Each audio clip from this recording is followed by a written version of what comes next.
Talent, logical consistency, F level.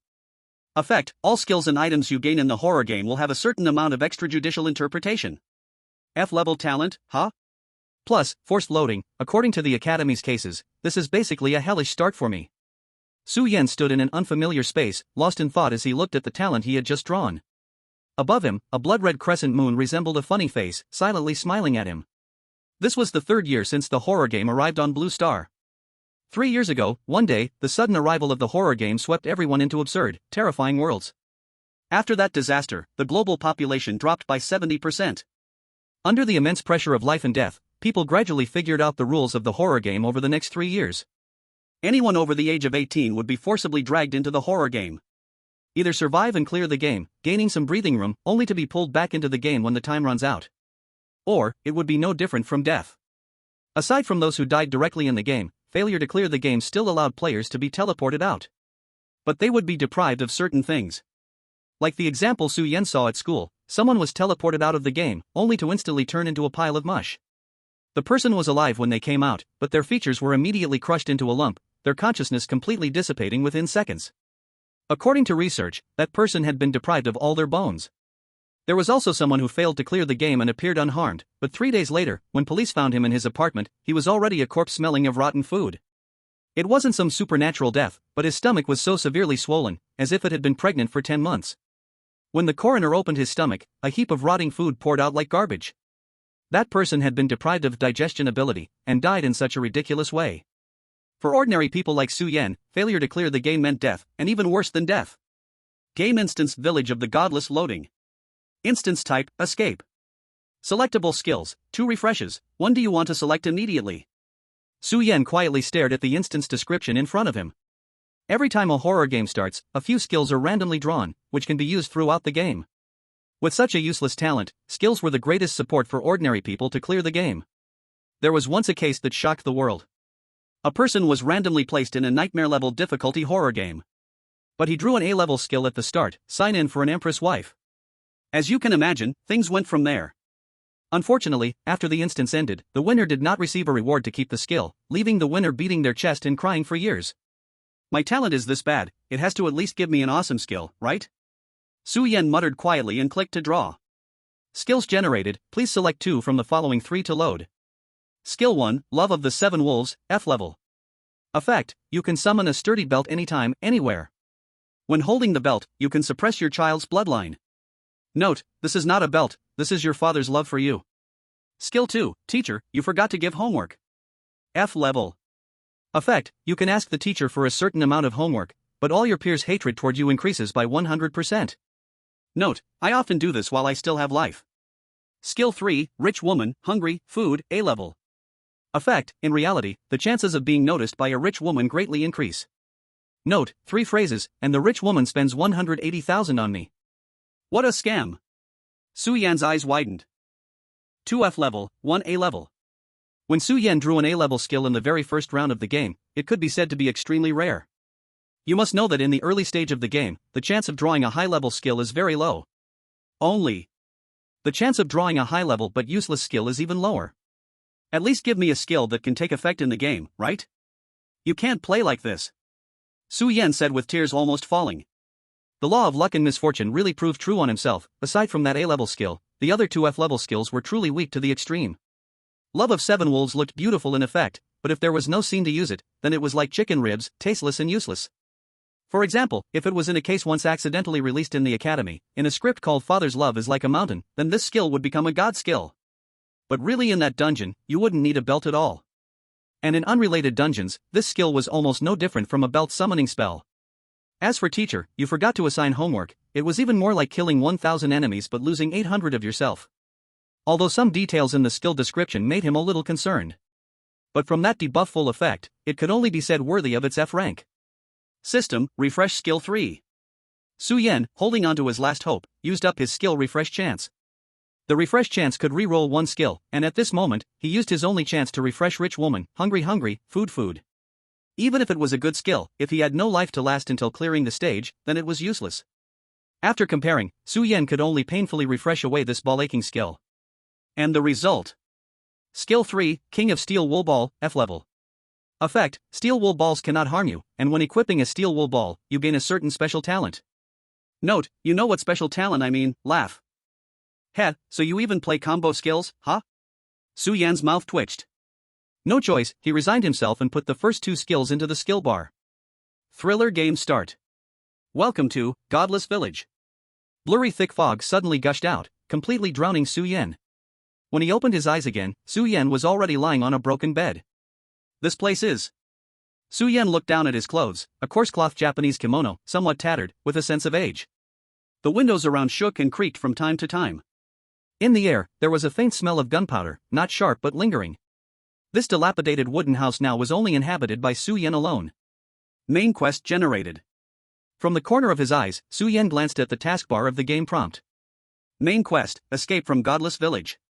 Chapter 2: Ikeda Fireworks Shop. Bang bang bang. Just as Su Yan planned to explore a bit, a sudden knocking sound came from the door. Who? Su Yan's expression tightened, eyes fixed dead on the door. Under the moonlight, on the wooden door pasted with yellow paper, a shadow of a childlike figure appeared. Brother Yen, I am little chick, want to come out and play? A crisp girl's voice came through the door, making Su Yan feel creepy. So late at night, how could there be a little girl looking for him? The girl's voice was tender, not unpleasant, but from her words Su Yan could not hear a trace of emotion. Outside, was it truly a human, or?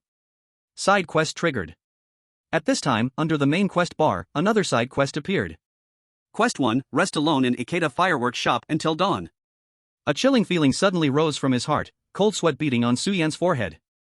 He turned back to look inside the room, following the earlier smell of gunpowder. Soon he saw a small pile of damp firework sticks in the corner.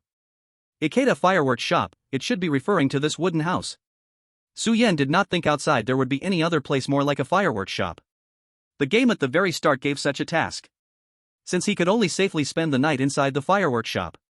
Then did it mean the world outside was not safe? This door must not be opened. Yen Gij, are you still there? I'm coming in.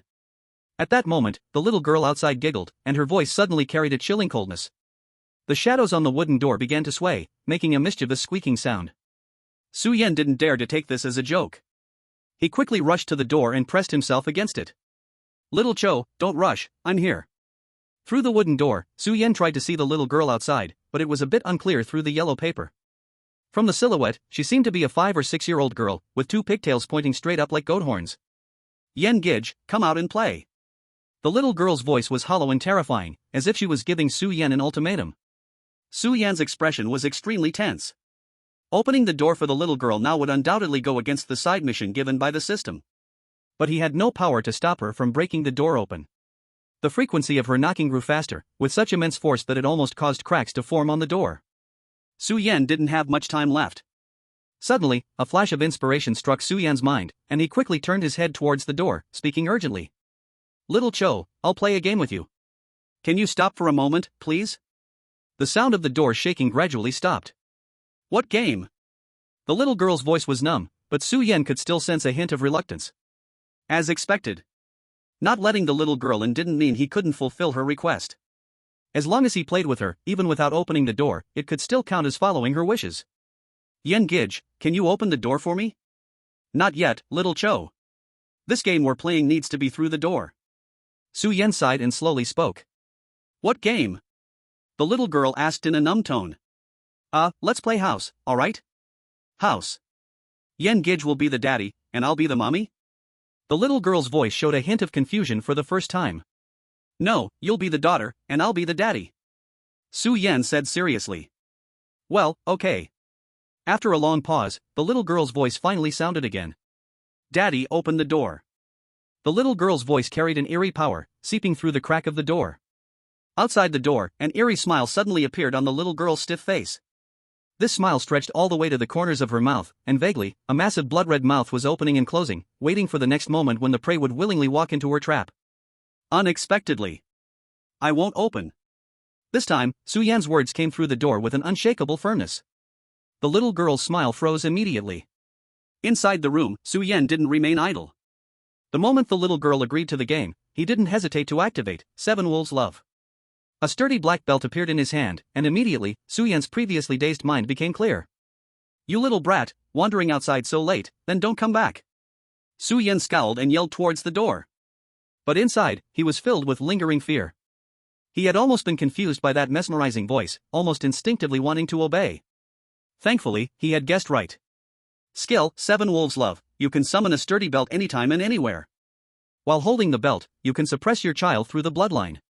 In the heat of the moment, he hadn't rushed to use his talent. So, the skill description stated that as long as they were nominal children, it would work.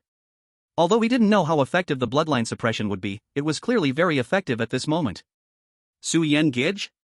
Outside the door, the little girl hesitated and took a few steps back. For some reason, through the thick door, she could feel an insurmountable fear. Shut up! You rude girl, I'm your father. By the door, Su-Yen said in a rough voice. You like to mess around, huh? Go out and play some more. Don't come back until dawn. Inside the wooden house, through the yellow paper on the door, Su-Yen saw the figure outside slightly tremble. Su-Yen was about to relax when his pupils suddenly shrank. Under the moonlight, the shadow, which had originally been human-shaped, suddenly became frantic, twisting wildly. It turned into a giant web of fear, spreading across the entire wooden door. Slap! In a moment of crisis, Su-Yen swung the belt in his hand with all his might, creating a sharp sound as it struck the ground. The shadow briefly paused, then quickly shrank back. Bah! Brother Yen, I'll come back to play with you next time. The little girl's voice rapidly faded into the air, as if she was moving away at an unusually fast speed. By the door, Su-Yen's back was already drenched in sweat, but he dared not relax for a moment, keeping his eyes fixed on the outside of the door. The wind outside gradually quieted down, and under the dim moonlight, everything was calm. Su-Yen let out a sigh of relief and slowly sat down. He knew that the initial death flag had been survived, thanks to his own persistence. This death flag is ridiculously high, Su-Yen thought back to everything that had just happened. If he had reacted even a little slower, if he had been a bit late in his response, he would have probably been met by the horrific shadow breaking through the door. The dangerous Black Knight, the fireworks shop in Ikeda, and the eerie girl. Su-Yen thought carefully, when suddenly a wave of drowsiness hit him. Faintly, he heard the game's notification sound in his ears. Game world progress, 10%, scene settlement starting. Scene settlement, excellent. K has increased your fear level by 14%, current fear level, 14%. Chapter 3, White Mist and the Cat. A vague sound reached his ears. When Su-Yen woke up again, it was already the next day. His mind was still a bit muddled, but as soon as he glanced at his surroundings, Su-Yen immediately became fully awake. The outside was gray and hazy, but clearly, the night had passed. Su-Yen glanced at the taskbar. Side quest completed. Task 1, rest alone at Ikeda fireworks shop until dawn, crossed out. Task reward, randomly select a summon, would you like to select now? Su-Yen's spirits lifted. For someone like him, who currently had few means, a summon would be quite a big help. Select immediately. Su-Yen rubbed his palms together, feeling a bit nervous. He wasn't asking for anything like a tailed beast or Ultraman, just a few Pikachus would be fine. A white light descended and quickly gathered in front of him. Meow, an orange cat, lazily swayed its tail and crouched in front of Su-Yen. This looked just like an ordinary orange cat. Su-Yen focused his eyes. Unnamed cat, F tier. Description, an ordinary orange cat, able to communicate with its owner to some extent, but that's all. Note, at least, you still have the naming rights. Heh, when you really need luck, you can't count on it. After reading the rather malicious notification, Su-Yen gave a dry laugh and weakly picked up the orange cat. The orange cat was very compliant, lazily meowing and curling up into Su-Yen's arms. Su-Yen gently stroked the cat's fur. I'm a cat lover after all, so let's give you a name. I'll call you Schrodinger's cat, there. Meow? The orange cat seemed to sense Su-Yen's mischievousness in naming, and looked up with a dissatisfied meow. So, the next question is, how do I escape this village? Su-Yen looked towards the wooden house's front door. From the task notification, it seemed that he had survived the night, so now he should be able to safely leave the house. But first, let's look for some clues in this wooden house. Su-Yen started rummaging through the fireworks shop. The crisis had come too suddenly the night before, and with the systems for sleep, he hadn't had much time to explore. This was a house with a very traditional Japanese style, old and showing signs of age, with stubborn mold and broken holes everywhere. In a small storage-style partition, Su-Yen found boxes of fireworks sticks and various kinds of fireworks. But they were all damp from who knows when, and basically useless. As for the workshop deep inside the house, there were quite a few semi-finished products and some gunpowder, but in small quantities, so making weapons out of gunpowder seemed impossible. Hey, what's this? Su-Yen found something in the corner drawer of the workbench. He carefully took out a small strip. A red strip-like object with a slightly pungent smell of gunpowder. He recognized it, just never expected to see it in this Japanese-style fireworks shop. Item, firecrackers from Ikeda Fireworks Shop *1. Description, made using the craftsmanship passed down through generations in the Ikeda family. It seems to have some ability to drive away unclean things. Su Yen carefully examined the firecrackers in his hand, a vague realization dawning on him. The crisis last night, one way to solve it was to find these firecrackers before Little Cho entered, and scare Little Cho away. The other way was to find a way to play with Little Cho until she was satisfied, but that would undoubtedly be more difficult. But once completed, these saved firecrackers would be an additional reward. As for Su Yan's method of directly scolding Little Cho away, well, that's a different story. At least I have an extra life-saving talisman, I hope I don't need to use it too soon. Su Yan put away the small bundle of firecrackers. The entire fireworks shop was small, and it didn't take long before he had a general idea of the place. The amount of information I can gather is a bit low. Su Yan hugged the orange cat and slowly walked to the door, pressing the cat's face against the crack of the door. You're a cat, it should be normal for you to sense danger in supernatural things, right? Help me see if it's dangerous outside. Meow. The orange cat's meow conveyed a sense of, are you being polite? With a leap of its body, the cat directly slammed the door open. Hey! Su Yan was startled. I told you to meow at the crack, not to go and get yourself killed. Taking a deep breath, Su Yan also stepped out of the door. As expected, there wasn't a single person in this so-called village or town. In front of the door was a muddy little road, with some brown stains, some deep, some shallow, leading further into the depths. The surroundings were mostly trees and fields, and along the small road, many houses could still be seen. But from the outside, there wasn't a hint of life. The sky was overcast, filled with heavy clouds, not letting a single ray of light through. In the distance, the area was swallowed by dense grayish-white mist. The entire village was eerily sealed off in this silence. Classic closed-off beginning. Su Yan looked back at the wooden house behind him. The sign hanging under the eaves was vaguely marked with Ikeda Fireworks Shop in big characters. It was a bit old but very clean. He suddenly felt that compared to those cold mountain houses, his little wooden house felt much warmer. In any case, next, I need to find a way to locate the exit of the village. Su Yan glanced around again. When his gaze fell on the orange cat nearby, his expression suddenly became a little stunned. Less than 50 meters from the fireworks shop behind him, a large stone, clearly carved by humans, stood firmly. Next to the stone, there was a large torii gate. No way, Su Yan muttered softly, instinctively walking quickly towards the orange cat. He stopped in front of the large stone. It was filled with carved depressions, painted in bright red paint, forming the large and square characters Godless Village. A landmark-like site that could be seen everywhere. Sometimes, even when passing by various cities or small counties, you can see this kind of scene, both a symbol and a welcome. And with the large red torii gate next to the stone. This is the village's exit. Su Yan gently stroked the large stone, then looked at the god shrine set up on the country road, without a hint of joy. With the god shrine as the dividing line, thick white mist spread like a wall, continuously creeping, wrapping the entire village. Su Yan originally thought that the white mist he couldn't see clearly from a distance was just a problem of his vision, but now it seemed that the source came from here. The grayish-white mist was clearly not naturally generated and gave Su Yan a feeling as if it chose its prey. How am I supposed to escape from here? Chapter 4, Hidden Island Butcher Shop. The main quest is to escape the village. So, all he had to do was step out of the god shrine and enter that eerie white mist. Sometimes, just dying. It might not be a bad past after all. Su Yan gave a self-mocking laugh. The fog surrounding the village is too eerie, even if he wanted to explore, he wouldn't dare gamble with his life. Meow. The orange cat's voice came from beside him, and Su Yan hurriedly looked over, only to find the cat had curiously, like him, already stood in front of the divine dwelling. The little cat's paws occasionally reached out to test the white mist. Phew, you scared me. Su Yan breathed a sigh of relief, then smiled. I thought you were going to. Swish. The orange cat suddenly leaped into the white mist. Hey! Old Shui. Su Yan stared wide-eyed. This cat is truly brave, reckless. After the orange cat rushed into the white mist, both sound and light seemed to be swallowed, not a ripple in sight. Hey, are you still there? If you're alive, make a sound. Su Yan grew anxious, shouting towards the white mist. As if to respond to Su Yan, the entire block of white mist behind the divine dwelling suddenly began to surge wildly.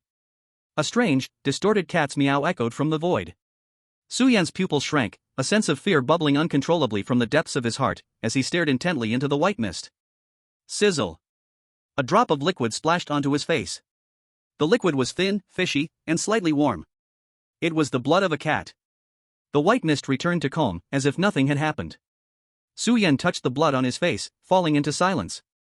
Although it only lasted an instant, he still caught a glimpse of the scene outside the mist. That scene could probably only be described as hell. So, the option of escaping the village through the Torii Gate is also ruled out. After a long while, Su Yan finally spoke up. Turning his back, he began walking heavily back down the path into the village. Not far from the small path, a large map stood. Su Yan looked up and felt a strange sensation from the map. Ungod Village Tourism Project Commercial Engineering Construction Map. This was the map of the entire village, but it was also a design blueprint for the village's development, made entirely of iron sheets. The modern vibe clashed with the village's facilities, which felt out of place. Su Yan studied it closely. He found that the village was basically built around the mountain, with a fireworks shop at the foot of the mountain, directly facing the mountain gate. Along the mountain road, after a few streets, there seemed to be a meat shop, and further up, there were no more residences, only a small school halfway up the mountain. As for the mountaintop, there was a blurry symbol of a shrine, and Su Yan could barely make out the word demolition from the faded letters. Outside the divine dwelling, the area was all marked as commercial district for the buildings. It seemed that even if one left the divine dwelling, they would only reach the outskirts of Ungod Village. His earlier speculation could now be overturned. Su Yan touched the iron sign, many parts had already rusted. He then walked back to the village's marker stone, where the bright red lettering looked freshly painted, as if just applied. It was incredibly strange. What time period is this really? A thought suddenly appeared in Su Yan's mind. He had always thought this was a strange world set in an ancient Japan, but this construction project sign completely overturned his guess. Is this really still the human world? Suddenly, the white mist behind Su Yan started to stir again. Su Yan warily turned around. At the entrance of the divine dwelling, a small cluster of white mist began to squirm. Suddenly, a strong, nauseating smell of blood rushed toward him. A large, muscular humanoid figure walked out from the white mist at the entrance of the divine dwelling. This figure was extraordinarily tall, and a pair of blood-red eyes stared at him. On the ground, large puddles of deep red liquid began to fall. Su Yan's scalp tingled, and an intense sense of danger surged in his heart. But he still forced himself to resist the urge to flee and, despite the disgusting stench, carefully observed the figure. The most frequently mentioned sentence in the academy during case studies is, no matter how many cases there are, all experiences will be overturned in the face of sudden accidents. At this time, only by confronting danger directly can there be the slightest hope of survival. The blood man was also staring at Su Yan, carrying an unclear object on his shoulder, which was the source of the bloody smell and the blood underfoot. Time passed slowly, and Su Yan's back was completely soaked with sweat. Just as he was about to take out the firecrackers to save his life, the blood man suddenly spoke. The child of the Ikeda family? Su Yan froze in his movements. From the voice, it was just a slightly deep middle-aged male voice. The figure emitting a bloody smell began to move closer to him, and Su Yan swallowed a mouthful of saliva, his mind racing. The person, or rather, the being in front of him, didn't really seem like a human. If Su Yan hadn't prepared himself mentally beforehand, he would have probably turned and run by now. Because this person looked as though they had been sliced apart, pieces of skin, deep or shallow, barely pieced together into an ugly face. At the skin joints, blood-red worms would occasionally pop out, crawling all over the skin. On his shoulder was a strange corpse impaled with a bone-cutting knife, and it was unclear what kind of creature it was. Who are you? Su Yan asked cautiously. Kara Island. The middle-aged man coldly answered. Su Yan remembered that the meat shop marked on the map was called Kara Island Meat Shop. He seemed to understand something. In this nearly closed garden world, whether it was a person or a ghost, it was no longer surprising. The person in front of him, Kara Island, should be the owner of that Kara Island meat shop. Move aside. Kara Island said without expression. Su Yan instinctively stepped aside, and Kara Island ignored him, walking down the path toward the village. Pools of blood-red liquid dripped from the corpse on his shoulder, leaving a trail of blood behind, but Kara Island didn't care at all. Su Yan finally understood how the dark brown soil on the small road came about. Watching Kara Island walk away, Su Yan thought for a moment and decided to follow him. Kara Island's appearance was undoubtedly a clue given by the game. The exit was blocked by white mist, and the only place left for him to explore was the village. And just the fact that Kara Island could remain unharmed in the white mist meant that Su Yan couldn't ignore this clue. Su Yan covered his nose and followed Kara Island, tracing the pools of blood-red liquid. Kara Island only glanced back at Su Yan without saying anything. Su Yan, looking obedient, quietly followed behind him. After about 10 minutes of walking, at the end of the eerie path, a meat shop appeared. The sign, stained with blood, had the words Kara Island written on it. Su Yan glanced again at the corpse Kara Island was carrying, and an inexplicable chill rose in his heart. Chapter 5, Contamination. Since you're here, come in and have some breakfast. Kara Island tossed the corpse, or rather the meat, he had carried all the way, onto the cutting board at the shop's window. Turning around, he spoke to Su Yan with an expressionless face. The meat rolled a few times on the cutting board, spilling out thick and disgusting juices. Su Yan forced a dry smile and instinctively took a few steps back. I'll pass on that. Side quest triggered. Quest 2, explore Kara Island meat shop, gain Kara Island's help. No need to be polite, we're all family. Su Yan had a miserable expression on his face. Just grab whatever you want. Kara Island nodded, pushed the door open, and walked into the kitchen, where the sound of chopping meat filled the air. Su Yan resigned himself and walked into the meat shop. To his surprise, the inside was much cleaner than the outside. There were no obvious bloodstains on the walls or floors, and the bloody smell was faint due to good ventilation. Uncle Kara Island, may I look around? Su Yan called out to the kitchen. He was really afraid that if he casually flipped something, Kara Island would burst out of the kitchen holding a knife. Do as you wish. The cold voice of Zhang Dao came from the kitchen. Su Yan let out a sigh of relief and began searching the rooms one by one. This is Zhang Dao? Su Yan opened a closet and was somewhat surprised to find it filled with exquisite trophies and photos. In the photos, the men, whether young or mature, all looked somewhat similar to Zhang Dao. The youngest Mandarin chef in history. Every step of the process is a meticulous, delicate dish.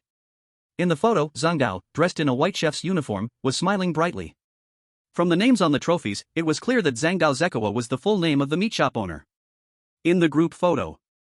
From celebrities, big names, to politicians, Zhang Dao's trophies grew larger and more valuable.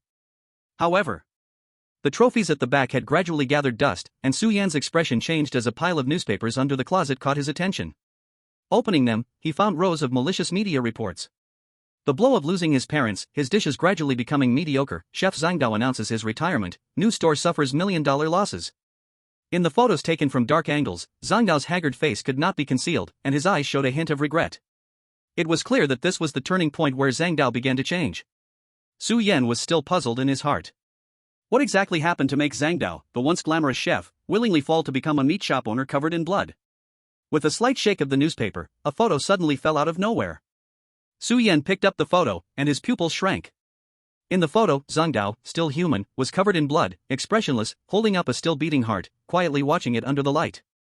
A line of blood-curdling words in blood red appeared in the empty space. Don't eat the things he makes. Boom! A thunderous sound exploded in Su Yan's mind. The meal is ready, come out and eat. The next moment, a strong stench of blood suddenly began to spread this way. Zhang Dao had finished preparing breakfast and was approaching. Su Yan's mood tightened. He quickly put things back in place, and in a panic, stuffed the photo directly into his chest. Zhang Dao pushed open the door, glanced at Su Yan and the closet behind him, frowned slightly, but said nothing. Eat it. On the small tatami table, Zhang Dao pushed a bowl of bright red, thick soup in front of Su Yan. It was a very delicate little bowl, accompanied by an adorable small pig-shaped spoon, very cute. In contrast, the contents of the bowl were somewhat less than complimentary. Bubbling, steaming bubbles rose from the soup, with dark red meat skin that vaguely showed blood veins. Su Yan shakily took the bowl, and the nauseating smell immediately assaulted his senses. On the surface of the soup, blood lines squirmed, sending chills down his spine. Item, rough, contaminated soup. Description, Chef Zhang Dao's inferior dish. After consuming it, you will gain some strength, but at the cost of irreversible contamination. Hint, you can choose to endure the contamination, but do not overdo it. Su Yan frowned, and an indescribable sense of unease surged in his heart. Can I take it to go? No, you little brat from the Ikeda family. Zhang Dao's stitched-up skin on his face squirmed incessantly. If you want to live, you have to eat it. As he spoke, the sharp bone-chopping knife in his hand scraped against his arm, sparking with each stroke. Outside the window, a cold wind began to blow. Su Yan's back stiffened, but he obediently picked up the soup in front of him. He glanced at the item description once more, his eyes flashing slightly. Suddenly, he made a decision. Gritting his teeth, he gulped the soup down in one go. It seemed like he swallowed it in one big gulp. But in reality, a large amount of the blood-colored soup splashed from the bowl, spilling all over Su Yan's clothes. You? Zhang Dao was momentarily stunned. The wind outside the window froze. Gurgle gurgle. I'm so stupid, I've spilled it everywhere again. As the last drop of juice fell from the bowl, Su Yan put down the soup bowl, lowered his head, and glanced at his clothes, soaked in the disgusting, sticky liquid. He gave a helpless smile. Zhang Dao's face darkened, and he was about to explode. Suddenly, A strong golden light swept across Su Yan's body. A subtle and dense sound came from within Su Yan's body, and faintly, Su Yan's body became a little more muscular. Song Dao froze. I did drink this soup, and it's already taking effect, isn't it? Su Yan felt the changes in his body with some surprise, then let out a sigh of relief and spoke slowly. But the contamination on this outfit, without even looking, is clearly irremovable. Incredibly, the contamination described in the soup had actually appeared on Su Yan's clothes. You're fine? Song Dao couldn't understand. Su Yan's lips curled into a slight smile. The taste is good. How about giving me some more? Song Dao stared at Su Yan for a while, and surprisingly, he really went back to the kitchen and brought out another bowl of the same soup. Su Yan was overjoyed. This time, facing the disgusting soup that had once made him nauseous, he now saw it like a treasure, his eyes gleaming with a greenish light. He snatched it up and began to consume it hungrily. Having drunk it just once, he already felt a bit more power throughout his body, his abdominal muscles even starting to grow. And there was no mutation on his body. After using his extra-legal interpretation to avoid the negative effects of the soup, each bowl of thick soup seemed like a free boost to his stats. You see, in survival games, it's much harder to improve basic attributes than it is to retain skills, clear dungeons, or obtain equipment. If other players knew there was such food that could boost attributes without cost, they would probably even grind 3 big bowls. Let alone Su Yan, who didn't even need to touch his lips to it. As long as he made the motion of eating and poured out all the food, it counted as having eaten. What? You ask who said so? All interpretation rights belong to Su Yan. It's just a pity for his clothes, which were now covered in bloodstains and had become a complete blood-stained garment. One more bowl. One more. Double it. One bowl after another of the dirty soup, and Su Yan grew sturdier by the minute. With the bloody stench on him, even Song Dao was feeling a little uneasy. What? Is there no more? Finally, Su Yan looked at the empty barrel behind Song Dao, contentedly burping. Burp. Suddenly, a system sound echoed in his ear. Game world progress, 25%, starting scene settlement. Scene settlement, excellent. KS fear towards you increased by 23%, current fear level, 37%. Side mission completed. Chapter 6, Springwood Primary School. Uncle Song Dao, you used to work in Mickey Lin? With the second side mission completed, Su Yan guessed that the next phase should be relatively safe. During this safe period, it was best to gather as much information as possible, so he started chatting with Song Dao. Currently, the biggest source of information was the relatively clear-minded Song Dao before him. Yes. Su Yan could clearly feel that after drinking the blood soup, Song Dao's attitude toward him had softened somewhat. After a moment of silence, Song Dao began to speak slowly. During my student days, I earned quite a few praises for my excellent home economics grades, and later, I developed the idea of becoming a chef. I worked hard, didn't waste my talent, and in the end, I realized my dream. Su Yan couldn't help but wonder. Then, the chef who once paid so much attention to the details of the dishes, how did you end up making such rough, unrefined blood soup? Is this your return to simplicity, or was it an unintentional mistake? Song Dao froze, and a look of doubt appeared on his face. Yes, I've already given up on cooking. With a clang, the kitchen knife that Song Dao always kept by his side fell to the ground. It seemed like he had remembered something, as he started muttering to himself, clutching his head. No, I no longer have the right to study cooking. Those things that don't belong to me. No, that's not right, none of this is right. This is my own choice, for the future of the village, he must die. No, it's him, he betrayed us.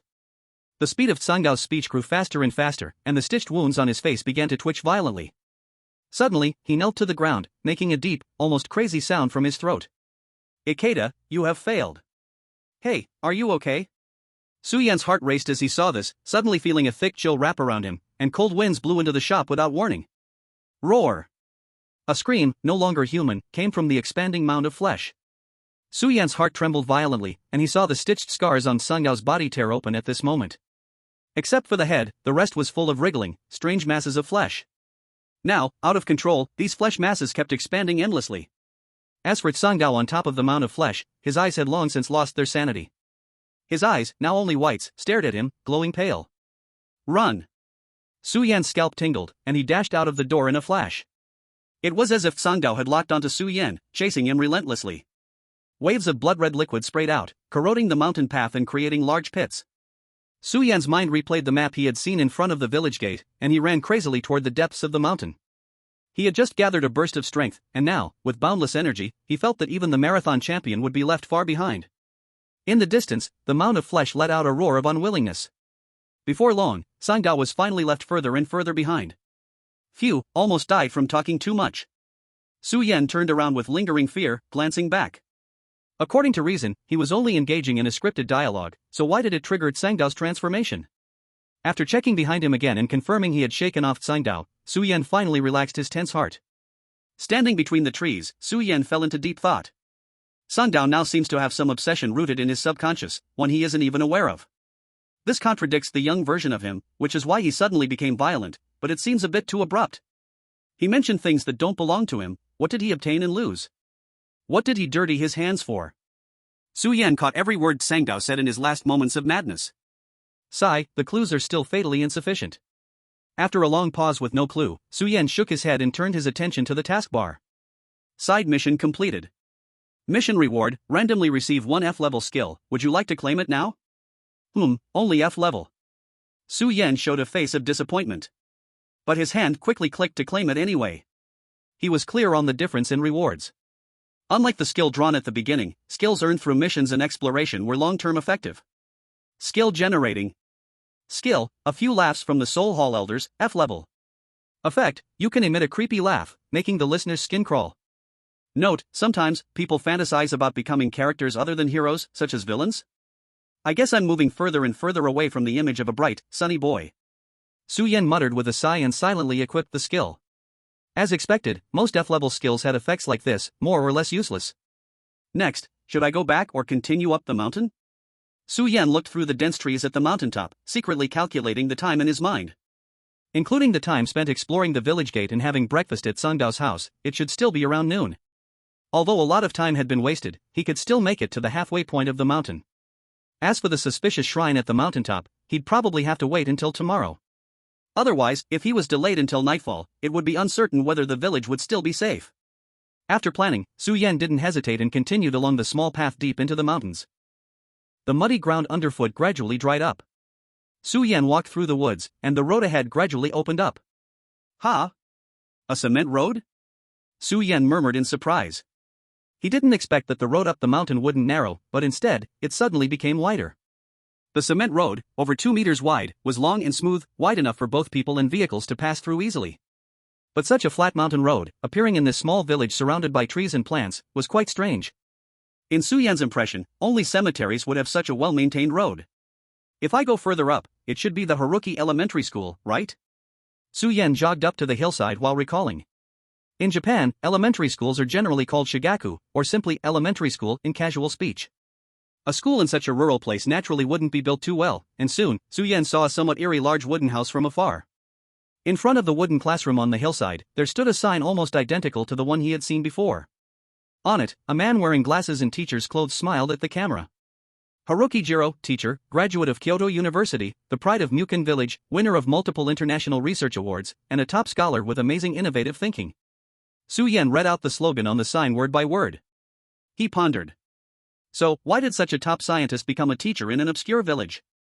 Just as Su Yan finished speaking, a side mission was triggered. Side mission triggered. Mission 3, enter Haruki Elementary School for an enrollment experience, and complete Haruki Jiro's project. Chapter 7, The Myth of Lies. No need to say, Haruki Jiro must be no different from a ghost now, right? Su Yan stroked his chin but still decided to walk towards the eerie classroom. Since entering this side story, he hadn't encountered a normal living person. Su Yan had long been prepared for this. Bang bang. The sound of knocking on the wooden door echoed in the hallway, and Su Yan heard the teaching inside stop, followed by footsteps approaching. A man with a slightly pale face and wearing white clothes appeared in front of him, wearing elegant glasses. He looked exactly like the image on the sign near the classroom. You must be Ikeda-kun, right? Haruki Jiro glanced at Su Yan and immediately showed a warm smile. You're here for the enrollment experience, I've already heard about it. Su Yan warily scanned Haruki Jiro from head to toe, his face showing suspicion. This guy, why does he look so much like a real person? There were no scary scars, no extra eyes or noses. But having learned from the experience with Sakushima, Su Yan decided to keep his doubts to himself. Teacher Haruki, is today's class just for the two of us? Su Yan followed Haruki into the classroom and stood by the podium. Aha, Ikeda-kun, you're such a jokester. Haruki Jiro smiled and said. But there are so many students here with you, go ahead and introduce yourself first. Stu, dense? Su Yan glanced at the empty classroom, his lips twitching. They've been waiting for me here. In an instant, he felt countless cold eyes staring at him. But there wasn't a single person sitting at the rows of old wooden desks. Classmates, this is Ikeda-kun, who came for an enrollment experience today. Let's all get along well. Haruki Jiro said with a smile. Su Yen vaguely felt the temperature around him drop significantly, and the hostile gazes grew stronger. This must be the bullying of the new student scenario everyone talks about. I'm Ikeda, nice to meet you. Well then, Ikeda-kun, please take the seat at the back near the window. Yes, that one. Su Yen obediently walked to the seat, and the small desk was a bit uncomfortable for him to sit at. But fortunately, the desks in Japanese classrooms aren't arranged too closely together. Barely able to sit down. Su Yen was about to sit down. A cold wind swept by, and with a whoosh, just as he was about to shift his weight, the chair was suddenly pulled far back. Su Yen lost his balance and fell directly to the ground with a loud crash. Laughter erupted around him. It was as sharp and unpleasant as fingernails scraping on glass. Su Yen tilted his head and saw balls of ghostly fire slowly appearing in the air, casting mocking glances. Among them, the ghostly fire across the table from Su Yen was the most arrogant. It must have been the one that pulled his chair away just now. Far in the distance, on the podium, Haruki Tetsuo quietly smiled as he watched all of this, making no reaction. Mockery, delight, malice, disdain, joy, all kinds of looks intertwined on Su Yen, full of joy. Su Yen didn't care at all. He patted the dust off his clothes and straightened his chair to sit down again, laughing along with the laughter that hadn't yet dissipated in the air. Keek keek keek keek keek keek keek. The temperature in the classroom dropped several degrees again. The ghostly fires around Su Yen jumped in fear, and the laughter that had originally echoed suddenly stopped as if struck by a blade. The already dark classroom, coupled with the overcast sky, made Su Yen's presence feel extremely eerie, with his chilling smile and strange laugh. It sent a shiver down everyone's spine. The surrounding ghostly fires nearly scattered in fear, and the sound of the wind whistled, as if they were about to cry. It must be said that this Soul Hall Elder's move, although not very strong, was really good at making people disgusted. Su Yen didn't stop his kiki laughter. He watched with interest the reactions of his classmates. He was quite magnanimous and wouldn't bother with elementary school kids. However, that didn't stop him from trying out his new skill. The previously arrogant ghostly fire twisted and deformed in the air, almost like the sound of fingernails scratching glass, extremely unpleasant. Su Yen had almost come to a conclusion. This skill seemed to be a simple mental attack, at most increasing fear and discomfort in a person. But fortunately, it had no cooldown, making it perfect for mocking others in a chat. After testing it enough, Su Yen put the skill away and looked up calmly at Haruki Tetsuo on the podium, whose expression was gradually darkening. Compared to these low-level ghostly fires, Haruki Tetsuo was the real potential threat Su Yen had to face. Alright, stop fooling around. Haruki Tetsuo's face turned serious. Today, we're going to talk about history. Su Yen rested his chin in his hand, quietly listening, gradually becoming interested in Haruki Tetsuo's lecture. Haruki was talking about the history of the Wushin village. A long time ago, our Wushin village was an inconspicuous small village, obscure, and no great figures came from it. Until one day, a powerful Onmyoji came to the village and led the villagers to build a shrine on the mountain.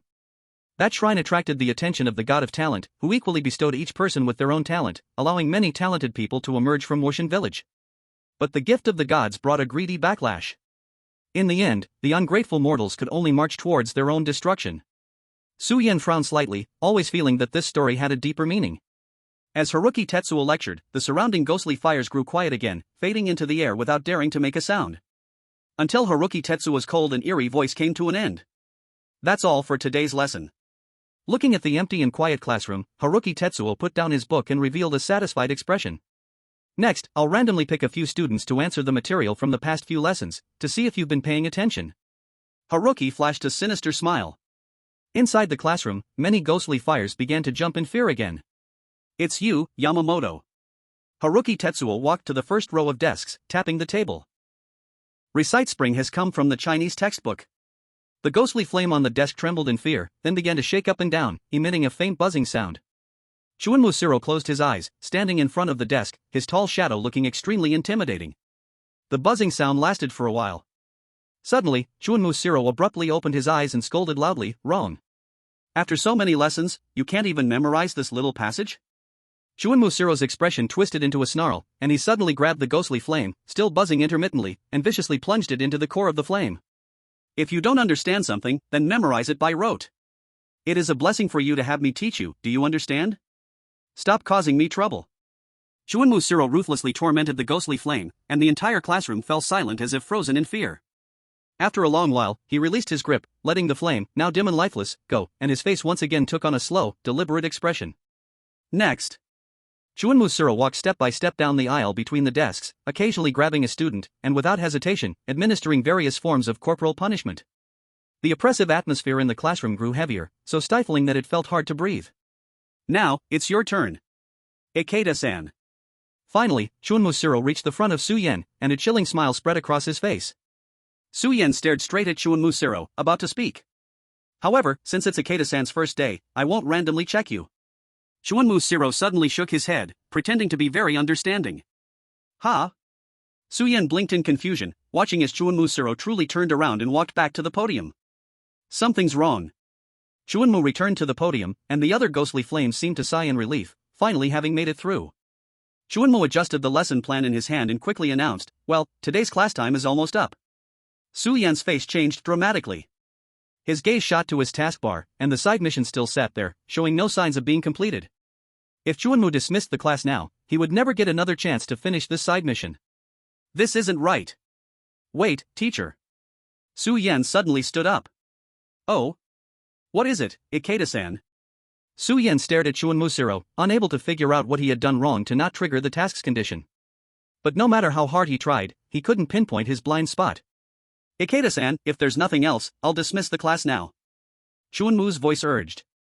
Nothing. Su Yen calmed himself and smiled. It's just that I feel like, you forgot to assign homework? Skill activated. You can request a certain amount of homework from the teacher, but at the same time, all your peers' hatred towards you increases by 100%. Based on Su Yan's guess, this skill's effect shouldn't have worked like this, but at this moment, he could only try his best to make it work. At the same time, he tried to apply his talent logical consistency to the homework effect. Homework? Chuan Mu froze. He originally wouldn't assign something like this, but after hearing Su Yan's words, for some reason, he felt that it was indeed necessary to give out some homework. Yes, homework. Su Yan thought for a moment and continued, let's treat it as a way to test how well I understood the lesson today, what do you think? Before the words had even finished, a barrage of glares filled with anger and intimidation were directed at Su Yan. A group of ghostly flames trembled in righteous fury, shaking up and down, the sound nearly shaking the classroom apart. Su Yan didn't flinch, and he responded with a few hee-hee creepy laughs. The ghostly flames immediately quieted down.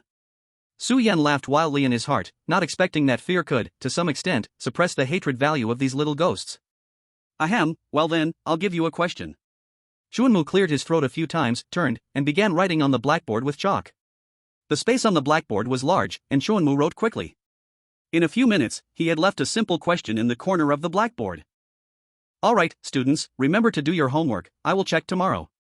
Chuan Mu said to the stage. A group of ghostly flames let out human-like mournful cries. Well then, that's all for today, class is dismissed. Chuan Mu was about to end the class. Suddenly, Su Yan shouted loudly. Chuan Mu's hand trembled, startled by Su Yan's sudden outburst. He turned his cold gaze toward Su Yan. Ikeda, what are you doing? Su Yan's face remained unchanged, answering the question. I said, for this question, I choose A. Chuan Mu froze, not daring to confirm, and turned back to glance at the question on the blackboard. But this is a Chinese language short answer question. I know. Su Yan's face was expressionless. He glanced at the blackboard, the Japanese characters completely unreadable. Just say whether you answered or not. Chuan Mu's forehead veins bulged, but he still took a deep breath and forced a smile. Ikeda, your spirit is commendable, but unfortunately, you got this question wrong. Skill effect triggered. You have successfully completed an assignment, completion, 1%. Reward, very slight increase in mental power. Su Yan's spirits lifted, his suspicion finally confirmed. Teacher, you forgot to assign homework. This skill, since it causes a significant debuff when asking for homework. It means that the homework itself brings benefits to him. Although Su Yan didn't do very well, it still triggered the hidden effect of the skill. Su Yan turned his head and looked at Chuan Mu with burning eyes, as if gazing at an extraordinary treasure. Chuan Mu felt his scalp tingle and closed his book. Then, this class is over. Teacher. Su Yan interrupted Chuan Mu again. What now? Nothing, I just wanted to remind you. Su Yan's face was serious as he activated the skill again. You forgot to assign homework again. Since the side task failed, he might as well take advantage of it and grab a bit more. Ha? Chuan Musiro's face froze, his voice trembling in fear. Didn't I just assign it? No, I finished my homework, but others haven't. This is unfair to me, who has no homework. The surrounding ghostly flames trembled, and the ones around Su Yan quickly fled, like they had seen the plague god. Chuanmu was shocked by this statement, almost burning on the inside. He wanted to refuse, but he realized that his body agreed with Su Yan's words. Honestly, he grabbed the chalk and left another history question on the blackboard. Shaking his slightly sore fingers, Chuanmu forced a smile that was more painful than crying, ready to end the class. The life-threatening sound rang again. Choose C. Chapter 9, Little Chick. Ikeda, what exactly do you want? In the classroom, Chuanmu gritted his teeth. Answering the question. Su Yan was sitting at his desk as if it was the most obvious thing in the world. After my meticulous research, for this question, I choose C. This is a fill-in-the-blank question. Chuanmu roared. You got it wrong, you fool. Skill effect triggered. You have successfully completed an assignment, completion, 1%. Reward, very slight increase in mental power. Another skill trigger, and Su Yan looked quite pleased. Even a mosquito's leg is still meat. That's not important, teacher. What's important is that I want to remind you again. You forgot to assign homework again. Su Yan smiled. You. Chuanmu's lips trembled, and the next moment, horror filled his eyes. His body uncontrollably picked up the chalk again and moved toward the blackboard. This question, I think the answer is B. This must be a true/false question, I'll choose the wrong one. This looks like a multiple choice, I'll pick A, B, C, D. The entire class of ghostly flames was stunned. Looking at the densely packed blackboard, with at least a dozen questions, they didn't know whether to despair or be shocked. At the podium, Chuanmu was kneeling weakly, desperately filling in more questions from the gaps. For this question, I think the answer is 114514. Su Yan was energetic, urging Chuanmu. Teacher, hurry up and announce how I did. Enough. Chuanmu's voice was hoarse, his eyes bloodshot as he turned to look at Su Yan. What exactly do you want to do? Su Yan looked innocent, I just wanted to answer a question. Thud. These words seemed to drive Chuanmu to collapse directly, as he pulled at his hair with force, wiping his nose and tears away. Spare me, you're right, isn't that enough? Side quest has been completed. As soon as the words fell, the long-awaited notification finally sounded. Game worldview progress, 43%, start scene settlement. Scene settlement, excellent. K has increased your fear level by 27%, current fear level, 64%. Su Yan was stunned, not expecting to complete the side quest in such a way. Still feeling unsatisfied, he tentatively said to Chuanmu, how about we test again? Shut up. Chuanmu suddenly threw his head back, his eyes bloodshot, and from his forehead, 3 pairs of dark compound eyes emerged.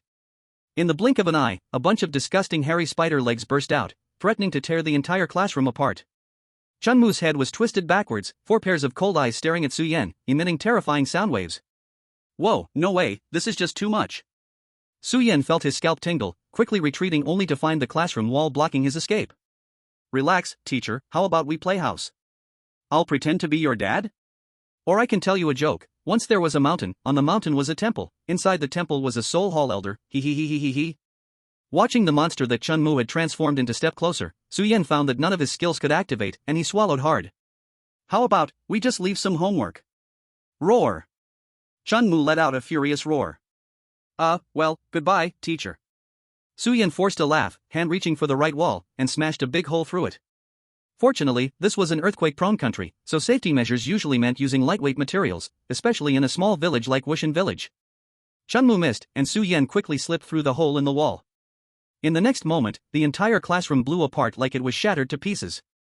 Chuanmu, on his spider legs, stood atop the ruins, rapidly chasing after Su Yan. He ran, it chased, he moved with great speed. Su Yan felt melancholy inside. Why did this scene feel so familiar?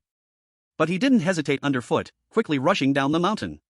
Reaching this point in the task, Su Yan felt he had begun to grasp the story's thread. But how it would unfold next still depended on his own choices. In the horror game, almost everyone's dungeon wouldn't be the same. Su Yan had seen hundreds if not thousands of cases over the years. But without exception, probing the dungeon's plot greatly influenced the ultimate outcome of the game. I shook him off. After running all the way to the foot of the mountain, Su Yan vaguely saw the dark clouds above taking on a hint of twilight, and it seemed to be fading. In Japanese mythology, twilight often marks the boundary between day and night. Because of going overtime, Su Yan had spent too long with Chuanmu. Strangely, in the entire Wushan village, Su Yan had not found any clocks or hourglasses at all. He didn't know if it was an illusion, but Su Yan always felt the air around him becoming thick, making running a bit laborious. Phew, glad I made it. Finally, before that dark yellow hue in the sky completely disappeared, Su Yan returned to Ikeda fireworks shop. Speaking of which, since I entered the dungeon, I've been walking in the name of Ikeda. Whether it's Zhang Island or Chunmu, neither reacted to my current appearance, indicating that my identity in this dungeon isn't an issue. With his hand resting on the doorframe, Su Yan suddenly thought of something. So what role does I or the surname Ikeda play in Wushan village? Su Yan shook his head. Unfortunately, he found no related clues in this fireworks shop. Maybe this layer of identity has no meaning at all. Moreover, in Wushan village, not only monsters like Zhangdao and Chunmu. Pushing open the door, Su Yan walked into the house, and suddenly, his whole body stiffened. In front of the entrance, there was a doll the size of a child. This doll had two prominent pigtails, and its entire mouth was sewn shut with thread, two hollow eyes staring straight at him. In that moment, Su Yan's hands and feet turned ice cold. He remembered very clearly that before he left during the day, this doll was not there. Brother Yan. One by one, the threads in front broke apart, the corners of the doll's mouth split open to the cheeks, letting out a terrifying laugh. Did you come to play with Xiao Chu? Nightfall descended at that moment. Chapter 10, Gods and the Strange. Su Yan's heart was racing wildly. Even though he now knew that there were no normal people in this godless village, he was still shocked by Xiao Chu's appearance. He didn't understand how Xiao Chu got in. But right now, the danger level of Xiao Chu was definitely not lower than that of Zhangdao and Chunmu. What exactly are you? Su Yan stared straight at Xiao Chu, clenching his fists. He knew his trick could only work once, and the other party would not let him off easily. Xiao Chu is just Xiao Chu. Xiao Chu slowly floated over, with rags spilling out from her belly, making baby-like sounds. Or, Brother Yan can also call me Chiquita Hina, oh. Su Yan's pupils constricted. In an instant, he realized he had walked into a trap. Zhangdao referred to him as the little ghost of the Chiquita family, and Chunmu addressed him as classmate Chiquita. He himself was a tall and adult-sized figure, yet sitting in Chunmu's elementary school classroom did not feel out of place at all. Su Yan's hands and feet felt completely frozen. All along, he had assumed that his identity was replaced by a horror game. But what was his true identity? In Zhangdao and Chunmu's eyes, who was he? Su Yan brother. In front of him, Chiquita Hina revealed an unprecedented smile, the doll's face unable to show emotion, yet Su Yan still felt a chill. Is this village still fun? Uncle Zhangdao cooks very well, teacher Chunmu is so smart, Xiao Chu lives in everyone's love every day. Now, it's time for Brother Yan to play with Xiao Chu. Su Yan wanted to speak but found that something icy had entered his throat, completely blocking his voice. This icy sensation penetrated throughout his body. Su Yan felt like his body was a broken string, unable to control even a little. Even contrary to his intentions, Su Yan walked step by step, like a marionette, toward the room, sitting by the edge of the bed. Xiao Chu's body floated in front of Su Yan, sitting in his arms. Brother Su Yan, let's read a storybook together. An old, yellow book slowly floated in front of him. Su Yan's eyes kept moving, this feeling of watching his own body lose control was very unpleasant. However, this might also be his last chance. His gaze quietly shifted to a place in the air. On the taskbar that Xiao Chu couldn't see, 4 tasks were displayed. Main task, escape from Godless village. Task 1, rest alone at Chiquita fireworks shop until dawn, crossed out. Task 2, explore Zhangdao meat shop and gain Zhangdao's help, crossed out. Task 3, enter Chunmu Elementary School for an enrollment experience and complete Chunmu Jiro's assignment, crossed out. Each completed task was struck through with a line.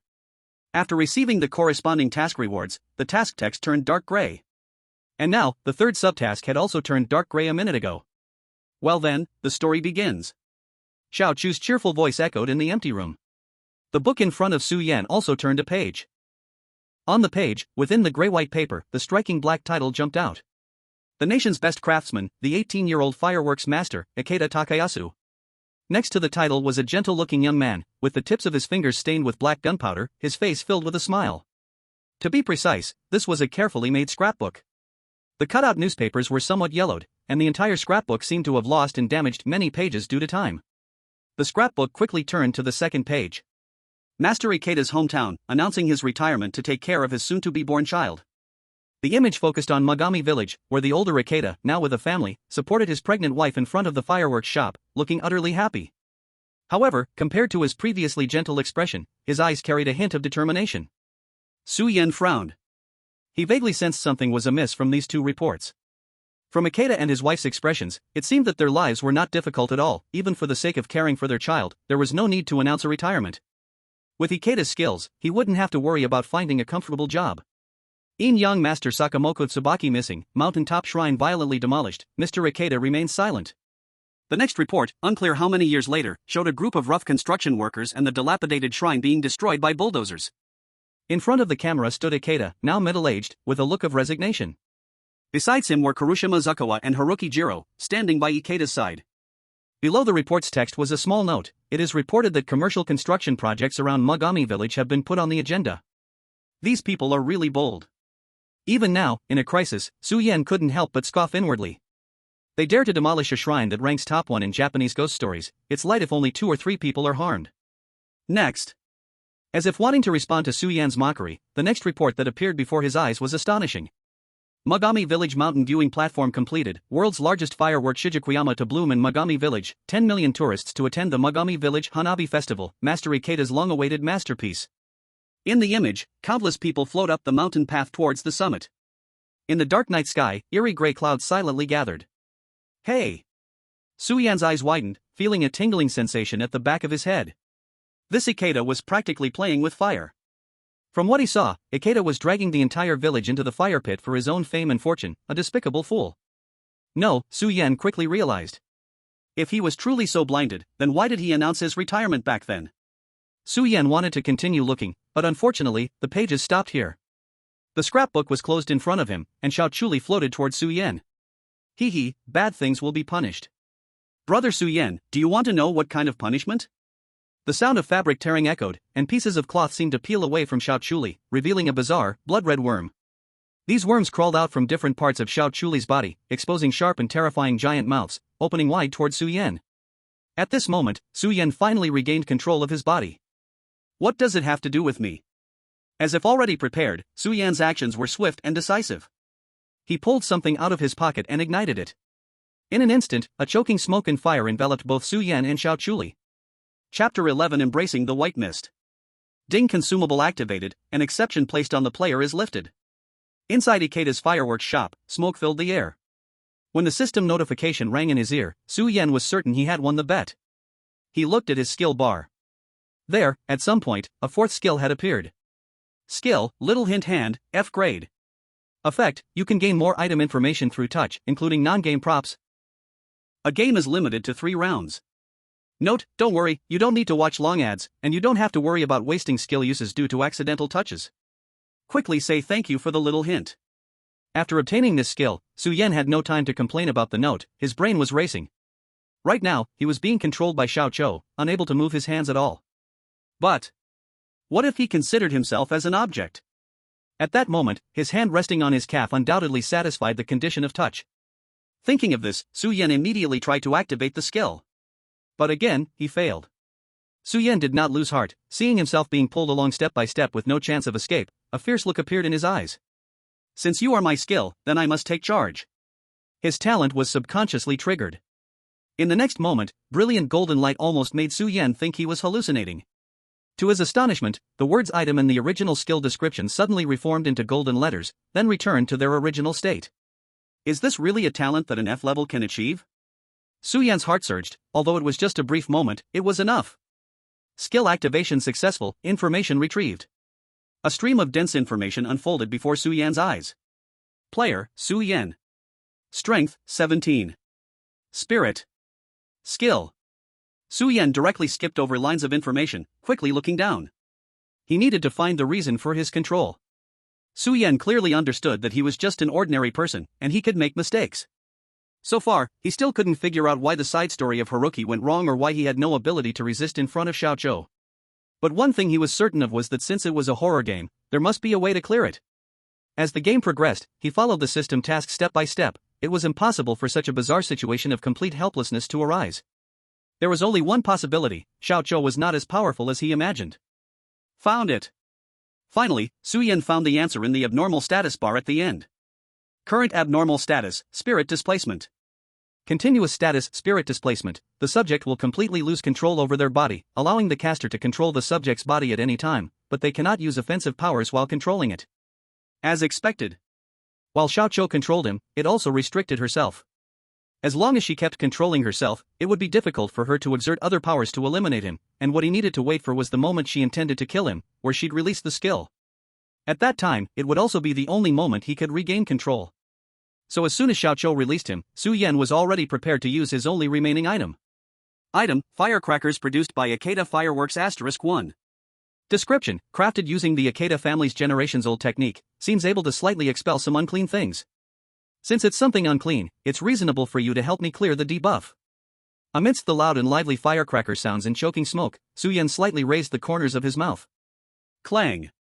A sound of a thread snapping at his back echoed, and a wave of relief surged through his whole body. Hello?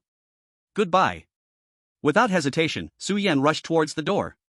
From start to finish, he understood that Xiaoqiu's existence in this game far surpassed Haruki and Zhangdao, which also meant her invincibility. If he couldn't clear the spirit displacement debuff, as long as he couldn't escape from its range in an instant, he would just be frozen on the spot by Xiaoqiu. Fortunately, whether it was the talent effect or just the item being meant to be used here, in any case, Su Yan succeeded. Just a little more, and I can uncover the truth of the script. Su Yan dashed to the door, glancing back. Xiaoqiu's puppet body had already shuddered and frozen in midair. The removal of the spirit displacement seemed to have affected her significantly. But from the gradually wriggling worm, it was only a matter of time before the ability to move would return. Now, the entire Godless village was no longer a safe place. Su Yan turned around and decisively opened the large door. What he saw left him stunned. The once empty Godless village. When night fell, countless souls appeared before his eyes. Hundreds, thousands, tens of thousands. Ghosts glowing with a pale light crowded into a dense stream of people, flowing up the mountain road toward the summit. Countless ghosts surged like mountains and seas, pouring down the entire mountain path, all the way to the summit, where the holy white light was especially dazzling. Brother Yen. A cold and eerie voice sounded behind him, and the shadow of the little chick gradually closed in. At this point in the plot, the guidance was already very clear. To escape the pursuit of the little chick, Su Yan could only follow the mountain path and quickly find the shrine ruins. Then, he would use the residual power of the shrine to pass the level. That should have been the plan. But, this is Godless Village. At this moment, Su Yan closed his eyes, and everything he had experienced in the current level flashed through his mind. A bold guess surfaced in his mind. Su Yan suddenly opened his eyes, a trace of madness flickering in his bloodshot eyes. In the next moment, he rushed forward without hesitation in a certain direction. Against the endless flow of people, he did not choose the road to the summit, but the opposite direction, heading to the shrine at the village entrance. The thick and eerie white mist remained unchanged. Su Yan still remembered the feeling when blood dripped onto his face, and death flowed through his body. There's no mystery at all. The 3 side tasks were just the final hint for me. It's not just Kazumura Zakawa who can enter this white mist, Haruki Jiro can, and Ikeda Zakio can too. They all share the same trait. My current identity is Ikeda Hina, so I can too. Su Yan embraced the white mist and stepped out of the shrine. Game world progress, 75%, scene settlement begins. Scene settlement, excellent. K has increased your fear by 35%, current fear level, 99%. Chapter 12, Blockage? Is this the outer area of Godless Village? Su Yan looked down at the deep red earth beneath his feet. The mist in the outer area was so thick that he couldn't see anything, only what was right in front of him. But Su Yan knew exactly what he was stepping on. It was a human head still covered with flesh, emitting a foul stench. A few steps away, a large mass of decayed intestines was slowly flowing down. Before him was a road made up of countless dismembered hands and feet. He was standing amidst a mountain of corpses and a sea of blood. Su Yan struggled to move forward. The bloodline of Ikeda allowed him to enter the white mist, but he couldn't move as freely as Kazumura. In such thick white mist, it was hard enough just to find a direction. If he went too deep, he might never find his way back. Here. At this moment, his expression shifted slightly, and he quickened his pace toward a certain direction. As he drew near, his vision finally became completely clear. Before him was the corpse of an orange cat. Most of its fur had rotted away, leaving behind a half-dismantled skeleton and dull fur. Godless Village seemed like a crazy whirlpool in the river of time. Sometimes it was a moment, sometimes it was an eternity. Su Yan raised an eyebrow. Not far from the orange cat's body, there lay another complete skeleton. Did you help me find this? Su Yan crouched down, lifting the orange cat's body and walking toward the skeleton. The skeleton had a large hole pierced through its chest, and it wore a tattered, somewhat mismatched black kimono with a religious style. On its waist, there was a wooden plaque engraved with Banmo. Su Yan thought for a moment and placed his hand on the corpse. Skill activation successful, starting identification. Banmo Tsubaki's corpse, the bones of an evil-hearted Onmyoji, whose heart was dug out by Kazumura Zakawa before his death, losing all his power. The strange feeling that had been puzzling him finally had an answer. At the true edge of the village, there should be more clues. Su Yan turned to look into the distance, the thick white fog obscuring his view. But now, he could only go this far. Even if he found the answer, he had no ability to pass through. Or rather, although he had guessed the answer, he might only have one path to choose. Su Yan lowered his head to look at the orange cat in his arms. How many main and pet encounters? It is I who harmed you. Su Yan stroked the cold fur of the orange cat, kneeling down on one knee. He cleared away the heavy corpse and dug a small deep pit, ready to place the orange cat inside. With his face slightly closer, at that moment, a familiar information bar instinctively unfolded before him. This is... Su Yan's expression changed. 10 minutes later. Before the shrine. Su Yan stood in the white fog, looking inside, only able to see a faint flickering firelight. The final choice has come. He stepped forward once more, entering the Godless village. Not long after he left, within the thick white fog, a towering corpse mound emitted a barely noticeable tremor. Returning to the Godless village, there was no sign of little chicks at the village entrance, and even those countless endless souls had vanished. Only at the mountain's peak, a beam of white light seemed to be calling, flickering gently. Su Yan took a deep breath and walked toward the mountain's peak. That was the only place he could go. On the mountain path, a chilling wind swirled around. In the forest, a monster with terrifying spider legs blocked his way. Ikeda. Haruki's head popped out from the massive spider's body, his black quadruple eyes filled with hatred glaring at Su Yan. Su Yan looked calmly at Haruki. Earlier, he had been somewhat scared by this horrifying sight, but now, he only felt an immense sorrow for Haruki. Just as he was about to forcefully break through Haruki's blockade. Roar, Haruki! The terrifying roar burst forth like a sound wave. A massive flesh mountain charged out from the forest, lunging at Haruki. Uncle Kazushima? Su Yan stared blankly at the head atop the flesh mountain, the originally chaotic gaze clearing at that moment. Go, no matter who you are. Kazushima's deep gaze locked onto Su Yan. What Ikeda failed to accomplish, I'll leave to you. I understand. Su Yan nodded, raising his head again, running toward the mountain peak without reservation. As he passed the Haruki Elementary School halfway up the mountain, the once ruined school had surprisingly returned to its former state. Su Yan tilted his head, rows of ghostly flames floating outside. Amidst the flickering, Su Yan caught glimpses of youthful faces. The scenery was changing. Su Yan continued to run upward, with each step the landscape before him transformed like a flowing oil painting. The trees shrank as if retreating, yet exuded vibrant green life. He was infinitely close to the correct time point. Finally, as the last step fell, Su Yan reached the mountain peak. Before him was a ruined shrine and welcoming words. The god of talent, equal and loving, bestows every person a brilliant future. Su Yan glanced back at the long cement road behind him, stepped onto the stone steps, and entered the shrine. On the wooden sign in front of the shrine, Su Yan saw the image of the Onmyoji, Tamamo Tsubaki, whose pale brow bore a hint of eeriness, yet in the picture, he had a warm smile, looking quite kind. Su Yan walked deeper into the shrine. The closed walls inside and out, the altar at the center of the shrine was empty, where there should have been a white porcelain statue. At this moment, it had fallen to the ground, shattered into pieces, the porcelain head blankly looking at Su Yan, as if signaling the injustice of the world. Su Yan said nothing, silently approached the altar, crouching down to pick up the shards, piecing them together to form a complete statue.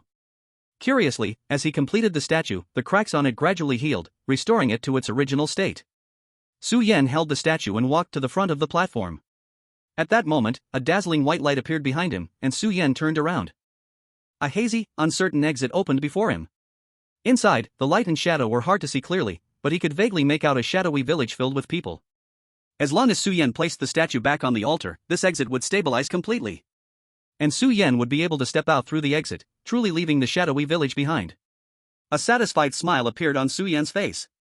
He turned to the altar in front of him, raising the white porcelain statue high in his hand. Then, he brought it down heavily. Chapter 13: The End of the Shadowy Village. Stop. At this moment, a sharp, angry scream echoed in the void. No one expected Su Yan to make such a crazy move at this moment. Su Yan ignored it, bringing the statue crashing down to the ground, a deafening sound exploding as the white porcelain statue shattered, destruction more complete than before. A shadow flew in from the corner, glaring angrily at Su Yan. The state of the shattered statue was of no concern, what mattered was Su Yan's action. When did you discover this? Before Su Yan, a doll with hollow eyes emitted a chilling aura. This was Ida Hina, who shouldn't have appeared here. Discover? What do you mean? Su Yan rested his chin on his hand, looking at the doll that had appeared, tilting his head and smiling as he asked. Did you discover the script you devised, to calm the anger of the gods and repay the sins of the Ida family? Should I call you K or God of Talent? In the sky, dark clouds began to gather, forming a terrifying and gloomy vortex. When exactly did you realize this? Ida Hina, or rather K, who resided within her soul, finally tore off the mask, emanating a gloomy evil aura, wishing to tear Su Yan to pieces. At first, I didn't notice. After all, your advantage in information is much higher than mine as an outsider. Su Yan coldly stared at the grotesque doll, as if seeing within it a soul that was being tortured and imprisoned. The initial sense of unease came from the photo I found in the Zoshima family. Su Yan pulled out the photo from his pocket. The originally horrifying image revealed its true form at this moment, radiating the same evil aura as the God of Talent. The blood ink on it had faded like paint. After this photo, which metaphorically suggested the fall of Zoshima, appeared, I felt something was wrong for the first time. Because you don't know, we outsiders came with a mission. Su Yan tapped his temple. My mission is to investigate the Zoshima butchery and gain the assistance of Zoshima. And this certainly conflicts with my need to resist Zoshima's suggestions. At that time, I didn't think too much, because the rich soup that Zoshima presented indeed had negative effects. This also made me not delve too deeply into the system's hints or Zoshima's madness. What truly revealed the flaw to me was Haruki Jiro, and your appearance impersonating Ida Hina. Impossible. The God of Talent's grotesque body let out an angry roar. The story I devised has no flaws at all. Of course, you wouldn't leave any flaws. Su Yan interrupted coldly. In fact, you even specifically instructed Haruki Jiro, using a stick and a date, trying to make me obey completely. Unfortunately, the information you gave was truly too easy. It's like you couldn't wait to display the story background before me, wanting to push the plot forward quickly. Su Yan shook his head in disappointment. I kept wondering where exactly went wrong that prevented me from triggering the mission at Haruki Elementary School, but then I thought, why can't it be Haruki himself who has the problem? As a cold, violent teacher who takes pleasure in corporal punishment, someone who has tormented students all the way, yet here he is, lifting me up and gently putting me down, it's too strange. From the moment I made this speculation, I even doubted the story background that Haruki spoke of. Sangdao and Shunmu were both villagers you had blessed, but Sangdao was on the opposite side of you, so you drove him mad to cut off communication, while Shunmu was your pawn, and you cooperated with him to put on a good show for me. Everything was to hide the truth of that year. The truth. This word seemed to stab at the pain of the God of Talent, who coldly said. What Shunmu said is the truth. Oh? Is that so? Su Yan sneered, let's assume that's the case. Countless years ago, the Onmyoji Banmashan arrived at Wushan Village, which at that time was not called Wushan Village, but just a barren countryside. Without any land advantage, and with extremely poor transportation and education, it was an unimpressive little village. There were too many uncompetitive little villages in that era. Remote, ignorant, yet full of desire for development. So, seeing this, the Onmyoji Banmu successfully persuaded the villagers and built the shrine of the God of Talent on the mountain peak. From then on, one after another, talented individuals emerged from Wushan Village, becoming the pride of its villagers. So, these villagers of Wushan Village should thank you. Su Yan looked at the God of Talent, who was now sitting upright on the altar, no longer hiding. Naturally, I gave hope and talent to these foolish people. And what about them? In the end, they still went against my will, simply despicable. Then the question arises. So many talented individuals have come out of Wushan Village, but why, after so many years, is Wushan Village still so desolate and backward? Su Yan's questioning left the God of Talent in silence. So many talented individuals have left, yet not one has returned to benefit their hometown. Do you think that's why? On the altar, the God of Talent's body visibly stiffened, looking grimly at Su Yan's bright gaze. At first, I also fell into a misunderstanding. There are only 3 households here in Wushan Village, including the Ikeda family. Initially, I thought it was because this closed world had no population to begin with. But when I discovered that the time and space of this world were independently and constantly changing, the lifeless homes caught my attention. The talent you bestowed is not without cost, is it? Generation after generation, what you drained was the lives of the villagers of Wushan. When the villagers finally woke up from vanity and pride, they gradually realized. You are not the God of Talent who loves equally, you are just a greedy and bloody evil god. What you bestowed was not a blessing but a malicious curse. Unfortunately, even if these foolish villagers understood, they could only blindly deceive themselves. They bowed and scraped before you, this evil god, to ensure their children succeeded, even if it meant draining their lives. Sadly, they even viewed this self-sacrifice as a source of pride as elders. In the end, only 3 households remained in the village: Ikeda, Sangdao, and Chuanmu. By that time, there was no past left for you to drain, and you finally set your greedy gaze on the future of Wushin Village. Chapter 14, Who Killed My Cat? Ikeda and Sangdao were not what one would traditionally call good people, but it is comforting that they finally awakened before the tragedy struck. Sangdao likely woke from his career dream due to his parents' early death, while Ikeda felt fear for the first time after having a child. Thus, Ikeda returned to the village and renamed it Wushin Village. Then, based on his research over the years, he keenly destroyed your shrine to ruins. Sangdao, however, was much more radical. He found the aging Ban Mashun and killed him. During this process, two people encountered Chuanmu again on the way back to the village. Everything seemed to have settled. Ikeda no longer had such outstanding skills and barely opened a firework shop to get by. Zangshima had long punished himself. After the chef's knife was stained with blood, he no longer had the right to touch the culinary path, choosing instead to be an ordinary butcher. Chuanmu, helpless, could only open a school in Wushin Village, attracting some children from neighboring villages to teach, because he still had things to do. What Ikeda and Zangshima didn't realize was that Chuanmu was different from them. He could not accept his mediocrity. Most importantly, you have not been completely destroyed.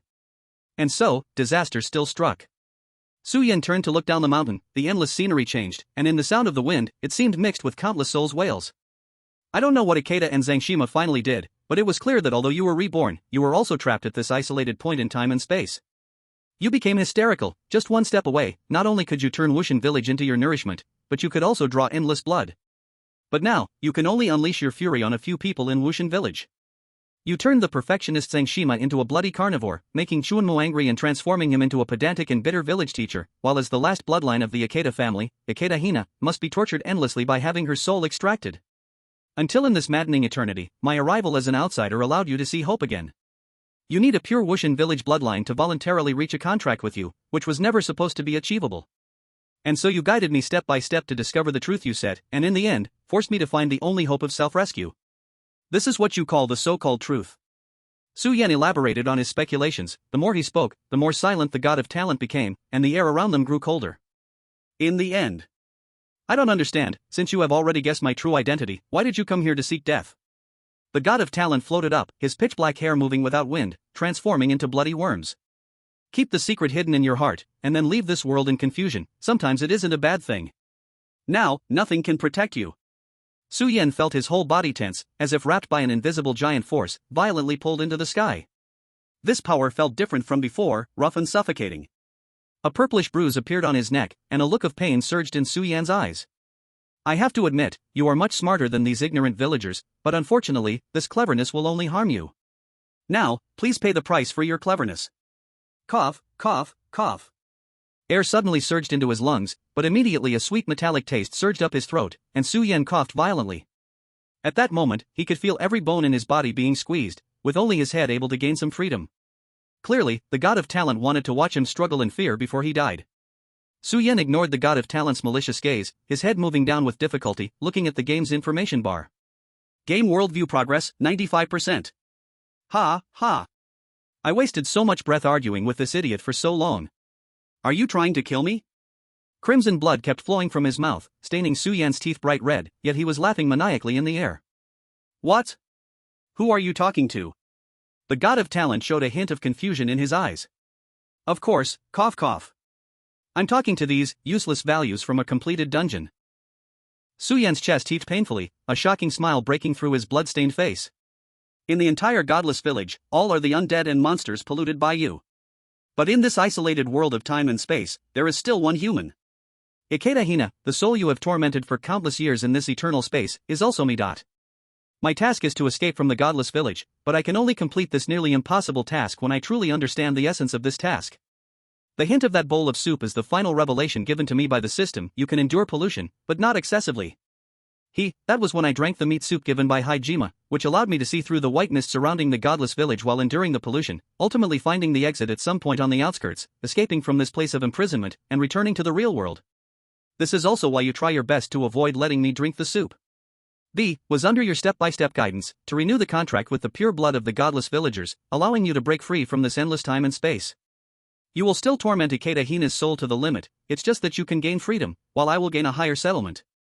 Seeing Su Yan's determined smile, the god of talent's pupils trembled slightly, suddenly feeling anxious. If that's the case, why don't you cooperate with me obediently? I have no choice. In the void, Su Yan sighed. I missed the chance to be polluted. I followed your wishes too easily, so I can only try happy bad true ending. The god of talent's body shook violently, a hint of fear slowly crawling into Kei's pupils. Kei incredulously discovered that the power of his influence over Su Yan was rapidly dissipating, and Kei's body suddenly became extremely sluggish.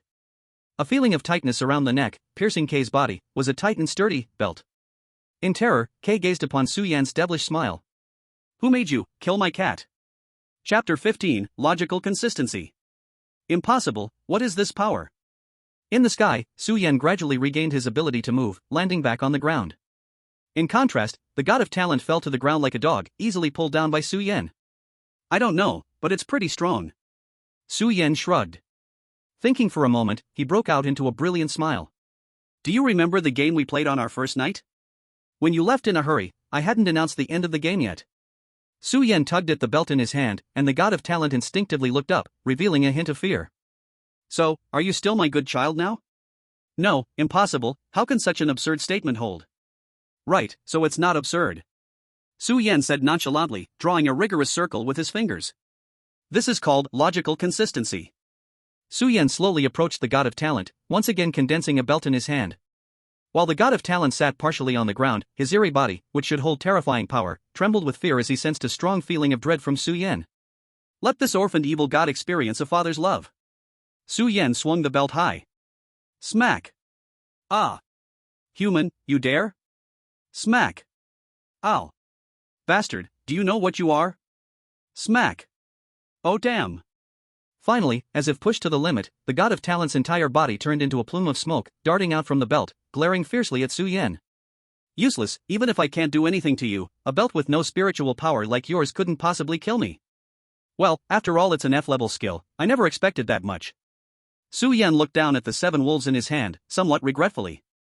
But, to go the TE route, I'll have to take you down at this point. Ha ha ha ha. The god of talent laughed as if he had heard the greatest joke. Why does the general laugh? Stop being so naive. As an outsider without spiritual power, you can't possibly defeat me unless you know the way, just like Ikeda back in the day. Oh? So, if I know the way, I can? Even you couldn't know what Ikeda and his people didn't. The god of talent stopped laughing, suddenly realizing his slip of tongue, and glared at Su Yan ominously. I think I can guess. But Su Yan seemed to have expected this.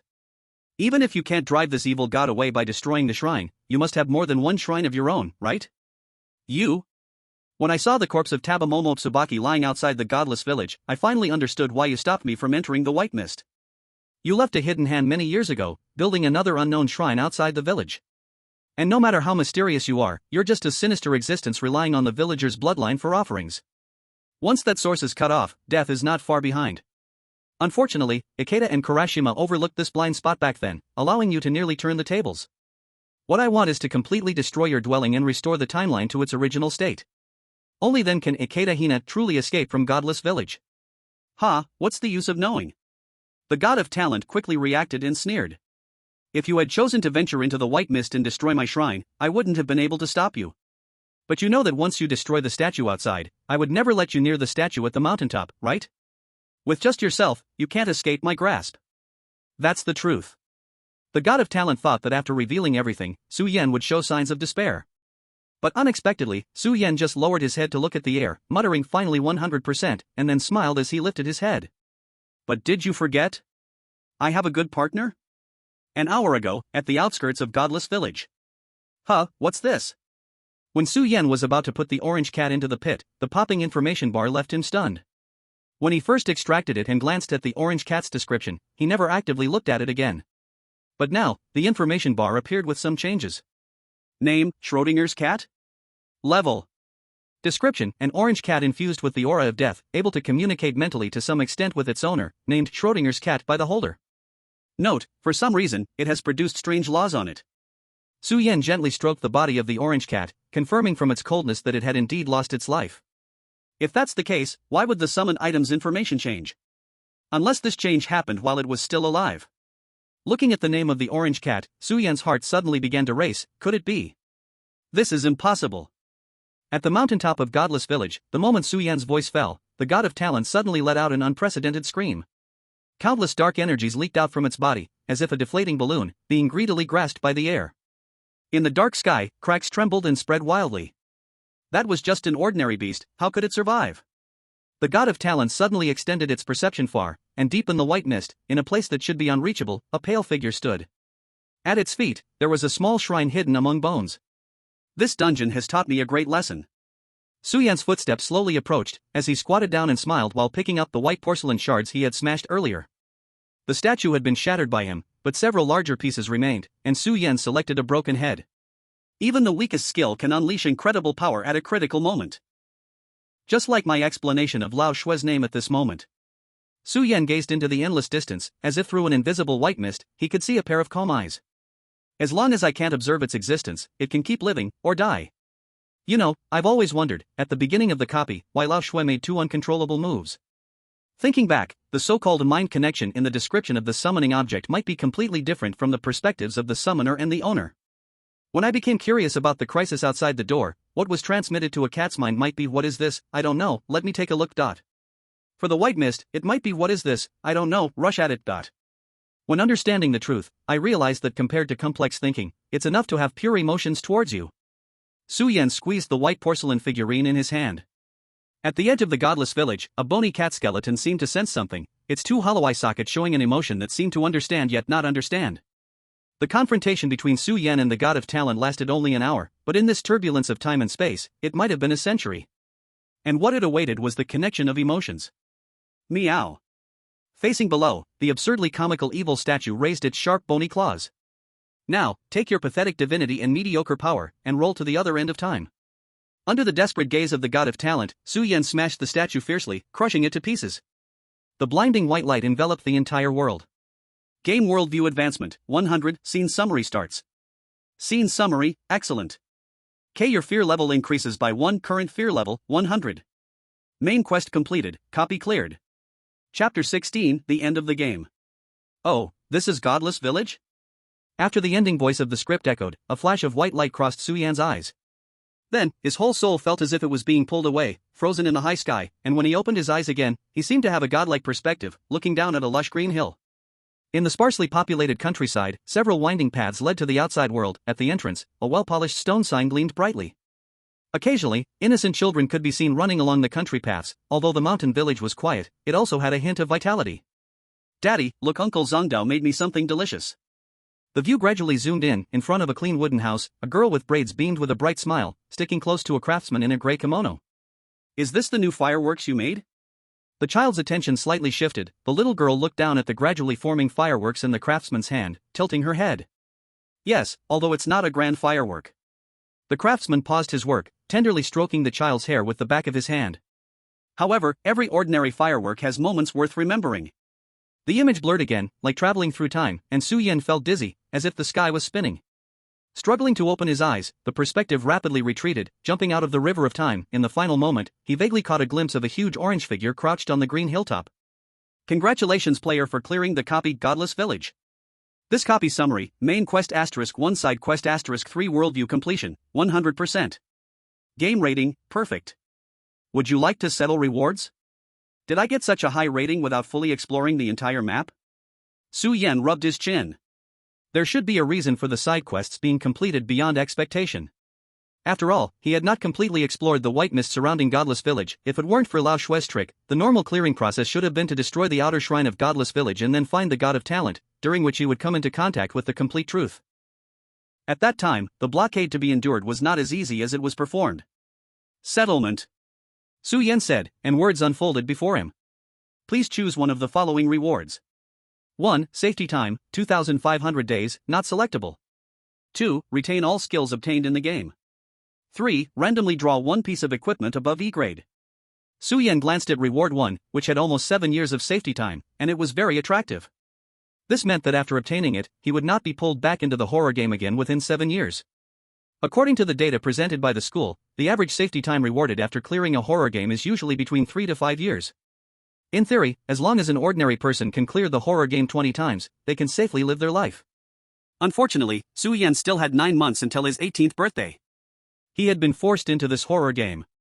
If he could gain 7 years of safety time from clearing for the first time, under normal circumstances, Su-Yan would definitely choose it without hesitation. Clearing the horror game, gaining safety time, squandering time and life. This is the main theme of this world. Forget it, thinking about this now is meaningless. Su Yan shook his head.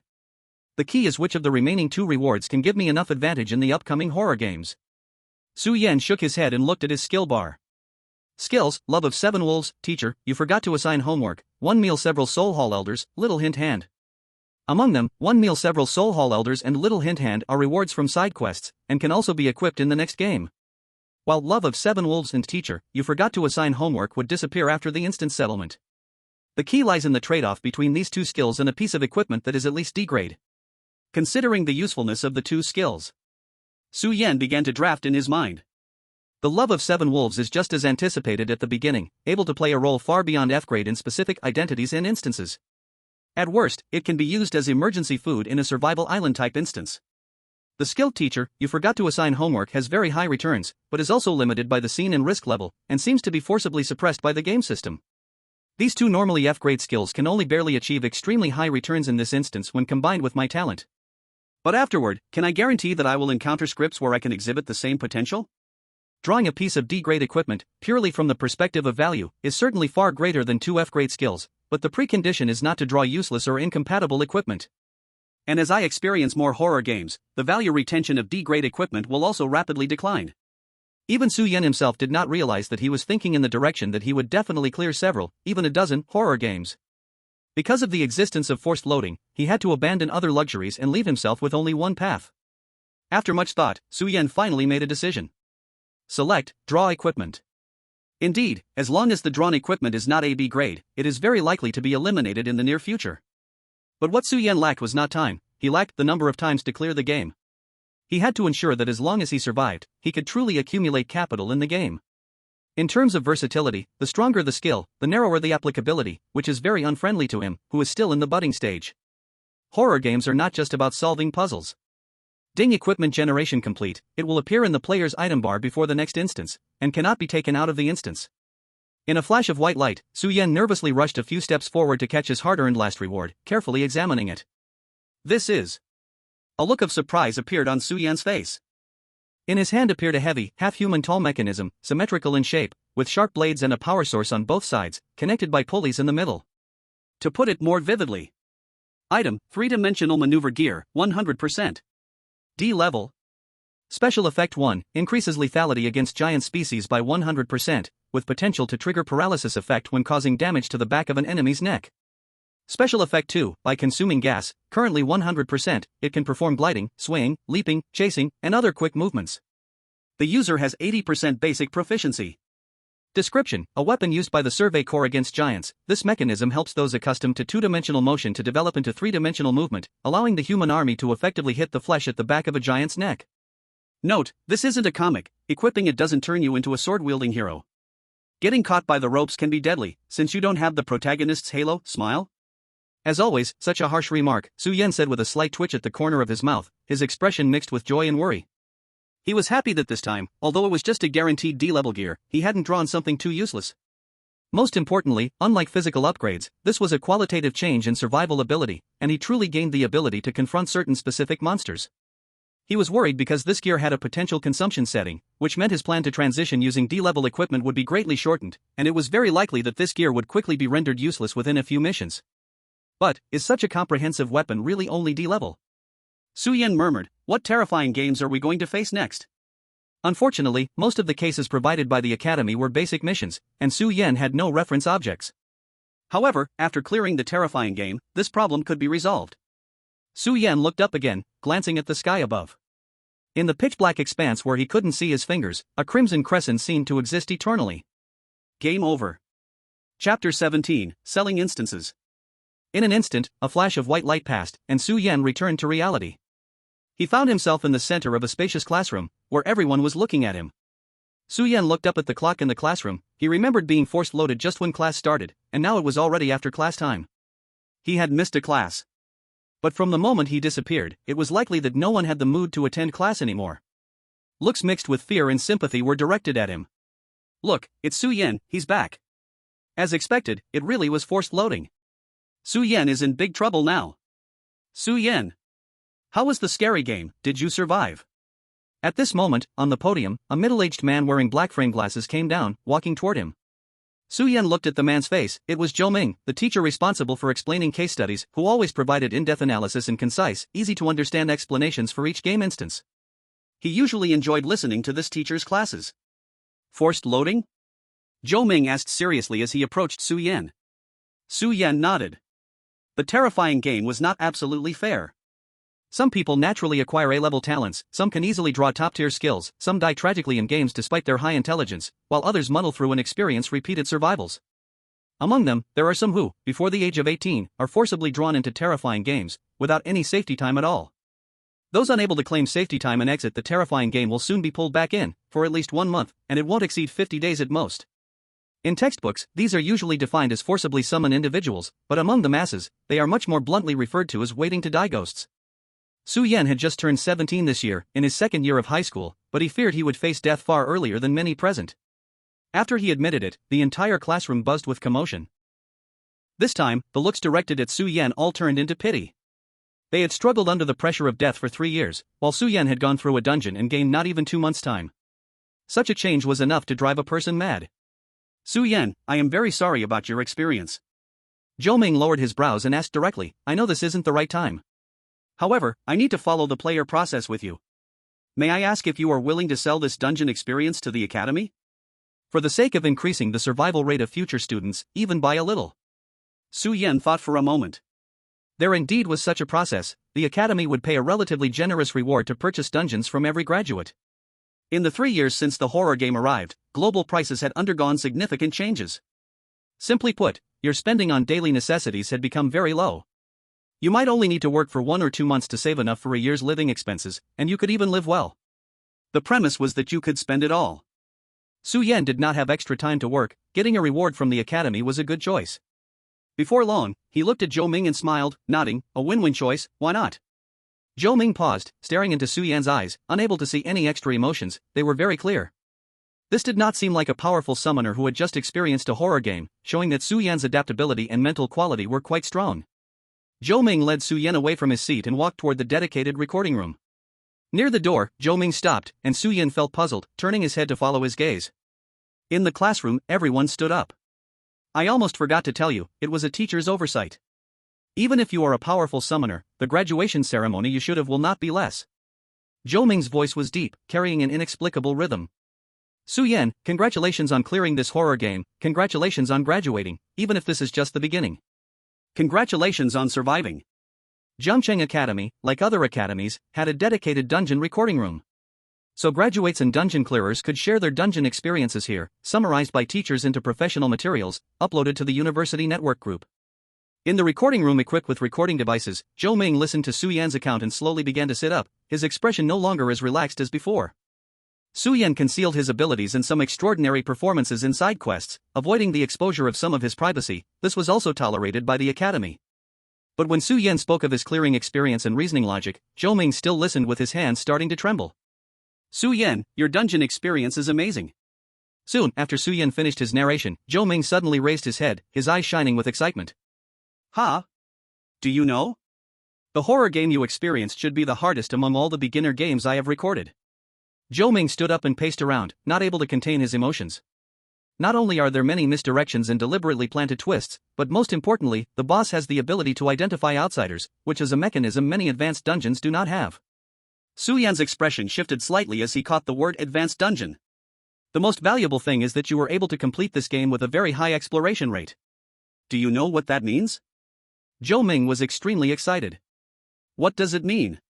Su Yan instinctively echoed. Few people can achieve a high rating in a horror game. Most of their dungeon experiences are incomplete, making it difficult to guess the real answers to clearing the dungeon. But your complete high-difficulty beginner dungeon clearing experience is very rare. Your performance in all aspects is nearly perfect. Zhou Ming patted the desk, his eyes bright. This case is enough to be a textbook example spread nationwide. Su Yan, your name can be recorded in history. Su Yan showed a faint bitter smile. Teacher Zhou, this means nothing to me? For someone who is racing against death, is being recorded in history important? Su Yan was not sure, at least he felt no comfort. Cough, cough. Sorry Su Yan, I misspoke. Zhou Ming also realized he had lost his composure and awkwardly returned to his seat. Anyway, I'm very grateful that you are willing to share such valuable experiences. This complete case has great learning value for the college and future students. I have just reported this to the dean. For your copy, Zhangcheng College is willing to purchase it for 100,000 credit points. I wonder if you are willing. Chapter 18, Internal Testers. Su Yan raised his eyebrows. 100,000 credit points, even before the arrival of horror games, was a considerable fortune. This price far exceeded Su Yan's expectations. He realized that simply by selling games, one could accumulate astonishing credit points. I have no objections. Su Yan nodded. Although judging from Zhou Ming's expression, his information had even higher value, he had no intention of pursuing the college path, so it was not bad to give a little leeway in this regard. Zhou Ming showed a sincere smile. He had high hopes for Su Yan. Su Yan, I wonder what your plans are next. Su Yan sat up slightly, knowing that the main topic was coming. The 3 years since the arrival of horror games had greatly impacted the overall structure of society. For the college, this meant merging middle and high schools, eliminating meaningless miscellaneous classes, and shifting to a more integrated system of teaching. Although their generation was just a trial run, the system had basically been perfected. Students would spend 5 years learning various knowledge, self-rescue skills, game examples, and clearing methods to improve their clearing rates by the age of 18 and gain 3 years, or even more, of safe time. After that, surviving students could choose to leave the college and step into society, enjoying what could be their last moments. Of course, there was another choice. As Su Yan had expected, Zhou Ming threw out an olive branch. Su Yan, would you like to continue your studies at the college and become an investigator or teacher? Zhou Ming looked sincere. To be blunt, because you are a strong summoner, even if you do not wish to, you will still face the arrival of horror games one after another until your death. The college needs your experiences, and we can provide all the help we can. The premise is that you join us. Su Yan fell into deep thought. The college was more like a commercial organization than a public welfare institution. Teaching students was just one of its businesses.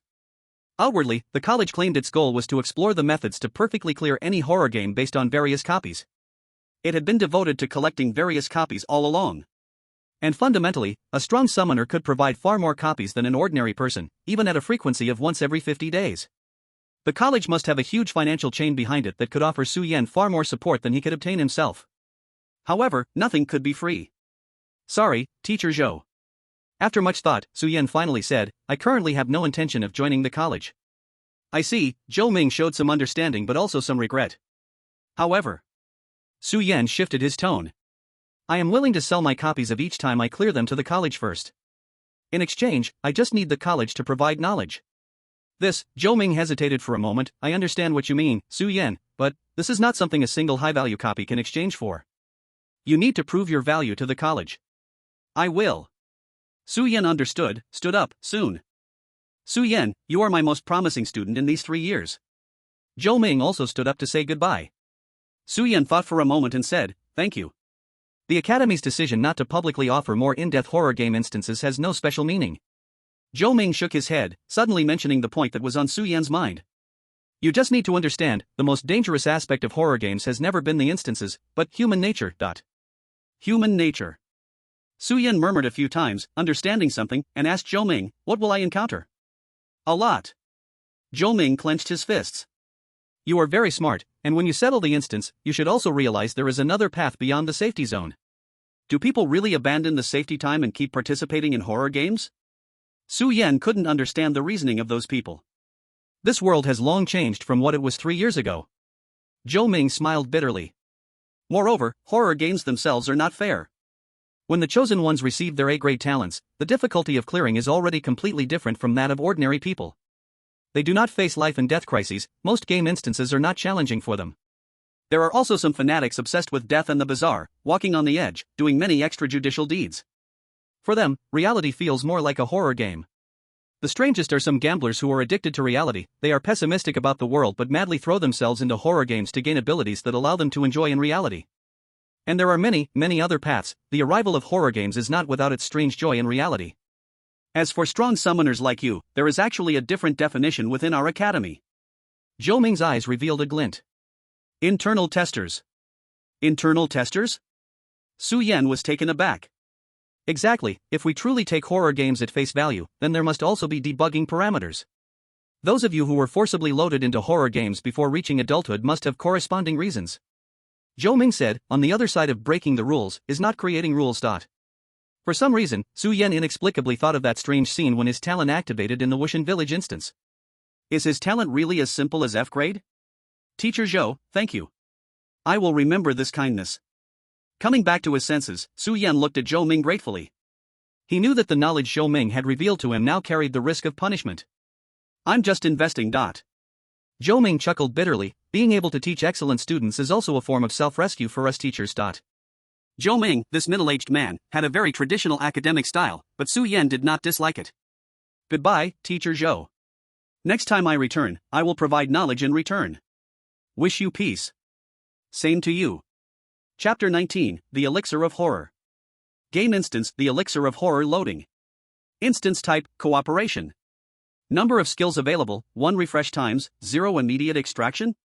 Back again, huh? Feels like it hasn't been long? Su Yan looked up at the red moon appearing above again, expressing his feelings. It had been 35 days since clearing the instance. Su Yan did not give himself much relaxation time. After spending some money to eat a few nice meals, he locked himself in the dormitory, with a routine of going between the cafeteria and dormitory. The academy was quite generous in continuing to provide food and accommodation, but he didn't know if it was because he had paid an extra year of tuition. The later the instance, the more it tests human nature, huh? Su Yan's gaze lingered on the words cooperation in the instance before he softly said. Extracting skill. Skill generation completed. Please choose one from the following 4 skills to load. Each time the skills provided and selected for the instance were different, with no clear logic. This time it was a broad 4 choices. Skill 1, King of No Disturbance, F grade. Another skill that leans toward reality. Su Yan shook his head speechlessly. What on earth is this for? He continued to read on.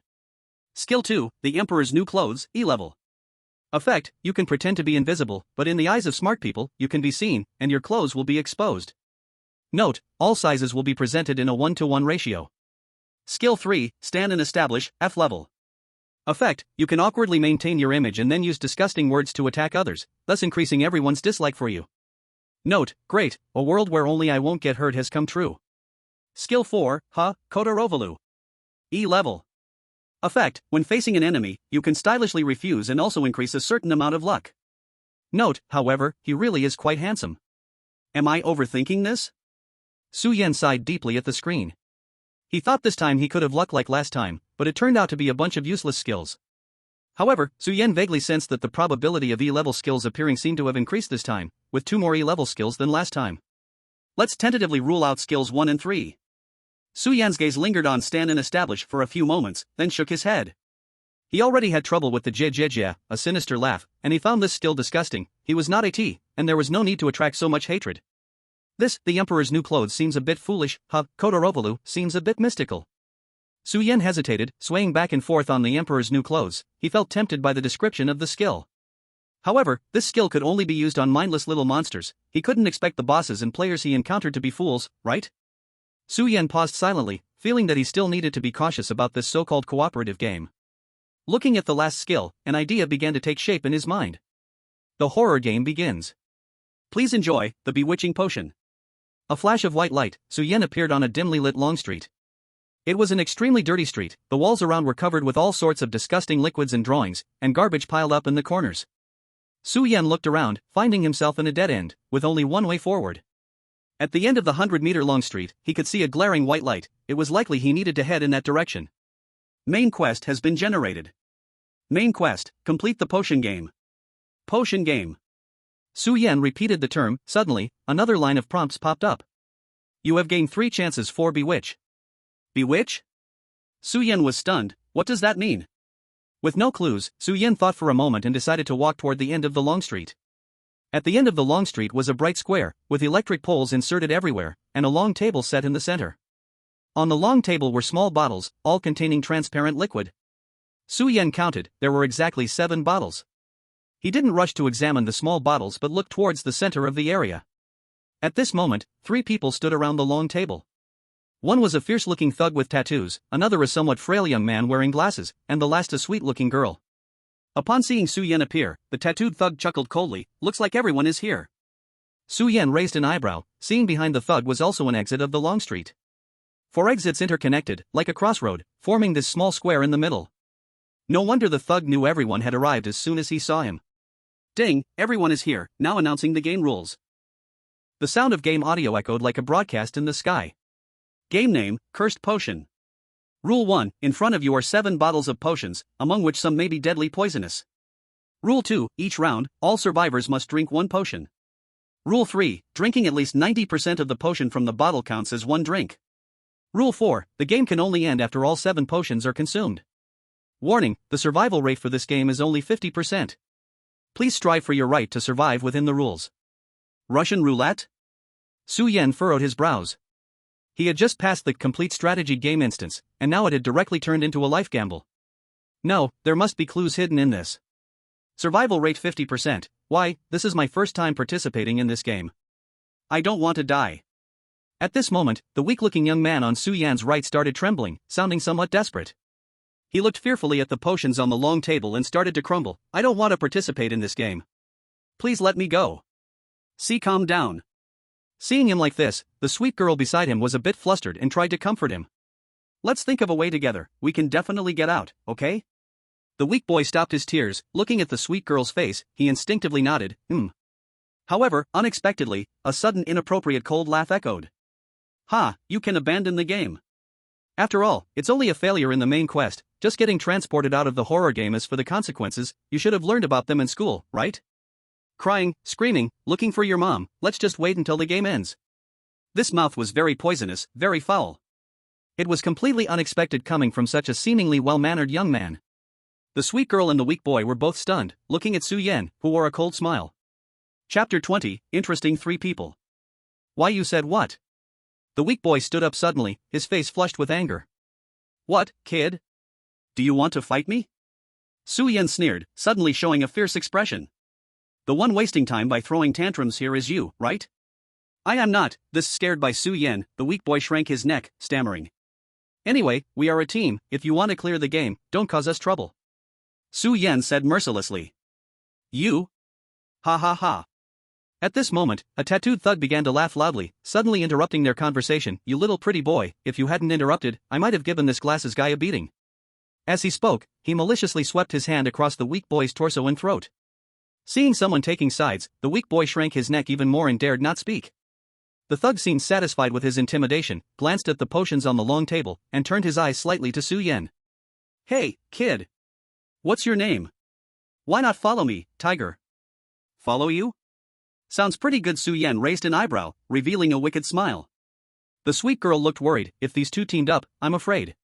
Seeing Su Yan show interest, Tiger was very proud, but a hint of coldness flashed in his eyes. Unexpectedly. But, I refuse. The next moment, Su Yan stated categorically. Ha, I knew you would be sensible, don't worry, Tiger won't let you lose weight, what did you say? The thug was about to laugh heartily when he suddenly realized. He widened his eyes and stared at Su Yan, followed by an expression of ferocity. Kid, are you messing with me? The other two nearby were stunned, not understanding why this annoying boy seemed so cool in that moment. Skill activation successful. Hearing the prompt sound in his ears, Su Yan didn't even move his brows, continuing to sneer. I advise you to focus less on me and think more about how to survive the first round. TCH, I think the first one to die will be you. Tiger said unhappily, but unusually refrained from making a move.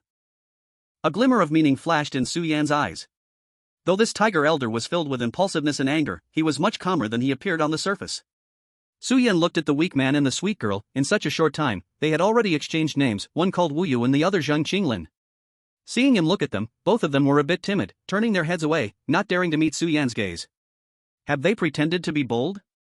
Su Yan frowned slightly, not paying it any mind. As long as the image of a villain was established, it was fine. However, in this state, there was no chance to trigger any skills on these two. After a moment's thought, Su Yan decided not to waste time, walked over to the long table, and casually picked up a potion. Each potion had the same shape, held in a small short-necked bottle. Su Yan uncorked it and took a sniff. It was colorless and tasteless. Notably, the entire bottle had scales marked with 10 divisions, and the removable cork had the same scale arrangement. If he poured the potion out through the bottle neck, exactly 1/10 of the amount could be released. Su Yan fell into deep thought. At this moment, the weak man looked at the potion in Su Yan's hand, gathered his courage, and said, Can I see that potion? Su Yan was taken aback, realizing that after he took down a bottle of potion, the entire long table was covered with a layer of golden light, and the other potions were fixed on the table. It seemed that only one potion could be picked up at a time. Thinking about it, Su Yan sneered, get lost. With those clumsy hands of yours, what if you knock over the potion? Skill activation failed. Zhang Qinglin felt a bit intimidated by Su Yan's words, gulping down his nervousness as he looked at the potion in Su Yan's hand. And no, I won't. I've seen examples at school, it was just because I was too nervous before. Zhang Qinglin didn't notice Su Yan's slightly furrowed brow, wanting to explain more, but found Su Yan yawning and casually pushing the potion into his arms. Never mind, you can't figure anything out from this for now, you guys can study it yourselves. Su Yan distanced himself from the group, crouching in a corner with a puzzled expression. Why is this a cooperative horror game? But the rules and props are clearly designed to kill people. Su Yan felt an unexplainable chill inside. Thinking about what might happen next, he began to understand what Zhou Ming meant by humanity. At that moment, a sound of footsteps approached him. Su Yan coldly turned his head and found it was the sweet-looking girl. Hello. Wu Yu, dressed in a pure white dress that matched her delicate and clean appearance, looked harmless. What do you want? Su Yan replied warily. Wu Yu tucked her long hair behind her ears, revealing a worried expression that evoked a strong sense of protectiveness. I think you are the most reliable person in this game, this is my first game, and I don't want to die. You saw that tattooed man as well, he is not like us educated people. I'm afraid he might do something impulsive. At that time, the three of us might all die in this game. How about we form an alliance, the three of us? Wu Yu whispered. Su Yan's eyes were very calm. This woman was the only one in this scenario who had shown some intelligence so far, but unfortunately, her thoughts were all about self-preservation. This was too ordinary enough to possibly die in this game, which was not good. I have no interest in dancing around with you people, just go study the game honestly. Su Yan said coldly. He had already done his best to advise them, and the rest depended on these people's fate. Wu Yu pursed her lips, revealing a pitiful expression, biting her lip, and could only turn to leave. Su Yan no longer paid attention to Wu Yu, he was more concerned about why he couldn't trigger any skills on Zhang Qinglin just now. When facing an enemy, you can refuse coolly while also increasing your luck. Was it a failure to trigger the effect, or does this skill have a hidden cooldown? Or a limit on uses? Su Yan pondered deeply when a familiar system sound suddenly rang out again. Skill activation successful. Su Yan's expression changed, and he abruptly turned his head, eyes fixed intensely on the departing Wu Yu. Why, the skill that couldn't trigger on Zhang Qinglin, whom he had insulted repeatedly, worked successfully on this somewhat clever Wu Yu. How interesting, this is truly fascinating. A smile crept onto Su Yan's lips as he realized he understood the activation mechanism of this skill. At the same time, he also discovered that many members of his team had their own hidden agendas. Chapter 21, Playing a Role. So now, the only question is how to uncover the truth of this game. Su Yan thought this and shifted his gaze to the prompt bar. You have received 3 chances for eerie determination. What does eerie determination mean? How do you trigger it? Su Yan was baffled, he had tried many times and couldn't use these opportunities at all. Clearly, this sudden setting was the key to unraveling the potion game. This game does not have a time limit designed, and in fact, it doesn't need one because as time passes, the people here become increasingly dangerous. Su Yan looked back. At this moment, the other 3 had basically researched the potion thoroughly, and naturally, no one dared to drink the potion first. The tattooed thug put the potion back on the table, his eyes darting around, not knowing what he was thinking. Wu Yu stood together with Zhang Qinglin, the two seemed to have formed a small group, whispering something to each other. Hey, enough! Stop delaying. At this moment, Tiger yelled, calling the few people over. You all know, right? Only by completing this game can we survive. Tiger said impatiently, let's start now, one by one. Zhang Qinglin's shoulders trembled, Tiger's words clearly meant for them to gamble with their lives one by one. What, you all unwilling? Tiger's gaze darkened as he grabbed Zhang Qinglin's sleeve. Eyeglasses, this is a game, believe it or not, I can kill you, and no one will say a word. You? I? Zhang Qinglin's voice trembled, glancing at Wu Yu beside him, he still mustered the courage to say, then why don't you drink the potion first? Damn it, you're asking for death. Tiger erupted in anger, violently throwing Zhang Qinglin down and kicking him hard. Zhang Qinglin let out a scream. The potion game has rules, but besides that, the one with the strongest fist sets the rules. Zhang Qinglin painfully learned this lesson. He. Suddenly, a creepy laugh echoed from a dark corner, sending chills down everyone's spine. Tiger stopped his actions, cautiously looking at Su Yan's twisted smile. What's wrong? Keep fighting. Su Yan let out a strange laugh, maybe if you kill one, the game will clear. He took a few steps forward, instinctively forcing Tiger to back away, stopping just in front of the fallen Zhang Qinglin. Zhang Qinglin opened his swollen eyes in a blur. For some reason, he felt that this boy was protecting him. But then, Su Yan suddenly sat down heavily on Zhang Qinglin. You continue, I'm just watching. Su Yan crossed his legs, sneering. Damn, kid, you'll pay for this sooner or later.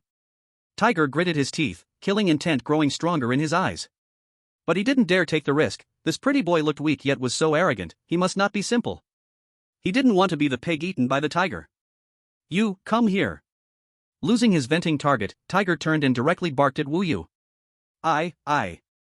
Wu Yu looked like she was about to cry, casting a pleading glance at Su Yan. Su Yan thought for a moment and revealed a look of hesitation. Damn you, filthy bitch, when I call you, you come. Tiger was furious, striding over and grabbing Wu Yu by her hair. Ah! The female scream jolted Zhang Qinglin, who was sitting there, a bit awake. He struggled to turn his head and saw Wu Yu being assaulted. In indignation, he wanted to shout, you still. The rest of his words were muffled by a rag that Su Yan stuffed into his mouth. Let go of me. The person beneath him continued to struggle. Su Yan sighed and gently patted Zhang Qinglin's face. 3 years of studying, your blood hasn't cooled, don't think that some dogma is the truth. Here, your life is the most important. Zhang Qinglin stopped struggling, surprise showing in his eyes. How did this guy know he was a student? Su Yan naturally knew. He couldn't understand why this clumsy glasses-wearing man entered the game while wearing the Jiangcheng Academy uniform. Was he really foolish, or just pretending? Help me. He's going to kill me. On the other side, Wu Yu continued to cry out in fear, tears streaming down her face as she occasionally looked towards Su Yan and Zhang Qinglin. The hesitation on Su Yan's face deepened. Damn it, stop whining. Do you want me to kill you? Tiger held Wu Yu and slammed her onto the ground, fuming. Then he picked up a bottle of magic potion from the long table, cautiously uncapping it, and carefully poured out 1/10 of the potion. Seeing this, Su Yan silently called it as expected. Pretty boy, don't think I don't know why you're playing the hero. In front of the long table, Tiger sneered at Zhang Qinglin beneath Su Yan, contempt dripping from his voice. This damn magic potion game, at the end of the day, it's about rule 3. Drinking at least 90% of the potion is considered one use. Tiger turned to look at despairing Wu Yu, revealing a cold smile. This means that 1/10 of the potion in each bottle can be used for testing. As long as she doesn't die from this sip, Tiger can survive. Su Yan could feel Zhang Qinglin's body stiffen beneath him, the terror radiating from his skin even through the school uniform. Scum! Su Yan let out a light breath. He thought of this point as soon as he saw the structure of the magic bottle, and thus felt a chill run down his spine. Using violence to overshadow the rules and exercising even more bloody violence in accordance with the rules, was this the solution to the game? Drink for me, or I'll kill you. Tiger roughly pried Wu Yu's mouth open and brought the bottle to her lips. Wu Yu still wore that despairing expression, her tear-streaked face casting a hopeful glance towards Su Yan. Su Yan's face was filled with conflict. Damn it! How long is that bastard Pan going to be indecisive? This is so cowardly. She's about to go crazy. Smack, intense pain surged as Tiger slapped Wu Yu hard. Don't move, just drink the potion. In Wu Yu's terrified gaze, the magic potion flowed in strands under the light, pouring into her throat. Chapter 22, 1/10 of the magic potion. Seeing this, Su Yan raised his brows in surprise. Zhang Qinglin struggled to turn his head, his gaze fixated on that moment, afraid to miss anything. After confirming that Wu Yu had completely swallowed the potion, the expression on Tiger's face relaxed slightly, yet remained tense. He stared intently at the half-sitting, coughing Gao Yu, the joy in his eyes growing stronger. It's fine, this woman is still alive. Ah, pretty boy, did you see that? This is Tiger's luck. The little thug laughed loudly, gripping the magic potion tightly, sneering at Su Yan. I also have to thank the rules of this magic potion game. Now that the potion is in my hands, you can't snatch it. He clearly noticed the golden light on the long table, only one person could control the magic potion at a time, allowing him to be reckless. Su Yan said nothing, quietly watching Wu Yu, who was still coughing. A hint of pallor appeared on her face but soon turned rosy. This woman kept her composure, she really drank it. Pretty boy, what's wrong? Where's your earlier arrogance? Afraid to die? The little thug mocked, I want to see if your life can withstand this. Saying this, Tiger picked up the remaining 90% of the magic potion. Gulp gulp swallowed without a trace. Zhang Qinglin swallowed his saliva, looking at the potion in Tiger Grandpa's hand with a strange expression. With the potion in his belly, Tiger Grandpa became even prouder. Pretty boy, it's your turn, dare you? Don't rush, let me observe for a bit more, Su Yan sneered. Kid, don't think you can stay out of it. Tiger Grandpa crossed his arms. It's written clearly in the game that everyone must drink that potion. If you don't drink it, you can't pass. You're quite well versed in the rules, Su Yan smirked, but have you studied whether this poison is chronic or acute, or let's say? Can you really be sure this bottle of potion has no poison? What? Tiger Grandpa's heart sank, a violent cough came from behind. A strong sense of unease surged in him as he instinctively turned around. The woman sitting on the ground looked uncomfortable, her chest rising and falling violently, creating a captivating curve. However, he had no mood to enjoy this beautiful scene at the moment. He stared at the woman's pale face, and the next moment, Wu suddenly turned her head and started to vomit violently.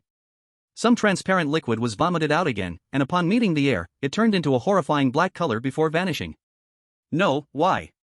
Tiger Grandpa's eyes widened as intense cramps suddenly struck his abdomen. His face turned ashen in an instant, and he wanted to say something, but white foam gradually emerged from his mouth. Then, his body became stiff and completely fell down. Ah! Dead people. Dead people. The one screaming in horror was Zhang Qinglin, who had been staring at Tiger Grandpa and Wu Yu just a moment ago, but now he was scared enough to close his eyes tightly, causing the cloth in his mouth to pop out. Tisk, stop yelling. Su Yan snapped, genuinely feeling this kid deserved a beating. But this scene was indeed interesting. The guy who shouldn't have died ended up dead, while the clever one was the one who met his end? However, looking at the surviving Wu Yu, Su Yan thought, could it be that only taking a tenth of the poison doesn't cause any harm? If that were the case, wouldn't the way to pass be too simple? How could this bottle be poison? Zhang Qinglin also walked over in disbelief, looking at the empty bottle on the ground. What do you know? Su Yan shot him a cold glance. I know, no, I don't know. Zhang Qinglin shook his head like a rattle. This kid just wasn't someone who could keep secrets. You all okay? At this moment, Wu Yu struggled to walk over with her weak body, and Zhang Qinglin hurriedly ran to support her. Why didn't you die? Su Yan asked directly. Wu Yu's gaze flickered a bit, but she finally revealed a bitter smile. I didn't expect the first bottle to be poison. Thankfully, I only drank a little, otherwise, it would have been me who died. Looking at a corner where Tiger Grandpa's corpse lay, she seemed to feel a little scared still. Su Yan fell into contemplation. Wu Yu glanced at him, then looked at Zhang Qinglin, and spoke. I seem to know how to pass this game. Oh? Su Yan turned to Wu Yu. Really? Let's quickly finish this game and leave this hellhole. Zhang Qinglin exclaimed excitedly, nearly jumping up. Wu Yu tidied her hair, looking natural as she said, you all just saw it, drinking just a little bit of the potion won't cause any harm. According to the rule, drink at least 90% of the potion in the bottle to be considered one use. It means we need to test the potion to distinguish the poison. As long as we drink 1/10 of the remaining potion, we can tell which ones are poisons. Su Yan frowned. Even Zhang Qinglin was taken aback and hesitated a bit. No matter what, the game has to continue, Wu Yu smiled, walking straight to the long table and picking up a bottle of potion. If you don't believe me, I can go first. Saying this, she directly drank 1/10 of the potion. Wu Yu's expression remained calm as she quietly waited for 10 minutes. This time, she was really fine. This bottle of potion seems to really have no poison. Zhang Qinglin stared at Wu Yu, swallowing hard. Su Yan thought for a moment, walked to the table, and picked up the remaining potion that was 90% full, carefully examining it. This bottle of non-toxic potion is mine, so don't drink it, Wu Yu said. Su Yan's cold smile deepened. Hey, woman, he said to Wu Yu, you have a nice figure. After we get out, how about considering being my woman? I will take care of you. Wu Yu was taken aback for a moment, then she understood. So that's it, this man wants to use capturing her as an excuse to greedily take this potion. How pretentious. Wu Yu sneered internally but soon showed a flattering smile. Of course, I like strong people like you the most. Wei. Forget it, you're too ugly. I refuse. With a blank expression, Su Yan interrupted Wu Yu. The remaining words instantly choked in her throat, and Wu Yu's face froze. Then she secretly gritted her teeth, this man is indeed playing with her. Su Yan ignored Wu Yu and listened to the notification sound in his ear, his smile growing colder. Skill activation successful. This guy's killing intent is really well hidden. Chapter 23, Strange Survival Rate. Sister Wu Yu, since this potion is non-toxic, then hurry and drink it. At this moment, Zhang Qinglin came back to his senses, excitedly said. He didn't think too much, since Wu Yu's method didn't go wrong, then it was probably that he looked wrong before. Who knew that as soon as he spoke, both of the people present stiffened. Su Yan's gaze fell oddly on Zhang Qinglin, good kid, you really are good at putting people in danger. As expected, Wu Yu showed an awkward expression. I'll pass, you guys drink this potion. If Lord Tiger were still alive, he would probably be able to see Wu Yu had a problem by now. But unfortunately, there was only a fool left on the scene. Su Yan thought for a bit and still used the skilled little hinting hand on the potion in his hand. Immediately, an information box popped up. Item, strange potion. Description, a specific potion generated by game rules, ingredients unknown, current state, likely non-toxic. Non-toxic is non-toxic, but what does likely non-toxic mean? Su Yan was confused, so he handed the potion to Zhang Qinglin. You drink it. Oh, thanks, brother. Zhang Qinglin took it stupidly and actually drank it immediately. Su Yan and Wu Yu were shocked as they watched from the side. This glasses guy is daring, he really drinks it when there's a potion. Su Yan retreated a few steps with an odd look, carefully sizing up Zhang Qinglin. Did you really drink it? Yes. Zhang Qinglin wiped his mouth. Since Sister Wu Yu has tried it and it's non-toxic, then it must be non-toxic. Su Yan noticed a hint of regret on Wu Yu's face. The two waited for another 10 minutes. Zhang Qinglin showed no unusual symptoms and was foolishly smiling. Is this kid really lucky because he's foolish? Su Yan looked at the 5 bottles of potion left on the table, caught in a dilemma. The game must go on, and he and Wu Yu were destined to drink the potion in this round. Right now, he couldn't risk his life, believing Wu Yu's method of testing for toxins. She clearly couldn't manage it herself. Wait a minute, 5 bottles? Su Yan realized something was wrong. Warning, this game has a survival rate of only 50%. Please strive for your right to survive within the rules. This seems like a provocation to incite player opposition, but it seems to hide important information. Zhang Qinglin drank 1 bottle, Lord Tiger was poisoned and died from 1 bottle. There are a total of 7 potions, so why is the survival rate 50%? On the other side, Wu Yu hesitantly reached for a potion on the long table, grit her teeth, and drank another 10th. A trace of pallor rapidly appeared on her face but was quickly suppressed, only remnants of fear remained in her eyes. No, each of these potions is clearly a poison. She must not drink it. What's wrong with you? Su Yan's voice came from behind. Wu Yu's back chilled, and she turned around to force a smile. It's nothing, I just tried another potion, this one is also non-toxic, why don't you drink it? I am still a bit scared. While speaking, she even pushed out a fuller curve. Showed a pitiful look. Afraid of what? Su Yan laughed, afraid I won't realize you are acting? Stop pretending, now the first round only has you and me left who haven't taken the medicine, I don't have the mood to act with you anymore. Wu Yu's expression instantly turned cold. You little brat, are you really playing with me? Wu Yu's innocent look vanished, replaced by a dark expression. At this moment, she finally shed her skin, resembling a venomous beautiful snake. To be honest, you acted quite well, I didn't notice at first. Su Yan shrugged, but unfortunately, the skill I drew this time can tell who the enemy is. Zhang Qinglin is a foolish boy, so even when targeted by me, he never thought to do anything to me. But you and Tiger, I didn't expect your hearts to be so hard, plotting early on how to eliminate other players. This is a horror game, what do I need to talk about in terms of law and ethics? Wu Yu sneered, as long as I can survive, I don't care if everyone else here dies. Zhang Qinglin's mouth dropped wide open, as if he had just swallowed a quail egg, staring at the sweet and gentle woman who had suddenly changed her face. How about you two talk a little more, let's not hurt each other's feelings. Shut up, coward. Wu Yu looked at him disdainfully, if it weren't for your foolish face being easy to control, you would have been the first one I killed. Zhang Qinglin was speechless.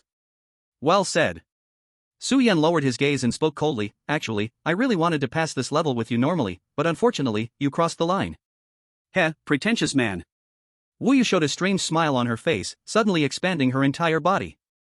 Zhang Qinglin looked terrified, stepping back as he watched the shadow before him gradually grow larger. Scales covered Wu Yu's face like flesh turning inside out, her pupils becoming sharp and exuding a dangerous aura. In a short while, her entire body had doubled in size, transformed into a blood-colored lizard person.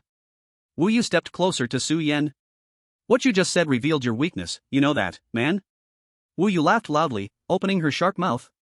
Everyone's starting skills are the same, yet you, surprisingly, only have a skill to identify friend or foe. Ridiculous, too ridiculous. I have been on guard against your only threatening skill, who would have thought you would expose it yourself? If I had known it would be like this, I wouldn't have played so hard, I could have just named you two first. Wu Yu's large head bent towards Su Yan, revealing her fierce sharp teeth. Tell me, where would it be suitable for me to bite off your flesh? Su Yan raised an eyebrow and suddenly said, slight beastification, simple enhancement, your skill must only be EF level, right? You had some brains at first, but once beastified, it seems you can't think at all. Shut up. This statement hit Wu Yu's sore spot, her eyes showing murderous intent. For dealing with a newbie like you, this is enough. Her right claw extended, creating a gust of wind as it slammed down. Su Yan thought for a moment, did not dodge, but extended his hand instead. A wave of sound rushed past in the street. Wu Yu showed surprise in her eyes as her arm began to tremble. Su Yan lifted his head, feeling the not-so-strong force coming from her arm, finally breaking into a smile. Who told you it was my first time participating in the game? Chapter 24, Big Breasts, No Brains. Wu Yu realized she underestimated something. The man before her, all this time pretending to be tough, was not just playing around, he truly had that strength. The immense power coming from his palm was already completely unlike what a human should possess. Su Yan lowered his head, peering through the seams of his clothes at the muscular body that was somewhat difficult to look at, sighing with a wry smile. Still not eating enough fried chicken. In the dungeon of Shirin village, he had not left empty-handed. The large amount of power points he had seized from the uncle on Hidden Island became a card up his sleeve. According to Su Yan's testing, his current physical quality already far beyond normal people's abilities. This farce should come to an end. With a shoulder throw, under Zhang Qinglin's shocked gaze, Su Yan directly pinned the towering Wu Yu to the ground, his fists raining down like a storm. Fortunately, the transformed lizard man was incredibly ugly, and Su Yan felt no guilt while hitting him. Do you submit or not? After a while, Su Yan got up and looked at Wu Yu, who had returned to her original ragged form, and said casually. Wu Yu's eyes showed fear. Who on earth are you? Legion, or outlaw? Su Yan's gaze flickered. He didn't expect this woman to have some insight. He didn't speak, dusted off his hands, and turned back to Zhang Qinglin. However, Zhang Qinglin, after glancing at Su Yan as if he had discovered something, was no longer afraid. He quietly leaned in and asked, Senior, you are also from the academy, right? Oh? Su Yan stopped in his tracks, revealing a hint of surprise. What makes you think that? Just a feeling. Zhang Qinglin scratched his head a bit awkwardly. I feel that the aura on you is very similar to those around me, very clean. At least, you are not from other factions. Su Yan didn't answer, walking back to the long table to pick up the third vial of potion. Earlier, Wu Yu tried so hard to get me to drink this potion, how could she know it must be toxic? But, previously, when Zhang Qinglin drank the second potion, he was perfectly fine. What's going on here? Su Yan's mind was in chaos, he had no clues at all. Everything had returned to square one. After a while, he put down the potion, laughing to himself. Could it be that this potion is ineffective on fools? At this moment. Ding. Initiating deception, judgment, failure of deception. You have 2 attempts left. Su Yan was momentarily stunned, then his eyes fluctuated violently, finally turning into disbelief. This sudden prompt made him completely understand something. No wonder there were so many strange occurrences before. In that case, everything made sense. Zhang Qinglin. Su Yan suddenly turned around and loudly asked, what is your ability? Ability? Zhang Qinglin was stunned, then honestly said, the skill I drew before the game is Weeble, which can greatly activate cell activity, while the talent is Farmer and Snake, which can. Who asked you that? Su Yan interrupted anxiously, then said word by word, what I'm asking is your ability in this game. Zhang Qinglin was taken aback, finally coming to a realization. Oh, you mean that? Almost forgot. My ability is Insight. Insight. Su Yan repeated those words in his mind, then quickly walked towards Wu Yu. Spit it out. He coldly said, looking at the terrified woman. Wu Yu's face turned even paler, and then she really turned her head, a large mass of black potion spewing out of her mouth. The potion she just drank had not been digested at all. What is your ability? Cough, so that's how it is? I got the ability of ruminate, Wu Yu said while coughing. No wonder she could spit out every drop of potion she swallowed. A complex expression flashed in Su Yan's eyes. He didn't expect this game to be, truly, a cooperative instance. As long as every member of the team communicates their information without concealment, this game could be easily cleared. Too absurd. Oh. At this moment, Zhang Qinglin finally realized, looking at Su Yan, Senior, could it be you also have a similar ability? That's right. Su Yan looked at the potion on the table. From the beginning, the instance had granted them the key to clear it. Wu Yu obtained the ability of ruminate, able to store the potion she drank in her stomach or spit it out. Zhang Qinglin got the ability of insight, allowing him to see changes that only he could perceive. And Su Yan obtained the ability of deception, to apply deception on the properties of the potion. Although he didn't know what ability Tiger got, it must also help them quickly complete the potion game. Wu Yu should have been the one to test the potion. Her ability to ruminate meant there was no risk of poisoning for her. Zhang Qinglin communicated his findings to Su Yan through his insight, and in the end, Su Yan deduced the truth about the magic potion. As long as they found this truth, all of them could safely consume the magic potion. It sounds simple, but there was an undetectable trap set within. No one would calmly reveal their gained abilities to others, especially not in a game scenario where death was a constant threat. This is the frightening aspect of human nature. Su Yan somewhat understood why the academy wouldn't disclose these scenarios to students. Zhang Qinglin, what did you see with your insight before? Su Yan asked. Zhang Qinglin did not respond immediately. He stood still, troubled, thinking for a long time, and finally replied with concise words. First, when Wu Yu drank 1/10 of the first potion, the liquid appeared murky to me. Let's call it poison for now. Second, when Lord Tiger drank the remaining 90% of the potion, I did not see any poison in it. Third, when the potion was on the table and I drank it, I also saw no signs of poison. Zhang Qinglin looked troubled for a long time. This doesn't make sense. Why is that? In the corner, Wu Yu listened carefully to Zhang Qinglin's explanation, racking her brain in thought. She knew this was the last clue to clear the magic potion game. But soon she fell into confusion. Every deduction had extremely contradictory parts, driving her mad. Her talent was big-chested but brainless, D-level. Every bit of growth in her body raised her charm, but lowered her intelligence. To have survived until now, she felt she had tried her best. Chapter 25, The Deceptive Rules. After hearing Zhang Qinglin's summary, Su Yan showed a thoughtful expression. On the surface, Zhang Qinglin's descriptions were filled with contradictions, but Su Yan didn't think the other was lying. Maybe it's not that the potion has some rule, but that we define the rules of the potion ourselves. Huh? Zhang Qinglin looked puzzled. What do you mean? Su Yan walked to the long table and closed his eyes. He had only 2 chances left to set the rules, but that was enough. Deceptive rule: when you believe the potion is not poisonous, then it definitely isn't poisonous. This time, it was not just a whisper in his ear, the entire game space echoed with the system announcement. Ding, initiating deceptive rule, determination, deceptive rule successful. Rule established: 5. When you believe the potion is not poisonous, then it definitely isn't poisonous. Huh? Just like that? Zhang Qinglin was still trying to process this, incredulous as he approached the table. Su Yan picked up a bottle of the potion and drank it without changing his expression. Actually, the game hinted from the beginning a 50% survival rate cannot be fulfilled across 7 bottles of potion. Rule 1, 7 bottles of potion are placed before you, any of which could be deadly poison, which means each bottle might be poisonous or not. The key is how you will set the rule. My first attempt at setting the rule was very close to success, but unfortunately, you are not a simple fool. Do you believe that I can set the rule: if a pure-hearted person drinks the potion, it will also be deemed successful? But Zhang Qinglin looked conflicted. This doesn't make sense. On the contrary, what the deceptive rule requires is that my rule conforms to all previous logical occurrences. Su Yan wiped his sweat. The biggest trap in this game lies in time. The longer you hesitate, the more you have to set rules that match the various logics that happened before. If you had used the deceptive rule at the very beginning of the game, it wouldn't have been so troublesome. Because there hadn't been any logic yet, so even if I set the rule to drinking the potion is not poisonous, it wouldn't be a problem, right? Zhang Qinglin pondered. In any case, in this game, we can be considered to have passed. A female voice suddenly appeared beside the two. Su Yan turned his cold gaze to look. Don't look at me like that, it was that thug who stirred up the trouble first. Wu Yu curled her lips, showing no remorse. She picked up the 4th bottle of the potion on the table, teasingly looking at Su Yan. No wonder every time I regurgitated is poison. You should blame yourself for not using your tricks earlier. Otherwise, how would it lead to someone dying? You? What are you talking about? Zhang Qinglin's face turned red with anger. If it weren't for us setting the rules, you wouldn't have made it past the first round at all. So, what? Are you going to kill me? Wu Yu retorted. I haven't done anything illegal in this horror game. Now, are you all set to judge me in place of the law? Zhang Qinglin was speechless. Having lived in a sheltered world, he could not argue with someone like Wu Yu. If it were an academic debate, he could say a few words, but faced with human nature, his theoretical knowledge was nearly zero.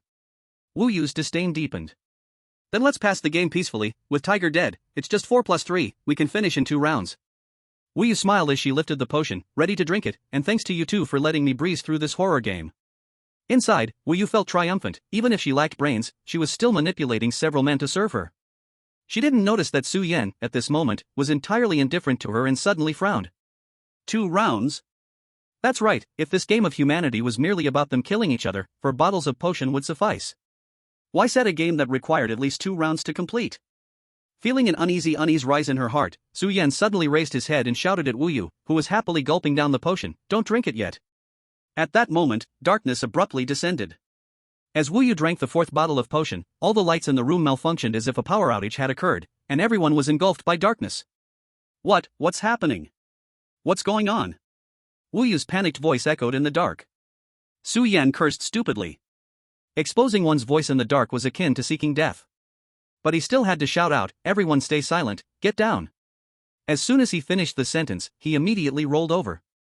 In the air, sharp sounds sliced through like arrows, producing a piercing noise. Su Yan crawled on the ground, staring fixedly at the spot he had just stood on, where a chilling cold light still shimmered.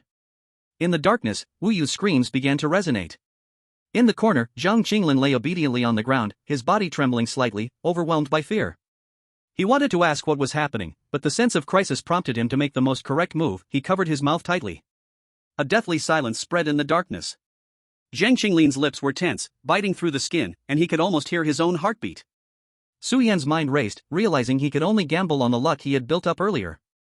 In the air, numerous sounds of things cutting through the air once again resounded, but fortunately, every sharp, cold gust grazed past Su Yan.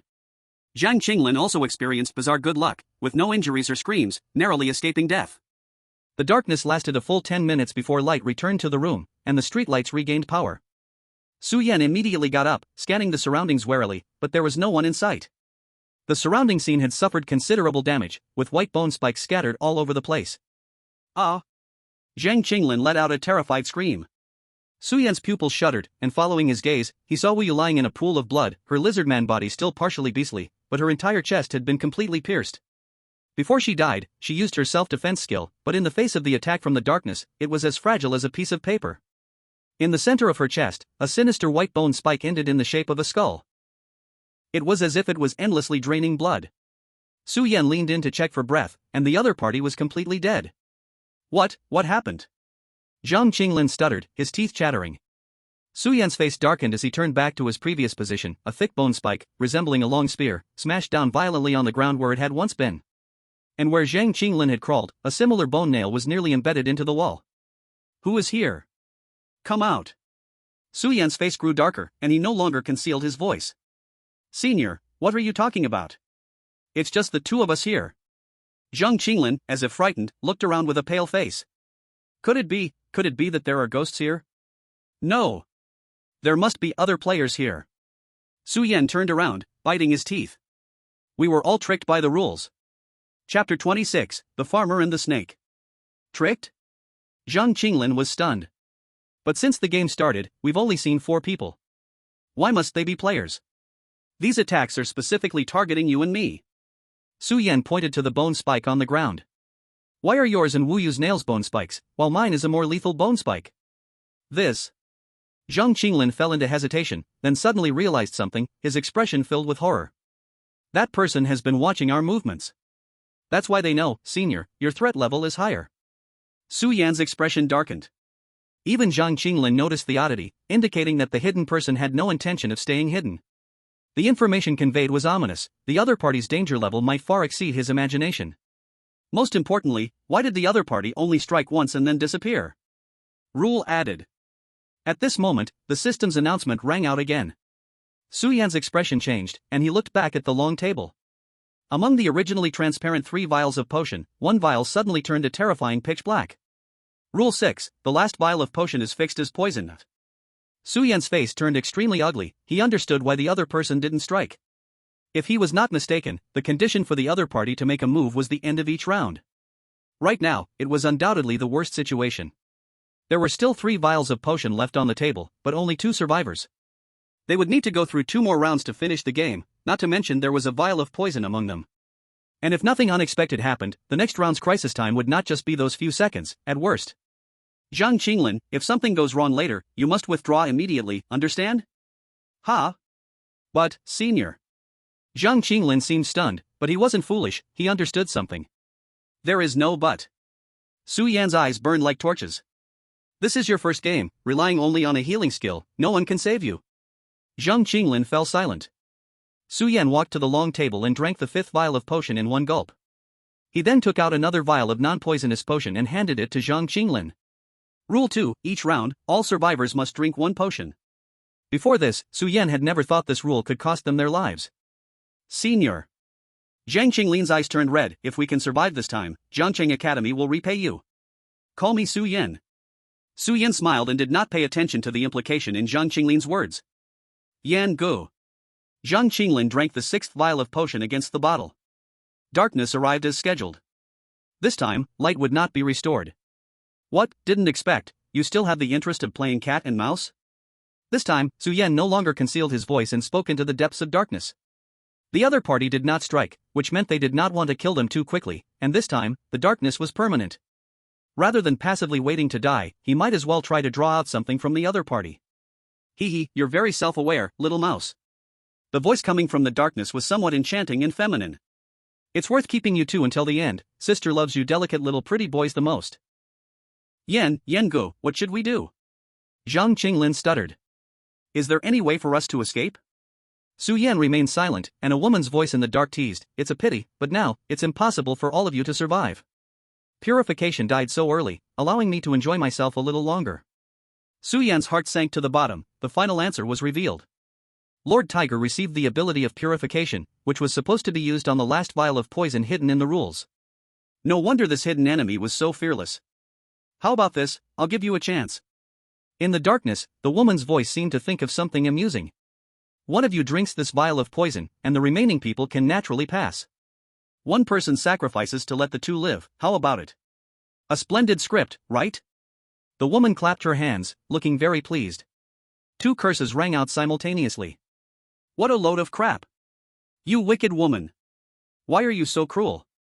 Even a clay figurine still has some temper, knowing full well he would definitely die. Zhang Qinglin's voice was full of indignation in the dark. We're all players, why do you have to put us to death? Can't we pass peacefully? Peacefully. This was the third time Zhang Qinglin had said such a ridiculous thing. As expected, the woman in the dark laughed uncontrollably. Who told you that my mission is the same as yours? In the darkness, Su Yan understood something. You were assigned a different horror game, and our game is just a part of your game. Oh? Such a clever little brother, sister is almost tempted to recruit you into our organization. Even so, that's not your excuse to kill at will. On the other side, Zhang Qinglin gritted his teeth, angry. Excuse? Nothing could be more sufficient than my own reasons. In the darkness, the woman snapped her fingers. Who told you we're outside the law? A sudden sound of breaking air echoed. Su Yan's expression changed dramatically. He shouted angrily, be careful. It was too fast, Su Yan had no chance to react. That woman was not someone he could defeat at this stage. Pooh, chhh. Two sounds pierced through flesh, accompanied by painful groans. Zhang Qinglin fell beside Su Yan. You bookworm! Su Yan reached out into the dark, his hand covered in warm liquid. Yengu, cough cough. Both my feet got pierced. In the darkness, Zhang Qinglin laughed for some reason, laughing very happily. Hand me that vial of poison, I shouldn't die. Zhang Qinglin tightly grasped Su Yan's arm, silently conveying something. In the darkness, the woman chuckled lightly, seemingly enjoying this scene. Su Yan remained silent. Zhang Qinglin was not foolish, but he was still too naive. This woman had the ability to kill both of them at once, she wouldn't let any of them go. No, I will drink this poison. Zhang Qinglin's eyes widened, his hands excitedly waving, but Su Yan had already moved away, grabbing at nothing. No, Yengu, you must let me after all, I. Zhang Qinglin unwillingly crawled forward, blood still gurgling from the large holes in his legs. His eyes revealed regret. He should have told Su Yan about his talent sooner. His talent was the farmer and the snake. Whenever he faced malice from the outside world, he would return the kindness of fate. Since entering this instance, he had calmly endured the malice of others, while Su Yan returned kindness to him. How could he just watch him die? Su Yan safely reached the long table and picked up the pitch-black poison vial. Through the darkness, his cold gaze met that mocking look. You said you came from outside the law? Chapter 27, Drink from Poison, Quench Thirst. Oh? Little brother, are you also interested in our outside the law? The woman shot a provocative look. Unfortunately, you are just too weak, otherwise, I would really like to invite you to join our organization. Su Yan could almost hear the woman's breath, unusually excited. That wonderful taste stained with blood and death, once experienced, you will be completely addicted. Inevitably doomed. Su Yan coldly stared into the depths of darkness. You can say whatever you like. The woman quickly regained her calm, but your companion can't hold on much longer. Remember, the one who will kill you is the lawless by Shichi. Su Yan knew that with Zhang Qinglin's current injuries, there was still a chance to be saved if he was transported outside. But at the moment he ended the potion game, it also marked their death. Are you afraid? Are you scared? In the end, you're just a coward afraid of death, too scared to drink this bottle of poison. Bai Shichi laughed. You are no different from us. I won't drink the potion, I'm just worried that there's another twist waiting for me. Su Yan smiled, slowly opening the bottle of potion. A foul smell seeped from the potion bottle, carrying a strong scent of death. After all, today's harvest of surprises is too many. Like savoring fine wine, Su-Yen swirled the potion, gradually lifting a smile. This chip and the lawless should be able to be exchanged for enough knowledge from the academy. In the darkness, Baishichi sensed danger for the first time. Her delicate brows knitted together as icy bone needles shot out without hesitation. Su-Yen nearly tilted his head. He was very lucky right now, truly very lucky. The lethal bone needle infused with the opponent's experience barely pierced a large hole in his shoulder. Weird rule. His voice echoed in the darkness. The potion in his hand became increasingly chaotic. This bottle of potion will bring me death, but at the same time, it will also exchange for powerful strength. The system's announcement resonated in everyone's hearts. Ding, initiating weird rule, judgment, successful rule established.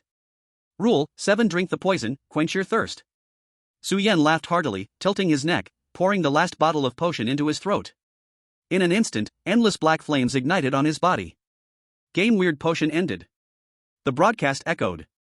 I misjudged you, I didn't expect you to be a complete madman. Watching Su-Yen engulfed in flames, Baishichi's voice grew heavy in the darkness. Now, I genuinely want to lead you into lawlessness, but unfortunately. Heh, not bad insight. What Baishichi didn't expect was that amidst the dark flames, a cold voice rippled. But I refuse. What? Baishichi's pupils widened as she looked at Su-Yen rising from the depths of the black flames. The wound pierced by the bone needle rapidly healed at that moment. Why didn't this man die immediately? What did you do? Baishichi's heart raced as she peered into the depths of the flames. Didn't I make myself clear? With eyes tinted in a strange dark red, Su-Yen locked onto Baishichi's direction, his voice hoarse. I am refusing death. Crack, Quachua Walu. You can stylishly refuse. Skill, activation, successful. Baishichi's pupils shook violently. In the next moment, a terrifying wind pressure surged. Baishichi's heart blared a warning, as numerous bones suddenly burst from her arms, accompanied by flesh, blocking in front of her head. The sharp light of the blade fell, sparking fiercely. The shadow flashed and vanished. Baishichi's heart sank slightly, that kid could really see her in the dark. What incredible speed, how did he do it? Zheng Qinglin, retreat. At this moment, a male voice echoed. Not a chance. Baishichi sensed the opponent's intent, her bone needle striking directly toward the previous direction. Zheng Qinglin lay in a pool of blood, realizing Su-Yen had reached a critical moment, he clenched his teeth and desperately moved his body. The sound of air flowed, tightening from some unknown source. The black flames surged toward Zheng Qinglin at an impossible speed, the bone needle piercing through his right arm, then instantly restoring to its original state. Retreat. Su-Yen continued to command. Zheng Qinglin heard a hint of something unusual in Su-Yen's voice, he struggled, using his last bit of strength to touch Su-Yen's heel. Brother Yen, it's up to you now. Zheng Qinglin smiled and closed his eyes. The game is over. He no longer had to endure the malice of the entire dungeon, but he only hoped that the kindness returned by fate would land on Su-Yen. A white light enveloped him, and Zheng Qinglin vanished. Warning! Warning! Su-Yen's current state was indeed very poor. Endless pain overwhelmed him the moment he swallowed the potion. Body is extremely exhausted, speed increased by 300%, reaction increased by 300%, strength increased by 300%. Heart pressure at critical point, nerve pressure at critical point, vital energy greatly diminishing. The harsh warnings echoed incessantly in his mind, and Su-Yen felt he was on the brink of his limits. If not for the slight mental strength gained in Chuanmo Elementary School, he would have gone mad already. Damn it, is the cost of refusing death still too great? Su-Yen struggled to open his eyes, golden light barely contained in his pupils. At that moment, a pure and warm current flowed into his body. In his stunned state, Su-Yen felt the refreshing sensation spread throughout him, and his body, which was on the brink of collapse, instantly rose to another level. Su-Yen looked at his body, which was burned by flames, although it was worsening gradually, he could still hold on. Good boy. Su-Yen's eyes widened in disbelief. Skill Weeble can greatly activate cellular activity, lasting 10 minutes, cooldown of 10 minutes. The effect sounded simple, but it was also quite powerful. What luck Zheng Qinglin had, to actually draw a sea-level skill. Why, how can you still be alive? Baishichi looked at Su-Yen, whose weak flames reignited, with envy. Swish. Responding to her was two long snakes of black fire, rushing at her from both sides in the gloomy scene. Baishichi's body erupted with bones again, tightly defending, but the anticipated attack did not come. Thud, thud. In the darkness, sharp objects embedded into the walls on both sides could be heard. Missed? No, way too much. Baishichi's eyes widened, belatedly facing forward, a shadow draped in black flames charged at her. The sound of tightening rope seemed to rush past the wind at that moment, sending chills down her spine. What just came was only the first quarter. Now, what arrived was the real cold arrow. Chapter 28, Beyond the Law. In the narrow street, Su Yan rampaged like black fire. Dressed in a three-dimensional maneuvering device, he moved like a ghost in the darkness, dual swords glinting coldly as he unleashed a relentless barrage of attacks. Baishichi was now covered in bones of various sizes, fierce and terrifying. Yet, no matter how cunningly Su Yan attacked from any angle, she was able to easily block him. She was gambling, betting that Su Yan's current abnormal state couldn't possibly last. So she stood her ground, knowing he had seen through her lack of night vision, that blind actions would only expose her weaknesses. But no matter what, she chose the best way to respond. It's useless. Baishichi gradually calmed down, letting out a soft laugh. For this B-level skill Bone Pulse, I almost lost my life in the last dungeon.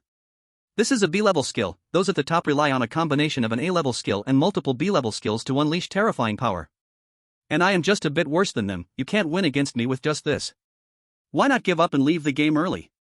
I will spare your life. In the darkness, Su Yan, who had been moving, spoke. The ability to generate bones, resilient defense, immense lethality, plus a certain self-preservation skill. Is this what a B-level skill is?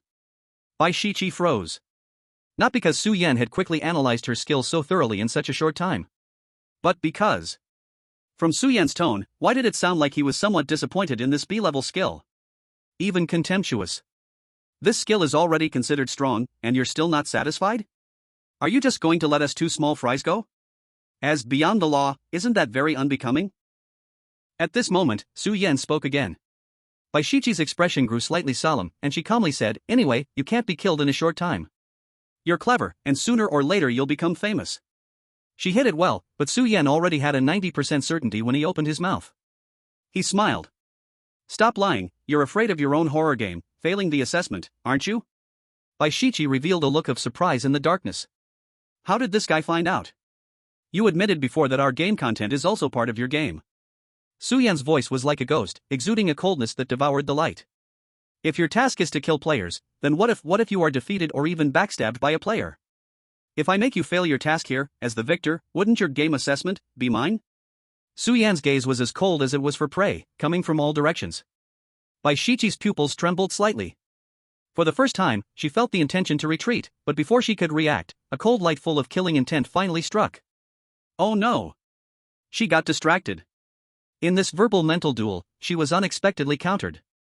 Chills rushed up, pressing down her spine. Baishichi's eyes revealed fear, but then they quickly turned white, her lips curling into a cold smile. Countless white bones protruded, transforming into sharp bone forests, piercing in all directions. Su Yan's body flew out. The darkness erupted with chaos, then fell silent. Baishichi was no longer in the vigilant posture she had before, elegantly following the sound as she slowly walked toward the fallen Su Yan. The other party had already collapsed in a pool of blood. "Naive kid, if you think I am at this level, then you are greatly mistaken. Your means of movement and lethality, the only chance you had to injure me, is crystal clear to me." Baishichi smiled as she locked onto the coughing Su Yan in the dark. Several bone nails pierced through, pinning him to the ground. "And this is only the wound you can carve out after exhausting all your strength." Baishichi touched her cold neck, dipping her finger into some blood, taunting Su Yan as she brought it close to his face. Just now, Su Yan's clever strike had only left a tiny wound on her neck. Now, with the drug's effect over, how ridiculous, who gave you the confidence to think you could defeat me? Baishichi patted Su Yan's face.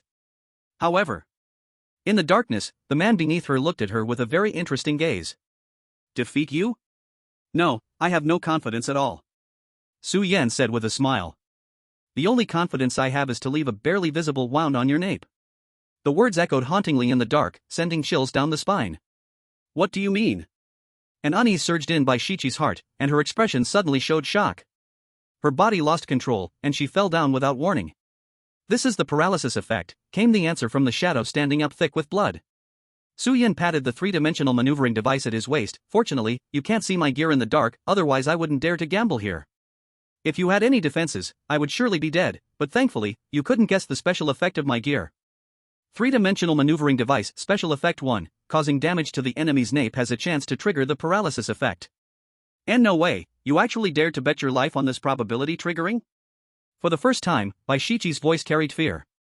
"In the past, I surely wouldn't have dared." Su Yan drew out his knife and felt his way toward Baishichi's location. Once the drug's effect wore off, he also lost his night vision. But today is different, I am very lucky, even better than I imagined.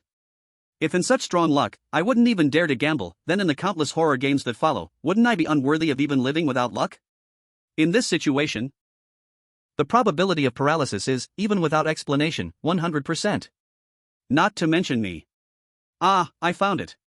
Su Yan's words paused. Blood was oozing from several wounds on his body, but he smiled lightly. In the darkness, he touched Bai Shichi's neck. Feeling death approaching, Bai Shichi finally lost her calmness and screamed in fear. Even if that's the case, just cutting a bit of skin and flesh doesn't count as harm. You have a malicious bug. No. Su Yan lightly pressed the tip of the knife against Bai Shichi's neck and said, even if it's just a scratch on a hair on your neck, it's still harm I've caused you. This is not a coincidence of fate, but rather logic is self-consistent. Logic is self-consistent? Bai Shichi, who was originally struggling, suddenly froze. Then, strong hatred suddenly erupted in her eyes. Logic is self-consistent. It's actually this talent. It's you, it turns out to be you. She screamed loudly. We've been looking for you for 3 years outside the law. Why? Why are you still here? Wait, what are you talking about? The tip of the knife paused, and Su Yan was stunned. He thought Bai Shichi was trying to buy time, cautiously stabbing her neck several times to maintain her paralysis, but she still seemed to lose her senses. Do you know me? Su Yan asked. Just wait, since you are still in the horror game, outside the law will eventually find you. What awaits you will be a fate far worse than mine. Bai Shichi didn't answer, instead directing her hateful gaze towards Su Yan. Not good. Su Yan's scalp went numb, and he quickly retreated deeper into the darkness. In the next moment, Bai Shichi's body exploded right before his eyes. Chapter 29, Spoils of War. Smoke and dust filled the air. Before, Su Yan had no concept of human bombs until today he finally understood. The destructive power may vary from person to person, but the shock level is absolutely wow. Bai Shichi's self-explosion unleashed energy for several dozen seconds. During this time, Su Yan managed to keep his distance just in time, preventing another heavy blow. However, the feeling of having bone fragments smeared all over his face was not pleasant. Not just psychologically, there were countless fine scratches on his face. But compared to reclaiming his life, it was still considered light. Fortunately, my luck was high enough before. Su Yan thought, still feeling a bit uneasy. The surrounding streetlights finally lit up. Game hidden dark game ends. Another system announcement confirmed for Su Yan that this time Bai Shichi was completely dead. After all, not even bone fragments were left. Is this how all you outside the law die so coolly? Suffering is still suffering. Su Yan could only briefly tend to his wounds. Fortunately, the effect of Zhang Qinglin's Weeble was still active, and combined with the earlier potion, his wounds healed very quickly. Su Yan stepped over piles of bloody white and red fragments and walked towards the center of the flesh and blood. At the earlier explosion site, a few items remained.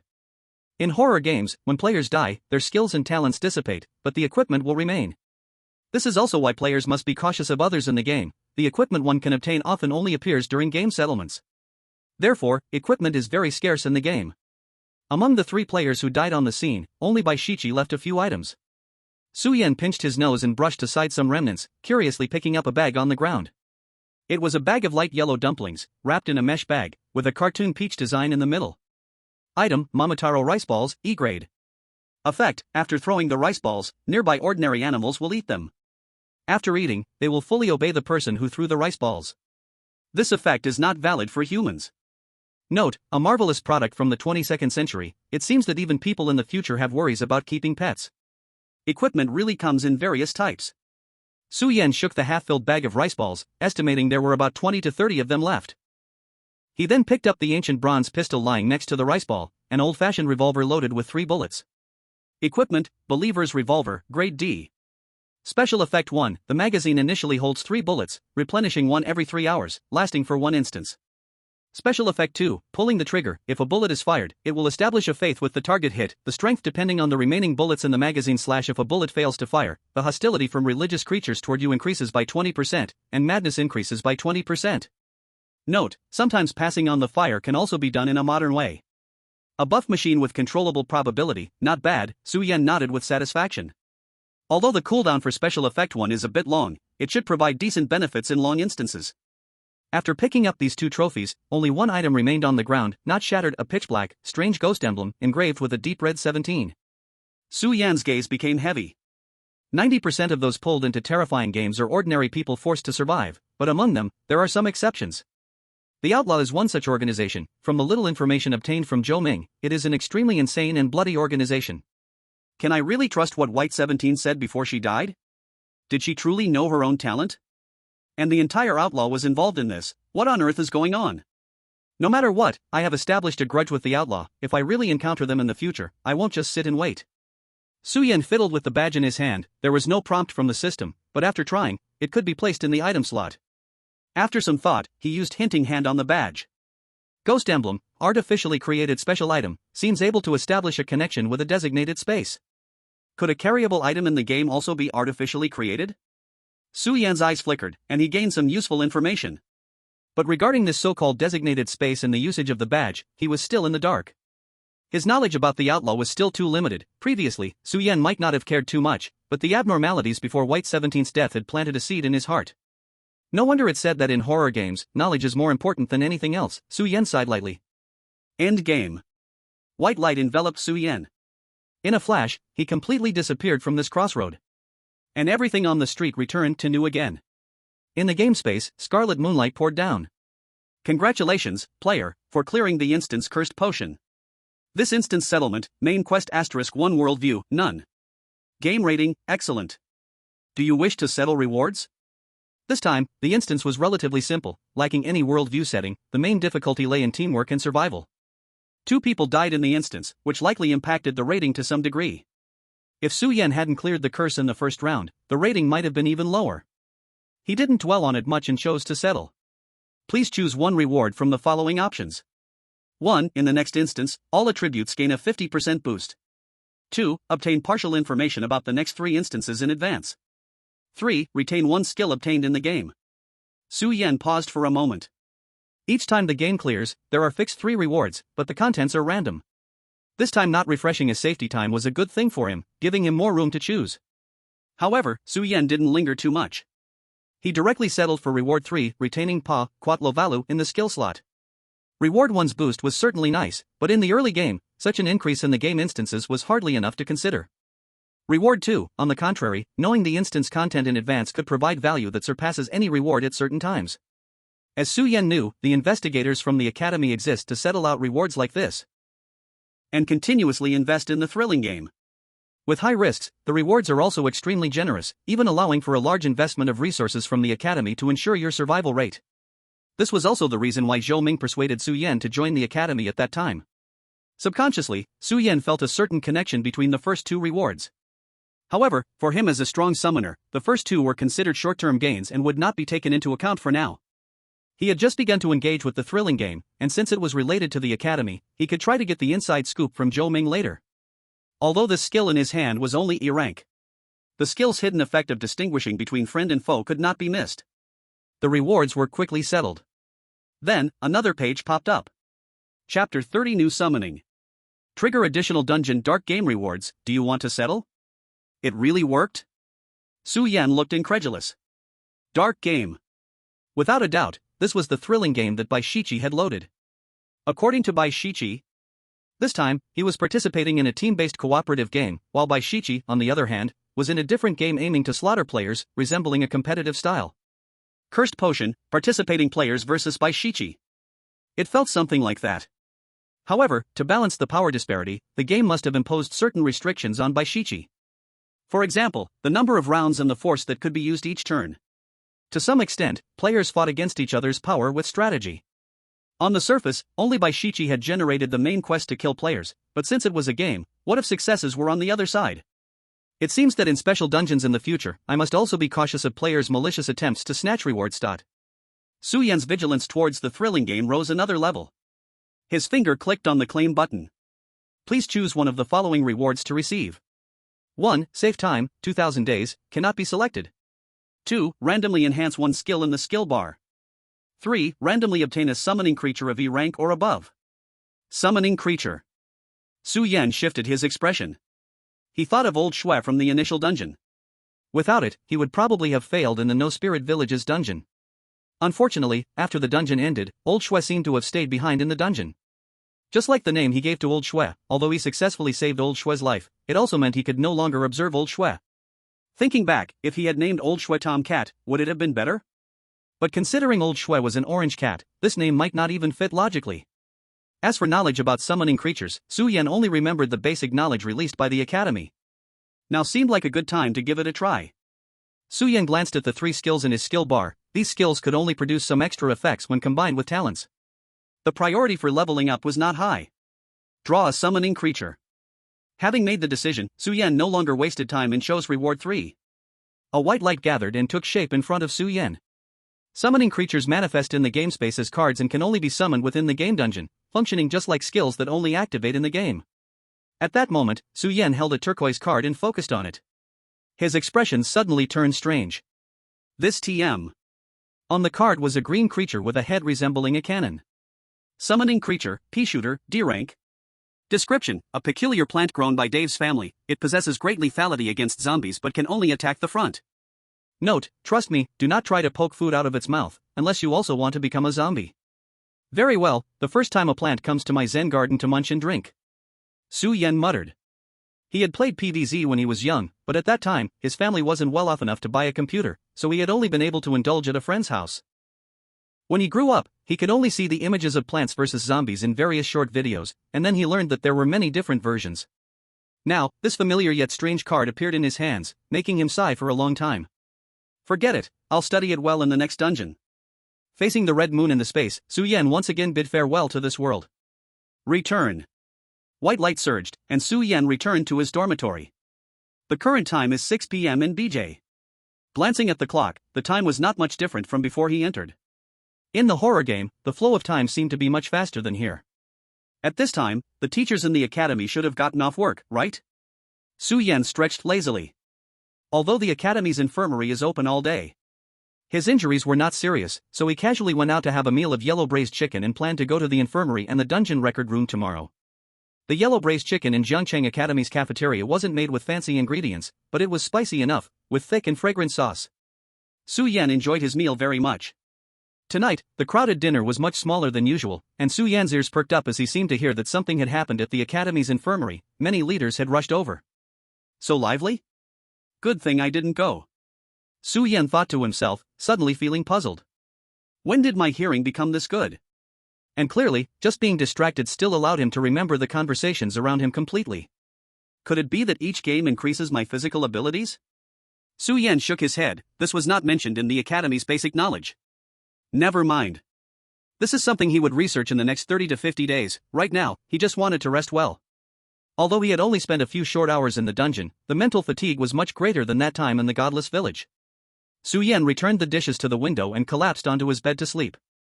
The next day, he appeared punctually at the door of the academy's dungeon record room. Teacher Zhou, what a coincidence, it's you again. As soon as he stepped in, Su Yan couldn't help but smile. Su Yan, congratulations. Zhou Ming adjusted his glasses and smiled, offering his congratulations. He knew that Su Yan showing up safe and sound meant he had successfully survived another life and death crisis. Actually, since that time of yours, I requested a transfer to the permanent record room from the academy. This is a teacher's privilege. While Zhou Ming started adjusting the recording equipment in front of him, he explained.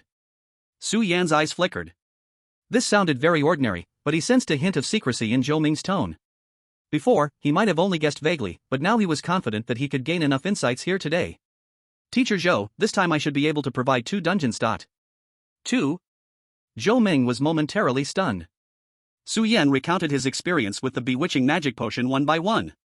Zhou Ming's face turned deathly pale as he listened.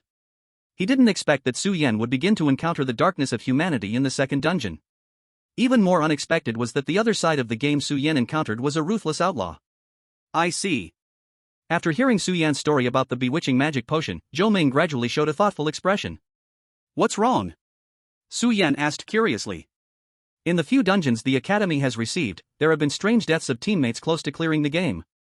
After internal research at our academy, we found that these dungeons had extreme inconsistencies in difficulty and settings. In short, they contradicted current theories. Now, the dungeon you provided has helped us solve a major problem. Zhou Ming was very excited. The academy was just established 3 years ago, and the number of similar dungeon samples received was already few, and complete dungeon information was even scarcer. Now, Su Yan's almost complete dungeon process had enough theoretical value. Su Yan smiled. I wonder how much knowledge the academy can offer. What do you want? Zhou Ming asked directly. Detailed information about various organization factions, outlaw as a priority. Su Yan answered without hesitation. This was what he needed the most right now. No problem, the academy will also provide you with an additional 300,000 credit points. Zhou Ming paused, but it might take a few days to apply for it. Oh? What happened? Su Yan noticed Zhou Ming's helpless expression. Just last night, another strong summoner emerged from our academy, and it's the principal's son. Zhou Ming smiled bitterly. That student is a few months younger than you, but he's in a much worse situation. He bled heavily from his legs when returning to reality and is still in a coma. Fortunately, he received timely medical care, so there are no major problems. I see, no wonder. Su Yan recalled what he heard last night in the cafeteria. Wait, last night, heavy bleeding, Jiangqing Academy? Su Yan snapped back to attention. What is the principal's son's name? His name is Zhang Qinglin, why? That kid sounds unfortunate, maybe I should check on him. By the way, Teacher Zhou. Zhang Qinglin's appearance reminded him of something. Su Yan asked, I would like to learn more about teachers and investigators. The matching for horror games is actually not completely random, right? Zhou Ming paused, his eyes showing disbelief as he looked at Su Yan. You figured that out by yourself? There were hints from you, teacher. Su Yan nodded. Zhou Ming thought for a moment, and since Su Yan's current contributions were enough, he didn't hold back. That's right, according to the Academy's research on multiplayer instances, the matching in horror games has regionality. Regionality? Su Yan was curious. Guessing is one thing, but it's another matter when someone like Zhou Ming from the Academy admits it. Exactly. The earlier horror games are more likely to match players within a small area together. For example, if you participate in a normal first horror game, there's a high probability you'll encounter students from Jiangqing Academy and players near the Academy. The range expands as time goes on. Currently, the largest instance known encompasses half of the southern part of the country. Su Yan nodded in understanding. Meeting Zhang Qinglin in the instance was indeed not a coincidence. And the deceased Tiger Yan and Wu Yu must also be residents of the city where Jiangqing Academy is located. The Academy is still acquiring national instances, but the gains are minimal. Only the top players are likely to encounter them. Zhou Ming rubbed his nose and smiled bitterly. As teachers, we educate so many students, not just hoping to meet kind-hearted students who have grown in the next instance. This is what I mentioned before as investment. As for investigators. Zhou Ming paused before continuing. Once you understand the regionality of horror games, you should be able to grasp the reasons why investigators investigate instances, right? Su Yan nodded. Since multiplayer instances have regionality, this means the rewards in future instances others predict are likely to be encountered by you later. The information an investigator gathers about instances is applicable among many players. It can even be said that if the number of investigators is sufficient, and if you match into a multiplayer instance again, then the Academy must have that set of information about the multiplayer instance. Such information must be very valuable, right? Su Yan didn't need to think, he knew that the knowledge investigators obtain, even just about instance information, could be sold at an incredible price. This is essential for survival. If it's just an investigation for early instances, internal personnel at the Academy can buy it for 50,000 credit points, but it must be kept confidential. Zhou Ming saw Su Yan's thoughts and advised. And this is just the price for one instance. At your stage, there are probably at least a dozen possible instances. No matter how regional horror games are, they are still classified by city levels. The probability is low. I understand, thank you, Teacher Zhou. Su Yan nodded, his credit points still held value and could not be squandered carelessly. He stood up, ready to say goodbye to Zhou Ming. The knowledge he had just exchanged was enough to keep him busy until the next game arrived. Before he could speak, the phone beside the recording room rang. Zhou Ming answered the call. Su Yan patiently waited for Zhou Ming to finish his conversation. Unexpectedly, Zhou Ming's expression gradually changed, and after hanging up, he looked at Su Yan with a strange gaze. Su Yan, I just received news that Jiangqing Academy will provide you with 3 rounds of multiplayer dungeons for free. Su Yan was taken aback. But he quickly figured out what was happening. Zhang Qinglin has woken up? Jiangqing Academy, Infirmary. Near dusk. Su Yan walked into a delicate single-patient room holding a plastic box containing braised chicken. Brother Yan. Zhang Qinglin, sitting on the hospital bed, blinked in confusion before his eyes lit up. You really are a student of the academy. Su Yan glanced around, there was no one in the room. After all, he had come shortly after mealtime. Brother Yan, since you're here, you don't need to bring food, that's too polite. I've already eaten. Zhang Qinglin said gratefully. Su Yan pulled up a chair beside the bed and opened the packaging of the braised chicken. He began to eat. No, the dining hall was too crowded at mealtime. It's much more spacious to eat here, plus there's air conditioning. Zhang Qinglin. So it turns out he was overthinking it. How's the injury? It's alright, it was serious when I first came out, but a professional took care of it, and I'm recovering quickly. Then that's good. They chatted in a casual manner. From Zhang Qinglin, Su Yan learned that his father, who was also the academy's dean, was very grateful to him, as Zhang Qinglin's life was almost saved by Su Yan. Su Yan didn't pretend humility and informed Zhang Qinglin that the resources provided by the academy were very helpful to him. Soon, he prepared to take his leave. Brother Yan, if we get matched together next time, I'll do everything for you. Zhang Qinglin said. Just take care of yourself. Su Yan smiled. Also, the next time shouldn't be a multiplayer dungeon, but... Huh, Brother Yan, how do you know? Just a guess. After all, continuous rounds of multiplayer dungeons can accumulate a wealth of resources that is truly massive. The existence of regional indicates the possibility of multiplayer group matches. But to connect all players within the same matching time frame, close dungeon counts, and still in the same region requires terrifying financial resources. However, this does not mean that no one can achieve it. Su Yan didn't express his thoughts. After all, the academy believes in logic rather than reasoning.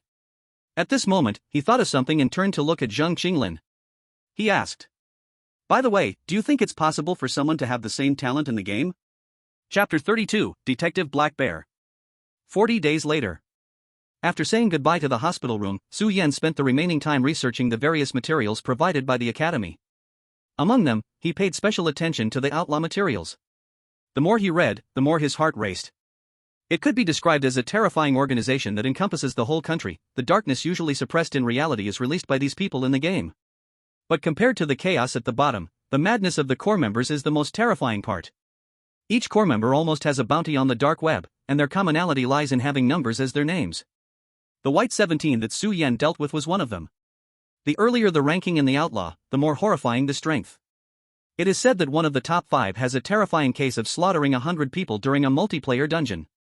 As for the reason why the outlaws carry out terrifying actions in thrilling games for a long time, the academy does not know, and it's possible that the information is simplified. Zhangcheng Academy is just one of the 7 academies in the country, evenly distributed across the nation. After understanding some intelligence about the outlaws and other factions, Su Yan once again read the information for multiplayer instances and some more complex game scenarios provided by the academy. Even if he wouldn't enter the multiplayer instance next time, this information was still quite useful for reference. Time unknowingly flowed by, filling up the hours. During this time, he took a break from the academy and spent all 400,000 credit points he had. Finally, on the 41st day, Su Yan was pulled back into the horror game once more. Game instance: Mind's Haunting City loading. Instance type: Reasoning. Number of skills to draw: 3 refreshes, 0. Should we draw immediately? In the familiar red moon space, Su Yan looked at the number of skills available for this game, his gaze slightly focused. This time, the game actually provided 3 skills. This wasn't exactly good news. There is no free lunch, and the provision of skills hinted at the game's complexity in certain aspects. Su Yan patted his pocket to confirm everything was there and did not hesitate any longer. Draw skills.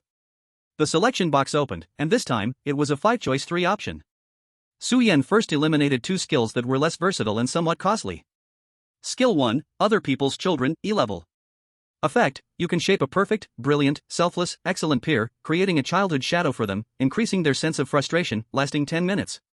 Note: I always believed in the existence of that rival, until one day I threw a rock and broke my neighbor's window, after which my dad beat me for a full 10 minutes with 7 wolves. Skill 2, We Are Professionally Trained, F-Level. Effect: you cannot show a smile in front of others, but your laughter will be extremely mocking. Note: a technique developed over a lifetime by 2 professional police officers. I hope it helps you. The other 2 skills were both quite practical. Skill 3, I Have a Friend, E-Level. Effect: you can conjure a doppelganger of a friend. They cannot see your face but will act according to your will. Consequently, most people will suspect your friend is actually you.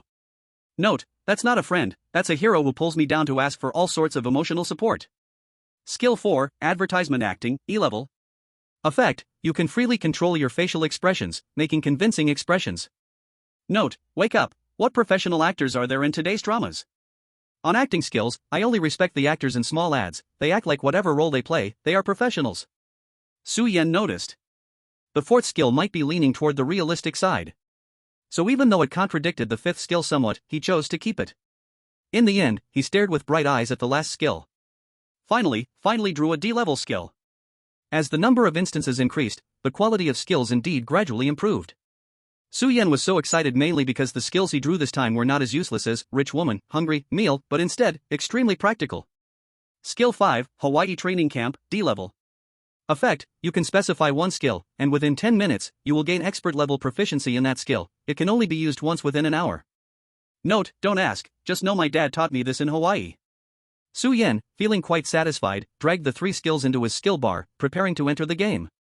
Now, he had Skill bar, a meal for several soul hall elders, F-level, /hinting hand, F-level, /taga, Tokala, E-level, /I have a friend, E-level, /advertisement acting, E-level, /Hawaii training camp, D-level.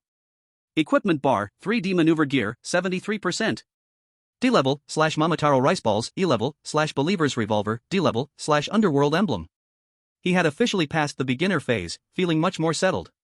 Thanks to the heartfelt support from the outlaws outside the law. The horror game begins. Through punishment, mind's haunting city. Assistant, wake up, assistant. As soon as he entered the instance, a hoarse voice rang in his ears. Su-yen turned his head in a daze and was immediately startled. What kind of monster is this? Su-yen didn't want to shout.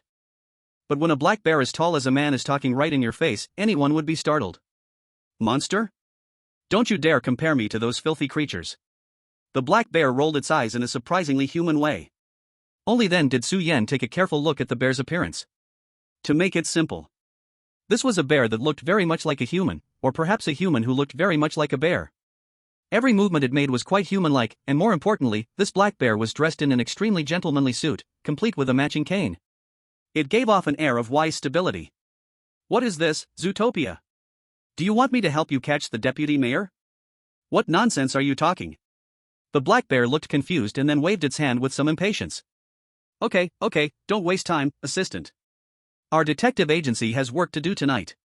The bear detective pulled a pipe from deep within its fur, lit it carefully, and didn't wait for Su-yen to respond. It swaggered down the street. Su-yen was stunned for a moment and quickly followed. He surveyed the surroundings. In the pitch-black night, neon lights illuminated the shadows of the city, and countless modern skyscrapers stood tall.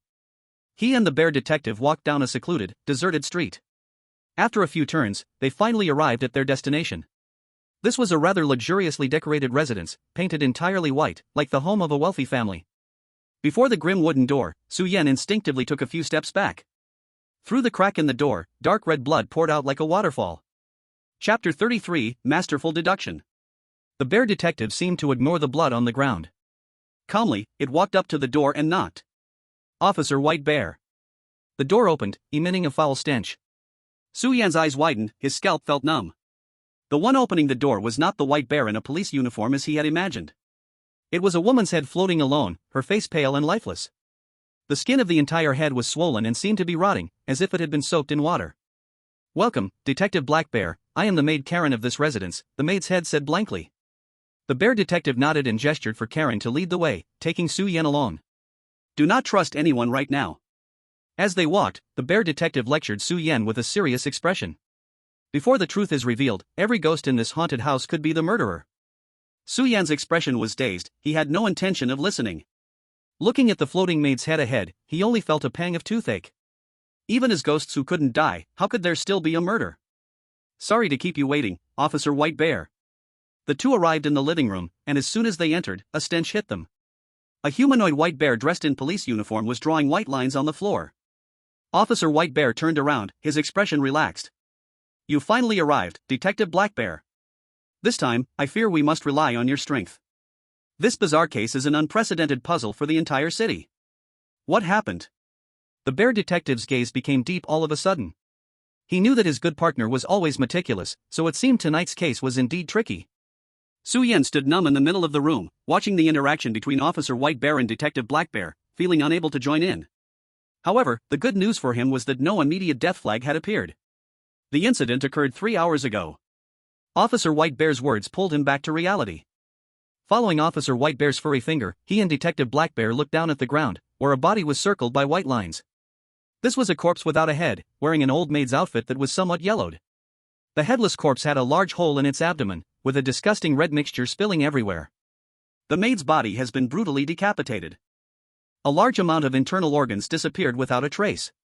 An outsider did it? Detective Black Bear succinctly stated. Officer White Bear immediately understood what Detective Black Bear meant and shook his head. In this household, there are 3 ghosts, the neighbors have a harmonious relationship, and there are no signs of external intrusion. Regrettably, the Owen couple did not witness the moment of the crime.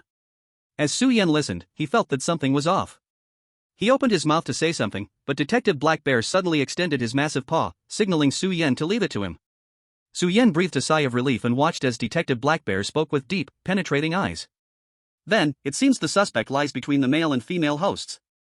The crux of the problem is right here. Officer White Bear rubbed his head in frustration. At the time of the incident, the female host was in the kitchen preparing dinner. The male host was in the bedroom reading the newspaper. However, the maid was murdered in the living room. Both of them have solid alibis. What? Detective Black Bear suddenly stood up, disbelief shining in his eyes. His body shook violently. If that's the case, then this case is incredibly bizarre. This is a locked room murder of a ghost. Hey! Su Yen was shocked. What on earth? What have these 2 bears been talking about since just now? How can the alibi be solid, and what on earth is a locked room murder of a ghost? Where the hell is the locked room? Stay calm, assistant. At this moment, Detective Black Bear glanced at Su Yen. Any moments of panic will lead you to miss the truth of the case. Detective Black Bear was completely composed, as if the trembling bear a moment ago was not him at all. Su Yen was both angry and amused, just about to argue with Detective Black Bear. So, Detective Black Bear, have you found the truth of the incident? A cold male voice echoed as footsteps descended the stairs. A pale-skinned man holding a newspaper walked down from the 2nd floor, his eye appeared to be gouged out, leaving only a dark hole that continuously oozed black blood. His legs seemed almost transparent as they drifted down the stairs, the whole form floating down. Clearly, the male host of this residence was also a ghost. Mr. Owen. Detective Black Bear frowned. This case is truly baffling. Do you really have no other clues? Years of detective instincts made him smell the scent of crime from the ghost before him. Owen did not show even a hint of panic. Instead, he lifted a victorious smile. Unfortunately, at the time of the incident, I was reading the newspaper in the bedroom. My wife can attest to that. Similarly, I can testify that my wife was in the kitchen preparing dinner the whole time. As Owen spoke his flawed defense, he shot a provocative glance at Detective Black Bear. If you haven't made any progress, may I ask if we can close the case? I still want to enjoy a meal with my wife. Detective Black Bear's eyes showed reluctance. If they couldn't find a breakthrough in the case, then finding any traces of the criminal afterward would be nearly impossible.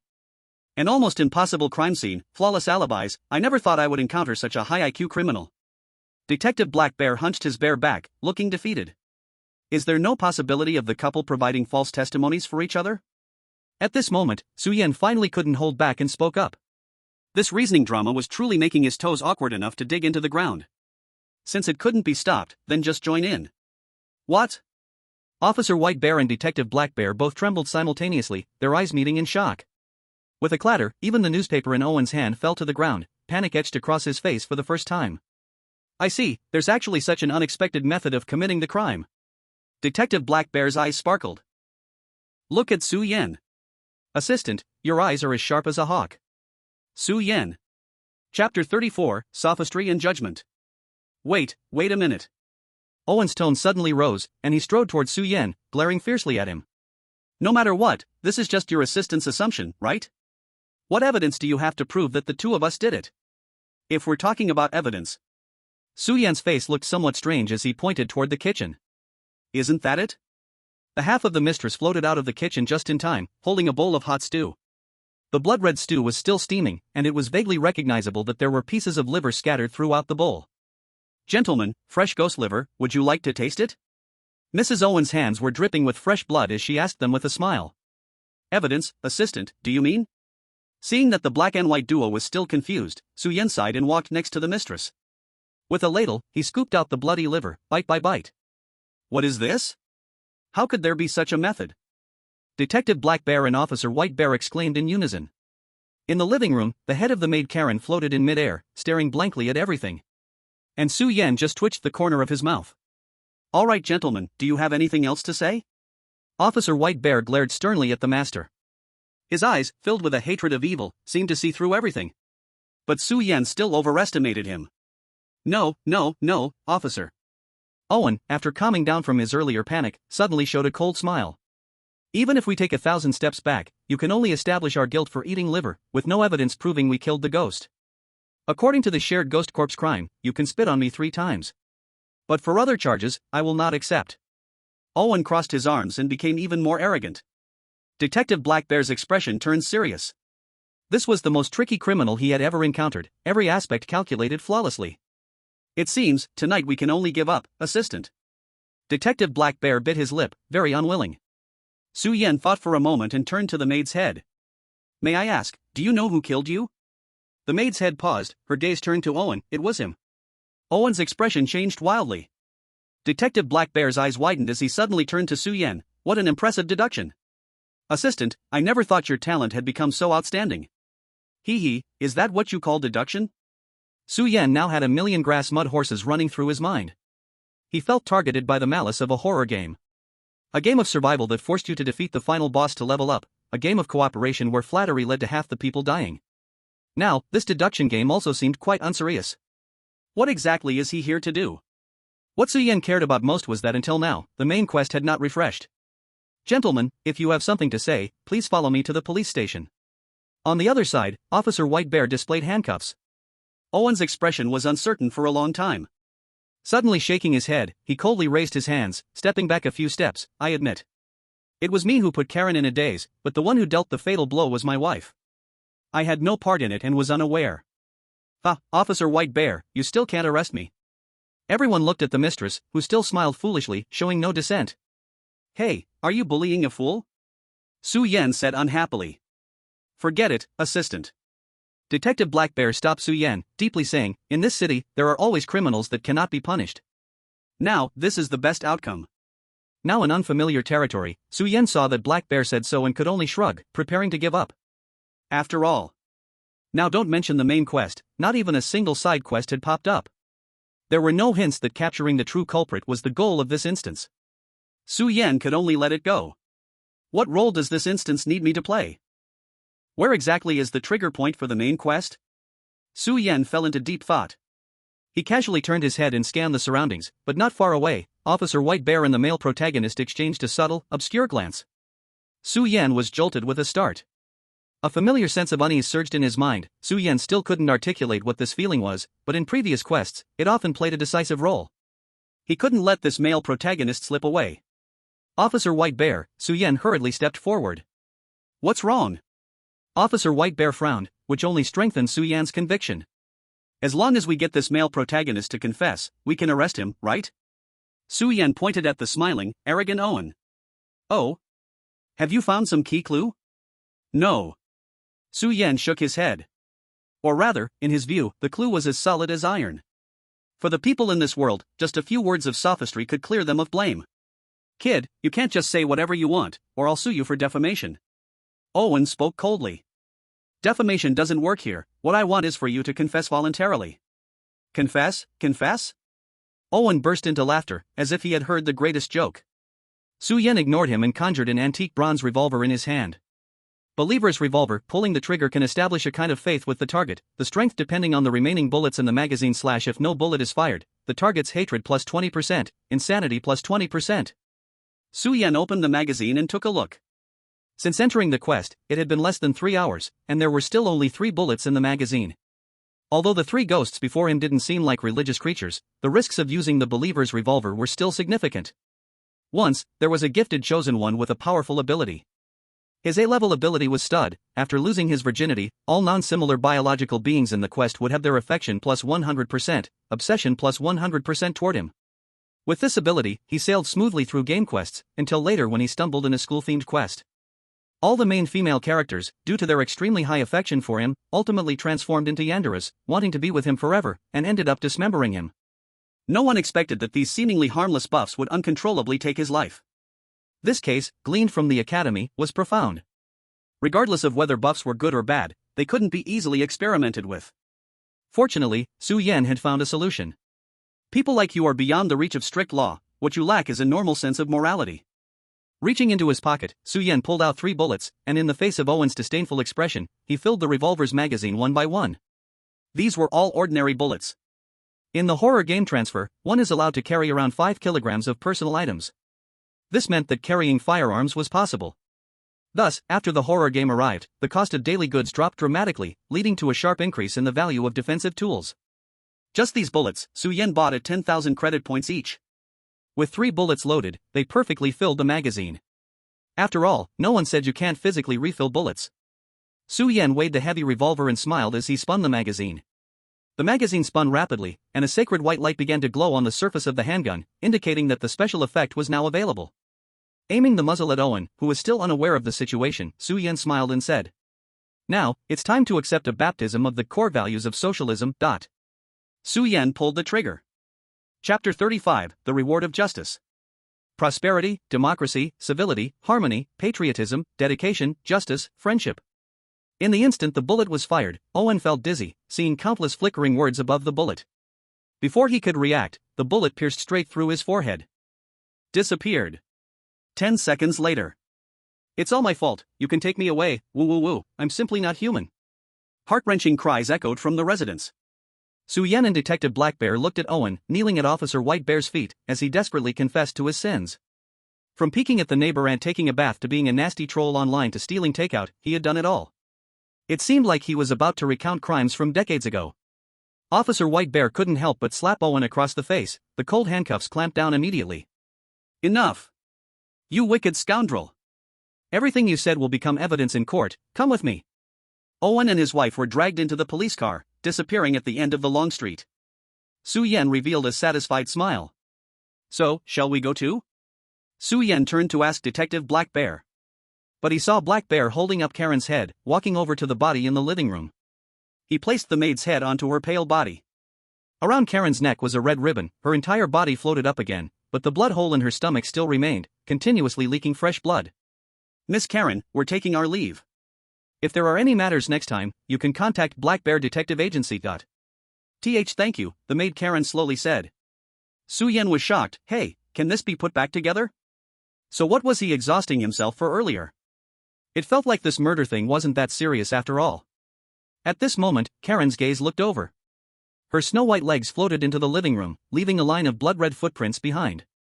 "Thank you, Justice," Karen said as she looked at Su Yan again. "Justice?" Su Yan was stunned, pointing at himself. "Are you calling me?" Karen didn't answer. She turned and floated into the kitchen. When she came back out, she brought several dark yellow round objects and presented them to Su Yan. "Here. Item, potato *3.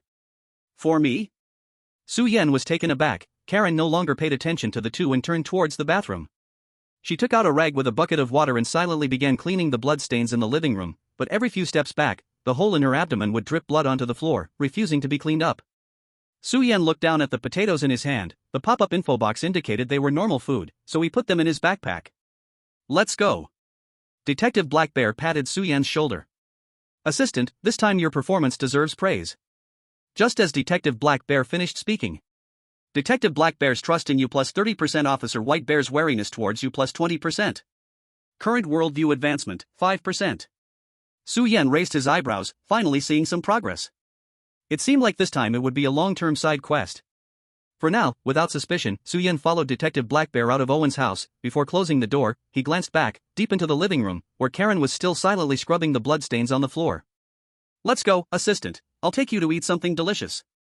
After handling Owen's case, the already dark night became even deeper, a cold wind occasionally blowing through the streets. Fortunately, the city was quite similar to reality. At night, it was brightly lit, lacking any eerie or mysterious feeling. Hearing Detective Blackbear's words, Su Yan suddenly realized he was a bit hungry. Different from previous quests, this time felt like it had only just begun after spending so much time, and the hunger had become an undeniable feeling along with their actions. As they walked, they arrived at a small stall. "Boss, bring us some food, same as usual." Understood, an ancient voice like a vulture responded. Detective Blackbear casually lifted the curtain and sat at the stall, and Su Yan followed suit, sitting to Blackbear's right. The stall owner was a bizarre creature formed from black-purple muck, covered in various odd kitchen waste with billiard ball-sized eyes. Purple skinned fingers, messy clumps of hair. Su Yan felt his scalp tingle, unconsciously leaning back and quietly said to the Black Bear detective, "Where did you find this performance artist?" "Are you sure this stall isn't some form of social revenge? Be polite." "Assistant." The Black Bear detective also spoke quietly. "Chef Hit is kind enough to offer us food for free." Su Yan squinted his eyes. "So after all this trouble, you brought me here to eat a charity meal? Where's your reward?" Hand it over, I want to eat bear paws. Enough joking, assistant. The black bear detective straightened his tie, looking calm and said, where's the reward? We're all working for free. Su Yan immediately showed an expression of, are you kidding me? You have to know, these days, even the napkins in restaurants aren't free, let alone, who's ever heard of a detective working without getting paid?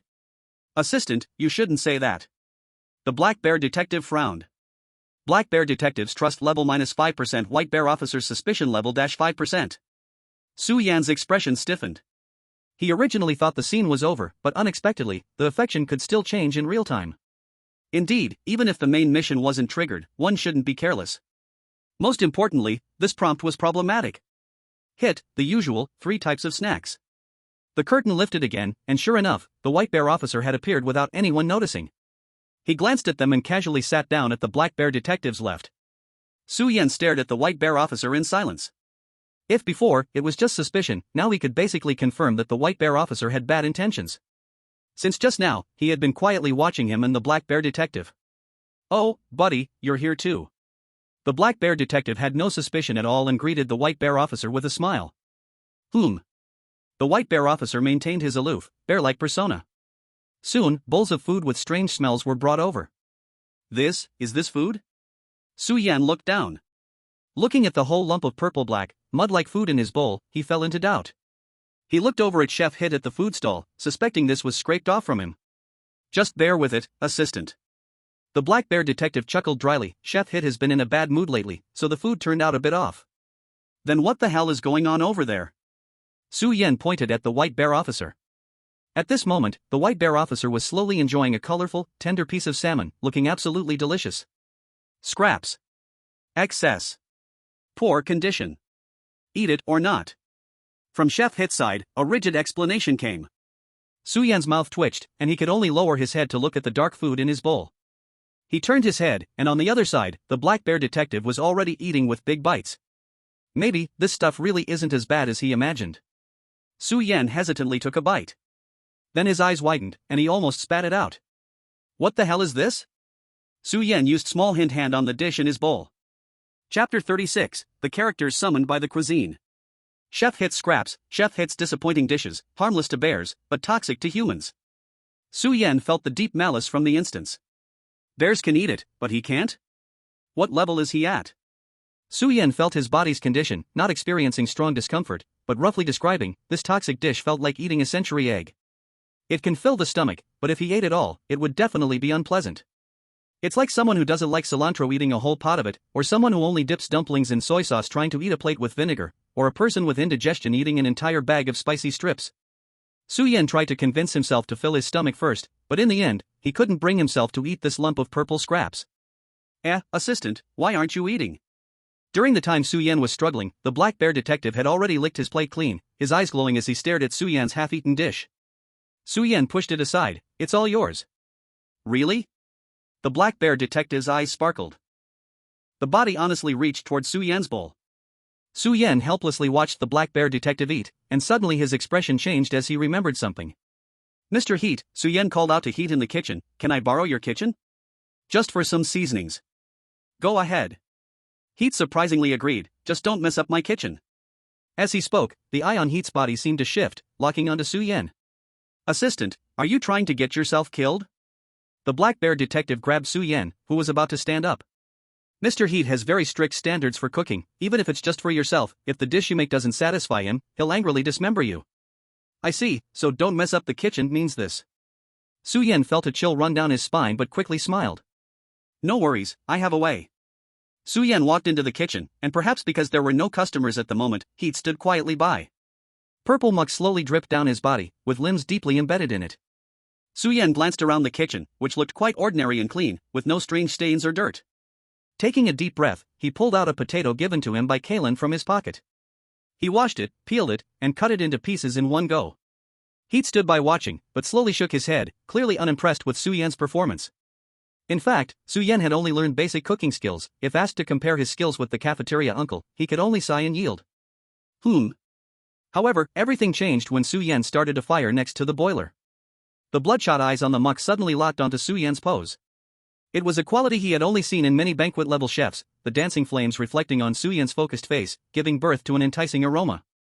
Officer White Bear and Detective Black Bear both stopped eating, unable to help but look toward the scene. Soon, a plate of golden potato dish came out. Limited by ingredients and seasonings, this was the best Su Yan could do. He smiled as he brought the plate back to the table, and Heat made no attempt to stop him. Gently picking up a bite of potato and putting it in his mouth, Su Yan finally showed a look of satisfaction.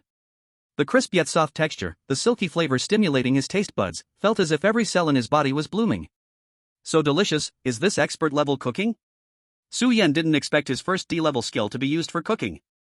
Hawaii training camp, gain an expert-level skill within 10 minutes. Worried about time, Su Yan activated this skill while holding the pot, naturally choosing to acquire cooking ability. A assistant. The Black Bear detective gulped, staring intently at Su Yan's stir-fried potatoes. I didn't know you had this kind of skill. Can you share a bit with me? I beg you. Su Yan smiled, sure, detective, but can you still eat now?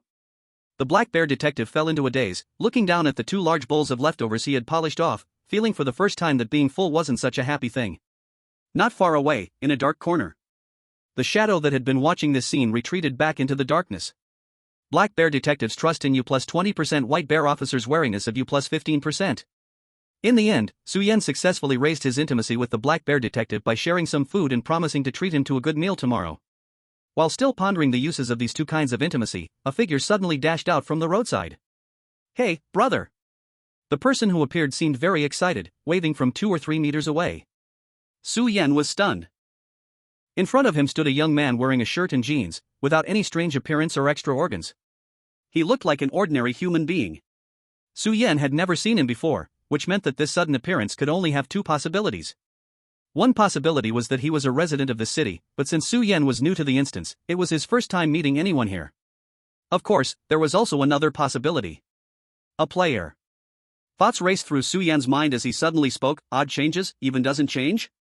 The symbols look at the quadrants. The young man became even more excited, slapping his thigh vigorously. Sure enough, it's a fellow countryman. What's going on, assistant? Is he someone you know? Detective Black Bear asked, turning to Su Yan in confusion. Kind of, Su Yan said, a hint of caution flashing in his eyes. It was clear that the other party was also a player without a doubt. However, according to his previous speculation, this instance should not be a multiplayer instance, and the information about this instance was not found in the multiplayer instance documents provided by the Academy.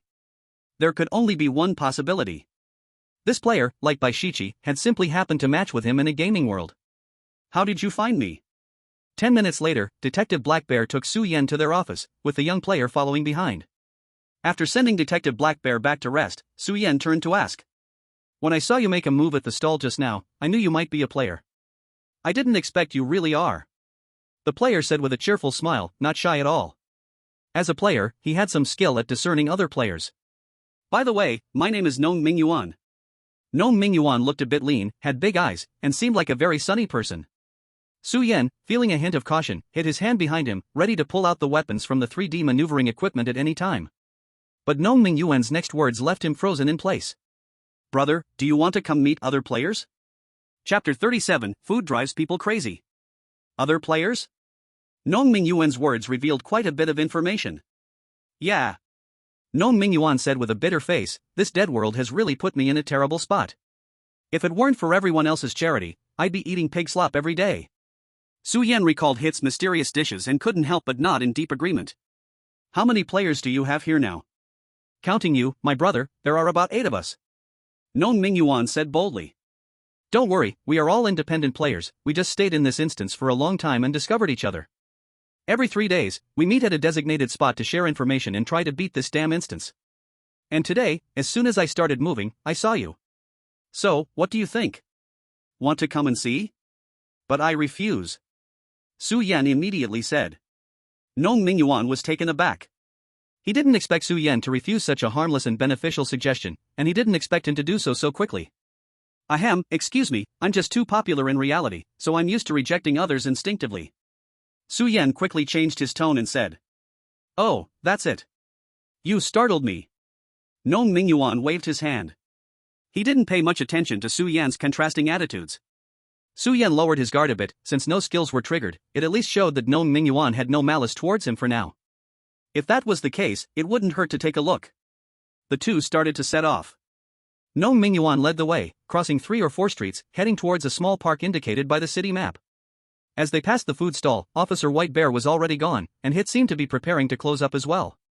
Su Yan followed Nong Mingyuan and encountered many extremely deformed ghosts and ugly monsters along the way, but fortunately, they seemed to pose no threat. In a dimly lit park, shadows of people stood here and there. They are all players. There are 3 people similar to Nong Mingyuan and Su Yan, dressed in everyday clothing in reality, while the other 3 are much more eye-catching. All 3 of them wear deep black bow ties, paired with brown-green trench coats, and their lower bodies are also wrapped in refined leather boots, topped with light gray pants. There is quite a military style from the last century. That curly-haired one is the player who proposed we communicate regularly, named Li Xing. He was the first to find us, and the 2 next to him seemed to be with him, Nong Mingyuan reminded timely. Su Yan's attention fell on the curly-haired man smiling in the shadow, who carried a hint of a leader's aura. Upon seeing Su Yan, his eyes brightened for a moment. This one must also be a new player. He approached Su Yan and shook his hand firmly. Nice to meet you. Su Yan's gaze lingered slightly on Li Xing and the 2 men behind him. These 3 are dressed the same, and they were familiar with each other before in the instance. If one were to think like a normal person, one might guess that the 3 are friends or perhaps even triplets. But Su Yan knows that is not the case. First, if they were friends, there would be no need for similar clothing to agree, this would instead fail to hide the relationships between them. Second, the 3 do not look alike, and there is a slight age difference. After thoroughly reading the information provided by the Academy, Su Yan instead has different speculations. Very glad to have another friend join us. Li Xing's attitude is very friendly. I wonder, friend, how many times have you participated as a player? Li Xing acts just like a naive, enthusiastic host. Such an attitude is enough to mask the sensitivity of his question. This is a test. Su Yan immediately showed a bitter smile. I've done this twice now. I nearly died in the instance not long ago.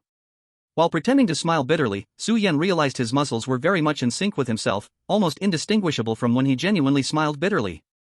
It seems that the small advertisement acting is indeed a passive skill, which is quite convenient.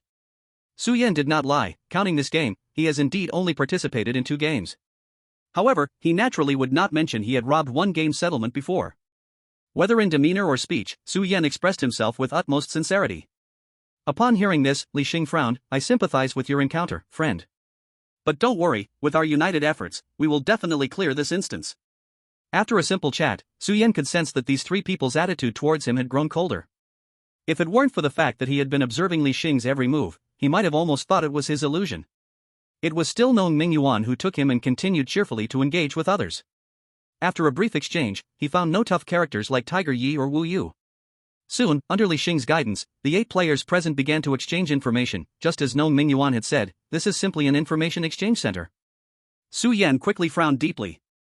The situation is even more serious than he had imagined. The 8 players present had nothing in common. They were indeed randomly regenerated next to an NPC, appearing in this city. Everyone's work was almost the same. Some were following police to catch criminals, some were following judges to preside over cases, and there was one working in a restaurant. However, from his observation, the boss was also a sentry, monitoring the red light district not far from the restaurant.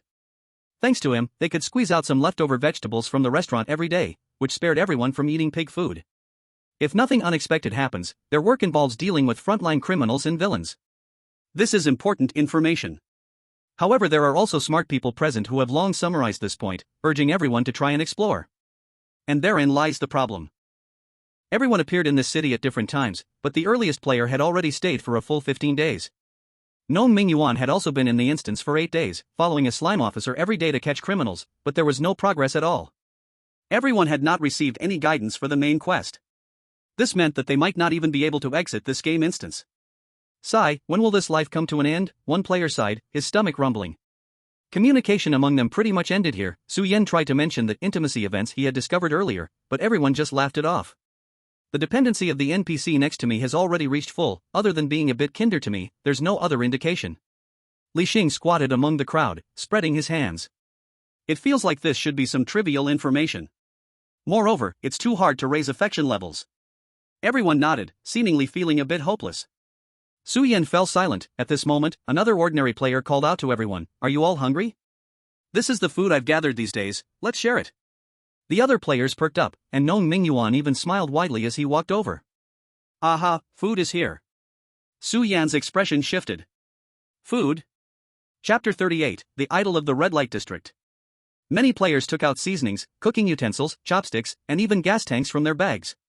It was unclear whether they had obtained these from the instance or brought them themselves. Li Xing stepped forward and, together with the player who worked at a restaurant, distributed about 80% of the food. The rest seemed intended for tonight's shared meal. Although Li Xing and his group were not the earliest players to arrive, they had seemingly gained the trust of many, especially with Li Xing at the forefront. Su Yan glanced at his skill bar and stood up. "Let me handle the cooking. My skill can create chef-level dishes, which will take about 10 to 20 minutes. It's true. When I saw Su Yan cooking, I almost drooled." Nong Mingyuan's eyes lit up, immediately vouching for him. Several players looked even more joyful. Su Yan cheerfully worked with Nong Mingyuan to wash the dishes and prepare the vegetables. Su Yan could feel that after he mentioned his skill, the two players behind Li Xing looked at him with more neutral expressions. "By the way, Nong Mingyuan," while washing a plate, Su Yan casually asked, "I see everyone is starving. Is food so hard to obtain in this instance?" "It's not just hard." Nong Mingyuan's face fell. "In these 8 days, I only received an apple from a victim once, and it was sour." Nong Mingyuan seemed to think of something, his expression darkening. "The NPCs in this city seem brainless. Sometimes, they won't even arrest criminals right in front of them. On the contrary, those criminals are much cleverer. Every time they talk their way out, my boss gives up on arresting them, leaving me empty-handed every time. Even if I present mountains of evidence, that stupid officer still won't arrest anyone."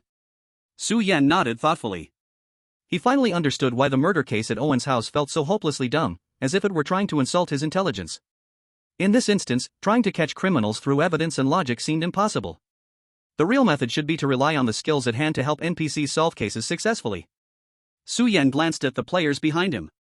Most of the people here likely had fallen into this misconception. "Su Yan, buddy. The vegetables are almost all chopped. Come and give it a try?" "Coming." Su Yan happily lit the gas stove under the watchful eyes of everyone, and soon, a mouth-watering aroma wafted through the air. Everyone praised Su Yan's cooking skills. Su Yan felt that Li Xing and the others finally lost interest in him. After thinking for a moment, he still did not share his speculations in front of everyone. The future is long. As the clock ticked closer to midnight, the players finally bid each other farewell, and Su Yan and Nong Mingyuan parted ways downstairs from the Black Bear detective's office. Su Yan returned to the office and saw a naked black bear sprawled on the sofa next to the wall, snoring loudly. Without his suit and cane, he really looked like a bear. Su Yan chuckled and found a blanket nearby, covering himself as he lay down on another sofa. The next day, Su Yan woke up to the noisy sounds of rummaging. "Assistant." Without even putting on his gentleman's suit completely, the Black Bear detective hurriedly spoke. "There's a sudden case. We need to assist Officer White Bear." "Which ghost has died now?" Su Yan yawned, slowly sitting up. Last night, he had unloaded the regular bullets from the believer's revolver. By this morning, he should have reloaded. He had decided that if he encountered any high-IQ criminals again, he would just shoot them with Marxism. This way, he could avoid trouble and save his breath. "It's not a murder case." The Black Bear detective's voice turned serious. "It's the idols in the red light district. They've started a riot." Su Yan paused, stunned. "Idols?" Heading downstairs, a police car was parked at the entrance. "Black Bear detective, do you have all your weapons? This riot is more intense than ever." Su Yan jumped into the back seat just as Officer White Bear said this to the Black Bear detective. "Don't worry, my cane isn't just for show." The Black Bear detective brandished his cane, which seemed to have some special design. Officer White Bear didn't say much more, starting the car and speeding away. "What's going on with the riot in the red light district?" Su Yan asked from the back seat. He intended to ask the Black Bear detective, but Officer White Bear seemed to know more. Officer White Bear glanced at Su Yan through the rear mirror and said, "The red light district, that's where those unruly folks go for leisure. The citizens running the gray area provide various slightly provocative entertainment for those bullies, and we can only turn a blind eye. Among them, the most popular is the idol group run by the underworld criminal Dave. Isn't it ridiculous? Clearly, they are deeply immoral, yet they have never touched blood, and we have no right to arrest them. They are even making a fortune. That's understandable." Su Yan did not argue. He couldn't start explaining the absurdities from Marvel to Officer White Bear. Remembering the various ghosts in this city, Su Yan tentatively asked, "Are those idol groups under Dave, perhaps?" "We've arrived." The police car screeched to a stop at the entrance of a street. As soon as they got out of the car, they heard a loud explosion nearby. Su Yan covered his ears and rushed toward the billowing smoke with the two bears. With improved eyesight after several dungeons, Su Yan could see clearly even from dozens of meters away. Where smoke and fire intersected, a damaged little house had suffered greatly, with a broken sign saying Kappa Restaurant. Not far from the restaurant, temporary trenches had been erected, and various creatures dressed in uniforms similar to Officer White Bear were fiercely firing at the opposite side. Su Yan.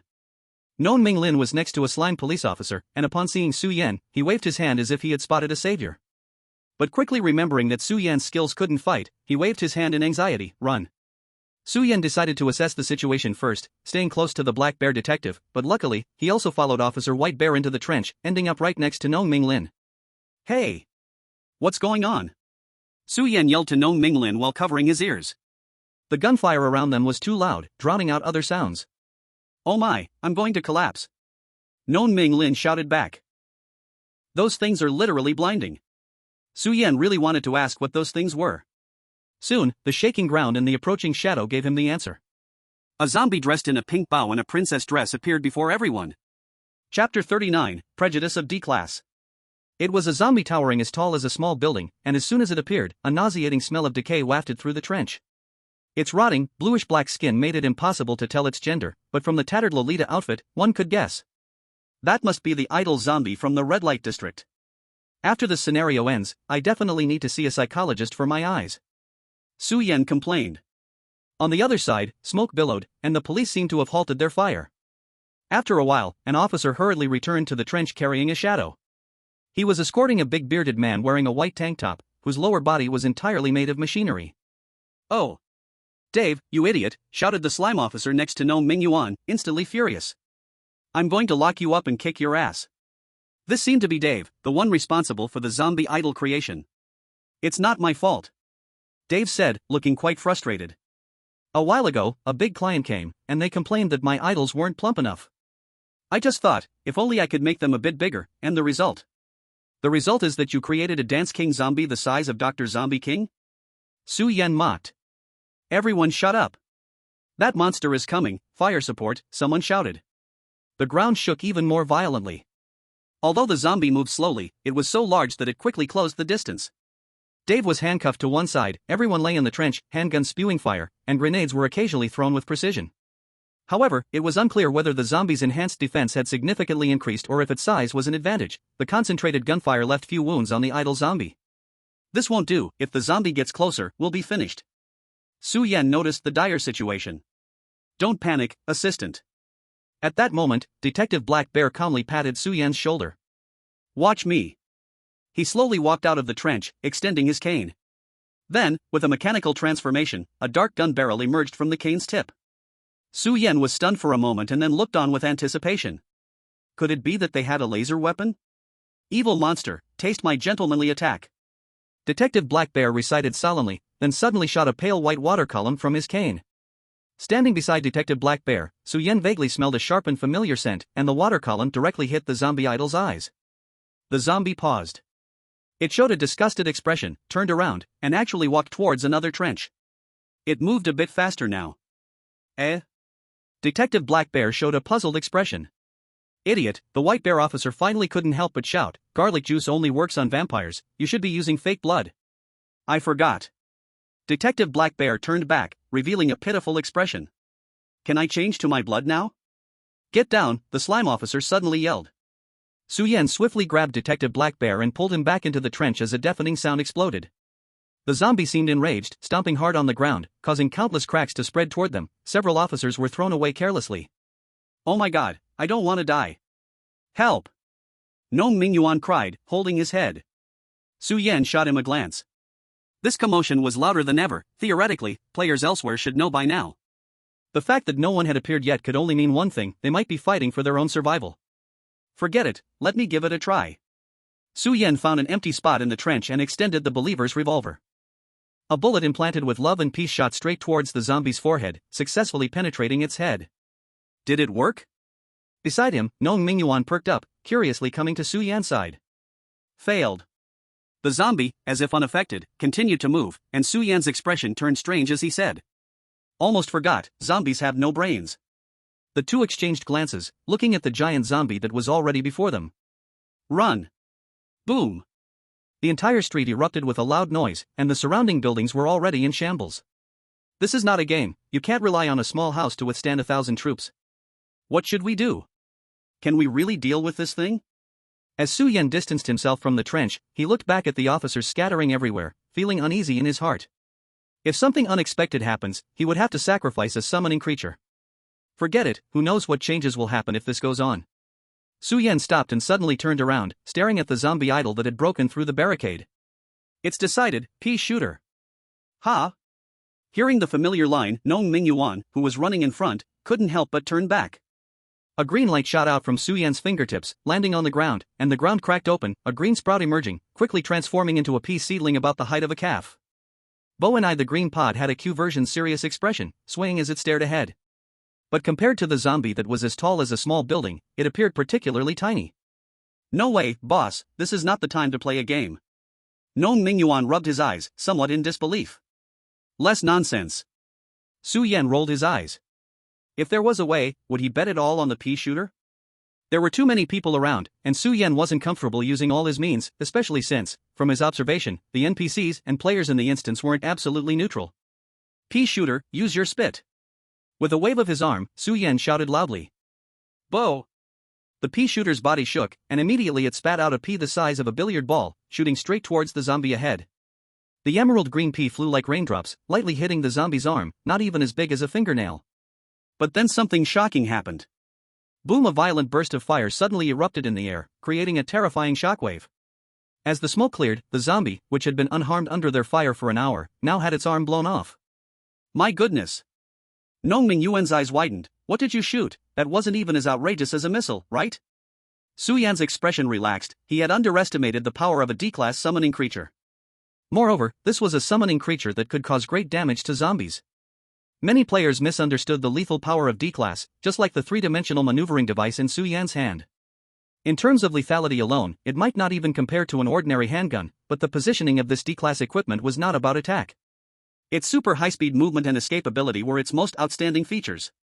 And now, the pea shooter in Su Yan's hand was entirely an offensive type, and it was stationary.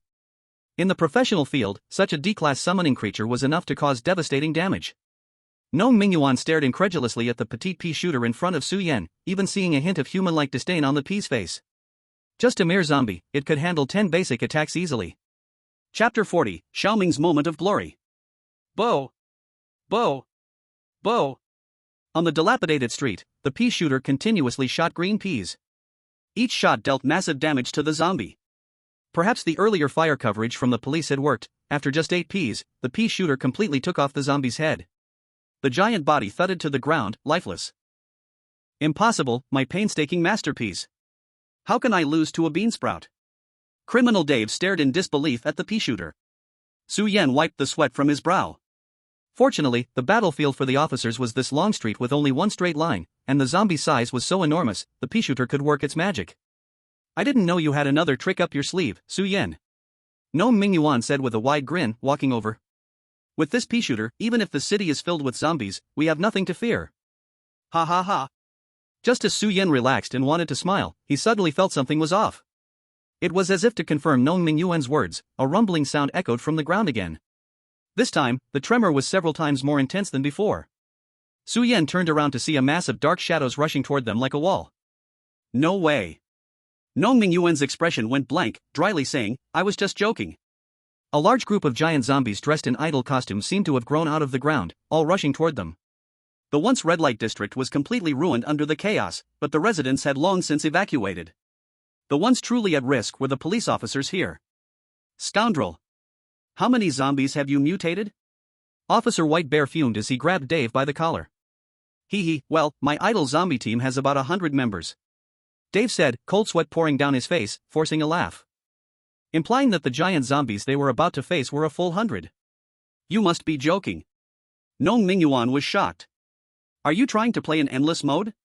Clearly, he was also a seasoned PvZ player. Well, how about we negotiate?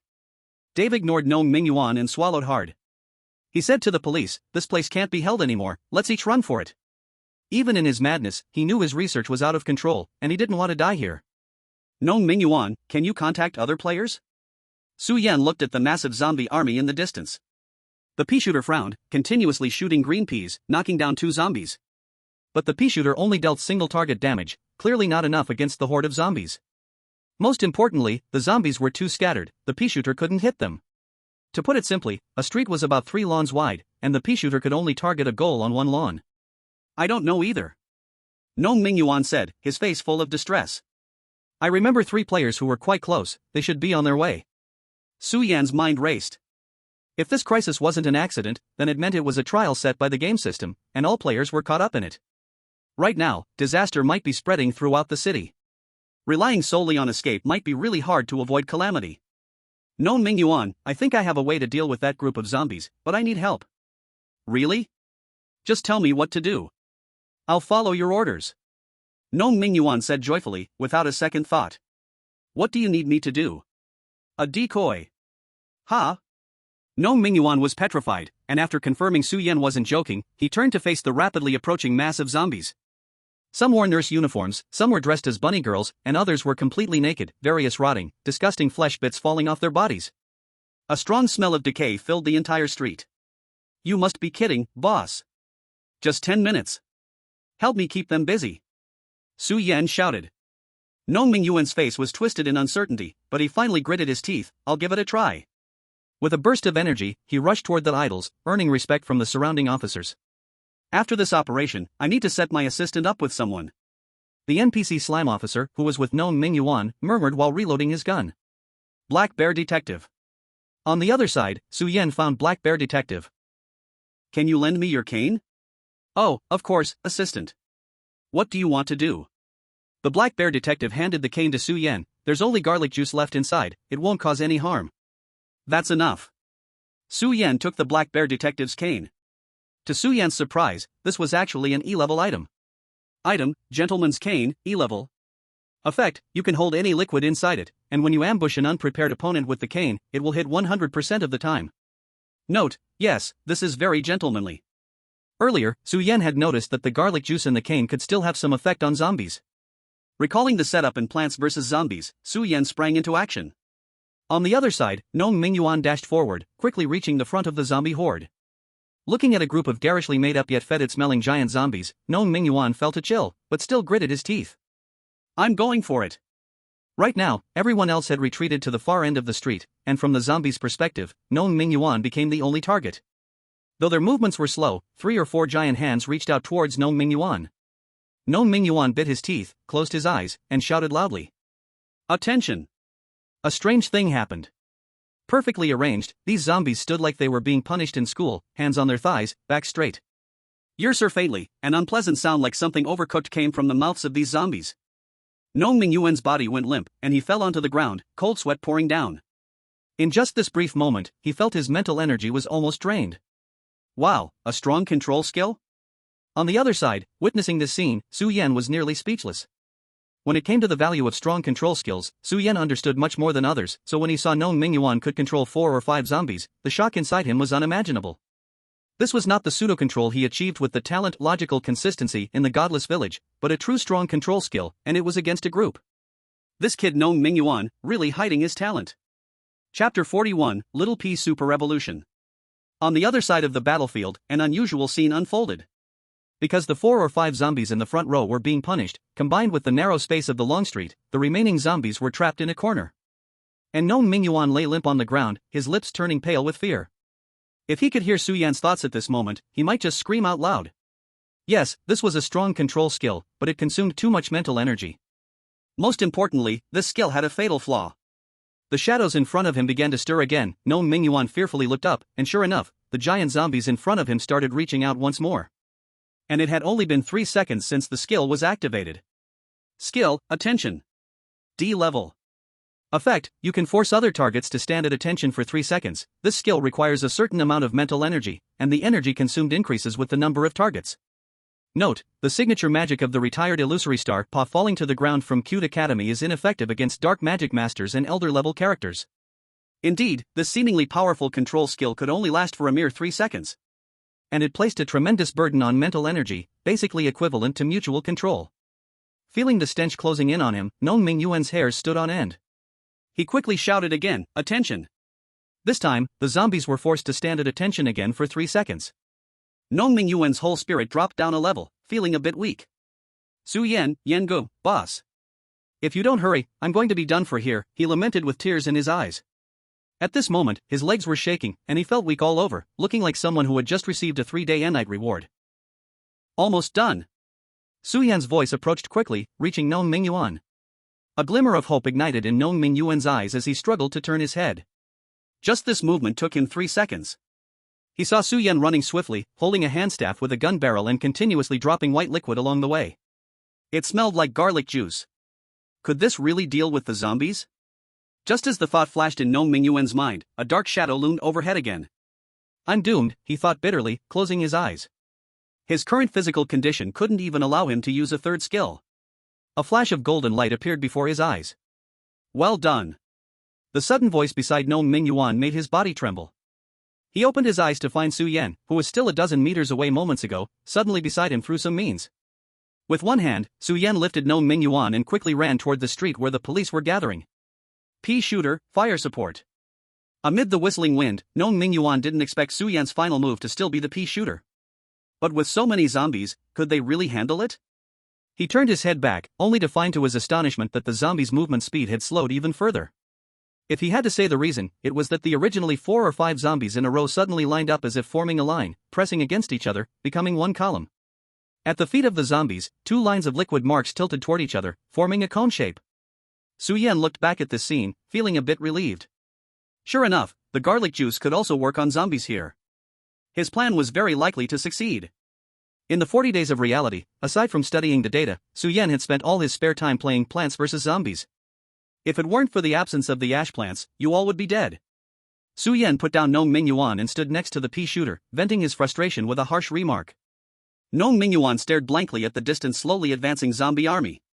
Although they were slow, with the addition of their massive bodies, it was just a matter of time before they reached them. With the pea shooter firing peas one after another, it could only take down one zombie in a few seconds. Not enough firepower. Calm down. Su Yan had clearly anticipated this scenario and suddenly crouched down next to the pea shooter. He then took out a palm-sized semicircular object from his pocket. It was a small, deep green steel helmet. No way. Nong Mingyuan's expression turned unusually fascinating. Shoo! Su Yan smiled and put his index finger up to his lips, then placed the small helmet on the pea shooter's head. It's still a pea shooter, it was quite reasonable for him to let his own pea shooter revolve a bit.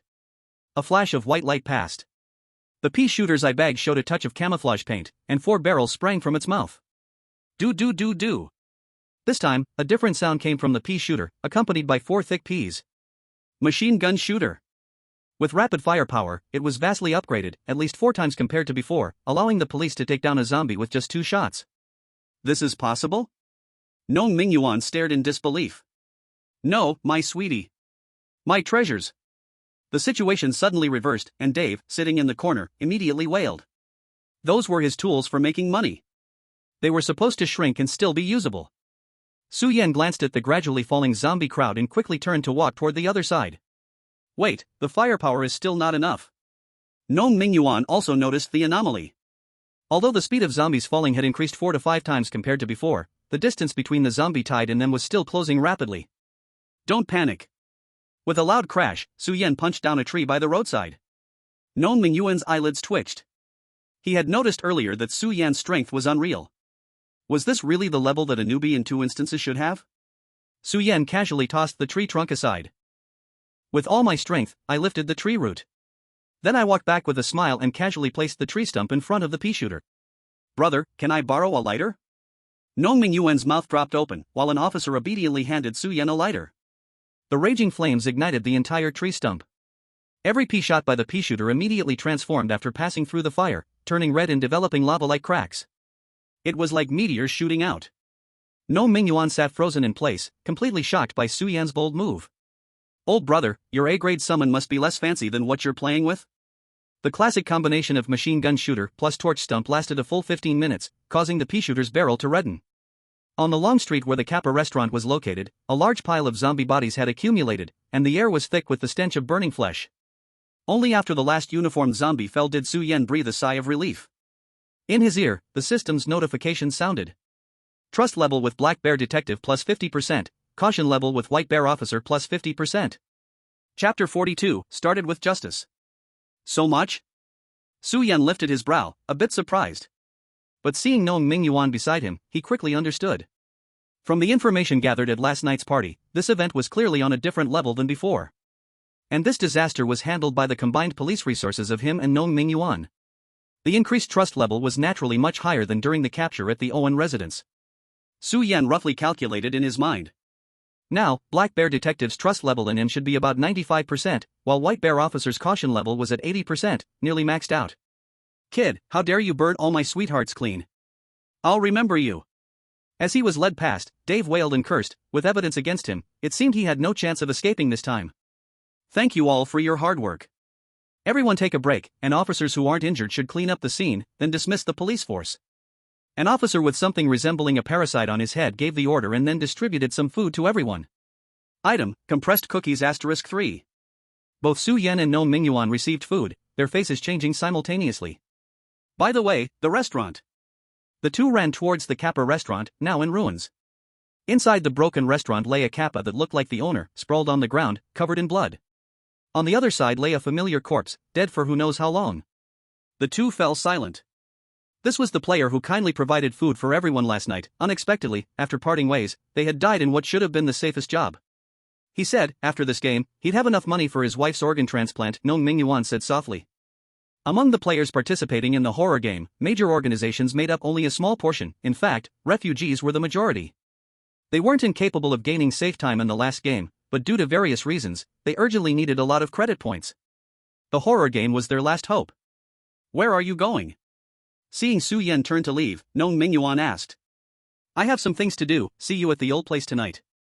Su Yan paused for a moment, leaving behind those words.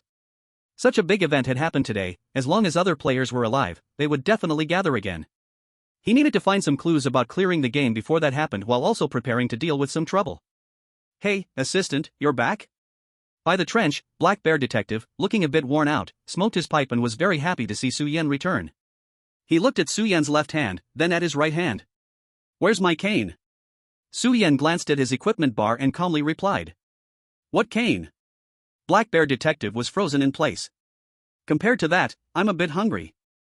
Let's go eat. I'll treat. Su Yan patted the Black Bear Detective's shoulder. I promise to treat you to a good meal. Woo woo. Okay. The Black Bear Detective walked away, hunched over and a bit downcast after losing his beloved staff.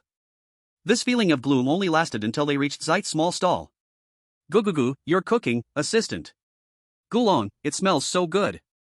The Black Bear Detective sat in front of the stall, eyes sparkling as he quickly finished Su Yan's potato dish. The Black Bear Detective's trust level in you plus 5%. The Black Bear Detective's trust level increased to 100%. Eat slowly, there's more if you want. Su Yan smiled and sat beside the Black Bear Detective. This time, Zeit was quite friendly, readily lending the kitchen and allowing access to the spices. Garlic, chile, everything was available. He used up the remaining 2 potatoes gifted by Carlin, finally raising his last bit of favorability. Detective, the crime rate in this city seems a bit high, there seem to be cases happening every day. Sitting to the side, Su Yan casually asked.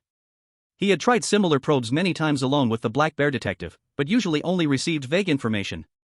Whenever he touched on topics that mattered to him, the Black Bear Detective's natural dullness would shine to the extreme. Fortunately, this time there was finally some progress. Guliolu. Isn't that quite normal? The Black Bear Detective said while licking the plate. It has always been this way since we were born. The Black Bear Detective looked as if it were common knowledge. Su Yan thought for a moment, then suddenly said. Detective, since there are cases happening every day, and you handle them without reward, then, why do you do it?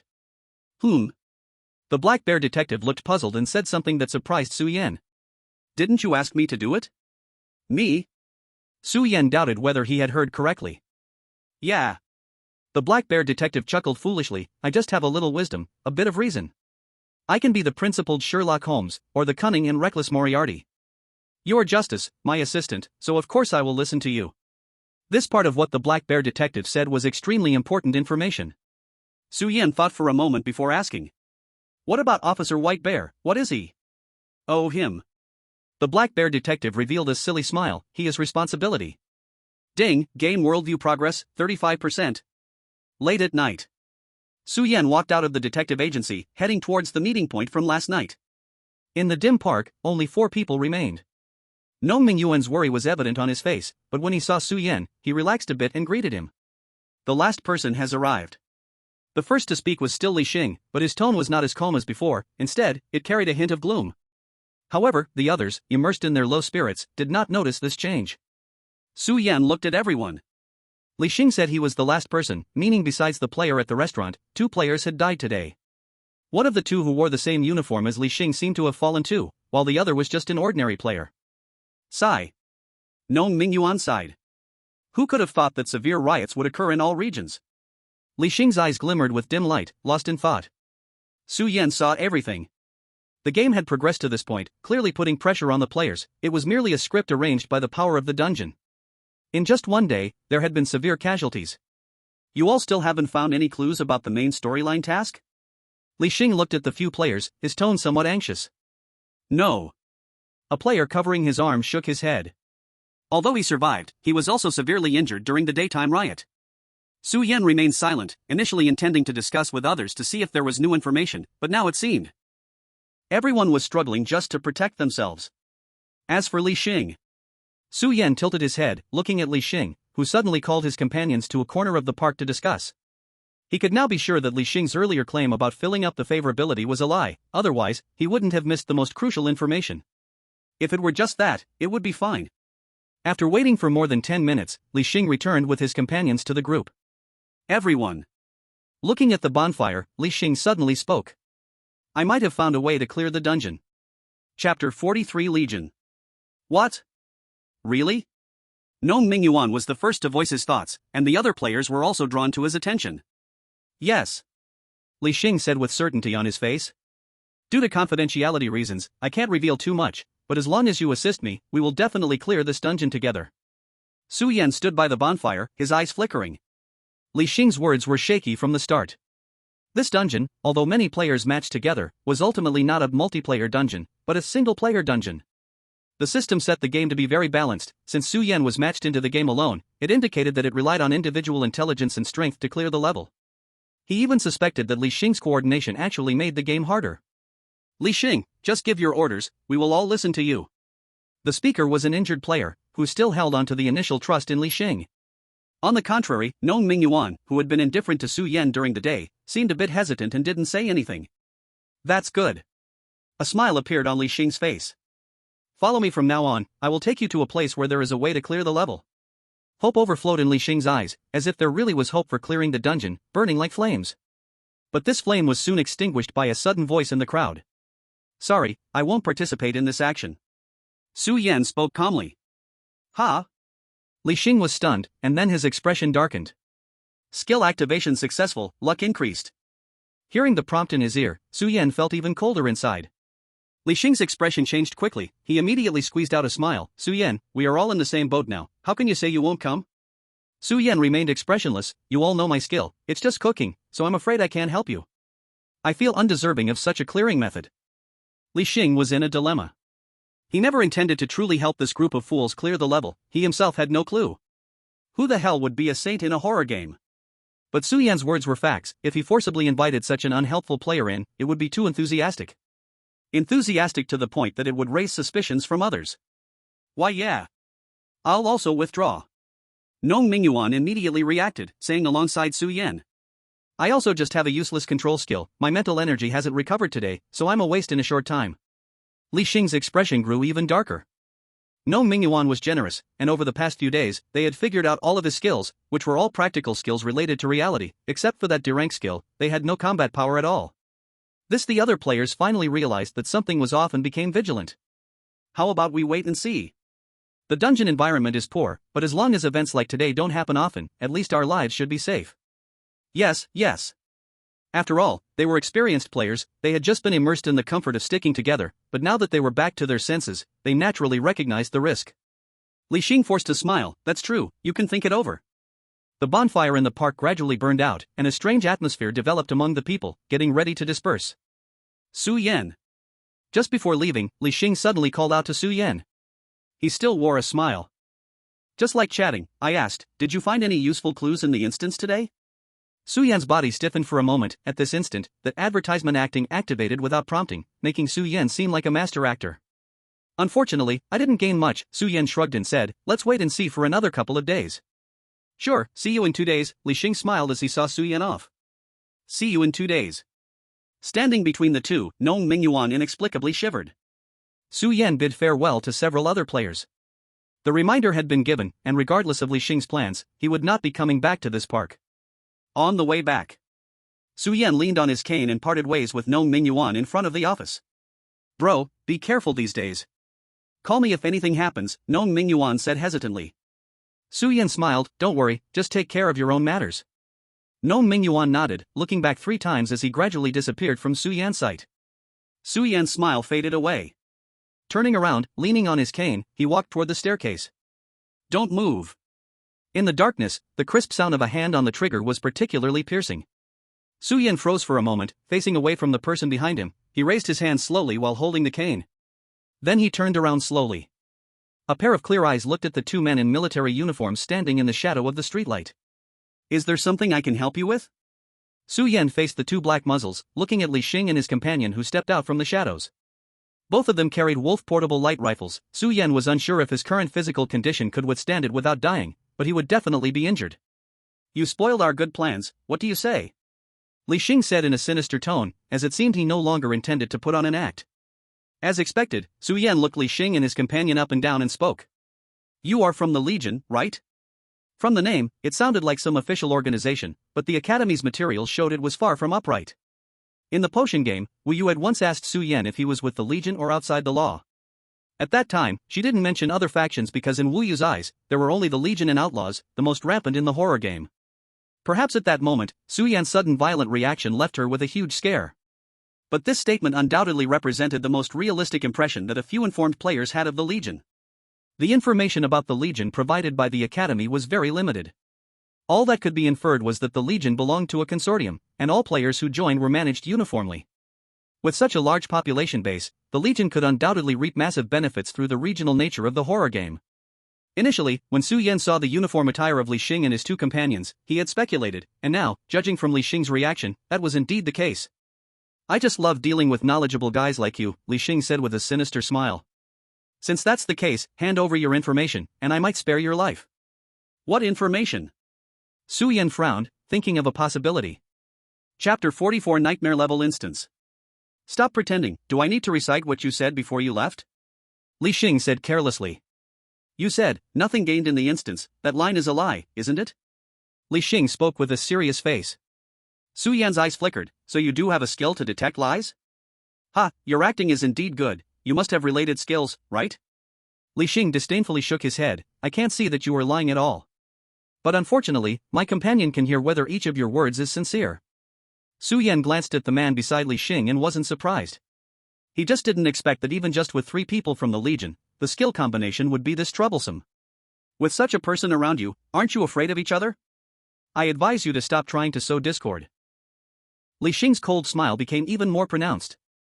It was clear that this guy was using such obvious provocation, which showed he really had little ability, just a lucky player who passed the game once. The purpose of our Legion is absolute obedience of the lower ranks to the higher ranks, and this is why we have become strong to this day. Your little provocation is nothing more than child's play in front of us. Su Yan chuckled awkwardly, as if his thoughts had been exposed. So that's it. With the last bit of doubt about these two's abilities cleared, Su Yan now understood that they really didn't know his background at all. He hadn't lied that night, but he did play a bit with words. Now they truly thought of him as a rookie with no skills. Otherwise, they wouldn't be standing here talking to him with their rifles like this. At the very least, they would need to have some wounds on themselves to feel safe. Having clarified the other party's thinking, Su Yan couldn't help but lower his evaluation of Li Xing even more. He was a bit mistaken. Li Xing and the others were also seasoned members of the Legion, but who would have thought this yellow-haired kid would start being defensive upon seeing them for the first time? Their Legion situation wasn't really a secret, but it was far from what a normal player like Su Yan could know. So Li Xing and the others didn't suspect a thing. Moreover, Su Yan looked just too young.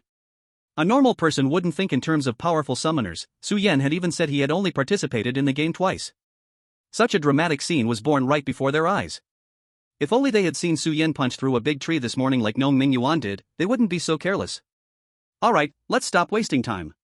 Li Xing seemed tired of playing the cat and mouse game and said directly, I'm not interested in your so-called intelligence. Hand over whatever food you have, and I'll spare your life. Food? Su Yan showed a look of confusion. You tricked other players just for food? Foolish kid. Li Xing's eyes shone with ruthlessness. You don't understand how terrifying this dungeon is. Today's commotion is the dungeon's final ultimatum to us. After this, we will have even fewer chances to get food. This game is simply unwinnable. Li Xing clawed at his face, scraping off strands of white dead skin while squeezing out frenzied sounds from between his teeth. You don't understand, this is a nightmare difficulty dungeon. Nightmare. Li Xing seemed to lose his mind, laughing maniacally. Su Yan's pupils trembled slightly. The Academy has a few levels of difficulty for horror games. Normal, hard. These two types are what normal people can go through with some tension, while the latter has a very high failure rate and great risks, but as long as one is careful, passing with the lowest rating is still possible. Above that, the Academy teachers deeply avoid discussing them. As if mentioning them could lead to terrible misfortune and getting trapped in a dungeon. Normal, hard, nightmare. While they seem like 3 levels of difficulty, the nightmare level isn't of the same nature as the first 2. Looks like you understand, kid. Li Xing's eyes reflected a terrifying light. Do you think I've really only been in this dungeon for 10 days? Wrong. I was the first player to arrive here. 50 days. I have been trapped here for a full 50 days. Do you know how I spent those 50 days? If it weren't for another player loading in on the 30th day, I would have gone crazy from hunger. Li Xing licked his lips as if reminiscing about some delicious experience. Su Yan felt a chill run down his spine. Among the players from last night, the earliest one to arrive was only here for 15 days. Our legion has been stuck in this dungeon for 50 days, and you refugees can forget about getting through it. If that's the case, why not concentrate all resources in our hands? Moreover, perhaps if we kill all of you, there might be hope for clearing the dungeon? Even if I have to force a direct logout, I just want to survive. As long as I can survive. Li Xing laughed loudly. You reap what you sow, you can't survive. Su Yan coldly stared at Li Xing and uttered. He had long considered exchanging information with others to clear the dungeon, but unfortunately, this guy never had good intentions. If these few people in the Legion could really unite the players in the dungeon, brainstorming together, perhaps they would have already found a solution. Now, it's simply pathetic to the extreme. You scold me, you actually dare to scold me? Li Xing's face suddenly darkened. He now seemed like a neurotic madman, with erratic emotions, falling into a frenzy of self-torture. Fine, food items should drop just like equipment after you die. Li Xing lowered his eyebrows, showing a hint of indifference as he said. Anyway, both your food and your corpse, I will take them. From Li Xing's words, it was clear that killing and looting was not the first time he had done something like this in the script. Wait. Seeing that the two were finally about to pull the trigger, Su Yan spoke up. Aren't you curious about what's in the staff I'm holding? Li Xing then noticed the staff in Su Yan's hand. What's in it? Could it be an equipment item? Li Xing frowned. Whatever it is, it will drop and be mine anyway. Su Yan smiled. He was relieved that the Black Bear detective staff had become equipment once it was in his hands, and with just a thought, it could activate. Gentleman's staff, you can store any liquid inside it, and when you use the staff to sneak attack an unprepared opponent, it will hit 100% of the time. The garlic juice from the Black Bear detective was used up during the day, but he had received a resupply from Chef Hit. Su Yan grinned, still holding his hands up. Under Li Xing's stunned gaze, bright red chili water suddenly shot out of the staff without any warning. It landed precisely in his huge eyes. Sorry, detective, but your gentleman's spirit, I'll be the one to inherit it. Chapter 45, Greed Never Satisfied. Oh, damn it. Li Xing swore that just before the chili water hit his eyes, he had already reacted and tried to close his eyelids. At least that way it wouldn't hurt so much. But the chili water came in at a physics-defying angle and speed, straight into his eyes. Su Yan smiled without speaking. Gentleman's staff. When you use the staff to sneak attack an unprepared opponent, it will hit 100%, any part. You brat. I'm going to kill you. Li Xing screamed like a cartoon character, furiously raising his rifle. On the other side, the Legion teammates who were stunned by this sudden event finally remembered to raise their guns and aim at Su Yan. But the figure in front of them had already vanished without a trace. One of the teammates hurriedly closed his eyes, trying to locate Su Yan. In the dark world, a voice like a knife pierced through the air. Kakik, kik. The spine-chilling voice seemed to come from nowhere, and this unknown Legion extra suddenly opened his eyes and let out a horrifying scream. Both of his ears were already bleeding. The Legion extra half knelt on the ground. Only then did he realize that Su Yan had guessed that there must be a corresponding side effect behind his skill of hearing lies. In the split second of being caught off guard, it was already enough to be fatal. In the next moment, a powerful gust of wind came from directly above his head. This Legion extra truly lived up to his numerous appearances, reacting in time during the crisis, and using another powerful skill.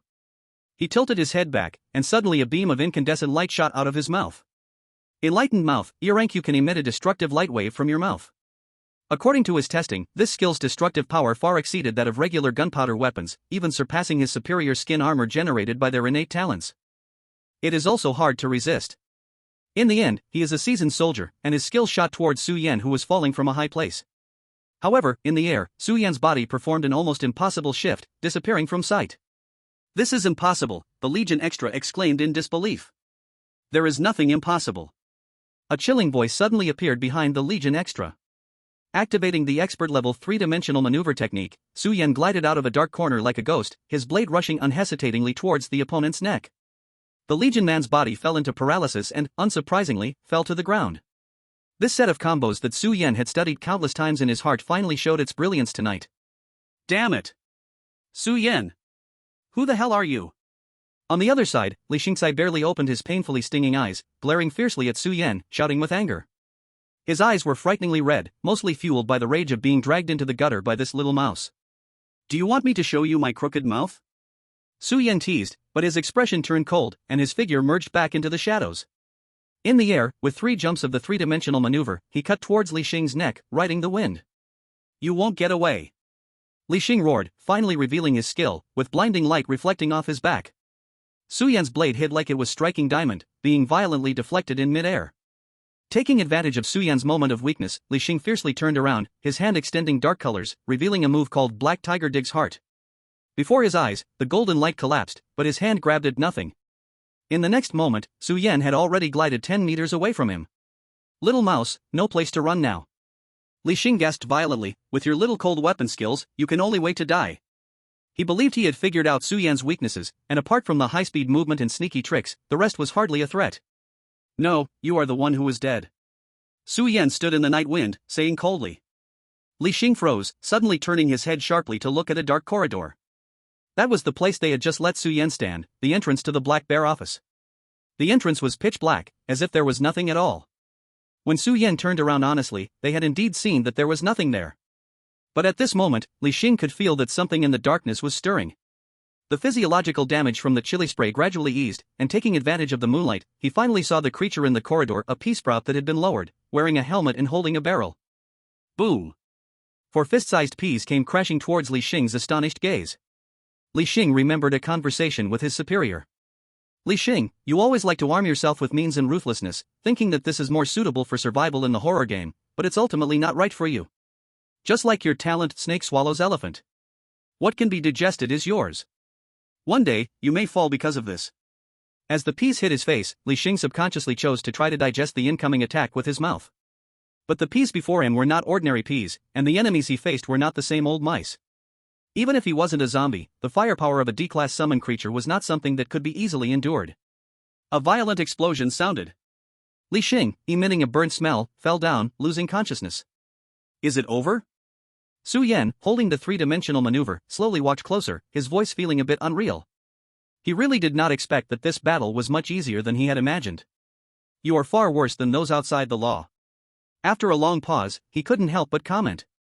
Su Yan felt a bit regretful. It's a pity there was no one here, in the dead of night, otherwise, if he said such words, wouldn't it sound several times cooler than Taga, Kotorwala? He forgot that the Legion Extra was only paralyzed by him and could still hear his words. Su Yan wiped his neck, feeling the cold touch. Even though all the details of the battle were within his expectations, he still instinctively broke out in a cold sweat. Indeed, fighting against people is far more thrilling and profound than any battle. For the skills and equipment in his hands, Su Yan felt as if he had digested something, making it all the more effortless. "Then, I can't leave you few disasters alive." Su Yan sighed, put away the pea shooter in the corridor, and finally walked towards the 2 members of the Legion on the ground. It turned out he had just been bantering with himself for so long, only to give himself a little buffer time. He didn't leave any agonizing pleas for the Legion side characters before their deaths, nor did Li Xing wake up midway to deliver a harsh parting statement. Su Yan simply made 2 swift slashes with his physical prowess, and under the moonlight, a cold pool of blood appeared. This was the first time he had truly stained his hands with blood in a horror game. White Bear Officer's alertness towards you plus 20%. White Bear Officer's alertness has risen to 100%. So, they really came. Su Yan murmured softly as he looked at the reflection in the pool of blood in front of him. As he collected the equipment dropped by the Legion, he slowly turned to look. Behind him, a familiar white figure emerged. Su Yan turned his head, locking eyes with the white bear officer. Those honest eyes held a deep emotion that was utterly different from usual. Then, responsibility, what did you betray for? Chapter 46, The Soul's Twilight.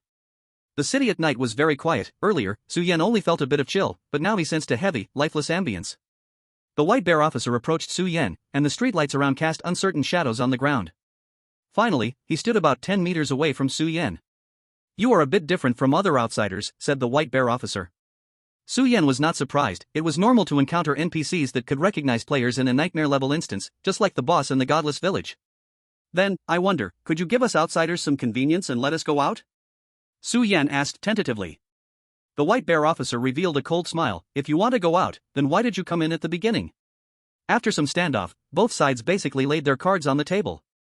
The white bear officer knew that Su Yan had discovered some truth about this world, while Su Yan understood that the white bear officer's stance was certainly not neutral and would not easily assist him. In other words, it was going to be difficult. All right. Su Yan gave up the idea of talking his way out of the instance. Then let's talk about you, Su Yan said seriously. We are the same kind of existence, why hinder each other? He already knew the truth about the worldview, so he was even more puzzled about the abnormalities surrounding the white bear. Let's hear your perspective on this world. The white bear officer did not respond directly but instead asked. Su Yan knew this was an opportunity to advance the understanding of the worldview. At first, I thought this was a bizarre world with ghosts and monsters, so I didn't pay much attention to phenomena that defy common sense. After all, what I consider common knowledge may not apply at all in this world, Su Yan gestured with his fingers. But soon, I discovered that apart from the anomalies during investigations, the entire world was filled with rigorous logic. The NPCs around me are the greatest hints. When communicating with Detective Black Bear, as long as the topics didn't touch the intricacies of the worldview, he was courteous and spoke like a wise gentleman. The loading of so many players into the instance is not just to have us team up to clear it, it simply wants to tell us that every person is doing the same thing. And the most important and most obvious hint before the instance was loaded. Su Yan paused and then said. The Soul's Twilight. The white bear officer's eyes flashed. If we transition from the macro to the micro, many things will become reasonable. Su Yan spread his arms wide, feeling the vastness of this huge city. It's just like the world inside a working cell. When we see every blood vessel and every organ in our body as a piece of territory, then various blood cells and white blood cells in the human body can be personified as the native residents. However, our city is a bit different. Its residents are personifications of a person's various emotions and thoughts. The work of the working cells helps maintain stability in the human body. And our work of emotions keeps the mind stable. This is what we do every day. Su Yan pointed at Officer White Bear and then at himself. Including the black bear detective who is currently sleeping upstairs, the three of them are just an ordinary small unit in the city. You know, in some part of the real world, an incident of a contact crime happens every 50 seconds on average. With 10 times the memory, the gray area of uncommitted laws will expand tenfold, and the uncivil behaviors in daily life will also expand tenfold. Every day, every hour, every moment. In fact, even the kindest and most honest person produces large amounts of evil thoughts in their subconscious every day. And our job is to repeatedly eliminate these evil thoughts. It starts with justice, follows reason, and ends with responsibility. This is our identity. Su Yan looked at Officer White Bear, his eyes showing indifference. After taking the last puzzle piece from the black bear detective, his deduction was basically formed. If everything developed normally, for the black bear detective representing reason and the white bear officer representing responsibility, he would have a degree of respect. Even if the other might just be a non-existent character on a microscopic level, they have been punishing various evil thoughts in this spiritual underworld for many years. What I don't understand is, you have existed for so long, why would you betray the other two? Betrayal? I'm just doing what I should do. Officer White Bear said expressionlessly. Forcing control over the thoughts of all reason, forcibly distorting their logic, allowing those evil thoughts to run rampant, is that what you should do? Su Yan asked coldly. The case of the Owen family, and the odd judgments encountered by other players, are probably manipulated from the shadows by your kind. Otherwise, with the efficiency displayed by the black bear detective, this world would have fallen into chaos long ago. Officer White Bear fell into silence. Your appearance as outsiders is my greatest failure. The black bear detective's words indirectly admitted Su Yan's accusation. He is the mastermind behind the strange origin of this spiritual city. And it is he who has allowed the entire city to be gradually invaded by evil thoughts. Current worldview advancement, 45%. A prompt sound echoed. Su Yan frowned slightly. The value of breaking through this worldview was much lower than he had imagined. So what? Officer White Bear spoke up. Under the eerie moonlight, his words seemed to carry a deeper meaning. What? A trace of confusion flashed in Su Yan's eyes, with a hint of unease beginning to surface in his heart. Even if I am evil, what does it have to do with you? Officer White Bear said calmly. Just like reason said, he can be the principled Sherlock Holmes or the cunning and reckless Moriarty. I am responsibility, but why must I be the responsibility of enforcing justice? As Officer White Bear's words fell, Su Yan's expression changed immediately. Being able to say this means Officer White Bear was also monitoring them at the time, but there was no increase in alertness. An absurd speculation suddenly emerged in Su Yan's mind. The existence of Officer White Bear may be far more advanced than he had imagined. Your current firmness is nothing but because you are on the correct side. But can this so-called justice you believe in not be a twisted psyche forcefully fabricated? Officer White Bear suddenly took a step forward, and Su Yan was shocked to find that in his vision, Officer White Bear and the surrounding scenes began to twist. And he lost control of his own body. Have you forgotten, this is a nightmare-level copy? From Officer White Bear's mouth. He jumped out with words that made Su Yan's pupils tremble. And the next sentence completely pulled Su Yan into an endless abyss. Have you figured out your main mission by now? A chill like an unending tide completely drowned Su Yan. Chapter 47, I Have a Friend. A gust of wind blew by, and Su Yan vaguely heard the sound of the hourglass running out by his ear. The world before him suddenly turned black and white. Wait, you. Su Yan wanted to ask Officer White Bear something further, but darkness, like ink, surged into his vision. The scene changed, and he found himself in front of the Black Bear Detective Agency. The familiar door exuded an unusual scent of ancient wood and sandalwood, as if trying to hide something. The door was locked, and no matter how hard he pushed, it wouldn't budge. Su Yan pounded on the door, shouting something, but his voice sank like a stone in the ocean, gradually being swallowed before it could escape his lips. Finally, he simply used his body to ram the wooden door.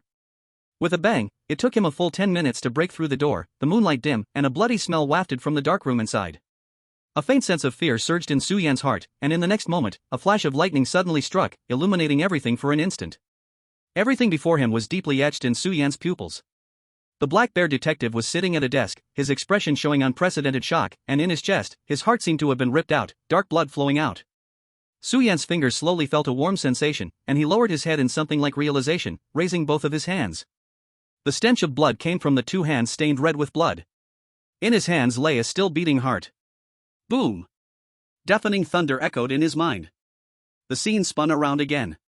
Are you okay? Are you okay, sir? Sir! Su Yan suddenly opened his eyes. The glaring white ceiling, the warm-toned lights, and the surrounding world seemed to regain color, but gave him no sense of safety at all. Where is this? Su Yan asked in horror, shaking his head and speaking in a hoarse voice. He clearly saw the person before him, a woman wearing a doctor's uniform, with a plain appearance that gave off a professional vibe. You don't remember me again? Winnie, your attending physician. Winnie seemed to be writing something on a piece of paper while patiently explaining. You have been in prison for 3 months, but you still caused quite a bit of trouble for the staff, so I was sent to investigate your situation. Su Yan lowered his head and discovered that he was wearing a black and white striped prison outfit, secured in a safety chair. Out of the corner of his eye, he saw 2 men dressed in blue uniforms as prison guards. What crime have I committed? Su Yan felt his mind was still a bit chaotic and even somewhat painful. You might not be able to accept it. Winnie pulled out a stack of documents, but concrete evidence shows. You brutally murdered the young Owen couple, and abused the maid Karen into mental illness. You also incited Dave to take ruthless actions against his adopted daughters, and most importantly, you dismembered Mr. Hitt, who had always provided you food and shelter.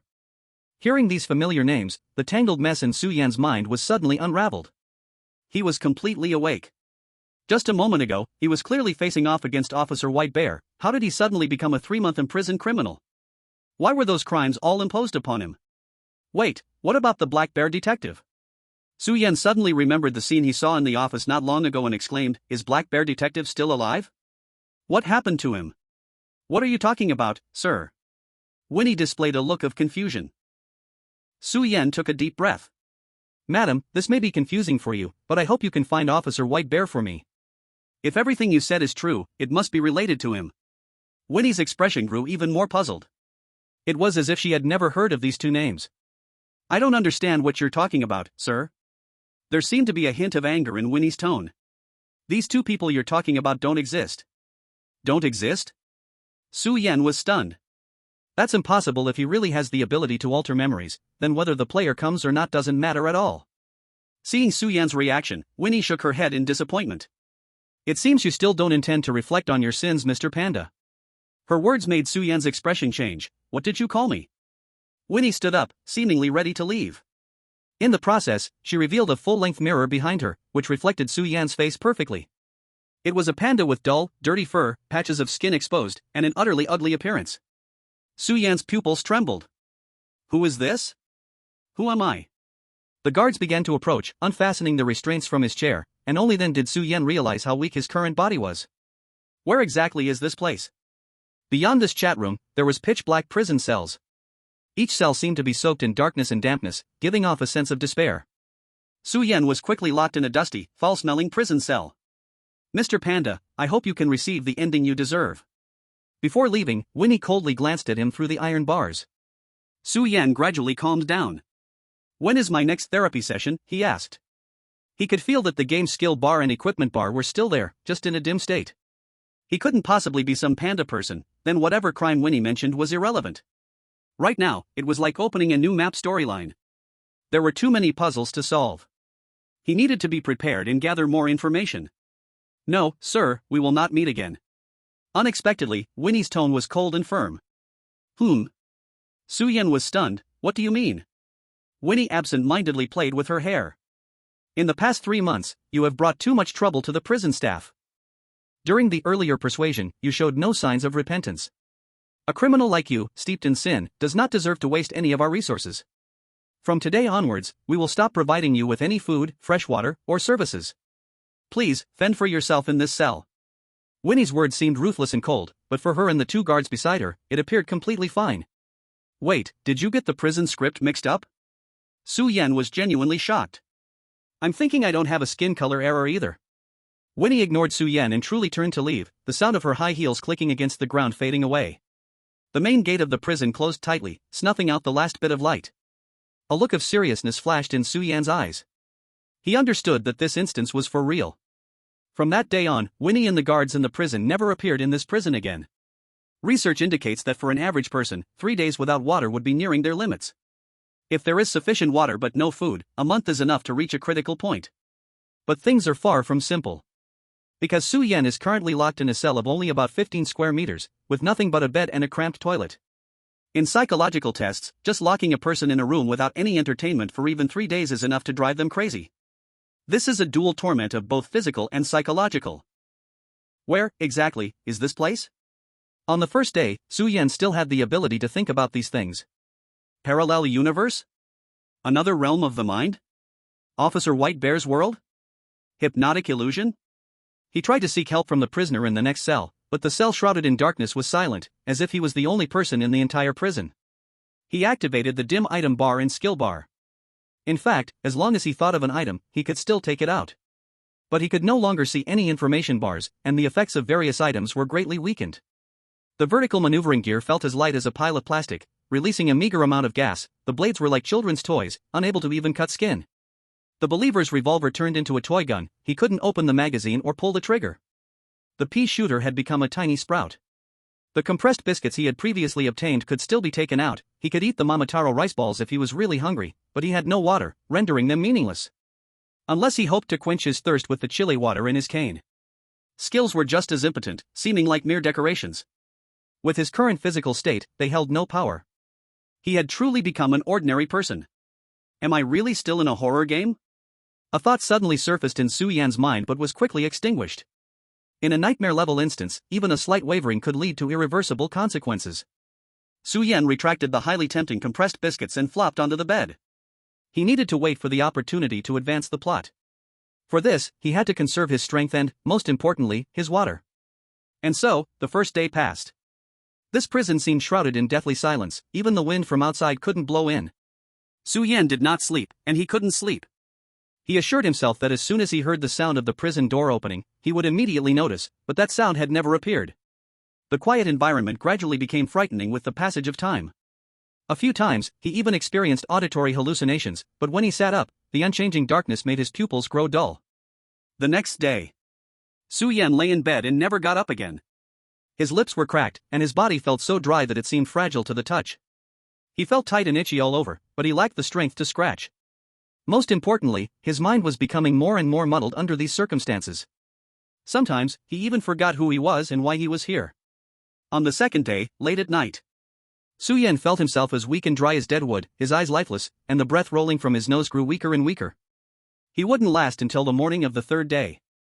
At one moment, after a slight clarity returned to his consciousness, he faintly sensed death approaching. Under the double torment of this confined space, he had reached his limit. Who am I? His consciousness was like a haze again, and Su Yan hoarsely spoke in short gasps. Just these simple 3 words took him a full minute to say completely. His voice was as weak as the dying whispers of Tithonus, but it did not stop. Like a flicker of life returning, Su Yan's words began to piece together with great difficulty. I think, therefore I am. Soul, thought, body, when the laws of the world point all this towards me, I am me. His mind felt burnt and he began to speak nonsensically. Yet, beyond the dim iron bars, a glimmer of light seemed to flash. What if I have a friend? Chapter 48, My Sin. This friend of mine possesses ordinary yet not mundane thoughts. This friend of mine has a body that is ordinary yet intertwined with cherished bloodlines. My friend has a fragile but still fighting soul. Outside the prison, in a corridor just a wall away from Su Yan, more and more golden light was gathering, slowly forming a golden phantom. When the laws doubt that this friend of mine is me. And on the bed, the emaciated Su Yan opened his clear eyes. That he is me. In the next moment, Su Yan transformed into dazzling golden light, breaking apart into light particles, flowing towards the shadow outside the iron bars. The originally dull shadow slowly faded its brightness, transforming into vivid flesh and blood. The surroundings remained dark and silent, but it seemed some change had occurred, the still water rippled with waves. Su Yan crossed into the corridor. Then, his dim eyes turned towards one direction, dragging his exhausted body. If my guess is correct, you should unveil the truth of this world to me now. He walked towards the prison's main gate, each step nearly reaching his limit. His body felt like it was burning with life force, bringing a sense of deathly weakness. Finally, he arrived in front of the sturdy iron door. His hand gently rested on the iron door. Unexpectedly, the seemingly solid door was easily pushed open, with no locks on it. Outside was an endless darkness. The entire world seemed shattered. Within the darkness, the isolated prison seemed to hide something rather than confine. Outside the prison, Winnie, in a white medical uniform, greeted Su Yan with a somewhat disappointed expression. You shouldn't be out. No one can imprison me. Su Yan's voice was calm, his spirit returning at that moment. He began to glow with vitality. Let me out, Officer White Bear. This time, there was a different meaning in Su Yan's words. Winnie's gaze and tone returned to a familiar cadence, deep and serious. You are different from other outsiders. But you are not the only one who has reached me. Winnie snapped her fingers. Behind her, sounds of lights connecting echoed. Su Yan's expression slightly stiffened, the dark corridor in prison unfolded before his eyes. In each cell lay a lifeless body, their eyes lacking any sparkle, their appearance strikingly similar to Su Yan. Boom! With the snap of her fingers, the entire prison crashed down. Now, as you wish. I hope you truly have the ability to bear the truth of this world. I hope you can save. Officer White Bear's voice echoed in the void. Su Yan didn't catch the last words. Arriving here had drained all his life. His candle-like body fell straight down at that moment. Before his vision completely blurred, the scenery finally began to change again. So, do you still insist that the thing called horror game exists?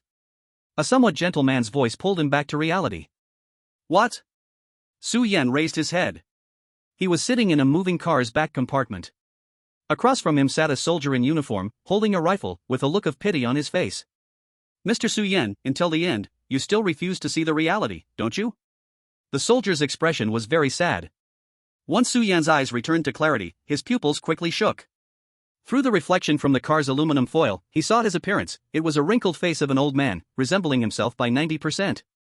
Most importantly, from the corner of his eye, he could no longer see the presence of the system panel. Skill panel, equipment panel, all were unable to be summoned. This feeling was familiar to him. Just like, in the real world. What's wrong with me? Su Yan asked. This question seemed to trigger the soldier. You killed people. So many people.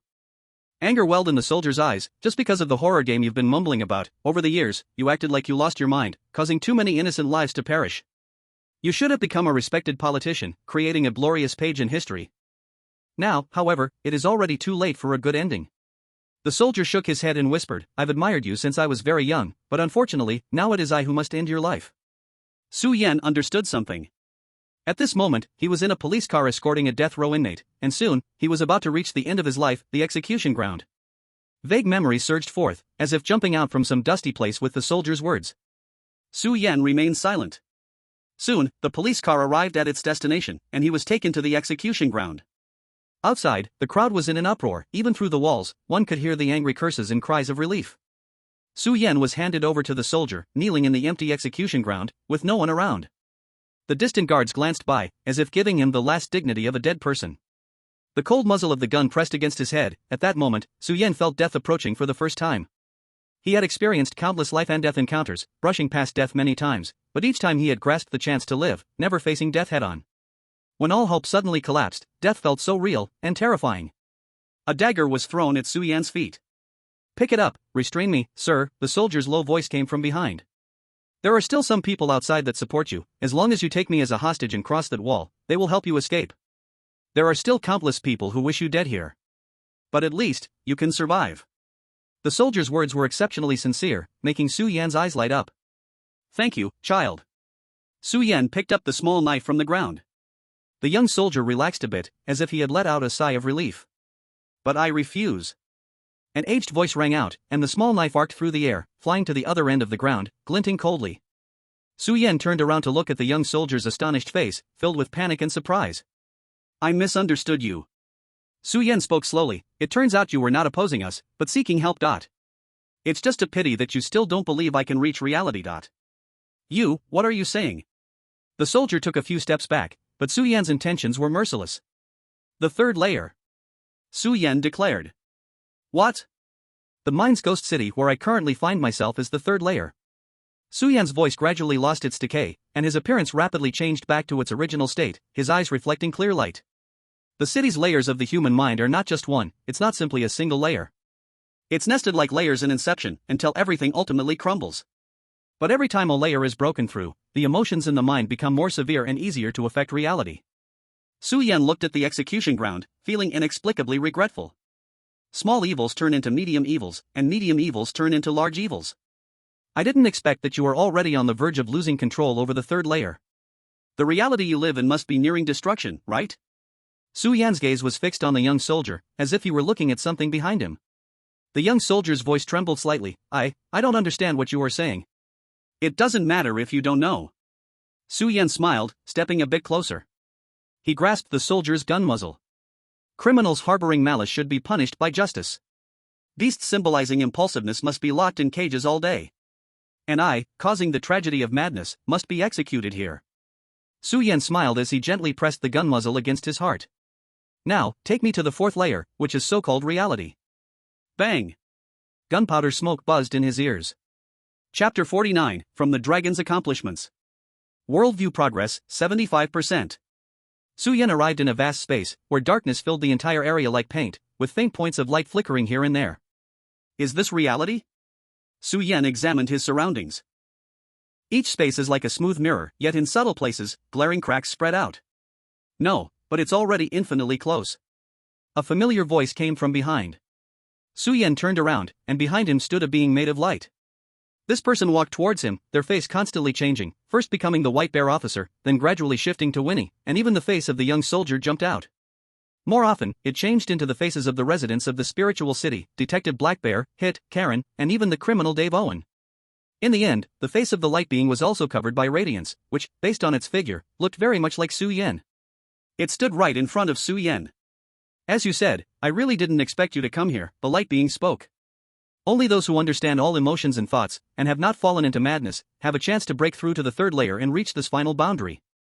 When I was in that prison, I was only one step away from madness." Su Yan tapped his temple with his index finger. "Before this, I never thought about how hard it is to imprison impulses within thoughts." In that case, I'm a bit confused, the light being spoke again. You have felt the gnawing hunger of justice, and endured the crazy pain of evil thoughts, so why do you still choose to correct reality? Su Yan suddenly laughed. Let me guess, your next line is, it's all the world's fault? The light being fell silent. Let's first talk about this last layer of worldview, that is, why your spiritual world has become so shattered. Su Yan gestured for him to continue. Previously, he had sought answers from the White Bear officer, but now, roles had clearly reversed. It's basically consistent with what you said in the third layer, the light being finally spoke. This world is like an hourglass, layer upon layer downward. In the first layer of the spiritual city, we subdue all evil thoughts in the subconscious, but there will still be some that slip through the net, gradually sprouting and breaking through to the second layer. When these evil thoughts materialize as impulses, it becomes really hard to kill them. They can only be locked away in cages, letting them slowly wear down. But impulses that cannot be worn down will instead erupt completely when encountering certain opportunities, entering the third layer. Once madness dominates thought, if it cannot be extinguished, it will thoroughly pollute the entire spirit, ultimately leading to irreversible actions in reality. And you are about to take that step, aren't you?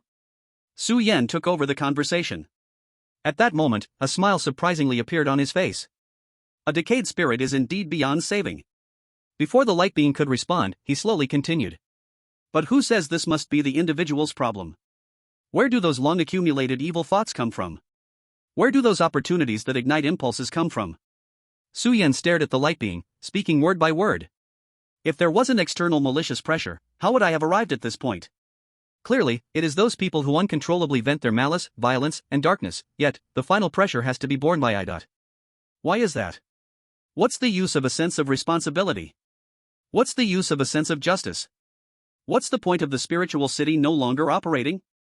Every day, there are still endless negative emotions being born in the spiritual city, emotions that I don't even want to produce. In that case, I might as well stop suppressing them. After all, it's all the world's fault. You think like this, don't you? The light being silently lowered its head. It didn't answer, but this was already an answer. What should I say about you? Su Yan shook his head, suddenly elongating his tone. These thoughts in your heart. Not a single one is wrong. Ah. The light being emitted an unexpected sound for the first time. It looked up in doubt, meeting Su Yan's increasingly radiant smile. If the clear-minded Zheng Qinglin were here, he would surely be able to see it in Su Yan's face. This smile contained a kind of academic wisdom and philosophical thought. But there was also the outlaw rebellion and madness. That's right, reality is a trash game. Boring parameters, contradictory rules, laughable ethics, hollow missions. Su Yan spread his arms. The world never treats you gently. What responsibility do you have to maintain the justice in your heart? That day, your sense of responsibility began to crumble. You simply allowed your soul to sink into darkness, step by step moving toward destruction. In this way, it was actually the fairest and easiest choice for you. But Su Yan suddenly cast a gaze, asking quietly. Since you have done nothing wrong, why do you waver? The light man's eyes were complex, slowly stumbling over his words. If he truly had no hesitation in his heart, then Su Yan would not be here. Since he brought Su Yan here. Perhaps deep down, he also felt that he was a mistake. In this world, there are indeed some things that are not divided into right and wrong. Or rather, it's not just about right and wrong. A person who seeks good in everything will surely bring about their own destruction, for there is too much evil around them. Su Yan's words revealed deep despair. But even so, after we sift through our hearts layer by layer, we still refuse to act on that harm. Because that is not simply good and evil. That is also our life. Su Yan's voice floated in the space, becoming ethereal. His words were like the last straw that broke the camel's back, and in an instant, the entire space seemed to be on the brink of destruction, fracturing from the edges. The speed of the space's obliteration was swift. Even in this boundless land, death approached in an instant. Su Yan did not look at the surroundings where there was nowhere to escape, but quickly walked to the light man. You now have two choices. First, abandon the tragically pitiful sense of responsibility and justice you have always insisted on, obliterate your reason, and completely lose the pain of life. Second, return to that spiritual dark city that forever breeds pain, time and time again, watching this kind of tragic cycle repeating, until the end of life. Choose. Su Yan's voice was cold and resolute. This time, you must take responsibility for your life. The light man's body trembled violently. He raised his head, his helpless gaze reflecting confusion, the chill in his limbs gradually rising, almost draining his strength. Only his heart thumped loudly, bringing warmth like it was telling him he was still alive. With the last of his strength, he let out a trembling voice. I choose. The sound of the hourglass turning just began and was then obliterated. The world shattered with a bang. The brief silence seemed to last a century. The void collapsed like a black hole, and then erupted with endless light. Somewhere in the city of the soul. Sitting next to Officer Slime, Nong Mingyuan suddenly burst forth with dazzling white light. Nong Mingyuan's body shook, and an overwhelming joy shot from his eyes. He stood up uncontrollably. The nightmare-level instance. He really is going to clear it. Nong Mingyuan exclaimed in shock. In an instant, a terrifying and insane aura emerged from Nong Mingyuan, and then he burst into wild laughter. Su Yan, Brother Yin, Big Brother Su. I was right to bet on you. I originally just hoped you could take me to clear the level, but unexpectedly, you gave me such a huge surprise. The white light on Nongming Yuan's body became more substantial, accumulating a perfect luster like white jade. This was undoubtedly the white light that would only appear when perfectly clearing a nightmare-level instance, and for some reason, it appeared on him. Nongming Yuan's eyes grew even more fervent. Legion. Outlaw. You are all wrong. This time, it is our gambler's victory. After all, my talent is the dragon's work. Ha ha ha ha ha. Big brother Su, I'll be waiting for you in the next instance. The white light flickered, and Nongming Yuan completely vanished. The sound of his wild laughter still echoed in the lingering air. But the next moment was frozen. Ding! Like the sound of the last grain of sand falling from an hourglass, it spread throughout the entire city. The time in the entire spiritual city suddenly came to a halt. Worldview advancement, 95%. Chapter 50 Nightmare Level Settlement. The wind howled in his ears. Su Yan arrived in the reality. Before him was darkness, he seemed to be tightly closing his eyes, quietly listening to the sound of the wind, the speed growing exponentially. Su Yan tried to open his eyes, but his eyelids were as heavy as if they were unwilling to open. The wind became more urgent, a suffocating sense of weightlessness spread throughout his body, as if in a moment, it would lead to death. So it is. Su Yan smiled. Because he really found it very ridiculous. Under layers of pressure, the last trace of madness arising from despair often ends up being inflicted upon oneself. He was indeed heading towards destruction, but it was self-destruction. Worldview advancement, 100%. Although he had lost control of his body, Su Yan understood now. The owner of this body was now falling from a tall building. He was committing suicide. I don't know what kind of despair led you to this step, but it doesn't matter. Su Yan still kept his eyes closed, not knowing who he was speaking to. In this world, everyone, at different ages, at some point, will have one or two thoughts of suicide. You are very brave because you really put it into practice. Su Yan's tone gradually softened. At this moment, you are already much braver than most people in this world. If that's the case, let's hold on a little longer and use this courage in more places. What do you say? Main quest has been generated. A familiar voice sounded. The long-delayed main quest finally arrived at the moment Su Yan returned to reality, no longer late. Main quest, save him, and also save yourself. The moment the voice rang out, Su Yan finally gained freedom of movement. He opened his eyes. The scenery around him rushed closer, as if declaring his end. In the next second, he would touch the ground and welcome death. Opening his eyes seemed to be the last thing he could do. No, perhaps there was one more thing. Su Yan smiled and spoke. I regret it. Everything came to an abrupt stop. Not the end of life, but the pause of the entire world. Su Yan's nose bled. Just a moment away, he would completely fall to the ground and become a pile of flesh. I regret it. After evil thoughts brew tragedy, this phrase is a pain for the endless torment of life that follows. But if it could be said before stepping into the abyss, then it would be a great redemption. Everything began to reverse. The scenery gathered from the ground to the sky as if the rewind button had been pressed. His body lost control again, but rode on the winds of hope.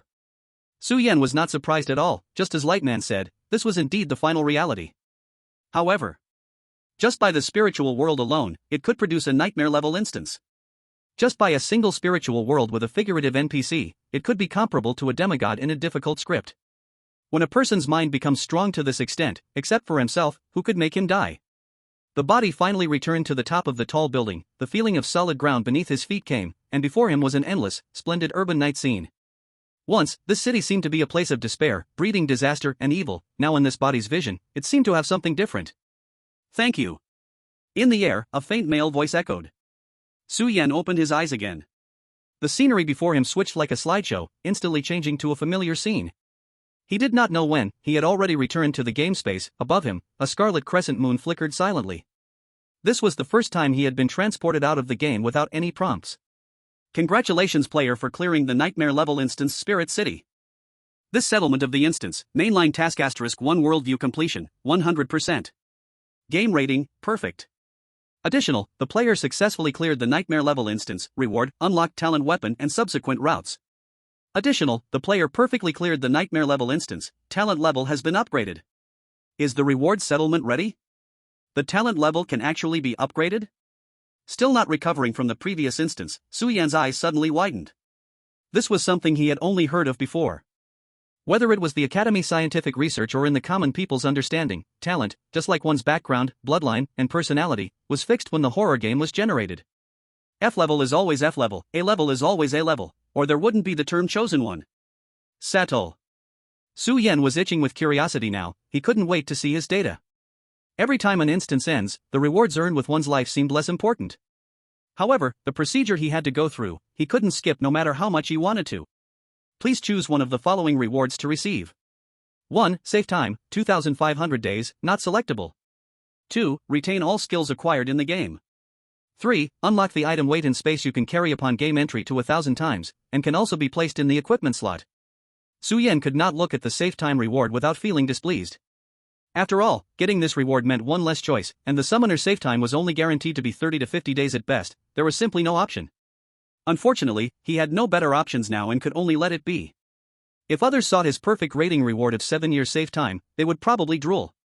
You have to know that the horror game had only been around for 3 years, and almost everyone had either experienced or was about to experience 2 horror game instances in these 3 years. For ordinary people, even a basic level instance was already a nightmare, so extending save time by a year would probably make them pop champagne in celebration. Despite his dissatisfaction, as a reward for perfect ratings, every item here could be considered luxurious. The second reward, just like his first instance, was that he could retain all skills, and this time, there were 3 limited time skills, all of which were pretty good, with maximum benefits. As for the third item, Su Yan was no longer the clueless civilian player he once was. With the knowledge base of the academy backing him, he also understood the practical significance of this reward. Before loading into the horror game, players were allowed to carry reality items weighing up to 5 kilograms, and the size couldn't exceed half of a person's body volume.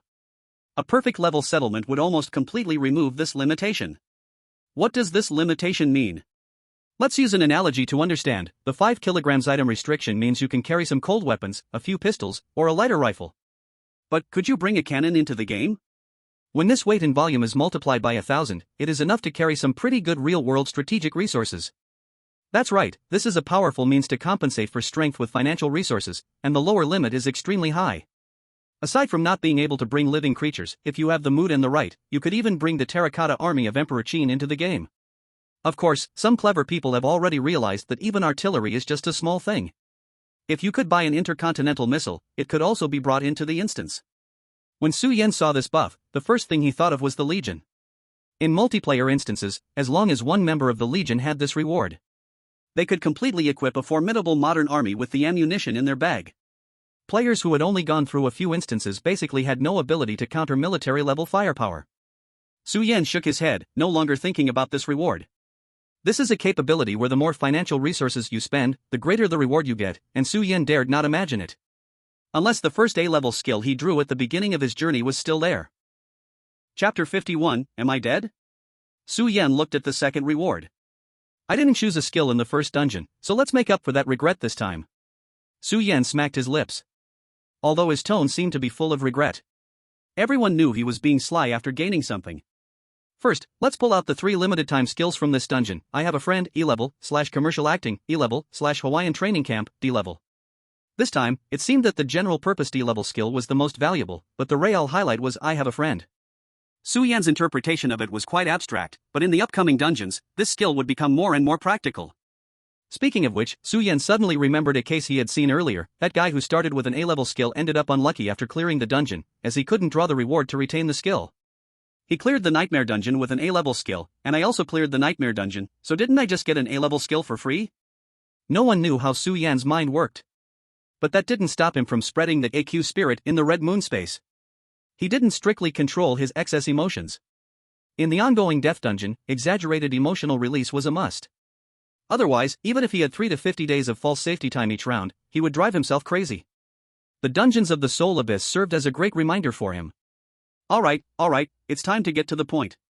After claiming his rewards, Su Yan rubbed his hands and eagerly opened his equipment panel and talent information. To make it visual, the system kindly listed the changes from before to after. Talent, logical consistency, F level-D level. Effect, you have a certain interpretation right over all skills and items gained in the horror game. Dash effect, you have a certain interpretation right over all skills and items you encounter in the horror game. To Su Yan's surprise, the talent didn't just level up by 1 level but jumped directly from F level to D level. Is this exaggerated? Su Yan looked puzzled. If I clear 2 more perfect nightmares, I'll directly become an A-level talent, and the system might even owe me 1 level. Heh, spit. In the void, Su Yan seemed to hear a sound like someone spitting at him, but it felt like an illusion. Su Yan was baffled. But this effect is pretty easy to understand. Su Yan smiled with a sense of accomplishment. Although the effect of the talent seemed unchanged, the key was the change in its application scope, from what he gained to what he encountered regarding skills and items. This had great value in team and multiplayer dungeons.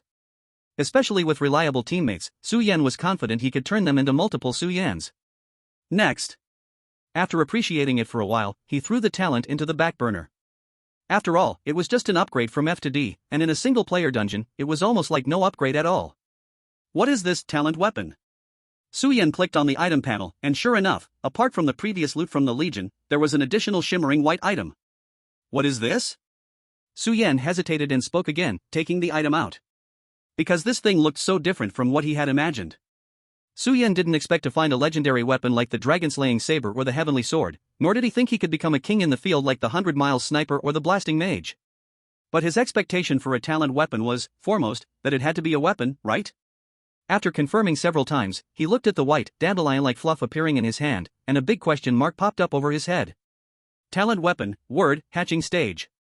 Traits, non-transferable, non-stealable, non-droppable. A fact? Hint, the player must complete the hatching quickly within the dungeon, or clear the nightmare-level dungeon for enhancement. Hatch in the dungeon? How do I hatch it? Su Yan frowned. This innate weapon at the current stage has no special effects, and even the direction for upgrading is unclear, which makes Su Yan feel like sitting on a gold mine without knowing how to use it. Forget it, I'll go out first and think of ways to investigate. This time, the dungeon was quite rewarding, and Su Yan also needed time to digest it. I wonder how that kid Zhang Qinglin is doing. After that time in the hospital, Su Yan had only run into Zhang Qinglin twice at the academy. Since then, he had hardly gone out as the deadline was approaching. However, he had heard some news from the academy. The principal was busy with his son, and one could only say it's pitiful how parents feel. But with the academy's resources invested, it shouldn't come to a life and death separation. Game over. Su Yan said to the red moon above his head, and as white light enveloped him, he quickly teleported out of the dungeon. As the light receded, Su Yan returned to his reality. Familiar dorm room, familiar noise, familiar bed. Wait a minute. Where's my bed? Just out of the dungeon, Su Yan encountered a big problem. Not just the bed, but the study desk, air conditioner, fan, and the furniture in the entire dorm seemed to have evaporated into thin air, as if the whole room had just been stripped bare. If it weren't for Su Yan finding a few cardboard boxes in the corner packed with all his personal items, he would almost have thought a thief had broken into his dorm. What is going on? Su Yan looked perplexed. He took out his phone and saw dozens of new messages on his communication app. Most were from Zhang Qinglin, a few from Zhou Ming and some classmates, along with some messages from the agency he had contacted before. Wait, how long was I in this dungeon? Su Yan's eyes widened as he quickly realized something was wrong. Zhang Qinglin's first message was sent shortly after Su Yan was teleported into the dungeon, while the last message indicated that over 10 days had evidently passed. Su Yan quickly pulled up the calendar. When he looked up again, he was already in disbelief. This time back, it seemed that a full 30 days had passed in reality. What is going on? Su Yan calculated in his mind. He had only spent 2 days in the first layer of the mine ghost tower, 2 days in the second layer, and at most half a day in the third layer, adding up to just 4.5 days. If according to the worldview, maybe time in reality is just a moment, how come so much real time has passed? Su Yan hurriedly called the number back. Yen GE? Hearing Su Yan's voice, the phone seemed startled, half amazed. You're still alive? Su Yan felt dark clouds over his head. I'm dead, it's midnight horror ring. Roar, he said to the other end of the line in a bad mood. Zhang Qinglin on the other end was taken aback and took a long time to realize Su Yan was joking. Yen Ji, you scared me to death. What on earth happened to you? He. Su Yan looked at the empty dorm room. I also want to know what happened here. On the other end of the phone, Zhang Qinglin finally slapped his head, starting to explain to Su Yan. The story begins with the memorial service your entire class held for you. Chapter 52, Moving House. As mentioned before, since the academy was established, it has adopted a 5-3 academic system. Because the horror game has only been loaded for 3 years, Su Yan's class is awkwardly considered a sample class, with dorm conditions and educational resources not being the best among the batch. This was only to attract investment from future parents. 17-year-old students concentrate in their second year of high school, and as students advance into their third year, they gradually begin to prepare survival methods to clear the core of the world. Including but not limited to, purchasing weapons, training in combat skills, one-on-one guidance, and practical simulations. A new type of graduation project in the era of horror games. After all, people like Su Yan, who were pulled into the dungeon without any preparation, are indeed few. And then, the dramatic things happened. That's right, you probably guessed it, Su-Yen transitioned from a second-year student to a high-level player who had cleared 3 or 4 horror games. It has been 105 days. During this time, Su-Yen's previous class has also entered the senior high school graduation period, and every month, classmates become involved in the terrifying games. Many people survived, but many young lives were lost. The punishment for failing the game was extremely harsh. Most of the students preparing for the games in the academy came from ordinary families that were not wealthy, some even losing their families early on, leaving them with little chance of rescue after facing the swift death punishment for failure. Some died in brutal ways, while others were left unrecognizable, with their remains not even making it back home. Naturally, the academy would not forget to express humanistic care at such times. For any student who died, regardless of whether anyone collected their bodies, the school would hold a memorial in a dedicated area, conducting mourning ceremonies every month. The school even had the nerve to call it achieving educational success and mourning the deceased. Whether this was sincere or not is another story, but they certainly put on a complete attitude. In this day and age, the most unused thing turned out to be land. As for the subsequent handling of the deceased, it was mentioned before that Su-Yen's cohorts were mainly just aiming for some results, and the resources the academy provided were not the best. The dormitories were reconstructed from old buildings, and after 3 years, they lost 2 batches of seniors, leaving only their current class, which had long made plans to tear it down. After all, no one wanted to live in a dormitory where so many had died. Now Su-Yen understood why nobody cared when he stayed in the dormitory after graduation. So just because I disappeared for 30 days, you give me this honor? Su-Yen complained as he sat at a table in the cafeteria. Beside him was Zhang Qinglin. After a brief chat on the phone, the two arranged to meet during mealtime, reconnecting after several days. As Su-Yen angrily dug into his bowl of braised chicken, he constantly felt people around him staring at him in surprise. They probably thought he looked somewhat familiar. He had just participated in the academy's morning ceremony not long ago. It was likely he was still the one with the biggest picture there, the strongest summoner plus academy collaborator. How could they not recognize him? Next to him, Zhang Qinglin smiled awkwardly. This matter was partly his fault. After the strange magic potion instance, Zhang Qinglin was summoned not long after Su-Yen on the 43rd day. After coming out, he tried to contact Su-Yen but received no reply, so he figured Su-Yen must have also entered the game. Zhang Qinglin then waited another 10 days, without any news. At this point, he really started to worry. He quickly found the dorm room and, using corridor surveillance, quickly discovered that Su-Yen had been in the game for 13 days. It basically signaled death without a complete body. Zhou Ming felt regretful when he heard about this and could only arrange for someone to pack Su-Yen's personal belongings, but without a body, there was no way to cremate or bury him. Everything would just stay in the dormitory until one day when it would be demolished and turned to ruins along with the bulldozers. 17 days later, Su-Yen's black and white photo appeared at the morning ceremony's front row with the glorious title of Most Contributing Graduate. Considering Su-Yen's friendships with his classmates, most of them, even while busy with their graduation projects, still showed up, observing 10 minutes of silence together. As for the standardized furniture in his dormitory, the school reclaimed them for reuse. Thus, the scene of Su-Yen just appearing out of the instance afterward unfolded. Damn it, I didn't expect to become a founding figure for the school. Su-Yen found it both amusing and tragic when he heard this news. Knowing that his former classmates had come to attend his funeral made him feel somewhat touched. Indeed, a mix of emotions flooded in. Well, it's fine, since I'm moving anyway, let the academy consider it their voluntary labor.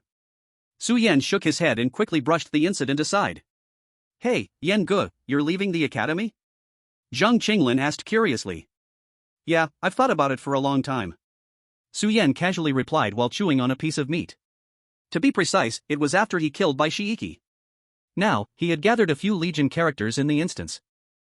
His determination was further strengthened. After all, an academy is just an academy, it can remain neutral, but if trouble were to arise, relying on the academy to protect an outsider is just wishful thinking. Zhang Qinglin now has access to academy resources because the dean has arranged for him to take on the role of an investigator. Although no one knows about the people he killed outside the law and the military corps, as the dungeon progresses, he will inevitably run into trouble. It was time for him to find a safe place to live. There are only 2 types of the safest residences in this world, the mansions of the wealthy and the military district houses of the state. The latter provide safety for people like Su-Yen, backed by the strength of the nation. Unlike the military corps of the wealthy, the military district houses have national power supporting them. Essentially, they have integrated a large number of surplus apartments from 3 years ago after the population decline, offering safety under the name of the state in exchange for substantial population gathering benefits. Therefore, the public has become accustomed to calling them safe zones. No matter how times change, if the nation's authority cannot suppress those who want to disturb the order, then that nation has no reason to exist. Su Yan opened his phone, and the agent he contacted last month had already sent the filtered price list. Su Yan directly jumped to the safe zone near Jiangcheng, the only other safe zone in the southern part of the country besides Jiangcheng Academy. Monthly rent 8,000 credit points / 6-month rent 36,000 credit points / annual rent 48,000 credit points. Deposit, now called cleanup fee and house cleaning fee, 10,000 credit points. Since the residents are often refugees frequently participating in thrilling games, the annual rent is half the usual price, but hardly anyone is willing to rent for a whole year. Who knows if they'll die in the game next month? Su Yan was not polite, renting for a whole year directly, compared to the spending on game supplies, this was just a small amount. Ah, this is the last time I'll have yellow braised chicken, Su Yan lamented as he got up from the cafeteria table, looking at the academy where he had lived for 3 years, feeling a bit reluctant. Only Zhang Qinglin, the foolish young man, interjected at an inopportune time. Yenny brother, you can order takeout, our cafeteria has partnered with Full Now. Su Yan. Chapter 53 Academy and Research Institute. Su Yan glanced at the time, it was 1 o'clock in the afternoon. Fortunately, he was teleported back in the morning, and he should be able to move to the safe zone today. I'll go to the dungeon record room for a bit, you can find me later in Unit 301, Building 22 of Yunlai Safe Zone, Su Yan told Zhang Qinglin, revealing his new address. Zhang Qinglin nodded, showing a simple smile. Friendship between boys doesn't require frequent interaction, sometimes, just a few shared experiences can build a deep bond. Su Yan and Zhang Qinglin, as strong summoners, have already shortened the distance just by knowing, oh, this guy is still alive after leaving the dungeon. Taking advantage of the convenience at the academy, once lunchtime was over, Su Yan headed to the dungeon record room. It was still Zhou Ming on duty. Su Yan? You're still alive? Upon entering, he was greeted with similar astonishment. Fortunately, Zhou Ming was not as simple-minded as Zhang Qinglin, he quickly thought of something, and an incredulous expression appeared on his face. Could it be that you got caught in a nightmare-level dungeon? Su Yan raised his eyebrows, indeed, the academy knew quite a bit about nightmare-level dungeons. Just unclear if the academy had the knowledge he needed. Last time, relying on completing 2 composite dungeons, Su Yan had exchanged for quite a bit of internal knowledge from the academy, knowledge accessible at the teacher and investigator level. But there were still some more valuable pieces of information, like the multiplayer dungeons, which only figures like Zhang Qinglin's father, who were at the dean level, could grasp. Yeah, that's right. Su Yan's purpose for coming was not only to say goodbye to Zhou Ming but also to gather this last bit of intelligence. He hadn't planned to hide anything. Of course, just like the last dungeon, he needed to conceal the matter of personally killing the members of the Legion. This time, he also had to be cautious about revealing the perfect clearance and his talents. But Su Yan was certain that just the complete information about a nightmare-level dungeon would be enough to move the academy. As expected, upon Su Yan's confirmation, Zhou Ming immediately grabbed his hands excitedly and dialed the academy's landline, as if afraid he would run away. Su Yan could only smile wryly and touch his nose. Half an hour later, a deep-voiced middle-aged man hurried into the dungeon room. Su Yan, it has been a long time, I am Zhang Qinglin's father, the dean of this academy. Dean Zhang reached out his hand to Su Yan, his attitude very warm. Hello, Dean Zhang, Su Yan stood up, surprised that a high-ranking figure had come. Thinking that this was a good friend's father, Su Yan felt a bit awkward, unsure of what to call him. Just call me Uncle Zhang. I also want to thank you for taking care of my silly son. Dean Zhang's attitude was quite friendly. From the fact that he introduced himself with his son first, it was clear how much he valued this son. However, Su Yan felt that this attitude was more because he had cleared the nightmare-level dungeon. Uncle Zhang, the knowledge the academy provided me has helped a lot. This time, you can rest assured, I am willing to trade this dungeon with the academy. I just hope the academy can exchange with knowledge of the same level. Dean Zhang pondered for a moment and soon gave a decisive nod. At the same time, Su Yan was unexpectedly informed of some matters. Regarding the knowledge of nightmare-level dungeons, the academy also knew very little, and even Jiangcheng Academy received complete nightmare-level dungeon information for the first time. Su Yan had already sensed that as an academy, Jiangcheng Academy was too lacking in its function of research, showing more eagerness in collection. Su Yan, in fact, all 7 academies across the country are like this, our investigators and teachers are mostly just ordinary people. They only reach a high-level dungeon at most, and the intelligence is the same. You should have heard that there is a research institute in the Central South region, that is the center of knowledge. The 7 academies in the research institute are the complete academy organization. I wonder if you are interested in joining the research institute. With your achievements now, I can help you secure resources far better than my little boy. Su Yan raised his eyebrows in surprise, not expecting to receive an invitation to the academy's core. If he entered the research institute, the knowledge he could access would start from what people like Dean Zhang knew. Zhou Ming showed an envious expression on the side, only he knew that Dean Zhang's words were still understated. In fact, the research institute was the core of the academy. The status of the 7 academies combined couldn't compare with the research institute. It was like common madmen outside the law and core members like Baishichi, one was heaven and the other was earth. Su Yen contemplated for a while but ultimately declined the offer. He was no longer an ignorant student. If nothing unexpected happened, this position was not something Dean Zhang could recommend just because he wanted to. If Su Yen hadn't appeared, Dean Zhang must have planned to wait for his son to achieve something as an investigator before using this quota. Su Yen did not want to squeeze Zhang Qinglin's space for development. Secondly, he had far more secrets than what was currently revealed, and he did not want to expose himself too early. Dean Zhang did not express any surprise at Su Yan's refusal. Outstanding players like Su Yan would not be swayed by mere benefits. For a moment, he couldn't help but feel fortunate that his son had made such a strong friend. After that, Su Yan recounted the dungeon he cleared in front of Zhou Ming and Dean Zhang. 2 people from the academy were reminiscing endlessly, and in the end, Director Zhang made the decision. Aside from providing the knowledge they could share, as per the usual practice, a price of 3 million credit points was set. Even Su Yan was taken aback, but thinking about it being a complete nightmare-level dungeon, it was understandable. Among the factors, there were signs that Director Zhang was trying to befriend him, but it also showed how terrifying the nightmare level was. Su Yan had suffered a lot to complete it perfectly. After that, Director Zhang exchanged a few pleasantries with Su Yan before hurriedly leaving. He did not show too much enthusiasm, since his child had already made a connection with Su Yan. The interaction among the younger generation would be much deeper. As a father, he was pleased with this. Zhou Ming accompanied Su Yan to the entrance of the dungeon. His expression was quite complex. Su Yan, you are remarkable. Su Yan wanted to say, it's because you taught me well, but seeing Zhou Ming's expression, he closed his mouth. The others seemed to be moved by something. Su Yan, do you know what changes have occurred in people since the terrifying game arrived? Zhou Ming smiled and said. Su Yan shook his head.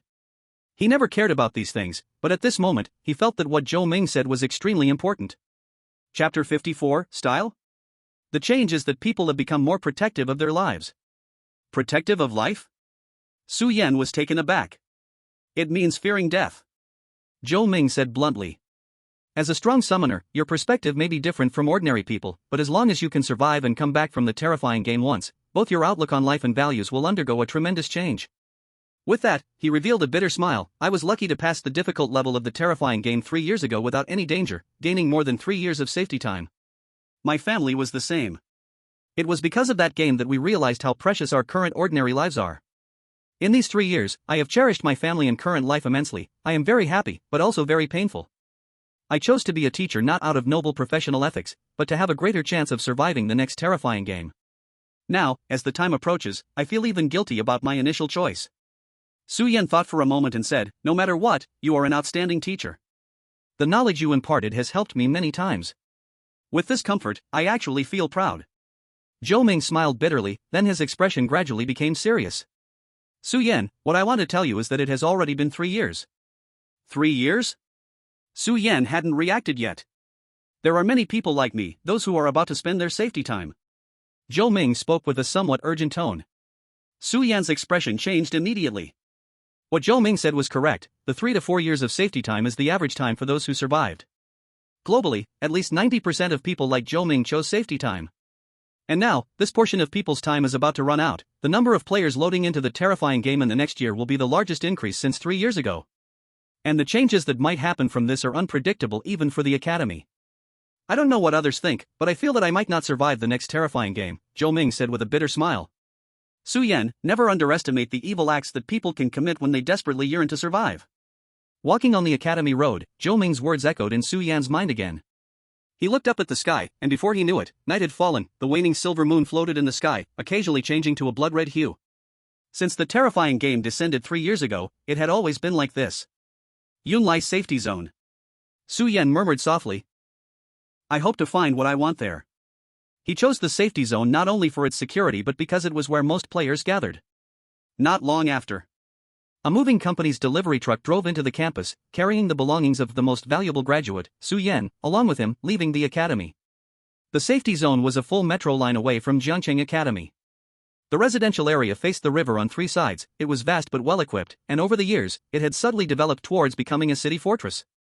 After several hours of traveling, Su Yan finally arrived at the west side of the residential area, the most expensive part of the apartments by the river. This was something he had emphasized to the agent. I didn't expect it to be 1 household per elevator, Su Yan mumbled quietly while looking at the towering yet elegant building.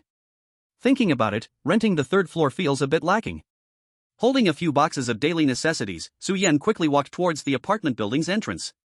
With his current physical fitness, lifting these boxes was nothing. He could carry a bag of rice up to the 7th floor without a problem.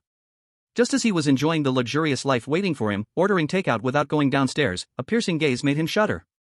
What's going on? Goosebumps instantly covered Su Yan's body. He leaned out from behind the luggage blocking his view and saw a woman standing in front of him, though he couldn't tell how long she'd been there. The woman looked very young, dressed in an ice blue gothic long dress, with very pale skin, but what stood out most was her chilling aura. When their eyes met, Su Yan's blood ran cold. Her eyes were full of murderous intent, giving off a vibe that kept people at bay. Fortunately, the killing intent didn't seem directed at him. He only felt a slight dissatisfaction from her gaze. He pondered for a moment and quickly realized what was going on. His luggage was too big, blocking her path. Su Yan wanted to smack his forehead and sigh, but his hands were full with luggage. He quickly stepped aside and politely said to the woman, "Sorry, I just arrived today as a resident of 301. Miss, you are." The rest of his words caught in his throat because the woman just glared at him before turning to leave, showing him no respect. What a bad temper. Su Yan shook his head, then his eyes lit up with excitement, eager to try. Just from that killing intent, he could tell she was definitely an experienced player. He wondered if all the residents of this apartment were as intimidating as that woman. How great that would be. Isn't that exactly what he came for? A smile returned to Su Yan's face, filled with anticipation. He quickened his pace. But little did he know, outside the apartment door, the woman stood quietly at the edge, not far away. The moonlight poured down, and a hint of confusion appeared on her icy cold face. She slightly sniffed the air and softly murmured, "The scent of blood, legion, outlaws. This new person is quite interesting." Gradually, a fiery heat surged in her pupils. It turned out, powerful players attracted each other. At this moment, both of them developed a strong interest in each other without any agreement. Indeed, the Academy has no more knowledge related to nightmare-level dungeons. Su Yan sighed lightly while sitting at the computer. In the tidy room, he had no time to organize his personal belongings and quickly took out his computer, connecting it to the power supply. Plugged into the computer was a silver-white special USB-like device, which was a knowledge reserve machine provided by the Academy, containing almost all internal knowledge of the Academy. This kind of knowledge reserve machine required a special computer for connection. Su Yan originally shouldn't have gotten it tonight, but Director Zhang seemed to have been prepared. "Yan Gu, your computer setup is too poor, huh? As a life-saving grace, this computer is for you, it's my treasure." With gratitude towards Zhang Qinglin, Su Yan opened the computer. A cute pink lowly desktop, an anime-style input method, and various beautiful girl icons filled his eyes. Su Yan silently closed the computer. This guy, is he a hidden otaku? What ultimate social butterfly? Well, suppressing his embarrassment, Su Yan appreciated these anime wallpapers while browsing through the Academy's internal materials. Su Yan spent an hour flipping through the core sections, but the Academy knew very little about the nightmare-level instances. What they only knew was that nightmare-level instances were different from ordinary ones. The time consumed in the real world increased exponentially. The second point was, nightmare-level instances lacked the strong task guidance present in normal instances, providing high freedom, with no identifiable patterns. This should also be the basis for Li Xing's initial guess that he was in a nightmare instance. As for the Talon weapon, the information stopped at one point. Completing a nightmare-level instance would unlock the Talon weapon, the first phase being the hatching stage, with the rest unclear. Su Yan felt speechless after reading this. Saying this was like saying nothing. Those who obtained the Talon weapon basically knew. It seemed that the Academy's intelligence network had only reached the level of having encountered a nightmare instance once. However, what caught his attention was, trailing behind this knowledge was a small speculation, unknown in origin. It is speculated that the ability of the Talon weapon and the hatching progress may be linked to the player's style of action. Style of action? After reading this, Su Yan fell into confusion. What is his style of action? Chapter 55, Too Strong. Is it calculating every step? Su Yan dared not claim this for himself. He was just used to advancing the storyline according to the game's guidance, but sometimes he would also try to take shortcuts to clear it violently. After all, it was more convenient. Is he competitive and aggressive?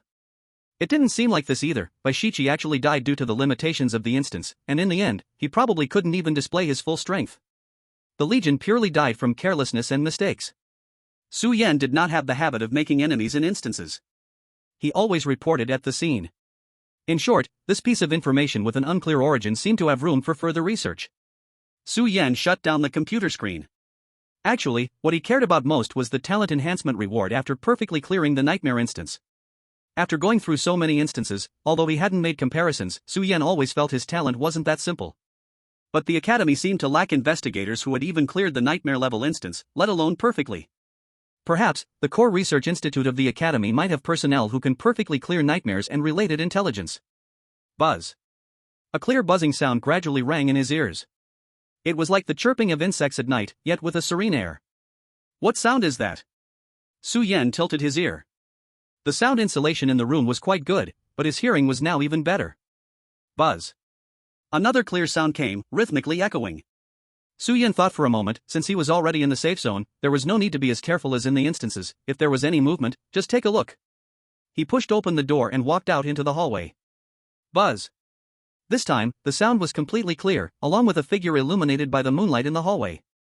Su Yan raised his eyebrows. It was that woman from earlier. How coincidental, she also lived on the same floor as him, but at a distance, room 307. His gaze lingered on the woman's face for a second, and Su Yan immediately shifted his attention to the wooden sword in her hand. Wow, was that noise just now from practicing swordsmanship? Su Yan clicked his tongue. The other party's demeanor was very focused, every move radiating a sense of grandeur. If it were a few years ago in modern times, she would definitely be an exceptional martial artist. But now, not many people practice martial arts anymore, let alone swordsmanship. Her gaming skills should be related to the sword. Su Yan quickly made a guess. At that moment, the other person stopped swinging her sword. Is there something? She flicked her long hair back behind her ear and tilted her head to ask Su Yan. Su Yan was stunned. The two were about 7 or 8 meters apart, but now the corridor had only him. Clearly she had noticed him. Nothing, I heard a sound and was curious to come take a look. Like this? The woman frowned. I didn't expect. Other residents never mentioned this during my sword practice.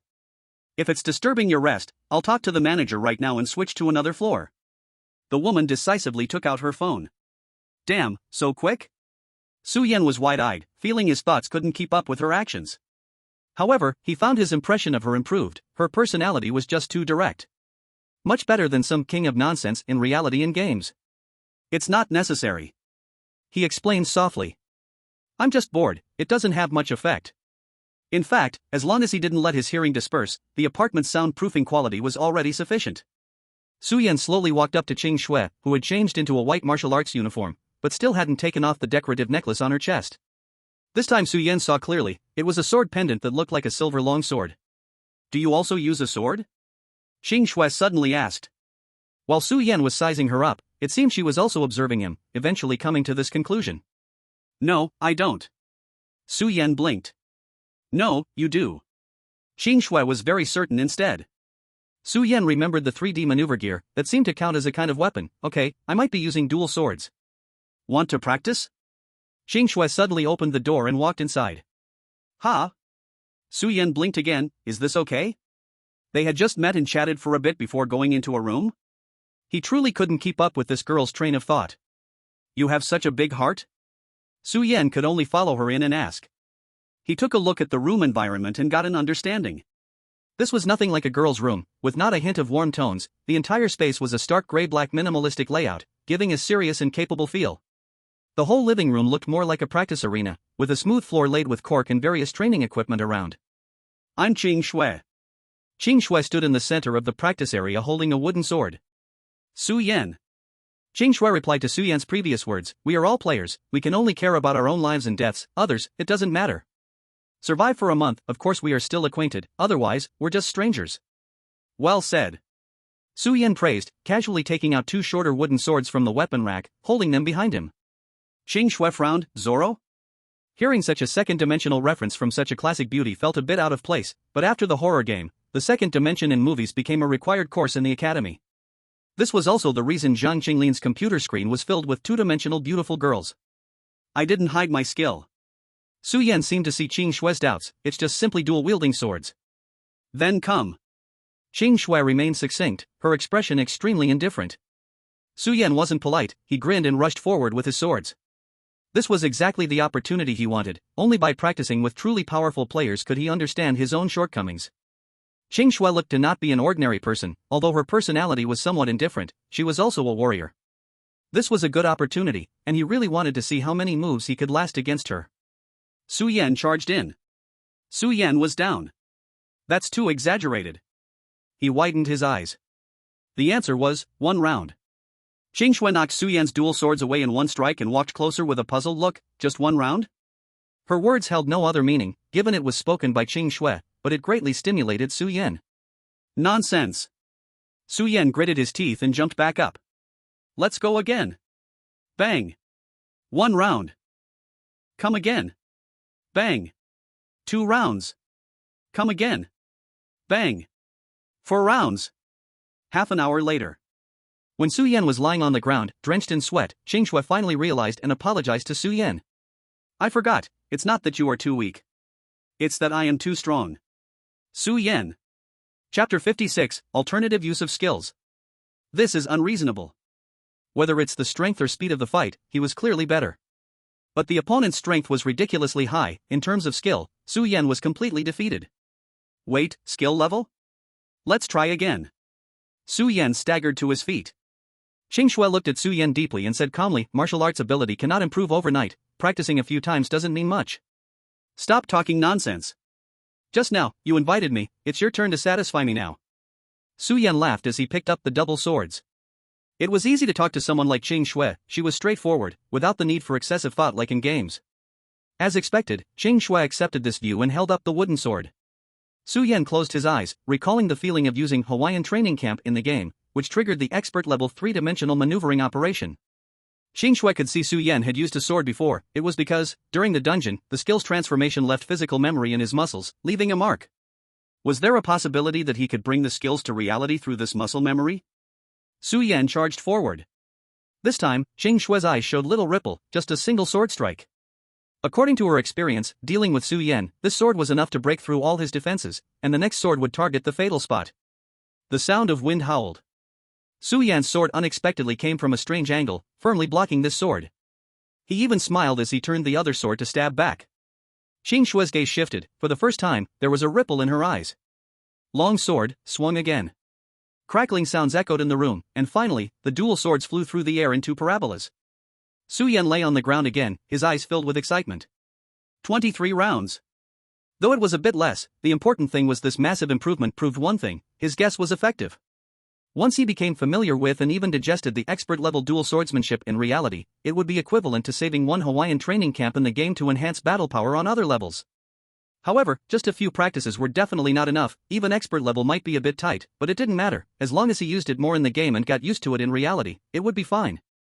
This required a lot of practical combat and adjustments. Come again. Su Yan flipped up. No. Qing Shui put down the wooden sword in her hand and pointed at Su Yan's whole body. Your physical quality is good, but your muscles still need to adapt to this high-pressure state. Let's stop here for today. Qing Shui paused before speaking. There was something she didn't say. She also needed time to digest the experience of fighting against a dual sword wielder. Su Yan didn't care about it and curiously asked, was that your full strength just now? Qing Shui had a flat expression. Is that something that can be said? Su Yan was taken aback, almost forgetting that this person was also a solid player. Probing into others' information was absolutely a taboo among players. I was rude. Su Yan slapped his head and then asked the question he cared about the most. Are you a practice target? He needed someone to stimulate the memory of the skills, and it seemed ordinary people in reality were not enough. He needed someone skilled like Qing Shui. Qing Shui's eyes flashed, seeming to appreciate this, only until you survive each dungeon. Then you can be assured. Su Yan was already used to her style of speaking. Qing Shui looked at her weapon rack. Practice weapons still require getting used to before they feel right. I won't use those 2 short wooden swords.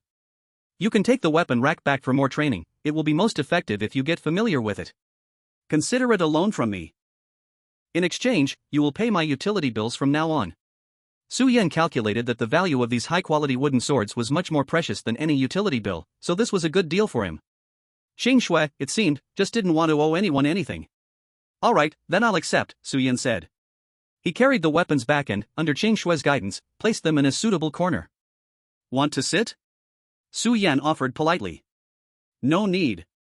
Qing Shui nodded and prepared to leave. If you have any questions, you can ask me, but I will request chips based on the situation. Su Yan was really delighted to hear this. Why bother with relationships and etiquette when you can just talk about price? This is the way young people in the new era should socialize. Well, about that, Su Yan hesitated and glanced at his computer. He was torn about whether to ask Qing Shui about talented weapons. The other party was clearly much stronger than him and theoretically knew a lot. But first, asking meant revealing he had talent, and Su Yan wasn't sure if that was good or bad. After what happened with Baishichi, he had grown wary of talent and skills. Second, he didn't have the money. Or rather, he didn't have any chips that could trade for the knowledge even the academy didn't have. Following Su Yan's gaze, Qing Shui looked at his computer desk as well.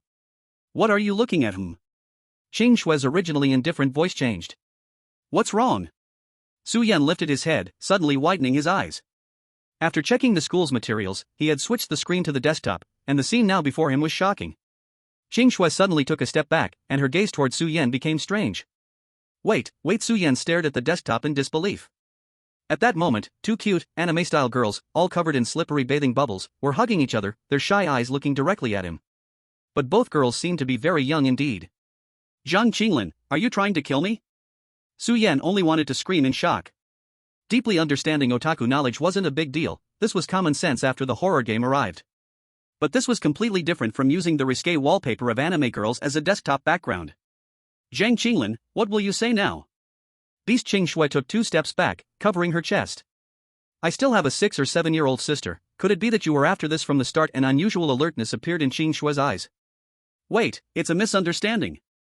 Su Yan was almost in tears. I think we need to keep our distance.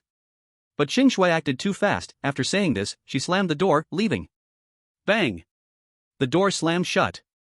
Ding dong. Su Yan sat there, frozen in an oar's position for a long time. After a while, a message from Zhang Qinglin popped up on his phone. Hee, Yan Gu, how's my treasure doing? Is it useful? Let me tell you a secret, my wallpaper is dynamic and changes with different time periods, with different CGs, oh. Right now, it should be bubble bath time. So, how about it? Cute, right? But I must state in advance, they are just my cyber daughters, and the picture has no inappropriate guidance, really. Do you like it? Zhang Qinglin. Su Yan picked up his phone and roared, it was such a pity I didn't test your drugs last time in the dungeon. On the computer screen, the 2 adorable little girls seemed to have timed it just right, changing into simple, cute pajamas, showing pure sleeping faces, looking perfectly normal. After that, Qing Shui never appeared in the corridor again, as if she had evaporated from the world. So, for the next 30 days, Su Yan became obsessed with cooking.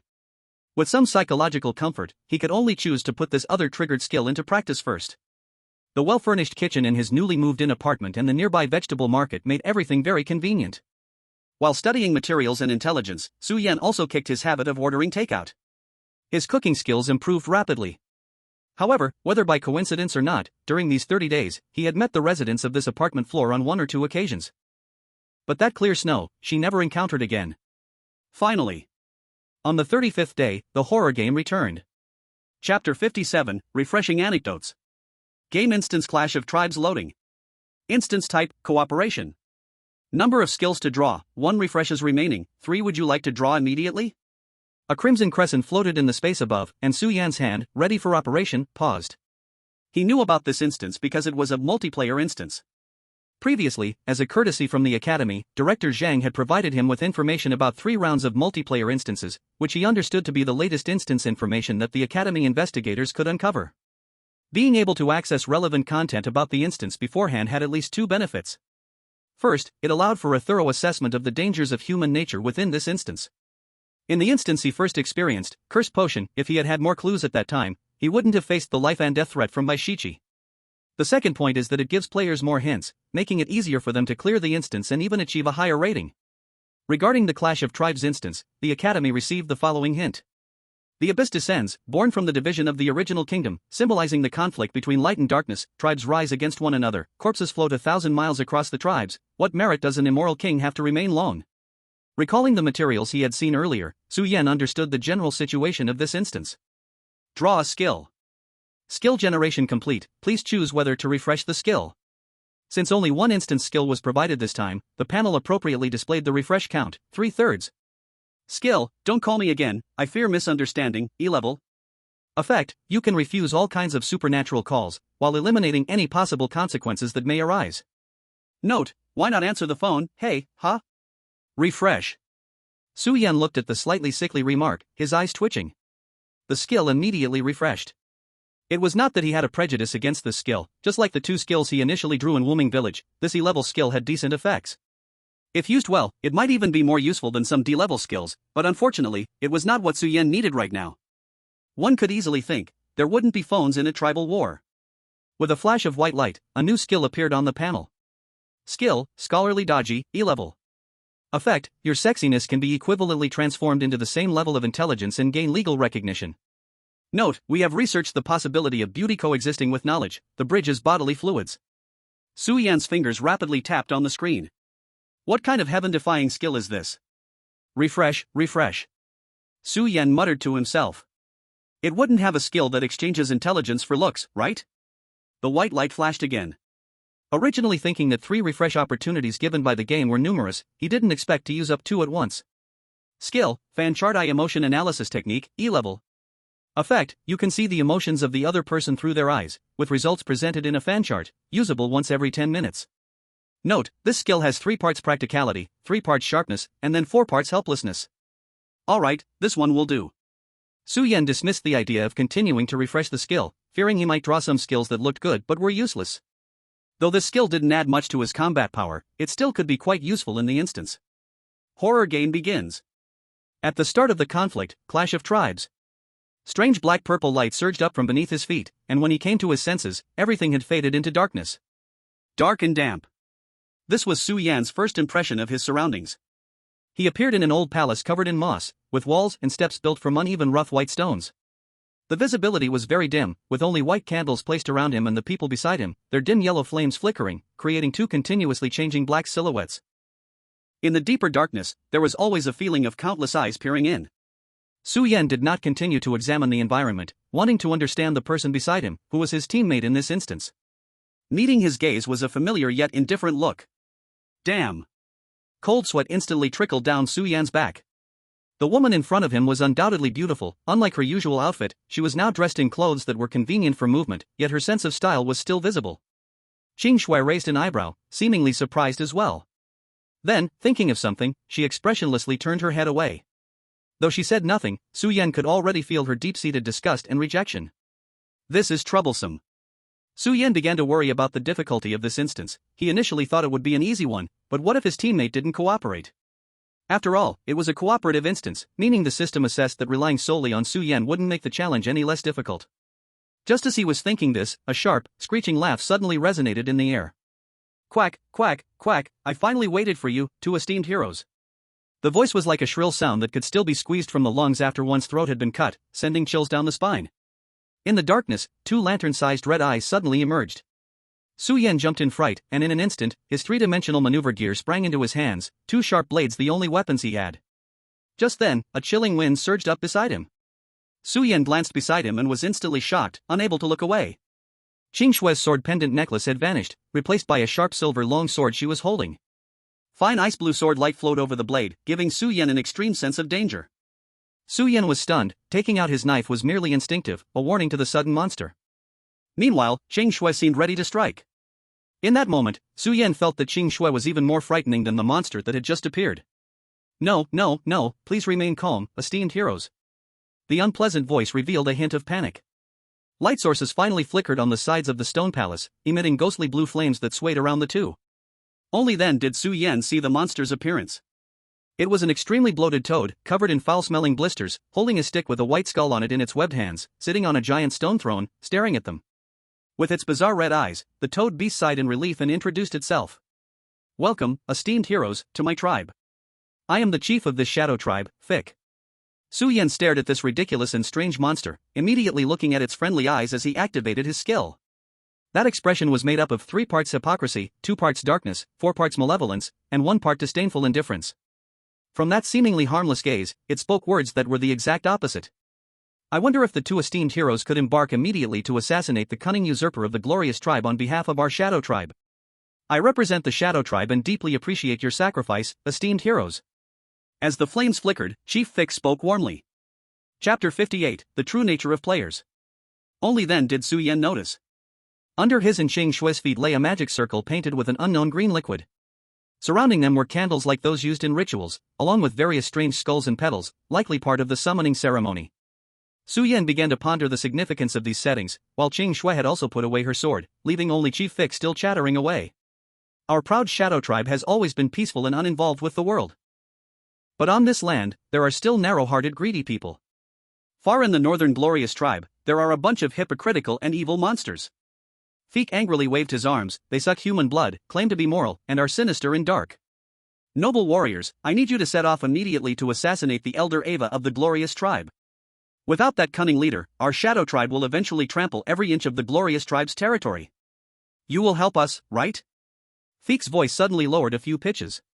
The coldness around gradually surged. Su Yan suddenly raised his head. This time, even without skills, he could see the unmasked madness in the other's eyes. In the dark, a pair of pale eyes suddenly opened, and strange white light flowed within them, densely swirling in the depths of the palace darkness. Su Yan had no doubt, as long as he refused. Those fangs in the depths of darkness would pounce out without hesitation, coldly biting their necks off. Main quest generated. Main quest, overthrow the hostile tribe's regime and resolve the conflict between tribes. Fortunately, at this moment, the main quest finally popped up. Su Yan glanced at Qing Shui beside him. She stood quietly with her sword, seeming indifferent to everything. Helpless, he could only step forward, cooperating with that frog to quickly complete this game of brave adventurers. It is an honor, Chief. Su Yan slightly bowed. He could feel the hostility around gradually fading. Su Yan raised his head and continued to ask, I wonder what kind of support you are willing to give us, Chief? Command of a shadow army? Weapons to restrain the glorious tribe? Don't worry, warrior, Feek sat on a huge stone chair and said enthusiastically, the management of the glorious tribe is very loose. As long as you take down the elder's head, they will flee like panicked sheep. The implication was clear, Feek would give them nothing. They had to assassinate in the glorious tribe with empty hands and almost zero information. This was undoubtedly the system's malicious design against the players, but it didn't prevent Su Yan from being stunned, madly refreshing his bottom line of understanding about this disgusting frog. I'm leaving. At this moment, Qing Shui spoke. Her words were just a notice, with no intention of negotiation. Turning around, she walked towards the gloomy palace exit. Very good, my faithful warrior. I await the day you take down the glorious tribe's rotten bloodline. Feek seemed very excited, countless pustules oozing out foul-smelling fluids. For the first time, Su Yan experienced the torment of the system, a mindless leader, uncooperative teammates. This dungeon was already looking to be a struggle from the start. Chief, we will set off, but may I ask if you can give us some substantial help? Su Yan hurried to speak, the implication was already madly hinting, you won't help? At least provide something like a carriage or a knowledgeable guide? Feek fell into thought for a moment, waved his hand, and a bat made entirely of bones flew out of the darkness, throwing a tattered sheepskin scroll to Su Yan. Go, warrior, carry the glory and hope of the Shadow Tribe, and complete your journey. The glory and hope that Feek spoke of was a map that smelled of decay, covered in bloodstains, barely readable. Su Yan twitched his mouth and had no desire to continue arguing with this guy. Farewell. He turned and quickly chased after the direction Qing Shui was leaving. Walking down the stairs filled with various rotten and damp smells, Su Yan looked back at the palace. The previous lights had been extinguished, and Feek completely disappeared into the darkness. Only those two red lantern-like eyes remained, quietly staring at the two retreating figures. Hey, wait a minute. Not long after leaving the palace, Su Yan finally caught up with Qing Shui on the muddy path. The moonlight swirled through the dark clouds, and beyond the palace was a dense, eerie forest, leaving only this single path, making it easy to find. Don't follow me, Qing Shui said flatly, turning to glare at Su Yan, her long sword still safely sheathed. There's only one path, I can't avoid walking together with you, Su Yan replied with an irrefutable reason. Qing Shui's expression turned cold for a moment, then returned to normal as she said, I don't have a habit of cooperating. You have some skills, but you're still far from me. So stop bothering me, let's go our separate ways. I will complete the task on my own. Su Yan was a bit surprised. Originally, he thought Qing Shui was just someone like Wu Yu, relying on a bit of strength without using her brain, but after talking, she seemed very rational, her logic clear. Recalling the sharp intent Qing Shui had shown earlier in the stone hall, he knew she was speaking the truth. Alright, then that's settled. Su Yan nodded decisively. A lone wolf, no matter what, is better than a pig teammate. But I will also push the task forward in my own way. I hope you won't hinder me, Su Yan added. After saying that, he turned and walked to the side of the path, gathering some scattered branches and dry leaves from the forest, then finding a dry patch on the path to pile them up. After Su Yan agreed with Qing Shui, a glimmer of surprise flashed in her eyes, and she lowered her guard against him. She stood still for a while, quietly watching Su Yan's actions, and after a long moment, finally spoke, What are you doing? Starting a fire, Su Yan replied without looking back, pulling out a common lighter he had gotten from the last mission, lighting some flammable leaves and stuffing them into the pile, while pointing to the darkening sky in the distance. The flames slowly rose, illuminating the dark surroundings just enough for the two of them to see each other clearly. It's too dark to travel now. Given that skyline, it will probably be dawn in a few hours. It's not too late for me to set off then. Su Yan wasn't sure if it would actually get light, but he didn't want to move at night. Although this was still the territory of the Shadow Tribe, he remained cautious about Chief Feek. Qing Shui frowned, seemingly unwilling to waste time here. She turned and took a few steps into the darkness, quickly engulfed by the strange sounds of chirping insects and ominous shadows around her. After walking a few steps, she immediately turned back. Without the firelight, it had been tolerable, but now that she compared it, the discomfort of the forest became even more pronounced. Qing Shui glanced at Su Yan squatting by the fire and suddenly drew her sword. Su Yan believed that even after experiencing nightmarish missions, his physical abilities had skyrocketed like a rocket, and he could see remarkably well. At that moment, he could barely catch the movement of Qing Shui swinging her sword. The icy blue sword light slashed toward a large tree beside Qing Shui, and in an instant, the tree was shattered into pieces, even the wood chips flying out not a single bit. Qing Shui calmly closed her sword, her movements incredibly clean and swift. Su Yan sat by the side, a look of envy in his eyes. This was the player image he desired. Qing Shui, now dressed in her battle gear, resembled those ancient female heroes, wielding her sword, traversing the world alone. Su Yan couldn't help but recall his previous performances in the missions, whipping the ghost girls, sneaking attacks in the dark, spreading psychological pollution, ambushing with chili water. For a time, he fell into silence. Chapter 59, High-Level Game Strategy. What Qing Shui demonstrated was enough to showcase her fierce strength. Clearly, this was meant for Su Yan to see. An ordinary player witnessing this scene might be so scared they'd wet their pants, while those with ill intentions and some strength would have to think twice about the cost of acting. Su Yan just smiled. After all, he had momentarily extinguished the idea of teaming up with her. After dawn, they walked in opposite directions. However, from the sword in Qing Shui's hand, Su Yan always felt a familiar aura. Qing Shui walked to the fallen tree, gently nudging the broken wooden pieces she had cleaved apart with her long sword, carefully picking out two smooth-cut pieces. Returning to the bonfire, she tossed one of the wooden pieces, or rather, the chopped stump, next to Su Yan, then found a spot facing him, sitting on another stump across the fire. She didn't say a word, but Su Yan understood her roughly. He made a fire, and Qing Shui prepared two stumps for seating, making it even between them. This woman didn't want to owe anyone a favor. Su Yan looked at Qing Shui's indifferent eyes, thought for a moment, and activated the fan-shaped eye emotion analysis technique again. 1 part alertness, 8 parts indifference, the rest of the emotions gathered smoothly into 1 part, very stable. This was the emotion Su Yan saw. It was the first time he saw someone controlling their emotions so steadily, as calm as a still pond. Taking advantage of the bright fire, Su Yan spread out the map that Chief Feek had given him. The leather map felt greasy in hand, and the colors on it seemed ready to fade at any moment. Su Yan's face darkened as he shook off the grease on his hands. He gave up when he found he couldn't wipe it away. On the map, the territory of the Shadow Tribe covered the southern part, subtly larger than the territory of the Radiant Tribe in the north. A road ran straight down the middle, connecting the two lands. It seemed this road could lead directly to the core of the Radiant Tribe. Besides this road, some landmarks on the map also caught Su Yan's attention. After studying the map for a while, Su Yan rolled it up again and activated the small hint of the map.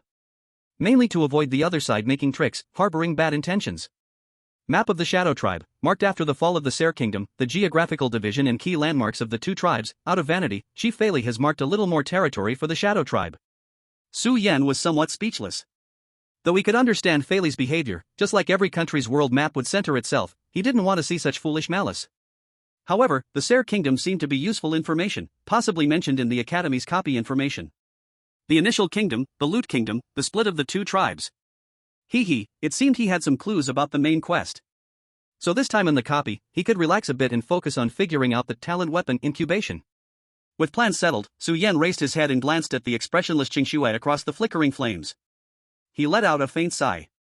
This time, randomly entering a multiplayer copy didn't seem like a good thing. First, Su Yan was unsure if showing his talent weapon in front of a high-level player like Qing Shui would be dangerous. Second, the image of Baishichi, mad before he died in the second copy, always kept Su Yan on guard, and he would never reveal any information closely related to himself in the copy. Moreover, after upgrading, his talent should also provide good support to his teammates, and Su Yan wanted to know how effective his talent could be. But clearly, Qing Shui, who didn't trust him, couldn't cooperate with him. While Su Yan was feeling frustrated, a familiar fragrance gradually pierced his nose. Su Yan widened his eyes and looked again at Qing Shui's side. He wasn't mistaken, was he? What was she doing? He saw Qing Shui pull out an exquisite insulated box from somewhere, sitting in front of the fire, eating egg-fried rice. Su Yan didn't drool because of that. It was just that this fragrance, in the current starving situation of the copy, was undoubtedly a unique form of psychological attack. This woman was actually poisoning him late at night. How hungry are you? At this moment, Su Yan's heart was a mix of shock, confusion, disbelief, and deep anger. Waiting until dawn, he didn't encounter the monster attack he expected from the darkness but instead faced a betrayal from a teammate. Qing Shui seemed to notice Su Yan's surprised gaze, her cheeks miraculously flushed, then she lowered her head, quickly returning to her usual expressionless state. Su Yan realized. Qing Shui was not cold-natured, she was just able to suppress her emotions quickly, appearing indifferent all along. Strangely, he wondered why she would do this. Forget it, everyone has their own secrets.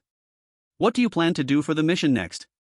Qing Shui spoke softly from across the fire. The meal box was gone, yet her eating speed was still astonishing, as if to shift the previous awkwardness, or maybe she had already noticed Su Yan looking at the map, so she asked. Su Yan did not hide. The map shows that we can reach the core of the glorious tribe by going straight down this path. But there are a few places I'm concerned about. I plan to investigate those places first, then decide whether to assassinate that elder from the glorious tribe. That's too inefficient. Qing Shui frowned, confused. I will directly take down enemy heads along the way. After all, as long as we complete the mission, the game will end. Qing Shui naturally responded, even thinking Su Yan should do the same. Miss Qing Shui, have you always played the game like this, charging ahead recklessly? Su Yan chuckled bitterly. Qing Shui looked puzzled. Since her talent generated, she had always straightforwardly cleared the levels, just like she said, completing the game would allow her to teleport away, so why not do it? For her, clearing the dungeon seemed as easy as putting an elephant in a refrigerator. Su Yan sensed her thoughts. He extended a finger. First, the main task never mentioned anything about us assassinating the tribe elder.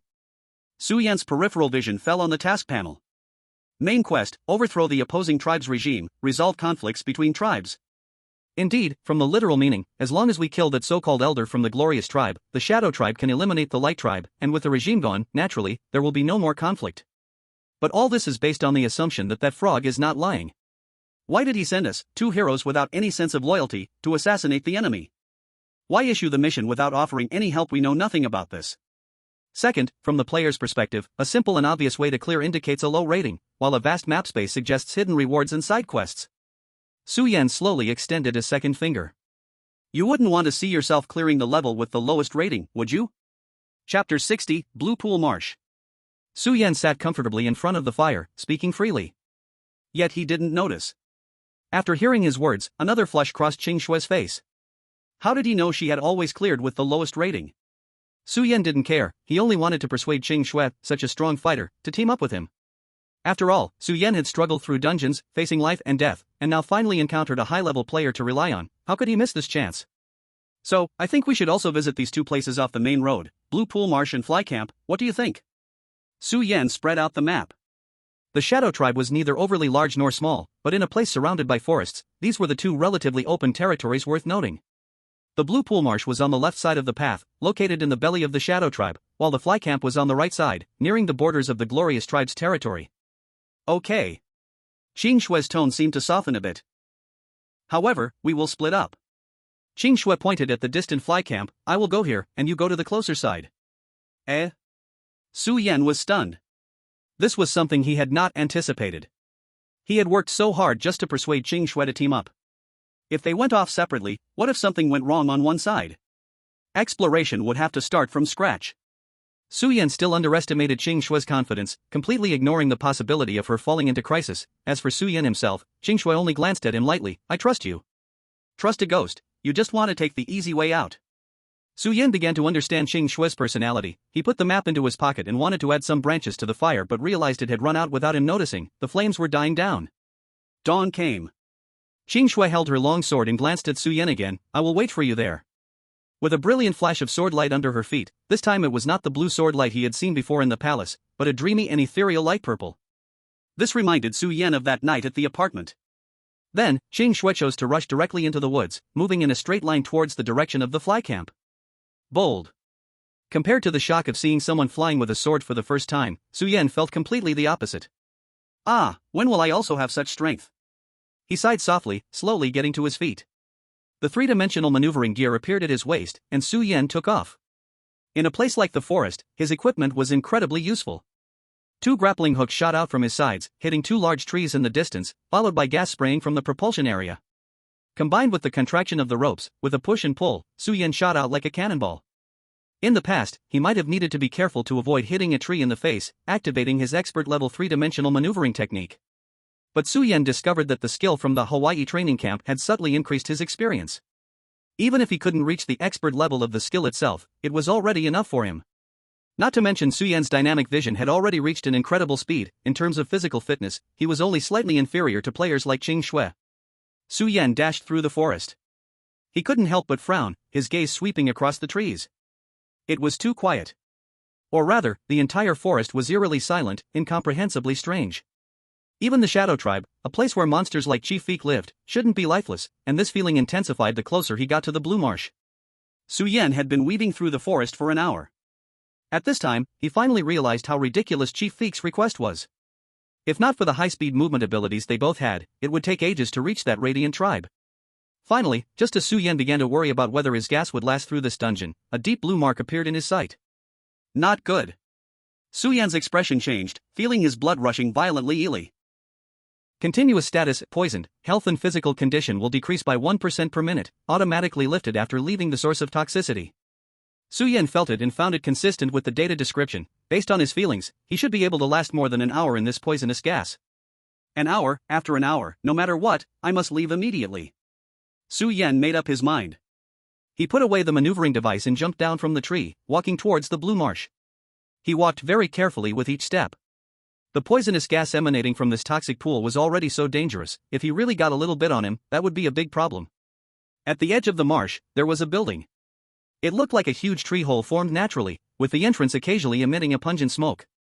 Su Yan covered his nose and cautiously walked inside. Inside the tree hole was a different world.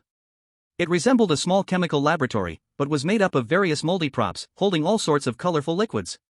Su Yan walked to a wooden table in the center, clearing away the various scrolls that were messily scattered on it. They were all tribal-specific writings that Su Yan couldn't understand, meaning these were useless pieces of information. Chirp, chirp, chirp, chirp.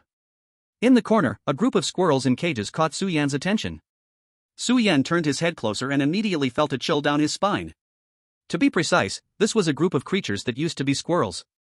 Some had their eyes plucked out, black wounds twisted as if they had encountered molten material, others had half of their skulls removed, revealing dark red brain matter that now seemed withered as if infected with green. Some limbs were separated one by one, replaced by all sorts of strange flesh, writhing like they had a mind of their own. Su Yan drew a sharp breath. If not for confirming that this place was set in a foreign world tribe, and that the animals in the cages were merely slightly larger, he would almost think this was a dark laboratory of a mad scientist. Wait, that's not right. Su Yan turned his head to examine the props on the table again. They didn't seem dangerous at all.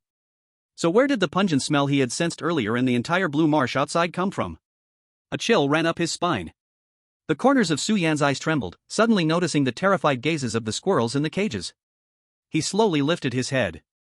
Chapter 61, Side Quests Difficulties.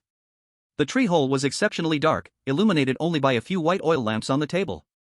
The light was dim, and the upper part of the tree hole was shrouded in darkness. At that moment, two blood-red, sharp pupils suddenly appeared from the depths of the darkness. That was a very malicious gaze. A faint blue-green mist began to gather in the tree hole, and a violent wave of dizziness suddenly struck Su Yan's mind. Even without the hint of a hand, Su Yan could feel his level of poisoning rapidly increasing.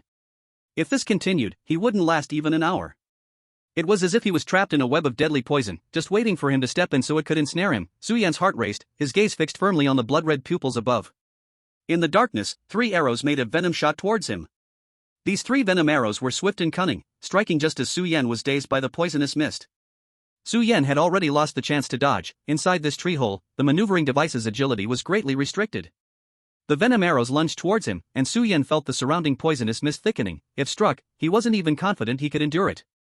Most importantly, these 3 poison arrows were condensed liquids. As soon as they hit the ground, the splattered venom would be unavoidable. Above the tree hole, a pair of scarlet eyes revealed a trace of pleasure. This pleasure quickly froze with the sudden appearance of golden light. Almost at the moment the poisonous arrow fell, the golden light rapidly gathered before its eyes into a familiar figure, almost identical to the person on the ground below the tree hole. What's going on? An illusion? The bloody eyes showed a human-like confusion, but soon filled with vigilance and intense suspicion. No, this illusion is the real opponent. In the moment of doubt rising in its heart, the golden illusion immediately collapsed, and Su Yan, his clothes billowing in the wind, appeared right in front of the blood-eyed creature. The maneuvering device was already retracted. Su Yan held a cane in his left hand, and slowly raised his right hand. The bronze revolver emitted a white light as Su Yan coldly locked eyes with the blood-eyed creature that was twice his size. Bang! The flash of fire in an instant allowed Su Yan to see the opponent's appearance clearly. As the suspended time ended, his body fell, adjusting his posture to land steadily on the experimental table. Under the table, the floor was already submerged in a toxic liquid of the same color as the blue swamp. As a member of the Shadow Tribe, isn't it inappropriate for you to sneak attack me like this? Su Yan looked up at the darkness above him. He knew that the bullet he implanted with faith ultimately did not hit the opponent. It turns out to be a misunderstanding. I humbly apologize, brave sir. A sticky voice came from the ceiling of the tree hole, with sounds like suction cups sticking to the wall moving closer. With each step it took, thick and disgusting toxic liquid dripped from the ceiling, but quickly absorbed by the strange soil-like ground as if it were being devoured. In just a short while, the ground that had just soaked in the toxic liquid became clean again. Su Yan kept his eyes on the direction of the blood-eyed creature while slowly stepping down from the table. He knew that the earlier encounter was merely an initial offensive, and having endured it, there should be no immediate battle flag. The creator of this blue swamp seemed to have appeared before him. Su Yan had been wondering what creatures existed in the Shadow Tribe. Apart from the demons, he had only seen Fick, the toad. Now, there was one more answer. It was a frog much larger than Fick. However, the creature's skin was not the usual green. Instead, it was a chilling blue, covered in dense black spots. Let me introduce myself. I am Mor, the prophet of the Shadow Tribe, also a believer who prays for the arrival of the two brave ones. The blue toxic giant frog with the same eerie red eyes said sincerely. Respected prophet, didn't you foresee that you would almost kill a brave one here? Su Yan scoffed. Based on the feedback from his skills and the earlier encounter, he would not believe Mor for even a moment. It's all a misunderstanding. Mor stepped forward a few steps and spread his arms. Because the potion I am currently developing is too important for the tribe, that's why I was so alert. Potion? Su Yan didn't delve deeper into this flawed explanation but keenly sensed Mor's intention. Yes, the potion. Mor's eyes became sinister as he turned to look at the squirrel in the cage, which immediately caused a chorus of terrified screams. Mor fiddled at the table, and a dense white smoke mixed with green mist began to pour out. Su Yan instinctively took a few steps back. But the experimental subjects next to the table were not so lucky. Screams came from a squirrel with a shrunken brain, as its limbs suddenly twitched, then its body swelled up like a balloon filled with air, its limbs wildly changing. Then, with a loud bang, its body exploded, showering the cage with blood. What a pity! Mor shook his head in regret as he turned around, his sticky tongue now adorned with dozens of colorful potions. Brave Lord Yongza, Mor said with a lisp, once this toxic potion is developed, it will surely make the warriors of the tribe's strength soar to new heights. It will definitely be a great help for the journeys of the brave ones. By then, those shining ants will be nothing to worry about. What a pity. Mor glanced at the squirrel in the cage, covered in blood, curled up and trembling, with a cruel look in his eyes. These captives from the shining side are just too weak. Now, as long as there are powerful warriors with strong bodies to help test the potion, success will be just around the corner. Sure enough, Mor revealed a chilling smile, finally showing his plot. The poisonous mist around them thickened, and his nearly threatening tone echoed in the tree hole. I wonder if the brave lord would be willing to offer your body for the Shadow Tribe? Side quest has been triggered. Quest 1, Survive in Mor's Poison Testing Experiment. Su Yan furrowed his brows.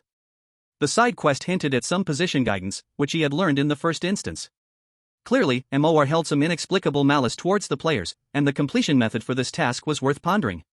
While Su Yan was thinking of the best way to respond, he heard two more notification sounds. Side quest has been triggered. Quest 2, Survive for 10 minutes in the Elite Salamander's assassination drill. What? A quest triggered by Qingtian? Su Yan's eyelid twitched, suddenly realizing the danger of this instance. Time. Whether due to the poisonous mist or this quest, it must be completed within a tight time frame. Their condition continued to decline, and that was very bad. It turned out that the NPCs in these two areas of the map had no intention of letting them leave this place unharmed. Su Yan coldly glanced at Mor. He had a plan now. At the same time. Fly camp. Qingtian stood in a training camp made of corpses, surrounded by swarms of blood flies. Ignoring the bleeding status clinging to her, she coldly looked at the dozen or so shadows surrounding her. These shadows wore tattered clothing, their elongated bodies covered in disgusting, slimy mucus, with short limbs awkwardly standing from their sides, revealing unfriendly gazes. A flicker of disgust flashed in Qingtian's eyes, but she quickly returned to calm. The long sword in her hand suddenly emitted an unprecedented blue light. You all, come at me together. Chapter 62, Su Yan explodes? So, have you thought it over, brave lord? Mor wore a chilling smile and extended his tongue towards Su Yan, revealing dozens of colorful chaotic potions. But I must remind you, the toxicity of the blue pool marsh is very strong and even more intense here. Even if the brave lord wants to go back the way you came, it is already too late. Su Yan was unconcerned, looking curiously at the potions on Mor's tongue. Did you make all of these? Are there any side effects? Imoa showed a look of confusion, not understanding why Su Yan was more curious about the side effects of the potions. He said frankly, these 13 potions are created based on different parameters. If the parameters are correct, there will be no toxicity. However, the most severe failure product has effects similar to the blue pool marsh outside. Imoa's blood-red eyes were filled with excitement. Mentioning the blue pool marsh, the squirrels in the cage, which had been lying like corpses, immediately became frightened, fearfully staring at the colorful swirls in the potions, as if seeing the most terrifying thing. I see. Su Yan suddenly responded decisively. Actually, there's no need to be afraid, the toxicity of the potion isn't strong, as long as you don't continuously drink too much of the highly toxic ones. Hey, did you agree? Imoa was still talking excitedly but was suddenly stunned. Of course. Su Yan shrugged, it's just testing the potion, who hasn't done that before? Let's finish this quickly. Su Yan took the potions from Imoa's suspicious gaze. Carefully examine. Of course, this is just for show, the system will not display unnecessary information about duplicate items, and his little hint hand has been used twice, leaving only one hint opportunity left. It is simply impossible to choose the correct potion from 13 trial potions. So there is only one choice left, to test potion after potion until finding the toxic potion before it takes effect. Prophet, I'm a bit curious, Su Yan casually asked while pretending to observe the potions, is the table merely filled with ordinary data? Are you in the Blue Pool Swamp just for potion research? The corner of Su Yan's eye was fully on Moore, and he saw in the other's eyes a bit of panic, a bit of guilt, and 8 parts forced composure. That is natural. Moore instinctively glanced up towards the tree hole, unaware this had already revealed a lot of information. Alright, brave one, I see you aren't really knowledgeable, let's hurry and test the potions? No rush, Prophet Moore, Su Yan smiled and stepped to the experiment table. He had 2 easy ways to find out the real potion. One was to use his only D-level skill. Hawaii Training Camp, D-level you can designate a skill for 10 minutes, during which you will gain expert-level technique in that skill, but this skill can only be used once per hour. This skill does not actually provide any combat power, what it grants is knowledge on a technical level. It's like choosing to gain expert-level Gundam assembly skills, where you would know how to assemble a Gundam within 10 minutes, even the most efficient way to do it. But whether you can successfully assemble it within 10 minutes is your efficiency issue, and whether you have the precise materials to make Gundam components is another problem altogether. This skill cannot create something from nothing but can enhance his understanding or recognition of how to create what does not exist. In other words, advanced, unfamiliar knowledge. And this is exactly what Su Yan needs now. As long as he triggers the skill, with expert-level techniques in Shadow Tribe potion development, he should be able to easily identify the correct potion, perhaps even without testing. However, Su Yan wasn't just here to complete a mere side quest. Giving up the cooldown of his D-level skill here was not his intention. At this moment, he had a more interesting idea. Before testing the potions, I'd like to introduce you to a friend, Prophet Moore. Su Yan stepped aside, and a golden shadow resembling Su Yan immediately appeared beside him. But compared to Su Yan, this shadow appeared a bit illusory and dazed. After all, this was merely an illusory friend. Here we go again? Moore narrowed his eyes, isn't this friend of yours just yourself? Yes. Since my friend is myself, doesn't that mean I'm testing the potions myself? Su Yan straightened his back, confidently stating. This. Moore widened his eyes, feeling something was off but not knowing why. Because of the skill's effect, he could uncontrollably doubt that Su Yan's friend was indeed himself. Alright, I'm in a hurry, let's start testing the potions? Su Yan cheerfully said to the shadow beside him. The shadow didn't hesitate, directly grabbing a potion colored dark red with hints of other colors and started gulping it down. What happened next surprised both Su Yan and Moore. The potion was quickly digested after entering the shadow's body, but a streak of dark blue with a hint of black suddenly appeared in the shadow's abdomen. Because the entire shadow was semi-transparent, Su Yan and Moore could see quite clearly. Shinnong tasted the herbs? Su Yan was shocked, while his brow knitted with vigilance. The toxicity was extremely severe, quickly consuming the entire shadow's body. The originally golden shadow transformed into a crystal-like light blue. This only worked after diluting the toxins in the abdomen. This can't be right? Moore was also dumbfounded. In fact, he had long mastered the real parameters of the potion, so he wasn't lying to Su Yan, each bottle's toxicity wasn't enough to be fatal. But why was this warrior not afraid of pain? Moore had deliberately removed the anesthetic factors from the potion, no matter which bottle it was, as long as it was drunk, the only sensation would be unbearable pain. He had tried it once when he was idle, and the result was that even though he was this antitoxin species, he was suffering pain all night long, and the next day, the boundary of the Blue Pool Swamp expanded by half. After all, this wasn't just ordinary poison. And before him, the figure of light, after drinking the first bottle of potion without any hesitation, grabbed another bottle again, gulp gulp gulp. Moore looked at such a brave act with deep respect.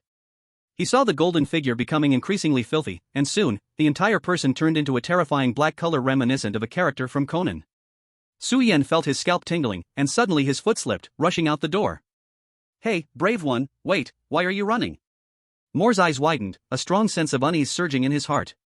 He instinctively wanted to follow Su Yan out, but due to the system's corrective power, he couldn't leave the task area where Su Yan was conducting the drug testing task. So, as Moore's legs felt like they were scared soft, the dark figure grabbed the 12th potion and chugged it down fiercely. It was at this moment Su Yan exploded completely. Chapter 63, Replacement with Chili Juice. Since when the incident happened, Su Yan's light figure was standing next to the experiment table.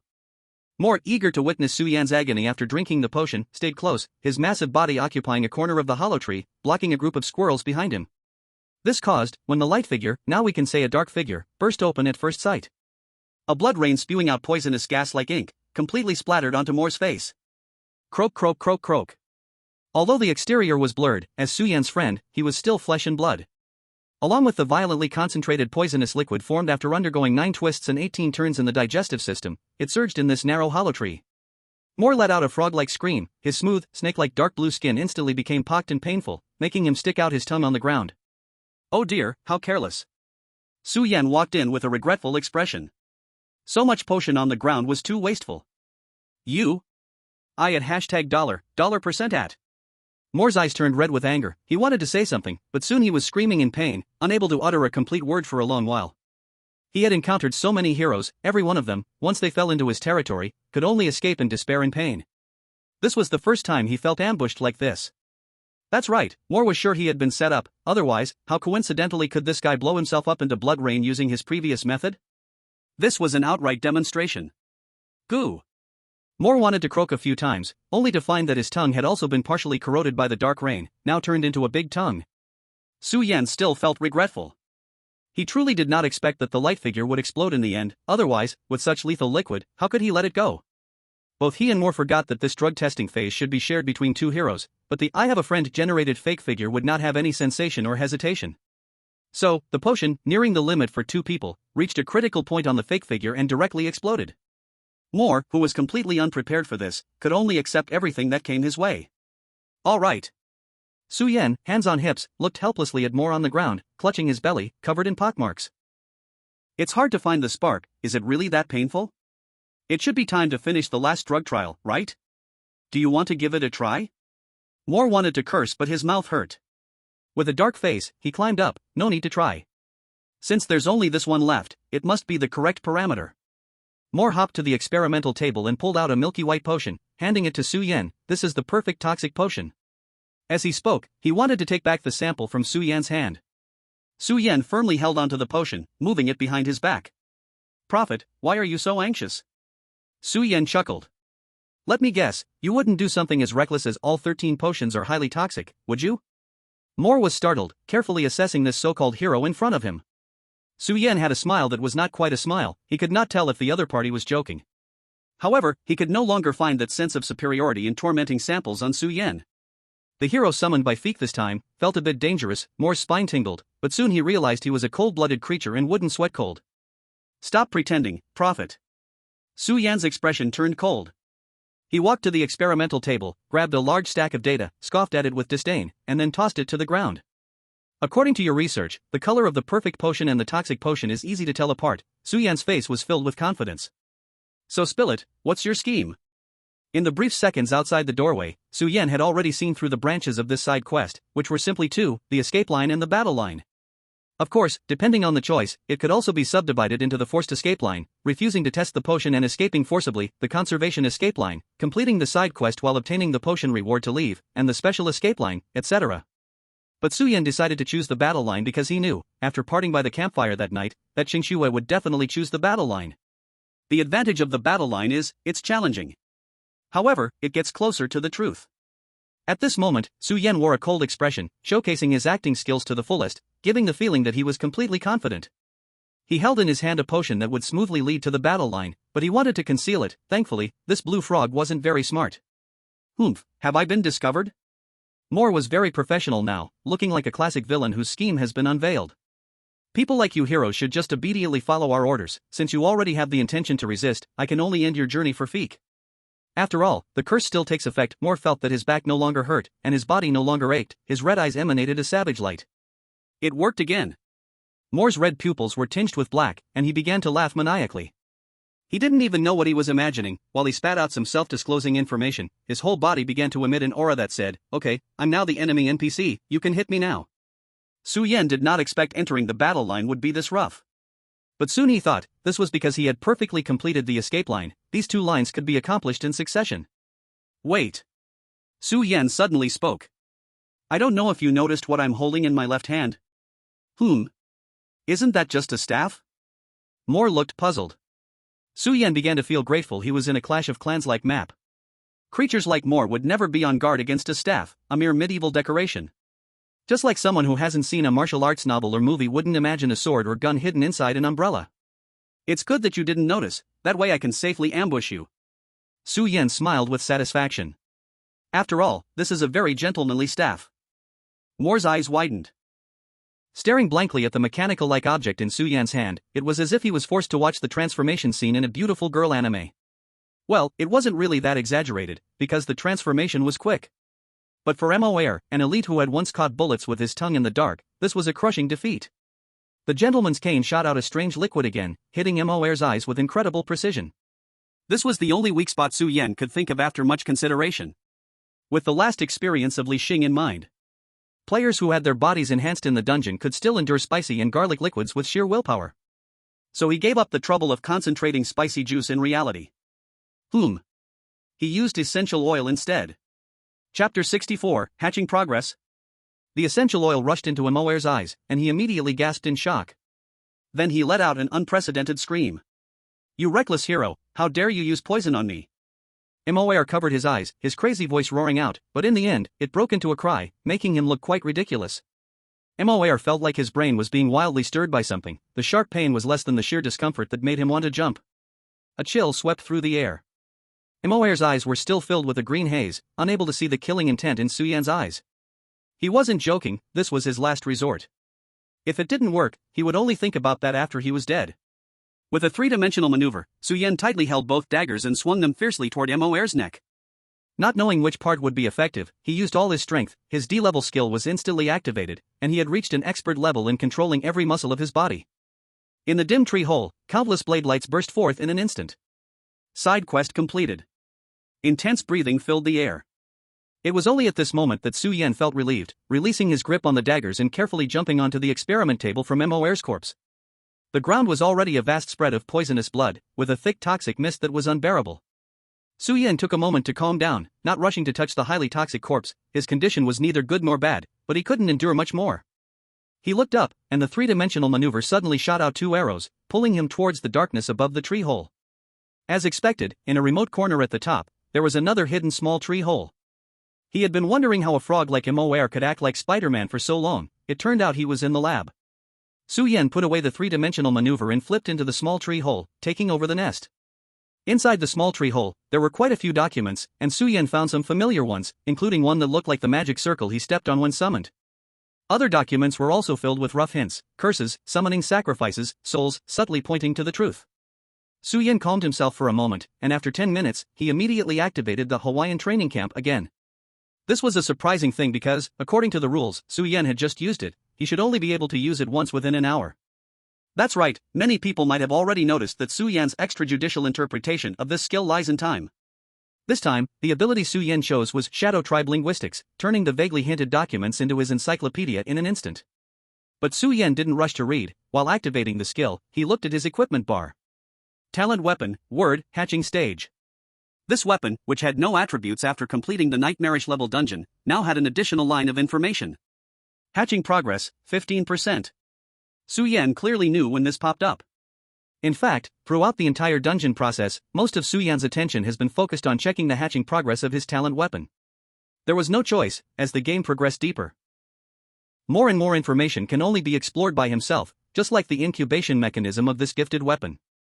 Is it only possible to obtain feedback from living beings? Su Yan frowned. The first change in the incubation progress occurred when he exhausted the light being in the drug testing task. When the light being exploded from overdosing, the incubation progress increased by 5%. The second increase happened when he successfully ambushed Mo with the gentleman's cane, rising by 10%. At that moment, in a life and death situation, Su Yan didn't pay attention to exactly which part of the three phases, using the gentleman's cane, activating the three-dimensional maneuver, triggering the Hawaiian training camp, was responsible for the increase. The method of incubation is linked to the player's style of action. Su Yan recalled the piece of information in the academy with unknown accuracy, his thoughts swirling. Soon, he set aside his entanglement and used his valuable skill time to read the hidden information within Mo's files. I see, we are simply offering the soul tormented by fear as a sacrifice, so it doesn't matter where we die. Su Yan's conjecture was finally verified, and he continued reading, Curses, the Abyss. He suddenly frowned. The sacrifice is not just a choice of the Shadow Tribe. The Radiant Tribe, likewise? As the 10 minutes came to an end, Su Yan casually threw away the scrap paper in his hand and leaped down. Mo's blood had already dried up, as if completely absorbed by the soil. It was clear that the area of the Blue Pool Marsh would soon expand dramatically again. Su Yan had to leave as soon as possible. He glanced at the cage next to the laboratory and suddenly walked over, smashing it with a knife. A trembling squirrel walked out from inside. Perhaps having endured torture here for so long, it had developed a resistance to poison. It had survived through several toxic mutations. You can go now, but it's best not to return to the Radiant Tribe. Find a corner and hide well. Su Yan didn't care about the squirrel's thoughts. He continued to search for something among Mo's corpse and around the laboratory. After a while, he showed an unwilling expression as he lifted his head. Something's not right. Where are the potions? Where did it hide them? Could it be that just because I hid a bottle of poison, it refused to honor the deal? That doesn't make sense. Su Yan wiped the sweat from his forehead, his face showing a hint of ashen color. He looked at a bottle of experimental potion he hadn't handed over, which had now transformed into a portable item, with info popping up. Cursed potion, a horrific potion rich in toxins and bloodline curses, concentrated from Mo's toxic fluid. Consuming it will root into the bloodline and be difficult to remove, resulting in permanent attribute reduction until the end of the dungeon. External application will cause physical corrosion, only curable by high-level skills. Su Yan's doubts were quickly dispelled. Since this potion could transform into a reward-like item, it showed that it wasn't necessary for triggering rewards. However, despite searching through Mo's body, he couldn't find the milky white potion he had seen earlier. Squeak! The squirrel's cry behind him caught Su Yan's attention. You haven't left yet? Su Yan looked at the somewhat shriveled squirrel, feeling puzzled. The other squirrels had scattered just moments ago, apparently fleeing deep into the forest. This one seemed quite intelligent. It was clearly the leader of the group. The squirrel nodded, showing what seemed to be gratitude in its eyes, and gestured dramatically towards Mo, using its little paws to gesture on its own body. What Su Yan read in its eyes was 3 parts gratitude, 2 parts admiration, and 5 parts wanting to help him. Could it be? Su Yan's eyes widened as he suddenly slapped his forehead. Right, this creature has such a big mouth, it couldn't hide anything. The part the squirrel had gestured to was exactly its own stomach.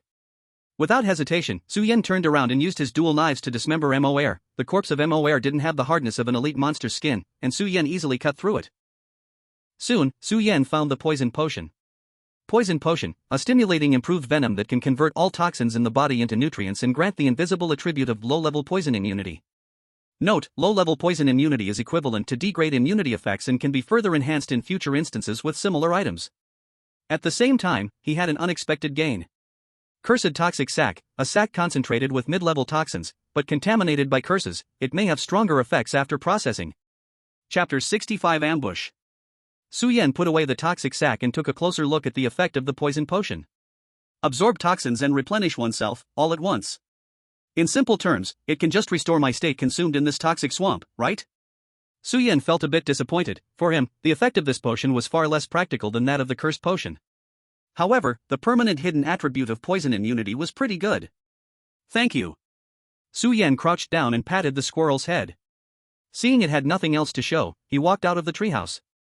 The squirrel watched as Su Yan left, then turned and headed deeper into the forest, where companions were waiting for it.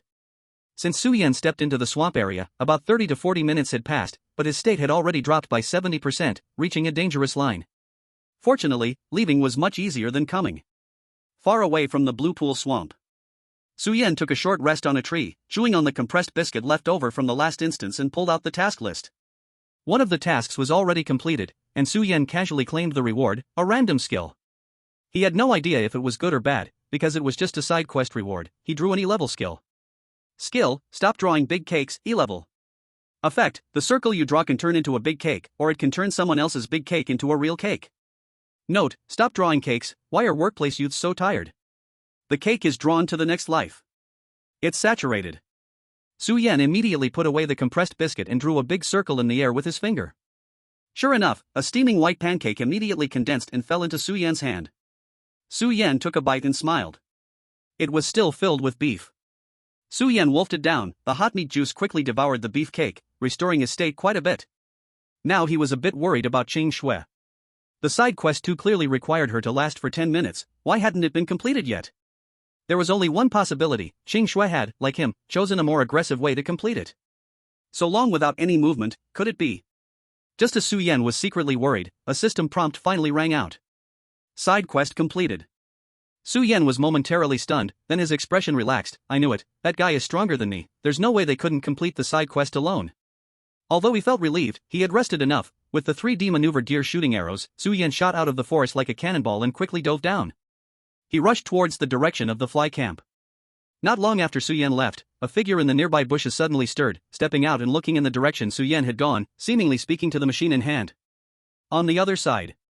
At the fly camp, flies buzzed around, and the nauseating smell of blood filled the air. Qing Shui leaned against the sword hilt, slowly sitting down on a relatively clean patch of ground. Her state had plummeted by a full 90%. The buff that came with this fly camp continuously drained health, and it was much harsher than the poison at Su Yan's side. Her 9% state had dropped almost entirely because of this. Just as toxin buildup would reduce Su Yan's state, the blood loss of such a location L.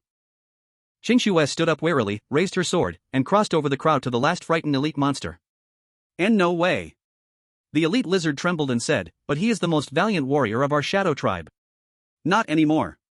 Qing Shui weakly swung her long sword. It was like a child's awkward motion but created a dazzling sword light. The scent of blood in the camp grew thicker. Qing Shui felt very uncomfortable in this environment, very disgusted, and because she was so disgusted, these monsters died faster and faster. She killed every monster in this entire camp. Side quest completed. Qing Shui also heard this voice, so she frowned, looking displeased. She had heard this voice not long ago, which meant Su Yan had clearly triggered the same quest as her, yet he completed it faster. Was she not killing fast enough? It was impossible that there was a faster way to finish it. Qing Shui closed her eyes, waiting. She had said she would wait for Su Yan here. Opening her eyes, she revealed a cold light. Come out. In the forest, 4 people walked out without disguise. They were players, as they wore identical earth-colored military uniforms. Qing Shui looked back, and her disgust flashed again in her eyes. The Legion. Her chest heaved slightly. This time, it was very difficult for her to suppress her emotions, and it took a while for it to turn into indifference. Hee hee, beauty, I didn't expect you to be a master too. Again, that disgusting gaze. Lust, awe, cruelty, extreme greed, and a feeling of inevitable joy. It was as if they had completely grasped her. Legion, are you from the Radiant tribe? Qing Shui suddenly asked. In a dungeon that should have only had her and Su Yan, the Legion's people had mixed in. This meant the other side was also refreshing in this dungeon, and with such a small worldview, they could only be on the opposite side. With such a conflicting map, the other side must have come here for the purpose of looting rewards. Yes, but we don't have a beauty with such exaggerated strength like you, we have quite a few people here. The leader said with a grin. Of course, beauty, while you are strong, you definitely aren't a match for our Legion. How about joining us? As long as you obediently listen to us, we might help you find a way to avoid the punishment for game failure. By then, with the Legion's protection, you can walk freely in the dungeon. The whole dungeon will be our territory. The leader of the Legion soldiers leered at Qing Shui, coaxing her step by step. Qing Shui coldly looked at the 4 people, lightly gripping her long sword, a faint blood-red glow brewing. But soon she was stunned. A hot pancake suddenly appeared on the face of the laughing soldier, then heavily covered him. Ouch! The soldier jumped up, his skin turning red hot. What kind of pancake is this? It's hotter than one straight out of the oven. You can only blame yourself. A frivolous voice came from the woods, and everyone looked up together. Qing Shui's brows slightly relaxed. On top of the big tree, Su Yan shook his head and said, You draw such a big pancake, aren't you afraid of burning your tongue? He lightly jumped down from the tree, and the other 3 Legion soldiers seemed unperturbed, quickly shifting positions to completely block his escape route. So it's you, the last player. The earlier leader angrily threw the pancake on his face to the ground and stamped on it a few times, revealing a wicked smile. Su Yan ignored him and looked down at his equipment bar. The hatching progress of his talent weapon words had increased by 5%. He roughly understood. At this moment, near the big tree where Su Yan had been standing, a bush suddenly shook violently, and a fat guy popped out, also in a Legion uniform. Su Yan raised an eyebrow. It's him, only he came out from the blue pool marsh. The tracker looked at Su Yan in surprise and then quickly said. Chapter 66, The Tricky Legion Squad. Skill, Grass Shrub Old 6, D grade. Effect, you can instantly appear in any bush within your line of sight, and when you stand still, your concealment increases by 90%. At this moment, Su Yan was still pondering how he had been stalked by a fat man for so long without noticing. At this time, the 5 members of the Legion, who had just gathered, all nodded in agreement. Their hesitation to act earlier was actually due to their fear of the ruthless Qingxue, who had slaughtered the entire camp. When hunting a rabbit, one must use full power. Now that all 5 of them were here, they were enough to deal with the 2 of them. Take advantage of the illness and take the life. In the next moment, Su Yan heard words that made his heart shatter. The 5 Legion soldiers exchanged looks and nodded vigorously, shouting in unison, "Combine!" What the heck? Su Yan was dumbfounded. Before Su Yan could speak, colorful lights, somewhat shabby, suddenly lit up on the 5 soldiers. They formed a group not just because each of them had decent concealment and investigation skills but also because of a combination skill they had obtained from a dungeon they had all experienced together. Skill, Stage Play Transformation, E grade. Effect, you can perform a mecha transformation show with the people around you, enhancing the power of the combined form based on the number of participants. It is worth mentioning that when their skills activated at this moment, their power would multiply according to a coefficient. Su Yan was completely unaware of this, he could only stare in astonishment at the shocking scene before him. Since the zombie idol riot, this was the second time he had the urge to dig out his eyes. Framework. Coo. Sing. Various sound effects of mecha transformations erupted, but all were coming from these people's mouths and were not cool at all. The leader opened his arms and stood still. I will form the torso, he said with a serious expression. TCH, tisk. Add hashtag Yuan. Unhappy sounds came from the other 3, as the good position had been taken. Soldier number 2 was quick to seize the opportunity, wrapping around number 1's iron arm like a monkey reaching for the moon, his legs tightening like snakes around the arm, head facing outside. Soldier number 3 seized the advantageous position and successfully grabbed the right arm. I will form the left arm. I will form the right arm. Soldier number 4 reluctantly jogged to the back of number 1, adopting a classic Titanic rear hug position to wrap around number 1, then his feet clung to number 1 like an octopus. I will form the back. Su Yan's mouth dropped open, and even Qingxue, who had just drawn half of her blade, froze in place. At this moment, soldier number 5, the fat man who had just jumped out of the bushes, let out a bitter laugh. He was the only one without a choice. He quickly dove beneath number 1 and grabbed his feet, lifting all 4 of them up and standing firmly. I will form the legs, soldier number 5 said in a deep voice, his face nearly turning the color of pig liver. Only he was able to bear the weight of these 5 people. But from the looks of it, it was quite a burden. Hey, are you kidding me? Su Yan exclaimed in shock, are you not afraid of a copyright warning while playing so absurdly? If you want to laugh, do it now, kid. Soldier number 1 sneered. You should regret letting us complete the transformation process. Now, even the commander won't be our match. Although soldier number 1 had a shifty look, he acted decisively, launching an attack towards Su Yan before his words were even finished. He moved his right hand, and instantly the soldier on his right arm understood, opening his mouth. Light gathered as a laser, as thick as a fist, suddenly shot out. Damn! Su Yan's expression changed, raising Qingxue to dodge, but Qingxue didn't expect the movements of the person beside her to be so fast, and she was yanked away before she could even pull out her sword. Boom! A giant wave surged, and although Su Yan's physical qualities were exceptional, the power of that laser was too great. He was still pushed down by the shockwave, crashing into the bushes. It's outrageous! Su Yan rubbed his head, wanting to complain, his eyes narrowing. The first soldier gave no chance for any buffer, his left hand moved again. He slammed the second soldier's head down onto the ground. In an instant, a large portion of the camp collapsed. Countless clumps of dirt were overturned by the immense force, cracks rapidly spreading towards Su Yan. Qingxue peeked out from the bushes, feeling a bit dizzy, her hair mixed with some leaves. She complained to Su Yan, You. Be careful. Su Yan once again scooped up Qingxue, leaping into the sky with her. The fourth soldier behind them seemed to have been waiting for this moment, his long hair now stood up like a hedgehog, shooting out, leaving behind a shiny bald head. It turned out he had been wearing a wig the whole time. Su Yan felt a chill run down his spine. Just the speed from that hair missile shot out, if hit, the damage would definitely not be lower than his pea shooter. I said. Qingxue looked at Su Yan's profile. The rest of her words were blocked by the wind, as Su Yan performed a stunning drift in the air. The benefit of three-dimensional maneuvering was that it allowed him not to be completely stagnant in the air. He aimed for a nearby iron hook, rapidly dropping to dodge. Old 6. At that moment, the first soldier shouted out.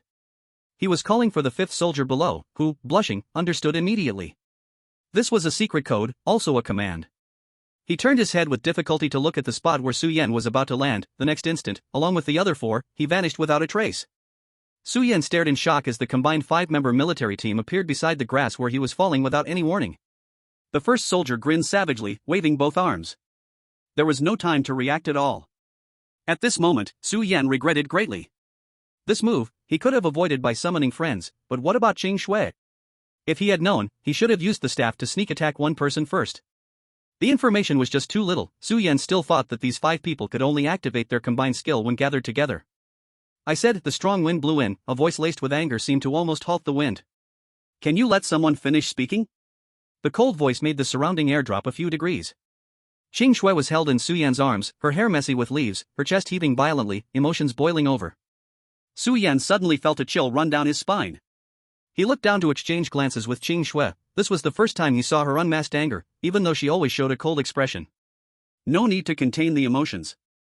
As if hearing Su Yan's inner voice, Qing Shui's eyes turned a terrifying red, her long sword slowly unsheathing. My anger is about to overflow. Su Yan twitched his mouth. He had forgotten his own predicament and hadn't used any skills. Qing Shui seemed to have also forgotten they were about to be crushed. She simply drew her long sword, radiating fiery sword light. In the terrified gaze of the 5 soldiers, flames descended like hell. Chapter 67, Golden Jade Name. Su Yan admitted that he had never seen through the partners around him from beginning to end. Although Qing Shui had once suppressed him, who had powerful physical strength in reality, and although Qing Shui had shown a little skill by the campfire last night. But he naively thought that Qing Shui was only slightly stronger than him, perhaps by a few times? At the moment Qing Shui drew that sword, half the sky was tinted red by the surging flames. That one sword from Qing Shui was enough to instantly kill Bai Shiqi, matching the top 10 in the legal world. These 5 soldiers were also not ordinary beings. As soon as Su Yan engaged, he found that just one of them was at the level of Li Xing. Let alone that these 5 relied on strange combination techniques for compounded ability. However, Qing Shui killed with one swing. In the blink of an eye, the military formation that had nearly pushed him to the brink had turned to charcoal, their terrified expressions frozen on their faces, then they turned to ashes. Su Yan landed with Qing Shui in his arms, drenched in sweat, as if he was holding a ticking time bomb. Cautiously put it down. You are so strong. After a long pause, Su Yan finally said this sentence. Qing Shui coldly glared at him, turning her head in frustration. Her eyes still held no emotion, but Su Yan felt she was angry. Su Yan felt helpless and began to walk toward the charcoal pile, wanting to see if there were any spoils. Nothing was found. Even if there were, it seemed to have burned away in Qing Shui's sword strike moments ago. Su Yan had no choice but to walk back. Qing Shui was sitting on the ground with her back to him, quietly picking bits of leaves from her hair. Looks like you really aren't in good condition. Su Yan suddenly spoke. Qing Shui's movement stilled, and Su Yan saw her hand tremble slightly. Su Yan continued, your condition has definitely worsened more seriously than mine, to the point where you could only unleash that explosive move just now. Instead of like last night, using the most exquisite power to deliver the most efficient strike.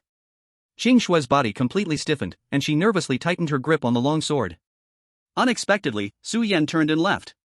It should be right here. Su Yan furrowed his brows and stepped into the pile of corpses in the camp, purposefully finding the largest elite Yuran corpse. Soon, he returned with a blood-red heart. Eat this. Su Yan handed it in front of Qing Shui. This was compensation similar to a detoxifying potion, essentially able to offset Qing Shui's decline from excessive blood loss. Qing Shui pressed her lips together. Thanks. The horror game had some exaggerated items that could be used normally. As long as the player made the eat motion, it could trigger the item's effect. The heart in Qing Shui's hand vanished. Su Yan felt a sharp breath pass by, then quickly disappear. How strong was Qing Shui exactly? What faction did she belong to? Su Yan's mind raced through many factions, but none seemed to fit her.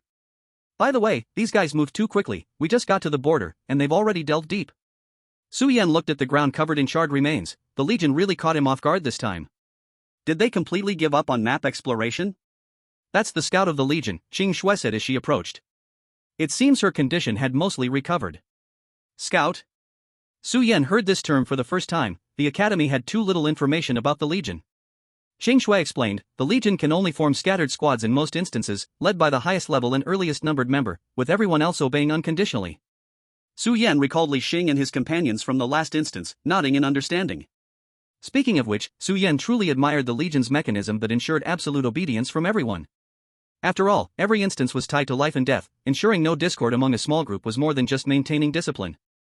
However, there's also a situation where, due to regional reasons, sometimes a dozen or even several dozen individuals with varying strengths enter an instance. Su Yan's expression gradually became serious. Numbers were indeed the most terrifying aspect of the Legion. It could even be said that a well-defined small team was what truly constituted a legion. In that case, the soldiers will be divided into 5 categories: scouts, vanguards, ace troops, logistics. And those who command them. Qing Shui glanced at Su Yan and continued, are the true generals and leaders. The general fights bravely on the battlefield, while the leader strategizes behind the scenes. Either type can unleash the Legion's most terrifying power. Perhaps a single general or leader might not match the core members in strength, but when they do encounter one, even core members must concede a bit. Su Yan felt an unsettling sense in his heart. Those 5 people are just scouts, does that mean? Yes. Qing Shui nodded, her eyes not as relaxed as before. We have encountered a complete legion. Su Yan's eyes flickered intensely. At the same time, 1,000 miles away, on a patch of open ground style like a station camp. Urgent report. Scout team, codenamed Green Wild. There are no life signs detected, expected, complete annihilation. A logistics soldier suddenly stood up, his voice trembling with shock. What? The news spread throughout the entire military camp. The scout team, that was the core of the scouts, their strength comparable to the elite soldiers, actually been completely wiped out? Moreover, this piece of information from the logistics was the only one, without any time gap. Doesn't this mean they were annihilated in an instant? How could that be possible? The entire military camp was in turmoil. Quiet. A man's voice rang out. In just 3 breaths, the previous commotion vanished instantly. The forest was silent. The originally chaotic atmosphere was suddenly replaced by an even more intense oppression. Everyone looked in awe at the lean male figure who just walked out of the military tent, dressed in white military attire. He wore gold-rimmed glasses, his hair neatly styled, and there was a glimmer of sharpness in his deep-set eyes. He was the leader of the military, he was Jin Yuming. Soon, he smiled. It seems we have encountered a very tough opponent. Logistics number 4, repeat all the wireless records received from Scout Team 1. Jin Yuming's voice was calm and commanding. Yes. A member of the logistics team immediately stood up. First record. Green 5 discovered Rabbit 1 and Rabbit 2 at the end of the main road, the 2 rabbits split up. Second, Green 5 transmitted back to the command camp and Scout Team 1, after analysis determined, Rabbit 1 headed towards Blue Pool Marsh, Rabbit 2 headed towards Flybase. Feedback, both have super high-speed movement capabilities. Third, after Green 5 searched the rough map, no Rabbit 3 was found, detoured back to Blue Pool Marsh, encountered Rabbit 1, the environment was strange, complied with orders and waited outside. During this time, numerous vague inhuman screams echoed from deep within the marsh, cause unknown. Fourth, Green 1 to Green 4 proceeded towards Flybase by position, also remaining still. Feedback, Rabbit 2 has extreme battle power, annihilating the area mission, status analyzed to be similar to that of the Glorious Tribe region, continuous weakening of the field. Rabbit 2 displayed abilities, high damage swordsmanship, body technique, and others unknown. Fifth, Rabbit 1 left Blue Pool Marsh, suspected of completing the area mission, did not show remarkable battle power, status also declining, after resting for a while, headed to Flybase. Rabbit 1 displayed abilities, low-grade logistical skills, equipment is, 3-dimensional maneuver gear, derived from anime, the functional setting is. Sixth, Rabbit 2 enraged the regional NPCs, launched a fierce attack, annihilation. Seventh, orders transmitted, wait for Rabbit 1 and Rabbit 2 to converge, Green 5 return to base, switch to elite soldier function, attempt to strongly eliminate both rabbits, all Green 1 to Green 5 received. Eighth, Squad 1 issued action signal, executed strong elimination. And then, complete annihilation. Chapter 68, directly entering the Heartland. The entire camp was silent. As the scouts' intelligence was listed one by one, they felt that the 2 opposing players were like mice in a cage, exposed to their view. But this elevated sense of superiority was choked by the last piece of annihilation news. Jin Yuming's gaze momentarily froze, after all, those commands were issued by him. Have the elite squad abandoned the encirclement action, call them back immediately? Yes. The logistics soldier immediately went into action. Commander. A high-ranking soldier stepped forward, although Scout Team 1 was completely wiped out, Rabbit 2 should also be out of energy, why not? You think too simply. Jin Yuming interrupted. Do you think only we found a way to counter the map buff? This. Jin Yuming's lips curled up, among these 2 players, at least one has extremely high combat power, and one is quite strategic, or perhaps both in one person. From their action trajectory, they headed straight towards two side regions without hesitation, indicating they possess strong directionality and confidence to handle tasks alone. As he spoke, he approached the command board. The staff had established profile sketches based on the previous intelligence from the scouts, covered with all sorts of tags. Jin Yuming stood with his hands behind his back, quietly looking at the sketches titled Rabbit 1 and Rabbit 2. His gaze gradually shifted down to Rabbit 1, representing Su Yan. Brute force alone cannot achieve a great cause. Let me see, are you a dragon or a tiger? Jin Yuming smiled and turned to look at the map on the sand table. The Blue Pool Marsh and Fly Camp on the Shadow Tribe had already been marked with big XS. Similarly, the two areas of the Glory Tribe, Bone-Eating Sand Plain and Wilderness Forest, had also been crossed out. Their stronghold was now set up in the Wilderness Forest, the only landmark left on the map that had not been crossed out, resting on the border between the Shadow Tribe and the Glory Tribe. It was a ruin of an old castle. It's a pity, you have to move one step behind us tonight. If you want to plunder the rewards of our army, you can only do it here, right? Jin Yuming laughed into the air, as if confronting his opponent from afar. Let me see how you will choose to break through our army's defense line. Jin Yuming turned around and gave the command. Advance the entire army. March to Serold Fortress. Yes. The roar was like the ocean. The whole camp began to move, faintly filled with the sounds of tracks advancing. Jin Yuming gazed into the distance. Let me see who will win this tribal battle. As long as the brain of the army commander is functioning normally, they should be waiting for us at Serold Fortress. In the mountains, Su Yan and Xing Shui moved quickly. And their best scout team was wiped out by you. Now the intelligence is no longer an advantage. Su Yan said slowly. Xing Shui's eyes flickered, itching for a fight. So when do we counterattack? No. Su Yan glanced at the map and then lifted his head. We go directly to the heart of the Glory Tribe to complete the task. Xing Shui followed behind Su Yan on the swordlight, stunned for a moment against the wind. Task? Yes, otherwise why are we here, sightseeing? Su Yan said helplessly. Those fools enjoy playing king against king on the sand table. You are joining in too? Xing Shui suddenly calmed down. She understood Su Yan's meaning. Facing the army head-on, aside from plundering another reward, had no real significance. Maybe the gains would not even cover the cost of their trump cards. If we kill the elder of the Glory Tribe, can we complete the task? That's the safest method. Su Yan acknowledged. Throughout the journey, he had already told Xing Shui the truth of the story. The Shadow Tribe and the Glory Tribe split from the original Ser Kingdom, but to say it was a split was actually a shameful betrayal. Both sides climbed the stairs after devouring the corpse of the kingdom. While the two major tribes appeared to have succeeded, their bloodlines were also cursed. To alleviate this curse, both the Shadow Tribe and the Glory Tribe went to great lengths. One of the proposals was a sacrifice. From another world, summon two innocent souls, trick them into becoming heroes, and send them on a journey to fight against enemies, ultimately allowing one of their own or the enemy to torture the two sacrifices to death. The souls that breathe fear and suffering during this process become a ritual to alleviate the curse. Players on both sides were actually deceived by their respective tribes. However, this does not prevent us from completing the task. Su Yan's lips slightly curled up. The conflict between tribes indeed exists, as long as we eliminate the elder of the Glory Tribe and let the news out. Then next, we just have to wait for the Shadow Tribe to start eroding the other's territory to complete the task. Although this is just the lowest rated way to clear it. Xing Shui frowned slightly. Then why do you still choose this? If they do this, wouldn't their initial side quest have been a waste of time? First, we take the initiative. Su Yan's eyes flashed with a glimmer of excitement. Completing the main task allows us to leave at any time, but the army's people cannot. When the time comes, we can have some fun with them. Xing Shui lifted her head and finally noticed that the eagerness in Su Yan's eyes was no less than hers. But this tactic was too. Xing Shui endured for a long time. Still, he didn't say the words dirty. The other side was using a cunning scheme to force them to face a decisive battle, but Su Yan planned to jump out of this game and attack from a lower dimension. The power was in their hands, so even if he moved in and out of the Legion 7 times, as long as he didn't die, even if the other side pulled out a death note, Su Yan could immediately become a flash retreat dog. Xing Shui felt for the first time that her sense of mission was shaken. On the other side. After moving to Ser's castle, Jin Yuming had been waiting in the dilapidated castle for a full 20 minutes. The original confident smile on his face gradually became stiff. Report. Enemy activity detected. At this moment, another scout team brought back intelligence. Jin Yuming stood up and waved his hand. Finally here, all troops on alert, respond according to the battle plan. The scout soldier awkwardly approached the military tent.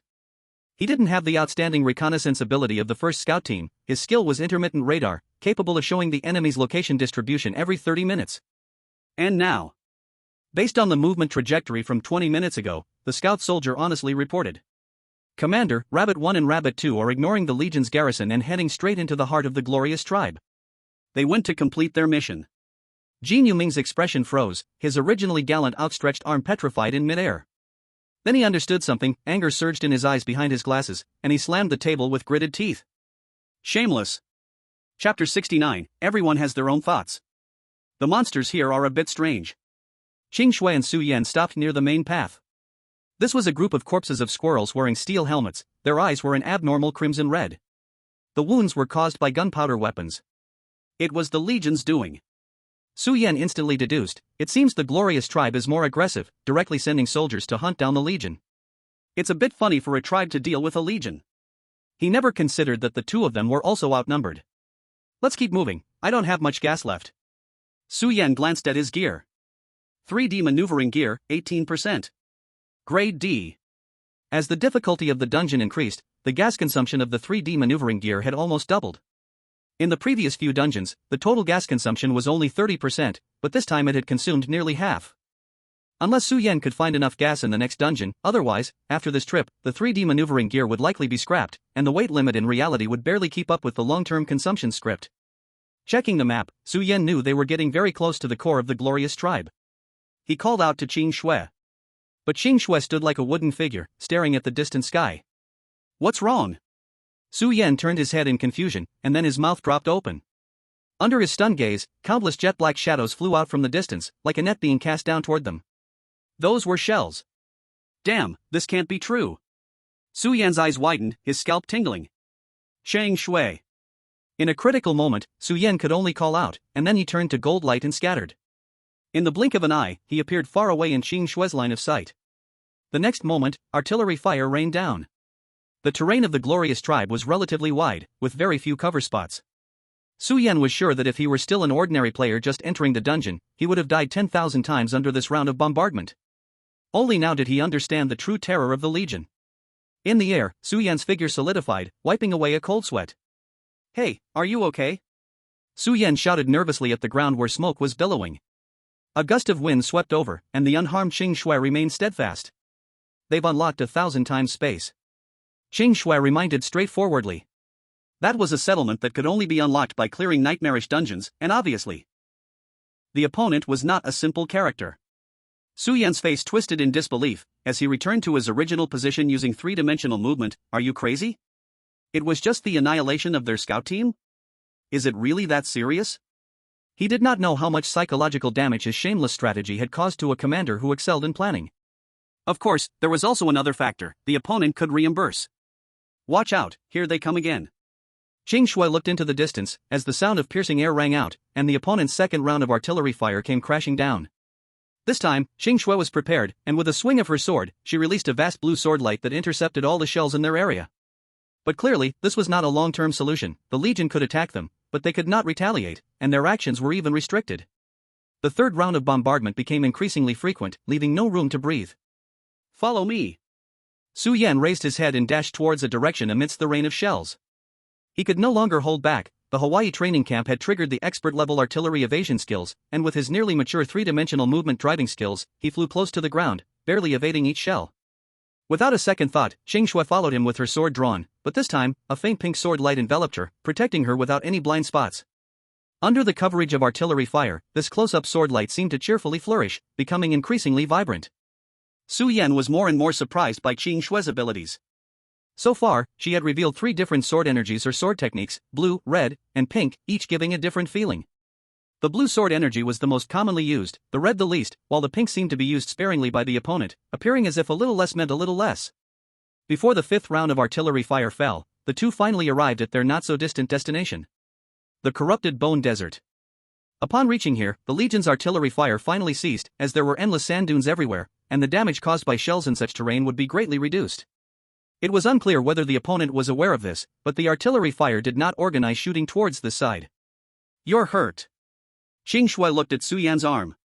While moving just now, they had to dodge not just the shells, but also the earth and debris flying from the explosions.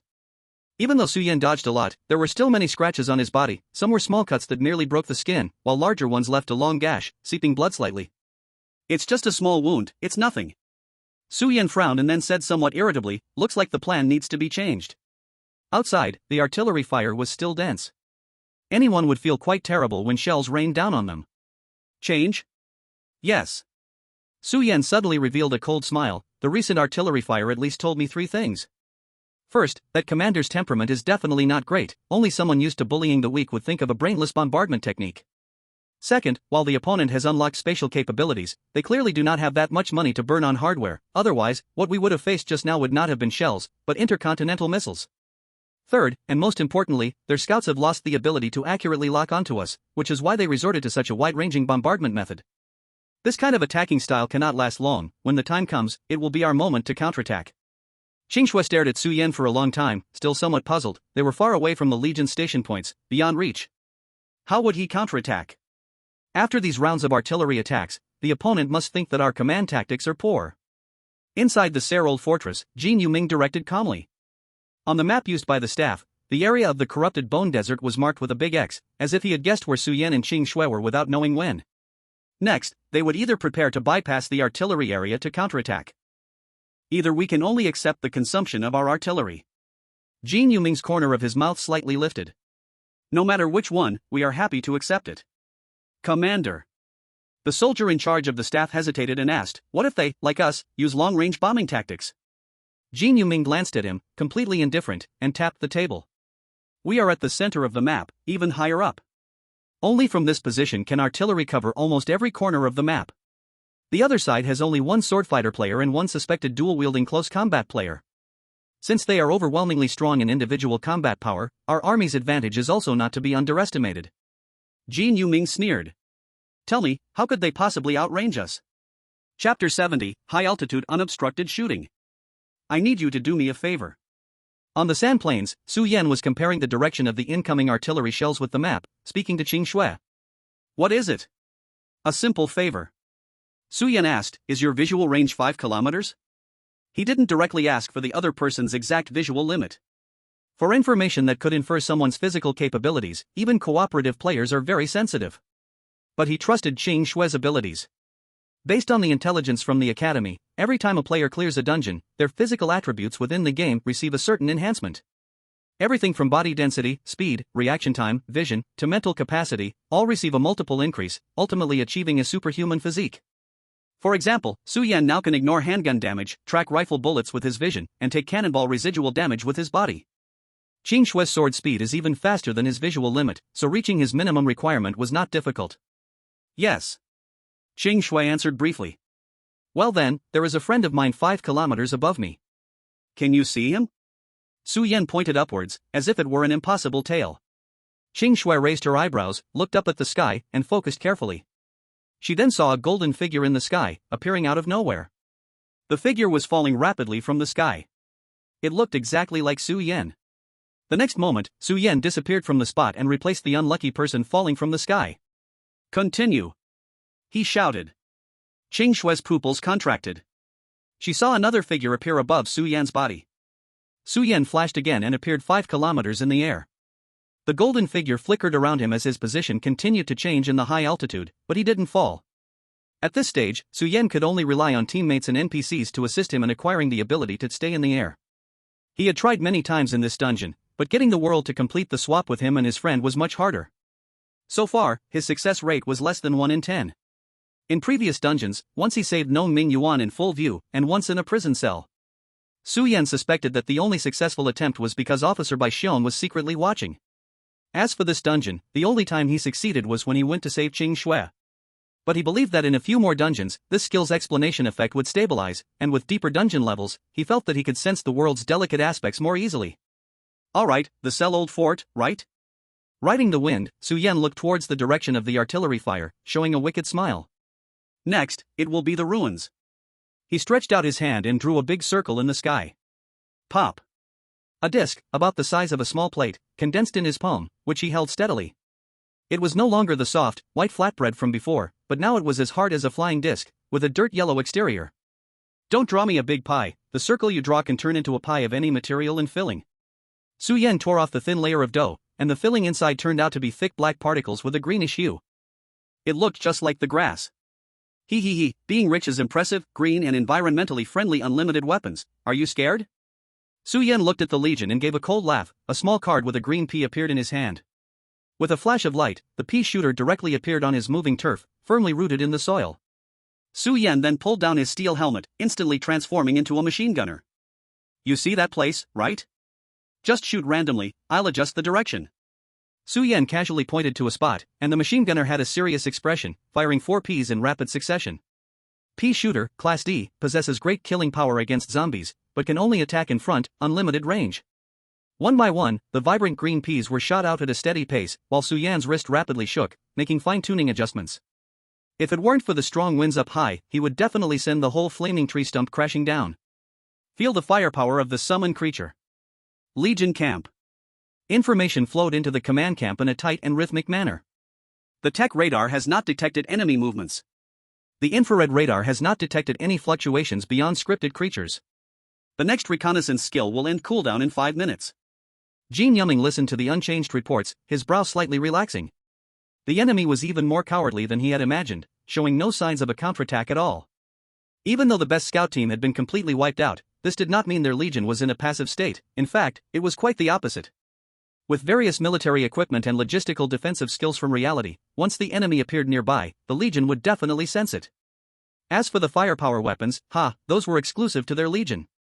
Jin Yumming glanced at the signal jamming device on the table, the latest research achievement of the Research Institute. Even if the enemy did launch missiles, they could only create confusion. Report, the Vanguard team has completed its mission. Good news came over the radio, and Jin Yumming's expression relaxed even more. With firepower suppression, plenty of manpower, and the Legion behind them, how could they lose this scenario?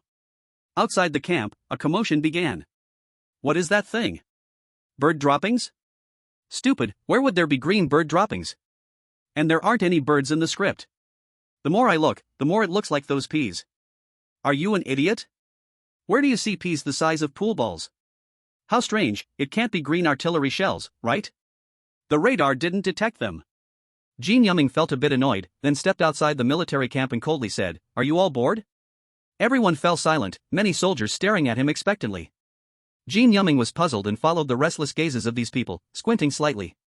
Was that a pea? Why was it so big? Jin Yumming had sharp eyesight and clearly recognized the green spheres flying straight from the distant sky, but seeing only 4, he didn't care much. Shoot them down. He ordered, whatever it was, shooting it down couldn't be wrong. Just as he was about to look away, his body suddenly shook, as if in disbelief, rubbing his eyes forcefully. As those 4 peas approached, in the distance, more peas popped up from the sky. No, it wasn't 4, but 8, 16, countless. Each pea had slight directional differences, and now the sky was filled with peas, almost covering the entire castle. Jin Yumming's eyes widened. If he still didn't understand the strangeness of it, then he had wasted his position as the commander. Retreat! His eyes were bloodshot, but it was now too late. That's not bird droppings, can't you all see? Chapter 71, One Step Slow, Every Step Slow. The old castle of Cell exploded. Under the fearful gaze of the Legion, countless peas fell from the sky. Little peas, big power. In an instant, the Legion felt the sensation of fire bombardment for the first time. Of course, they were the passive side. Fight, bring them all down. Jin Yumming's eyes were red on the shaky castle. Some soldiers reacted as well, pulling out rifles and machine guns to shoot at the peas in the sky. Guns were their major skills in reality. Even if they weren't very accurate, the number would make up for the flaws. However, the peas were not cannonballs. At the moment those peas were shot down, they shattered into big and small pieces, falling to the ground in even more irregular shapes. Dust billowed. Commander, we should retreat. There are peas all around. Jin Yumming wiped the blood from the corner of his mouth and glared at the rain of peas in the sky. Just moments ago, in his rush, he nearly got injured by a falling pea. Pass it down, all soldiers split up and gather at D8. D8? Isn't that? A soldier was startled. Jin Yumming ignored him, staring hard at the other side of the sky, as if talking to someone. Don't think you're the only one who knows the way to complete the mission. When the artillery fire stopped, Su Yan knew the Legion had backed down. There was no other way to back down. They were a ruthless group machine, and once there was a chance of being shattered, they had to retreat. This also served as a warning for Su Yan. This dungeon map was just too small, and sooner or later they would clash head-on with the Legion. We need to push the mission forward. Su Yan put away the pea shooter and skills, letting himself fall from the high ground. What's that? As he fell, Su Yan seemed to see something above the clouds. He squinted to look closely, but it became an empty space again. Su Yan didn't think too much, there were more pressing issues waiting for him. How's it going? After watching from below for so long, Qing Shui was also a bit curious. Su Yan stepped on the gravel beneath his feet and calmly said, "They won't be appearing before us for a while." Qing Shui felt a moment of daze, as if the Legion was not a huge being in Su Yan's words, but rather snakes and insects in the gravel, which would scatter in all directions once dug out. However, our mission has also fallen through. What's next is a tough battle. To his surprise, Su Yan revealed a bitter smile. What do you mean? Qing Shui had basically followed Su Yan's lead throughout this dungeon. After all, one could not bite the hand that feeds. Recalling the previous plan, Qing Shui's eyes flickered, realizing something: the artillery has stopped. The Legion's artillery had stopped, which could be said to have been shattered by Su Yan, or it could be unnecessary to continue. That was just a smokescreen hindering their actions. Whitewashing the road while secretly bringing in troops. TSK, I should also learn about military tactics when I have the time. Su Yan knew that his plan to disturb the other side's emotions had come to an end. The commander on the Legion side had already realized his greatest advantage in this confrontation: manpower. Are you saying that their previous bombardment was just a distraction, and the real goal was to seize the task target of the Radiant tribe ahead of us? Qing Shui turned to look beyond the sand plain. If what Su Yan said was true, then they were destined to come up empty. Yes, the moment the forces in the dungeon were revealed, we were destined to fall a step behind. Su Yan pondered. The Legion can deploy countless soldiers to efficiently complete the task, while we cannot. From now on, we must never act alone again. Qing Shui frowned, wanting to say something more. At that moment, a deep male voice echoed across the area. This voice was like a broadcast, resonating everywhere, but it was hard to tell the direction. Dear player friends, I have accepted the gift just now. I forgot to introduce myself. I am the commander of the Legion, Jin Yuming. In the dark forest, Jin Yuming said with a smile. I believe you realize now, I have already grasped the lifeline of your mission completion this time. Just now, my elite squad got to the Radiant tribe's elder ahead of you. And since you cannot be faster than us at this step, unfortunately, next we will advance all troops to the Shadow tribe. At that time, the chieftain of the Shadow tribe will also fall into our hands. As the words fell, Su Yan's expression immediately became serious. What's going on? Qing Shui, sensitive to emotions and atmosphere, turned to ask. Su Yan clenched his fists, and after a long pause, slowly said, in the main quest, hostile tribe is a vague concept. When we uncover the truth of the sacrifice, we also have a reason to see the Shadow tribe as a hostile tribe. In other words, no matter which side we assassinate, we can complete the main quest, and the Legion can too. Qing Shui immediately understood that the commander on the Legion side was not simple. Besides leading the army, he could swiftly grasp the key point of the task. The broadcast had not ended yet. Jin Yuming's voice continued, unexpectedly extending an olive branch to the two, hoping they would join the Legion. Su Yan immediately became alert, startled inside. The other side was still stalling for time, because the huge Legion needed time to transfer while simultaneously launching an all-out attack on the Shadow tribe.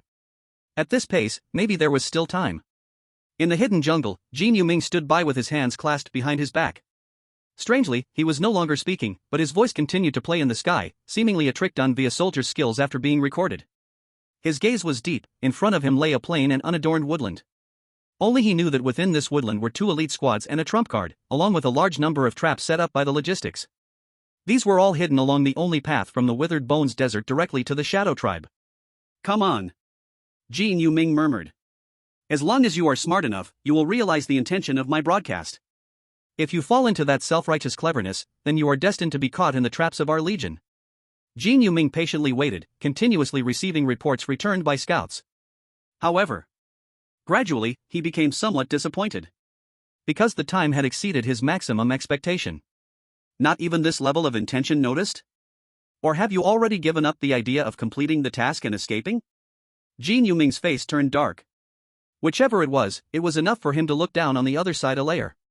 End the plan, immediately head to the Shadow tribe. Jin Yuming issued the latest order. He walked quickly to a portable table, cut off his recording, and picked up a floating megaphone.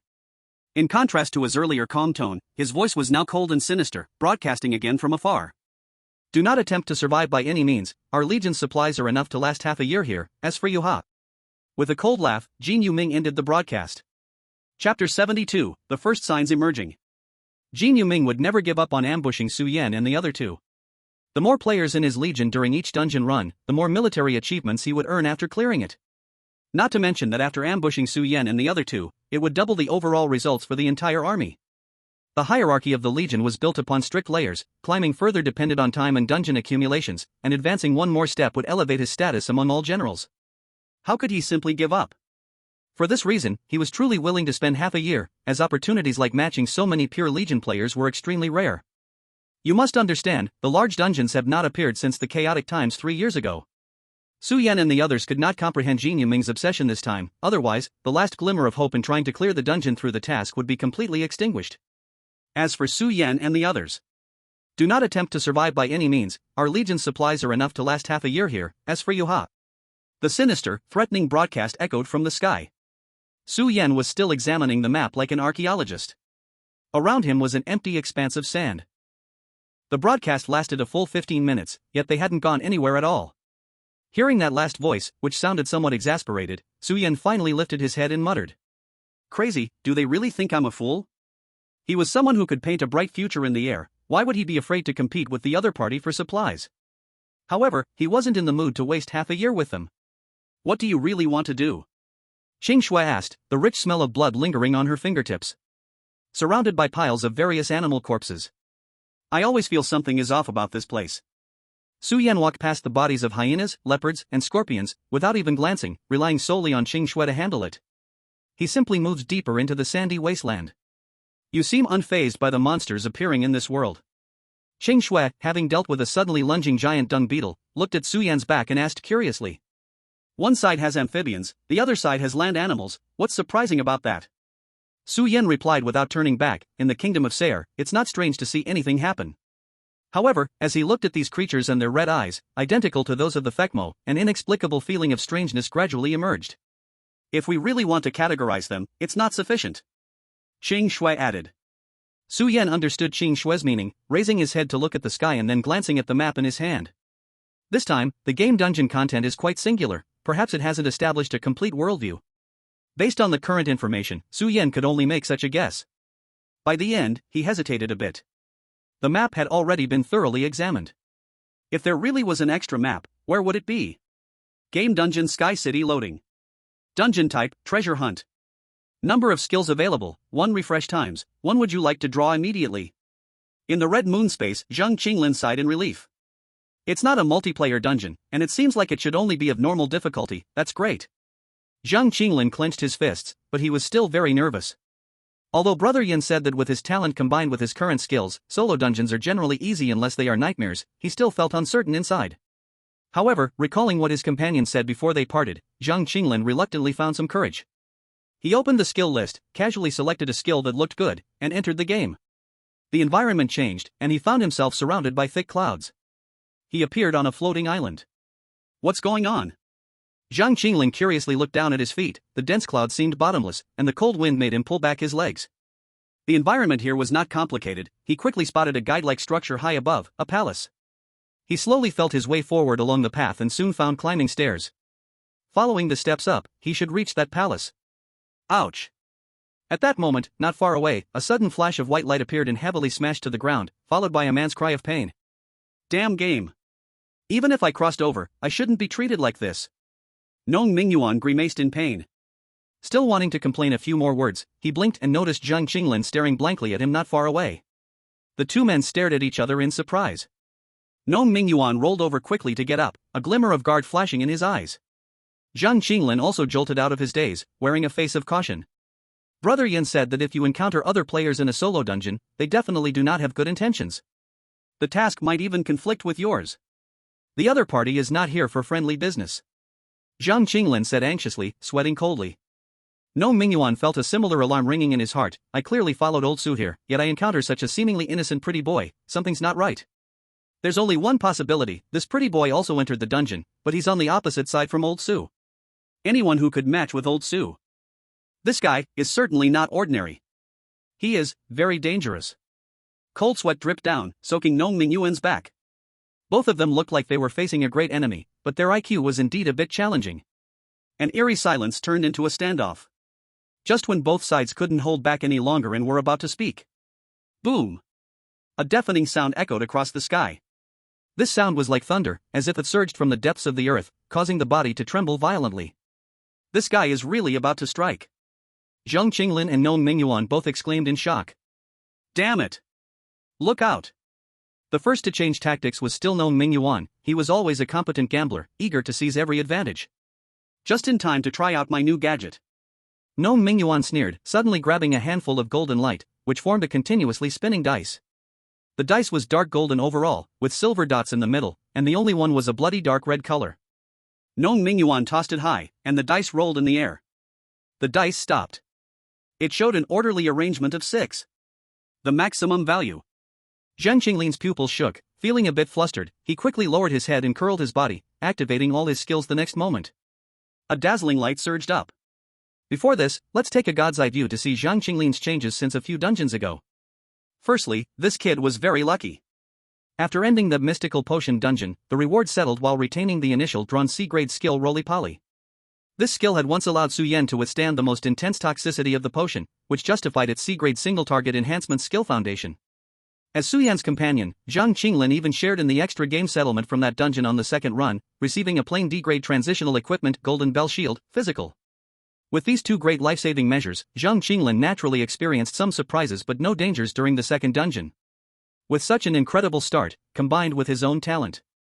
After exiting the dungeon, Su Yan quickly tailored a strategy route for him for future gameplay. Chapter 73, Breaking the Move. Gnome Ming Yuan's dice showed no signs of movement yet. Zhang Qinglin decisively used 2 skills and 1 piece of equipment. Roly-Poly, C-grade greatly activates cell activity, lasting 10 minutes, cooling down for 10 minutes. Iron Man, E-grade your skin and heart are as tough as iron. Golden Bell Shield, physical, D-grade generates a golden bell-shaped protective shield, which can reduce low-level physical damage from blunt strikes. A blue-gray light flowed around him, and a huge golden bell phantom materialized, enveloping Zhang Qinglin inside. Gnome Ming Yuan was immediately startled. Seeing Zhang Qinglin act so decisively, he thought the opponent was about to unleash a grand move. Even though he had rolled a 6, he still hadn't figured out the weapon himself, and instinctively, Gnome Ming Yuan yelled and hurriedly covered his head. Then, the 6 dots on the dice released a yellow light, followed by a sturdy earthen wall springing up from the ground, blocking between the two of them. A silence spread. Both of them peeked out from their defenses to look at each other, once again staring wide-eyed. Damn! Turns out you have no offensive means. Hee hee. Zhang Qinglin chuckled dryly. You wasted a big move of mine, damn it, look out. Gnome Ming Yuan grabbed the dice again, which appeared in his palm, rolling forward.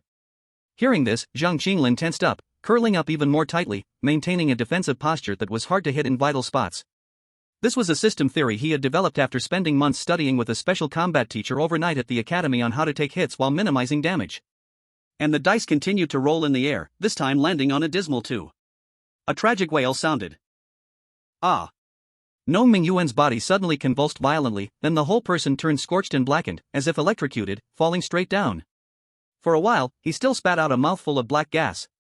Zhang Qinglin's eyes widened, somewhat bewildered. Could it be that this dice can only attack when rolled to a large number, 4, 5, 6, otherwise it will backfire on the user? He wasn't stupid and formed this hypothesis. Of course, it also couldn't be ruled out that the opponent was pretending to be harmed to deliberately mislead, but Zhang Qinglin couldn't think of any reason for the opponent to do that. Damn, this weapon of yours is even worse than my fist. At this moment, Gnome Ming Yuan got back up from the ground again, grimacing and holding his waist. A big man like him, at this moment, was in so much pain his eyes were filled with tears. Zhang Qinglin's soft-heartedness kicked in, and he opened his mouth to say, well, how about we? Guru. At his feet, the sound of dice rolling could be heard. Zhang Qinglin came to his senses and looked down. A die showing 5 points had appeared under his feet without him noticing. This time don't pull any more tricks on me, let's go. Hit him hard. It seemed he heard Gnome Ming Yuan's call, and the die transformed into 5 sharp ice spikes, shooting towards Zhang Qinglin from all directions. The golden bell shadow was as good as useless. Zhang Qinglin hurried to protect his vital points, then spurted blood. Hey, this isn't right? Zhang Qinglin raised his head in confusion, no longer maintaining a defensive posture, instead examining the recently pierced wound. Thanks to the effect of the Weeble, the initially shallow wound began to heal in the blink of an eye. This damage was far too low. Gnome Ming Yuan gaped, looking at the die in his hand in disbelief. You're tricking me. Holding this weapon he had high hopes for, the information bar in front of him was visible only to him. Talent weapon, law, hatching progress, 1%. In fact, it was also the first time he had used this talent weapon unlocked from the last instance. What he didn't know was that he was actually doing quite well. Su Yan's talent weapon had absolutely no attack power during the hatching stage. But no matter what, Gnome Ming Yuan had not completed the hatching yet. The damage caused by the rolled points was, in nature, similar to a normal attack, so how could it cause heavy damage to Zhang Qinglin, who had 2 skills enhancing him? Non Mingyuan didn't believe in this evil and continued to roll the dice several times. Various magical attacks were generated in his hand, like a storm, raining down on Zhang Qinglin inside the golden bell protective barrier. Zhang Qinglin's expression was numb, letting the attacks tear at his skin and then heal again. Meanwhile, across from him, Non Mingyuan occasionally rolled low numbers, continuously emitting cries of a victim, but nothing fatal. What should I do? It seems like I'm stronger now, but how do I take him down? Zhang Qinglin felt troubled. In fact, the development route customized for him by Su Yan was called counterattack after taking hits.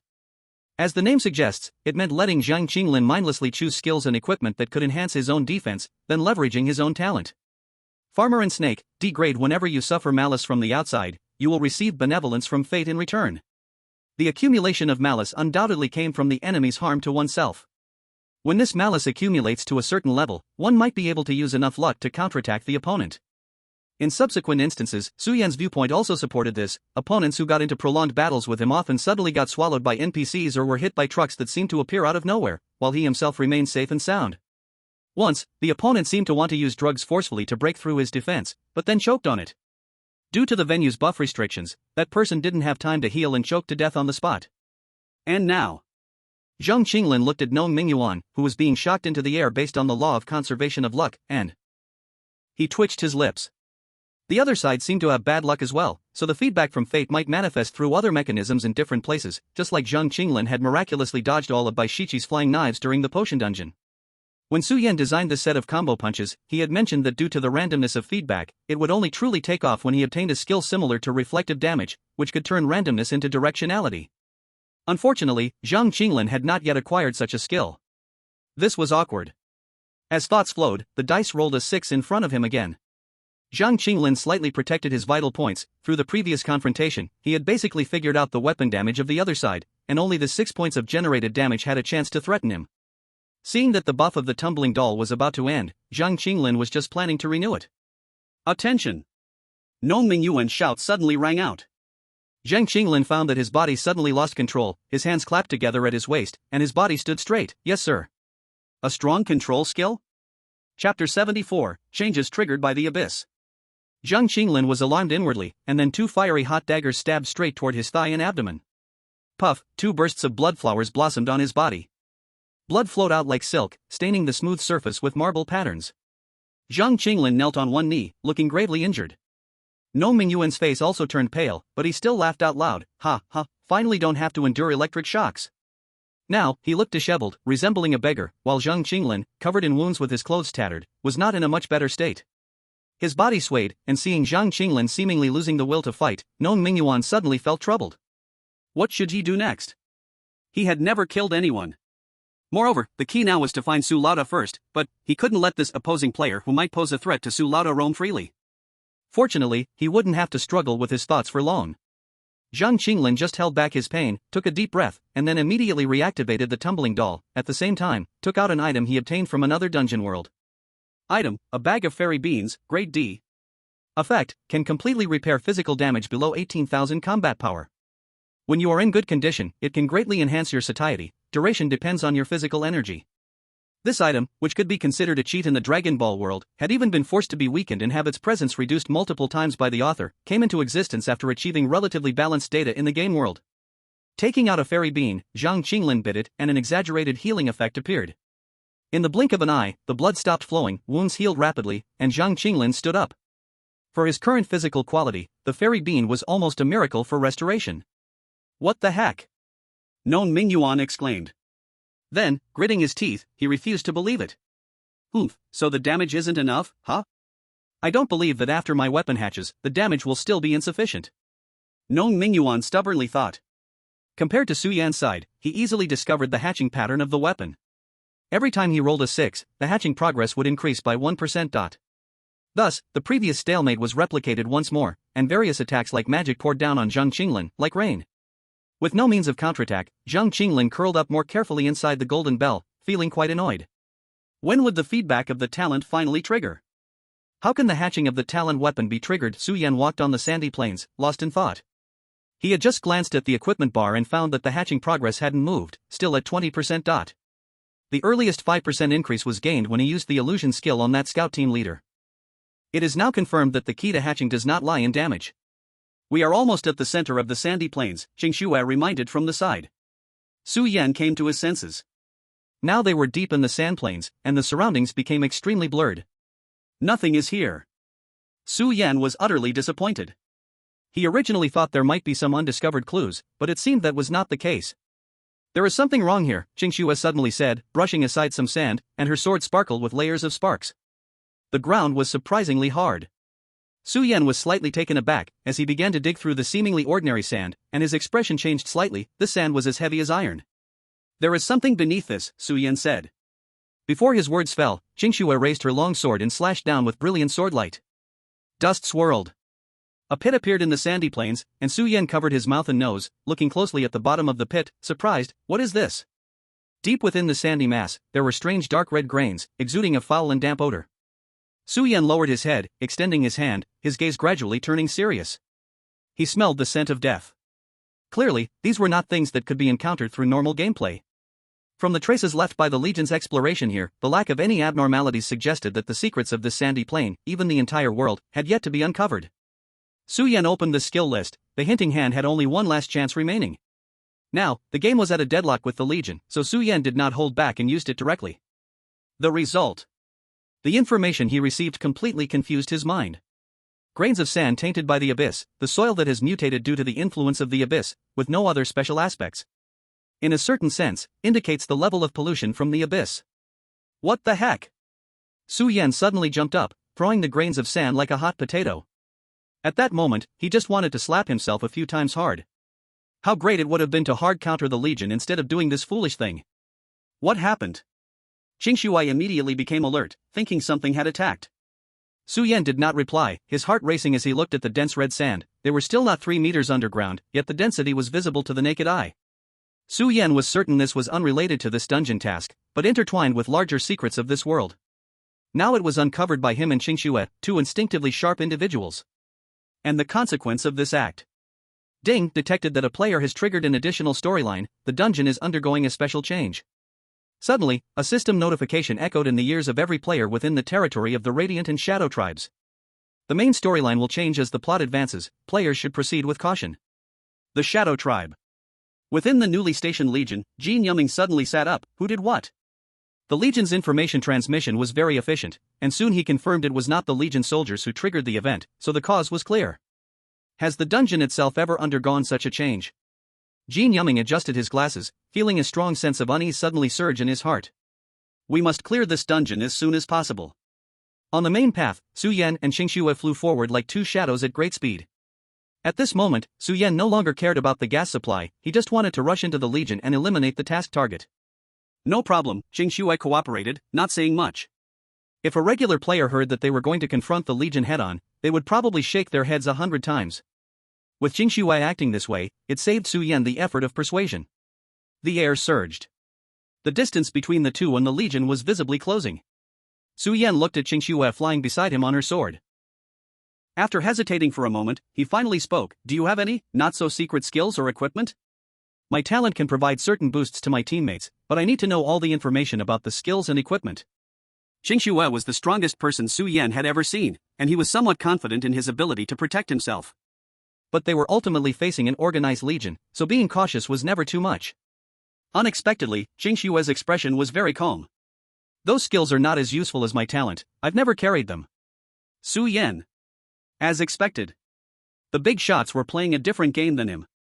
Chapter 75, Footsteps. The Chosen One. At this moment, Su Yan finally confirmed Qingxue's identity. Only an A-level talent, and a battle-type talent at that, could produce such a terrifyingly powerful player.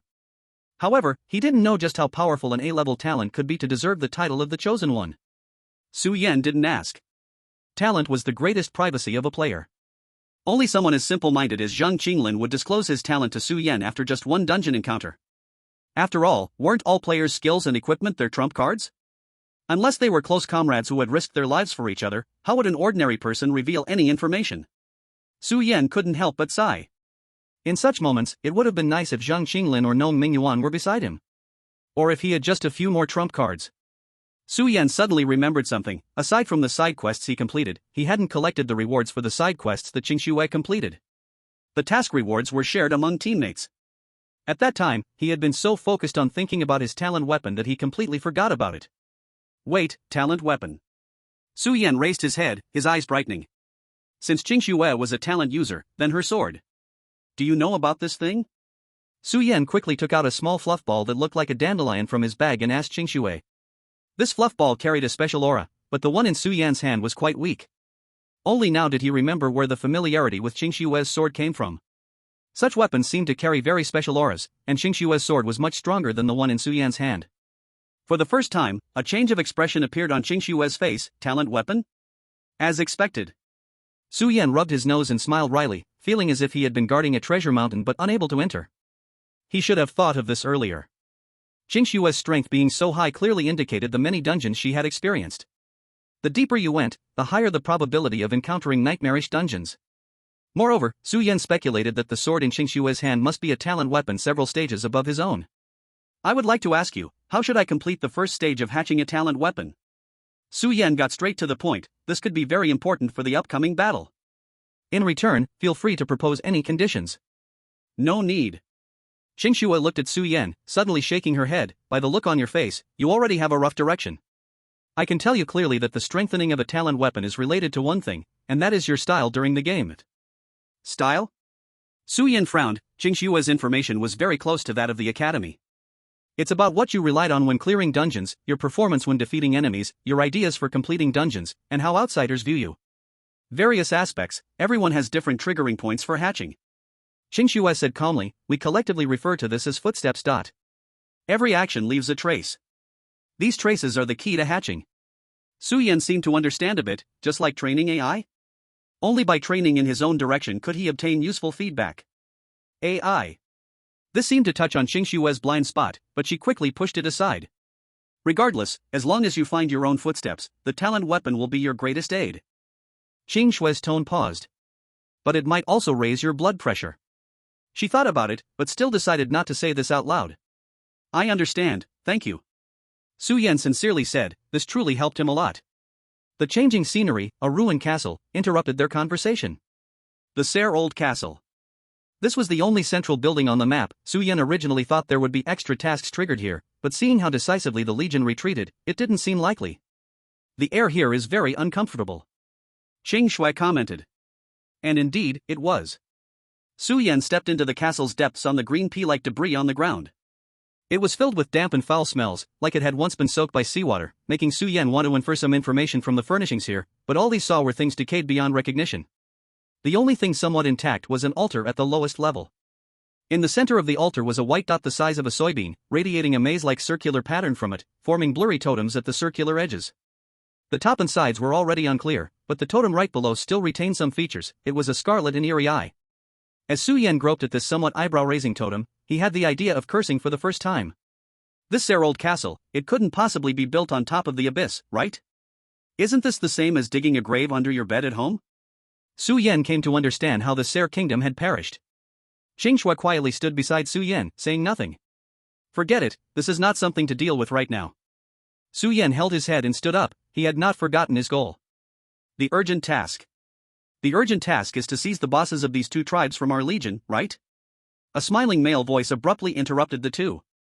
Su Yan's pupils constricted. Following the voice, he slightly raised his head. Above the crumbling stone wall stood an elegant man dressed in white legion attire, with their gazes meeting at that moment. This is our first meeting, right? You have given me quite a headache. Jin Yuming looked at Su Yan. From the first moment he saw him, Jin Yuming understood that the person who could throw the legion into chaos could only be this person in front of him. If you had put in less thought, everyone would have saved a bit of trouble. Su Yan calmed down and said. If someone in a high position doesn't put in more thought, how can they manage those below them? Jin Yuming chuckled lightly. Su Yan. He somehow learned Su Yan's name. You know, people are weak creatures. They are ignorant and timid, so they need to group together. Only truly exceptional individuals are qualified to hold power over others' lives. The strong lead the weak, the minority obeys the majority. We call such people gods. How did you find this place? Su Yan interrupted, disinterested in hearing this nonsense.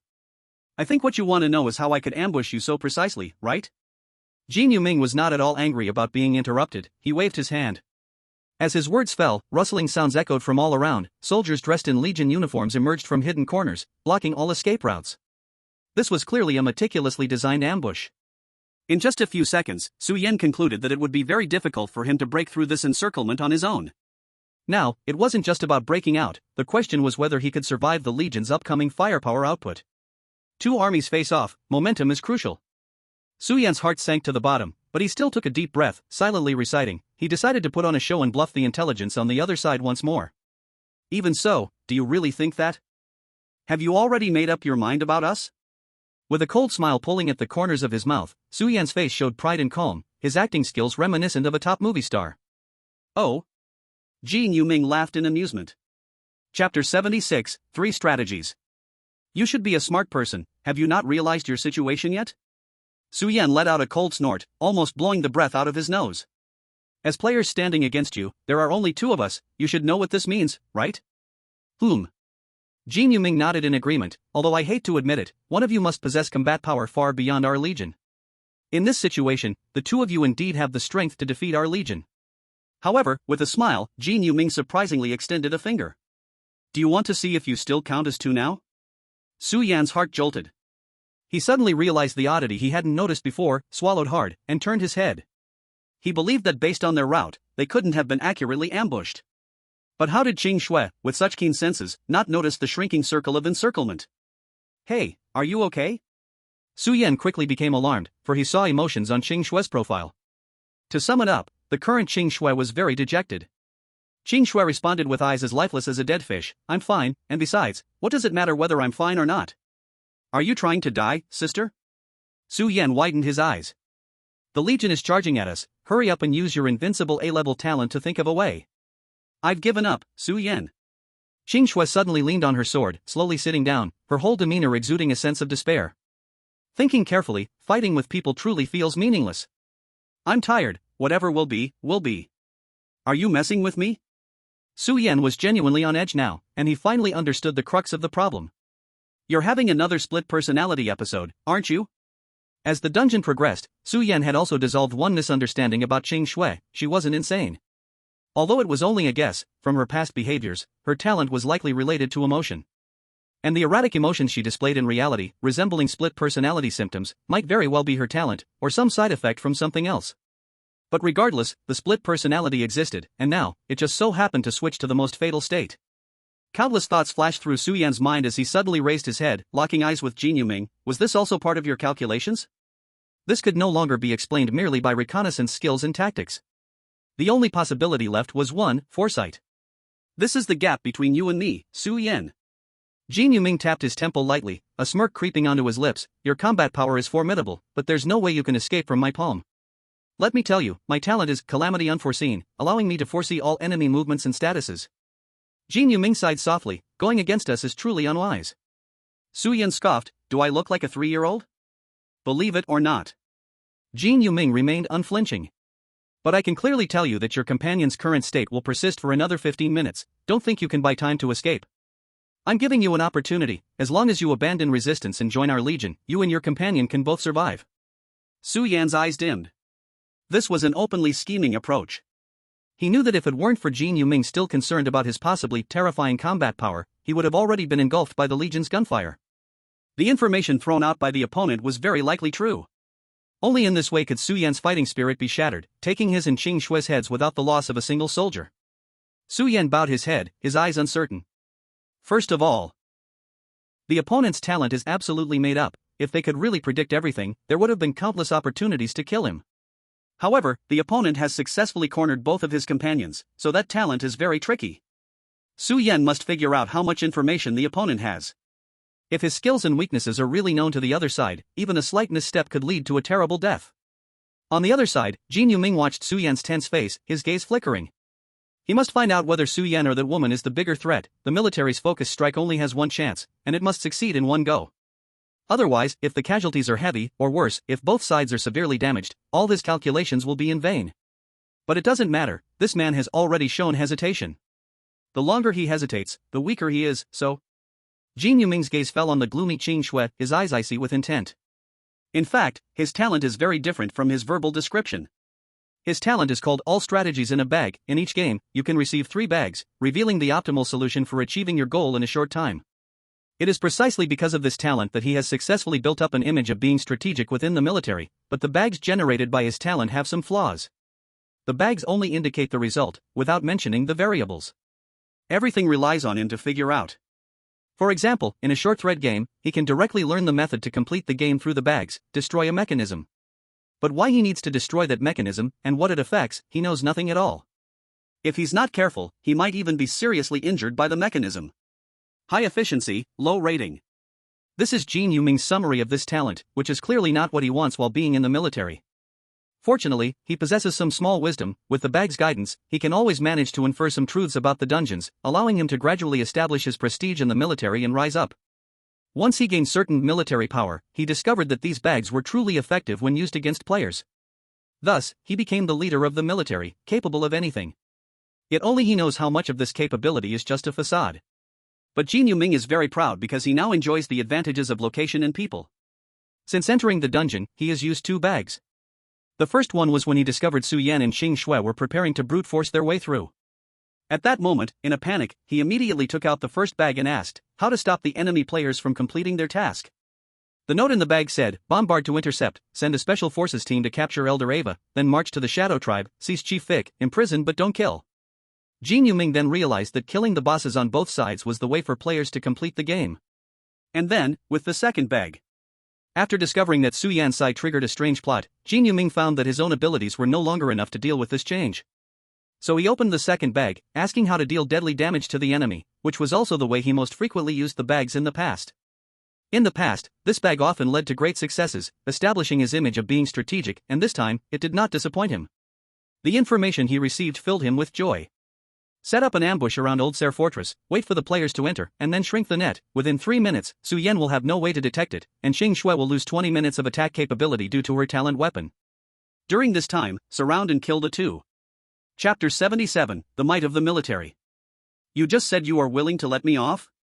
Su Yan's voice echoed in the ruins, pulling Jin Yuming's thoughts back.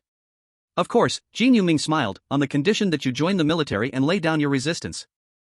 His answer was flawless, but his eyes were filled with coldness. Su Yan's brief hesitation had been enough for him to conclude that Xing Shui was the greatest threat. He didn't care if Su Yan was pretending to surrender, but Su Yan's sudden words made him decide that giving the other side 1 more minute wouldn't be too late. He made a gesture, and immediately, 2 soldiers from the Legion moved toward Su Yan, preparing to take him down. But unexpectedly, Su Yan suddenly lifted his head. If you're really willing to invite me to join the Legion, what about the people around you? Jin Yuming paused for a moment. If he agreed, did he still need to consult the other soldiers? Moreover, did Su Yan really think he could just join the Legion? But since it's better to avoid trouble, Jin Yuming patiently spoke, I can naturally represent their will. I don't believe you, unless you invite me again. Su Yan stubbornly refused to let the 2 Legion soldiers approach.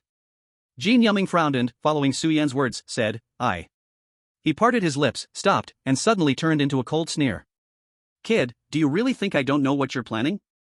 Jin Yuming sneered, exposing Su Yan's scheme. Just now, you were trying to lure me into using my skills, right? Su Yan's eyes narrowed, and he fell silent. Seeing this, Jin Yuming became completely certain. I have to admit, for a last-ditch counterattack, this is quite clever, but it seems you've forgotten who you're facing? Regret it, Su Yan, I've changed my mind. Jin Yuming looked at the silent Su Yan and coldly said, Now, please die here, along with your companions. Ha! The laugh came from Su Yan's mouth. He lifted his head and locked eyes with Jin Yuming's puzzled gaze, his eyes bright. Su Yan's next words made Jin Yuming's pupils shrink. So, you really can't predict anything. A strong warning bell rang in Jin Yuming's heart. At this moment, he didn't hesitate to send the signal for a full attack. But he was still too late. You just said you represent the will of the entire Legion, but... You just said, please, let me and my companions die here, but... Now, I give you my response. Su Yan raised his head and showed a harmless smile. I refuse. Ding skill activated successfully, luck increased. Ding skill activated successfully, luck increased. Ding. At this moment, only Su Yan could hear the series of prompt sounds ringing in his ears. Take him down. The 3D maneuvered gear launched, and the gas exhaust ports made a hissing sound. Su Yan didn't hesitate and rushed directly toward the castle's sky. 26 prompt sounds, you really have the numbers on your side. Su Yan chuckled lightly, taking in everything around him. His gaze lingered for a moment on the sturdy figure that suddenly appeared next to Jin Yumming and quickly blocked his retreat in the air. 2 aces, 10 vanguards, 3 scouts? The remaining 10, are they logistics? No. At least one team of vanguards should be hiding outside. Got it, I know everything. Su Yan grinned. Jin Yumming felt a chill in his bones, sensing an unprecedented danger from Su Yan's smile. He was the greatest variable. Gather firepower, attack Su Yan. He raised his voice. At this point, he had no time for gestures or codes and shouted urgently. In an instant, endless blades and fire rain shot out from all corners of the city wall. In the Legion, even logistics wasn't useless. The current traps had been quickly made based on the information provided by the scout team. Su Yan had no intention of dodging these low-damage hidden weapons. These couldn't even break his skin, but his gaze darkened. These were specifically designed to counter the 3D maneuver. There was no time to react, as blades and flames filled the entire castle in an instant. Even though Su Yan was highly skilled in operating the 3D maneuver gear, he couldn't avoid this structural flaw in the equipment. The propulsion system relied on gas. The key to controlling the direction lies entirely in the retractable rope and claw hook. At the moment when Su Yan shot out the retractable rope and hadn't yet reeled it back, the Legion's attack shifted towards the rope. The retractable rope was sliced apart inch by inch, or set ablaze all around. Su Yan had just risen a little way into the air when his figure was forced straight down. On the ground, 10 sharp soldiers had long been waiting ahead. They grouped in teams of 5, preparing various attacks in their hands, and even Su Yan felt a sense of crisis. The angle, power, and even the order of attack fell perfectly in sync. As long as Su Yan fell, he would surely eat a full pot. And this was just the first wave of attacks.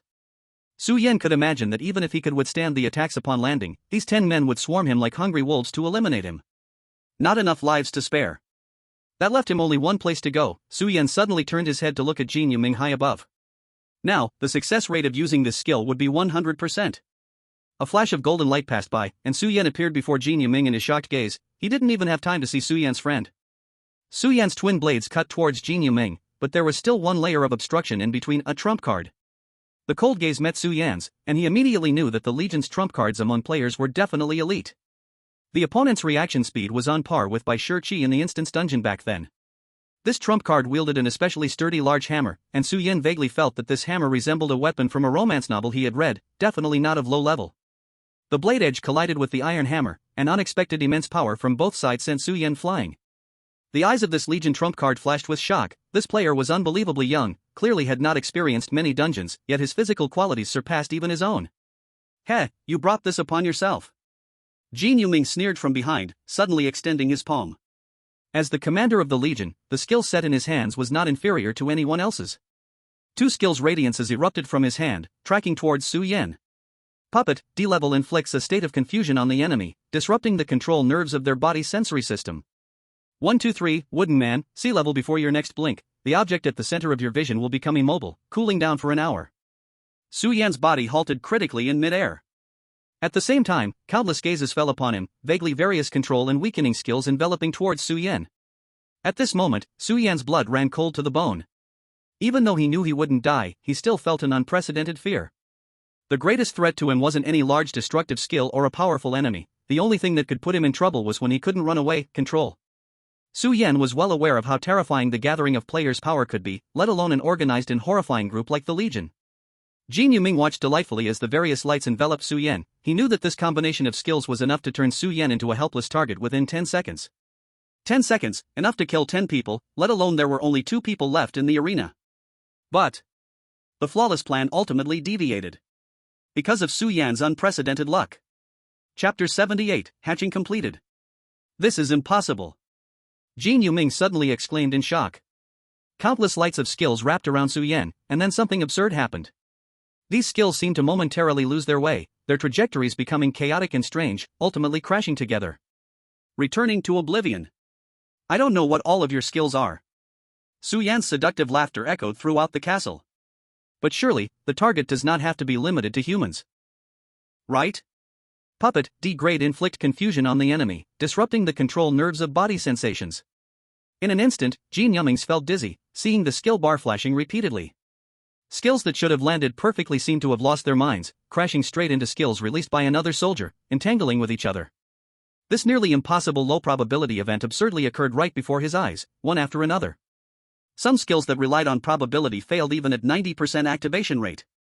Skills with random effects landed on Su Yan, only achieving the minimum outcome. And more skills, as if becoming extremely sensitive, crashed into the air as if air were their greatest enemy. Gaps appeared in the army's assault, gaps that should not have existed. In this gap, Su Yan appeared behind two scouts with bright, shining golden light, taking two heads flying into the air. Stop. Jin Yumings's eyes were bloodshot. If you take another step, I will kill your teammate. Finally, he seemed to have found a way. Giving an order, three scouts turned their guns towards the other corner where Qing Shui was. Sitting on the ground, looking disheartened, Qing Shui simply raised her dead fish eyes to glance at the surrounding people, then at Su Yan, and continued to lower her head listlessly. The weapons of the three scouts rested on Qing Shui's neck, ready to take her life at any moment. Idiot, Su Yan, however, coldly laughed, his revolver spun in his hand, the trigger pulled repeatedly, shooting at the surrounding military soldiers. As it turns out, the believer's revolver was ineffective not only against elite monsters like Moer, but also appeared somewhat lacking against the scouts. The scouts' reflexes were already sufficient to deal with the flying bullets, while the bullets aimed at the two skirmishers successfully hit their midsection. What Su Yan implanted was faith, Su Yan himself. Offer your heart. The two skirmishers' eyes filled with fanaticism, launching an attack on the surrounding soldiers. Soon, they were knocked down to the ground by the highly combat-effective scouts. You asked for this. Jin Yumings's face twisted in anger. Kill his teammate. He ordered. The three scouts immediately thrust towards Qing Shui without hesitation, their energetic skills aiming for her vital points. Su Yan watched quietly, his expression quite strange. Do these people really understand what it means to have an individual that corresponds to the same combat power as their army? A player who can pass a nightmare-level dungeon through sheer force, no matter how poor their condition is, how could a few scouts deal with them? The gray-black sword energy suddenly spread like mist, enveloping Qing Shui's whole body. The weapons of the three scouts seemed to be corroded alive, melting under their terrified gaze. Moreover, one scout screamed in agony. He had equipped a hidden blade from the Assassin's Creed, and his entire right hand was instantaneously melted down to just bones after reaching into the dark mist. What is happening? Why can this woman still fight back? Jin Yumings was startled, suddenly realizing. The trick bag mentioned that Qing Shui would lose her offensiveness, but that did not mean she had no self-defense capability. Absurd. Jin Yumings's lips trembled. Commander, only 5 minutes left, a soldier reminded. Jin Yumings was startled, then showed a determined look. Use the cage. Yes. The reply came from a soldier who had just jogged in, seemingly waiting outside the encirclement. Su Yan furrowed his brow as he dodged attacks. He keenly sensed that there was something wrong with that soldier, so he immediately flashed towards him. Slit. With a swift double dagger maneuver, it successfully pierced into the abdomen, but what surprised Su Yan was that the soldier was unfazed and surprisingly pulled out a handgun, swallowing it into his mouth. Bang! Blood flowers splattered. Su Yan's pupils dilated. The soldier was there to die. That ability of the opponent. 1 for 1, C-grade after you die, you can designate a player, imprisoning them in a 1 cubic meter space, where B-grade skills or lower. Equipment and talents cannot be used. 1 minute continues. Never underestimate the Legion at any time. At this moment, Su Yan understood this truth at the cost of his own body. The next moment, he felt a squeezing sensation in the space, his limbs forced to curl in a translucent square space, movement restricted. He tried to rely on his physical strength to break through this confinement with his blade, but it was like striking a gelatinous earth, pliable yet utterly unshakable. And he could feel that as Jin Yuming silently gestured, all the soldiers raised their weapons towards him. The most intense killing intent came from two aces, who stored their attacks for the final blow, seeking to kill with one strike. No matter how high his luck was, there was one outcome he could not avoid, the 100% conclusion. 100% successful activation of a talent, 100% certain death from the attack. Due to enemy talent effects, your skills, talents, and equipment below B rank are sealed. Below B rank, Su Yan forced a bitter smile, let alone B rank, he didn't even have a single item marked C in his backpack, the opponent truly overvalued him. Is there only that option left? Su Yan glanced at some miscellaneous items in his pack, Hell's Emblem, Compressed Biscuits *2, Corruption Potion, Corruption Toxic Sac. These special items without rank seemed to be unrestricted. The only way was to drink the Corruption Potion, now, and then use the Toxic Potion, to turn all the toxins into vitality. With his current luck, he should be able to survive after withstanding all the Legion's attacks, just barely breathing. But to what extent his luck would be effective, he had no idea. Su Yan's eyes darted around, attacks of considerable power were already coming at him. Although there were countless thoughts in his mind, only a mere 3 seconds had passed in reality.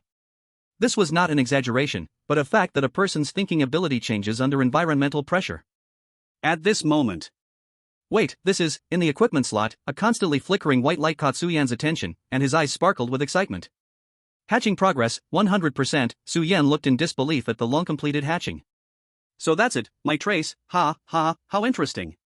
Facing death, Su-Yan suddenly burst into mad laughter. This shocked all the surrounding soldiers even more, but what shocked them further was what Su-Yan pulled out. Hatch. The dandelion-like fluff burst forth in dazzling light, dissolving several ordinary attacks.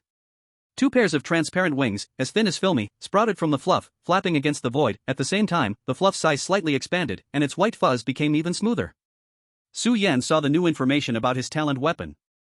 Talent weapon, word, budding stage. Characteristics, non-transferable, non-stealable, non-droppable. Effect 1, words or power. Newly unlocked. Other effects, pending unlock. Consumption, the energy of the talent weapon accumulates over time to a certain threshold. Additionally, you can accumulate weapon energy through persuasion. Cheap. The fluff flapped its wings, making a childish sound. Chapter 79, escaped, but not completely. A second-tier talent weapon? Feeling the breath of life. Jin Yuming exclaimed in shock, this is impossible? He had only unlocked his talent weapon and space storage 3 months ago by clearing the nightmarish dungeon with the Legion, thereby receiving great support and being selected as a commander. But even with that, after 2 dungeons, he still hadn't completed the hatching of his talent weapon. Su-Yan's words clearly indicated that he had just received the weapon not long ago, and hadn't even fully understood the hatching mechanism, yet it was completed so quickly? Jin Yuming was filled with jealousy. If he knew that someone was about to speed-run the hatching of talent weapons in the sky above this dungeon, it would probably drive him to spit blood.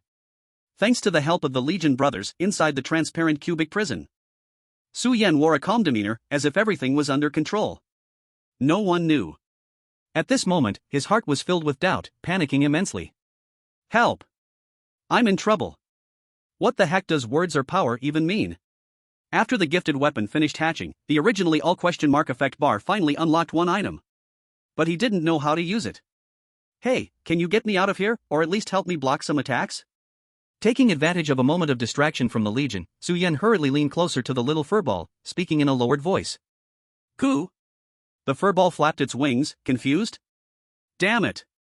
Su-Yan finally couldn't stay calm anymore, grabbing the little furball and urgently saying, help! Your master is in trouble. I'm gonna die. As I die. The furball hesitantly let out this sound. It seemed it still couldn't comprehend such deep words. Hee, it looks like your newly hatched gifted weapon cannot help you at all?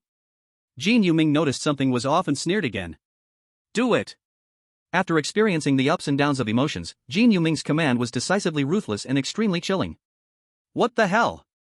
Su-Yan didn't expect any help, hurriedly searched his backpack for 2 bottles of potions, grumbling as he cursed. What good is your gifted weapon? It's gonna get me killed. CH hammer? This time, the furball had a vague sound. It turned its head around and just happened to see the large hammer in the hands of the ace beside Jin Yuming. Its tiny eyes suddenly lit up. Hammer! Su-Yan's shoulder trembled as he turned around sharply. In the void. A 3D font spelling hammer suddenly appeared, floating in midair. This word had a strong sense of 3-dimensionality, with a surface of silver-gray metallic material, giving a feeling of immense weight. Hey, no way. Su-Yan widened his eyes and complained, seemingly understanding something. Words or power, is this what it really means? His scalp felt numb as he watched the little furball bouncing around, making childish sounds, but enunciating more clearly. The voice was filled with joy, like a baby just learned its first word, so excited. Hammer! Hammer! Hammer! With each utterance, the size of the word increased exponentially. The shocking event occurred. The originally 1 cubic meter prison space was actually stretched by this hammer word. Enough! Su-Yan felt the air around him had thinned drastically. As he floated to the very top with the whole cubic space, like a balloon. In just 10 seconds. Under the stunned gazes of everyone, a gigantic hammer floated above the ruins of the castle. After several size doubles, the word hammer had surpassed the castle, covering the entire castle perimeter. Jin Yuming swallowed. He believed if it weren't for the 1-for-1 effect offsetting, making the words inside and Su-Yan float up like balloons, this word would have already crashed down heavily. Looking at his watch with only 10 seconds remaining. Evacuate! Jin Yuming yelled, his heart trembling. Without him saying, all the soldiers were frightened and weak at the knees under the pressure of the gigantic object overhead, their offensive spirit already deflated, and at this moment hearing the command, felt a huge relief and wildly fled towards the castle outside. Bang! A soft sound of a soap bubble bursting arose, as the heavy wind pressure enveloped everyone in the arena. Everyone, driven by fear, looked up as the enormous hammer fell like a meteor. Boom!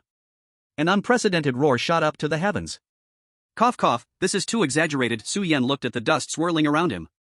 Below his feet was a deep pit shaped like a hot pot. The reason it was called a hot pot is that the altar in the castle hall seemed to be made of different materials, suffering not a single crack. But the land surrounding it had been smashed down a solid 10 meters, forming a circular deep pit. The two unlucky followers of Su Yan, who were previously hit by bullets, were. The corpse was completely buried in the ground. Apart from that, Su Yan found no more corpses of the Legion, but the deep pit was stained with blood and various internal organ fragments, proving that soldiers had indeed been struck hard and suffered internal injuries. Spatial transfer? Su Yan frowned. There are truly many tricks. Chirp, the little furball floated over, happily flying around Su Yan. Su Yan sighed, somewhat helplessly rubbing the little furball. Next time, can you not play so thrillingly? My heart can't take it. This time. I'll consider it a merit for you. Chirp. What should I name you?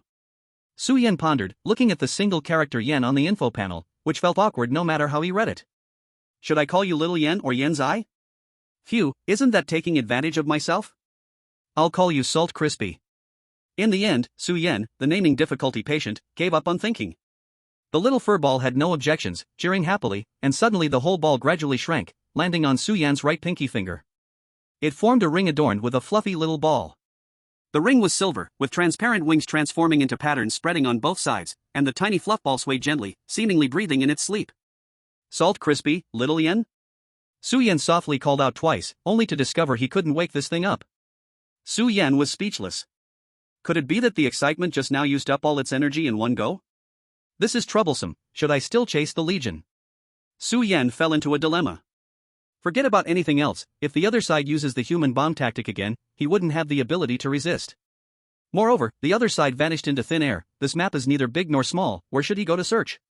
He didn't have any useful scouting skills to speak of. Su Yan looked down at the altar beneath him, sighed, and started searching for clues nearby. He didn't have much time left.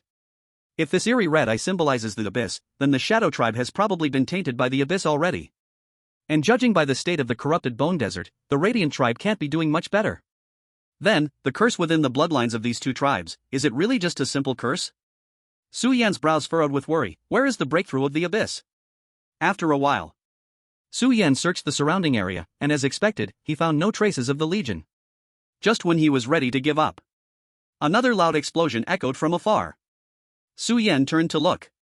This sound was different from before, resembling the howling wind slamming against a metal wall, emitting a sharp, wailing noise. From the source of the sound came intense cannon fire, screams, and vibrations. Then, like a volcanic eruption, a devastating sword aura soared into the sky. Hee hee, I think I know where the Legion is. Chapter 80, The Source of Evolution. Hey, did you hear any noise just now? Sky City. Zhang Qinglin suddenly shouted at Gnome Mingyuan, who was lying on the ground like a dead dog. Stop, wasting breath. Gnome Mingyuan slumped on the ground, weakly throwing the dice. This time it was a 2. Zhang Qinglin twitched his mouth, watching Gnome Mingyuan accept the rebound with a face full of despair. I say, aren't you tired? Tired. Gnome Mingyuan replied firmly, but it's worth it. Zhang Qinglin was somewhat confused. This man clearly couldn't break through his own defense. Why was he still so persistent? Then you continue. Zhang Qinglin watched as the cooldown of the Weeble Wobbles was about to end, and immediately seamlessly continued with another. Just when the two were about to be stuck in this deadlock for who knows how long, the unexpected happened. Hey, you two fools, are you crazy fighting in front of someone else's door? Zhang Qinglin and Gnome Mingyuan were stunned, looking up in unison. A plump eagle with glossy wings perched high up, looking at them like they were fools.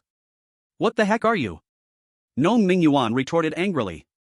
Oomph, foolish humans, don't get too dumb. The eagle spread its wings, placing them on its hips. Standing before you is the most loyal servant of the Ser Empire, the bodyguard of Ser the 32nd. William. Why does your name sound more royal to me? Zhang Qinglin teased at the right moment. Shut up. Impudent treasure hunter. William scolded. You know, if it weren't for the fact that the Sky City hasn't had any unfamiliar visitors for hundreds of years, I would have led the guard to throw you both into that filthy sin land right now. William waved his wings, and suddenly 2 large golden eagles, standing like small buildings, fell to the ground like shadows, their pitch-black enormous eyes coldly gazing down at the two. This NPC is a bit absurd, isn't it? Known Mingyuan gulped and exchanged horrified glances with Zhang Qinglin. All right. William was quite pleased with his display of power. You should thank His Majesty Sir for his mercy, he forgives your ignorance. Come in, I will take you to meet His Majesty. Normally, we would have to test outsiders like you, but today, this guard officer is in a good mood, so I'll let it slide. You should have come for the source of evolution, right?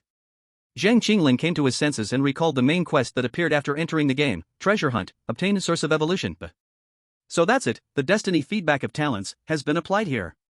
Zhang Qinglin felt gloomy. It turned out he had endured so much suffering just to skip the test phase. This back and forth, the time and energy wasted felt about the same. But William's appearance was a good thing. To be honest, if they didn't both have hope, no one would want to engage in such torturous mutual beating. Hey, can we make a deal and stop fighting for now? Looking at those two muscular golden eagles that seemed powerful enough to knock him down with a single wing, Nong Mingyuan whispered after swallowing hard. Zhang Qinglin nodded, this aligned with his thoughts. The two followed William into the strange white castle, where the proportions of the buildings looked oddly misaligned. Many sizes seemed designed for tiny, thumb-sized people. Zhang Qinglin and Nong Mingyuan found it extremely tiring to walk. However, this castle was much larger than they had imagined. It took half an hour for them to reach the center position. Zhang Qinglin wiped the sweat off his forehead, and at that moment, his ears twitched. A muffled sound came from somewhere he could not pinpoint. Caw! Hearing this sound, an inexplicable surge of intense fear rose within Zhang Qinglin. Hey, was that, just now, the sound of something calling? He stammered. Nong Mingyuan and William looked at him with puzzled expressions. What sound? You must be hallucinating from all the climbing. William urged, His Majesty is still waiting. Zhang Qinglin couldn't help but doubt himself, sighed, and followed William through the final stone door that was just low enough for two people to bend and pass through.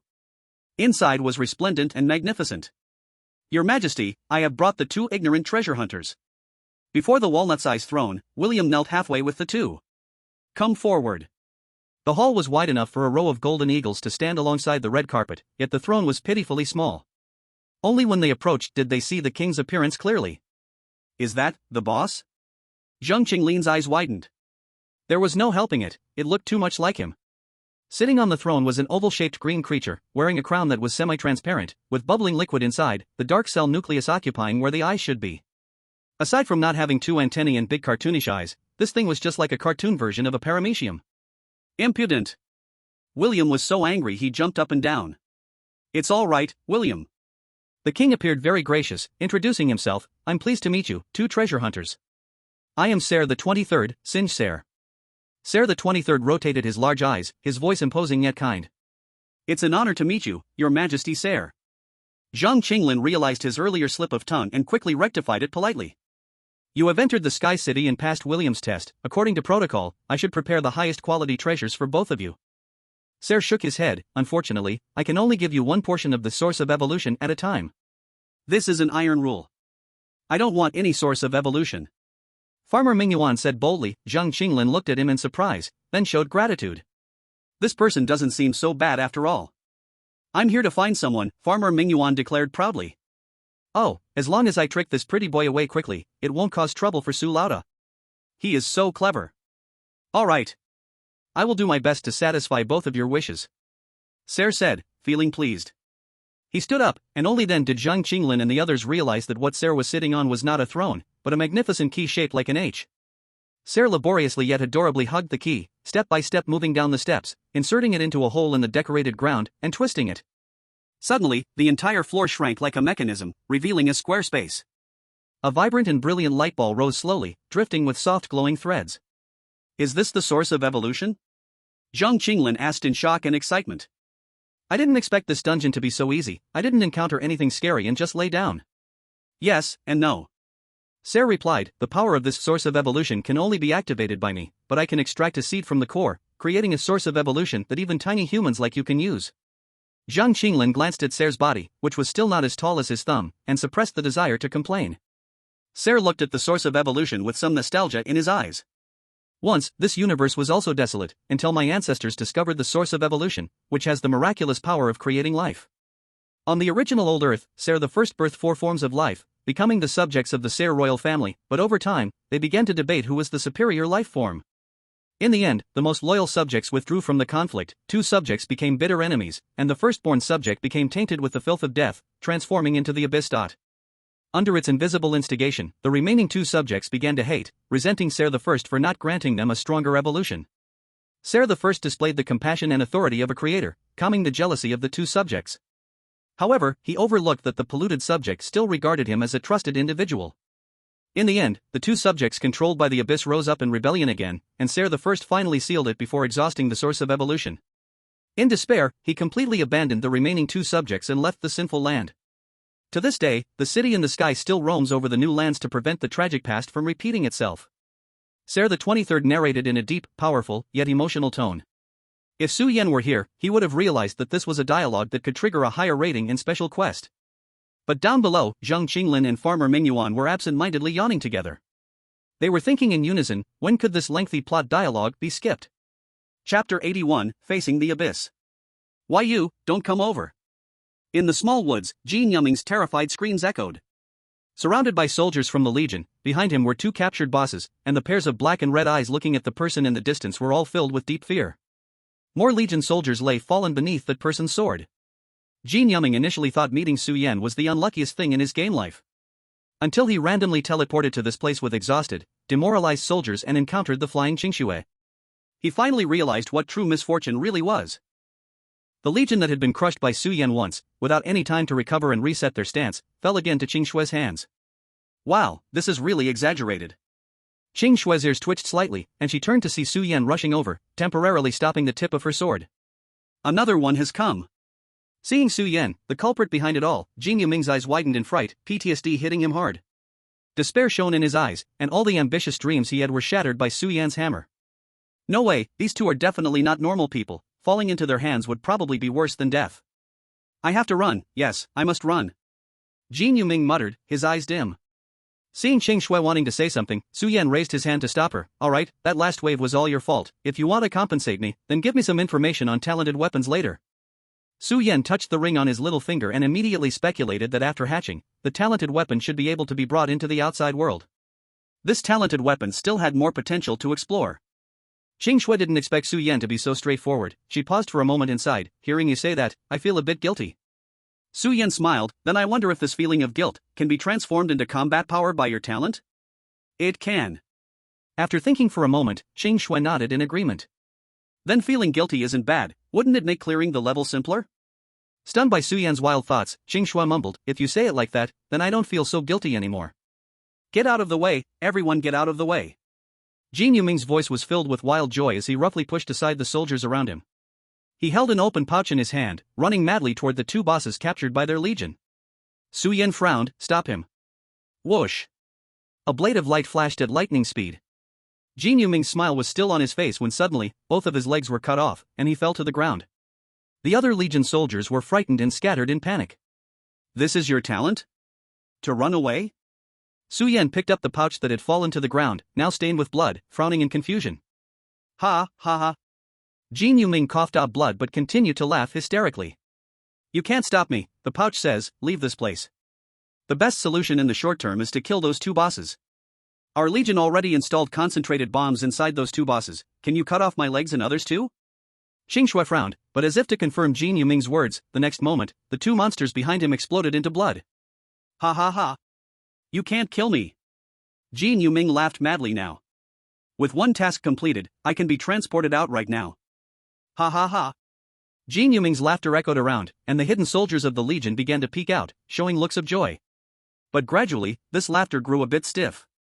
Jin Yuming seemed to finally realize something was wrong. This is your ingenious plan? Su Yen looked at Jin Yuming's pouch with a strange gaze before tossing it back. I mean, did you miss a word or something? Jin Yuming froze as the note from the pouch floated out, landing right on his face. Kill both tribe bosses simultaneously, using the fastest speed, to die outside. Die outside. Outside. Die. These three words echoed in his mind, and Jin Yuming fell into a stupor. Su Yen sympathetically added, according to the main quest, just killing the tribe bosses isn't enough, you also have to wait for one of the tribes to occupy the other's territory, to count as overthrowing the regime. So, in a short time, you really can't get out. Can't get out, this is impossible, impossible. Jin Yuming muttered, his eyes turning crimson. He didn't know what skill he used, but with another teleport, he stood high, next to the corpses of the two bosses. If I can't get out, then you all have to die too. He sneered and surprisingly pulled out a large quantity of concentrated explosives from thin air, piling them into a small mountain. This was his last desperate measure. In the next moment, both Su Yan and Qing Shue's expressions sharpened. The gaze towards him was filled with confusion and shock. Are you scared? Get away from me, or else we will part ways. Jin Yuming slightly suppressed the joy in his heart and hurriedly said. Su Yan and Qing Shui actually took a step back in earnest, their expressions turning fearful and suppressed, even carrying a hint of paleness. Jin Yuming was puzzled. Could this little bit of explosives wield such deterrent power? The earth was trembling. The breakthrough point is actually here. Su Yan's voice turned hoarse, and despair washed over his face. This is impossible. Qing Shui's tone had an unnatural pause. Jin Yuming finally realized something was wrong and slightly turned his head following Su Yan and Qing Shui's gaze. Behind them, a huge and pitch-black crack had opened, almost stretching between heaven and earth. Deep, murky black gas gushed out from the two corpses at their feet, like nutrients continuously being absorbed by the crack. Looking inside, all they could see was darkness that feasted on the living. Suddenly, a gigantic scarlet pupil filled the crack.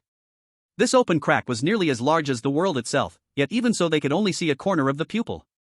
The pupil was covered with disgusting white fibers, each as thick as a human head, writhing chaotically. One of them just happened to stretch out from the crack and slap Jin Yuming's dazed face. In the next moment, the tip of the white fiber violently split, revealing a long mouth filled with sharp teeth, swallowing Jin Yuming into the passage. Ah! A mournful wail echoed through the forest. Fear spread. As the commander died, the remaining soldiers fled in all directions in panic, but the white fibers from the red pupil shot out one by one, accurately piercing everyone's throats like hunters. Blood flowed back through the slimy passage, staining it with a richer shade of red. What is this monster? Su Yan swallowed hard, feeling an overwhelming sense of despair for the first time. Be careful. Qing Shui's face turned pale too, gripping her sword tightly, staring fixedly at the terrifying red pupil. At Serold Castle, the blood-colored patterns on the volcanic altar caused by Su Yan earlier became more vivid, and in the next moment, the strong altar exploded from the outside. Then not just the altar, a massive tentacle covered in human mouths burst through the ground, and pitch-black seawater bubbled up from the depths. The scent of death filled the entire world. The abyss has opened. Chapter 82, The Target of the Abyss. Warning! Warning! Due to special reasons, the instance is about to collapse and will be swallowed and merged by another instance. At that time, the game difficulty will increase to White Calamity level assessment. With the current strength of the player group, the death rate will reach 99%. Please players complete the mission as quickly as possible and escape. The system's urgent alarm sounded in his ears. Damn, I wanted to. Su Yan silently cursed, glancing at the taskbar in the system. It seemed that the task was close to completion after the two bosses died, but something was still missing. Su Yan knew that it would have to wait until the beings of the entire world were completely exterminated. The pitch-black flood was now spreading in all directions, crossing mountains and fields, reaching the feet of Su Yan and his companion. We need to find a place to hide from this flood first, Su Yan said to Qing Shui. The water surface was dark and lifeless, submerging their feet, but they couldn't see what lay beneath the water. Su Yan had a premonition. Once the water rose to a certain height, the danger beneath would definitely not be any less than that of the red pupil. It is watching us. Qing Shui said a chilling sentence that sent shivers down Su Yan's spine. He turned to look at the gigantic red pupil. At this moment the white fibers on its eye had devoured all surrounding prey. All fibers came to a halt, but it seemed to be searching for some opportunity. In the next moment, the red pupil suddenly jumped, shrinking to a tiny red dot. On the retina, it reflected Su Yan and Qing Shui. The instant they were spotted by this red pupil, Su Yan felt death spread throughout his body, and he went limp, as if he no longer belonged to himself. All the white fur shot out, twisting into a giant worm full of sharp teeth, opening its bloody mouth wide, and biting towards the two. If Su Yan couldn't see Qing Shui's sword clearly, the speed of this worm was simply beyond what Su Yan could react to. Fortunately, someone could keep up. Perhaps being closer to Qing Shui than ever before, this time, Su Yan clearly saw Qing Shui's sword. The dazzling sword light slashed open. First was the blazing red sword energy, hot like fire. That was anger, filled with a hatred for evil as it erupted like a volcano, an emotion that should have been exhausted earlier but seemed to have accumulated again after being blown away by Su Yan's hammer. Next was the vibrant pink sword light. Within it Su Yan saw a faint joy, but for Qing Shui, it seemed to be a luxury, gathered so little, at this moment forming a fine line to slice out, originally meant for recovery and protection, but if it didn't get used now, it would mean death. Complementing it was the corrosive gray-black mist, flowing with an incredibly rich disgust that was different from the deadly aura of black water. Joy, anger, sorrow, disgust, desire. In an instant, Su Yan saw 100 emotions unfolding before him. The death that had invaded his body was swept away by life. A trace of surprise appeared in his eyes, never having thought that Qing Shue's emotions were not much more indifferent than others, instead, even more intense than everyone else's. Finally, a brilliant and solid blue sword energy solidified, clashing with the attack from the abyss. This was the sword energy that Qing Shui used most often in the dungeon. Su Yan had always wondered what emotion allowed Qing Shui to contain herself in the dungeon, and now he saw it. It turned out to be fear. He hadn't been able to detect a trace of it from Qing Shui before, but how could that be equivalent to not having anything? The talent of the Chosen One not only couldn't give Qing Shui a shred of reassurance about survival, but the stronger she appeared, the more terrified she was from each experience in the game. Su Yan's eyes widened as he watched the sword light before him shatter, and her body was pierced with a large hole. The warmth of blood passed through her cheek. And the tentacle, as if stiffened, scattered back into white fur, twisting on the red pupils. "Hey, are you alright?" Su Yan supported the falling Qing Shui from behind, looking at the basketball-sized hole in her lower abdomen with fear. Run Qing Shui's face was pale from blood loss, she whispered. Su Yan instantly remembered their situation, staring intensely at the red pupils, his eyes filled with hatred. A golden light condensed into a human form and charged towards the red pupils, while Su Yan held Qing Shui, his foot propelled like a bullet, with his waist-mounted device expelling the last bit of gas, his whole body rushing into the depths of the forest. The scent of blood faded away, and the white furs seemed more interested in the bait released by Su Yan. Countless sharp beaks pierced through the light and shadows, tearing it apart in just a second. Then, the white furs turned their gaze towards the distance along with the red pupils, stretching out suddenly to an almost impossible length, chasing deep into the forest. Qing Shui's intention was for Su Yan to escape alone because she knew she had already suffered a severe injury, and given Su Yan's speed, it was possible for him to get away from the white furs. But now with Su Yan carrying Qing Shui, the ropes of the maneuvering device were already frayed, relying only on a little gas, the push was already insufficient. Not to mention Su Yan also had to evade the spreading black flood, having to leap back and forth among the towering trees. The ominous sound of the wind suddenly pierced through. Su Yan spat out a mouthful of blood. The terrifying force transmitted through the maneuvering device struck him. If this white fur hadn't shot at the maneuvering device, he would have likely added another blood hole in his waist. A sparse sound rang out, the maneuvering device shattered completely into pieces, transforming into a gray light that returned to the equipment bar. Su Yan turned back. Countless white fangs opened, chasing after him, and Su Yan's eyes turned bloodshot as he gritted his teeth. He could come up with countless ways to explain how to escape, but Qing Shui could not. At this moment, he truly acknowledged his own weakness. Even if he could use clever reasoning to gain more power, in the face of real terror, he was just a joke. Golden light and shadow once again gathered around Su Yan as bait, but only attracted the white fangs that were further away. The nearest dozens of white fangs were fiercely pursuing him. "I must find a way. I have to think of something." Blood dripped rapidly from his hands, and Su Yan knew he had to cherish this last moment in every possible way. He tightly held onto Qing Shui with one hand and pulled a steel helmet from his body, smashing it violently behind him. This time, the nearby white fangs were indeed attracted, shifting their focus from surrounding Su Yan to piercing through the helmet, but soon, they began to chase Su Yan again. Seeing this method was effective, Su Yan felt like he had grasped a lifeline.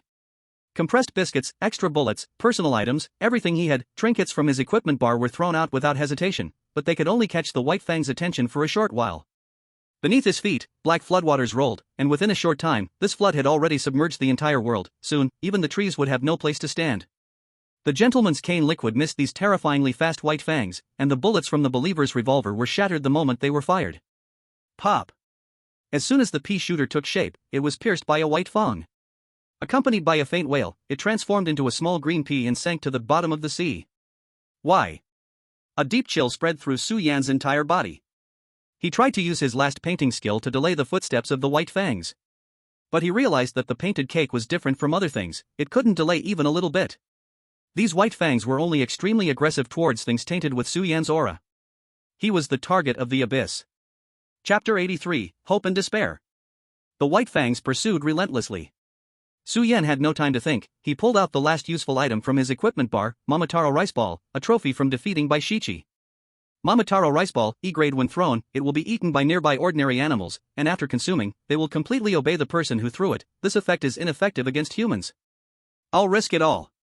A flash of blood red sparked in Su Yan's eyes. He stopped, no longer running, and quickly placed Qing Shui on a nearby tree branch.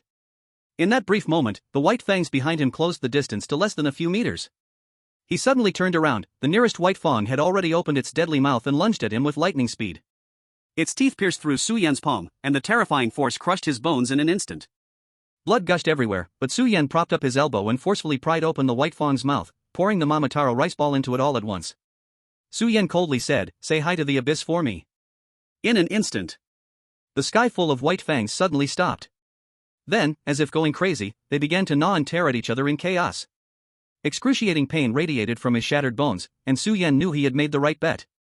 The black ocean raged, and Su Yan held onto Qing Shui, turning his back to the white fangs and the distant, deep red eyes, fleeing rapidly.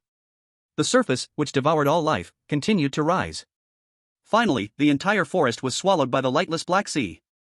Main quest completed. On the dead, silent sea surface, a 3D-shaped cloud floated. Su Yan held a black and a white potion in his hand, feeling hesitant. Qing Shui's breath was growing weaker, he had to wake her up quickly, but he wasn't sure if her body could withstand the poison's erosion now. Unexpectedly, at that moment, Qing Shui finally slowly awakened. Su Yan? Her face was pale, and the pain made her brows tremble continuously. Her voice was faint. Have you died too? Su Yan felt a sense of relief, then a tightening, as he handed 2 potions to her lips. We survived. We can leave the dungeon anytime. You need to drink these 2 potions first. Otherwise, with your current injuries, you'll die as soon as we go out. Survived? Qing Shui was somewhat incredulous. Her weak body somehow found strength as she slightly propped herself up, looking into the distance. Before the enormous red eyes, they appeared incredibly small. But compared to before, this was already a very safe distance. Hey, there's not much time left, you should drink the potion. Su Yan was somewhat anxious. Seeing Qing Shui like this, he suspected she was starting to have a moment of clarity before death.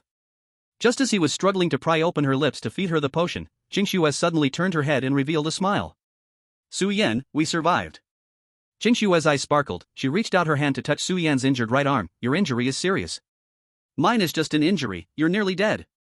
Su Yan instinctively replied with a sarcastic tone but suddenly widened his eyes in shock. A white light surged up, and he felt a warm current flowing into his right arm, healing his wounds. At the same time, Qing Shui's body was also enveloped in the same white light, and her complexion visibly improved at an eye-catching speed. The emotion you absorbed still has some reserve weight, your joy still has healing abilities? Su Yan's eyes grew wide. This is not joy. Qing Shui said, and Su Yan saw an unprecedented brightness in her eyes. This is the first time. Thank you, Su Yan, thank you for letting me absorb hope. Su Yan was shocked as he sensed this power continuously flowing into his body. It was more than just healing. A warm current surged inside him, and then it felt like a chain broke suddenly, an audible crack, and endless strength surged through him. This was almost the kind of boost in physical ability one could get from clearing a game dungeon. Su Yan spoke in shock. The entire sky suddenly darkened. The sea level suddenly surged again, approaching the cloud beneath their feet, while a more dangerous aura suddenly emanated from the depths of the sea. Screech! A horn-like cry pierced through the water surface, echoing throughout the world. The sound wave carrying terrifying energy surged into the sky. The soft cloud on the sea surface was crushed by the shockwave, the white light dissipated, and there were no shadows around. Sky City. Ser finally finished his rambling nonsense and raised tiny protrusions at both sides of his body as if waving his arms. The crown above his head flashed with light, establishing an invisible connection with the source of evolution. Zhang Qinglin and Nong Mingyuan perked up. But at that moment, the entire Sky City shook violently. Ser's voice was shocked. The seal of the abyss has been lifted. What happened? Zhang Qinglin suddenly looked up, only to see a trace of murkiness suddenly appear inside the originally clear light sphere, spreading at an alarming rate. What happened? Zhang Qinglin's heart sank, and a strong sense of unease surged up. At that moment, someone nearby suddenly screamed. Zhang Qinglin turned his head again, and white light gradually emerged from Nong Mingyuan, lifting him off the ground. Nong Mingyuan himself was caught off guard. What the hell? From the dragon's grace, it activated just like that. I didn't help old Su at all in this dungeon. Am I just a supporting character? Nong Mingyuan looked incredulous but quickly let out a long sigh. Sorry, glasses guy, I need to step out first. Let's have a rematch next time. Ha! Zhang Qinglin grew increasingly uneasy, watching the man wave cheerfully at him, his figure gradually becoming ethereal. Nong Mingyuan allowed the white light to wrap around him. It was a force he could not interrupt. As his talent took effect, golden threads, visible only to him, spread out from his body. A single extremely thick projection, almost like a golden beam of light, shot straight down towards the ground beneath him. So it turns out Boss Su was under the clouds. If I had known earlier, I would have jumped down. Nong Mingyuan slapped his head hard, feeling a bit regretful. A golden thin line split off right near this beam of light, falling to the same place. He no longer worried. The two beams of light had already become vague, indicating they had already detached. But just then, his eyes suddenly bulged. Right next to him, a solid golden thin line shot out, landing on Zhang Qinglin, who was in front of him. Holy crap, so you're also? Nong Mingyuan was stunned. Anxiousness immediately flooded Nong Mingyuan's eyes, wanting to say something, but he turned into white light and disappeared on the spot. What happened? Zhang Qinglin only felt that this instance was becoming increasingly strange and wanted to leave quickly, so he hurriedly turned to ask Ser the 23rd. Above his head, the source of evolution had already turned half black, wrestling with a mysterious power. Ser glanced at Zhang Qinglin, his voice revealing a hint of despair and helplessness.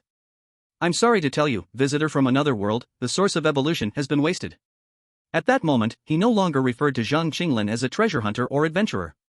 Get ready to escape with the Sky City. Ha! Zhang Qinglin was stunned for a moment. Then he repeated in a louder voice. Ha! Chapter 84, Xia. Congratulations player, you have cleared the instance Clash of Clans. This instance settlement, main task * 1 side task * 2. Game rating, excellent. Do you wish to settle rewards? Phew, I almost died there. Standing in the red moon space, Su Yan felt lingering fear. This instance was the least complex one Su Yan had experienced so far, yet it possessed unprecedented danger. The instance actually shattered, and could even be devoured by other instances. Su Yan murmured, are these really just instances? The most important thing is, the white calamity level instance, can players really clear that? Could it be, just like Professor Zhou Ming said, after the third year, horror games began to show different changes? Then can the upcoming games still be cleared by common sense? Even after escaping with his life from the pseudo-white calamity level instance, Su Yan couldn't help but feel a tinge of despair. Congratulations player, the talent Weapon Words has successfully hatched, gaining the right to carry it into the real world. The system's prompt sounded. Su Yan had long anticipated this voice. He touched the dandelion ring on his little finger, feeling a bit more at ease. This instance could be said to have suffered heavy losses. The three-dimensional maneuver gear had turned into a damaged state. Previously, the regiment only broke the retractable rope, but the real irretrievable loss was that it had blocked a deadly white fluff for him, shattered into pieces that couldn't break anymore. The pea-shooter should still be alive, but like old Shui, it remained forever in the instance world, unable to be retrieved in time. Su Yan smiled bitterly. He doubted whether he was cursed along with his summoned creatures. He continued flipping through. The other losses were not significant, all were firearms and items he had spent 400,000 credit points to buy in real time. From the looks of the faithful revolver gradually losing strength in this instance, those ordinary weapons were also about to lose their effectiveness. Please choose one of the following rewards to receive. 1. Save time, 1,500 days, not selectable. 2. Select one skill from the enhancement skill bar. 3. Retain 2 skills obtained in the game. Su Yan first claimed his game clearance reward. His luck wasn't too good. It is worth noting that this time, the rewards for clearing the instance had significantly improved. Su Yan remembered before, the reward for enhancement skills was random, but now it had become selected. As for skill retention, it still depended on the rating of the clearance. Su Yan thought for a while, giving up the somewhat losing option. This time, the instance skill originally had only one. The fan-shaped eye analysis technique was excellent for reading people's minds, and if it were before, Su Yan might have decided to retain it. This time in the 2 side quests within the dungeon, he obtained Stop Painting Big Cakes for Me and an interesting summoned Pinocchio doll, F grade, so he passed this. I choose 2, Enhance Hawaii Training Camp, Su Yan said. After thinking, among all the skills, the one that could be improved in strength was this one. Moreover, this experience with the Legion made him feel that it was necessary to acquire a few advanced skills. A flash of white light. Skill, Hawaii Training Camp, D grade, Hawaii Hell Training Camp, C grade. Effect, you can specify a skill. In 10 minutes, you will gain expert level proficiency in this skill, which can only be used once in an hour. You can specify a skill. In 15 minutes, you will gain master level proficiency in this skill, which can only be used once every half hour. Note, proficiency levels are Rookie, Elite, Expert, Master above Master, no human can reach, collectively known as Legendary. So, as long as players don't have similar skills, master level proficiency is equivalent to the best in humanity? Su Yan's eyes brightened. Originally, he just hoped to reduce the cooldown of his skills after leveling up, but he didn't expect such a reward. While the iron is hot, I hope the Legion's legacy won't disappoint me. Su Yan was eager to try, and this time the rewards from the Legion encounter popped up as well. Please choose one reward from the following options. 1. Randomly obtain a summon of D grade or higher. 2. Advance knowledge of part of the information for the subsequent 2 dungeons. 3. Randomly draw a piece of equipment of D grade or higher. Sure enough, the rewards for summons and equipment had also improved. I'll draw equipment. He hesitated over the summon but rubbed his nose and chose reward 3. A flash of golden light. WTF. Su Yan froze for a moment and then shouted again. WTF? He couldn't believe he was holding this piece of equipment, his entire body trembling as if accepting some unbearable responsibility. It wasn't until he saw the information in the equipment slot that he sighed in relief. I knew it. But his eyes showed a hint of disappointment again. What he obtained was a transformation device that looked like a sword handle. Item, Godlight Stick, C grade. Effect, you can turn into light on a physical level. Duration, average time needed to defeat a monster, cooldown, 1 episode. Note, you may be wondering why you can't turn into Digga. Let me think, perhaps in a world with a certain existence like the Orion Nebula or the statue of the Giant of Light? Su-Yen wiped away a cold sweat. I almost thought my next scene would take a strange turn, turns out it's just a life-saving artifact. Removing that malicious effect in note, Su-Yen quickly understood the positioning of this equipment. Turning into light on a physical level means immunity to all physical attacks. As for the current stage, the means to attack light, besides the general yellow ape, he really couldn't think of any other way. In other words, this is an opportunity for Su-Yen to be immune to most skill damage, and the duration, based on his memory of Ultraman fighting monsters, should be around 3 to 5 minutes. This also saves the explanation time of those supporting characters. As for the cooldown, it should be the game's parity. If he's guessing right, 1 episode's cooldown corresponds to 1 dungeon. Not bad. Su-Yen put away this life-saving equipment. If this had happened before he experienced this dungeon, he might have felt overjoyed, but the appearance of the abyss made him scrutinize his own abilities more cautiously. In this regard, the surprise brought to him by the Hawaii Hell training camp far outweighed that of the Godlight Stick. Su-Yen touched the ring on his finger and glanced at the dim equipment panel, his gaze gradually becoming resolute. In the upcoming instance, he would do anything to turn the resources at hand into solid strength. End game. A flash of white light, and the red moon space returned to silence once more. This silence lasted a moment, yet felt like an eternity. Until at one moment, a strange blue light swept across the upper space, and the next second, it suddenly turned back, flickering strangely for a while before transforming into a light curtain, gradually enveloping the red moon. The crackling sound of electricity gradually echoed in the space. Then, a synthetic electronic voice began to sound intermittently. Locking. Capturing. Successful. Player information. Obtained. Instance. Modification. Success. Chapter 85, the next phase of talent weapons. Su-Yen woke up from his bed. His first reaction was to check the time and date on his phone. He breathed a sigh of relief. Only 3 days had passed since entering the instance and returning, not too outrageous. There weren't many messages on the phone, the latest being a silly joke video sent by Zhang Qinglin 2 days ago. This guy loves watching these kinds of videos whether he has something to do or not. You really can't tell he is a core member of the academy. However, he hadn't posted anything in the last 2 days. Su-Yen calculated and realized that he, like himself, had probably been summoned forcibly. He should reply in a few days, right? Su-Yen casually put down his phone, got out of bed, put on his shoes, and took a step. Bang! He slammed into the wall headfirst. What the hell? Su-Yen's face was buried in the wall as he let out a surprised shout. Su-Yen incredulously pulled his head out, feeling a bit dizzy as he slowly freed his limbs. Bits of plaster fell from the wall, revealing a large human-shaped dent. This physical quality is a bit ridiculous. Su-Yen looked down at his hands, his expression more serious than strange. His current physical quality could no longer be explained by common sense. Though it had weakened quite a bit compared to the game, was this, loading the physical strength from the game into reality? Su-Yen squeezed his unusually strong palm, his gaze becoming extremely serious. Previously, he only knew that some talents from the game and skills in reality could take effect. Now there might be one more thing, talent weapons. But those mostly had only supportive and enhancement functions, and couldn't fundamentally turn a person into a Superman. He could guarantee there was definitely no precedent for someone like him completely inheriting the physical quality from the game. Otherwise, this world would long ago have been unable to maintain law and order. When exactly did this mutation begin? Su-Yen glanced at the large hole in the wall. No matter what, this abnormality of his must be kept hidden. The next day, a renovation team sneaked into Su-Yen's apartment like thieves, and then after a day, sneaked out again without asking a single question. They had quite a professional demeanor. People in their line of work had seen it all. Just because wealthy individuals looked sophisticated, you never knew what strange play they enjoyed behind the scenes. To them, someone like Su-Yen was merely a bit odd, just a wall, after all. As long as they didn't demolish the load-bearing walls, that was fine. After sending off the renovation team, Su-Yen looked at the credits flowing away in his hand inside. He picked up the coat from the hanger and took the student card from his bag. He was preparing to go to Jiangcheng Academy. This time's instance and encounters had exceeded the academy's records, and should earn him quite a few credits.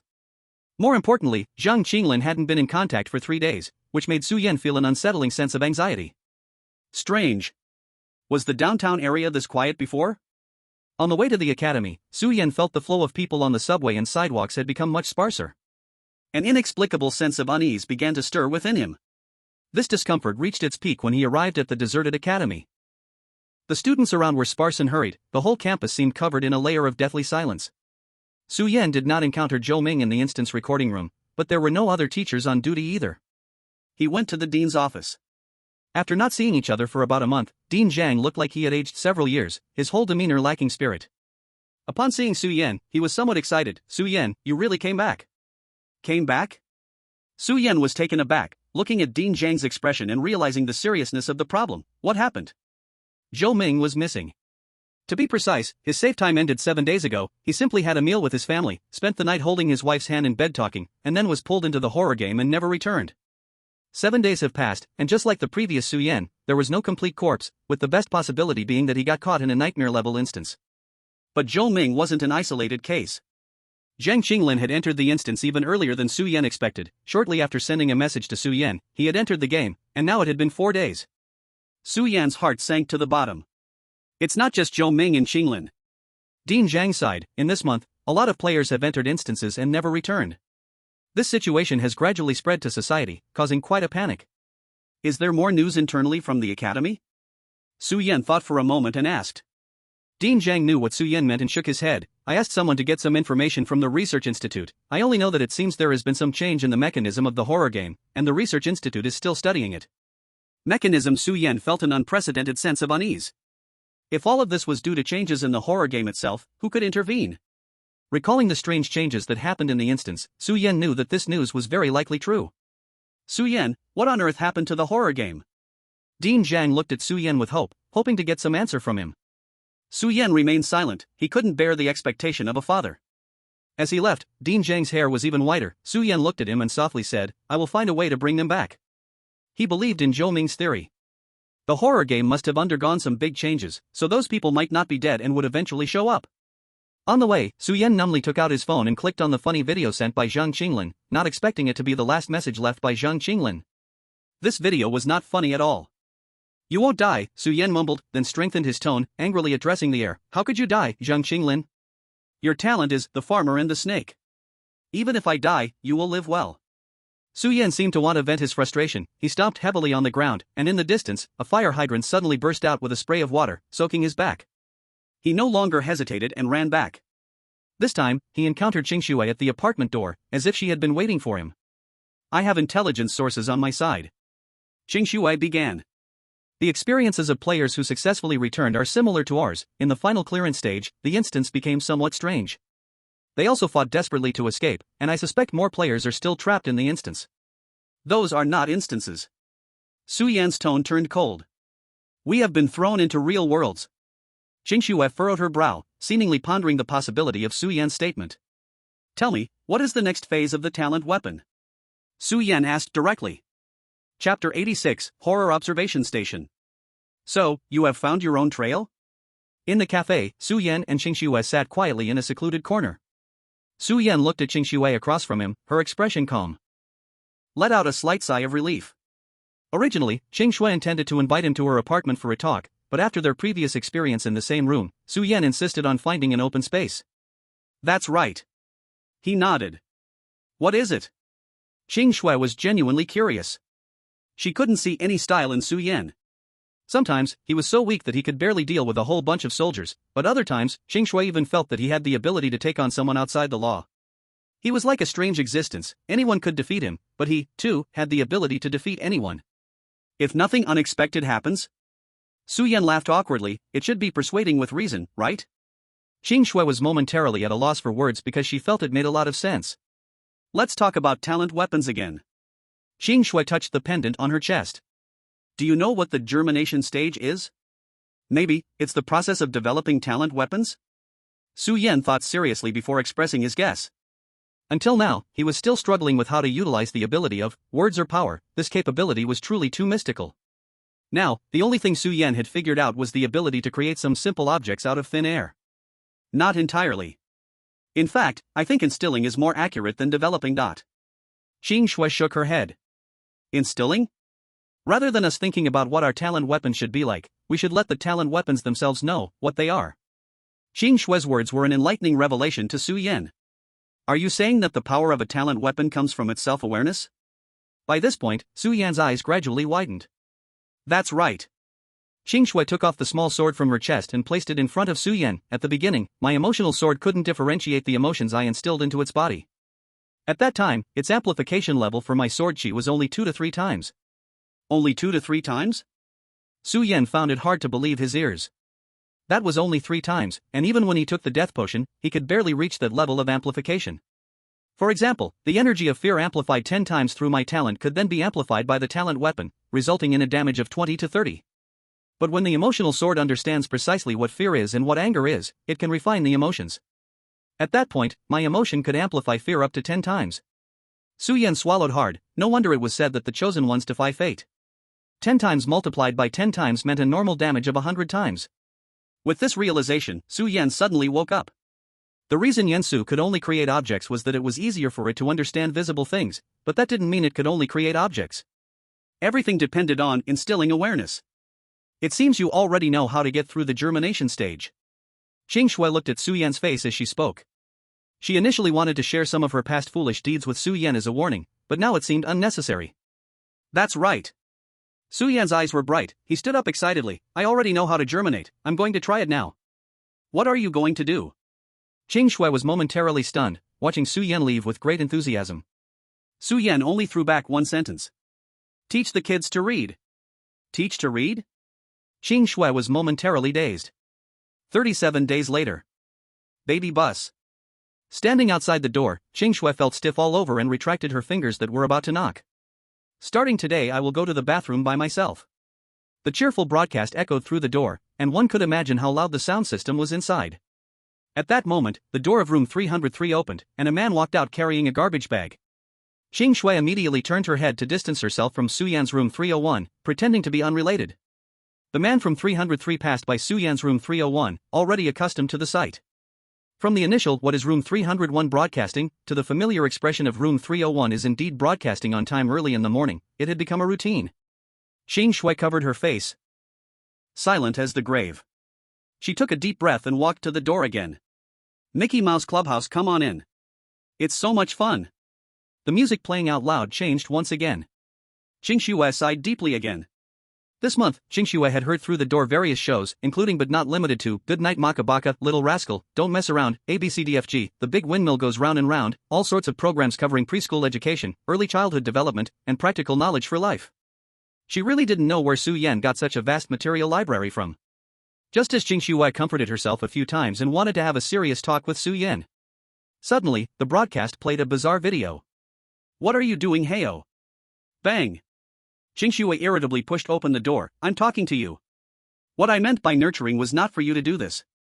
Qing Shui's voice gradually weakened as she faced the room. Sunlight poured into the cheerful room. The remaining white dots of light gradually faded away. Su Yan vanished from the room, leaving only an old-fashioned radio on the table still playing.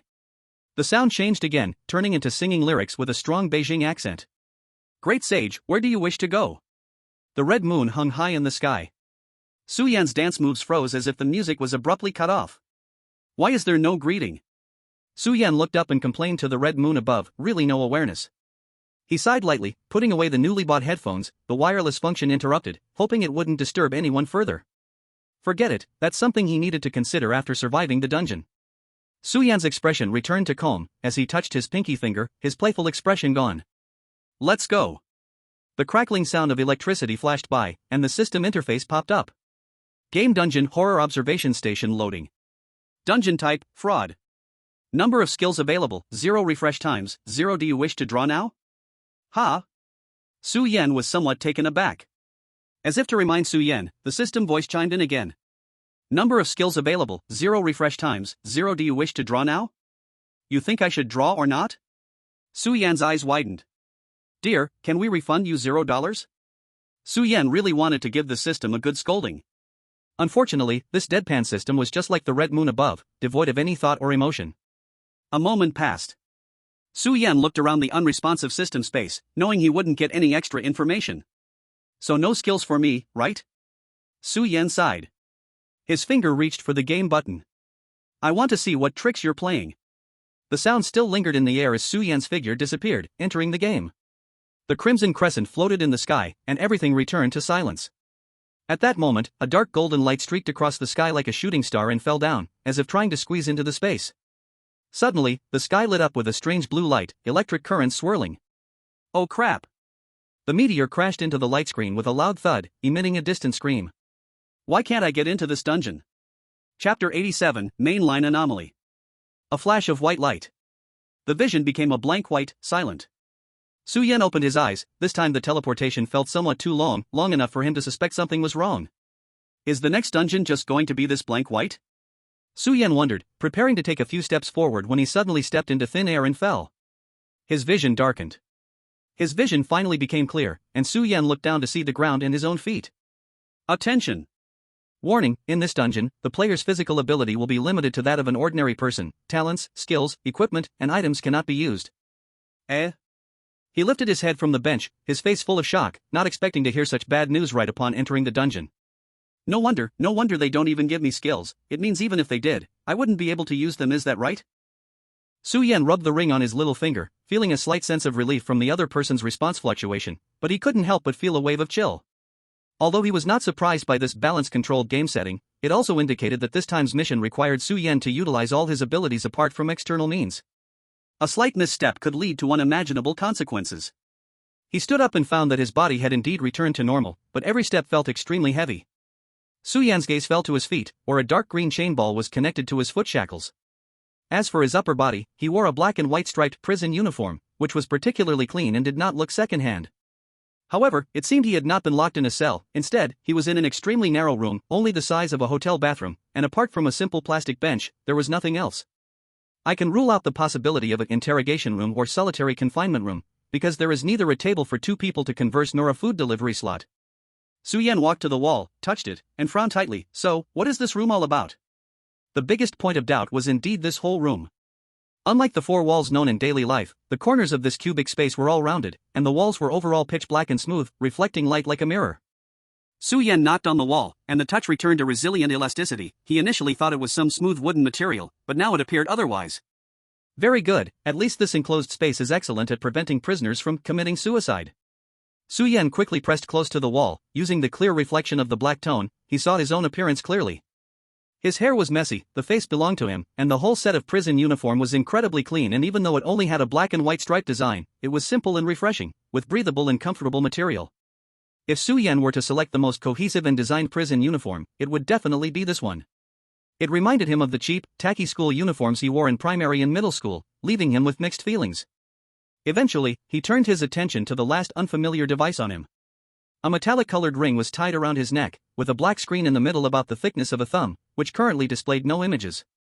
Su Yan touched this ring. It felt light but solid, and with his current physical condition, it was almost impossible to break. What is this? Identification? Medical insurance device? Slave collar? Just when he thought everything had to be explored on his own, the system's information bar suddenly opened in front of him. Nano Soundwave Control Collar, made of superintelligent nanoalloy. It can automatically identify the wearer's voice and speech information. At the same time, through embedded and remotely sent programming, it can control the collar to detonate the built-in electronic bomb. What's going on? Su Yan was stunned. He could guarantee that he hadn't activated any hint skill, nor could he. But the information just popped up directly. Could this be the compensation mechanism of this game? Su Yan speculated.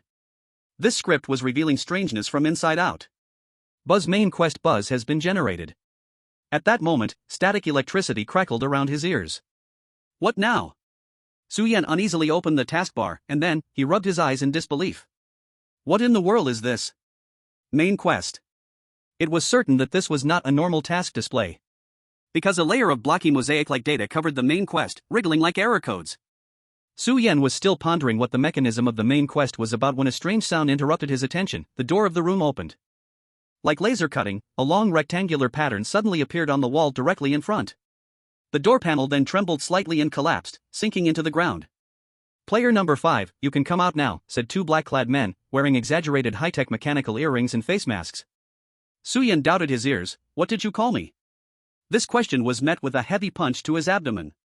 Ugh, Su Yan groaned quietly, thankful he hadn't had breakfast, otherwise, his stomach would be churning, and he might throw up everything. At the same time, he understood that the other side was serious. If you don't want to die, stop playing tricks, the black-clad man said coldly, turning his back to him and adding, follow me. Enduring the pain, Su-yen straightened up and looked at the black-clad men waiting outside the door, suddenly smiling silently. Heh, good, since you haven't removed one or two of my hands, it seems I still have some value. As he lifted his head, his expression had returned to normal, he lowered his head and obediently walked out of the room. Put this on, the black-clad man handed him a white mask, decorated with strange long horns and beast-like features. It looked a bit like a dragon from Eastern mythology, but also somewhat different. This time, Su-yen didn't ask many questions and honestly put on the mask, his dark eyes peering through the two small holes in the mask to observe his surroundings. He followed the two black-clad men as they walked ahead, the corridor echoing with crisp footsteps. The surroundings were made of the same glossy, smooth material as the walls of his room. It seemed like his room was the innermost one, and he just needed to walk straight ahead.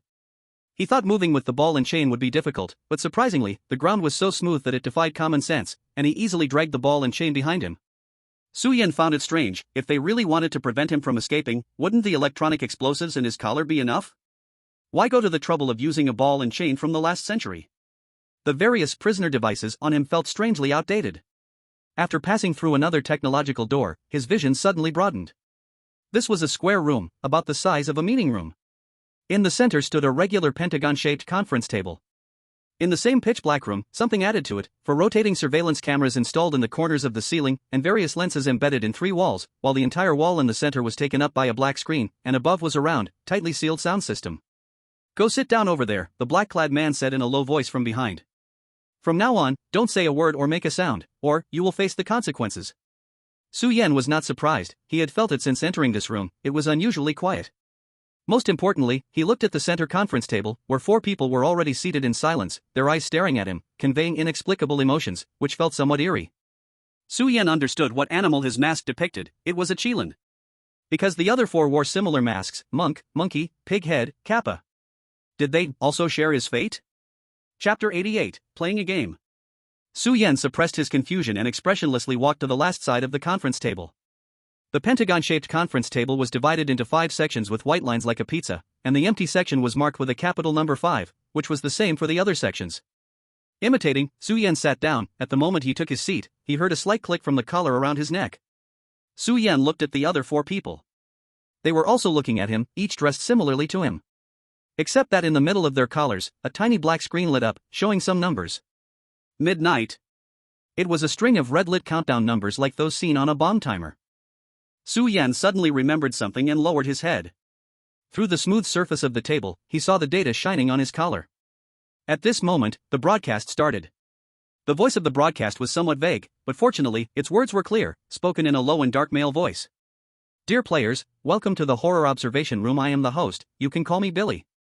As the voice began, the wall with the screen lit up, and the position of the conference table was obviously designed, with one side parallel to the wall, allowing everyone to see the screen. Su-yen was directly facing it. On the screen was a horrifying face. He wore a strange white mask, with ridiculous and ugly spiral-like blush on his cheeks, painted lips, and red eyes, with his mouth split like a puppet, allowing it to move up and down. Upon seeing this face, Su-yen instinctively felt something was wrong. What is happening? So? He had thought it would be a role-playing murder mystery game, but when the Billy-masked figure appeared on the screen, he knew they were just fish on the chopping block. Sure enough, the next moment, familiar words came from the masked man's mouth. Hello, dear players, I want to play a game with you. The broadcast continued with horrifying statements. We all know, this world is just a copy, just a game, and you come from another place that doesn't belong here, engaging in actions that defy common sense. Some of you are just trying to survive, while others enjoy it, but no matter what, you must admit, your thoughts are already different from ordinary people. In front of the mundane reality, you are high above, because you are players. In front of us NPCs, you are equally high above, because you have killed many beings. But now, you have fallen into my hands. Billy's voice was hoarse and eerie, like a real puppet speaking. You have repeatedly cleared the game in your own way, scheming against others. I must congratulate you, you have all become winners in the end. But, ask yourself, are you truly innocent? The eerie voice echoed in the silent conference room, stirring up a chill. Su-yen uncomfortably touched his skin, frowning as he listened to Billy's words, not understanding what he really wanted to do. Perhaps you haven't realized, perhaps you just don't want to face it, but it doesn't matter. Billy changed the subject and announced a fact. In each of your collars, there is a bomb that can be detonated at any time. As soon as the words fell, Su-yen's pupils suddenly shook. He had thought this was a secret hidden by these people, and through the system, he might have had the chance to catch them off guard. But he didn't expect that now, they were openly revealing it to them. At the moment Billy finished speaking, the other 4 players present instinctively touched their collars on their necks, some with fear in their eyes. Don't be surprised, don't be afraid, don't speak. Did you see the timer on your neck? Only the player whose turn it is to speak can talk in this game. And if you speak out of turn, or after the speaking time runs out, boom. Billy made a gesture mimicking a firework explosion. At this moment, Su-Yen suddenly noticed a faint click from the neck of player 1 beside him. He saw the numbers on player 1's collar changed, and the originally red countdown turned green. 3 minutes. Minutes, seconds, milliseconds. Su-Yen confirmed the units of the timer because this 3-second countdown flashed by, and player 1's collar changed back to the red midnight. And player 1 touched his neck, realizing this phenomenon through the gaze of others and the reflection on the table. After number 1 jumped to number 2, the 3-second countdown ended, and number 2 was left in shock, jumping again to number 3. Number 3 seemed to understand something but hesitated and ultimately did nothing. Just when Su-Yen was hesitating whether to try this obvious speaking time, number 4 unexpectedly spoke without hesitation. What do you want us to do? Number 4 had dark golden hair and wore a fierce monkey mask reminiscent of Wukong from Journey to the West, but with some deviations. However, there are many adaptations of Journey to the West, and Su-Yen didn't mind. After all, this IP is very accommodating, often only requiring 1 or 2 elements to connect it with others. Just like any 2 elements among chicken, basketball, and dancing can create a wonderful chemical reaction, leaving a profound impression like a strong mountain. In the 3 seconds of speaking time, number 4 cautiously said only 1 sentence, and beneath the wild exterior, there was a meticulous mind.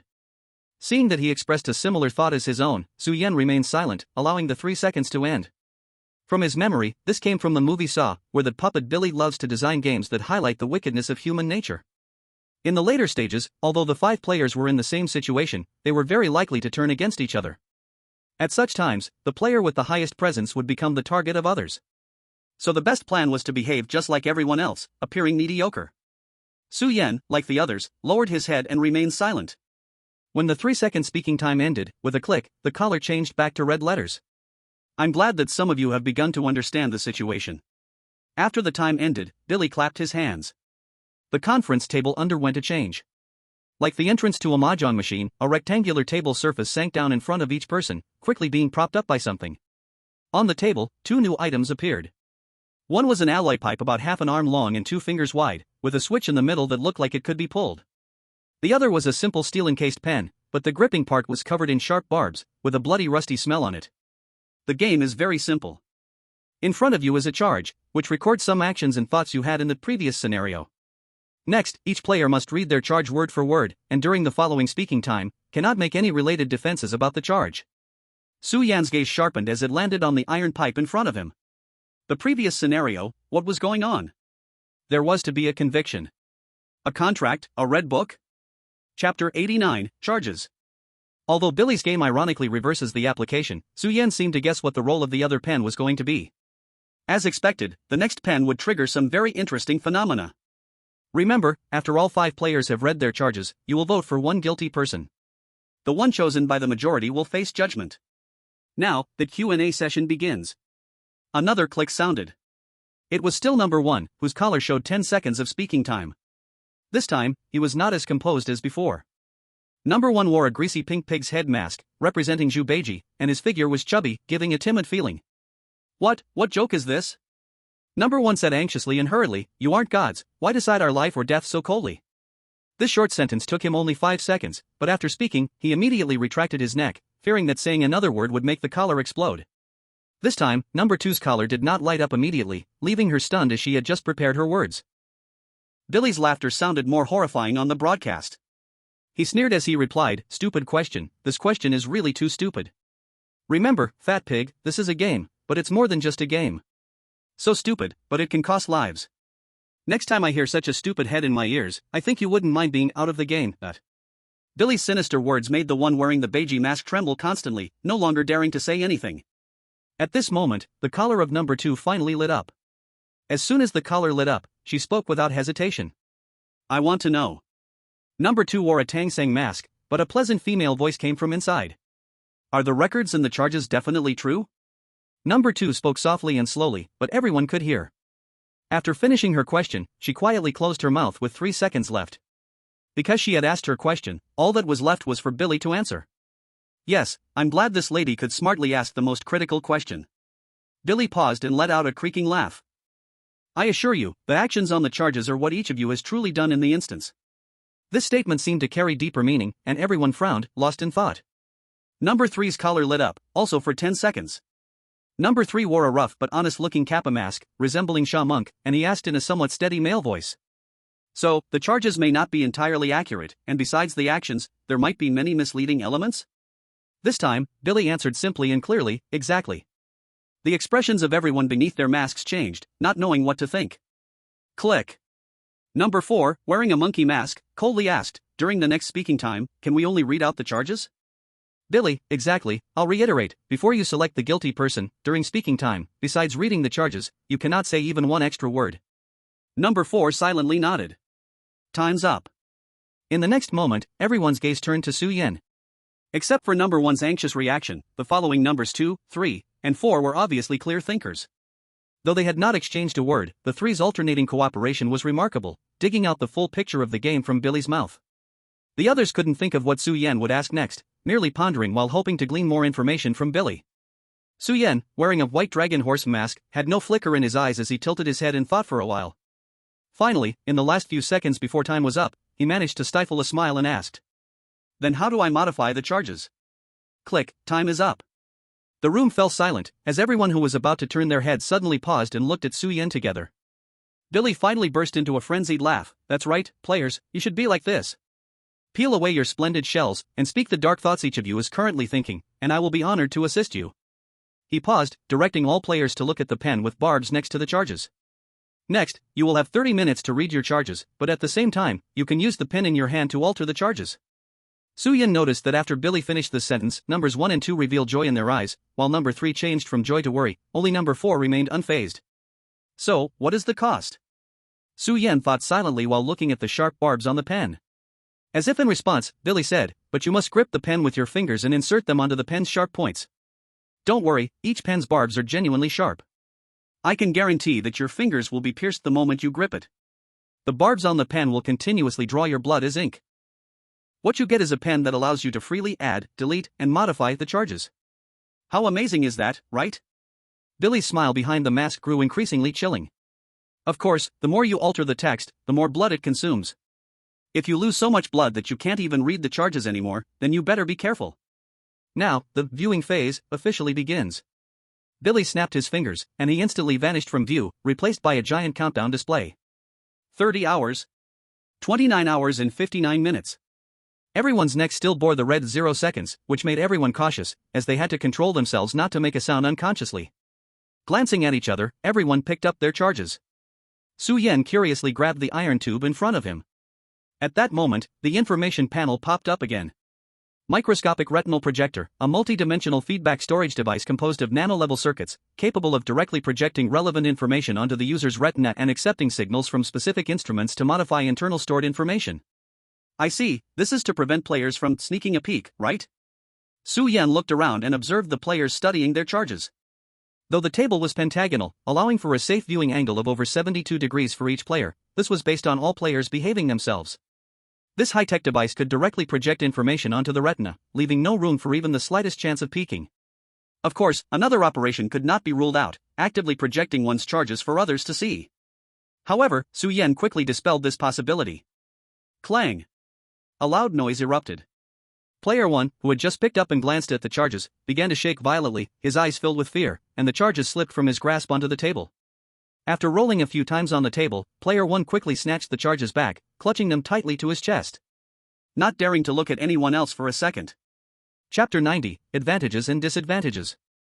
Player 1's Beiji action seemed to break some delicate balance. Everyone suddenly gripped their charges tightly, glancing around, their eyes unable to hide their tension. It appeared that this truly was a charge. Su Yen pondered, starting to examine his own charges. He pulled open a narrow slot beside the iron tube and slid out a piece of A4-sized paper covered with electronic patterns. At the center of the electronic pattern was a glowing blue bulb. Su Yen looked at the light, and suddenly, rows of text materialized as if conjured from thin air, filling his vision. Su Yen's pupils shook violently. His eyes sparkled with unprecedented confusion and shock. What the hell is this? In this moment, rows of charges shattered all of his previous thoughts, leaving Su Yen deep in silence. His heart was a storm, unable to calm down for a long time. If everyone's charges were like this, then he was doomed. No, wait, calm down Su Yan. Su Yan silently chanted in his heart, no matter how extreme the changes, there can't be an unwinnable game. Since I started with such an extreme disadvantage. Then what is the advantage that corresponds to this disadvantage? Su Yan suddenly stopped reviewing his own charges and instead raised his head, carefully staring at each player. What followed was the most thrilling part. Just as Su Yan predicted, in this life and death game, everyone began to reveal their humanity. He gently touched the pen in front of him, and the information panel popped up again at that moment. Projection Debug Pen Modified Version, a companion device to the microscopic retinal projector, able to edit and modify stored information through writing. After modification, the pen holder's blood will be drawn and transformed into electronic data, with the rate of blood loss accelerating as time holding the pen increases. It was clear that the debug pen could freely modify the charges itself. In order to let the players actively endure pain, this torture-like function was added, which shows the host's sinister sense of humor. Under normal circumstances, no one would willingly undergo such torture just to modify a piece of information. But when that information involves each person's most private areas, everything becomes different. The first to act, surprisingly to Su Yan, was number 2, a woman wearing a Tang Sing mask. She bit her lip, but her hand firmly grasped the pen on the table, and in an instant, blood flowed out, filling her eyes with pain. Yet she grit her teeth and picked up the pen, openly altering the charges under everyone's gaze. This is a very interesting phenomenon. As soon as everyone saw you pick up the pen, they knew you were altering the charges, and thus everyone also understood that what you would read next would definitely deviate from the initial truth. Everyone knows that you have a ghost in your heart. Su Yan's masked mouth curled up. But, so what? In the next moment, the fat man wearing the beige mask suddenly came to the same realization, trembling and hesitating, but ultimately reached for the pen on the table. Between publicly established charges and making some modifications to the charges, even if it brings suspicion, he ultimately chose the latter. He did not hesitate to let his fingers bleed profusely. This was not ordinary bleeding like a simple needle prick, just like the information bar described. The speed of bloodsucking would only get faster, and the pain was unimaginable. Soon, muffled groans almost escaped from inside number 1's mask. He nervously covered his mouth, and only after confirming that his neck had not exploded could he breathe a sigh of relief, biting his lip even harder, and began to alter the charges. From number 2's trembling body, it was clear she was also suffering. Her forehead was covered in sweat beneath the mask. Number 3, the middle-aged man with the Shasang mask, seemed a bit hesitant upon seeing this scene. He picked up the pen on the table and quickly put it down again, but soon picked it up once more, several times. The pen had already pierced through his fingers, but he ultimately still set it down. Beneath the mask, he seemed to reveal a bitter smile. Number 4 reacted the most calmly. After viewing his charges, he laid his head down on the table, closed his eyes, and said nothing. Everyone was making what they thought were correct choices. Yes, it should be like this. Su Yan stared intently at everyone's actions, seeing the rich humanity displayed on such a small conference table. He felt that from the actions of these 4 people, he seemed to grasp some key point, yet there was still a layer of glass paper between him and the truth, making it impossible to break through. He understood very well why each of these 4 people's choices were so different, yet also so decisive. After all, they were choosing the deeply sinful person, not the liar. In a situation where no one is allowed to argue against their charges. In the end, did the truth of each person's presented sin really matter? No. In the end, everyone would undoubtedly tacitly ignore each other's lies. This is the wonderful aspect of humanity and also the hope for these 4 in this game. Su Yan awakened early, more so than everyone else, but ironically, he too wanted to take that pen to alter something, yet he alone could not. Because there were simply too many things on his charges that needed changing. He was very certain that his charges would ultimately become the most guilty of all. The hope of these 4 people was a deadlock for him. Deadlock. Thoughts in his mind cleared like a fog, and Su Yan finally understood everything. His eyes lit up. Under the white dragon horse mask, Su Yan's mouth opened wide as he reached for the pen on the table. Beside him, sensing his movement, number 4 opened her eyes and shook her head. Others also cast surprised glances at him. After all, up until now, only number 5 and number 4 have never held a pen. They didn't say anything, lowered their heads again, but in their hearts, they had already considered Su Yan as a pariah. Crack! Su Yan smiled as he picked up the pen on the table and then gently broke it. Unexpectedly, although this pen looked loaded with high-tech, its material was like chopsticks, easily breakable. Tiny shattered electronic parts spilled across the table, becoming the only sound in the silent, sealed room. Number 4's pupils trembled. Even the other 3, at this tense moment, were shocked by Su Yan's crazy actions. They looked at the bright eyes beneath the long mask with confusion, shivering as if they were looking at a madman. After a moment of thought, number 4 actually extended his hand too. He broke the pen. Number 3 looked at Su Yan, his eyes flashing with depth and admiration. Chapter 91, Number 1. Slowly, number 1 and number 2 also understood Su Yan's intention. Their faces under the masks became ugly. This action had no meaning, but it invisibly increased the credibility of the others' crimes.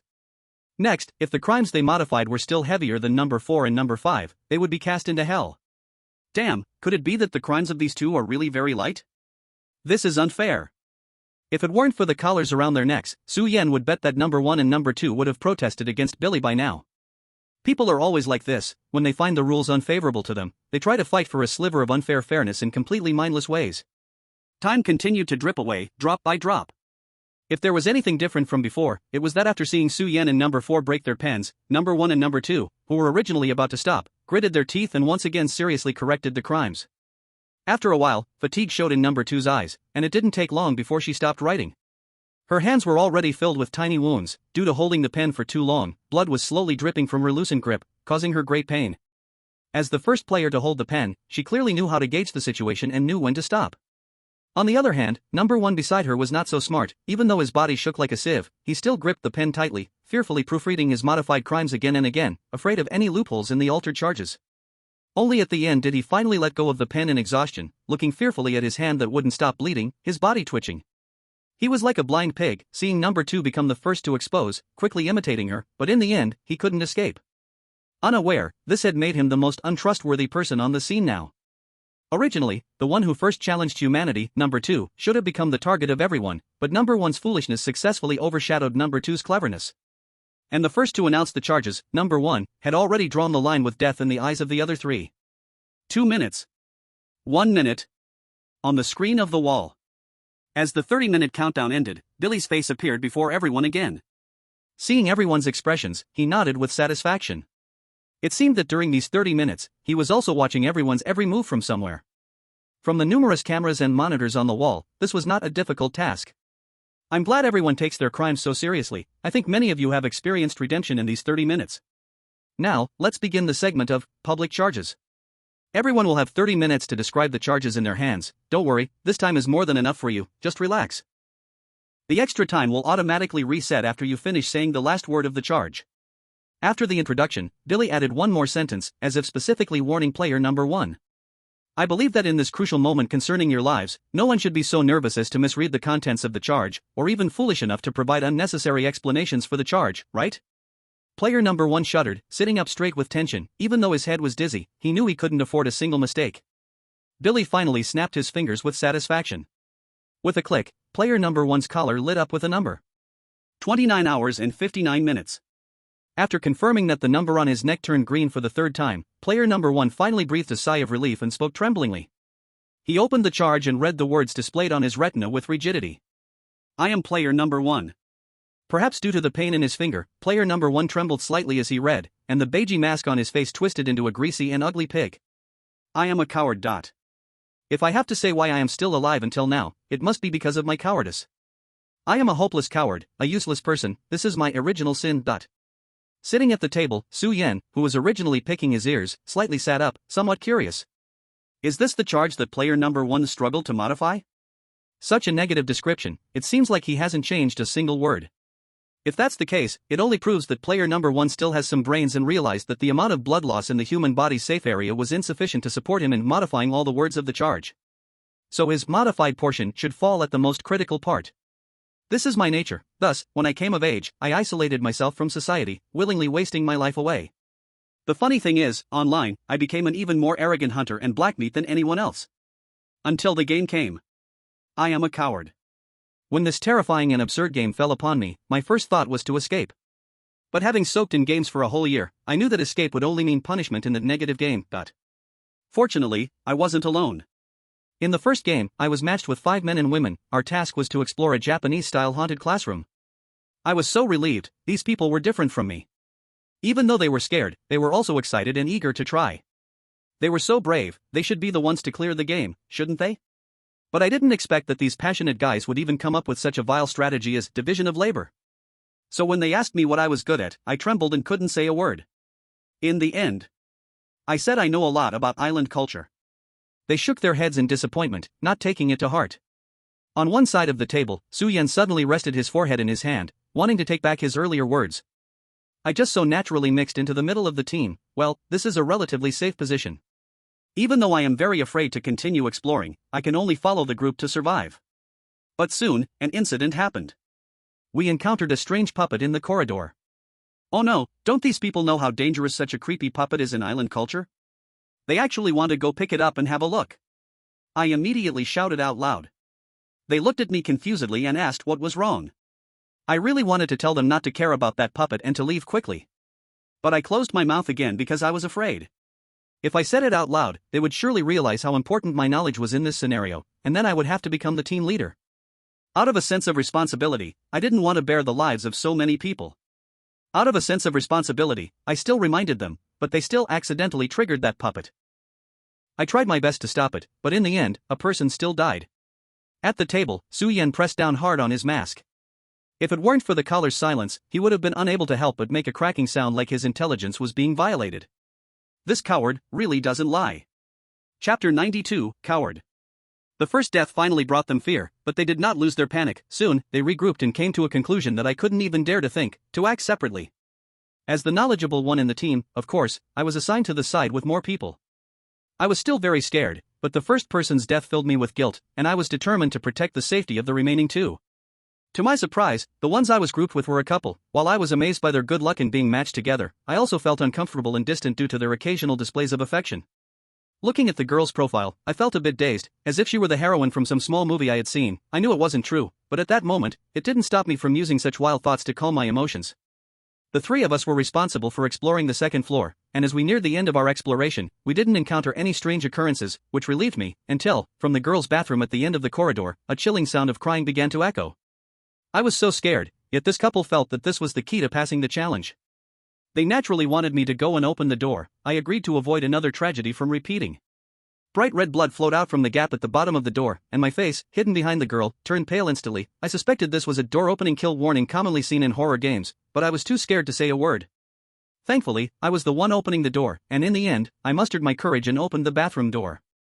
I was secretly praying that my premonition was just an illusion, but at that moment, it actually came true. I felt despair and fear as a long neck stretched out from the bathroom door, bypassing me. It attacked the unprepared boy. I wanted to stop.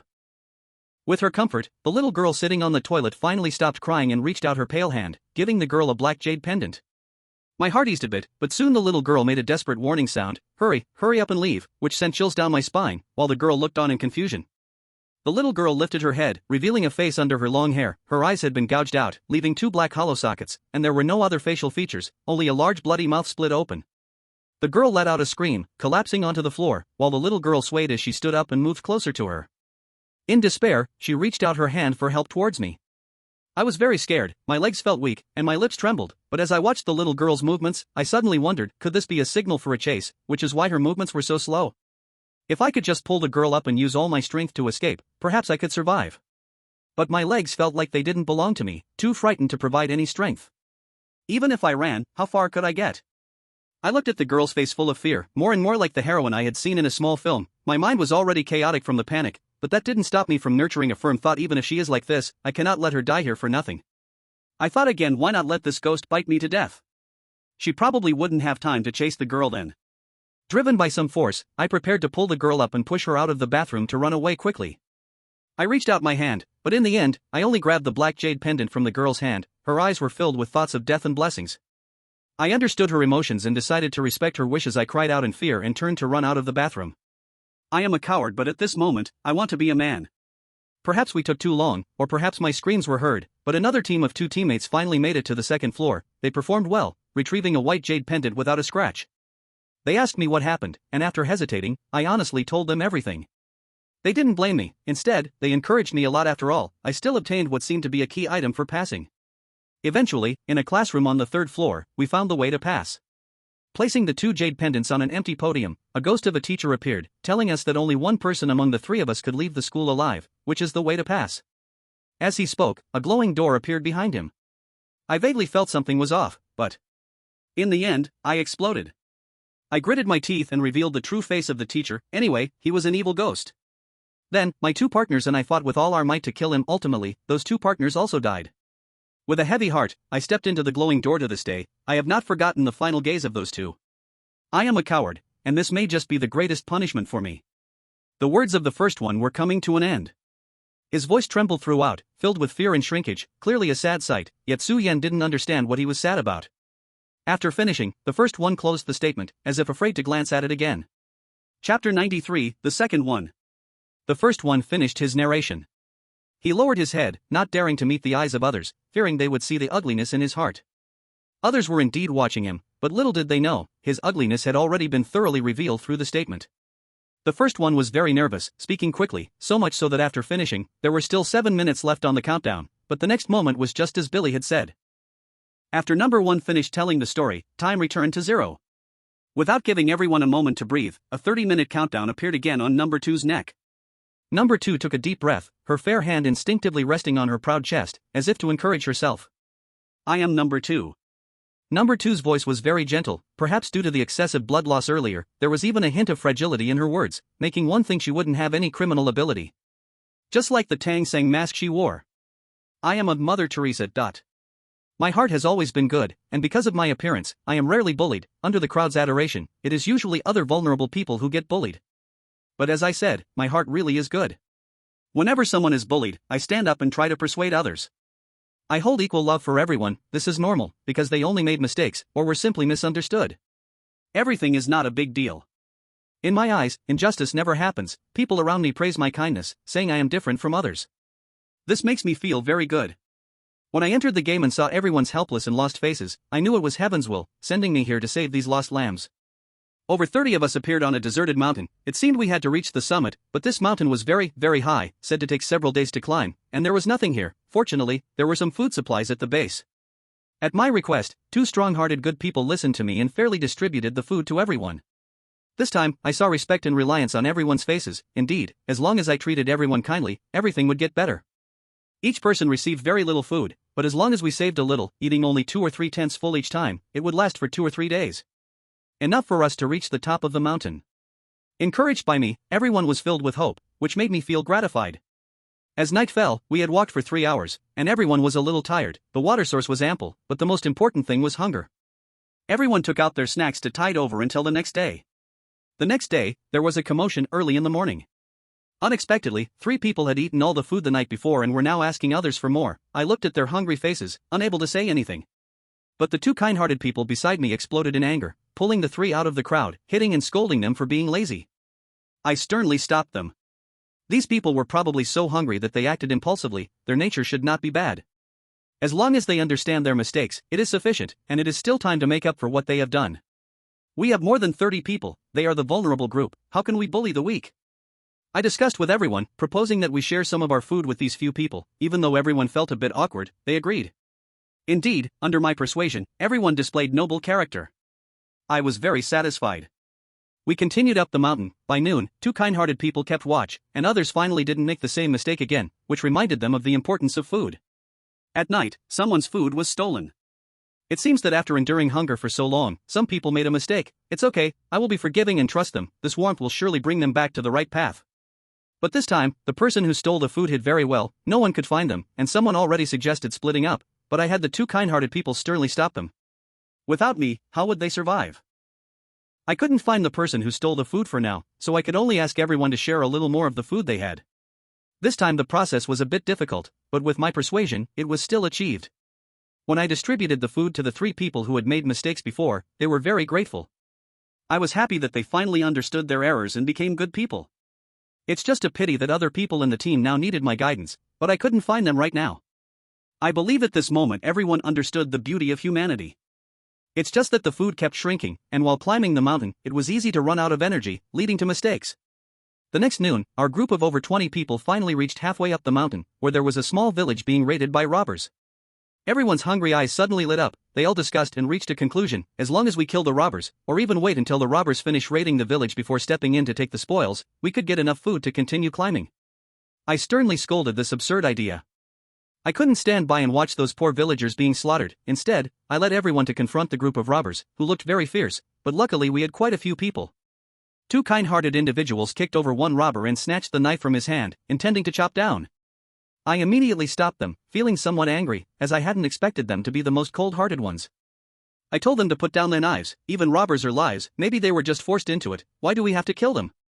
The other side was a bit flustered at first, but after hearing my words, they seemed deeply shocked and began to communicate more with us.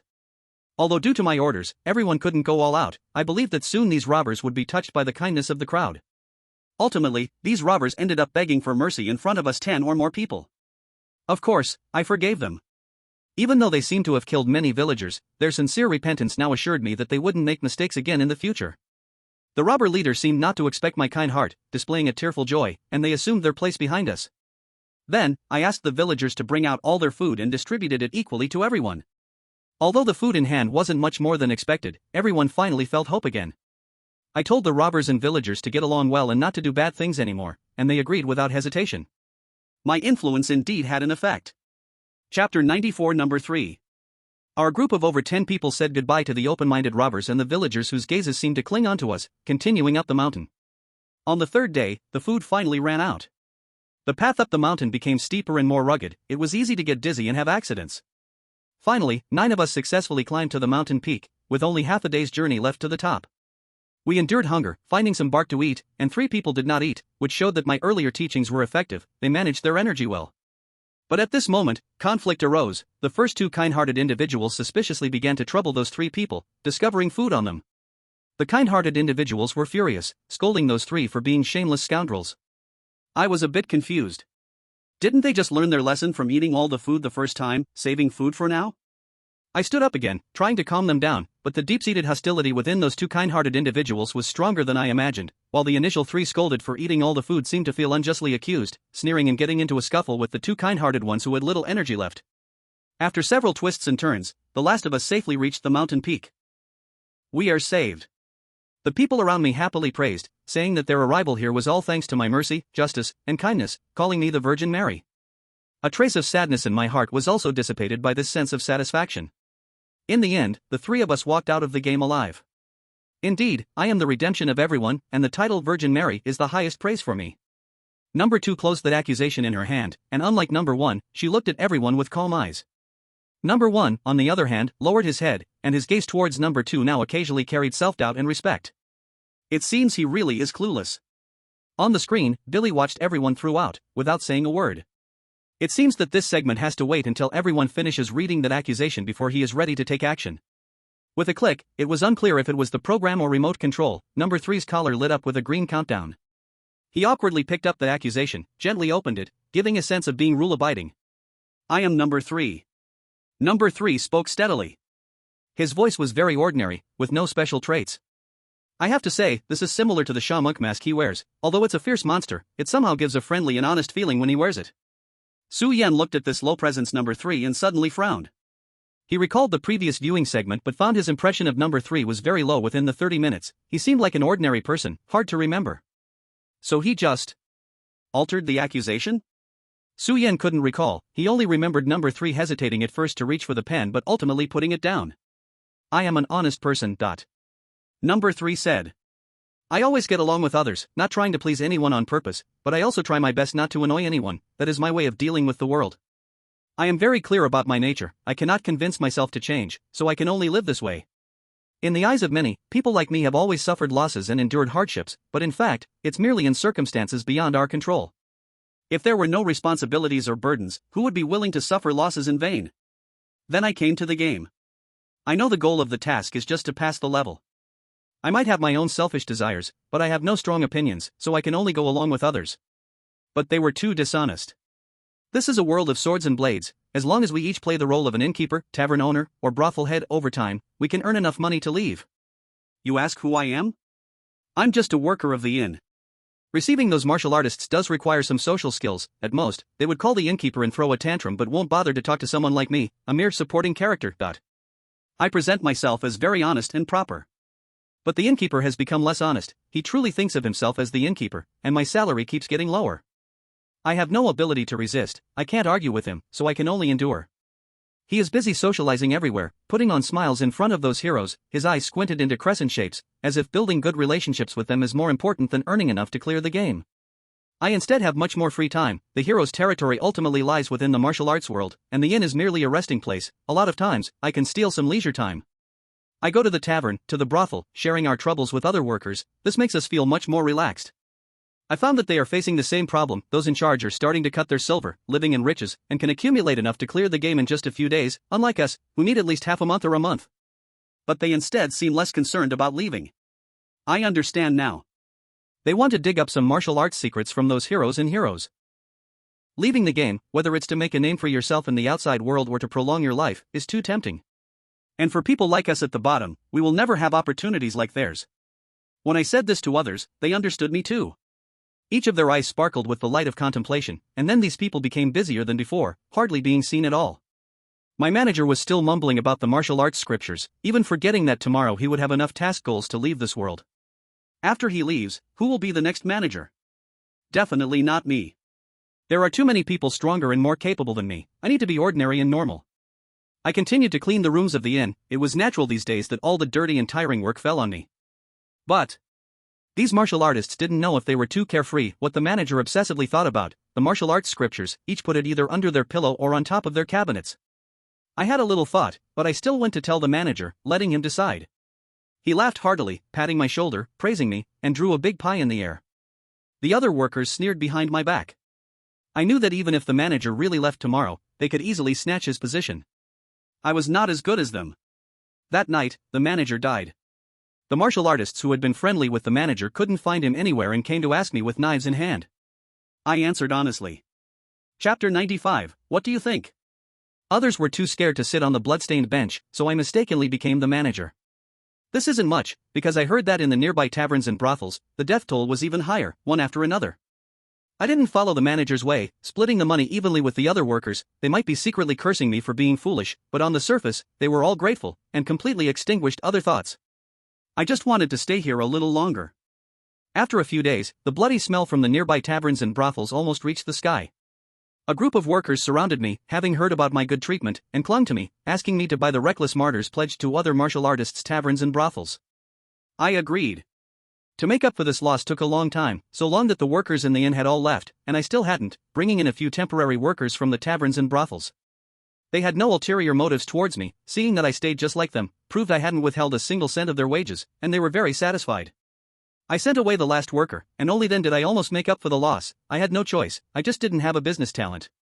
Fortunately, now, I have an inn, a tavern, and a brothel. I didn't understand their specific value, so I only exchanged it for a martial arts scripture. As I was leaving, I could still see the heads hanging outside on poles as a warning, many of whom were familiar faces from before, but they had almost all rotted away. If they had been more honest, they should also be living well somewhere now without knowing. The voice of number 3 was coming to an end, leaving the audience in deep thought. Number 2, closest to number 3, frowned and pondered, unable to figure out what number 3's crime was. She felt something was wrong, but couldn't clarify what. Why? Number 3, are you also an innocent? Su Yan looked deeply at number 3. But she quickly shifted her gaze to the unremarkable pen in front of her, only lightly stained with a few drops of blood. No, that's illogical. Su Yan rubbed his brow over the mask. Compared to the foolishness and embellishments of numbers 1 and 2, number 3's accusations were a form of disharmony on another level. He wanted to glimpse the details and oddities within but needed time. However, number 4's countdown had already begun. Like Billy's sinister intentions, he did not give anyone any time to think. I am number 4. The voice of number 4 carried a fierce killing intent right from the start. Reflected in his fierce Wukong mask, it was chilling. I am an executioner. As expected, the words that came out of his mouth were frightening. I have killed many, many people in the game, some are NPCs, some are players, they all call me the executioner, the murderer, the demon, none of this matters. I don't care. The atmosphere stiffened a bit, even the conference room became quiet. Quiet. Everyone looked up in confusion, staring at number 4. He still had that cold gaze, but the charges in his hands were already closed, pressing them on the table. On his neck, the countdown was methodically decreasing, having just passed less than a minute. He did not read another word. Number 2's eyes suddenly widened. Zen, Number 1 almost exclaimed in surprise before quickly realizing the situation and covered his mouth in fear. Fearing the remaining syllables might leak through his fingers. Everyone knew what he wanted to say. How can this be? Su Yan widened his eyes, thinking, so that's how it is, I can't believe it, number 4, you are much better than me at going through this game, But since you've read the second and third sentences, why not just read it all? Is there a deeper sin recorded after the charges, something worse than the executioner's crimes? Su Yan's eyes behind the mask darted rapidly, suddenly breaking into a silent smile. So that's it, number 4, you are the true innocent. At this moment, even number 1's eyes showed regret, clearly understanding the hidden rule exposed by number 4. Billy was a master of manipulating hearts. Su Yan was also a player who delved deep into words, but even so, he almost missed this rule, let alone others. Billy said, everyone must read their own charges, cannot make unnecessary defenses, must read every word correctly. Once the charges are read, the time will automatically jump. Number 1 and number 2 were filled with remorse, while number 3's gaze flickered before quickly fading. Only number 4 glanced coldly at Su Yan, who had been staring at him. That look seemed to say, do you understand? I certainly understand. Su Yan revealed a brilliant smile. Billy had always mentioned every word must be correct, but he had never said not a word can be missed. The truth is, as long as you read even one word from the charges, it counts as you completing the public reading of charges step. And this is the greatest chance for these innocents. It's also Su Yan's only solution to getting through the game. The current situation became interesting. Because number 4 didn't finish reading the charges, the 30-minute countdown on his neck continued to circulate. If nothing unexpected happens, it will remain in current status until the time reaches 0, and in the worst case, number 5 might also maintain this current status. This means all players got a buffer time of 2 to 50 minutes. Even the least clever players now have time to reflect on the charges of the 3.5 players. Things they might have overlooked due to rush time could be picked up one by one. And regarding the severity of each player's crime, they might give entirely different answers after calm consideration. This was hope for some people, but it was also enough to push others into despair. The eyes of the 4 individuals turned serious, occasionally meeting, sparking invisible flames. Su Yan did not continue to observe anyone, but lowered his head, cutting the tangled threads one by one. There still remained the biggest doubt. In the charges of the previous 3 players, there existed not only falsehoods, but also discord. Why is that? This is not fair. Time flew by quickly. Su Yan stared intently at the table, bloodshot eyes gradually appearing. At this moment, he saw the crime on the pen in front of him, his body shook, so the last piece of the puzzle has always been in my hands. He finally understood the mysteriousness of these 4 players. Interesting. Thank you, number 4, I've completely cleared up the remaining fog. Su Yan smiled gently and suddenly raised his head. After an unknown amount of time, the countdown around his neck had already turned green. Well, now there is still time, I feel like I can give you a class now. Su Yan looked at the 4 people at the table with great interest. Before, they were Zhu Beiji, Tang Sang, Sha Sang, and Wukong. Now they were coward, saint, honest man, and executioner. Tell me, who do you think is the real guilty one? Chapter 96, number 5. In fact, Su Yan had been immersed in his own world for a full 40 minutes. When number 4's time ran out, only 20 minutes remained on the countdown around Su Yan's neck, and everyone's hearts gradually started to race. Number 4 had used the rules, while number 5 was in a daze. Now there were 3 complete charges revealed. Numbers 1 and 2 had altered charges, the crimes made ambiguous. Number 3's charge was bland and unremarkable. Number 4 recited 3 sentences in his charge. He had not altered the charges, but the 3 sentences he recited contained the most serious crimes.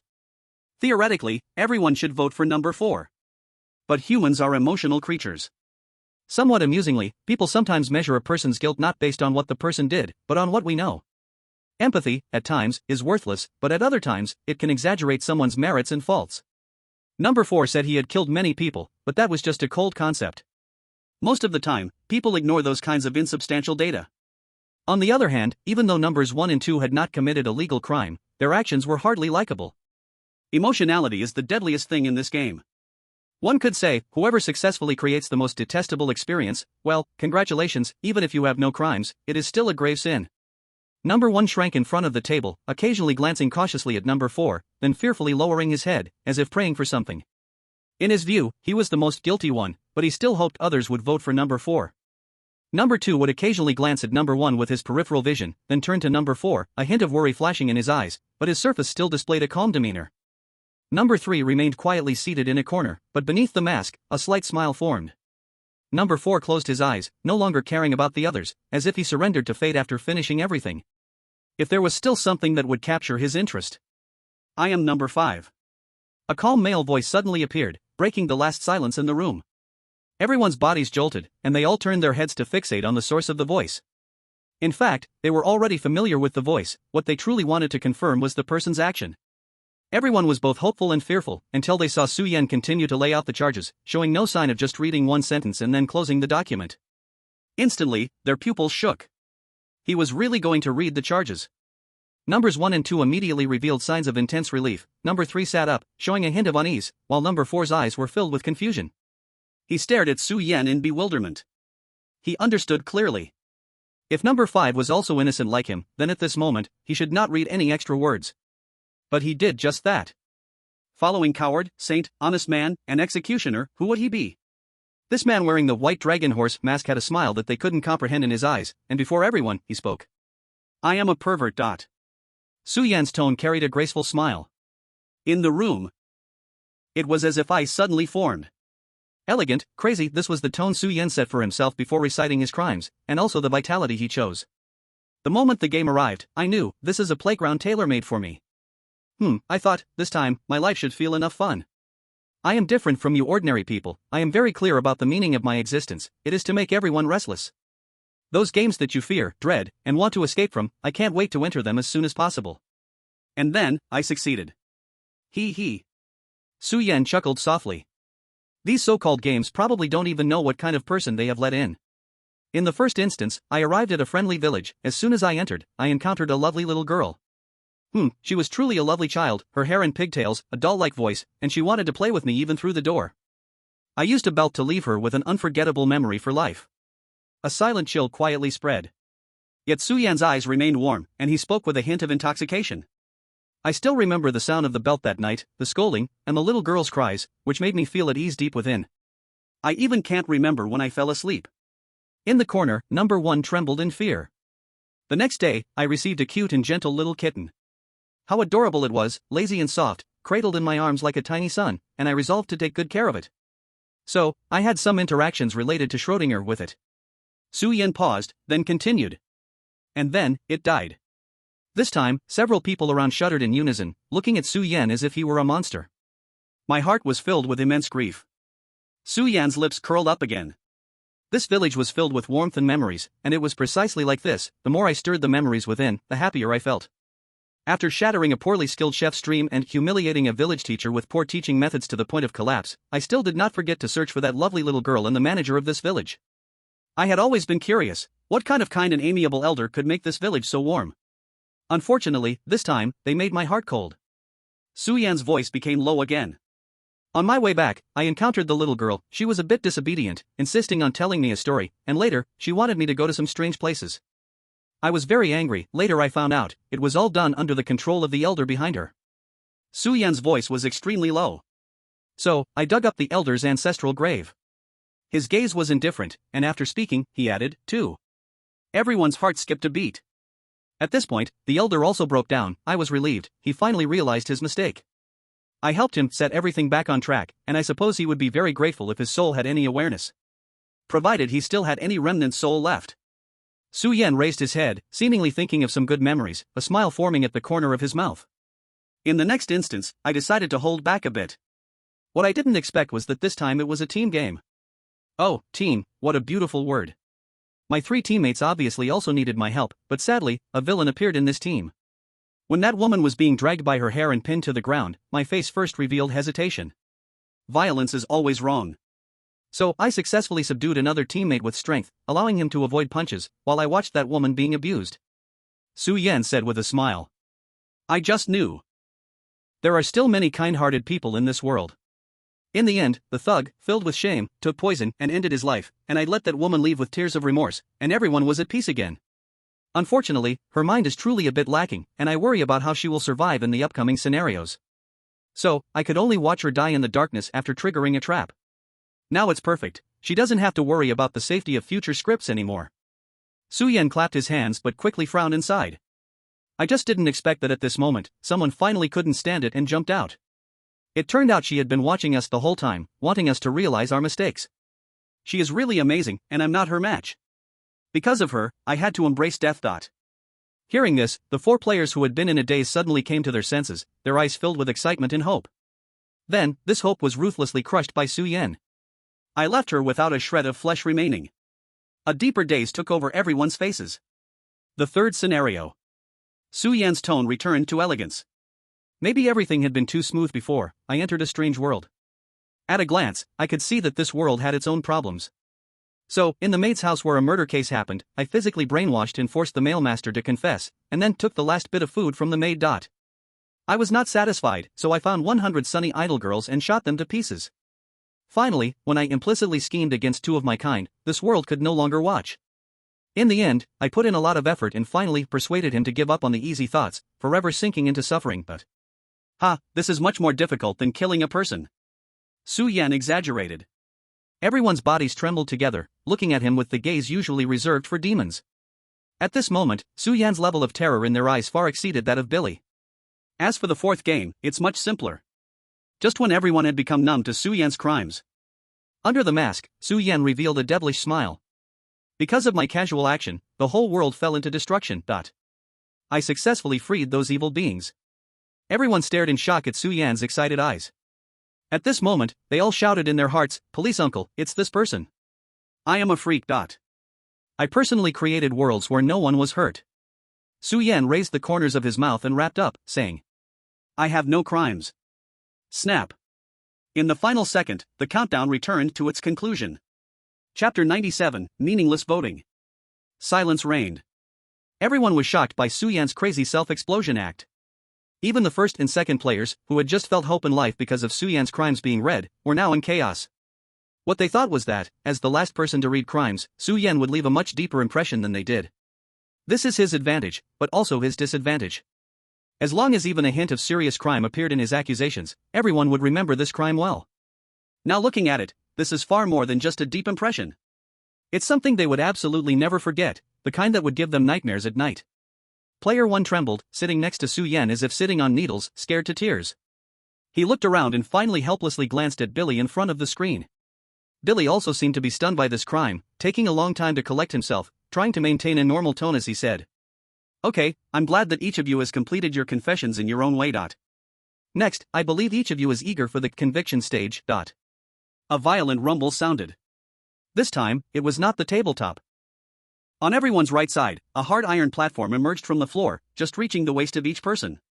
On the platform, there was a groove shaped like the word king, with 6 endpoints on either side, each inscribed with capital numbers, decreasing from left to right and top to bottom. 4, 5, 3, 2, 0, 1. Now, a handle was snugly fitted into the groove of the word king, specifically at the position of 0. Isn't this just a car gear shift? After reading the charges, Su Yan's sarcastic spirit finally ignited, shocked internally. Although he never got his driver's license, he had played racing games in high-end arcade halls, where he had handled this gear shift many times. He subconsciously touched the handle. The system's information bar popped up as always. Shift-type voting device, alloy material voting device, designed with a groove shaped like king, allowing the handle to move and stay at 9 points while providing feedback on voting results. The technology content is very low, but the wisdom of the ancients is never outdated. Makes sense. Su Yan had no words to counter, it really was a gearshifter, but with voting functions added. Now, the device on your right-hand side is called the shift-type voting device. Billy's voice arrived late through the broadcast. I believe such a simple device does not need much introduction, just slide the gear to the corresponding player number you wish to choose. Once everyone has voted, the next person's voting device will activate. There will be no speaking time this round, but don't think about delaying, you have 5 minutes, which is enough for you to complete the voting unless you want your next to hit the ground. A chilling voice enveloped the room, stimulating everyone to remember that this was not just a game.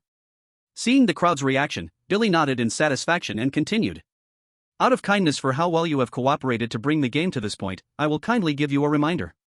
At the table. Su Yan smirked slightly with sarcasm. Kindness? He knew that the next thing Billy was going to announce had no purpose other than to stir up conflicts between the players. Yet, it had lost its significance. This round will there be no speaking time? Su Yan contemplated Billy's previous words, a smile of relief rising on his lips. I will remember. Remember. Billy said, the voting device is on your right side. Now, the voting starts with number 1. Billy's screen turned black again, giving everyone a 5-minute countdown. And the red 0 seconds was still on their necks, meaning players could not communicate verbally at all. At this moment, the handle next to number 1 lit up. This design is quite interesting. The voting order is clockwise, and the voting device is on the right side. This means that the player to your counterclockwise position can clearly see your voting results. In theory, number 1 and number 5 could manipulate the votes, but this might also raise suspicion from the other 3 votes, invisibly escalating hatred. And most importantly, number 1 could not guarantee that he wouldn't be betrayed from behind by number 5. In the past, during this stage, all 5 players present had exhausted every trick to redirect blame and orchestrate the votes. These shortest 5 minutes were the most thrilling and exciting of silent struggle. But now, all of that had lost its significance. Because a great sinner had appeared. Even if number 1 was too cowardly to vote for Su Yan, the remaining 3 players could go ahead and vote without worry, invisible to number 1. 4 minutes and 23 seconds. Half a minute passed, and number 1, wearing a coward mask, was trembling uncontrollably. He hadn't realized that the countdown would also provide a huge hidden advantage for number 1 in this stage. Instead, he occasionally looked fearfully at Su Yan beside him. His hands shook, close to twisting into a knot. He truly dared not vote for him under the eyes of a freak. But the urging gazes of the other 3 were already upon him. As time passed by for half a minute, he gritted his teeth and decided to randomly choose someone. Click, click, click. What surprised everyone was that every time the handle moved past a point in the wine groove, it would emit a clear sound.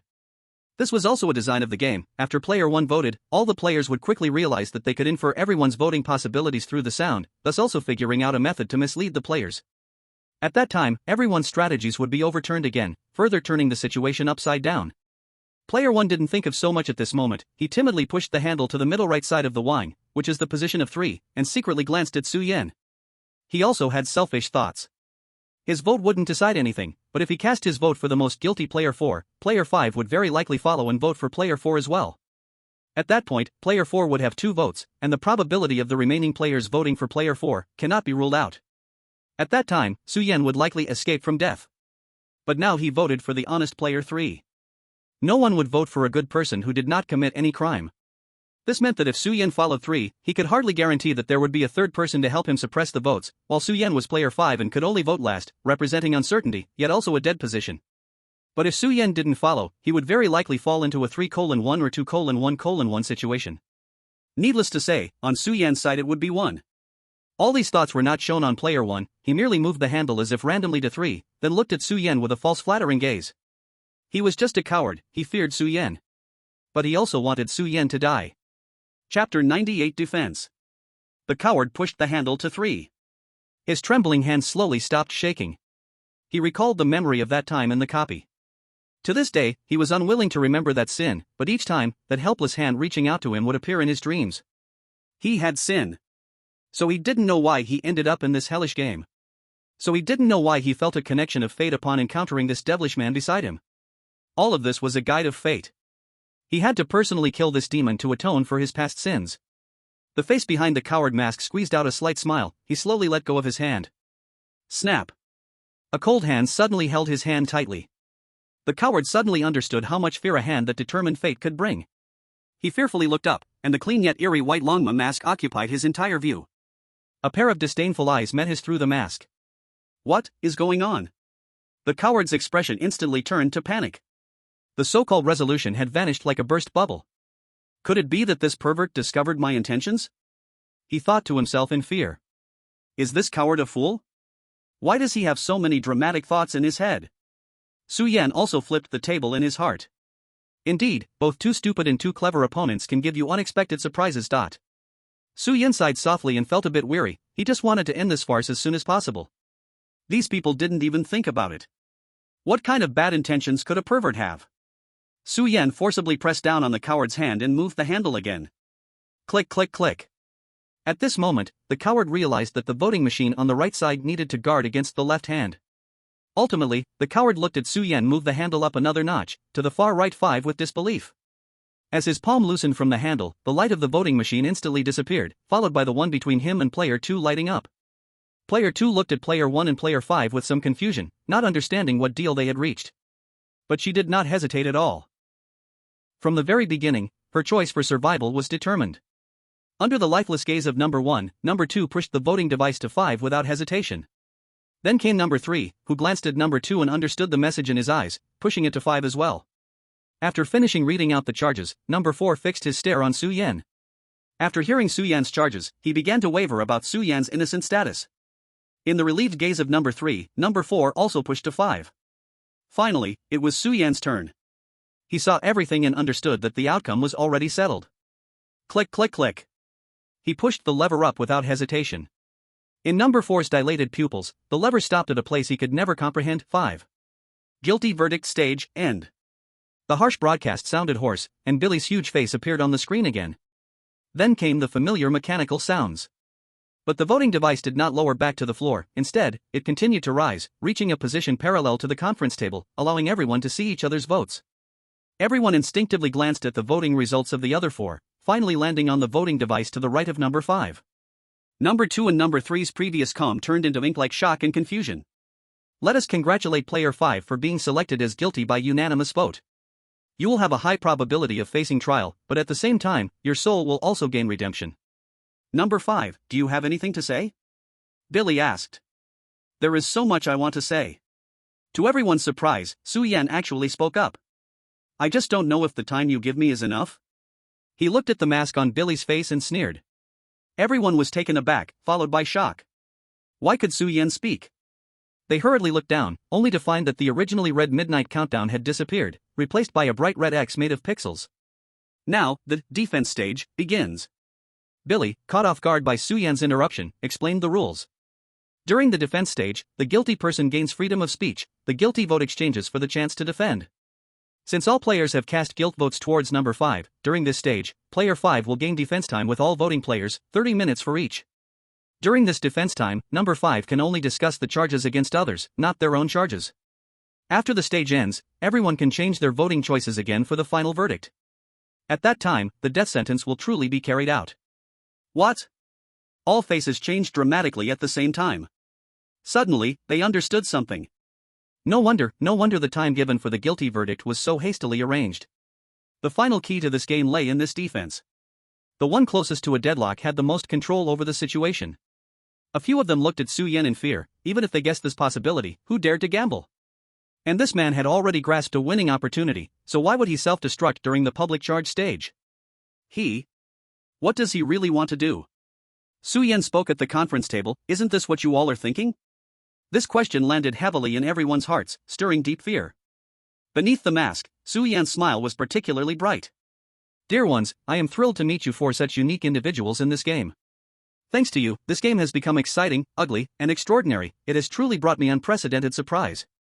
I even feel a bit grateful to the designer of this game. Even if 4 superb actors were invited, it wouldn't create such a dramatic scene, right? On this point, I am very satisfied. Su-Yan's words now carried a somewhat perverted meaning. However, I am also a bit disappointed. Your reaction to your own sins is so mediocre, template-like, and boring. I can even imagine your next reaction. I understand you. After all, your function only goes this far. Now, it's time to end this thrilling observation station. Why not start with you? Coward. Chapter 99, The True Coward. As soon as the words fell, Su-Yan launched a confession at number 1. Ah! The coward screamed in fright. He should be thankful that the moment Su-Yan initiated the confession, the cross on his collar turned into a green hook. Otherwise, his head would have exploded by now. But all the coward had now was fear. What do you want to do? The coward stammered. The question is not what I want to do. Su-Yan lightly tapped the table with his finger, but rather, what did you do? What did I do? The coward could hardly speak coherently now. Would you like me to help you recall? Your sin, your tampering, your entire self? No. Please, I beg you to spare me from this. The fear in the coward's eyes finally surpassed the dread. Sorry, I refuse. Su-Yan replied coldly. Why would you do such a thing? Clearly, you could live ahead of everyone else. The coward broke down, mumbling to himself. That's exactly why I said your function is only this much. Su-Yan shook his head in disappointment, then extended his finger towards the coward. First is you, coward, you are wrong. To be honest, the sins you tampered with are the dumbest I've ever seen, filled with your weakness.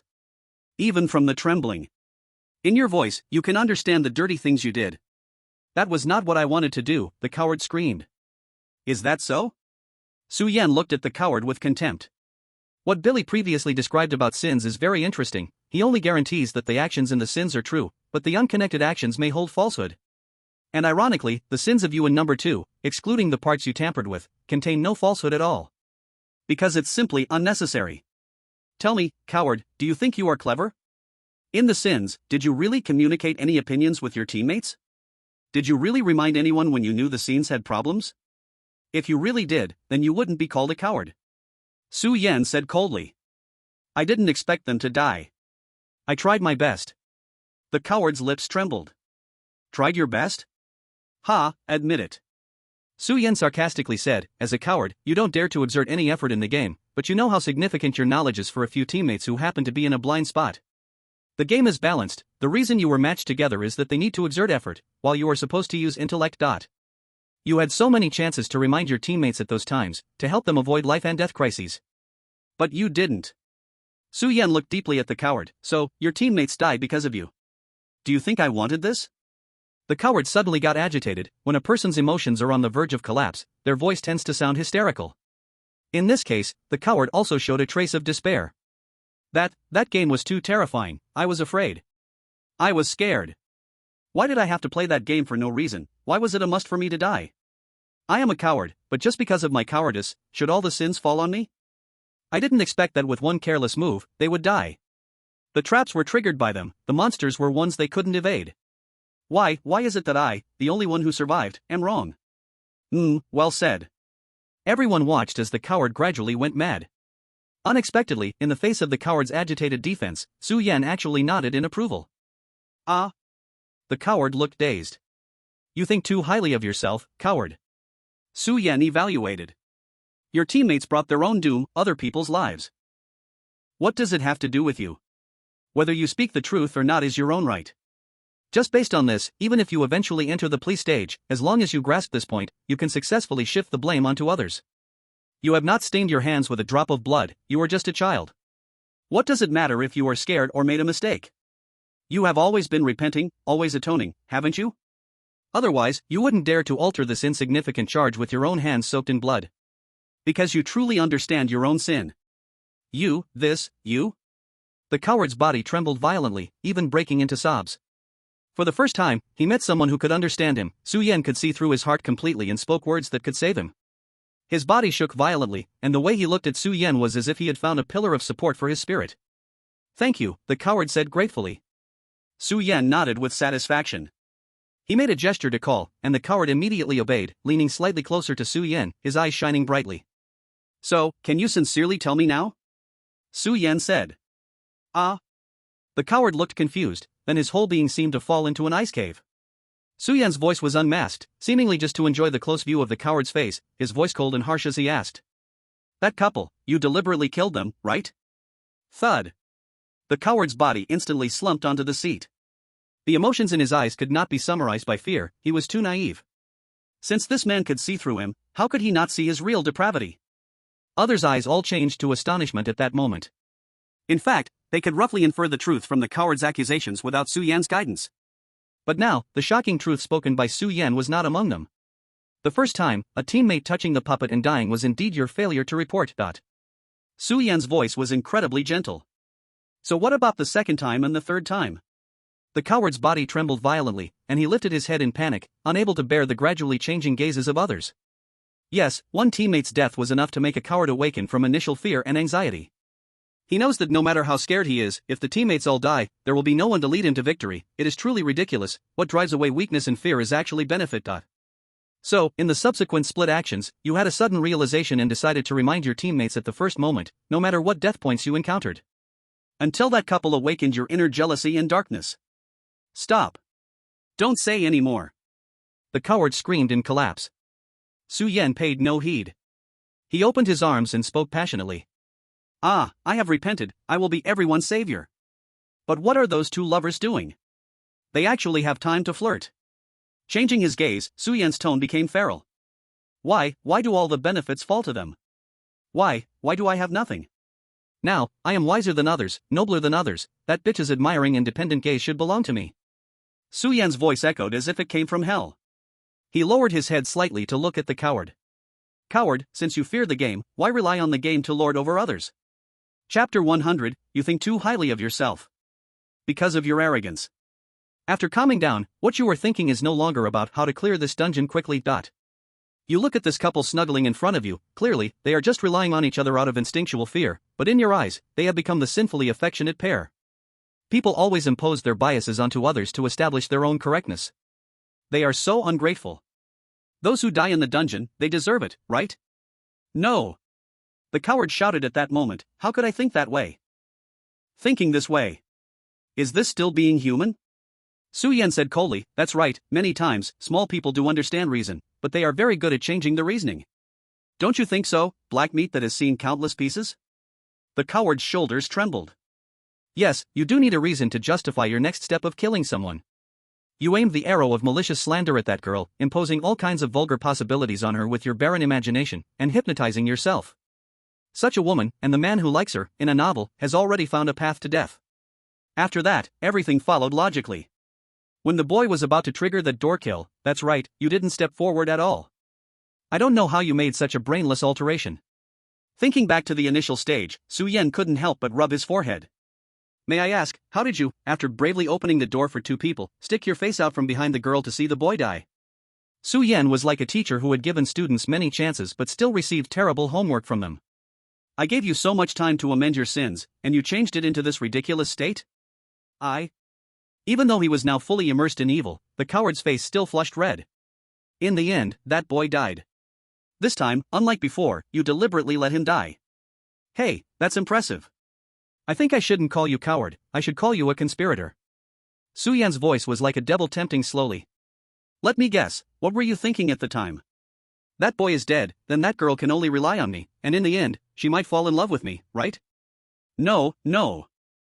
Reality is of course not as magical as a stick hero, so when you saw the girl kneeling in front of the boy's corpse, crying her heart out, that pure emotion thoroughly enraged you.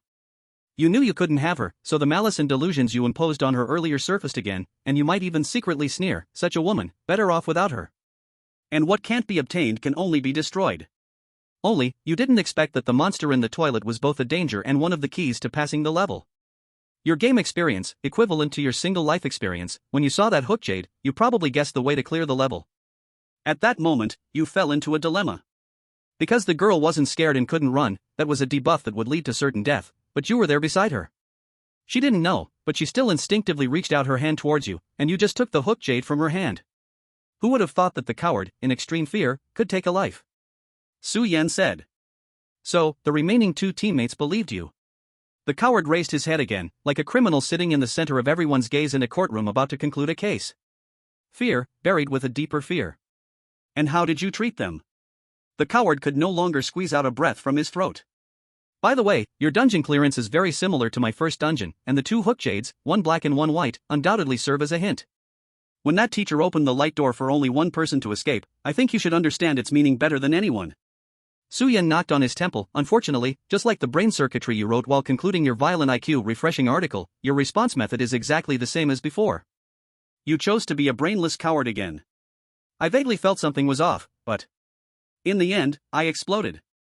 I gritted my teeth and unveiled the true face of that teacher. In short, he was an evil ghost. Then, I fought to kill him alongside my two partners. Ultimately, those two partners also died. I stepped into the light door full of sadness. To this day, I haven't forgotten those two people's last expressions. Their eyes are not just unforgettable, they seem like they want to carve you into 1,000 pieces. You simply rushed into that light gate one step ahead, under the shocked gaze of your two teammates, choosing to clear the game with the lowest rating and a false ending.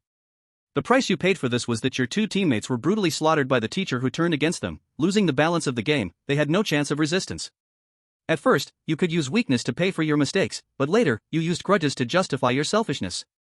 Until you pushed your teammates into the abyss with your own hands, your last shred of righteousness was stripped away, and you knew deep down that this crime of the dungeon must be buried in your memories, never to be recalled. Until the appearance of this crime. Su Yan quietly looked at the coward and said, "You are a coward, you have sins. Yes, I have sins." The coward said, lost and despairing. He had once thought that killing this monster was the best way to atone, but now, it was merely an excuse born from his fear of death. A coward will always be a coward. You win, monster. The coward stared blankly at Su Yan. Perhaps heaven has sent someone even darker than me to punish me. Being chosen by you as the target to be killed, I have no regrets. After the coward finished speaking, he found the monster looking at him as if he were an idiot. Still the same words, coward. Su Yan sneered. You think too highly of yourself. The coward was shocked. Logically, now that his sins had been laid bare, others should directly judge him and end the game, right? Others had yet to recover from the taste of the coward's true sins, but they also thought of the game coming to an end, right? But they saw Su Yan showing immense disdain, directly ending the debate with the coward, and a large red cross appeared again on the coward's collar. With a snap, another green light lit up. So, Saint, it's our turn to have a good talk now. Su Yan said directly, tilting his head. He began the debate with number 2. Do you have sins? Me? I am innocent. Number 2's eyes narrowed, and a calm female voice came from under the mask. I am different from the coward, whether you believe it or not, I harbor no dark thoughts. It is exactly this compassion of mine that has brought salvation to everyone. I see. Su Yan had already understood the woman's essence.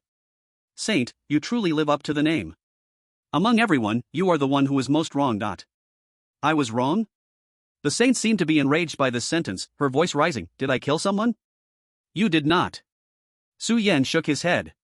Did I maliciously speculate, slander, or frame others? No, you did not.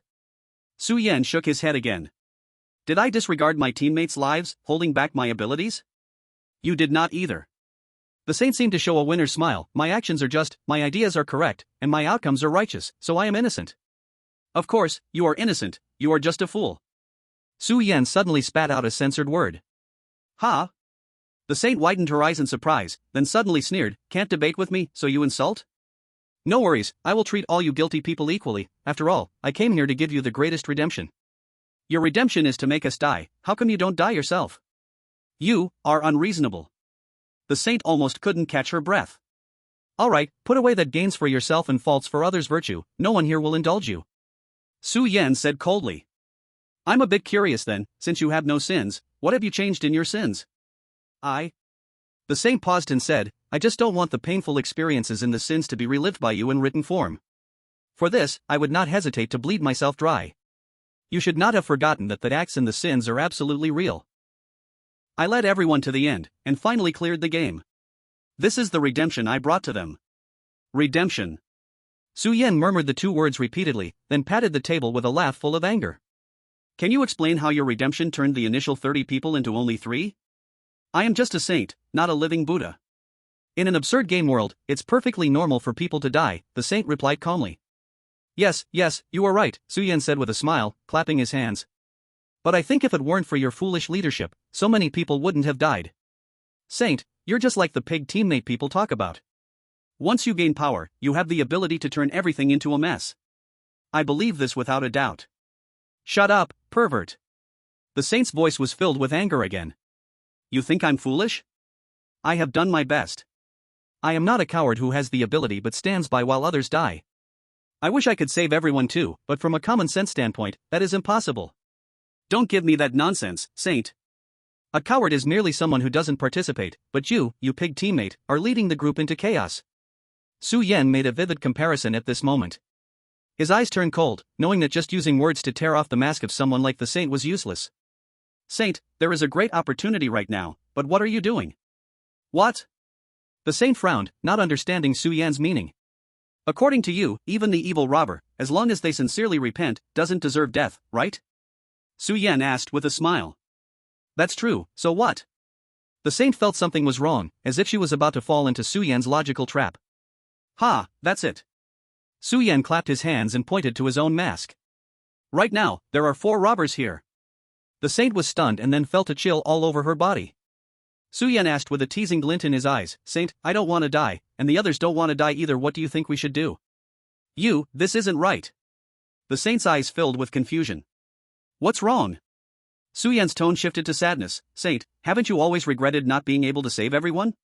I think you came to this game to give us redemption, didn't you?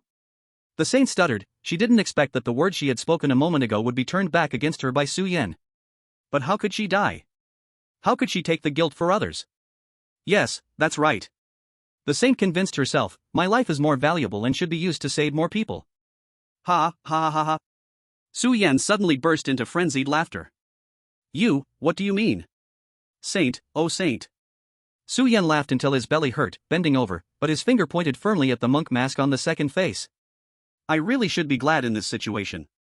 If you were a true saint, then I wouldn't have any leverage over you, because those people are exceptionally stubborn in their beliefs. They have their own theories, their own world.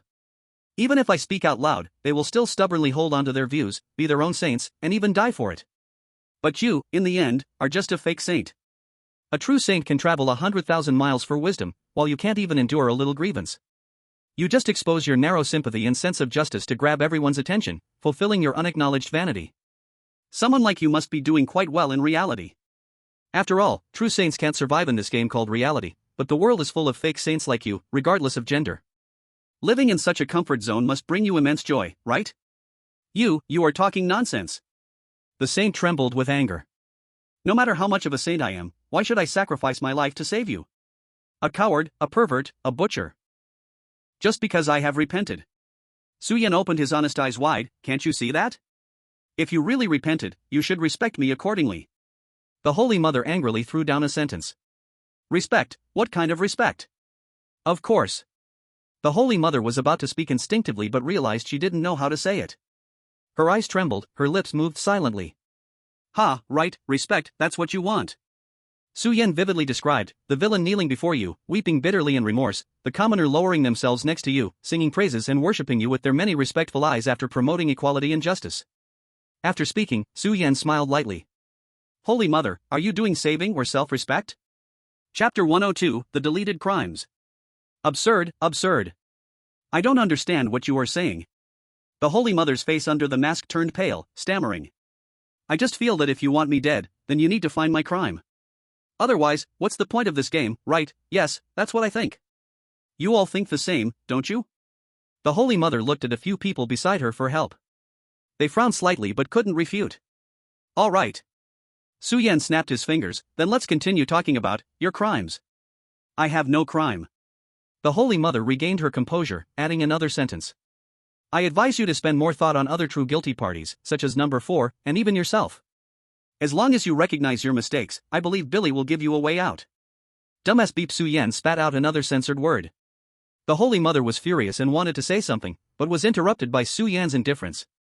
Everything in your charges is so disgusting it makes me not want to comment. So, let's start with what you altered. He articulated each word precisely, revealing familiar phrases. 30-something of us appeared on a barren mountain. Food kept shrinking, climbing the mountain easily made one weak and prone to errors. The next noon, more than 20 of us finally reached the mountainside, where there was actually a small village being plundered by robbers. Due to my orders, no one could act with lethal force. In the end, these robbers still knelt before us, begging for mercy. The path up the mountain was steeper and more perilous, it was easy to get dizzy and have an accident. We successfully climbed to the peak with 9 people. In the end, 3 of us walked out of the game alive. Holy Mother, you really did not alter the established facts in the charges. What you only did was likely add, delete, or alter by deleting. Suyen looked at the Holy Mother, whose face was growing pale, and chuckled. You are a foolish woman, but you have means in playing tricks. You understand that merely modifying the charges could easily make everyone notice the inconsistency. You were originally number 2, the most inconspicuous position. As long as the crime isn't severe, the charges read aloud will quickly fade with memory. So, you only altered the parts you couldn't bear to face, allowing yourself to read them calmly and composed. The Holy Mother's throat trembled, not expecting this man to remember her charges so clearly. There's no way, number 1's alteration was too silly, number 3's was too mediocre, while yours seems a bit strange. Suyen directly looked at the Holy Mother. Tell me, why did you delete the specific content from every time a member was eliminated? The Holy Mother opened her mouth but suddenly fell silent. Ha, you are not the true Holy Mother, some things naturally cannot be brought to light. Let us take the true Holy Mother's perspective to see, then everything will become clear. The way you acted so magnanimous and selfless earlier was all based on one premise, that the food in hand was enough for you to reach the mountaintop. But what happens when there are casualties and wounded in the team? You are very foolish, only realizing this when the events unfolded. How wrong the decision to equally distribute food was, everyone has reached their limit. More than a dozen people fell to the mountain below, they might not be dead, but they are surely seriously injured, unable to move. A true saint would have no hesitation at this moment, they would call everyone together, carry the injured, and keep climbing the mountain. Even if everyone could die of hunger halfway. But you know, the best way is to take all their food away and let them die, that way, you 20 people can survive completely. Although there is only a 2/3 chance of survival, that is already acceptable.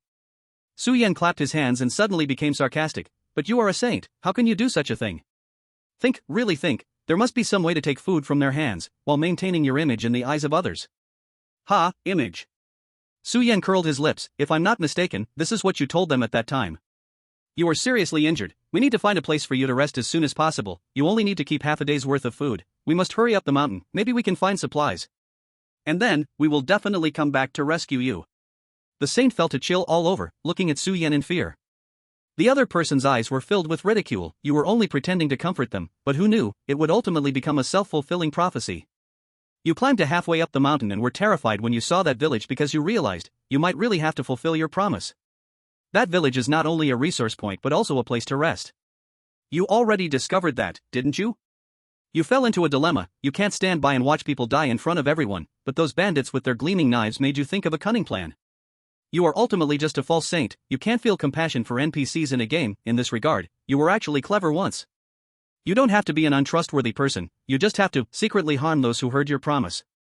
You are a saint, you have no fighting power, but as long as you are scared and hide behind anyone, pulling on their clothes, it is enough for them to die because of a negligent stuff. In the end, you obtained supplies. Although you sacrificed a lot to maintain the saint's persona, it was worth it because you are clean now. And because of this, someone saw through the true nature of this team. When someone falls behind for the second time, you don't need to act, someone else steps forward for you, painting a vivid picture and taking their food. You are unexpectedly satisfied. Compared to the two kind-hearted people who helped you solidify your position before, you now prefer these three who flatter you in front of you. But the remaining road is harder than you imagined. You should be thankful. Along the way, your saint persona has given you actually more food than others, and no one has any objections. So for the first time, you understand how painful and torturous true hunger is. When everyone can only rely on eating tree bark to fill their stomachs, you are thinking, if only, just a few fewer people. You are different from others, you are very scared, your stamina is no longer enough to support you to climb to the top. At this moment, you realize how ridiculous your previous pretense was. You hate your arrogance so much, wishing you had not performed like such a saint. That way, you could have gotten much more food. But everything is already too late. Until the exposure of those three food thieves. Chapter 103, The Actions of Honest People. Human nature is inherently evil. Where do their supplies come from? Have they really repented? You have thought about these, but soon you bury them deep in your heart, too afraid to think further, unwilling to admit. As the others rushed up to confront the three food thieves. As the Holy Mother, for the first time you did not say even a single fair word. You only crazily swallowed your saliva, staring at the plentiful food in the hands of these three men whose faces showed no hunger. At this time, food was justice. They revealed their true nature, killed many people. Only you were left alive. One reason was that they truly thanked your stupidity, another was that their food was too abundant. That was the share of 30 people, how could it not be abundant? They did not mind taking one more you out. The condition was, you had to become their Holy Mother, their living bodhisattva. At last, you came out from the small woods, everything in the middle was completely erased by you. You could persuade yourself you were only doing merciful giving, but you can deceive yourself, not us. You can only delete all those parts that would make others look down on you. The people around me happily praised, saying that for them to arrive here, it was all thanks to my mercy, my fairness, my kindness. They called me Holy Mother. Yes, thanks to your stupidity all the ones who least deserved to live survived, and all the ones who most trusted you died. You deceived yourself like this, completing a hollow redemption. Su Yan looked coldly at the Holy Mother, whose whole body was already trembling without stop, and said, "You are the Holy Mother, you naturally have no sin, what you have is a sickness." The coward looked at the Holy Mother in shock, the image he once held in his heart collapsed without form. Number 3 and number 4 also finally understood the strange parts in the Holy Mother's previous accusations, but they had not thought it would be even more filthy than they imagined. Who, indeed, to crush a moral gentleman takes far more saliva, don't you think so, Billy? Su Yan ignored the already spiritless Holy Mother, stretched lazily like after finishing some big job, and smiled as he looked at the screen on the wall. On the screen, Billy looked deeply at him once, and said not a word. But, the last two should let me be much more relaxed. Su Yan twisted his neck. At the same time, number 2's collar again turned red, while number 3's collar lit up with green light. I need to remind you of one thing. Unexpectedly, number 3 opened his mouth as if he had long been prepared. The always inactive number 3 looked at Su Yan, and said calmly, "You have no need to use up everyone's chance of arguing innocence." Oh? Su Yan tilted his head and smiled. Exposing the sins of everyone brings you only harm, no benefit. Number 3, wearing the Sha monk mask, advised like giving counsel. Now, we already know the sins of the coward and the Holy Mother. Compared to your earlier accusations, their deeds instead leave a deep impression and make people feel sick. Your disadvantage on the sin boats is no more. Do you still want to offend everyone? Number 3 calmly said, if so, your situation will return to the starting point. When one person is exposed as ugly, he will be spat on by all, but when everyone's ugliness is revealed, they will turn their spear toward the exposer. Su Yan acted as if not hearing, he stared straight at number 3. Number 3, what are you feeling guilty about? Number 3's movement froze. Just now he leaned close to the table, his hands making gestures, trying to make his words steady and convincing. But at this moment the unnatural stiffness of his movements made Su Yan completely confirm his guess. When did I let you throw the sin votes at number 1 and number 2? Who said they are the ones with sin? If someone being disgusting could already be called a criminal, then the word scum would not exist in society. Not reporting when knowing is against the law? Not saving a life is against the law? Whoring when both agree is against the law? Number 3 was blocked speechless at once, looking in confusion at the man before him. Even if the things he mentioned were not great sins, they already came infinitely close to the scope of small sins, and they all knew, in this game, law no longer existed. Number 3, you are much smarter than you show, but your thinking is still trapped in the angle of criminal. Who made you the real /guilty one /? Me, guilty? Number 3 seemed to express doubt. Stop pretending. Do you remember the question you asked at the beginning? Su Yan said calmly. So, the charges are not necessarily completely correct, and aside from actions, there may be many misleading points? At this moment, number 1 and number 2's expressions changed. For them, the charges in their hands were completely unmodified, so why would there be such a regulation? Number 3. Su Yan's address finally startled number 3. The other party did not directly call them cowards or hypocrites like numbers 1 and 2. Could it be, he has discovered something? When I saw this charge in my hands, I realized for the first time, it turns out embellishing right and wrong can reach such a level. At that moment, I couldn't help but have a thought. If there is a charge that describes good deeds as wrongdoings, could there also be one that tolerates wrongdoings as mere mistakes? A chill ran down number 3's spine. In this regard, your charge has given me a great surprise. Su Yan said with intention. The only absolute truth in the charges is the actions, and you, unlike others, have not made any grand modifications to the charges. So I will only look at your actions. Su Yan raised his fingers. You honestly work under the shopkeeper. You discovered the shopkeeper's intentions and told others. You found the location of the secret manual and turned to tell the shopkeeper. You honestly told the knight that the shopkeeper was peeking at the secret manual. You bought all the taverns and shops, then exchanged them for benefits. There is quite a bit of honesty here, but interestingly, I can't see even a trace of honesty from these actions. What do you think?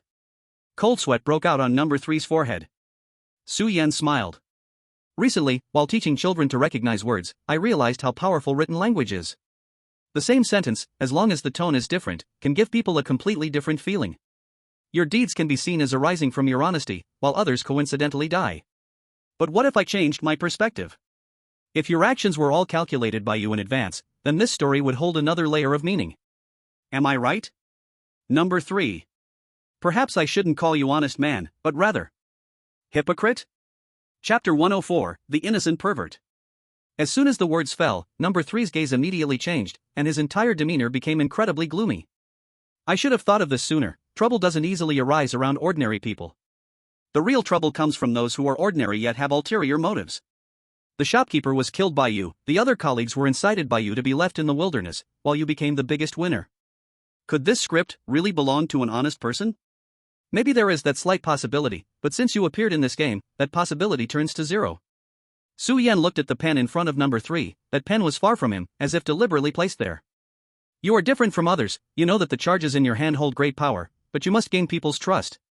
Yet this charge has 2 phrases that can completely change the tone. So you pretended to be honest, but at a crucial point where everyone overlooked, you secretly made a modification. You simply changed the hypocrite at the beginning and end of the charges to honest man, and everything made sense again. Number 1 modifies the facts, number 2 conceals the truth, but none of them are as skilled as you. Number 3, if you really are an honest man, then you could be completely dishonest.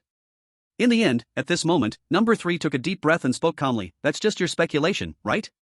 Whether I am an honest man or a disguised honest man depends on how you see me. You want to say that I am slandering you, don't you? Su Yan interrupted. Number 3 looked at Su Yan, remaining silent. But obviously, it was all taken for granted. Others also looked at Su Yan, and compared to the previous reactions of the 2 people, the argument of number 3 was not without reason. Perhaps, Su Yan's radical words might also be justified? Give me that pen of yours. Su Yan said without thinking. What? Number 3 was caught off guard, but then his expression suddenly changed. Did you not hear clearly?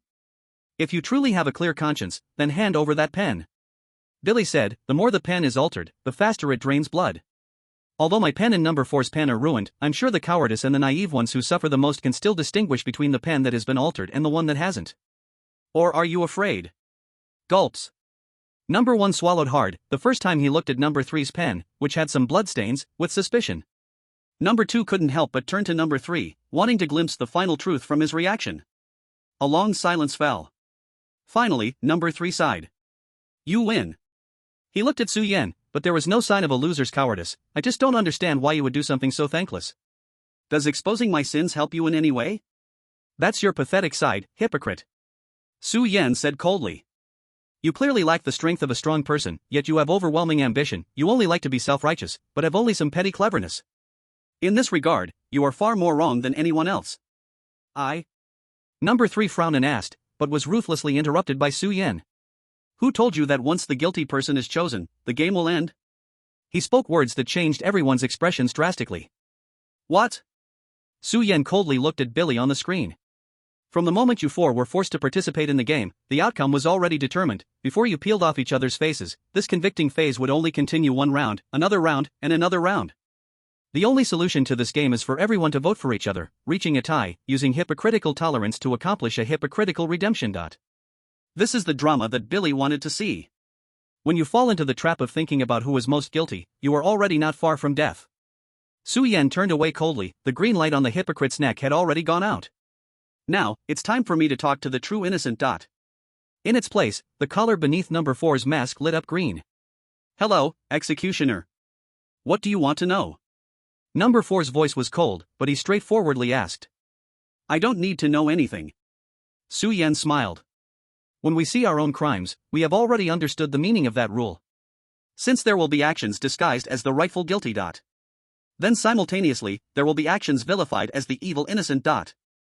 That person is you, and also me. I won't claim to be innocent. Number 4 said calmly, I will only state the facts. Yes, the facts. Su Yan's tone suddenly changed. The stance of you have killed many people will not waver. He looked at the mask on number 4's face, his eyes holding a smile. But who says a reckless executioner cannot be the righteous Buddha overcoming demons? Everyone thinks you are speaking the truth from the earlier sentences, but in fact, you just want to express the last sentence. I don't care. You don't care about the justification, because all the people you killed are those who are utterly evil. You don't want to be pointed at by a coward, a saint, or a hypocrite. Your evil deeds have resulted in good fruits, and that is enough. As long as what you believe remains unshaken, then other gossip is like floating clouds to you. Compared to others' wrongs, executioner, you are the least wrong. Number 4's mask wrinkled, not understanding why Su Yan had to replace correct with not wrong. Since you know everything, why still initiate a discussion of guilt? The executioner said coldly. As long as you say the way to clear the game, it would be fine to complete this round. Because I also want to confirm one thing. Su Yan laughed cheerfully as he looked at the executioner. Executioner, what does the crime written behind you not plan to read, say? The executioner's eyes turned cold, and the once outspoken man simply said. Nonsense. I see. Su Yan understood. Since your game allows sinners to hide their sins, naturally, it will also make good people reflect on their guilt. With a humorous look, Su Yan turned towards Billy, who hadn't spoken a word since the start of the defense. I assume what's written behind your crime is merely a bunch of sycophantic words of reflection, which is why you're unwilling to finish reading, right? Hee, ha ha ha ha. The collar around number 4's neck also closed, and Su Yan let out a mad laugh. Billy, oh Billy, what a pity, your plan falls through with me. Su Yan pointed at Billy, his words dripping with mockery. You make the coward pretend to be brave, let the Holy Mother deceive herself, allow the hypocrite to feign honesty, and make the executioner cry and repent. But what about me? Facing the screen, he squeezed out an exaggerated smile. I'm just a freak, what can you make me do? Chapter 105, this is more than just a game. Billy, now you can speak. Everyone at the conference table turned to Billy. This time, he finally opened his mouth. I don't understand what you're saying. No matter what, if you've completed the defense phase, then be ready to vote again. Billy stared into Su Yan's eyes, urging him. Completed? Who said I completed it? I'm still defending against you, aren't I? Su Yan laughed. I don't understand what you're saying. Snap. Su Yan suddenly slammed his hand down on the table, looking at Billy with a cold tone. What are you pretending for? 0. The conference room fell silent. Yet everyone's hearts were storming with turmoil. Do I need to make it clearer for you? Su Yan coldly pointed at the voting device beside him. Or, are you preparing to admit this unnecessary act of changing R to 0 was a small flaw in your game? Before Billy could speak, Su Yan continued speaking to himself, no need to say more, we all know this is impossible. The masks on our 5 faces are merely an ordinary metaphor. The coward's darkness exceeds Zhubeiji, the Holy Mother's goodness is not as much as Tang Sang, the hypocrite isn't as honest as Sha Sang, and the executioner is no match for the Monkey King in fighting. And I am not a dragon horse, this physical level freak. But what about you?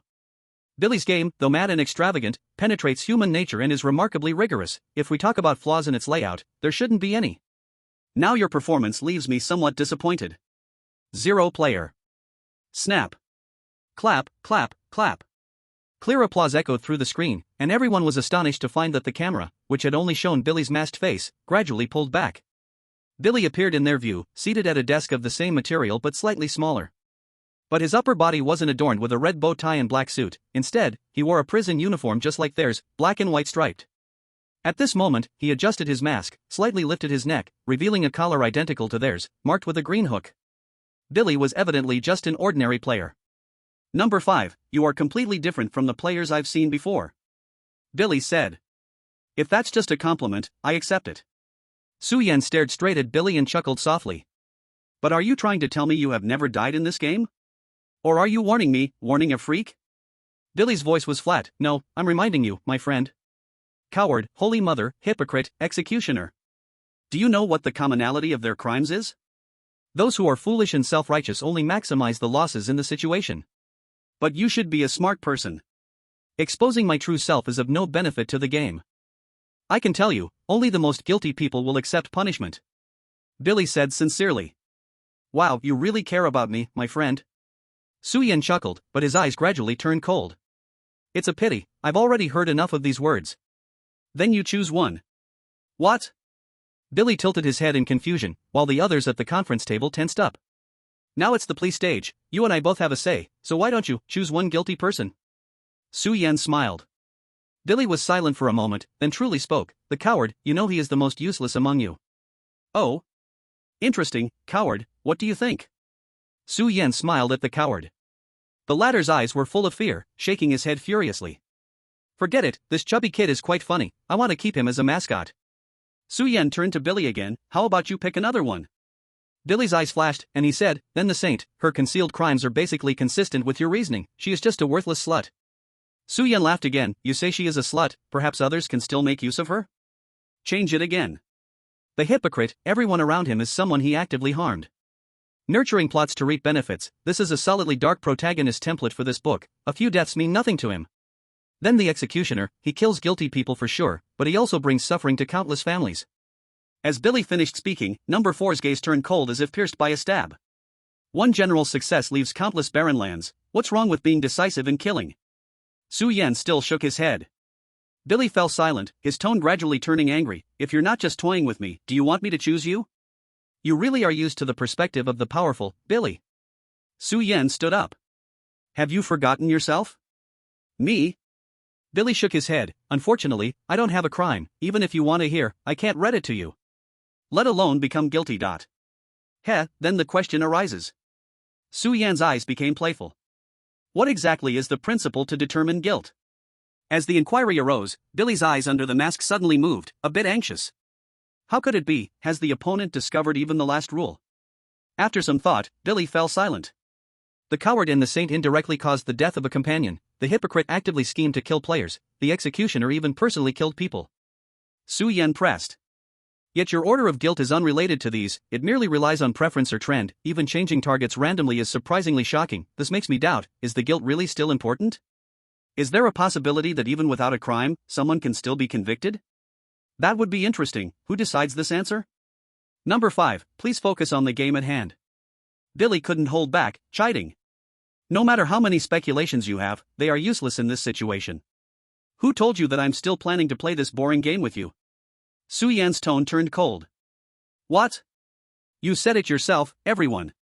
Su Yan looked down at the group around him. Do you remember the initial questioning session? Su Yan turned to the coward. One among us wasted a precious questioning opportunity, asking a stupid question. The coward's face suddenly flushed red, feeling a bit ashamed. But who could have imagined that the most stupid question could perfectly explain our current situation? Su Yan smiled. The crowd was momentarily stunned, remembering Billy's answer at that time. Remember, Fat Pig, although this is a game, it is more than just a game. Yes, this is not just a game. Su Yan suddenly turned his head, staring straight at the wall. He had noticed that there were far too many cameras and surveillance on the wall when he first entered. This is a live broadcast, a performance, right, Billy? Live broadcast program? Remember, after the crimes of the 5 players are read out, you will choose one person as guilty. At that time, the person chosen by the majority will face judgment. Su Yan repeated the rules Billy had initially laid out. Your introduction is interesting. Since we've chosen a guilty person, why add the prefix of most chosen by all? I quickly began to suspect, is it possible that, besides us 5, there are others involved in this game? But, this is still a trap hidden in a pretense. Because there's more than just the player identity in this game, there are also outsiders. We always thought our lives were in the hands of others, but actually, it is the everyone outside who can decide our fate. Ha, Billy, how can you escape? Su Yan smiled as he looked at Billy. Oh, no, I shouldn't be asking you now. Instead, I should ask who truly sponsors the game behind you. Su Yan turned his gaze to the empty hall, his eyes sharply catching sight of one monitor tracking his line of sight in real time. Now you have 2 choices. Su Yan raised one finger to the camera. One is to keep pretending to be deaf and mute, letting me continue a meaningless verbal conflict with Billy, and wait until the plea phase ends for a superficial final vote. The second is to let everyone see the truth of your program, and conduct an unprecedented public vote. Su Yan's eyes sparkled with eager light. Which choice will make the program more exciting? I believe I don't need to say more, right? Click. A light sound came through the broadcast. Everyone looked at the screen, astonished to find that the camera aimed at Billy began to pull back. This time it pulled back very far, shifting from second-person to almost third-person perspective, allowing a complete view of Billy and the whole room he was in. What shocked everyone was the wall in front of Billy was also a screen, reflecting Su Yan's big face, while countless lines of text, like bullet comments, scrolled wildly on the page. Su Yan's keen eyes, with the help of the system's translation function, saw an artistic logo made of words in the lower left corner of the screen. Horrifying observation station. Is this the live broadcast program you've created? Ha, to observe the ugliness of human nature through a life and death game that stirs up conflict, truly, a genius plan. Su Yan's tone was not without sarcasm.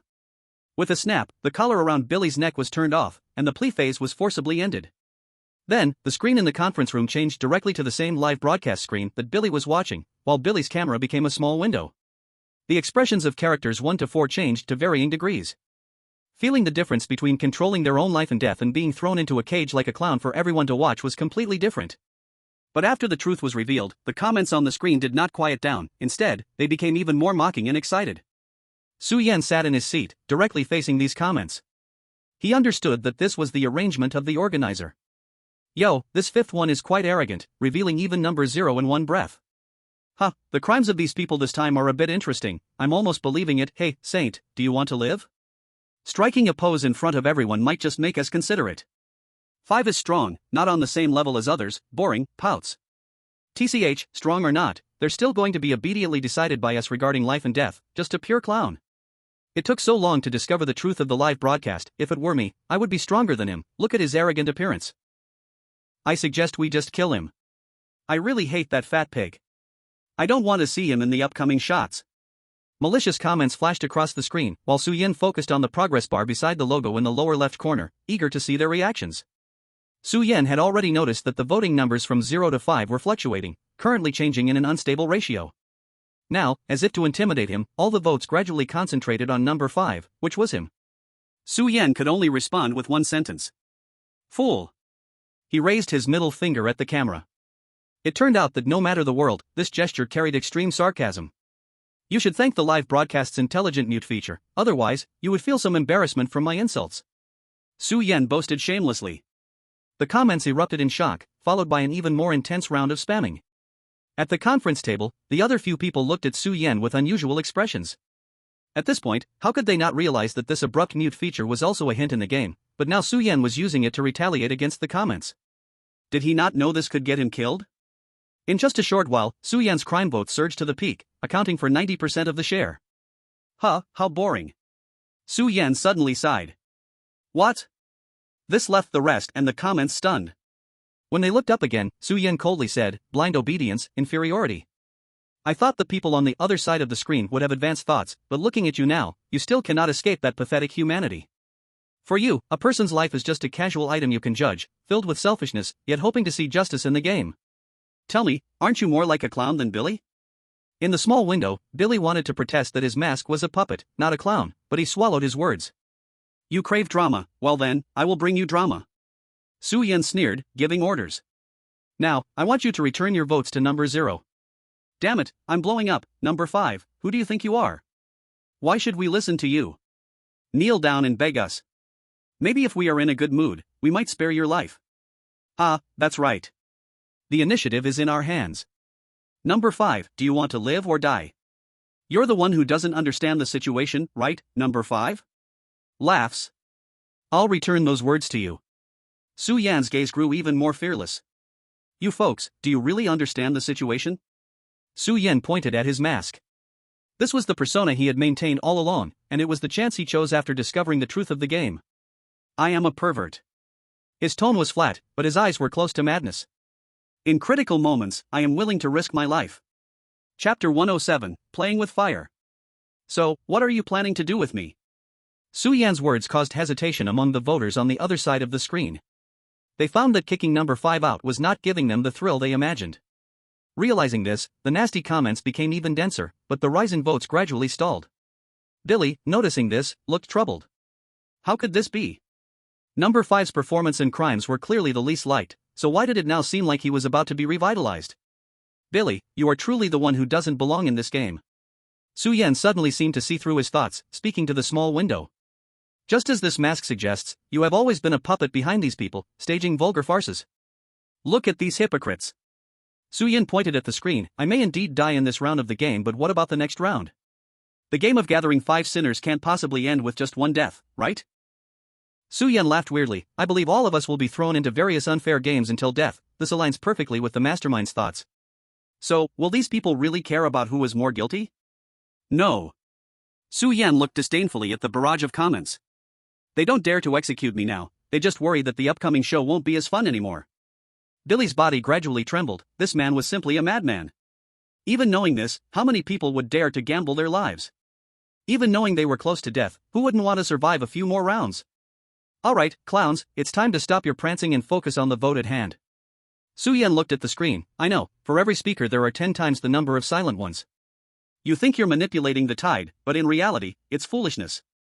Vote the guilt onto 0, and in exchange, I'll create the most spectacular episode of Thrilling Observation Station for you. In the next moment, the voting devices beside everyone lit up with green lights, and with a click, everyone's collars marked a green check. Su Yan's face was calm as he slowly pushed the voting device to number 0. No, you can't do this.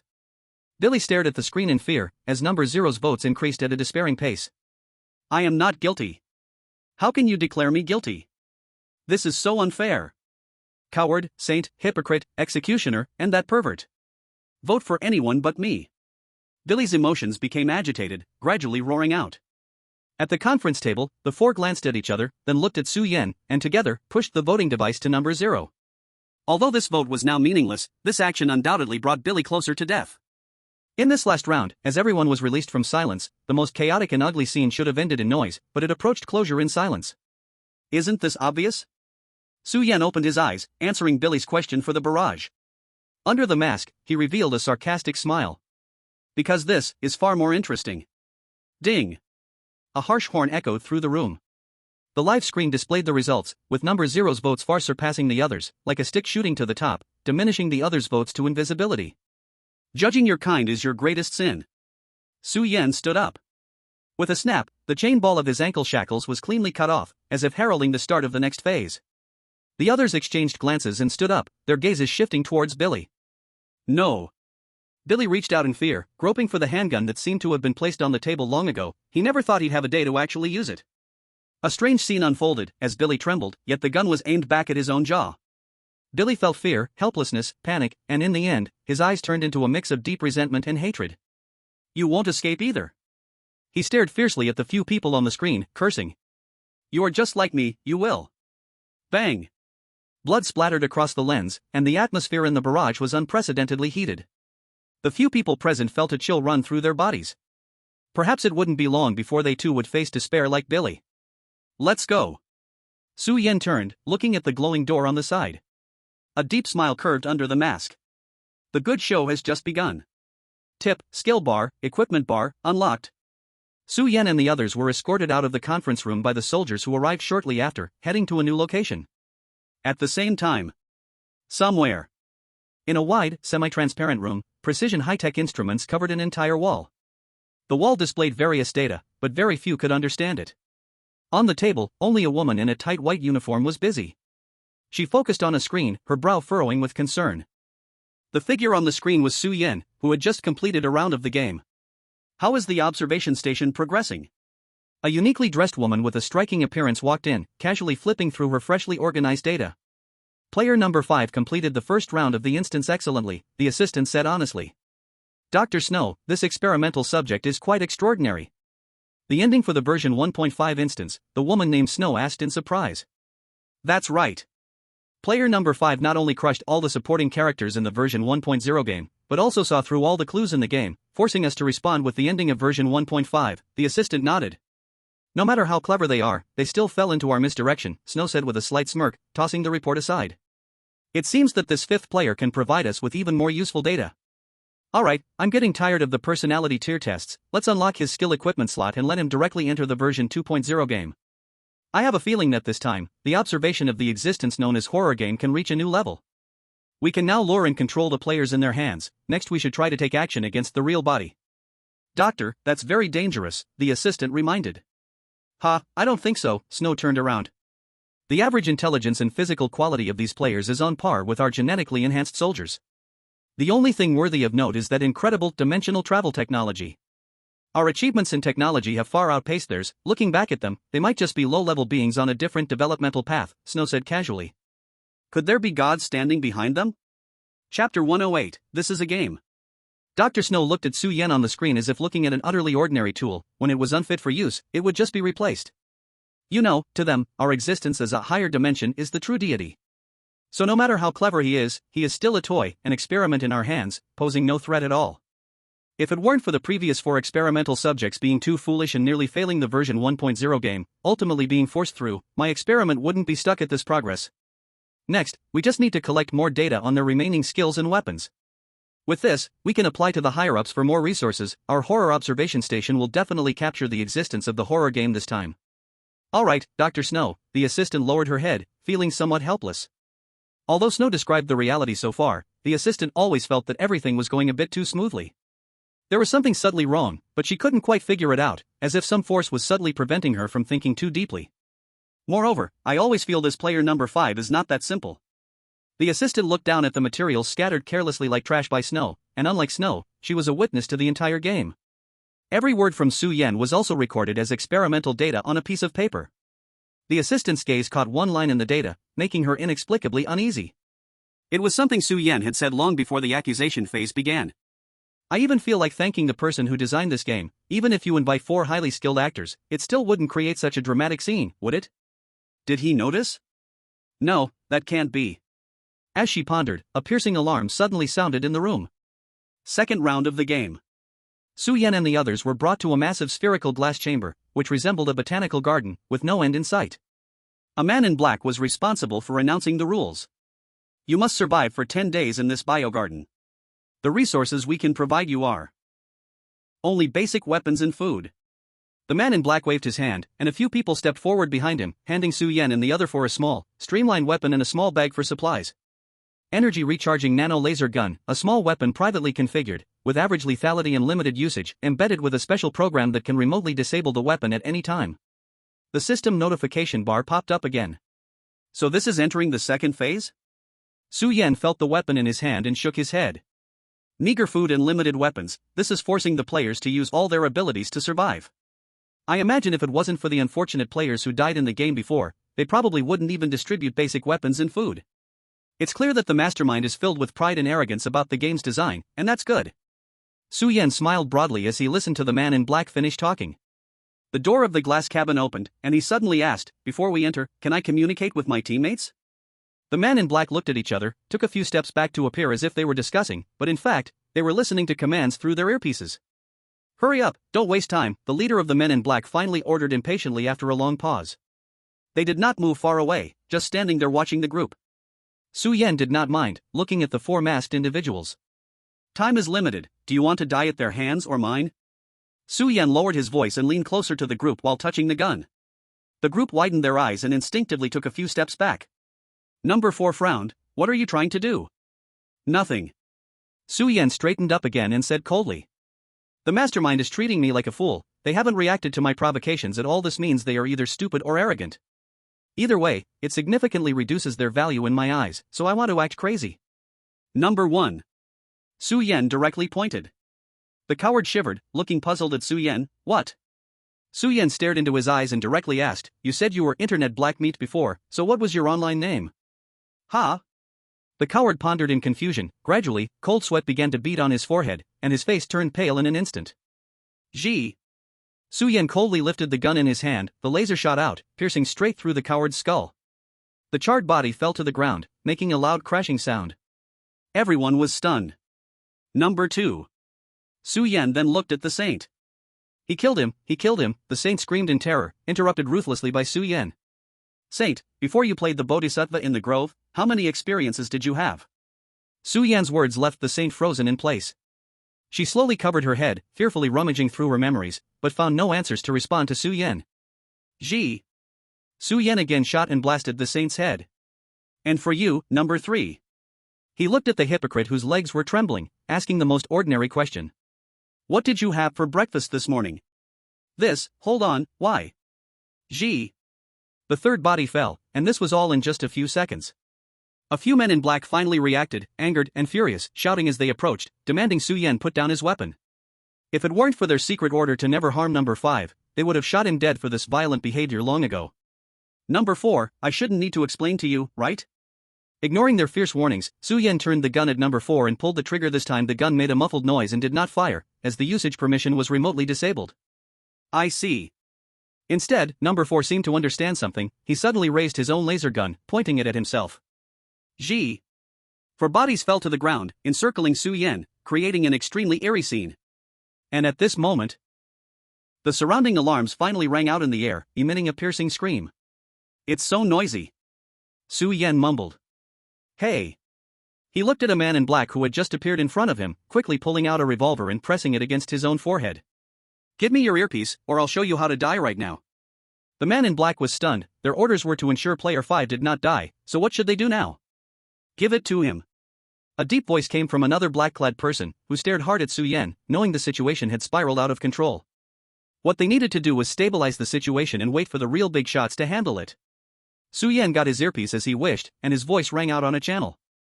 To all the behind-the-scenes puppeteers of the Thriller observation station. Su Yan smiled into the earpiece. All along, you have kidnapped players like me into this instance, using various absurd and ridiculous games to test our abilities and limits, just to seek the existence of that so-called thriller game.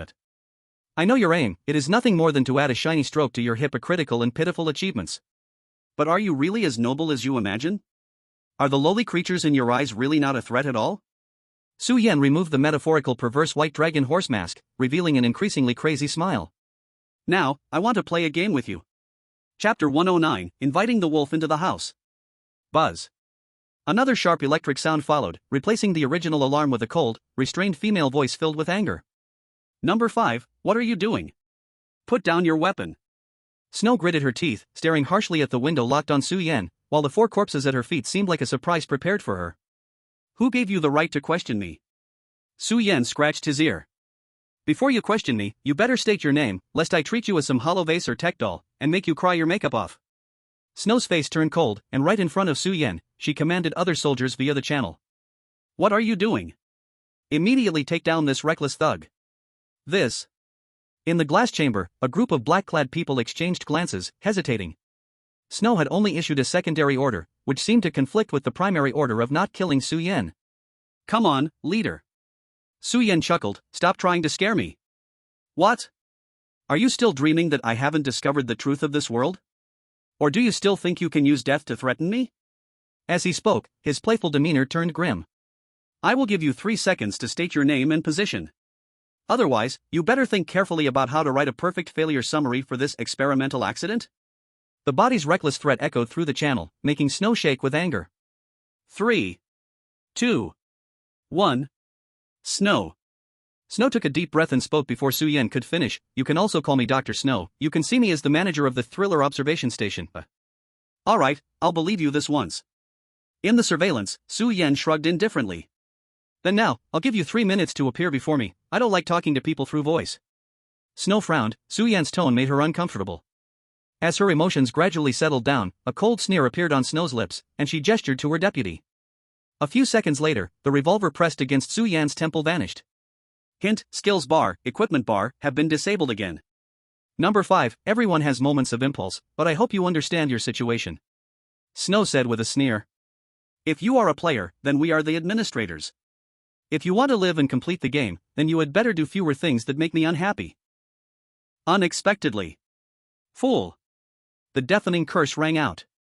Snow's face stiffened, she could even hear Su Yan spit. Huh, I didn't expect this shielding system to still be in use after the game ended. What, is your unit up for a civilized observation station evaluation recently? Su Yan mocked into the earpiece. First, if you could really control the game, then holding out against me for so long is quite an achievement, surprising. Your words reflect both your mental capacity and your ignorance about horror games. Secondly, I've explained enough for today. I don't want to continue explaining to a woman like you who seems to be missing a screw. Unless you prepare me a comfortable presidential suite and arrange for 80 massage girls, then I might consider having a heart-to-heart chat with you. Snow's eyes turned cold, and she gave a silent order. The black-clad men beside Su Yan immediately closed in, wanting to capture him and teach him a lesson. Whoosh! Unexpectedly, another gleam of cold light appeared, as Su Yan seemingly pulled a knife from nowhere. This knife was strange. Aside from being sharp, it was made of some material that formed the word knife. The first black-clad man to approach had the fierce look in his eyes still unbroken when the cold light suddenly pierced his throat, stirring violently. Ah! Be careful, he still has cold weapons. Number 5, let go of 9527. The channel erupted into chaos. Thirdly, and most importantly, Su Yan knocked down the closest black-clad man while once again positioning the knife against his own throat. This immediately halted the angered black-clad men. Su Yan wore a reckless smile, whispering like a devil near the earpiece, Snow, do you really think I don't know what your shielded main mission is? In this instance, death is also a way to complete the game. You can't stop me. Looking at the tortured, twisted black-clad man beneath him, Su Yan chuckled and moved the knife away from his neck. This is your punch back. No. Snow reacted quickly, but as she spoke, blood had already blossomed beneath Su Yan. Ah, Dr. Snow, what a pity. Su Yan shook his head with a look of regret. To test my reaction, you actually allowed me to kill a soldier. I guess this one shouldn't be a clone, right? You? Don't talk nonsense. Snow's body trembled, her face contorted. She could sense that after Su Yan finished speaking, the other soldiers instinctively turned to look at her room, their eyes filled with strangeness. Alright, this is the punishment for daring to play tricks in front of me. I believe this straightforward communication is much more effective than our previous verbal sparring, right? Su Yan smiled, delivering the final words. In 3 minutes, either sit in front of me and have a good talk, or kneel down and collect the body for me. 3 minutes later. Su Yan met Snow in a clean white room. This room was naturally not a presidential suite, it was just slightly larger than the cell he had entered, with many better equipped black-clad men monitoring him. As soon as he entered, Su Yan was given a show of force. Whoosh! The smooth walls silently transformed, revealing a gun barrel, and a laser suddenly shot out from Su Yan's blind spot, knocking the knife from his hand. In this room, we better not engage in violence. I believe you won't mind if I temporarily confiscate your weapon, right? Snow, with her exquisite makeup, said calmly. Without her command, the people nearby picked up Su Yan's knife for testing and within 10 seconds, intentionally announced the results in front of Su Yan. Just a uniquely styled iron knife, the design has no practicality. Su Yan maintained a smile throughout. He understood that this act of theirs was undoubtedly placing pressure on him, showcasing their technological superiority. This was very crude. It is also extremely effective, just like detonating 2 little boys during World War II. However, seeing this scene, Su Yan's smile grew even brighter. Snow frowned, looking at this nervously gleaming smile, always feeling that her recent actions were somewhat inappropriate. It was as if she were unfolding a money bag in front of a tattered poor person. Chapter 110, There is only one truth. It's an honor to meet you, player, Su Yan. Snow suppressed her chaotic thoughts and spoke flatly to Su Yan. She bit down on the word player, conveying a signal your information cannot escape us. I didn't expect such enthusiasm right from the start, Dr. Snow. Su Yan refused to back down, stretching the words doctor with thick mockery. Snow just smiled, in her eyes, everything had already returned to her control. I've heard that you want to play a game with me? Forget that joke, doctor. Compared to this, I think I'm more suited to being an excellent collaborator. An excellent collaborator wouldn't randomly kill my 4 support bodies and a gene warrior. Su Yan ignored the coldness in Snow's words. This shows that your memory implantation technology still has significant flaws, and your gene warriors are quite pathetic. Snow's expression turned slightly angry. She finally gave up on sniping back at Su Yan and after a pause, smiled faintly and said, "Rather than that, I'm more curious about which link went wrong that made you discover our terrifying observation station." "There are far too many problems," Su Yan answered without thinking. Snow's expression slightly changed. Just as she was about to ask further, Su Yan smiled and pointed to some empty space. "I've already answered enough. As a sign of goodwill from the Inquirer, could you turn off the shielding imposed on my main task? This way, we can be more open." Snow's face darkened. She stared at Su Yan's face for a moment and then turned to her assistant, instructing, "Do as he says." Su Yan lowered his head. With a series of operations at the back control panel, the data block that had originally been attached to the main task slowly dissipated, revealing the content of the main task. Main task: break free from the observation of the terrifying observation station. No wonder you wanted to shield the main task. Su Yan understood at a glance. Such a straightforward task content would let any player understand they were being monitored, making it hard for the terrifying observation station to influence players' thoughts. "Now, can you tell me how you discovered the existence of the observation station?" Snow swept her long hair behind her ear, looking at Su Yan curiously. "At first, I thought you had seen through the shielding placed by our technicians, but now it seems not?" "I've said it before, Doctor, no question is simpler than this." Su Yan fiddled with the ring on his finger, his smile teasing, "Let me give you a lesson. In the first game, you made too many mistakes." "This is impossible." Snow's expression darkened. "The experimental program I designed will have no errors." As the manager of the entire terrifying observation station, Snow had already suppressed her inner pride to discuss this with Su Yan, who was merely a test subject. Now, being pointed at and belittled, how could Snow tolerate it? "Dr. Snow, you may have great insights as a scholar, but from the perspective of a future person, your emotional management seems quite problematic." Su Yan timely added. "Is it possible that in your era, no effective remedy for that period has been developed yet? Say what you will, I just need you to provide a reliable answer." Snow snorted coldly. "I've said it before, there are too many mistakes." Su Yan smiled, his gaze suddenly dropping down. "How about starting with this prison uniform?" "Prison uniform?" Snow was stunned, looking at Su Yan's black and white neat prison outfit. "This prison uniform can't have any problems." Snow said, "We haven't used any future technology, even the material is made of cotton, as you mentioned, synthesized at the molecular level." "Who asked you that?" Su Yan looked at her as if she were a fool. "I just asked, have you ever seen such a clean prison uniform?" "Clean?" Snow was slightly stunned. "Is it possible that a freshly put on prison uniform isn't clean?" "In your eyes, it may seem normal for newly imprisoned criminals to receive a new set of clothes, but it's like why not eat meat porridge? In most cases, it's impossible." Su Yan explained like a teacher. "With that extra money, why not eat more kickbacks? This can only mean one thing: in your world, there are very few prisoners, so few that they need to wear these brand new, stylish custom outfits, essentially none at all. This is also understandable. After all, in your world, criminals are probably recycled into parts or have their memories erased for some disposable experiments. So, when you arrange 5 well-dressed, clean-suited prisoners together to play a deadly game, it becomes very ridiculous." The people present felt ashamed by Su Yan's words. They had basically participated in designing the experiment, now it felt as if they were being openly executed. Su Yan secretly smiled. He certainly wasn't Sherlock Holmes, but once you reveal the truth, everything you say becomes reasonable. Only in this way could he completely crush their bizarre sense of superiority. This was exactly what he wanted. Su Yan counted on his fingers, the very mismatched prison suit, the mixed cultures that you expect us to relate to, and the so-called kindred forcibly crammed into the game to weaken my suspicions. "Dr. Snow, do you know what you are doing? Your experiment is like throwing a turtle into an ecological environment made of fake coral shells, trying to make it believe it is not in captivity. To be honest, it would be more effective to adjust the salinity of the water." Snow's face flushed red and pale. "Aside from these objective flaws, the real breakthrough lies in my hands. You should also be able to see the hint the system gave me?" Su Yan smiled as he observed the expressions of the people present, finding his answer. "At first, I completely ignored the role of this hint, thinking it was providing me with more information about your devices, but in reality, this information didn't help much. So I quickly realized that this hint was merely a hint, serving as a balance to your shielding of the main mission. The system was telling me through this hint, I have arrived in a technologically advanced copy. All the hints were just to convey that you have superior technology. So naturally, I need to let my imagination wander a bit. What can a world with extreme technological advancement do?" Su Yan said with a smile. The expressions of the few people present became a bit unnatural. At the very least, it would never be boring to play some thrilling death game with a bunch of bio-robots implanted with false memories. Even if there really is a game that could be significant to them, there could only be one. A horror game. Chapter 111, Fixing the Rags? Why could you see through it, that the people participating in the game with you are fake players? Snow unwillingly asked. She could accept that her experiment was uncovered due to various flaws, but she couldn't accept that someone had seen through her design from the very beginning and only revealed it at the end.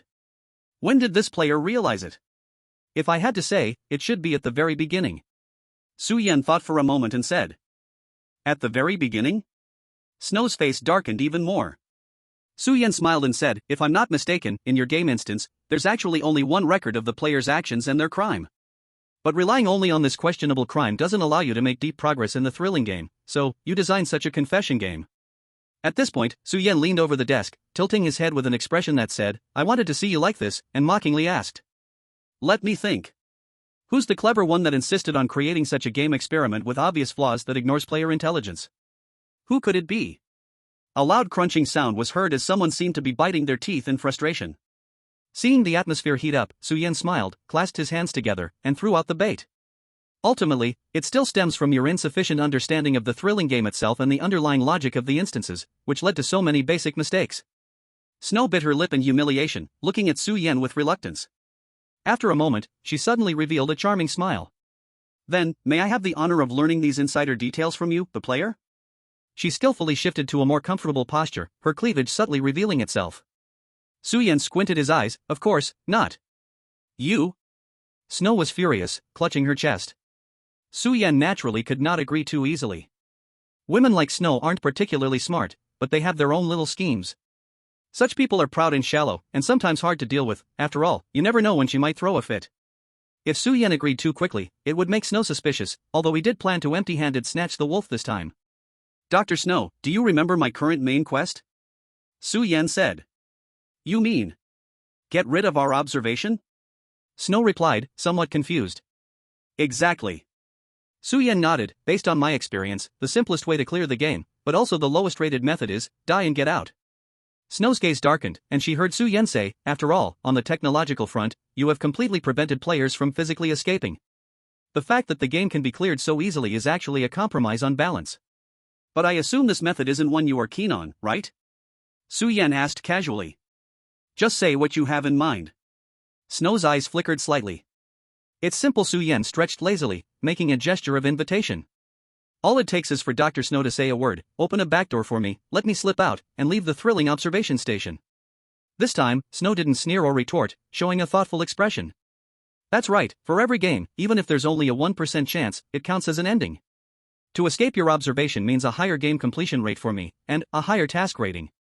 Snow's eyes were spinning under her eyelids, she wasn't a fool. After realizing Su-Yen's plan, more calculations naturally emerged in her heart. No wonder this player number 5 was playing so wildly, it was just to attract her attention, such a childish man. Snow sneered, arriving at a truly audacious conclusion. However, cooperating with this experiment subject isn't bad. At worst, after squeezing all the information out of him, she would turn him into a human puppet. She didn't believe this player could escape again. This was their home turf, there was no reason to actually listen to this experiment subject. After making her calculations quickly, Snow pretended to be delighted and said, all right, you tell us the details of the thrilling game, and I will let you go later. With a smirk, Snow gracefully approached Su-Yen, her hand resting lightly on his chest. This time, consider it a favor to you. Ha! Unexpectedly. Su-Yen raised his head, looking utterly bewildered. What are you all daydreaming about? Ah? Snow's face stiffened. Su-Yen said, who said I would give you information for free? Are you out of your mind, woman? Also, don't touch me like that. Just because I can't fight back doesn't mean you can bully me. I hate old aunties the most. Old? Auntie? Snow's head turned red with rage, gritting her teeth. Su-Yen, you need to be clear, if we don't let you go, you won't complete your mission. As for the reward for the information, I believe I've given enough. That so-called generous reward is just a backhand promise that may or may not be true? Su-Yen scoffed, after squeezing my information, you might turn your back on me, or even use cruel methods like mutilation or drug hypnosis to keep me from escaping. What will I do then? How could this happen? Snow paused, though she indeed had such thoughts, she certainly couldn't reveal it now. At the same time, she felt an unsettling sense that she understood something from Su-Yen's words and actions. So, what do you want? It's very simple. Su Yan grinned. His smile was radiant. You provide technology, and I'll provide knowledge. That's fair. That's impossible. Snow blurted out, we can't let a dangerous experiment like you touch any of our military weapons. Besides, experiments have shown that you players can't take anything from us. Can't take anything, is it? Su Yan lowered his head, his eyes flashing strangely. I knew that long ago. Dr. Snow, unlock my equipment bar. Su Yan said. What are you going to do? Snow looked wary. Relax. Su Yan chuckled softly, you know that conducting trade between us isn't that easy. I'm not going to seek my own death. Snow thought about it. This experiment's path to success was in her hands, and it wouldn't stir up any waves. Equipment bar unlocked. Snow cautiously watched Su Yan's actions, blinking as she saw Su Yan pull out a large pile of shabby parts from thin air. Then, let's use this to see your sincerity. Su Yan pushed the 3D maneuver gear, abandoned, in front of Snow. Are these from your industrial system? Snow frowned, looking at this pile of ordinary parts made from poor materials.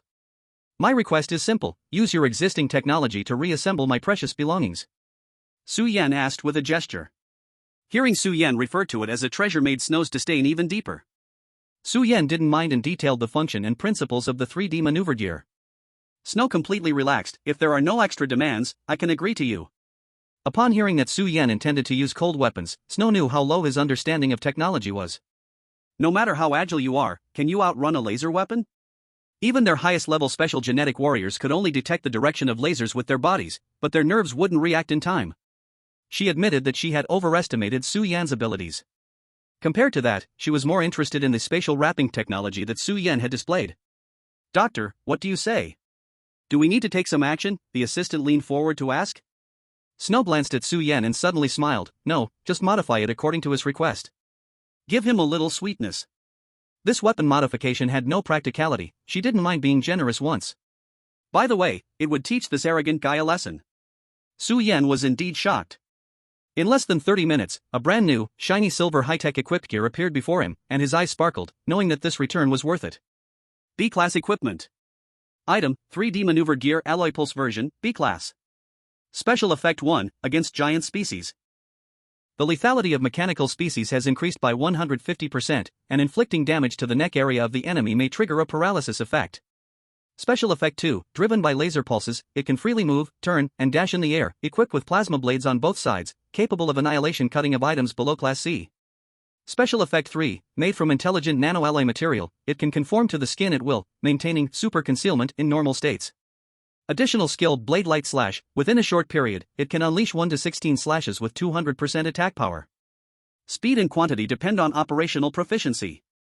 Description: the weapon of the Survey Corps against giants, later modified with high-level technology to enhance it to the level of external armor, combined with high physical attributes, can unleash unexpected power. Note, since I can't rely on protagonist aura to become Blade Light Guy, I can only depend on technology, sigh. Su Yan was gravely injured in the previous instance. The pea shooter sank to the bottom, the three-dimensional maneuvering was completely damaged, and the Momotaro rice ball can be said to have achieved remarkable success, but he still lost the two most lethal attack methods. In reality, even without that loss, as Su Yan progressed deeper into the instance, his means were already showing signs of being insufficient.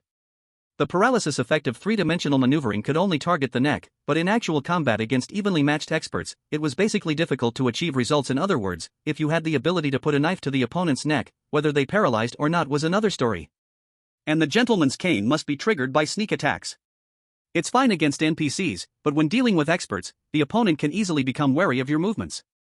The most awkward was the believer's revolver. Although it had a fierce effect, pistol-level firing speed made it easy for even Su Yan to dodge unless in a restricted instance like now.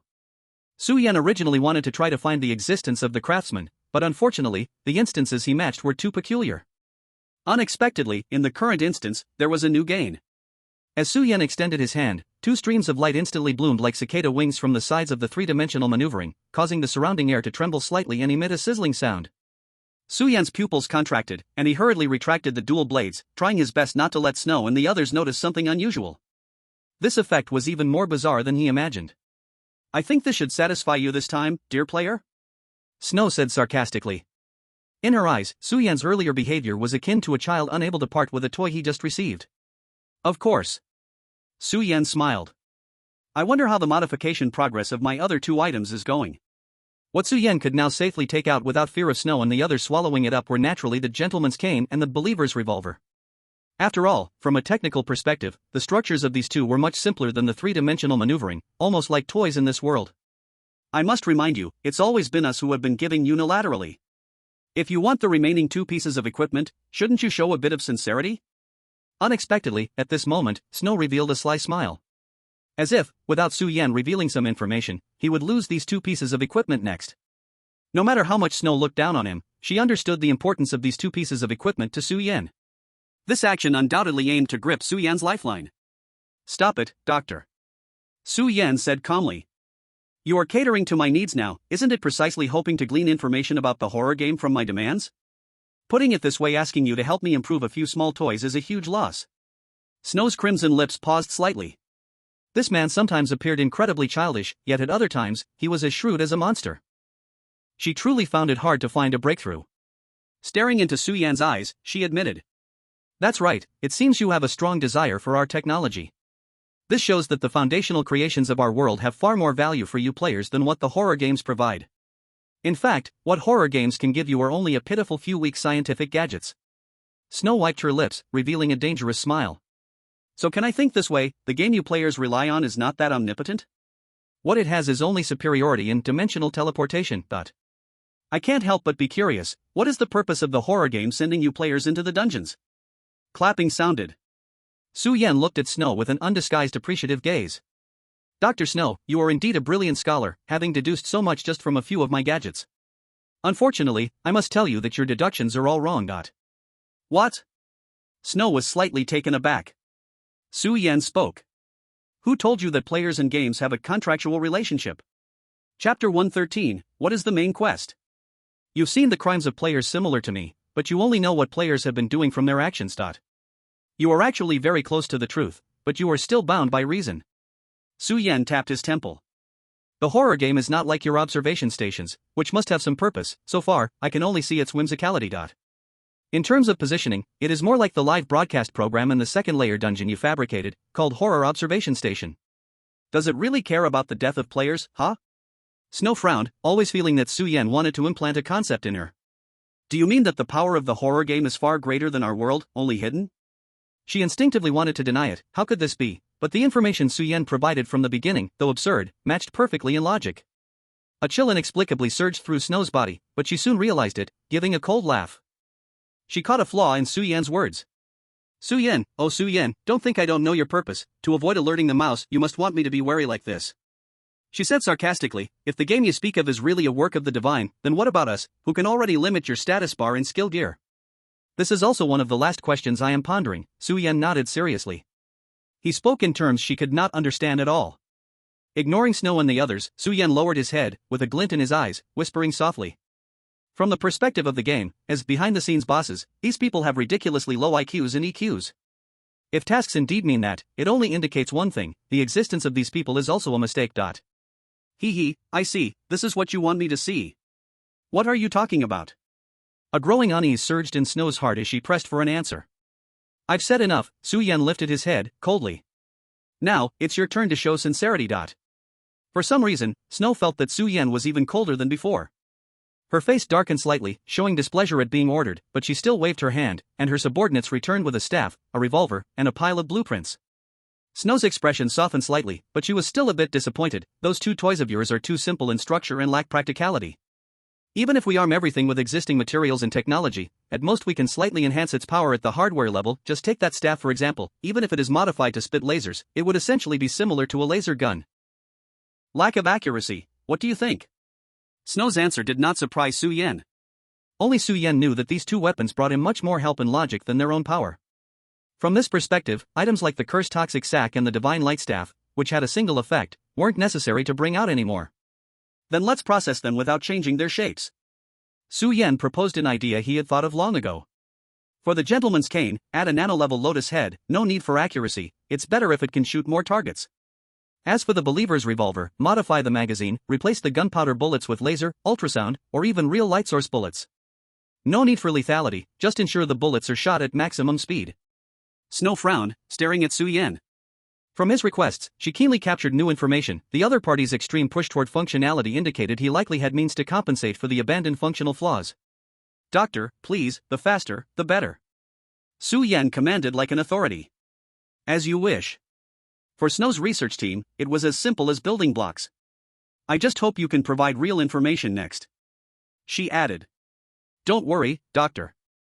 Su Yan responded calmly, I have always been trustworthy. Snow snorted coldly, I don't trust the words of a pervert. This time, faster than before, Su Yan received equipment that was almost identical in shape to before, though its literal effects had indeed changed. The Gentleman's Cane gained group shooting capability, the level remained the same, while the Believer's Revolver Alpha version was upgraded to level C due to changing the ammunition source to alpha rays. A smile finally appeared on Su Yan's face. Dr. Snow, this cooperation has been quite pleasant. I almost feel reluctant to say goodbye to this world. Then you can stay a bit longer. Snow did not catch Su Yan's meaning and immediately threw a meaningful glance. We never lack time. Unfortunately, I must leave now. Su Yan stood up. What do you want to do? Snow was slightly surprised, her expression darkening as a group of men in black surrounded Su Yan. Don't you want a higher clearance rating? Seeing that this man didn't look like he was lying, Snow felt incredulous. Forget that joke, Doctor. Su Yan spread his hands and said sincerely, Doctor, haven't you ever thought about why a main mission for escaping the horror observation station's watch was generated? Of course it's because. Snow instinctively wanted to speak, but her pupils suddenly shook. She slowly stepped back a few paces, as if she had just broken through some mental blind spot, whispering. Horror game also knows we are observing it. How could a god not notice the gaze of ants? Su Yan chuckled lightly. Ants pose no threat to it, but that doesn't stop it from disliking them. So the essence of this mission is to prevent players from leaking information about the horror game. Therefore, players dying is one way to clear the game, and escaping the horror observation station is also a way to clear it.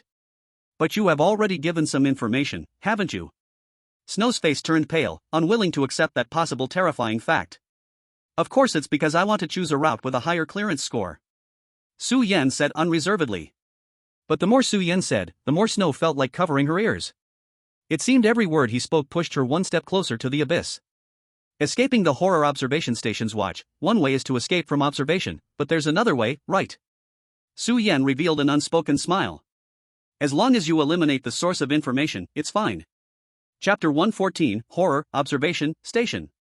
Just you? Snow forced out a disbelieving cold laugh. She gradually let out a laugh, trying to calm her own heart. Su Yan, you are too naive. Have you forgotten what you are facing? We are the horror observation station. Your abilities are restricted by us. You are now in a tight encirclement. Most importantly, the data of this project is contained in a neural network. Even if you destroy this base, it won't erase anything you say here today. The more fiercely you resist, the more our superiors will pay attention to this project. One day, we will catch all of you players in one net. Snow's chest rose and fell slightly, then calmed. Yes, how could Su Yan possibly resist them? If that horror game were truly an omnipotent deity, then their world would have long ceased to exist. What absurdity! Snow, what is the superior you speak of?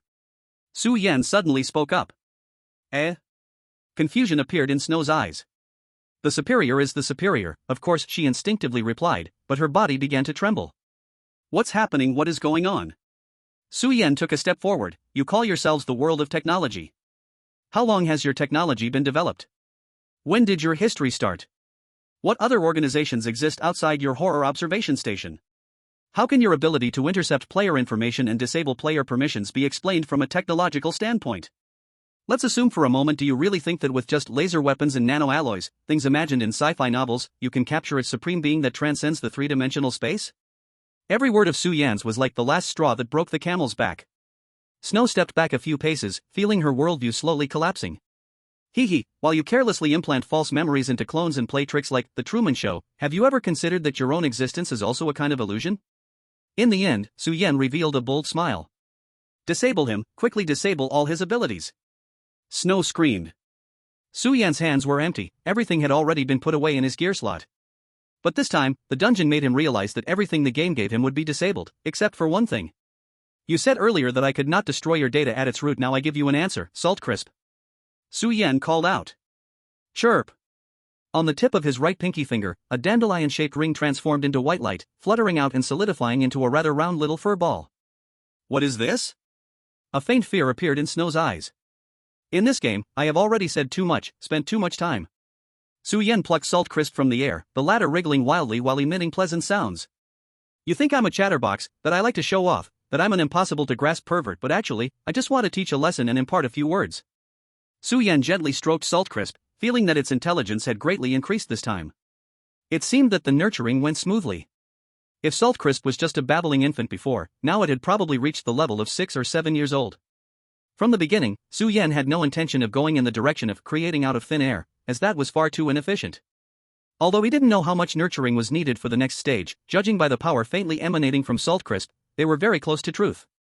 Teach words? Snow gazed aimlessly, still not understanding what Su Yan was saying. You did so many crazy things just to teach words? Exactly. After all, words are power. Su Yan smiled lightly at Snow, his gaze gradually turning cold. Snow. He said. You are wrong, your mistake lies not in your arrogance, but in your lack of reverence for the unknown. This, too, destined your annihilation today. As for you accomplices, you are equally wrong. Su Yan turned his head, looking at the black-clothed people and their deputy who did not dare to approach. You have no thoughts of your own, yet you use implanted minds as test subjects. You watch kindred die, but you feel superior to them. In reality, how are you any different? So today, it's your turn to experience the despair of Truman. Lastly, there is your so-called horrifying observation station. Su Yan looked up, staring at the room filled with precise instruments, where countless laser gun muzzles emerged from the walls, all aimed at him. This place, a crystallization of technology, symbolizes self-immolation, symbolizes ignorance and stupidity. For the unknown existence, your ambition has caused you to abandon commonality and turn toward plunder. You believe yourselves to be the protagonists of the world. Yet, you are the true subjects being observed. Your existence is a mistake. Error. Error. Yensu lay quietly in Su Yan's arms, but the green bean-sized eyes gradually emitted a wise light. It learned. Kill him quickly. Snow shouted.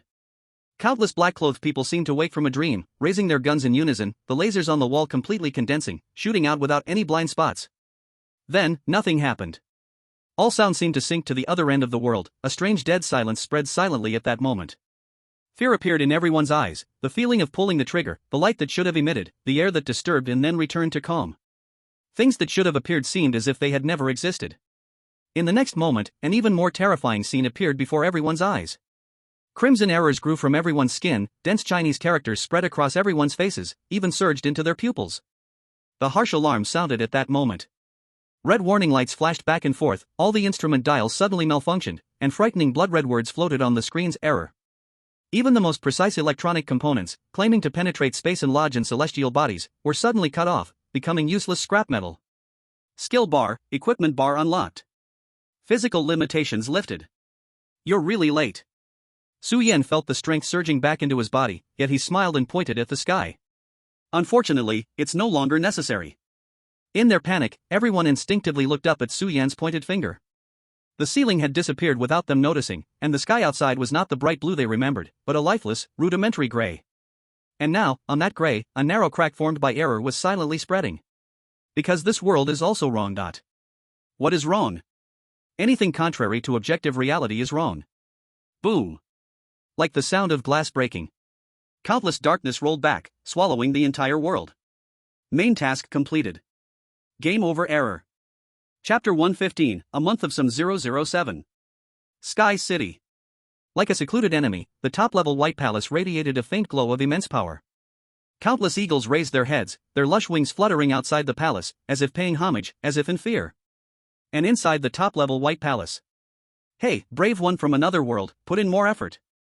I can feel the source of evolution about to suppress the abyss backlash. Singer Cell's encouraging yet imposing voice rang out. This cell, the 23rd, had changed greatly in appearance. Once only the thickness of a green thumb, like a rascal boss, now his body had swelled tenfold. Even so, this only made him grow from thumb-sized to palm-sized. Yet, on his enormous single eyeball, radiant gold blossomed, his entire round body resembling a muscular little man. The angles are sharp. That sentence of yours, seems like you said it 30 days ago. Zhang Qinglin's weak voice echoed. He looked somewhat melancholic at the huge glowing orb before Ser 23, the source of evolution. The originally pure source of evolution was suffering backlash due to the abyss's release, but now, the bottomless darkness was held firmly down in a corner of the source, while the dazzling radiance regained the upper hand. Ah, this is not good, I can't hold on any longer. Brave knight, hurry and lend a hand. At this moment, Ser 23 shouted. His body began to shrink again like a deflated balloon, and with the reduction of his size, the abyss deep within the source of evolution began to stir again. Zhang Qinglin sighed. He numbly and skillfully extended his finger, touching Ser's body, and in the next moment, a surge of light erupted. Oh. It's coming, it's power. Ser 23's spirit lifted, his body once again swelling, pouring strength into the source of evolution. Zhang Qinglin did not feel very encouraged. This scene had already lasted for over 4,000 times. He had been trapped in this Sky City for 30 days. During this time, the Sky City did not collapse due to the backlash of the source of evolution, all thanks to one thing, Zhang Qinglin's presence. The story began from that day when Nong Mingyuan mysteriously vanished, plunging the entire Sky City into turmoil. The return of the abyss was even more terrifying than Ser 23 had imagined. Even though he struggled to suppress it, the source of evolution was still slowly being consumed by that dark power. The entire Sky City seemed to be teetering on the edge, based on the power of the source of evolution. Zhang Qinglin knew things were not looking good. Now, failing the mission was secondary. If this continued, he might very well die in this instance. Damn it! If only I had a little more time, enough strength would be great. At this time, Xing'a Ser cried out, slamming the ground. Zhang Qinglin thought for a moment and tried to give it strength. He placed his hand on Ser's light green body, who merely glanced at him sadly. It's useless, otherworldly traveler, your level of power is, oh. In an instant, Ser came to life, feeling filled with strength all over. Indeed, by now, you probably understand which skill was in play, from which you can also infer how tough Zhang Qinglin's life was during this time. Unyielding, sea level can greatly activate cell vitality, lasting 10 minutes, cooling down for 10 minutes. Truly, an apostle of the divine, to possess strength on par with ours, it must be a gift from the gods. A month later, Ser 23 was still marveling. Is that so? I just feel like I activated a skill that was bound to succeed. Zhang Qinglin twitched his mouth. Moreover, even if I really helped you, it might not have been because of the gods. Zhang Qinglin recalled a few months before when he had dinner with Su Yan. Su Yan oddly and directly probed into all his current skills and items. Su Yan asked straightforwardly, and Zhang Qinglin answered succinctly. Then, he was shoved a pile of strange and hard-to-digest words. It was precisely an evaluation of one skill that gave him the idea to give it a try when the abyss attacked. Unyielding, let me think, got it. At that time, Su Yan said while slurping noodles. When in an instance, you can try it, as long as it's something that fits the cell composition, it might just work. Not necessarily just for humans, Zhang Qinglin mumbled somewhat belatedly. If there really is divine power, then it probably is similar to Brother Yan's. What did you say? Cell did not hear clearly. Nothing. Zhang Qinglin shook his head with a pained expression and asked, Your Majesty, when will you give me the source of evolution and let me go? Don't lose heart, my dear Duke. Cell changed his address again. During this time, I haven't had you assist in the Sky City for nothing. Have you not completed hatching here? Trust me, once you leave this Sky City, you will definitely be among the best players. Just because of this thing called gift weapon? Zhang Qinglin looked at the white petal-like bracelet in his hand with confusion, not quite believing it. Don't worry, my subject. Cell the 23RD's voice became unusually serious. In fact, your situation is already much safer than most other players. The source of evolution itself is harmless. Other players caught in the creation of the gods are in far greater danger. Zhang Qinglin stared vacantly. This abyss doesn't look very safe either. What kind of monster is this? This is not a monster, its initial life level is quite similar to yours. Cell the 23rd stuttered a bit, sounding somewhat guilty. Zhang Qinglin exclaimed, not really caring. If Su Yan were here, he would likely be shocked and understand why that life and death node, the Momotaro rice ball, could really suppress the abyss. In fact, at that time, he did not provide any explanation. Seeing he had no reaction, Cell the 23rd cleared his throat heavily. In any case, after a while, once the source of evolution stabilizes, even if you haven't completed your mission, you should be able to join the other players. What does this have to do with the other players? Zhang Qinglin was stunned. Being trapped in this place, he still did not know about the changes in the outside world. The source of evolution has already encountered problems, so other creations of the gods should not be faring much better. Cell was very certain. The source of evolution solidifies ecology, the three harmonies nexus formulates living souls, and the reversing bell dictates vitality. These three creations are the foundation for you visitors from another world to safely traverse various realms. Now that there's an issue, many people may have already perished. The source and the bell are one thing, but the human and spirit among the three hubs could involve changes affecting millions. Clearly 3 million years ago, these three items were securely stable. How come there's such a huge upheaval now? 3 million years? Zhang Qinglin was momentarily stunned, thinking that NPCs were indeed extraordinary, their sense of time completely different from theirs. He wanted to ask something else when suddenly, a white meteor like a comet pierced through the void and abruptly came in. The void rippled. The laughter of Nong Mingyuan echoed through the light. Ha ha, what bullshit instance, wasn't it just letting me in? I, Nong Han-san, have arrived. Chapter 116, The Terrifying Servant Society. Boss Su. This time I should be able to see you, Ak. Nong Mingyuan awkwardly rolled out from the meteor, his boisterous laughter suddenly froze as he stared blankly at the familiar small glasses in front of him. The two stared wide-eyed at each other. You again? Zhang Qinglin said weakly. If his talent gift of destiny was this thing, he would rather not have it. How come it's you again? Nong Mingyuan exclaimed in indignation. Compared to Zhang Qinglin, he was well aware of the effects of Dragon's Merit. This time there was a mistake, which could only mean Su Yan had again come into contact with something at the abyss level. As expected of you, Boss Su, I can only cheer for you from a distance. Nong Mingyuan hung his head in disappointment. Zhang Qinglin's eyelids moved. Having heard this several times, he finally reacted to Nong Mingyuan's mention of Boss Su. You wouldn't know Yan Gu, would you? Nong Mingyuan turned to look at Zhang Qinglin and suddenly slapped his thigh, almost forgot. Kid, you are indeed also one of Boss Su's little brothers, right?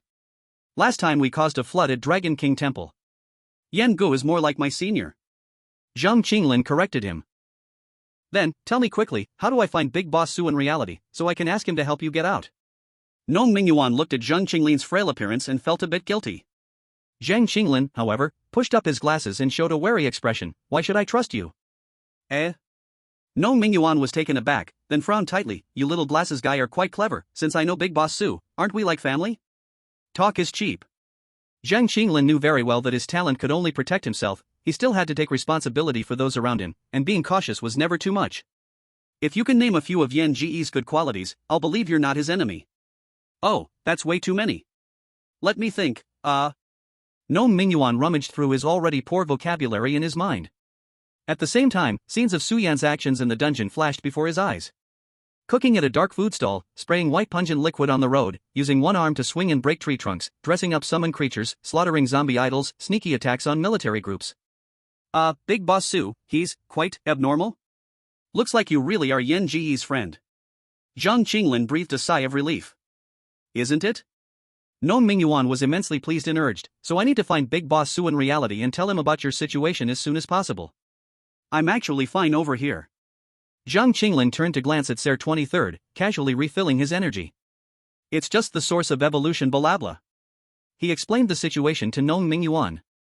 Wow, you kid have such great fortune. After a while, Nong Mingyuan was astonished to come to this conclusion. Ha!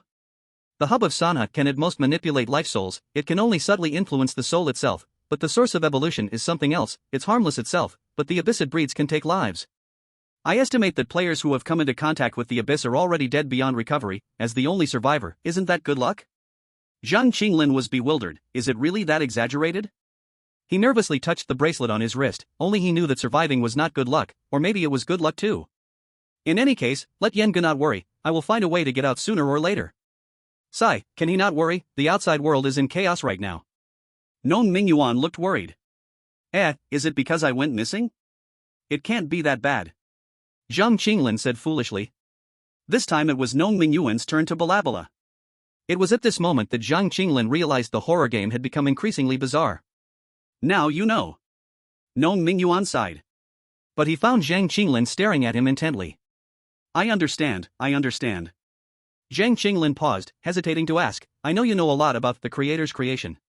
He tilted his head, his clear eyes showing confusion.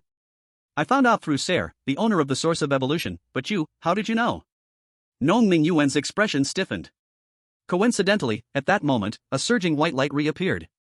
Nong Mingyuan disappeared from the spot, everything felt like a dream, somewhat illusory. Beside him, Ser 23rd casually glanced over, revealing a knowing look. So, the bell was the one that had issues first. The darkness was profound. After the dungeon shattered, Su Yan did not return to the red moon space. Around him was an endless starry river, everything turned into countless sparkling stars, distant yet unreachable. Su Yan looked around, showing little surprise, suddenly spoke, Come out, I know you are here. The void remained silent, as if Su Yan was just fishing for words. He sighed again. You swallowed my dungeon skills, it's fine, but you wouldn't want to swallow my reward settlement too, would you? This friend who created a false dungeon for the terrifying observation station and purposely threw me in? This time, the void finally stirred. Welcome, closed beta tester Su-Yen. A small woman, wearing a white mask and shrouded in ethereal white gauze, walked out from within. She walked barefoot, lightly treading on the void, her exquisite mask radiating both classical beauty and a touch of mystery. Welcome to the thrilling Servitude Society. Su-Yan's eyes flickered slightly as he suddenly smiled at the girl. Why am I not greeted by a black long-haired ice queen, or a busty, energetic girl with pink hair? You can call me Bai Kai. Bai Kai looked at Su-Yan and said, our Servitude Society is not an ordinary club, we serve thrilling. Su-Yan's expression became serious. You know my joke, but you don't realize I'm testing you, he suddenly asked. Su-Yan's speech quickened. You understood my joke and even know its references. You didn't realize my test, so you don't know this from a mind-reading perspective and answered me. You are not a special being in the game, you are just like me, from reality. Su-Yan looked at Bai Kai curiously, then why are you pretending in front of me? Bai Kai suddenly fell silent. I can understand your hostility, Su-Yan. Bai Kai stretched out a hand, and countless star-like points gathered, forming a pair of chairs and a table in front of Su-Yan and her. However, this time, I'm here to resolve doubts with you. This time, Su-Yan saw clearly, these star points look like transparent glass balls, each containing a condensed world. You are outstanding. Among all the beta testers, you are the first to directly discover our existence. This is not a difficult thing. Su-Yan chuckled lightly, pressing a finger to his temple. After all, you have been conveying a concept through various details of the game. Outside the game, it is still a game. This party-like presence is just like a little boy blowing a horn wildly in my ear. That is precisely why we are interested in you. Bai Kai suddenly stood up and floated quietly to Su-Yan's front. The next sentence made Su-Yan's whole body go cold. Have you not realized that your pursuit of logic has become astutely extraordinary? Bai Kai stared into Su-Yan's eyes, as if trying to see something from the depths of his pupils. Who exactly are you? Chapter 117, Purpose. I am naturally myself. At this moment, Su-Yan felt more relieved than ever to have his commercial acting skills in play, keeping his expression devoid of any flaws. He suppressed the waves and doubts in his heart, maintaining a calm face. In contrast, what are you? Bai Kai stared at him for a long time, finally sighed, we are those who follow the will of the game, Su-Yan. I want to ask you for a favor. A favor? Su-Yan raised an eyebrow, his smile forced and lacking warmth. The help you mentioned is to toss a player into a quest you freely set up, then use your power to interfere with the player's status bar, to do as you wish? Bai Kai neither agreed nor denied. This is also to ensure the balance of the game. In fact, it is still too simple for you, isn't it? I hope through this quest, you can directly see how dangerous and unpredictable it is for an existence to have control over players. That really sounds dangerous. Su-Yan's eyes flickered as he suddenly said. A game quest that can only create a rough and incomplete worldview, cannot manipulate players within the quest, must ensure game balance while restricting players, and overall difficulty maxes out at hard. It's so dangerous that I could end up yawning. Bai Kai's fingers suddenly paused, feeling somewhat at a loss. To be honest, we never thought anyone could complete the true end, of this quest. Su-Yan, you are the first. She stared carefully into Su-Yan's eyes again. By pointing out our capabilities so bluntly, you merely want to tell us that we cannot threaten you. But I said, from the very beginning, I came to resolve doubts with you. Su-Yan furrowed his brow, as their conversation approached this point. The other party still did not make any movements, so several of his guesses about the unfavorable situation seemed to be ruled out. If you have no schemes against me, what difference does it make if I experience the terrifying observation station? Su-Yan asked straightforwardly. Bai Kai lowered her eyes and spoke softly, this is extremely bad for both of us. The terrifying observation station is not equivalent to the terrifying serving society. Su-Yan looked puzzled, which made sense. According to the half-true half-false information he had just forced out, the bizarre abilities mastered by Bai Kai's side were far from enough to affect the players' lives. Could it be that? Su-Yan suddenly raised his head. I ask you, if there is a terrifying observation station in reality, what do you think it would be? As if to confirm Su-Yan's guess, Bai Kai's words sounded like thunder. With a certain purpose regarding the terrifying game, trying to observe, interfere, capture, even control the terrifying.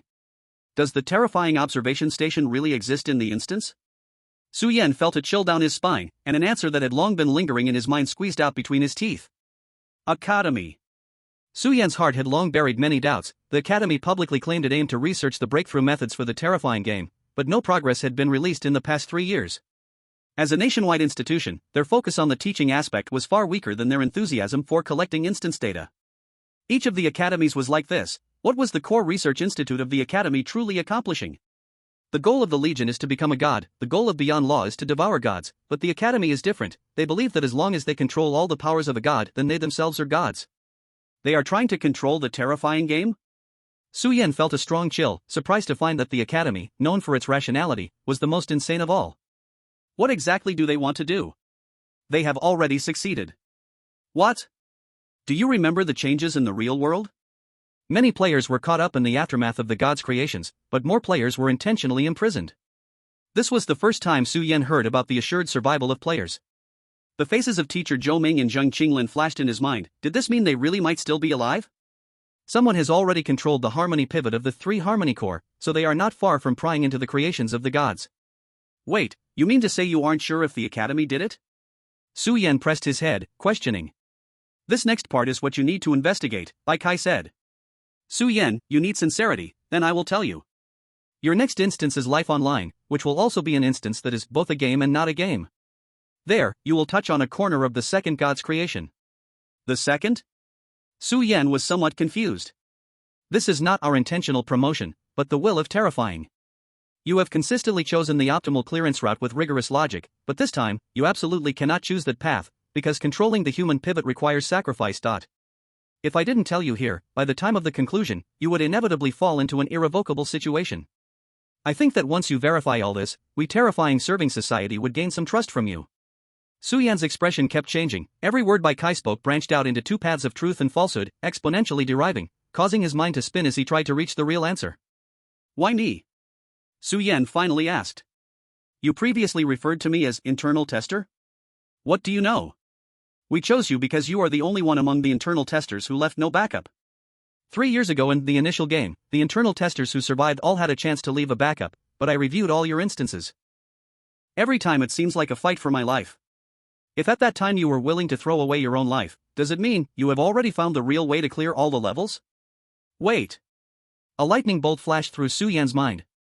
It seemed that everything Bai Kai said before could not compare to these 3 sentences in importance. 3 years ago? I wasn't even 15, how could I enter a horror game?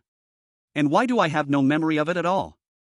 Su Yan's mind was in unprecedented pain, yet he couldn't remember anything. You will know everything. Su Yan, I believe in you. Bai Kai looked at Su Yan with sincere eyes. But her figure gradually dissipated, turning into scattered star points. You, wait for me. Su Yan stretched out his hand, enduring the sharp pain, and in the next moment, everything suddenly vanished. A strange and familiar silence spread. The crimson moonlight poured down like a smiling face. He returned to the red moon space. Su Yan's pained expression suddenly froze, and in the next moment, his face changed drastically. The acting facade fell away, leaving only a face that was utterly expressionless yet extremely cold. Lawless, horror-serving society, what are you really looking for? In the silent starry space. Not long after Su Yan disappeared, Bai Kai's figure reassembled, as if she had never left. She waved her hand, opening a list, quickly scanning it with an expressionless face. It was filled with names written in fine print, some were marked with red pen, others grayed out, and some were bright. Bai Kai turned her gaze to the next name. Next, internal tester, Zhang Qinglin? Why is he still in the level? Next. This time, how should I deceive? Bai Kai's voice carried a hint of frustration. Logically consistent, you've hidden it too well. Chapter 118, C-Class Summoning Object. Congratulations player for clearing the Horror Observation Station level. This level settlement, main mission *1. Game rating, perfect. Settle rewards? Su Yan pondered for an hour in the red moon space, finally lifting his head at the delayed settlement. The only good news was that the Horror Serving Society's artificial level also applied to the horror game. If that's the case, then their identity as divine servants is also suspicious. They are likely just players who cleared levels more than I did and do not have to worry about death? Su Yan shook his head, pushing aside the lacking clues deep into his mind. At least, aside from her last request, much of the information she revealed could be true. Internal testers entered the game 3 years ago? And could leave a life-saving backup? Su Yan suddenly remembered Zhang Qinglin, the farmer and the snake. Upon further thought, it was practically synonymous with not taking a loss. And in a horror game, not taking a loss was basically equivalent to clearing the level. If what Bai Kai said is true, then what backup did I leave? Su Yan wondered. He knew himself well, if he didn't take advantage when he could, he was a fool. He wasn't a hollow, fanatic player, locked in certain levels. He had definitely left an important backup that played a crucial role in certain levels. What was it? Su Yan couldn't reach a conclusion, as everything hinged on Bai Kai not lying. Of course, another possibility couldn't be ruled out: he wasn't an internal tester at all. Su Yan didn't plan to continue digging into this. Right now, there was a more pressing problem, the one he urgently needed to understand. Did he have a grudge with the lawless and horror-serving society? Or thinking deeper, which faction didn't he have a grudge against? Su Yan sighed, suddenly not wanting to know the answer anymore. Forget it, I'll just take one step at a time. Su Yan rubbed his face and opened the reward settlement for this time. Conventional. 1. Safety time, 2,500 days, not selectable. 2. Retain all skills obtained in the game. 3. Randomly obtain 1 D-class or higher summoning object. I've already said that I'm not compatible with summoning objects. Putting aside the process, Su Yan ultimately welcomed his first C-rank summon. It was a pink demon. Summon, Star Kirby, C-rank. Description: a cute pink ball, 20 centimeters tall, but don't underestimate its appearance. It can swallow items or enemies many times its size and replicate their abilities. Note: never let Kirby open its mouth when it is sick. We have lost no less than dozens of doctors because of this. Su Yan waved his hand, and a pink summon card appeared, depicting a Dr. Kirby with a stethoscope. It feels like releasing this pink demon will be dangerous for me? Su Yan rubbed his chin and put away the summon. End game. Preparing to count his gains before entering the dungeon next time, Su Yan left the game. In the real world at night, the chirping of insects brought a sense of security. Hulua hulua on 1 vine, 7 melons. Suddenly, a sharp and loud singing voice rang out. Damn! Su Yan, lying on the bed, jolted up, instantly turning off the alarm with the muscle memory of a millisecond. Almost forgot, I was in preschool education just before entering the game. Su Yan wiped his sweat. But it must be said, this time the watering went quite smoothly. Judging from Yen Su's feedback, he could easily gather non-abstract words of power. As for abstract words, the final clearance almost drained Yen Su dry, and he still hadn't recovered. Poor child, Su Yan sympathetically touched his ring. Don't worry, from today on, I declare you graduated from preschool education. Su Yan waved his hand grandly. Next up is philosophy time. Yen Su. As the grass grows and the orioles fly. A month passed. No kidding, you didn't blink. As time flies by, our Su Yan discovered after graduating early from the academy that his social circle was painfully barren. So besides shopping for groceries, playing with Yen Su, and taking walks, his life was so dull that it could be written into a novel that nobody would read. Of course, this month he rarely saw Ching Shui's shadow, which was also a factor. Until one day, after walking Yen Su back, he saw a sneaky shadow lurking in the bushes at the entrance of the community, with only a butt exposed. Su Yan found it familiar, raised his eyebrows, walked closer, and kicked it. Out woo!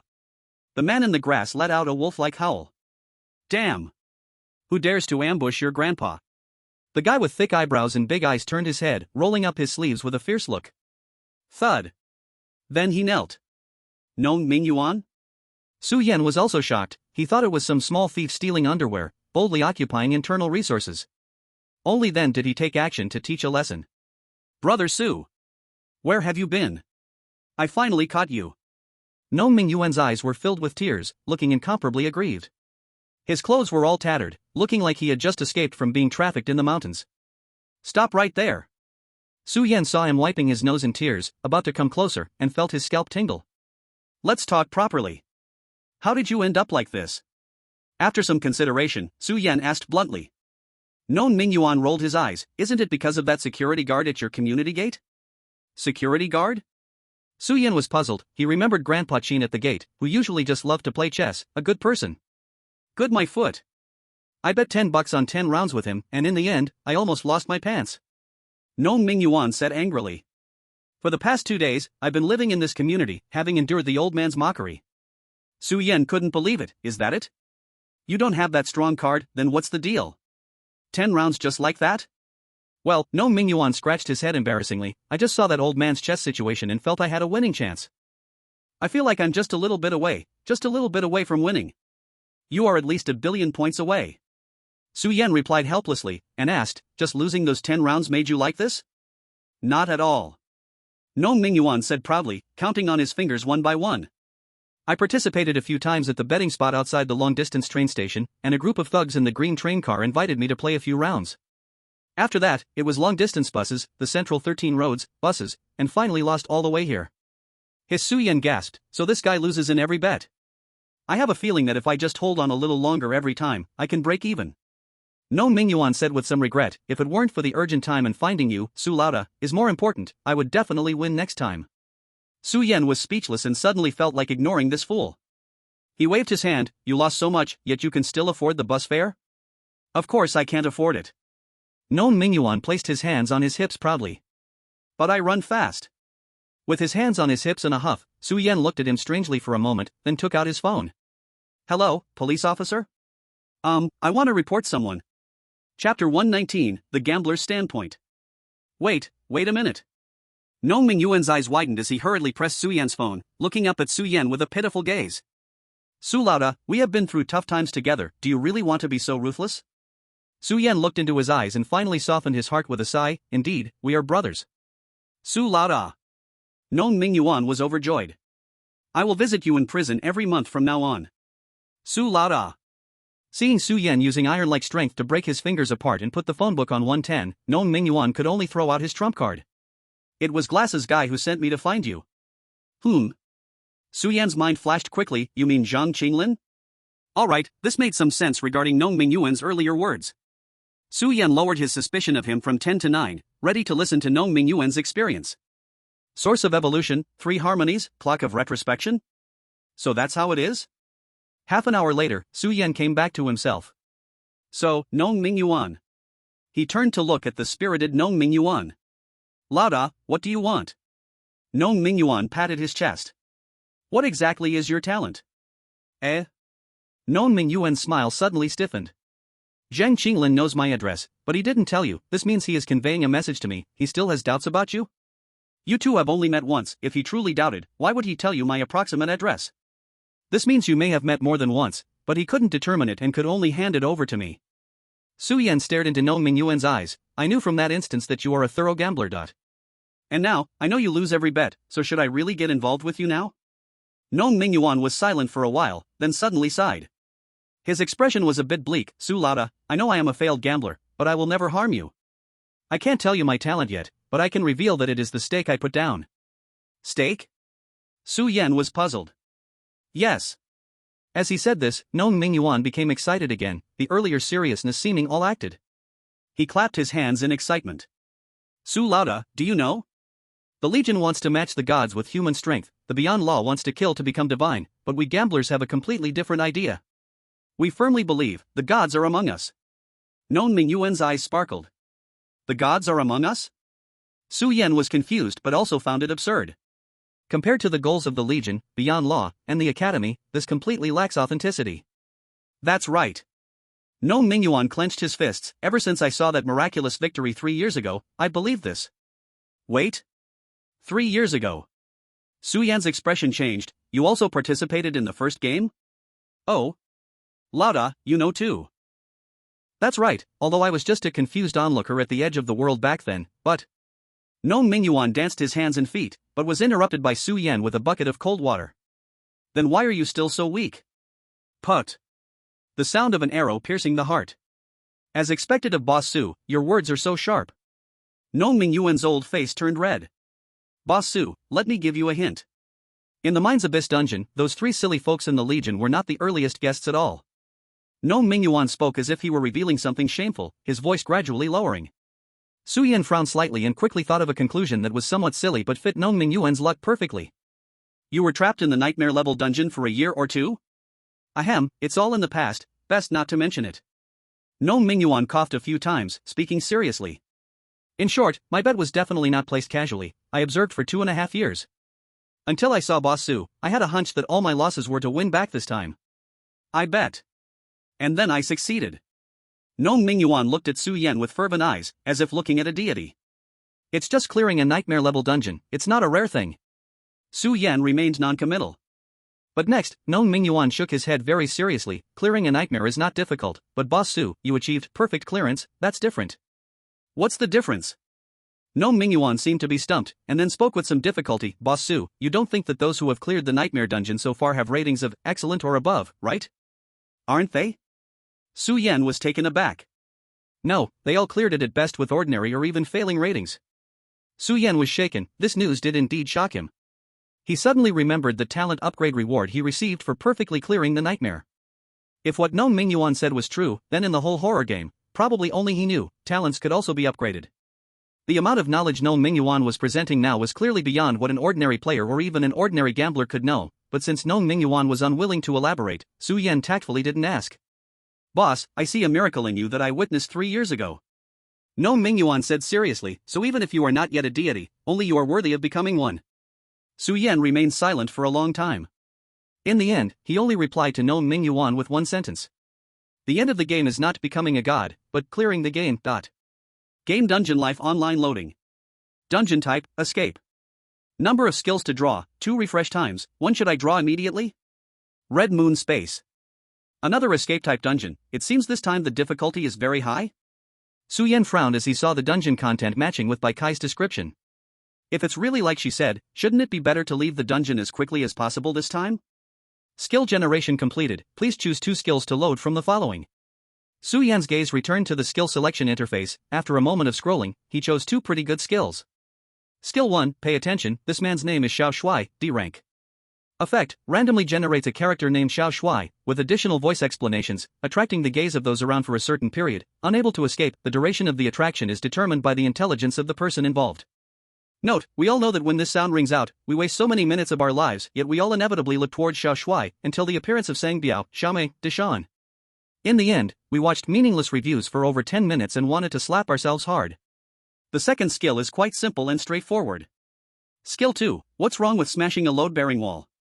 C rank. Effect, after use, you will bear an exorbitant debt in the dungeon, but you can specify the creditor. Note, hey, they still have to call us dad, right? Horror game starts. Is this life, or is it a lie? Chapter 120 Life Online. Don't let anyone discover your special. Su Yan opened his eyes and saw a line of text carved into the ceiling. He lay flat on a bed. His eyes were directly facing the ceiling, and everything around him was in plain view. He found himself in a small room painted entirely in white. The room was tiny, with only a simple little bed in the center, similar to those found in a hospital. The room was bare, except for that line of words on the ceiling. The white paint seemed to be sliced open by something sharp, forming the jagged letters. Don't let anyone discover my special? Su Yan repeated it in confusion. What was going on? Another creepy observation station? But it was clearly not that. As Su Yan tested himself, both his physical condition and his equipment skills were normal, not locked. So, the problem must be with these 2 doors? Su Yan turned his head and looked at the 2 wooden doors, symmetrically placed to the left and right of the little bed. The left door was red, and the right door was blue. Su Yan first approached the blue wooden door and tried the doorknob. The whole door felt like it was welded to the wall, not moving an inch. Escape room? The first thought that popped into Su Yan's mind. Then, he slightly twisted his body and kicked the door at an angle, creating a whooshing sound as he struck it with great force. Boom! A deafening buzzing sound erupted, and the door remained unscathed, even the wall stood firm. Alright, it seems that brute force won't work. Su Yan shook his head. He walked to the red door and tried to look for clues. Eh? He exclaimed in surprise, then looked down and twisted the doorknob. The door surprisingly opened. A soft white light enveloped the entire door, obscuring the view of the outside world. Su Yan frowned slightly. He uneasily glanced around the empty space, finding no more clues. Looking back at the big words on the ceiling, "Don't let anyone discover your special," it felt like something was watching him. After thinking for a moment, he stepped through the door. In the next moment, he found himself in a bustling city, packed with people. The surroundings were extremely noisy, with everyone wearing bright smiles. What the hell? Su Yan was stunned, surveying his surroundings. When he looked down, his original outfit had transformed into a suit, polished shoes, and a briefcase. He found a smooth iron pole to look at his face, seeing the face of a middle-aged man in his 40s, replacing his handsome visage.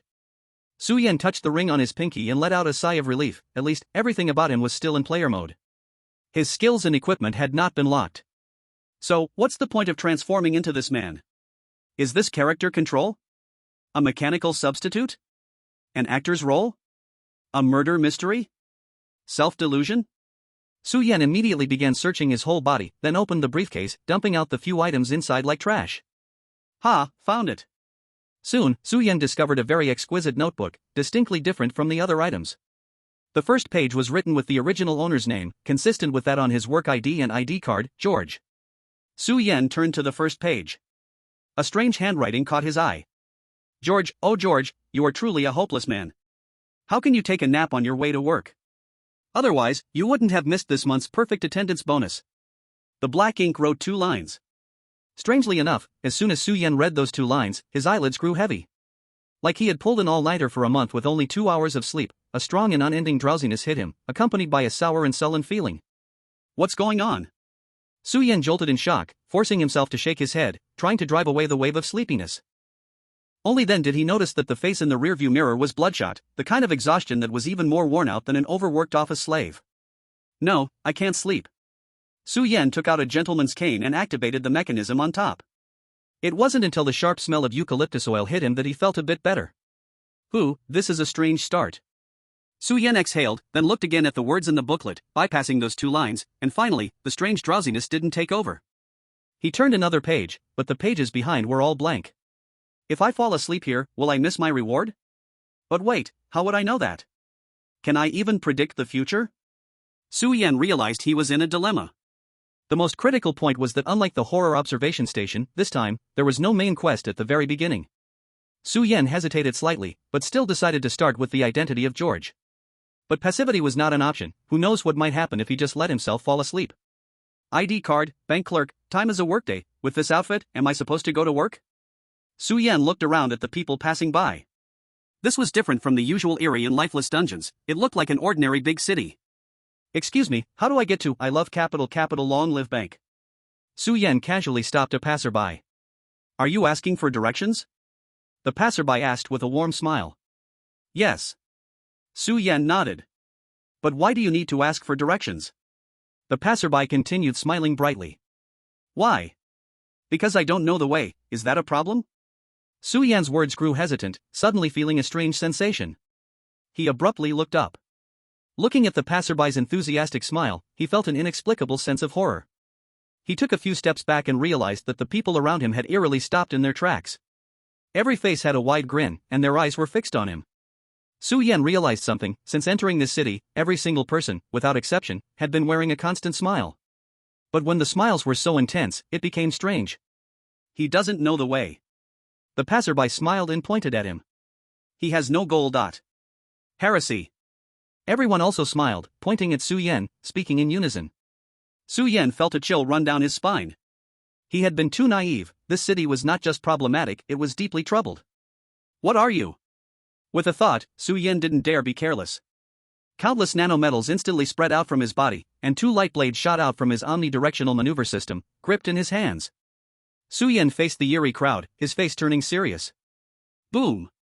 A strange dark thunder streaked across the sky.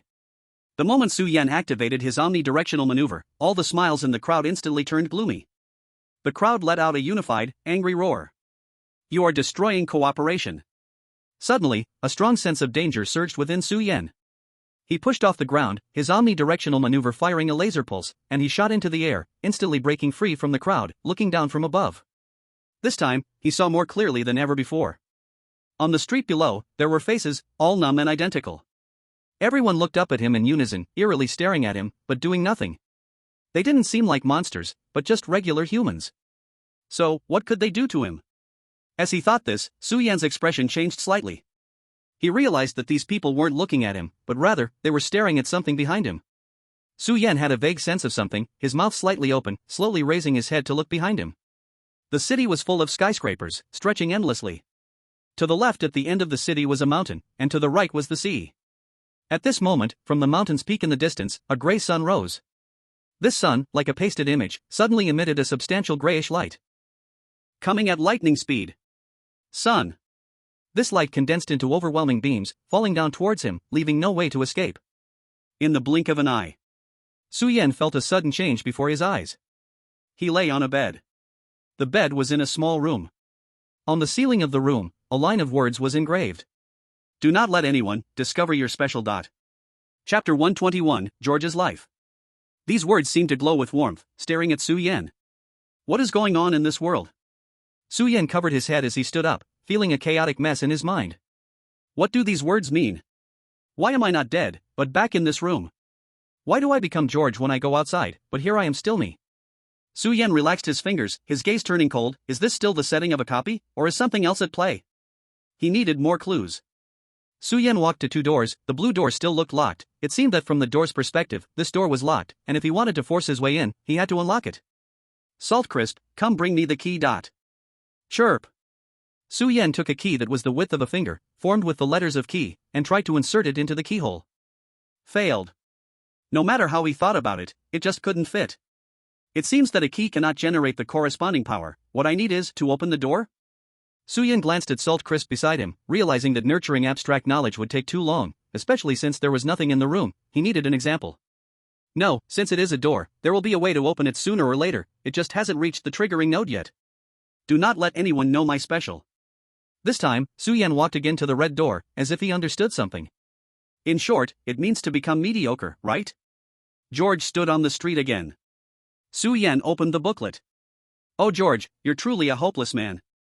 How can you take a nap on your way to work? Otherwise, you wouldn't have missed this month's attendance bonus.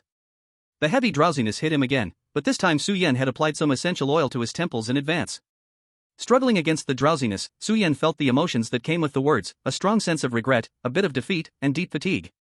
This is totally normal. Su Yan nodded in understanding. If I lose my bonus, I think I would also have murderous thoughts towards my boss. Temporarily, George couldn't provide much information. Su Yan picked up his briefcase and moved forward with the crowd. Activating his small advertisement acting, he wore a smile indistinguishable from everyone around, silently blending into the crowd. This time he followed the densest flow of people. Not surprisingly, he found a subway station, and at the center map of the subway station, he located the bank's position, just one stop away from the subway station. 20 minutes later, he stood in front of the I Love Capital, Long Live Capital, bank. Setting aside the strangeness of this world, isn't the name of this bank a bit off-script? Even a movie script wouldn't dare to write that name, right? Su Yan thought in his heart. With a smile, he put away his work badge and strode into the bank. The bank was large, decorated grandly and cleanly. As soon as he entered, the cool air conditioning blew away the little heat left in the early morning.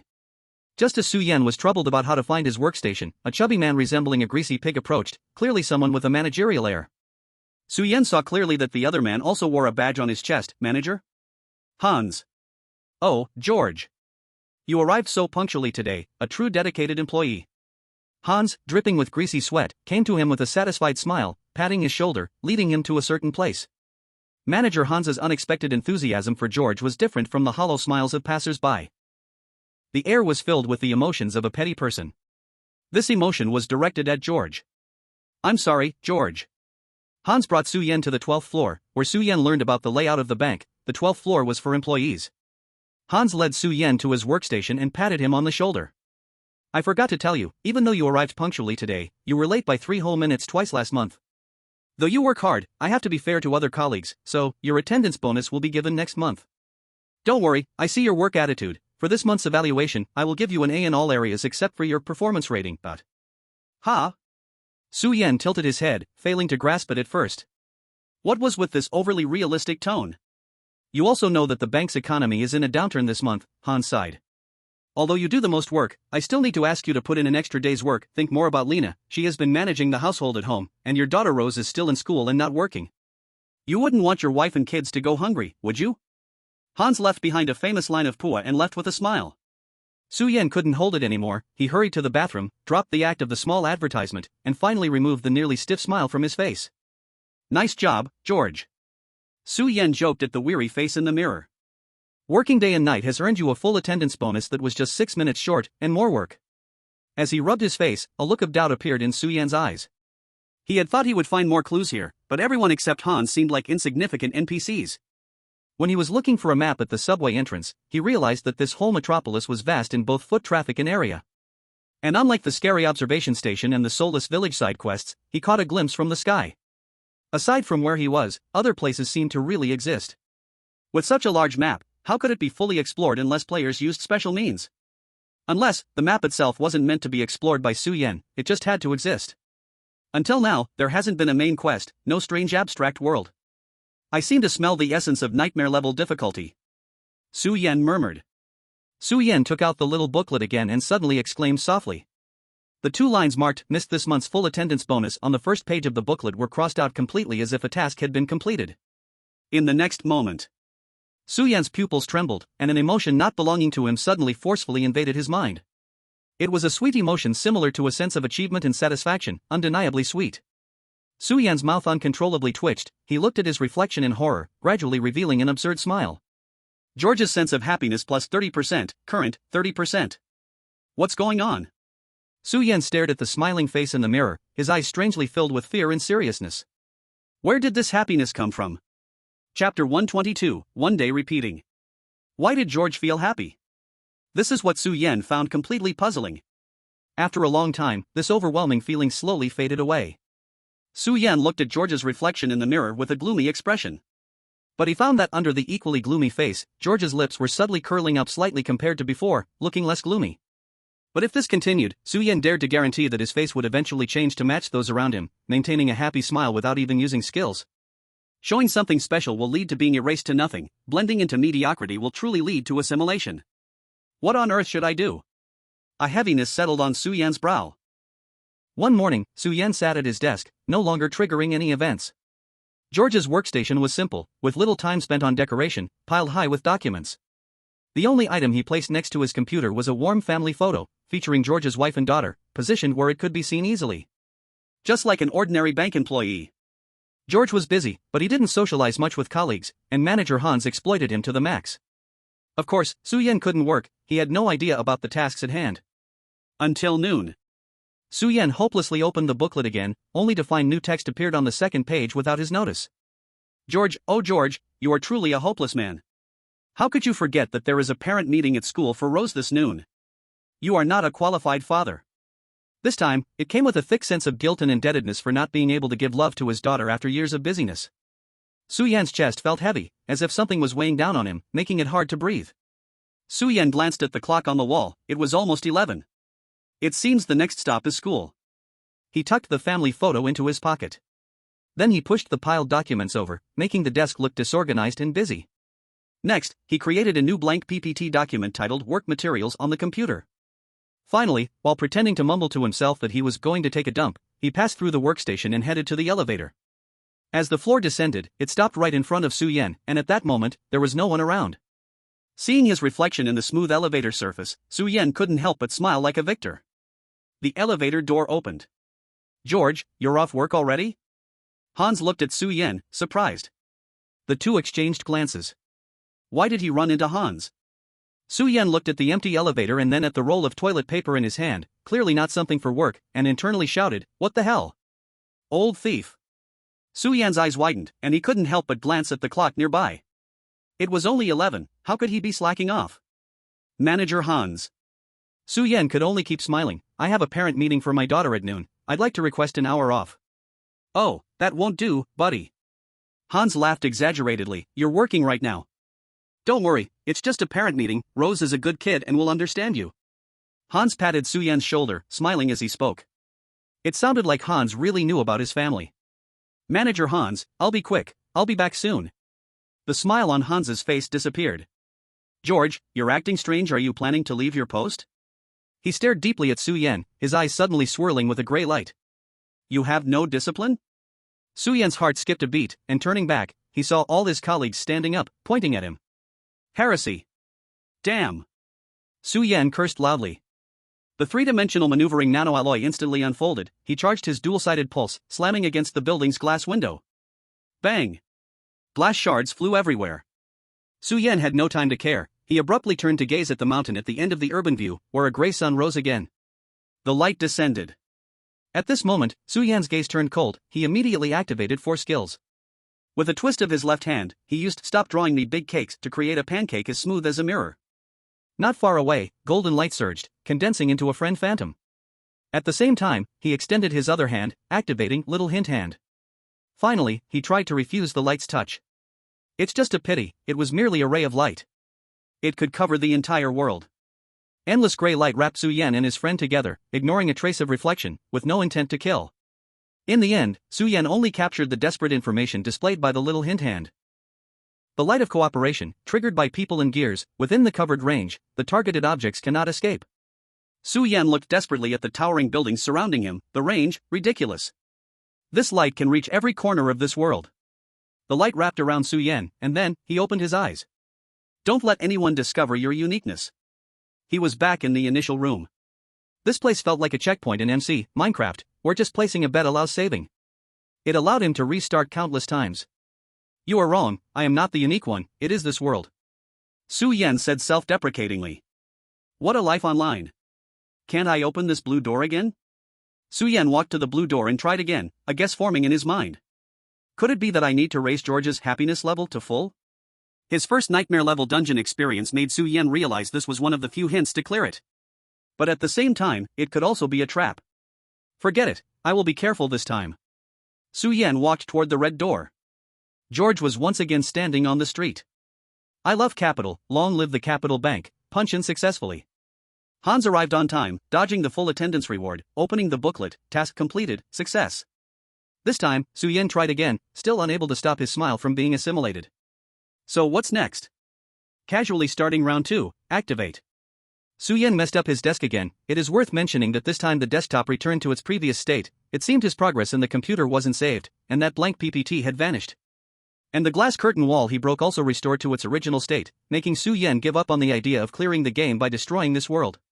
Su Yan unknowingly slid to the elevator front, and it was only 9 a.m. He succeeded. The elevator door opened. George, you just got off work? Hans looked at Su Yan, astonished. At the same time, this time without greeting, an eerie gray glow began to surge in his eyes. He held a roll of paper, as if he was going to the bathroom. Su Yan's stiff smile twitched. Before that, can I ask why you came to the employee level to take a dump? Hans nodded. I feel better taking a dump while watching you work. And it allows you to have one less toilet space. Old thief. The light enveloped. Su Yan reset 10 times. He understood one thing. Each time, it was not a complete world reset. The people around him seemed to be experiencing either deja vu or cognitive shielding. Every day, the hairstyles and outfits of his colleagues changed, and even the order of work tasks varied based on their mood. Aside from the bizarre triggering events, they were just like ordinary people, with joys, anger, sadness, and uncertainty. The most disgusting was that Hans guy. He could actually take a dump in the elevator at 10 different points in time. Chapter 123, The Life of Rep. George, as a good brother, I certainly hope you can make it to Rose's parent meeting. But at the very least, you should finish the work you have at hand, right? 10 resets were enough for Su Yan to understand the logic behind the Hans taking a dump incident. He must complete his work on hand to end this bank employee scene. Although Su Yan had many ways to meet this condition. For example, using the Hawaiian Hell Training Camp, or the Believer Revolver Alpha version, to turn himself into a workaholic. But just as he said, working is impossible. What he needed to do was cut class. Su Yan arrived at the elevator door. The elevator door opened. George, you just got off work? Hans looked at Su Yan, astonished. He seemed about to reveal the eerie glow in his eyes. Su Yan was silent for a moment, then suddenly widened his eyes in surprise, pointing to the window outside. Who is that? Who?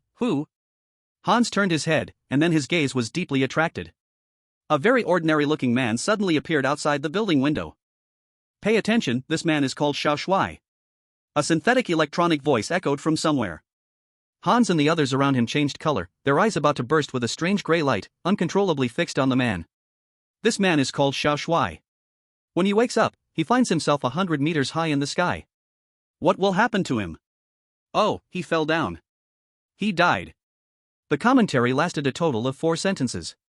As Xiao Shuai screamed and fell from the sky, turning into a speck of light that vanished, it ended. Only then did Hans wake up from the dream, the strange light in his eyes gradually fading back to normal. What just happened? Hans turned back in confusion. But discovered the elevator door had already closed, and George was nowhere to be seen. Phew. Ha! You little rascal. Outside the bank building, the victorious voice of Su Yan echoed with joy. I know your skills in the bathroom are extraordinary, but if I employ my great getaway technique, how would you respond? Su Yan tore off the work badge from his chest and jogged outside. As he walked past where Xiao Shuai had fallen, he clasped his hands together in pity. Don't worry, Xiao Shuai, for every one of you that dies, there are thousands more to step forward. Noticing the glances from other pedestrians, Su Yan slowly slowed down, wearing a faint smile, calmly nodding to passers-by. Don't let anyone know your uniqueness. In other words, as long as people don't know that the uniqueness comes from you, these passers-by won't undergo change. With his heart slightly settled, Su Yan recalled the location of the nearest school in his memory, comparing it to George's family photo while walking towards that school. George's daughter is named Rose, and in the photo, she is already in high school, petite and charming. Of course, this is not the main point, I just want to see how many less fortunate individuals briefly stop here. Su Yan arrived at the gate of I Love Parents Money Middle School. Notably, across from the school is a street called Service Street, similar in nature to ancient smoky willow alleys. Su Yan knew this because he saw many young women in school uniforms coming in and out, later realizing it was a different kind of uniform.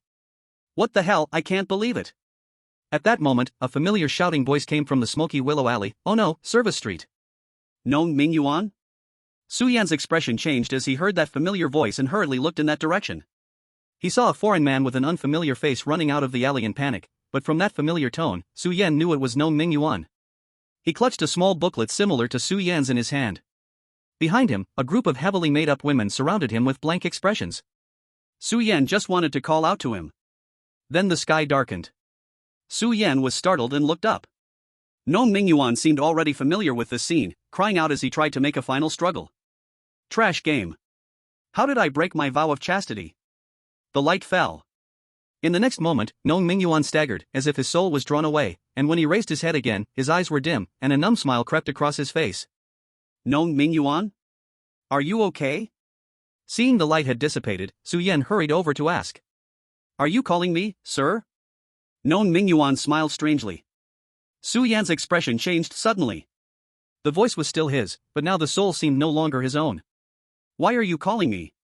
Nong Mingyuan's eyes gradually lit up. Su Yan was startled and quickly activated his skill. Pay attention, this man is called Xiao Shui. The void sparkled with light. Xiao Shui fell into a group of women with a bewildered expression, then revealed a silly grin. This man is called Xiao Shui, and when he wakes up, he finds himself on a street surrounded by sexy women. What will he do? Oh, he walked into a foot massage parlor. Oh, sorry, we can't broadcast the following details. After Nong Mingyuan's gaze was freed, Su Yan had already disappeared without a trace. As for Nong Mingyuan, he seemed to have completely ignored Su Yan's voice, turning his head and walking toward a place where he smiled, and the women who had chased him smiled and gathered around him, whispering. This was the first time Su Yan witnessed the fate of someone who had undergone cooperation. It turned out that what he experienced was not a restart, but a cycle of every day.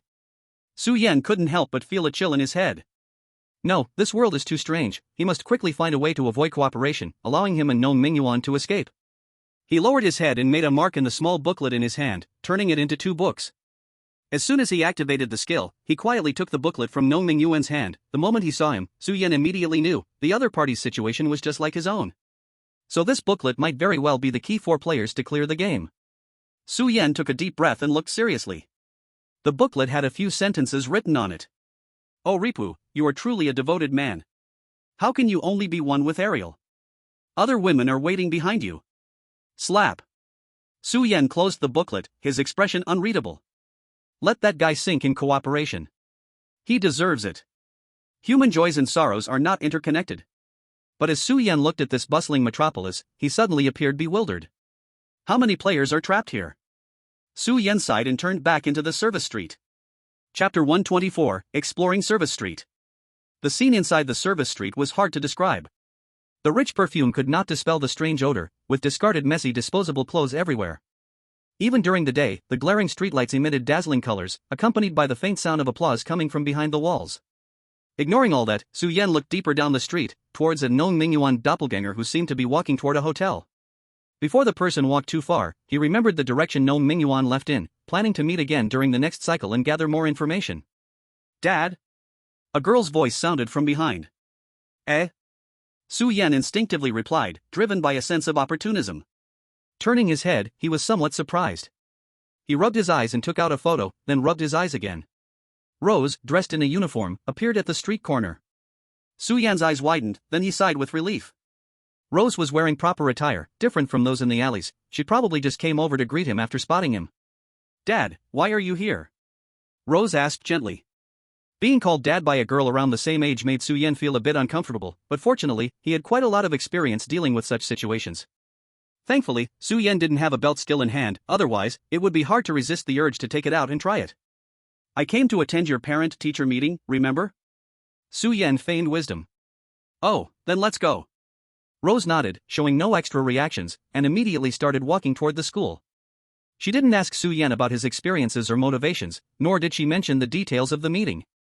If Su Yan said he was attending the meeting, she would simply take him to the meeting. However, when Su Yan asked, how's school been, or similar questions, Rose would only respond with vague complaints like it's okay. The more Su Yan found this strange. The people in this world have extremely realistic emotions, but their logic is deeply twisted and rigid. Passing through the luxurious campus, walking through the beautiful hallways and classrooms, just like the efficient nonsensical events often found in gal games, Su Yan directly and unobstructedly met the principal of I Love the Money from Parents Middle School, Peter. Mr. George, the reason we invited you to the parent-teacher meeting is that your daughter has had terrible grades this semester, and we need you to pay some academic compensation fee. Principal Peter chuckled with a smile, tugging at his beard. Su Yan turned his head and glanced at Ross beside him. She showed no emotional reaction to this comment. Because this was a conversation between Peter and Su Yan. Academics, compensation, fee? Su Yan tilted his head, taking a long time to understand. That's right, Peter said excitedly, spreading his arms wide. Students ranked in the top 10 of the entire grade only need to pay 80% of the tuition. Those in the top 50 pay the full 100%, and those in the top 100 need to pay an additional 10%, and so on. Peter looked at Su Yan, and your daughter is ranked below the top 500, so this time, she needs to pay double tuition, a total of 80,000 hard-earned coins. Will you pay in cash or by card?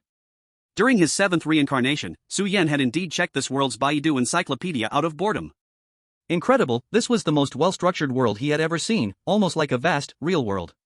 Here, there was a complete currency system, legal system, logistics geography, and all kinds of places that would eat people without spitting out bones.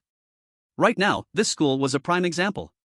Heh, I thought you guys would at most invite me to eat duck necks or sneak a peek at headphones. The knowledge system here is way more advanced than ours, Su Yan scoffed coldly. What did you say? Peter paused his explanation and turned to glare at Su Yan. In his eyes, dark currents surged. Su Yan no longer forced a stiff smile but instead genuinely curled up the corners of his mouth in mockery. He had long understood the logic of the actions of bystanders in this world, to obstruct the mediocre crowd, to escape from the busy and oppressive system, and now to add one more, the rebellion against the collection from students' schooling. His current defiance had triggered the attention of the cooperative, but he still wanted to use the cost of this reincarnation to express his frustration. Damn it! Are you here to educate or to collect a living tax? Su Yan contemptuously raised a middle finger at Peter, enunciating every word. I will not pay a single extra cent to your garbage school. Mr. George, Peter's eyes shone fiercely. You have no boundaries. Behind him, Ross uncontrollably pointed slowly at Su Yan, her eyes also lighting up with gray light. You are damaging the cooperation. The heavy gray light stained his pupils. A line of text appeared before his eyes. Do not let anyone discover your uniqueness. Su Yan sat up. Am I really unique? He murmured as he looked up at the words on the ceiling. Then what about that booklet by Nong Mingyuan? I am a player, so among these NPCs, I must be unique. Now, are they really going to make me become an NPC? Was the initial hint of the script helping me or harming me? George stood once again on the street. Following his memory, Su Yan headed straight for the middle school. After all, being early or late to the bank didn't affect his attendance, so he planned to find Nong Mingyuan first. It was still that familiar service street. I have to say, the uniformed personnel here were truly dedicated, helping one batch of guests leave early in the morning, then changing their expressions and casting seductive glances. Sir, would you like a shot? Su Yan pondered for a moment and said, I wanted #UNSDOSTFAD giddy up. The uniformed woman in front of him showed no reaction, smiling seductively. Sir, would you like a shot? Su Yan seemed to contemplate, then directly reached for the part below her neck. Slap. Before Su Yan's hand even got close, it was swatted away. Get the hell out if you can't pay. Do you believe I will kill you? The uniformed woman cursed. Su Yan turned to leave. Oddly, once he was 5 meters away from her, she immediately stopped cursing and put on a professional smile, waiting to attract customers. Su Yan had anticipated this and immediately turned back as soon as the insults ceased. Sir, would you like a shot? The uniformed woman smiled sweetly again. No appointment, get lost. Su Yan spoke, and then unleashed a round of master-level Zhuan dialect that transcended the wisdom of this era. This time, a uniformed woman chased him down the street, shouting insults. Yet the other NPCs showed no reaction, nor did they trigger any transformations in the passers-by. Su Yan ignored the curses behind him and pondered as he walked away. As a streetwalker, she has a complete logic in her work environment. Is it impossible for her to understand a logic that transcends duty? He murmured. These people are not NPCs at all. Chapter 125, Breakthrough, Creed. In order to test the nature of these people now, Su Yan had just conducted an experiment. The first time, he said something completely meaningless. Theoretically, whether players or residents of the dungeon should express curiosity. But the response was one of ignorance, as if they hadn't even heard Su Yan speaking directly, that is, refusal to give feedback. So for the second time, Su Yan approached it through behavior, but this time, instead of making nonsensical actions, he performed actions that matched the streetwalker role. This time, the response from them was incredibly vivid. That is, a logic at the level of real people, but it couldn't be ruled out that it was a highly advanced AI capable of passing the Turing test. Turing test: when you do not know that you are talking to an AI through a wall, the other side is equivalent to a real human. However, once again, Su Yan cut off the response from the other side and turned to leave. There was not a trace of logic in this. If you try to touch someone and are stopped, you either persist annoyingly or leave sulking and complaining. Su Yan's feedback was exceptionally blank, resulting in the immediate halt of the other's feedback. This was the third test, and combined with the last test, the trigger conditions for this logic were revealed. Become the target clientele of a streetwalker, and provide valid responses. Finally, when the other side's status reset, Su Yan employed the same old trick. Only this time, he played a role that was completely opposite to the streetwalker. As a streetwalker in her line of work, besides facing various people and freeloaders, she also encountered certain troublemakers who entered the back alleys and enjoyed insulting them. This fourth test was also extreme. Su Yan deliberately used the Hawaiian Hell training camp. To eliminate the extreme of the good-tempered streetwalker, his ability to hurl insults reached a terrifying shrew level at that moment. The intent was to observe the reaction of this streetwalker. This was the most crucial part. He needed to know whether the abnormal behavior displayed by these people was a congenital defect or interference from something else. In the end, Su Yan arrived at a somewhat chilling conclusion.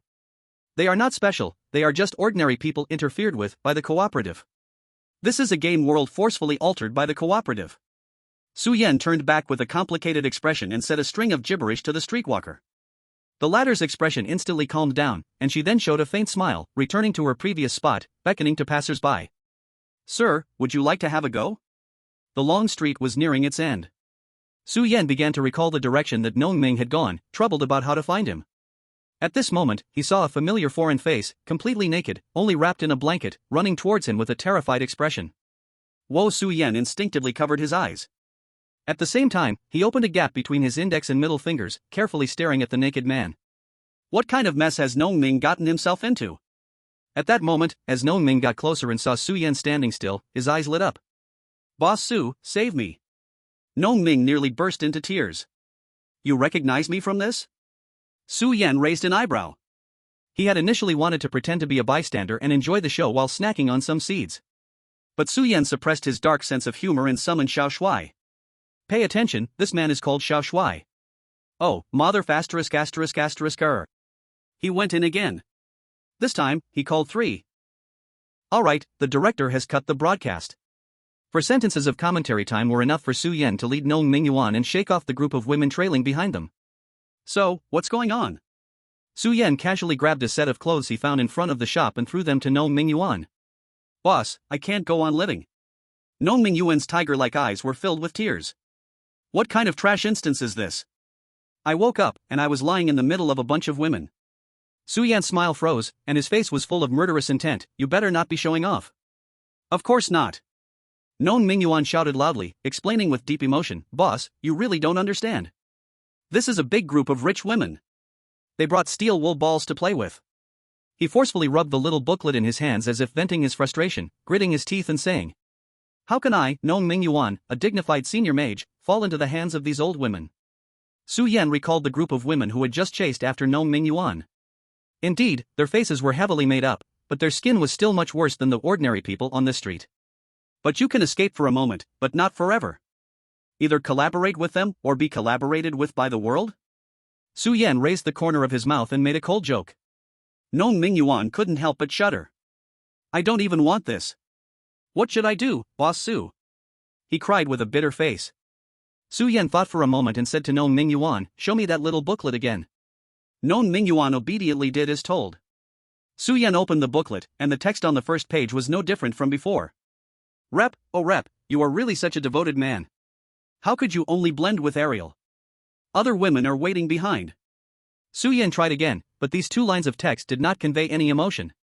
It seemed, this only worked for the person involved. This was a bit troublesome. Su Yan needed to find more common points between the booklets. "What's your profession, Rep?" Su Yan casually asked Nong Mingyuan. Nong Mingyuan hesitated and finally spat out 2 words. "Gigolo." Su Yan was stunned, then the corner of his mouth curled up. "No wonder. The gigolo is him, not me." Nong Mingyuan stamped his feet anxiously. If I had such a heavy taste as rep, why would I be stuck at a point where I can only live half a day? Alright, I'm not saying anything about it. Su Yan shrugged, besides, it has nothing to do with me. Of course it does. Nong Mingyuan knelt down with a thud. Boss Su, I don't want to stay in this cursed place for another day. Take me away. This man, who had endured for 2.5 years in the Black Bear detective world, was now trembling all over, tears and snot flowing freely. Boss Su, do you know? Every day, when I get out of those old women's beds, my eyes are contaminated by tons of mental pollution. If my little brother even moves a little, it's an insult to my male dignity. If you don't believe me, I can describe the details. I believe, okay? Su Yan immediately raised both hands in surrender. Alright, I'll try it first. Su Yan placed his hand on the booklet, thought for a moment, and used his second little hint hand. The information that appeared was Player's Creed. It recorded the regret of the current character about their day's life. So this thing is called a creed. Su Yan learned the name of the little booklet in his hand. The words player and character were the points he paid some attention to. This player probably didn't refer to a horror game player, but a life online player. That would explain the later character part. Su Yan squinted, chewing on the information that Zhang Qinglin had passed through Nong Mingyuan. The pivot of 3 harmonies makes living souls. If this living soul refers to the player's soul, then it's normal for the human harmony pivot to achieve this. If the worldview here is like a role-playing game world, then our souls are drawn into the so-called NPC bodies of each identity while our bodies still lie in that room. After triggering the light of collaboration, we were formatted, our souls returning to the original point of our records.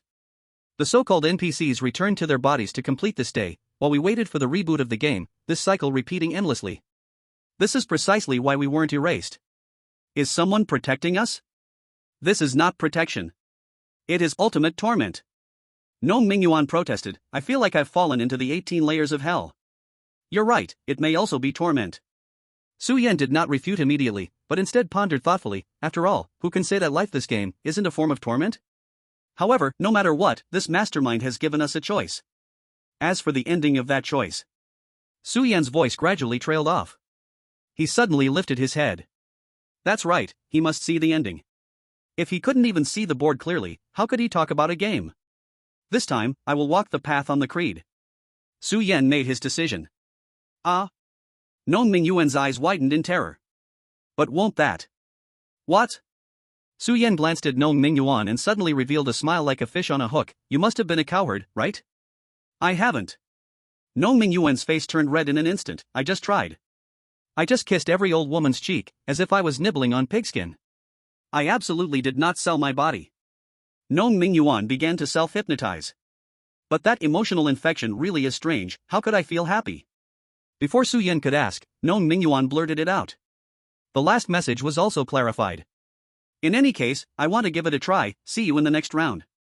Su Yan tossed Nong Mingyuan's creed back to him and waved goodbye as he walked away, leaving Nong Mingyuan staring at the first page of the creed, struggling in the wind. Is this really possible? Why not give it a try? I love Capital, long life Capital, the bank. Su Yan missed the attendance award once again. This time, he looked at the silent smiling face that was forcibly changing in the mirror and smirked.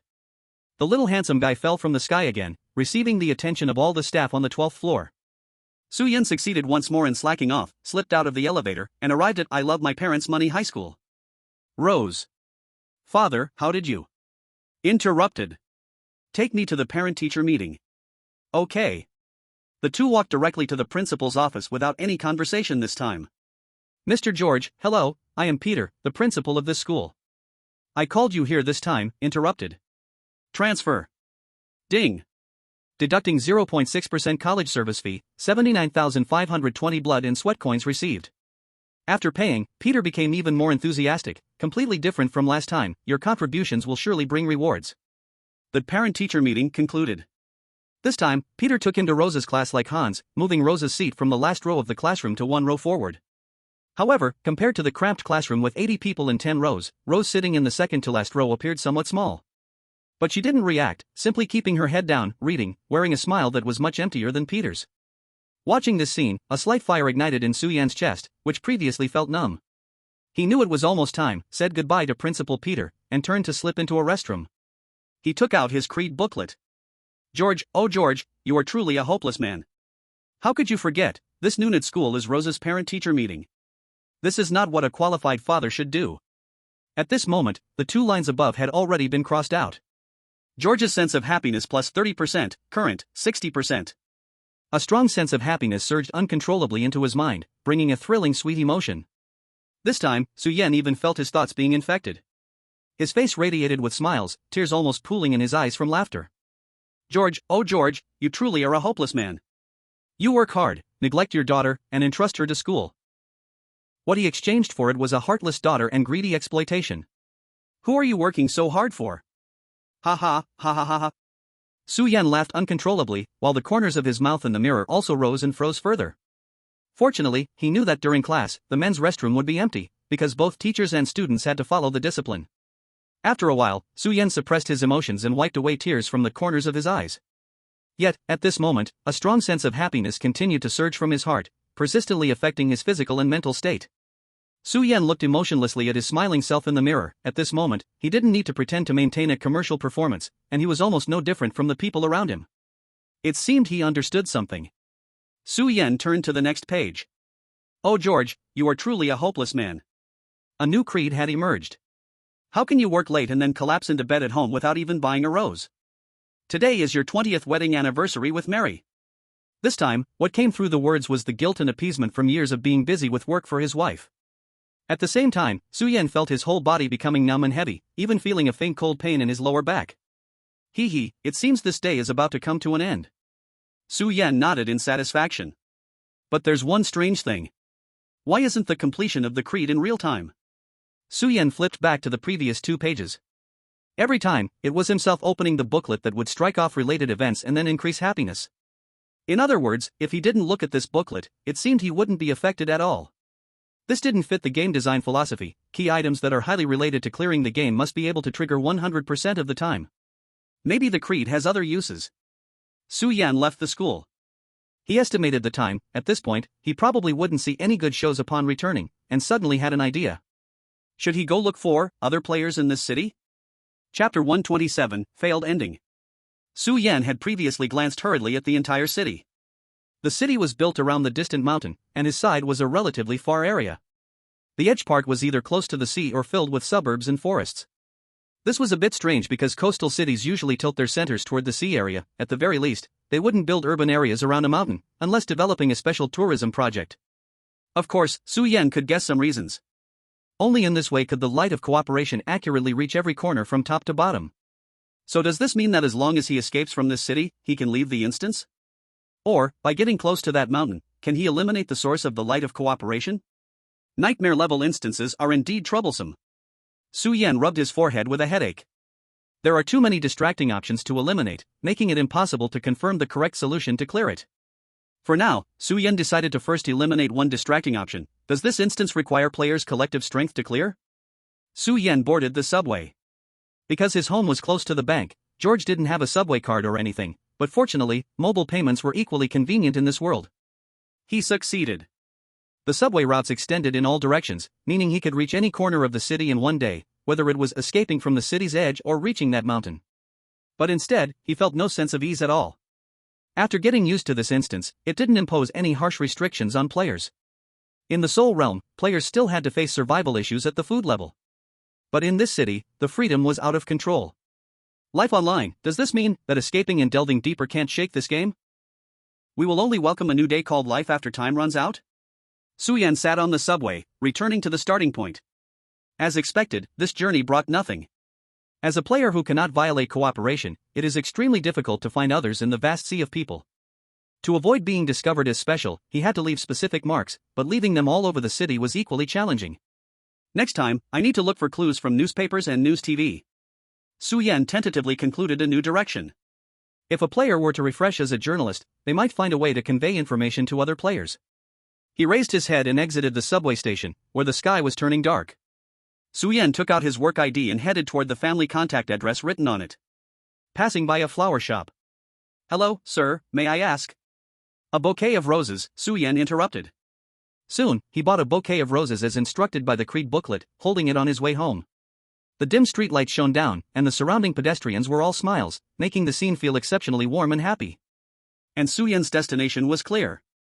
In front of his yard, Su Yan stared for a long time at the wooden sign that read Happy Home, smirking, before walking into the house. "Aunt, are you there?" At the dimly lit doorway, shoes were scattered messily. The living room was quiet, pitch black, with strange sounds faintly coming from deep in the corridor. Su Yan laughed as he put down the roses in his hand and turned on the living room light. What a mess. Clothes were thrown everywhere, spreading from the living room to the bedroom, some belonging to women, some to men. Su Yan stepped over a stocking and approached the bedroom door, hesitating slightly. Buying flowers and going home are both done, I shouldn't torment my eyes any longer. But things did not go as hoped.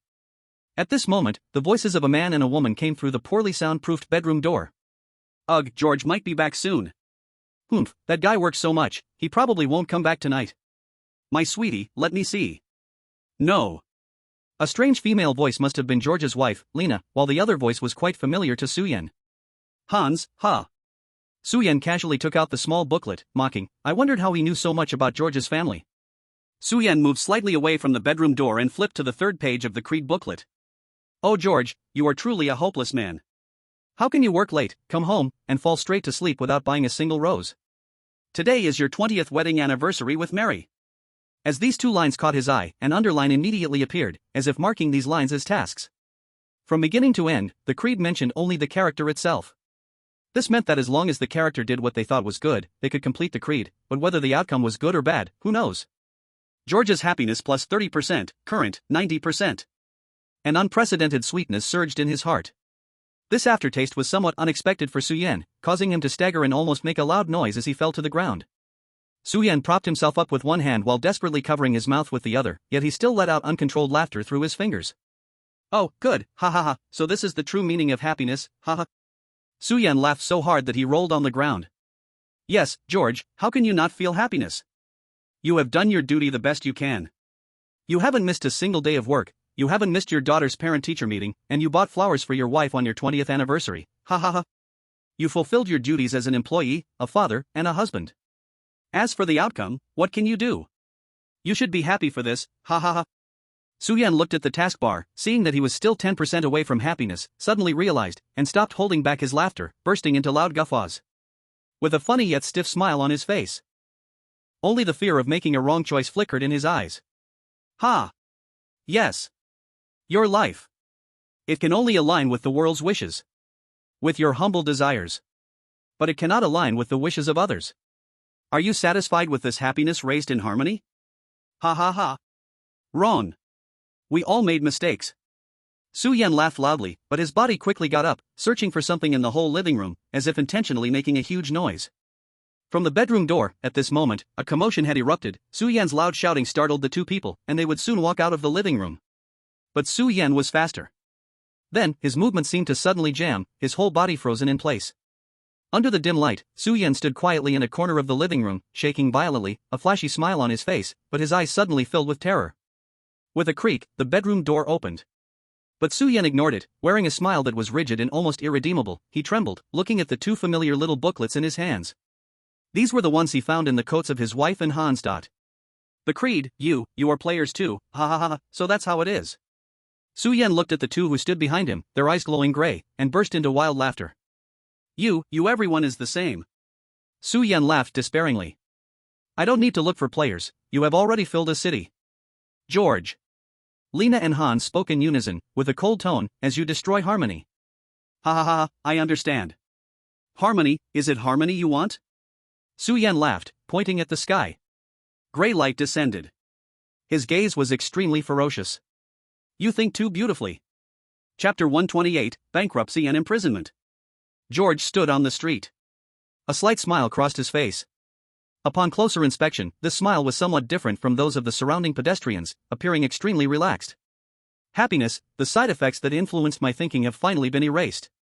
Su Yan lowered his eyes, cold light flashing occasionally in his gaze, still feeling traumatized.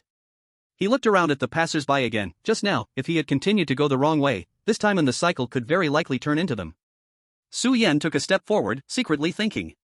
The trap of happiness is buried in the truth. How many players have already fallen victim now? Su Yan watched the crowd around him, his smile gradually turning to despair. At the service street. Su Yan arrived at the place where Nong Mingyuan was, vaguely hearing a commotion of chaos. The next moment, Nong Mingyuan jumped out of the window again, wrapped in a blanket. Su Yan swiftly reached out, grabbing him and hiding him in a corner. Looks like you failed. Su Yan looked at Nong Mingyuan's nearly broken expression, unsurprised. Woo woo woo, Boss Su, I can't. If I keep being influenced by that damn happiness, I'm really going to lose myself. Nong Mingyuan shouted. I can't hold back, I want to perish with them, woo woo woo. Alright, I've already found a way to break the game, now listen to me.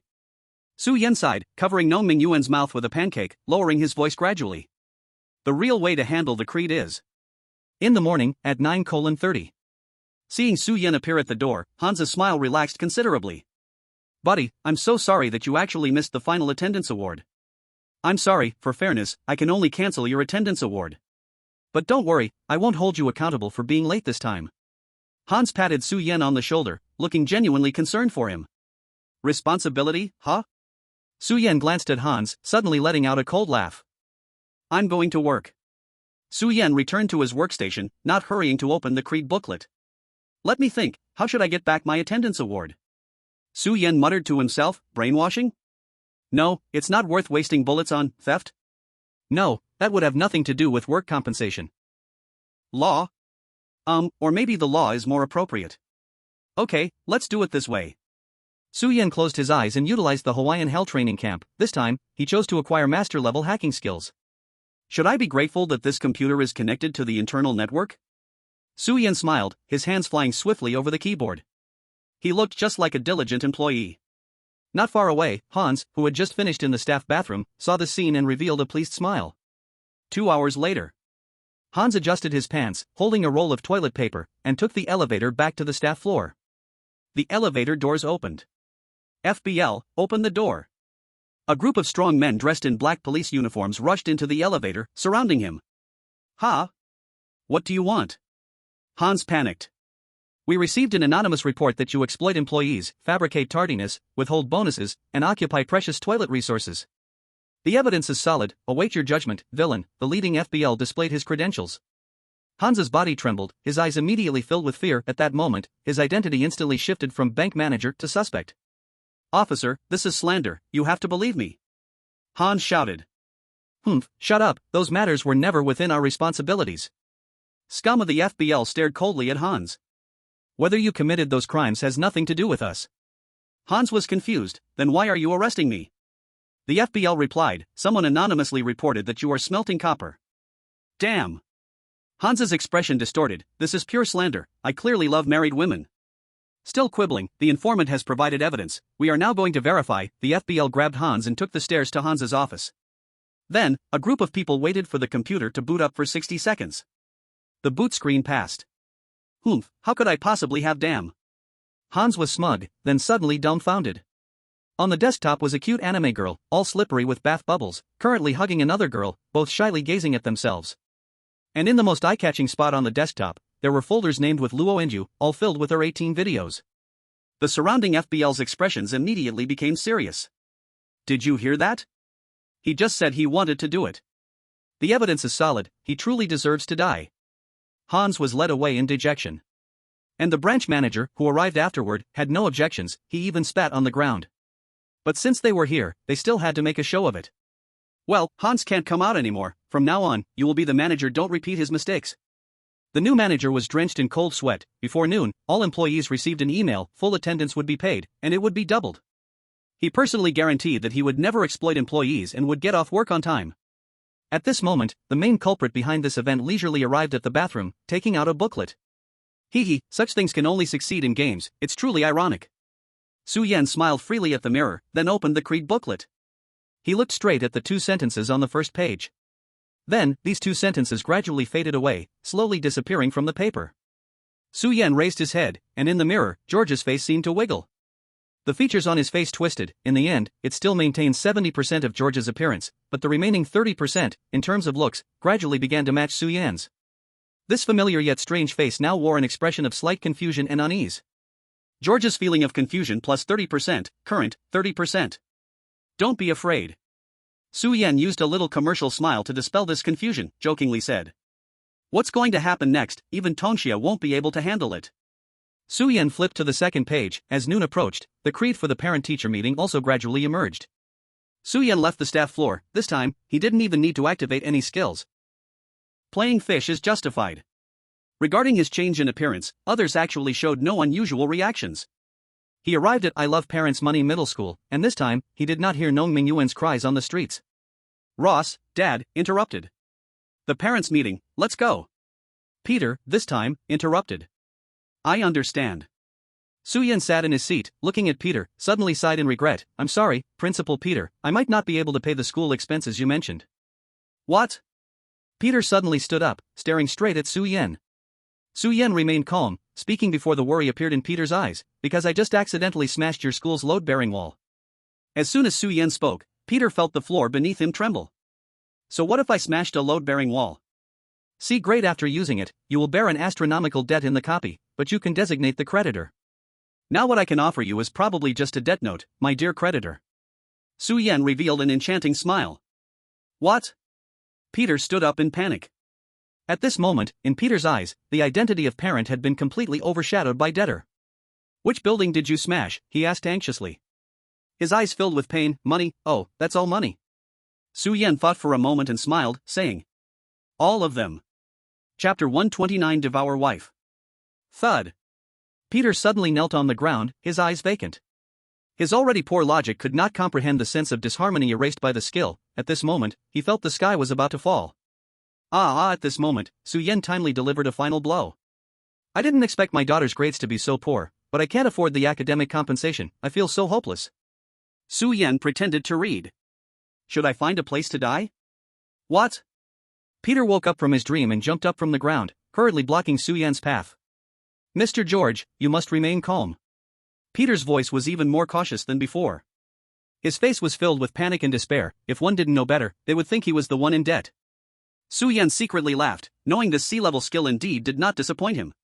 Peter spoke again, his tone filled with pleading. Mr. George, look at my head, how could I ask you for school expenses? He carefully soothed the George in front of him, feeling extremely anxious. If George didn't die, at least he was still his debtor. If George died, then he would have to declare bankruptcy. Then, what do you think we should do? Suyen feigned ignorance. Your daughter is so excellent, we naturally won't charge any fees and will wholeheartedly tilt educational resources toward her. This time, Peter tearily patted his thigh, moving Rose to the front row of the class and calling all the course teachers to give her a thorough talk. Suyen glanced at Rose beside him, his smile seemed less hollow. But this had nothing to do with Suyen, what he wanted was simply the result. Suyen found a restroom, locked the door, and once again took out the creed book. George's feeling of confusion plus 30%, current, 60%. Watching the second line of the creed fade away, the face in the mirror appeared increasingly frightened. Suyen was satisfied as he used his commercial acting skills to make George smile. This is the secret of the creed mechanism. Why did the sense of happiness only settle when he opened the creed book? Because there were originally two routes.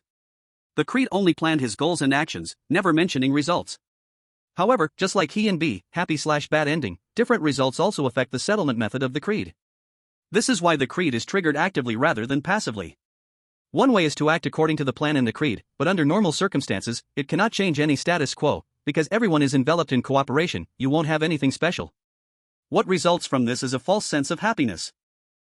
Another way is to change the status quo while following the principles, breaking down the limitations of collaboration from the core level. Ironically, this brings a sense of bewilderment to the person involved when trying to achieve the situation they truly want to see. Suyen looked into the mirror, and at this moment, George's face began to wriggle and fade again. The face in the mirror already had 6 parts of Suyen's features. Next, it's time for the real me to enter the scene. Suyen left the school and walked towards the happy home. Ding dong. The doorbell rang softly.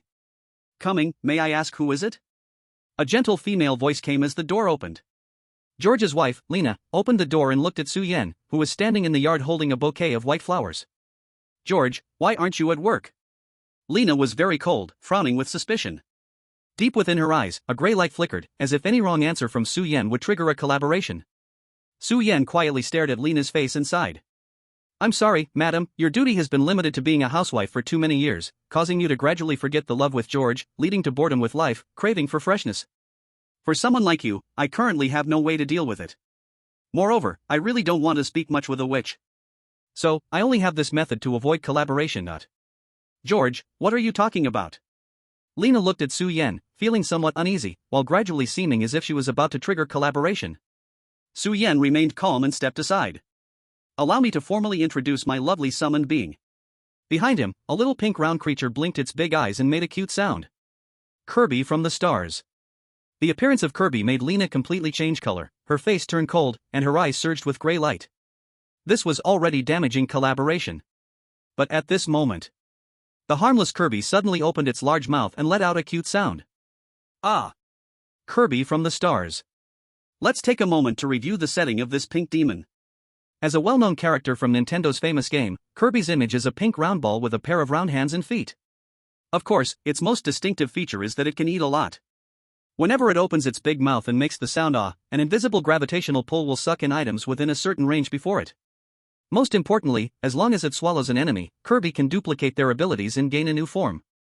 For example, when Kirby swallows a swordsman, it becomes Kirby Swordsman, with a sword appearing out of nowhere in its hands while wearing a swordsman's hat. When Kirby swallows a chef, it magically wears the chef's tall hat and apron, turning into Kirby Chef. Of course, it's not just about professions. Absorbing various characteristic monsters can also grant representative abilities. Kirby Fire, Kirby Ice, Kirby Hammer. If we were to point out a drawback of this method, it would only be it can only copy one ability at a time and cannot be injured after copying an ability. Of course, even though it's called copying, the enemies that are eaten will not return. And now, this pink demon opened its mouth wide, aiming at Lena. Ah! A storm of suction. The gray light in Lena's eyes instantly collapsed, and then, contrary to Newton's law, her whole body twisted through space and entered Kirby's stomach. Kirby's cheeks also bulged slightly, and its entire belly expanded quite a bit. It wobbled its somewhat chubby body, its big watery eyes looking innocently at Su-Yen. The absorbed items can transform into star energy and be spit out, while also allowing it to swallow copy abilities. Su-Yen obviously wanted the latter. Swallow it, Kirby. Kirby nodded, with a gulp, and its originally full belly immediately digested the creature inside, returning to its original form. At the same time, a white light enveloped its body. Chapter 130, Inconsistent Inside and Out. Holding a broom in one hand and a frying pan in the other, wearing a somewhat transparent little skirt. Ding ding. Su-Yen seems to hear a cheerful sound coming from somewhere in the emptiness. He looks at the Kirby in front of him. The fact that the cooperative light has not yet been triggered means only one thing: he has succeeded. Kirby? Housewife. Kirby, with a pure and innocent smile, winks at Su-Yen. Then, a heart in a sticker style actually appeared in the air, flying towards him. Su-Yen quickly dodges out of the way.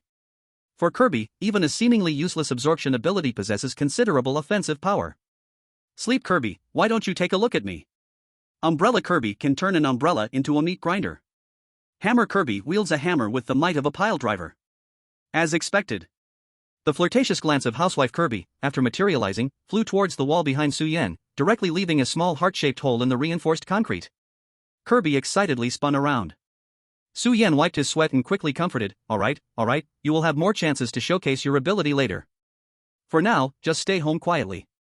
Kirby innocently nodded, then her expression suddenly became lazy, pulling out a bucket of popcorn from somewhere, and lying down on the living room couch. She turned on a TV drama and started watching a family ethics play. It seems like everything is fine now. Seeing Kirby calm down, Su-Yen breathed a sigh of relief and took out the Creed book. The text on the third page of the Creed book had not yet disappeared. Su-Yen knew he needed to take the final step. He put down the white roses bought from the flower shop, walked into the kitchen, and started making dinner with a bang. Since this is a wedding anniversary scene, it naturally calls for a celebration. If Kirby Housewife were to handle this, the effect might be better, but Su-Yen didn't dare. Don't be fooled by Kirby's cute appearance. Her absorption abilities might look simple and adorable, but that is just a facade. All the abilities she transforms into are quite destructive. Sleep Kirby, why don't you take a look at me? In extreme cases, Kirby could very well demolish the house. An hour later, after Su-Yen and Kirby simply clinked glasses at the dinner table, Su-Yen took out the Creed, and the text on the third page faded away. George's sense of confusion plus 30%, current, 90%. Finally, is it close to the end? Su-Yen stretched lazily and walked towards the bathroom. In the mirror, George's features are barely recognizable, replaced instead by a face that resembles Su-Yen's 9/10. However, this face is filled with worry and fear. George's sense of confusion plus 1%, current, 91%. A strong sense of resistance and fear surged from Su-Yen's heart, crashing against his mind. I see. Su-Yen said expressionlessly, in these last 10% of the time, it is both escape time and decision time. George's sense of confusion plus 1%, current, 92%. Su Yan reached out to the mirror. The person in the mirror also extended their hand, and their palms wanted to meet, pressing together. "We all firmly believe in the things written in the creed," Su Yan said.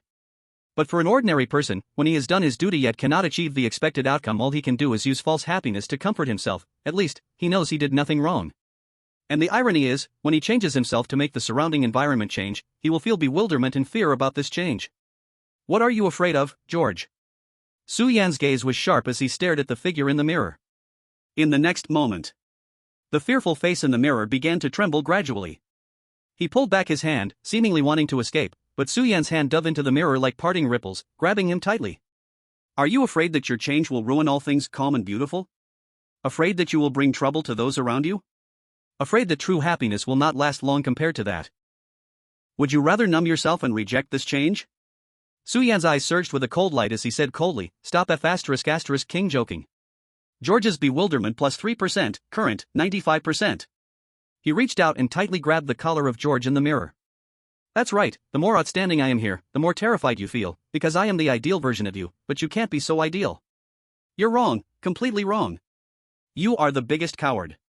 You obey the unity but refuse to take a real step forward. You secretly write down your own principles over and over again, but always repeat the same mistakes. Until now, you don't even want to look in the mirror. Otherwise, you should have noticed by now." Su Yan's hand gradually exerted strength, trying to pull the person from the mirror out. As his hand withdrew, the person in the mirror uncontrollably turned their head, looking terrified at Su Yan, whose nose was almost touching the mirror. "Look at me!" Su Yan shouted angrily. George looked back at Su Yan in fear, their eyes locking. Reflected in the pupil of the other was his own face, an identical face. George's bewilderment plus 4%, current, 99%. A game is ultimately just a game. No matter how many infinite days you have, you cannot change everything. What you need to do is face your own life, to rewrite your principles day by day, year by year, during which you will fail, sink, and return to square one. But so what? When you shed your escape from reality shell, you will become me. Su Yan grabbed George's head tightly with one hand, pulling him out of the mirror, while smashing his head against the mirror surface.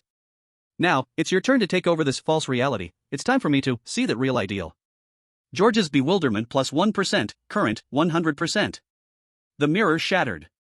In the distorted mirror shards, the fear and dread on Su Yan's face gradually disappeared, replaced by a sincere, hopeful smile. Blood flowed down from his forehead, and Su Yan felt dizzy. His body sank and fell into the mirror. Endless white light wrapped around him. When he opened his eyes again, he found himself lying on a bed. It was a familiar little bed. The bed was in a small white-painted room. On the ceiling, the familiar words had already vanished. The white ceiling looked empty. On either side of the bed, the once bright red door on the left had faded, becoming dull, while the right blue door opened naturally without a sound.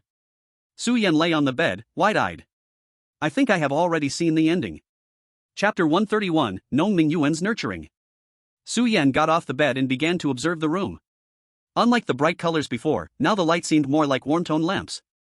If the previous room was in daytime, then now it is night, right? Su Yan looked at the blue wooden door on the right. The outside world was unclear, shrouded in light like the red door, but the blue side was dark and deep. This time, it seems there's no warning to hide my special nature. Does it mean I've successfully avoided the unity? Su Yan checked his backpack. In the equipment section, Kirby had transformed back into a summoning card and returned to the bag. It seemed this time still belonged to the reset category. Su Yan stepped through the large door, and his field of vision suddenly opened up. He appeared on a familiar street.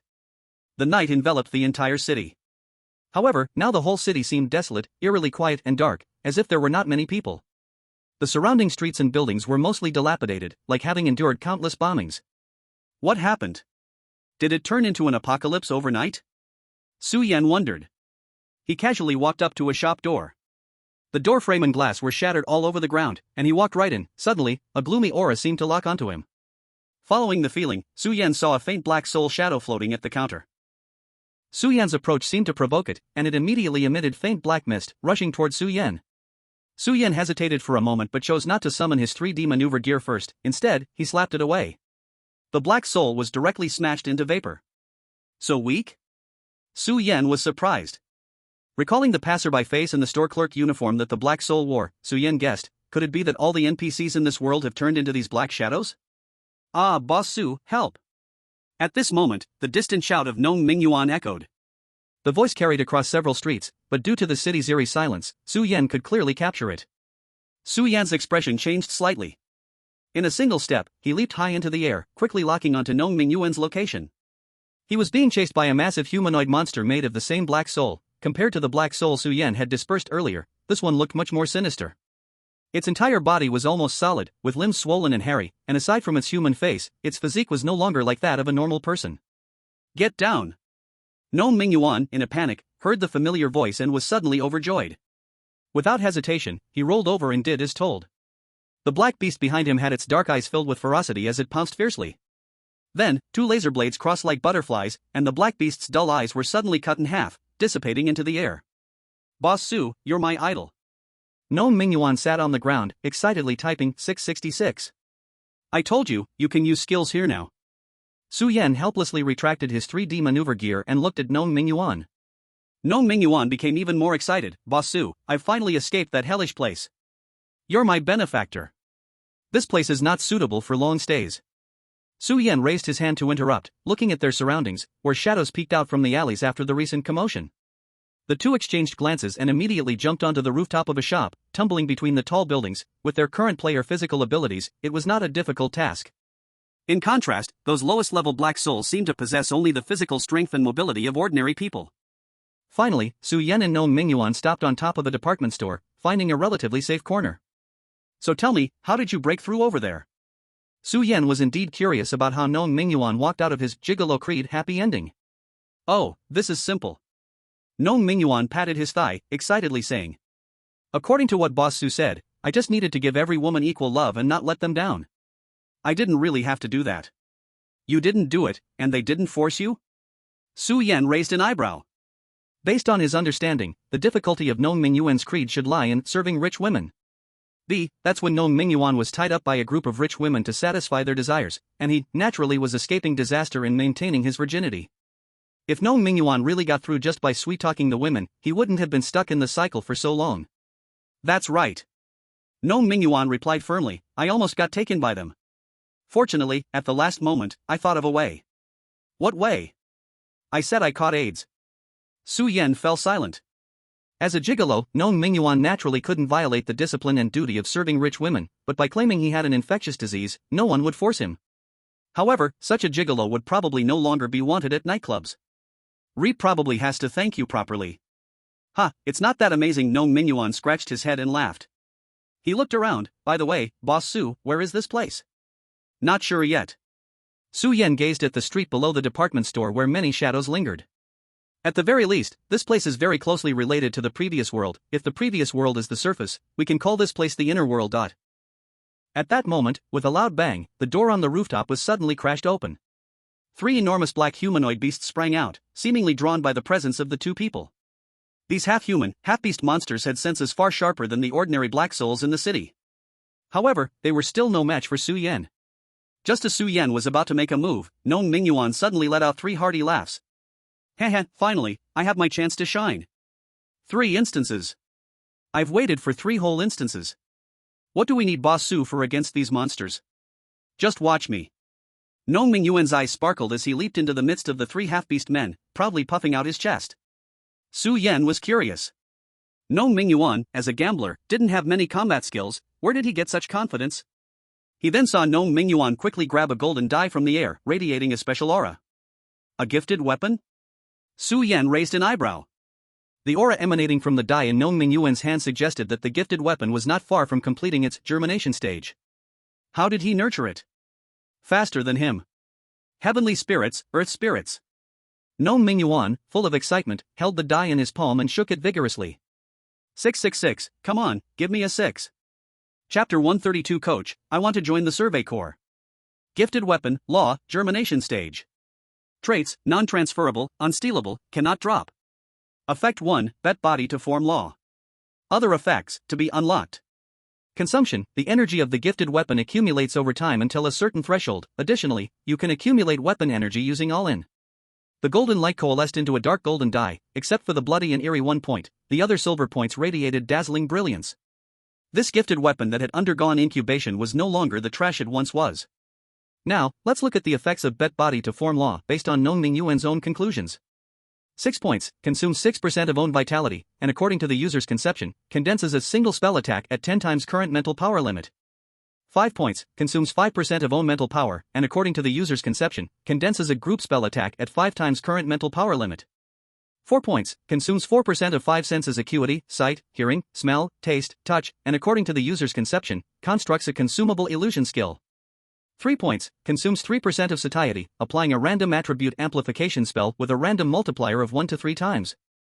2 points, consumes 2% of sanity, applying a random attribute debuff spell with a random effectiveness of 0% to 50%. As for the last bloody 1 point, knowing Ming Yuan had a feeling, he seemed to be able to control rolling a 1 point, but rolling it would mean death. He was a gambler, not a madman. Thus, now facing these 3 elite monsters, he only hoped to roll a 5 or 6. The die rolled and tumbled through the void, finally coming to a stop. 3 points, amplification spell. Damn it! Known Ming Yuan shouted, feeling just a little hungry. But then the 3 silver points on the die shone brightly and enveloped him, causing his eyes to sparkle with excitement. This time, it happened to be a 3-fold amplification. The amplification applied to all of his physical attributes. Haha, this is great, die. Known Ming Yuan instantly transformed into a muscular man, slamming one of the attacking half-beasts hard onto the ground with a powerful throw. Next, as the remaining 2 black beasts launched their attack, Known Ming Yuan was calm and collected, blocking their moves effortlessly, and within 3 minutes, he had snapped the necks of the 2 half-beasts. The 3 half-beasts dissipated into black mist in the air. Su Yan watched, wide-eyed. Compared to the mage, Known Ming Yuan's every move radiated killing intent and bore a solemn, ancient aura, with a serious and resolute expression. He no longer looked like a gambler. Hee, Boss Su, I proved my worth this time, right? When Su Yan looked again, Known Ming Yuan's smile had returned to its original self. With great pride, he said. Not bad. Su Yan nodded. He didn't know about the randomness of the farming talents of Ming Yuan, but with that ability just now, it was enough for self-defense in a normal game instance. But this damn monster is too weak. Ming Yuan wondered. Thinking about how he had been chased down several streets by such monsters because he was afraid to use player abilities, he felt like punching a tree in frustration. Obviously, these are just cannon fodder. Su Yan snapped his fingers. If we assume that all the passers-by in the outer world were once players, then the strength of these monsters should be related to the degree to which those who couldn't enter the inner world were coerced. If I'm not mistaken, then it should be. Boom! At this moment, a more violent shaking sound came from a corner of the city. Look, the big one is here. Su Yan spread his arms, and silver-white nanometal instantly covered his waist. A few streets away. Whoa! A black beast shadow as tall as a 4-story building let out a piercing howl. This beast shadow was covered in pitch-black fur, and except for a human face on its head, the rest of its body formed sharp limbs like a wolf's fangs. Compared to it, the players in front of it looked extremely small. Run! Fatty! Run! This desire entity has mutated into a large desire entity. The captain is dead, we can't fight it, we need to call other squads. I know.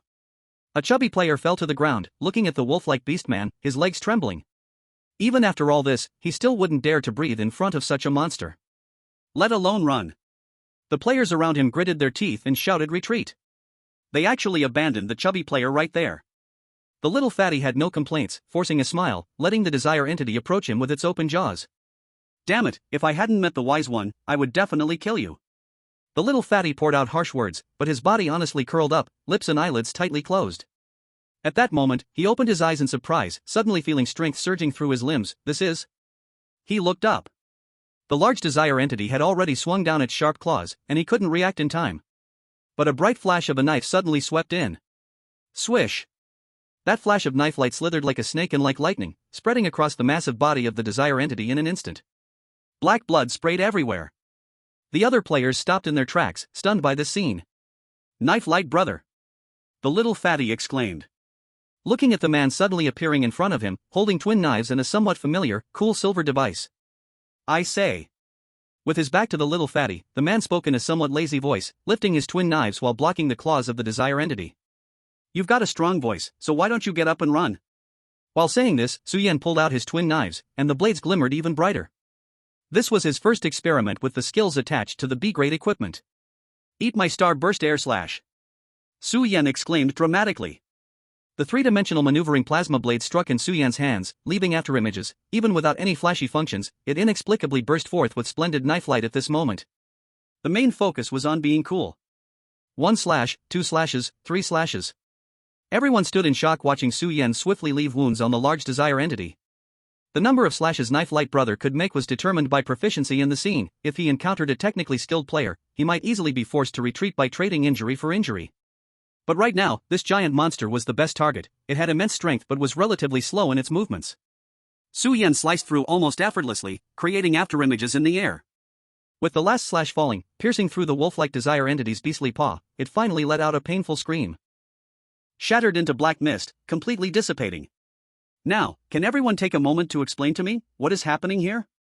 Su Yan turned and looked at the crowd dressed in various outfits, clearly players like himself. Thud. He felt a weight underfoot. Su Yan looked down and saw the previous chubby player, tears in his eyes, hugging his own thigh. Coach, I want to join the Survey Corps. Chapter 133, The Protagonist Template. This friend, physical affection between men is inappropriate, please let go. Su Yan pondered for a moment and said softly. The arriving gnome Mingyuan beside him couldn't hold back. Hey! If you're going to cling on, at least follow a cue, let me go first. Oh, okay. The chubby boy nodded vigorously, obediently getting up. So what is going on here? Su Yan asked. Fatty. At this moment, the previously scattered players also returned, leading a man dressed in a white suit behind them. Let me explain everything. The man in the white suit looked at Su Yan and smiled. I didn't expect 2 rejectionists to show up tonight, and such powerful rejectionists at that. I think our time to clear the game is drawing near. Rejectionists? Su Yan didn't think these people knew the name of the creed, but since he had a little hinting hand, it was normal for others to have similar skills. Moreover, from the current situation, they seem to have formed a very open information-sharing organization. This way please. The man in the white suit cleared a path. I believe that since the 2 of you could enter the inner world, you must have discovered that the correct way to get through a day in the outer world is to achieve a result that differs from the creed? The man in the white suit asked politely. Su Yan walked while looking around, nodding his head. It seemed that the man in the white suit aptly referred to this clearance method as rejection of the creed. This is precisely the reason why we players are here. As long as we complete a rejection of the creed in the outer world, we can enter the inner world in the next cycle. Otherwise, we will be refreshed before midnight and return to the starting room, trapped in the outer world for 1 day. Then how long can we stay in the inner world? Su Yan asked. 8 hours? Each day in the outer world starts around 8 o'clock, if it refreshes at 24 o'clock, does that mean there's only 8 hours in the inner world? No, quite the opposite. The man in the white suit smiled and waved his hand. We have nearly a dozen hours in the inner world, which means 1 day. As they moved forward, the black souls around them gradually decreased. This area seemed to have been specially cleared. Of course, if you accidentally die, you'll have to wait for the next cycle. Su Yan had speculated about this before, and now the words from the man in the white suit confirmed one point. When players die in the inner world, it's simply returning to the room, just like in the outer world. No wonder these people had abandoned the chubby boy so resolutely earlier. Gnome Mingyuan beside him was puzzled. We all came here after spending a day in the outer world, but if we spend another day here, then what happens to the other players over there in the outer world? As soon as he spoke, he realized that everyone was looking at him like he was a fool. The man in the white suit patiently explained, you can understand that, as players of a deeper level of the world, we have more privileges. After all players go through daytime, only after we rejectionists have gone through nighttime does daytime return again. We can think of it as a 48-hour world, where each time we successfully complete a rejection of the creed in the outer world, we gain an additional 24 hours in the inner world. Su Yan pondered thoughtfully. This indeed seemed to be a reasonable guess. But, there was a point of doubt in all of this. Whether in the outer world or inner world, 1 day always begins after waking from sleep. If this is really a 48-hour world, then the inner world doesn't need to let people sleep for a while before entering. 24 hours is practically the same as the outer world. There are several hours of blank time. In that case, there are too many things that can be done inside. How did you all find these things? Su Yan asked. The man in the white suit smiled, leading everyone to a broken underground parking lot. The entrance to the parking lot is large, but it is locked by an iron electronic door. You will know these soon. Many were verified among players, and deeper knowledge, including the way to clear the game, was told to us by our leader. The way to clear the game? Su Yan was surprised. He had thought these players were only struggling to survive here, but now it seemed their progress was much faster than he imagined.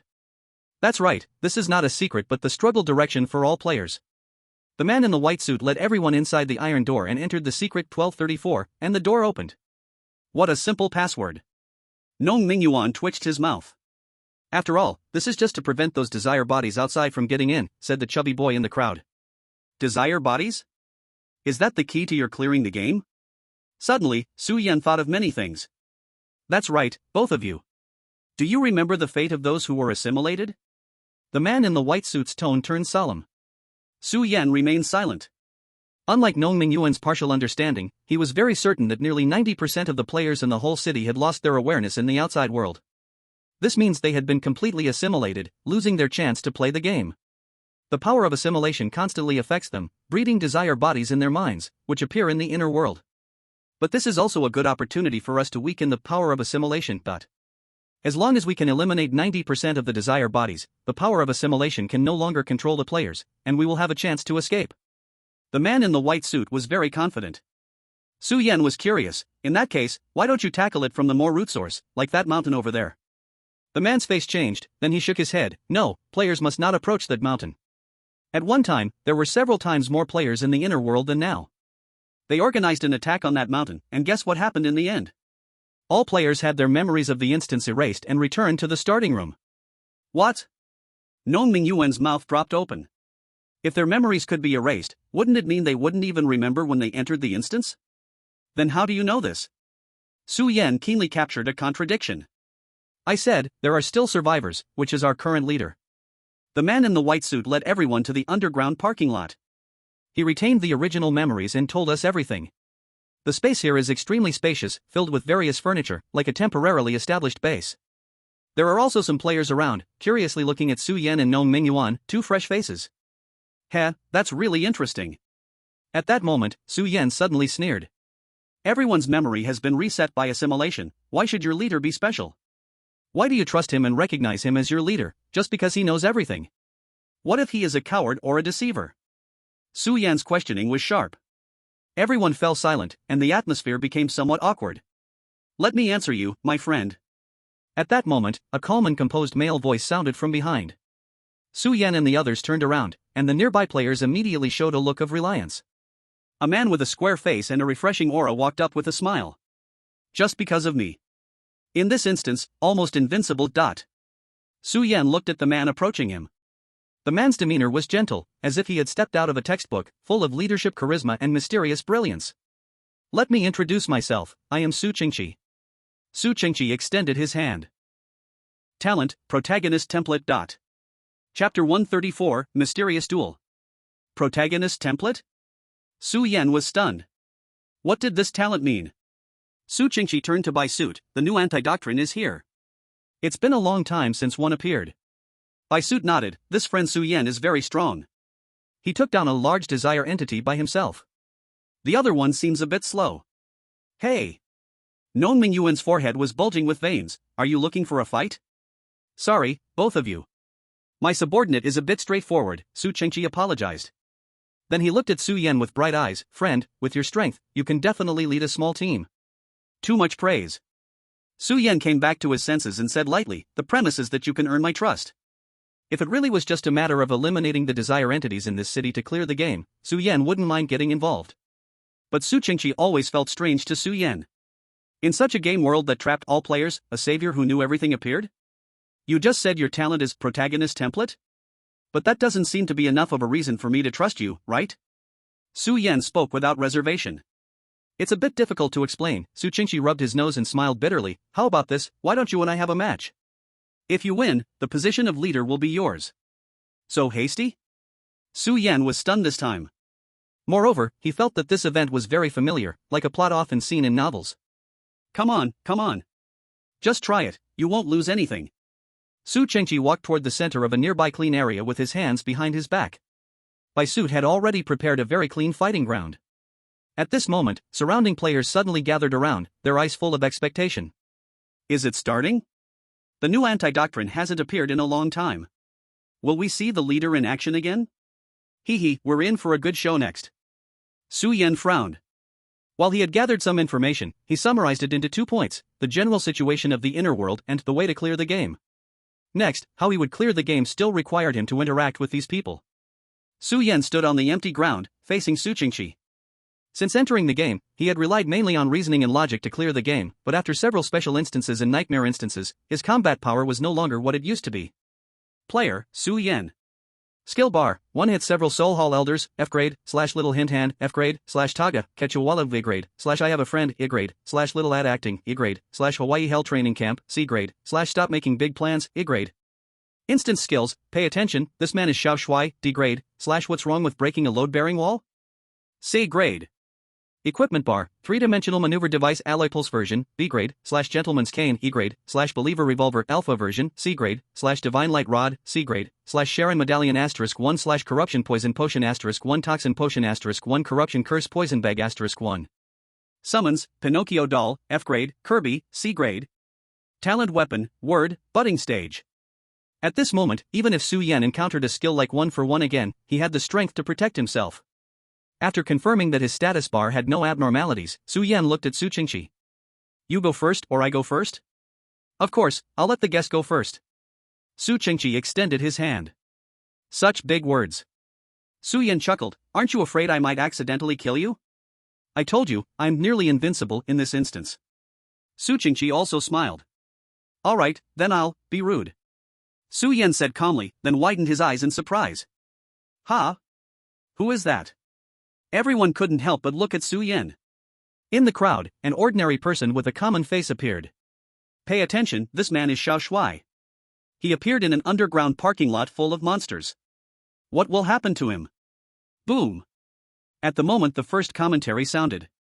Su Yen drew his dual swords and rushed toward Su Qingqi. Surprise attack.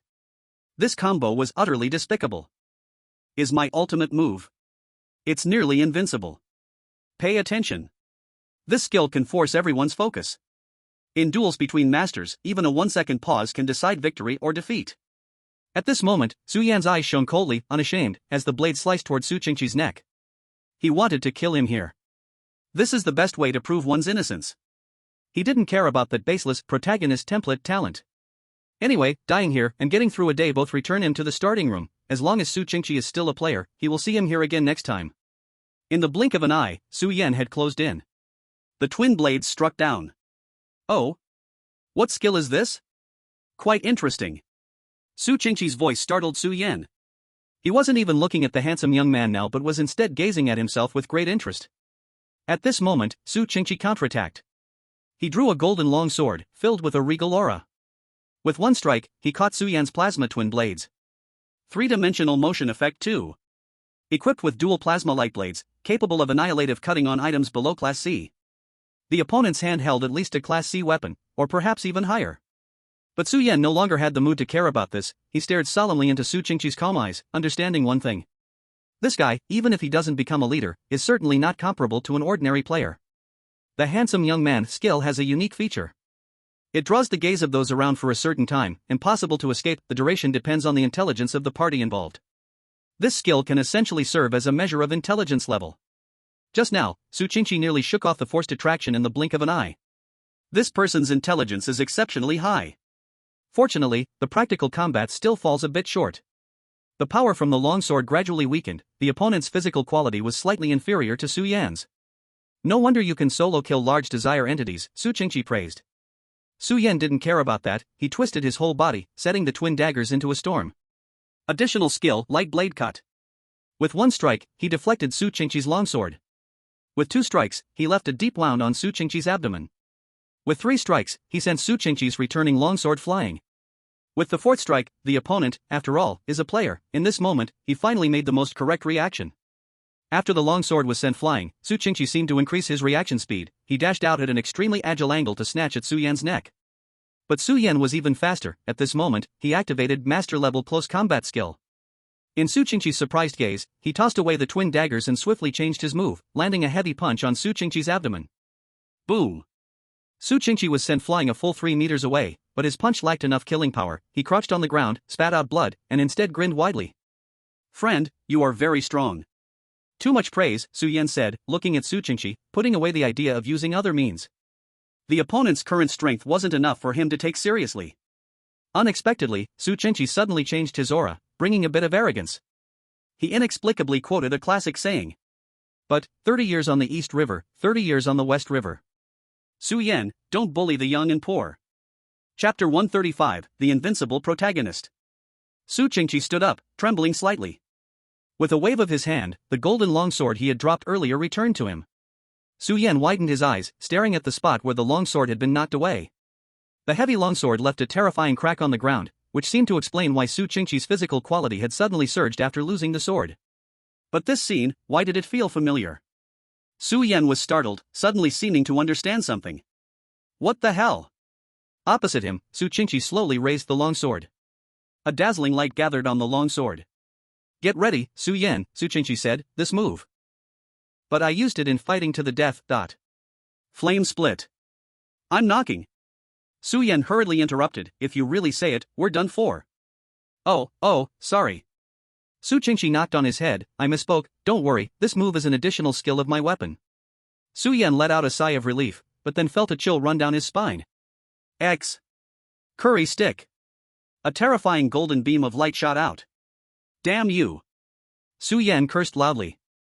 This Su Qingqi was also a tough character, if he didn't act, he wouldn't act at all, but once he did, it was a deadly move. Su Yan's three-dimensional maneuvering reached maximum power as he crazily dodged upwards. It looked like he was about to narrowly miss it. But at that moment, the sword light actually twisted and shot directly at him. Sorry Su Yan, I overdid it this time. Next time, I hope you can change your mind. Su Qingqi's apologetic voice came a bit late. Sometimes, skills don't need to have great damage, a suitable skill combination can become a more lethal killing move. Dragon raises head, E-grade you can slightly distort the direction of a straight-line attack. The beam of destructive light engulfed Su Yan. Everyone instinctively closed their eyes and shook their heads, it seemed that this time Su Qingqi would still crush him. Only Nong Mingyuan stared intently at the beam, his eyes filled with wild joy. Sorry, I refuse. A cold voice came from within the beam. Everyone was stunned, watching as Su Yan actually blocked the beam single-handedly, as if breaking through waves. Skill activated successfully, luck value increased. Crunch, Kotowalu, you can gracefully perform a refusal. What Su Yan refused was Su Qingqi's attack. Su Yan coldly glared at the distant Su Qingqi, who was still in a rigid state, and suddenly disappeared. Oh no. Su Qingqi's expression changed drastically. Boom. A terrifying sound rang out, and smoke rolled heavily. The next moment, the beam vanished, and the crowd strained to see through the smoke. On a stone pillar in the parking lot, Su Qingqi was being firmly held by the throat, his limbs trapped in a pit. Hero template. Su Yan's gaze was icy as his hand tightly gripped Su Qingqi's neck. Everything you do will align with the treatment of a hero. Desperate counterattack, falling off a cliff and meeting an old man, breakthrough under pressure, a guaranteed kill. So, you said you were almost invincible in this scenario because the more supporting characters there are, the more you fit the identity of the hero and the more you can trigger your talents. This also explains why such a bizarre ending occurs, where everyone dies, but the hero survives, because you are indeed the hero. If everyone dies, you won't die, right? Fine dust fell from the cracks, and Su Qingqi managed to squeeze out a smile. It seems I don't need to explain much. Then, can you please let me down? He asked sincerely. Su Yan's hand was steady as steel, he lowered his head, remaining silent. Just now, Crunch, Kotowalu activated successfully. This indicated that Su Qingqi held murderous intent towards him. This was very normal, after all, a player wouldn't die, and even Su Yan had murderous thoughts from the beginning.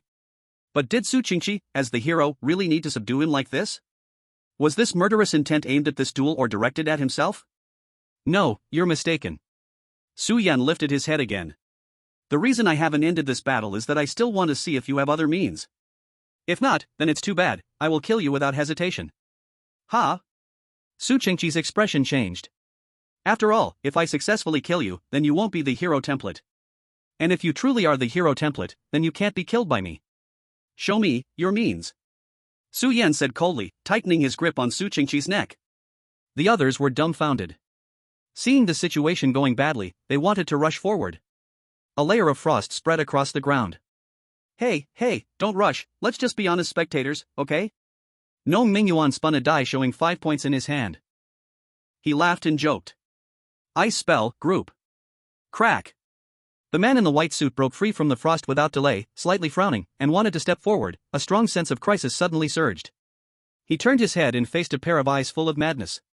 From the one point that occasionally flashed from the opponent, he felt a strong sense of crisis. He stopped. I see. On the stone pillar, Su Qingqi sighed slightly. It seems that even if I later die and come back or mechanically descend, I cannot gain your trust. Alright, I understand. He sighed. I really didn't want to use this move, because it feels a bit like bullying. Listening to the opponent's words, Su Yan gradually became a bit shaken. Life and death were already in someone else's hands, yet Su Qingqi remained so calm. Could it be that he really had the ability to retaliate? But Su Qingqi's life and death were already in his own thought. No matter which protagonist template he tried to fit, Su Yan could not think of a solution. Su Yan looked up in confusion, glancing at the calm Su Qingqi. He saw Su Qingqi smirk slightly, showing a rebellious smile. Damn! Su Yan exclaimed. In the next moment, he felt his entire consciousness descend into chaos, as if his body did not belong to him anymore. The most terrifying part was that this sensation of spinning and swirling lasted for an unknown duration, and he could not break free at all. Until... You lost. When he gradually regained consciousness, Su Qingqi's holy sword was already resting on his neck. Su Yan asked Su Qingqi in disbelief. What was that protagonist template just now? You guessed correctly. Su Qingqi replied calmly. The Crooked Mouth Dragon King. Chapter 136, Xuanwu Legion. 6. Su Yan was speechless. He really could not find words to describe anything other than 6. This talent is simply too extraordinary. If it weren't for his personal experience, he would have thought it was fake. In fact, I don't want to be any kind of leader, I have no distinction from everyone else. Su Qingqi said. As long as we do our best to eliminate all medium to large desire entities in this city and clear the level as soon as possible. While speaking, quite a few players had already gathered around. The players still in the underground parking lot, this base, were mostly support healers and the early wounded. All the medical players seemed to have gathered at this base, waiting for the return and treatment of the injured. Su Yan watched as several fragrant female players came over to help the clearly almost healed Su Qingqi treat his wounds, twitching his mouth. This treatment really felt like a protagonist template. So, have you thought it over, friend? At this time, Su Qingqi spoke. In fact, we have no intention of interfering with your freedom. But this city is just this big. After exploring for a few days, you will find that it is no different from the outer world except for those desire entities. Su Yan's eyes flickered. What exactly are desire entities? Su Qingqi made a comparison. It's like the source of power of the cooperative light. You have also been infected by the creed, right? Su Yan nodded. Then that explains well, those black souls are filled with extreme emotions after players are infected. These emotions will eventually feed back into the cooperative light. So when players descend to a certain depth, desire will gradually mutate. We classify them as small, medium, large, and gigantic. The deeper the level of cooperation, the more terrifying the desire. But don't worry, killing these desire entities will not harm the players who have been cooperatively affected. Alright, I'll join. If you still have doubts, Su Qingqi suddenly paused. What did you say? I said that my companions and I will all join. Su Yan said expressionlessly. Since you have said that, then we just need to clean up a large number of desire entities in this city, right? Su Qingqi swallowed the remaining draft he had planned. He did not expect persuasion to go so smoothly. Alright, he said loudly. Let's welcome the two newcomers. The applause roared around them, filled with joy and excitement. In boosting morale, Su Qingqi truly deserved the title of leader. Su Yan's guard was slightly lowered. It dropped from 10 to 9. I see you two are together, then how about making Su Yan the captain and adjusting 2 to 3 players to form a small team? Su Qingqi asked. Su Yan raised an eyebrow. You trust me that much? I said, these leadership positions are all just titles, everyone's common goal is to break the control of the same league as quickly as possible. Su Qingqi waved his hand. It doesn't matter if you want to explore, wander, hunt monsters or kill enemies, we can't restrict you. But if we want to eliminate the desire entity, a small team is indeed more efficient and can also protect our weaker players. Alright then. Su Yan had no objections. Su Qingqi handed over the remaining matters to the man in the white suit. As they were about to leave, Su Yan suddenly remembered to ask, what's the name of our organization now? Good question. Su Qingqi smiled. Although the name is quite plain, we all think the meaning is great, so everyone calls it the Brave Guild. What do you think? In the game, is it about killing monsters and saving NPCs? It really fits the description. Su Yan did not hesitate to praise. Su Qingqi also wore a smile, and the relationship between the two seemed to become very harmonious. Su Qingqi walked to a distance to handle other matters. For him, welcoming newcomers was just a small part of the day. The man in the white suit led Su Yan and the others to a map. You two, this is the complete map of our inner world. The cities in the inner world were not very different, and this map was quite similar to the one Su Yan saw at the subway station, only more detailed. The center of the map still showed the mountain radiating the light of the same league. And on the Brave Guild side, the city built around the mountain was divided into 4 areas, A, B, C, and D. Su Yan frowned as he looked at the map. He felt an inexplicable sense of familiarity. This familiarity seemed to have existed before. After seeing this intuitive map, it became even more pronounced. We call the area close to the mountain the inner ring and the area further away the outer ring. You two are very lucky, you were born in our C area outer ring, which is where the base is located. Otherwise, it might really take a day to find this place. The man in the white suit joked. We have sent capable teams to the surrounding B and D areas, making actions more efficient. I wonder which area you, Mr. Su, would like to go to? Let's go to area B. Su Yan casually chose a place, his eyes still narrowing as he examined the entire map. Is nobody going to this area A? He suddenly noticed a problem. The man in the white suit paused. In fact, although we have gathered most of the anti-orthodoxy supporters, there is still a group of people who refuse to integrate with us. The leader negotiated with them and let them handle the clearing work and stronghold in area A. Oh? Is there someone with more leadership than Su Qingqi? Su Yan inquired curiously. Rather than leadership, dominance is more important. The man in the white suit paused for a moment. That is a group called the Xuanwu Legion, but... Su Yan's expression changed. The Legion also has a hierarchy, much like the top 10 and bottom 10 outside the law. The truly elite legions are well known. Among them, they seem to be categorized by 4 symbols, Zhuke, Xuanwu, Qinglong, and Baihu. This was something Qing Xue had told him. The Academy's information on this aspect was already outdated. If there were any, they could only be accessed by the Research Institute. Well, it's probably better that they don't join us. Su Yan concluded. Legions are not traditional armies or soldiers, they are a collective of interests. If they were to command players, who knows what would happen. In this respect, Su Qingqi seemed to have achieved a good balance. In any case, although our goals are the same, it's still best to avoid encounters with the legions. The man in the white suit reminded. I understand. Su Yan nodded. That's good. The man in the white suit was pleased. Now, you pick a few team members. He turned his head and shouted loudly, now that we've scattered, the players with strength come over, okay? The crowd surged forward. Pairs of eyes looked at Su Yan with admiration. Although it was Su Qingqi's victory, Su Yan's domination made them see the latter's power. Although one couldn't die in the inner world, who didn't want to hold a strong leg to make things easier? It's been so long, are there still players scattered around? Su Yan asked. The man in a white suit turned his head back. Some players don't succeed in reversing the creed every time, some like to change teams frequently.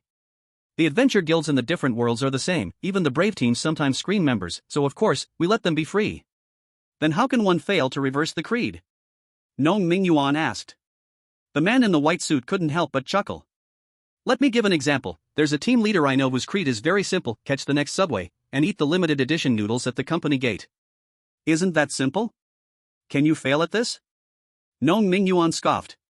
Ahem, but there's one thing, when he walked out the red door, the early subway was just 4 minutes away, and he was 1,000 meters from the subway station. Damn. He doesn't have any subtle skills to move, so every time he enters a dungeon, he has to start an unremarkable extreme sport. As for today. The man in the white suit glanced at his watch. It seems like he can't greet you anymore. Chapter 137. 3 players. Choose a few teammates, it would be good to help out the newbies? After explaining, the man in the white suit asked. He initially thought Su Yan would mull it over for a while. Unexpectedly, he directly pointed to the crowd, him, her, and him. We can talk about the others another time. The 3 people who were pointed out were taken aback, then showed joyful expressions. The man in the white suit turned his head, his expression becoming somewhat strange. You really want to choose these 3? Let's pick them, they look pretty clever. Su Yan nodded. He was speaking the truth. During the duel earlier, he had hidden some thoughts. While competing with Su Qingqi, Su Yan tested other players as well. He deliberately used the little handsome skill to see the overall situation of these players. In the end, besides Su Qingqi, who instantly ignored the skill, both the man in the white suit and Nong Mingyuan broke free from the effect after listening to a sentence. The ones who performed similarly were these 3 players, who returned to their senses within 2 sentences. Others were much more dull than Su Yan imagined, taking a full 10 sentences to refocus on the battle. At that time, Su Qingqi was just about to unleash the sword of victory and covenant. Why don't you pick a few others? The man in the white suit rubbed his face, not wanting to speak ill of their companions in front of them. The few you've chosen are quite capable players, but in this long-term dungeon, they might not play a significant role. Su Yan tilted his head, realizing the key term in the man in the white suit's introduction, long-term dungeon. Are their main strengths restrictive? Su Yan asked. Player skills varied widely, some talented skills, while useful, often had time or frequency limitations. Just like Su Yan's three-dimensional maneuvering gas amount, if he hadn't upgraded it once in the terrifying observation station, even if he could use dual blades, he would lose the ability to move now. And the most classic lesson learned in the academy was the talent/skill that can only be used once per game. These few players clearly fell into that category. That's right, it would be fine if you picked one, but the three you've selected are all strength-limited players. I'm afraid they will hold you back. Interesting. Su Yan's eyes sparkled. Could it be that these players were actually smarter in the game? Su Yan became interested. New line, it's alright, I'll take them with me. Then fine. Seeing Su Yan's nonchalant attitude, the man in the white suit didn't drag his feet. He took out a notebook and jotted down a few notes. He handed Su Yan a portable map that matched the one on the table. You just need to go to Area B. The deeper you go, the more powerful the desire entities become, so be careful. After all, it's the number from an entire city, so there's no need to rush. No matter how fearless you are, it will still hurt. If you're tired or injured, you can return to the base anytime. You already know the password. The Brave Guild lived up to its name, loose but very friendly. Su Yan nodded.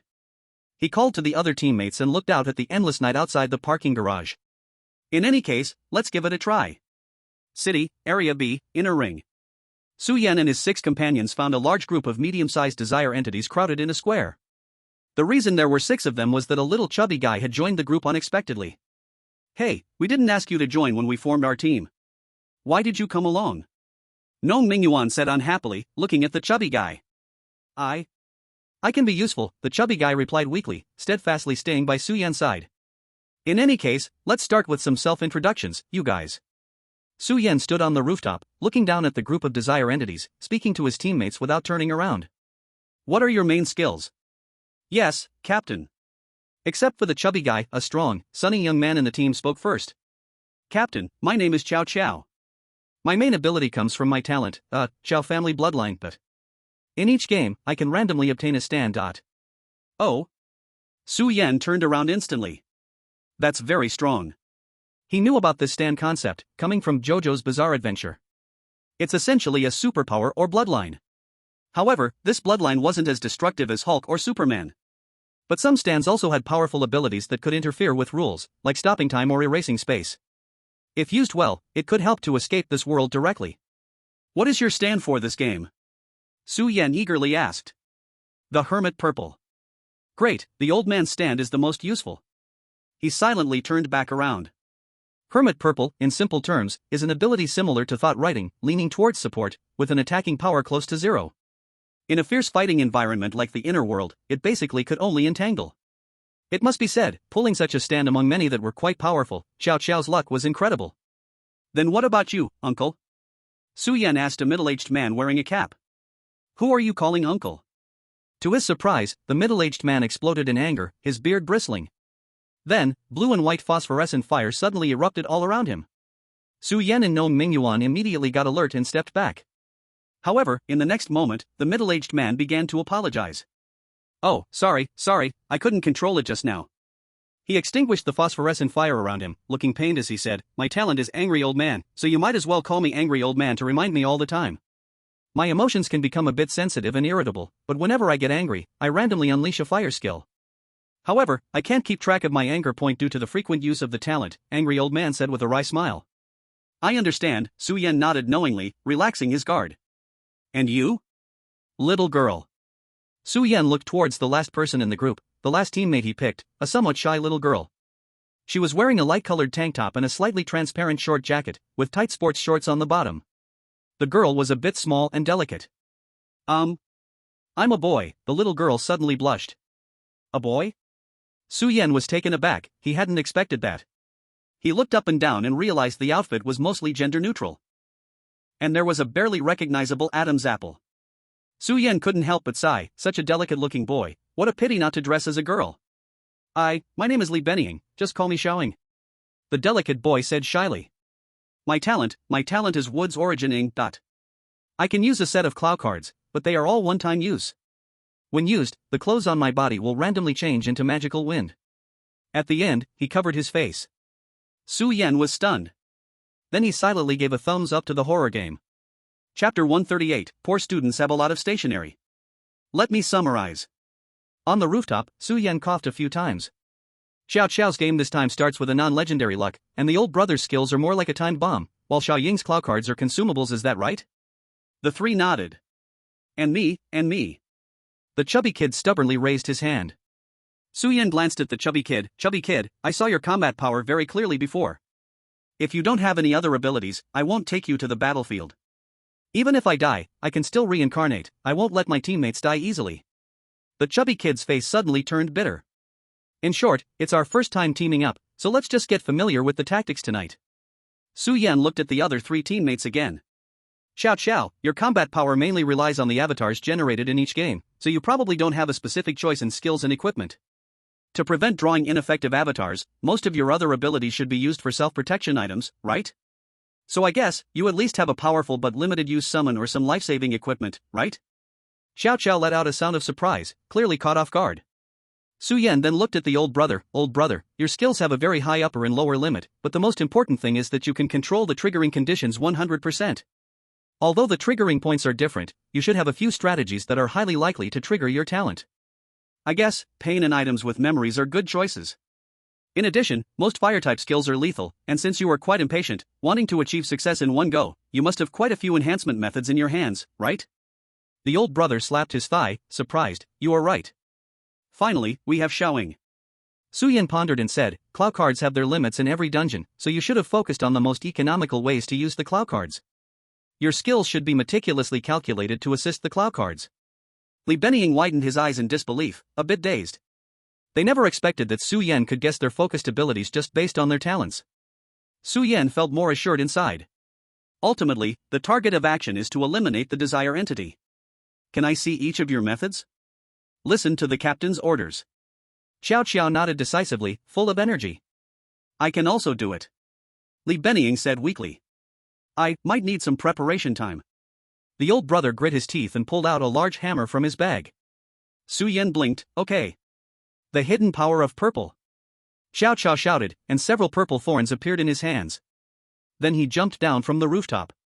Xiao Xiao was clearly skilled. Aside from the normal player's physical condition, his martial arts skills were also impressive, comparable to No Ming Yuan. Using only the purple vines in his hands, he fought fiercely with several desire entities. Though, it looked a bit like scraping an itch. Su Yan watched him strike and hit, finally managing to destroy a few desire entities, probably thanks to all his strength. The key hidden with dark powers. At this moment, a feeble voice like a mosquito buzzed from beside him. Su Yan turned his head, and Li Benying, blushing, quickly completed the spell with rapid words, brilliant white light shining. A magic staff resembling a pickaxe appeared in his hand. His clothes instantly transformed. A set of micropowder white attire was formed, stepping into pointed clown shoes, the collar tied with a flowing silk checkered scarf. Jump card. He pulled out a card depicting a winged rabbit from the void, waved his magic wand, and forcefully nailed it onto the card. The card glowed, and small wings appeared on both sides of Little Ying's shoes. Jump card, increases jumping power. Then he leaped out like lightning. Over there at Xiao Xiao's side, another group of desire entities surrounded them, and Little Ying lightly tapped her toes, stepping on the head of a desire entity. Boom. A cartoonish sound echoed as that desire entity was actually flattened by 10 centimeters. Mario Jump, D-level. When targeting a monster, you can weaken the opponent's all attributes by 30% by stepping on their head, stacking up to 3 times. Little Ying's figure was slender, but she clearly had received professional training, her arch is incredibly resilient. In just a few seconds, she utilized the advantage of the jump card to leap through the air, dodging attacks from desire entities while constantly squashing them. Come on. Xiao Xiao felt energized, swinging the Seeker's purple with even more vigor. However, it was still scraping the surface. Next time, let Xiao Xiao borrow a weapon. Su Yan sighed, supporting his forehead. Coming. Everyone get out of my way. At that moment, the irritated older brother shouted urgently from the rooftop. He threw down the big hammer in his hand, with bruises all over his face and a lump on his head. Then, he jumped directly off the rooftop. Clearly, he randomly activated a good skill. Xiao Xiao and Li Benying both raised their heads, reacting quickly. Little Ying immediately stepped on the head of a desire entity and kicked off, her pure white legs doing a gymnastic roll in the air, landing steadily back on the rooftop. The purple vines in Xiao Qiao's hand truly sprang to life, shooting out like Spider-Man, swinging him back to the rooftop. Meanwhile, above the square, Old Li brought his hands together, creating residual images.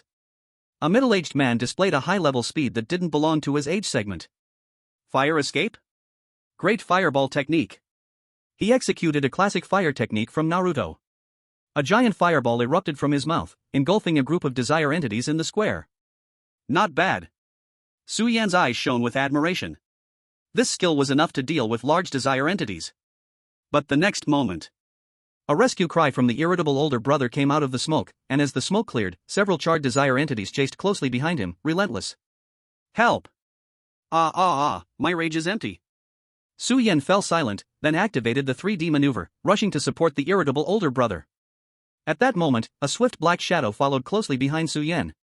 Su Yan was startled and quickly glanced sideways. It was a nimble fat man. "Captain, watch me," the chubby boy exclaimed exaggeratedly. Then, he did nothing but curl up his body and smash down hard onto the ground where the irritable older brother was. In an instant, he crushed several desire entities to death. Are you kidding? You must be the final boss, you dead fat man. Nong Mingyuan, who came later, stared in disbelief. You're so strong, how did you almost die before the night of reincarnation? Nong Mingyuan felt a sense of competition rising, seeing how he seemed to be becoming the weakest in the team, except for Xiao Qiao. Xiao Qiao. Is this something that can be said? The chubby player chuckled awkwardly, casting a few guilty glances at Su Yan beside him. What's up? Su Yan was curious. What made a weak fat man transform into a superhero? My talent is differential student supplies. The chubby boy glanced secretly at Su Yan. The more diverse skills and equipment the people around me have, the stronger my body becomes. Su Yan. Then, he kicked the chubby boy down to the ground and punched him. I'll make you differentiated student supplies. I'll make you differentiated student supplies. Su Yan might indeed be among the most ordinary players out there. First, Su Yan's high-level results from each game basically guarantee his efficiency in obtaining equipment and skills far exceeds that of ordinary people. Second, after long periods in dungeons, other players' skills and equipment tend to degrade to some extent. However, for Su Yan, it seems that any skill can still be of some use. In this sense, he really is like a poor student with too many supplies. Su Yan's mouth twitched as he hit the little fatty's flesh hard, only to find that the other side's complete body enhancement was indeed outrageous. However, this little fatty was quite clever, cooperating with a scream like a dying pig. Anyone who didn't know would think he had broken through the other's defense by quite a bit. After a while, the few of them quieted down one after another. Ignoring the little fatty who was rolling on the ground, Su Yan called several team members to sit aside. "Your combat skills are quite good," he commented. "Even if we don't talk about your talent and abilities, you are enough to handle most of the wandering thought entities." "Captain, you're amazing, you can eliminate a large thought entity by yourself," Li Benying said with sparkling eyes, whispering as he clasped his hands in front of him. He had been a member of the little fatty's team before and had seen Su Yan's strength. "If it goes on like this, we should be able to quickly clear all the thought entities in the city and beat the game." "Beat the game, huh?" Su Yan stated somewhat non-committally. He threw out a topic that made the atmosphere quickly cool down. "Why do I feel that you are not that enthusiastic about eliminating thought entities?" "Huh?" The little fatty on the ground looked up in surprise. But Su Yan wasn't referring to him. "Xiao Qiao. Your combat instincts are strong, forcing yourself to use a support-type substitute is actually a drag. After so long in battle, didn't you notice?" Xiao Qiao smiled awkwardly and lowered his head. "Xiaoing. The Kuro card should be a very strong and versatile ability. Facing these clustered thought entities, you should have a better solution with the Kuro card. Why did you choose the least effective jump card just now?" Li Benying's face suddenly turned red, and he anxiously clamped his feet together, unable to speak. "Angry old brother. Your talent was just triggered, but it could take a long time in real combat. How many times would you have to die before succeeding?" Angry old brother chuckled awkwardly, rarely losing his temper. The three of them exchanged looks, their expressions revealing unspoken embarrassment. "Can you talk about it?" Su Yan thought for a moment and sincerely asked Li Benying. He didn't believe these three simple-hearted teammates would have any dark thoughts. I'm a bit afraid of pain." Li Benying dodged his gaze for a moment, then said weakly. "Afraid of pain?" Su Yan frowned and looked at Xiao Qiao. Xiao Qiao could only scratch his head. "I don't know what's going on either, but I just feel that there's no meaning in the fights. I can't get motivated against those thought entities." "Can't get motivated, no meaning." That doesn't sound like the bloodline of the Qiao family. Su Yan turned his head, and before he could speak, angry old brother quickly said, "As for me, I'm a bit impatient. After fighting a few times, I get annoyed." He picked up the big hammer he had thrown away earlier and gestured a few times. "It's not that I'm afraid of pain, after all, bleeding helps me cool down." Su Yan's gaze gradually turned vacant. He realized that he had gotten 3 completely different answers from these 3 people. Was there really no common ground? Could it be that he had taken a wrong direction? But these 3 were seemingly a cut above other players in the IQ test. It seemed that this was related to their fight aversion. No, perhaps it wasn't that the 3 of them were particularly clever, but rather that other players were somewhat dim-witted. "Captain, there's another group of thought entities surrounding us." At this moment, the little fatty reminded them. From the shadows of the alleys, they could barely see many medium-sized thought entities approaching. "Let me handle it." Li Benying stood up, gathering his courage, and said, "I still have 4 claw cards, it should be enough." The boy, who called himself afraid of pain, had already used up 52 claw cards, leaving only 4. He was not afraid to fight, he truly feared pain, yet he could not sit idly by as his teammates got hurt time and again. No, Su Yan snapped back to reality and stood up. "Let me take this one." Before he could finish his words, loud shouts of battle arose from a distance. A small team of players rushed out from the alley, excitedly heading towards the group of desire entities. Leading them was a figure in a white suit, who saw his team in the distance and signaled them with a wave. "They're quite nice, their support came at just the right time." The chubby boy let out a sigh of relief beside him. Their team had just gone through a fierce battle and hadn't rested well. If they really encountered a fight, they'd be caught off guard. Su Yan's smile instantly faded as he returned the greeting to the figure in the white suit in the distance. Right on time. If only there was such genuine kindness. What a coincidence that in a city so large, that this group happened to be in Zone B, just a street away from them? They were here to monitor him, to see if he was diligently eliminating the desire entities and leading his teammates properly. Su Yan had little objection. After all, he was an outsider appearing for the first time, and it was understandable that Su Qingqi and the others were wary of him. "Wait a minute, first time, something fell off?" Su Yan suddenly looked up. No, there was definitely something wrong. Su Qingqi's reaction when he saw him and now sending the figure in white along with another person to keep an eye on him. It was entirely due to unfamiliarity with his personality and abilities, or perhaps it was the reaction one would have when seeing someone for the first time. So, did that mean he had not experienced a memory reset? However, Su Qingqi's wariness of the 2 in his group was a bit too high. Even if they were first-time anti-doctrine believers, it shouldn't have been this way. Why was that?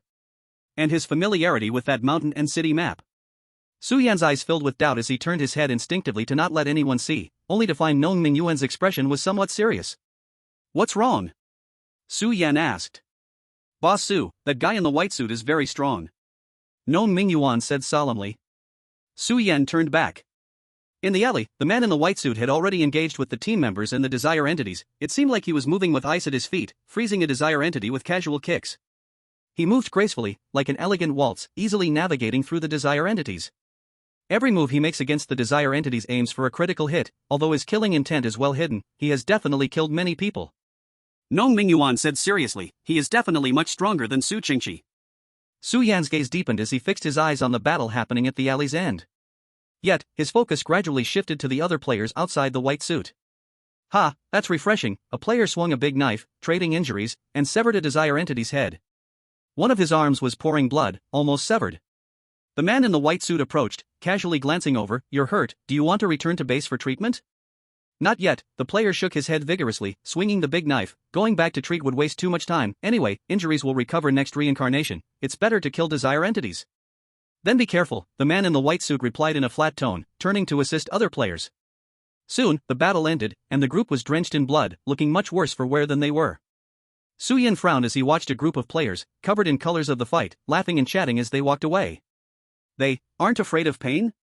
An unprecedented strange feeling lingered in Su Yan's mind, and he felt he was concluding something dreadfully ominous. "No, this is wrong," Su Yan murmured. "The efficiency is too low." "Have you always cleared desire entities like this?" Su Yan asked the few people behind him. Xiao Xiao and the others exchanged uneasy glances. Ultimately, the experienced chubby boy raised his hand. "Captain, we've always done it this way." "Is there a problem?" "A problem? The problem could be huge." Su Yan pointed at the team in white suits that was moving away. "In your teams, there are no healing items, no healing skills, and that's fine." All players rush forward without a care, with no threat control or firepower arrangement. After a few battles, not only will combat power drop tremendously, but surviving a single day in the inner world will be a challenge. "What are you people, crazy to kill?" Su Yan found it hard to believe what he was saying. He had once seen medical players treating Su Qingqi's injuries in the base. But whether it was the team he saved first or the one he had just seen. After the battle ended, these people received no healing at all, or rather, they had never thought to heal their wounds. What did they think of themselves? If you're hurt, then you're hurt? The chubby boy tilted his head, somewhat confused. As long as we can exchange injuries and eliminate these desire entities. Then how long will it take to eliminate all these desire entities? Su Yan mercilessly interrupted. Ha! The chubby boy was taken aback. How do you know that during your one-day cycle, desire entities won't replenish, nourish, or even reproduce? Su Yan pressed on. Does your current clearance efficiency really exceed the growth speed of the desire entities? How long has it been since you broke into the inner world? With each of Su Yan's words, the chubby boy turned whiter. Unlike the other three, he had always been part of the adventurer team. Moreover, he was the true undercover sent by Su Qingqi to monitor Su Yan. Although he often died quickly, he had never seen any problem with it. Since everyone agreed to this way of clearing the game, he just needed to follow along. The ones who really needed to think about these issues were. The ones who really need to consider the game progress are your leader, Su Qingqi. Su Yan's gaze became deep. But he happens to overlook such a critical point. With so many medical support players in the base, how can he not see them? Is he blind? Maybe, it's for insurance. The chubby boy swallowed nervously, speaking dryly. Insurance? Insurance for what? Su Yan waved his hand. Those frenzied players are fearless, and the medical players hide behind. How can there still be problems? Clearly, they could crush the entire region of desire entities more efficiently, but Su Qingqi chose the most aggressive and careless way. And those support players he has in hand seem to be idly left in the base. I seriously suspect how many more places he has overlooked. Impossible, this can't be. The chubby boy's face gradually became twisted as he abruptly stood up. His expression was somewhat abnormal at this moment. I don't believe it. The chubby boy roared at Su Yan. If even the leader is lying, if even the way to clear the game is fake, then who will take me out of this game? Behind him, Xiao Xiao and the others looked at the chubby boy with complex expressions, his face twisted unrecognizably. They finally noticed the chubby boy's abnormality. Su Yan stared carefully at the chubby boy for a long time and sighed. Chubby, I know why you, who are so clever, have an IQ far lower than Xiao Xiao and the others. You rely too much on your value being on Su Qingqi. This is not about intelligence. You and those players just now have been overly synchronized. What? No, that's impossible. The chubby boy suddenly looked up in terror, confusion in his eyes. This is the inner world, how can there still be synchronized power? I just listened to the leader, constantly eliminating desire entities. I just wanted to clear the game. Let's take 1,000 steps back. Su Yan gently interrupted. He took out a silver revolver from his backpack, confirming it was loaded with ray bullets. Fatty, do you really still want to clear the game now? What? The chubby boy's eyes widened. In this world where you don't have to worry about death or care about pain, how does it feel to fight with a group of people for ideals? You who have ignored pain, given up food, and even abandoned the most basic human survival concepts, do you really still care about clearing the game? Ha, life online, I underestimated this game. Earlier, I judged that the red door is false reality, and the blue door is real ideals, but now it seems I was wrong. What you have here is not a deeper world, but rather the same false ideals. It seems there is no need for me to stay any longer. Su Yan walked closer to the chubby boy, pressing the gun against his forehead. Believer's revolver, you can implant a belief in the other party. Fatty, you have been poisoned by ideals for too long. I hope that next time we meet, this shot of seeing the reality will truly make you stand with us. Looking at the chubby boy, whose eyes were unexpectedly filled with tears, Su Yan slowly squeezed the trigger. On the rooftop, a body fell with a thud but made not a sound. Su Yan quietly watched the blood under the chubby boy's body gradually fade, while his entire body transformed into white light and vanished. It's all an illusion, Su Yan murmured. What we came here for was just souls. Su Qingqi, I really want to believe in you. But your talent, that talent that can even influence my soul. Is it really the protagonist template? At the city's end, a peak gradually lit up. Captain! A day in the inner world is about to end. Xiaoying looked at the sky, anxiously shouting to Su Yan. I know, Su Yan turned around, gazing steadily at the distant peak. Now, I must see it. This time he arrived at the central zone of Area B, the shape of the mountain becoming increasingly clear in his eyes, filling him with a strong sense of familiarity. Yet the gray sun rising again erased that familiarity. Su Yan closed his eyes. How many lives is this for me? He opened his arms, piecing together all the puzzles in the final moment. Light fell. Su Yan found himself in a small room. He lay on a pure white bed, the familiar scent near his nose. The small bed was placed in the center of the small room. The walls of the room were painted white. On the ceiling, there was a line of words. And now, Su Yan opened his eyes, looked up, and saw that line of words. The white paint seemed to have been cut by something sharp, forming sharp letters. They have already discovered your special dot. Chapter 141, Refresh Status. In the inner world, 1 hour before the rebirth. Su Qingqi smiled as he walked deeper into the underground garage, passing by a group of logistical players with blank smiles, resembling puppets. He walked to a Lamborghini, opened the door, and got in, the space within instantly distorting. He appeared in a dark wooden house lit by candlelight. The wooden house was empty, only lined with shelves filled with books. Let me see, how many times has this been reset? Oh, the 6th time, I almost forgot. Su Qingqi moved along the bookshelf, tapping his head. He picked up a book in the corner of the shelf, resembling a directory. The pages flipped one by one, revealing names on them. Li Benying, Muzihaning, gentle personality, 5 low-quality Kuro cards left, low cooperation level, low. He Qijing, irritable brother, unstable emotions, low trigger probability, low quality, low cooperation level, low. Xiao Xiao, bloodline of the Qiao family, hermit purple, low quality, low cooperation level, low. Yin Pang, poor student stationary, easily misled, low presence, low quality, cooperation level, medium. Names in simple records swept by one page after another. Among them, most people's cooperation levels had already been marked as medium and high. Su Qingqi quietly finished reading the first book titled Inner World Reset, 6. He stuffed it back, walked to the next bookshelf, and took out Inverted World Reset, 5. Then came 4, 3, 2, 1. In fact, starting from the 3rd reset, there haven't been many changes in names. Su Qingqi finished reading 6 records, tapped his temple, stood up again, and looked at these 6 records once more. On them, he couldn't find the names Su Yan and Nong Mingyuan. He walked over to the bookshelf again. This time, he lay on the ground, staring at the strange wooden board that was smooth and reflective. He reached out his hand and surprisingly pulled out the same book from the reflection. But the names in this book were much denser and simpler. This time, he found the name Su Yan and Nong Mingyuan for the first time in Outer World Reset, 5, indicating they entered the game during the 5th reset. Strange, he murmured as he lifted his head.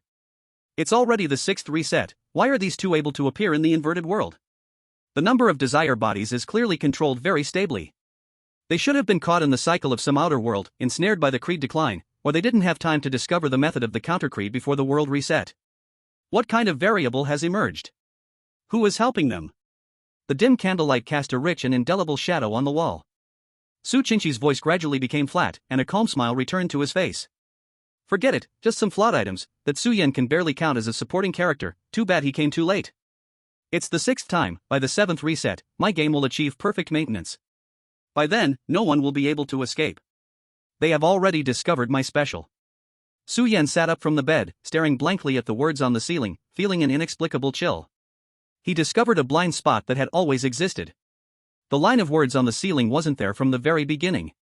He once thought he had seen the overall picture of this world, but now he realized, from the start, there was a third-party force intervening.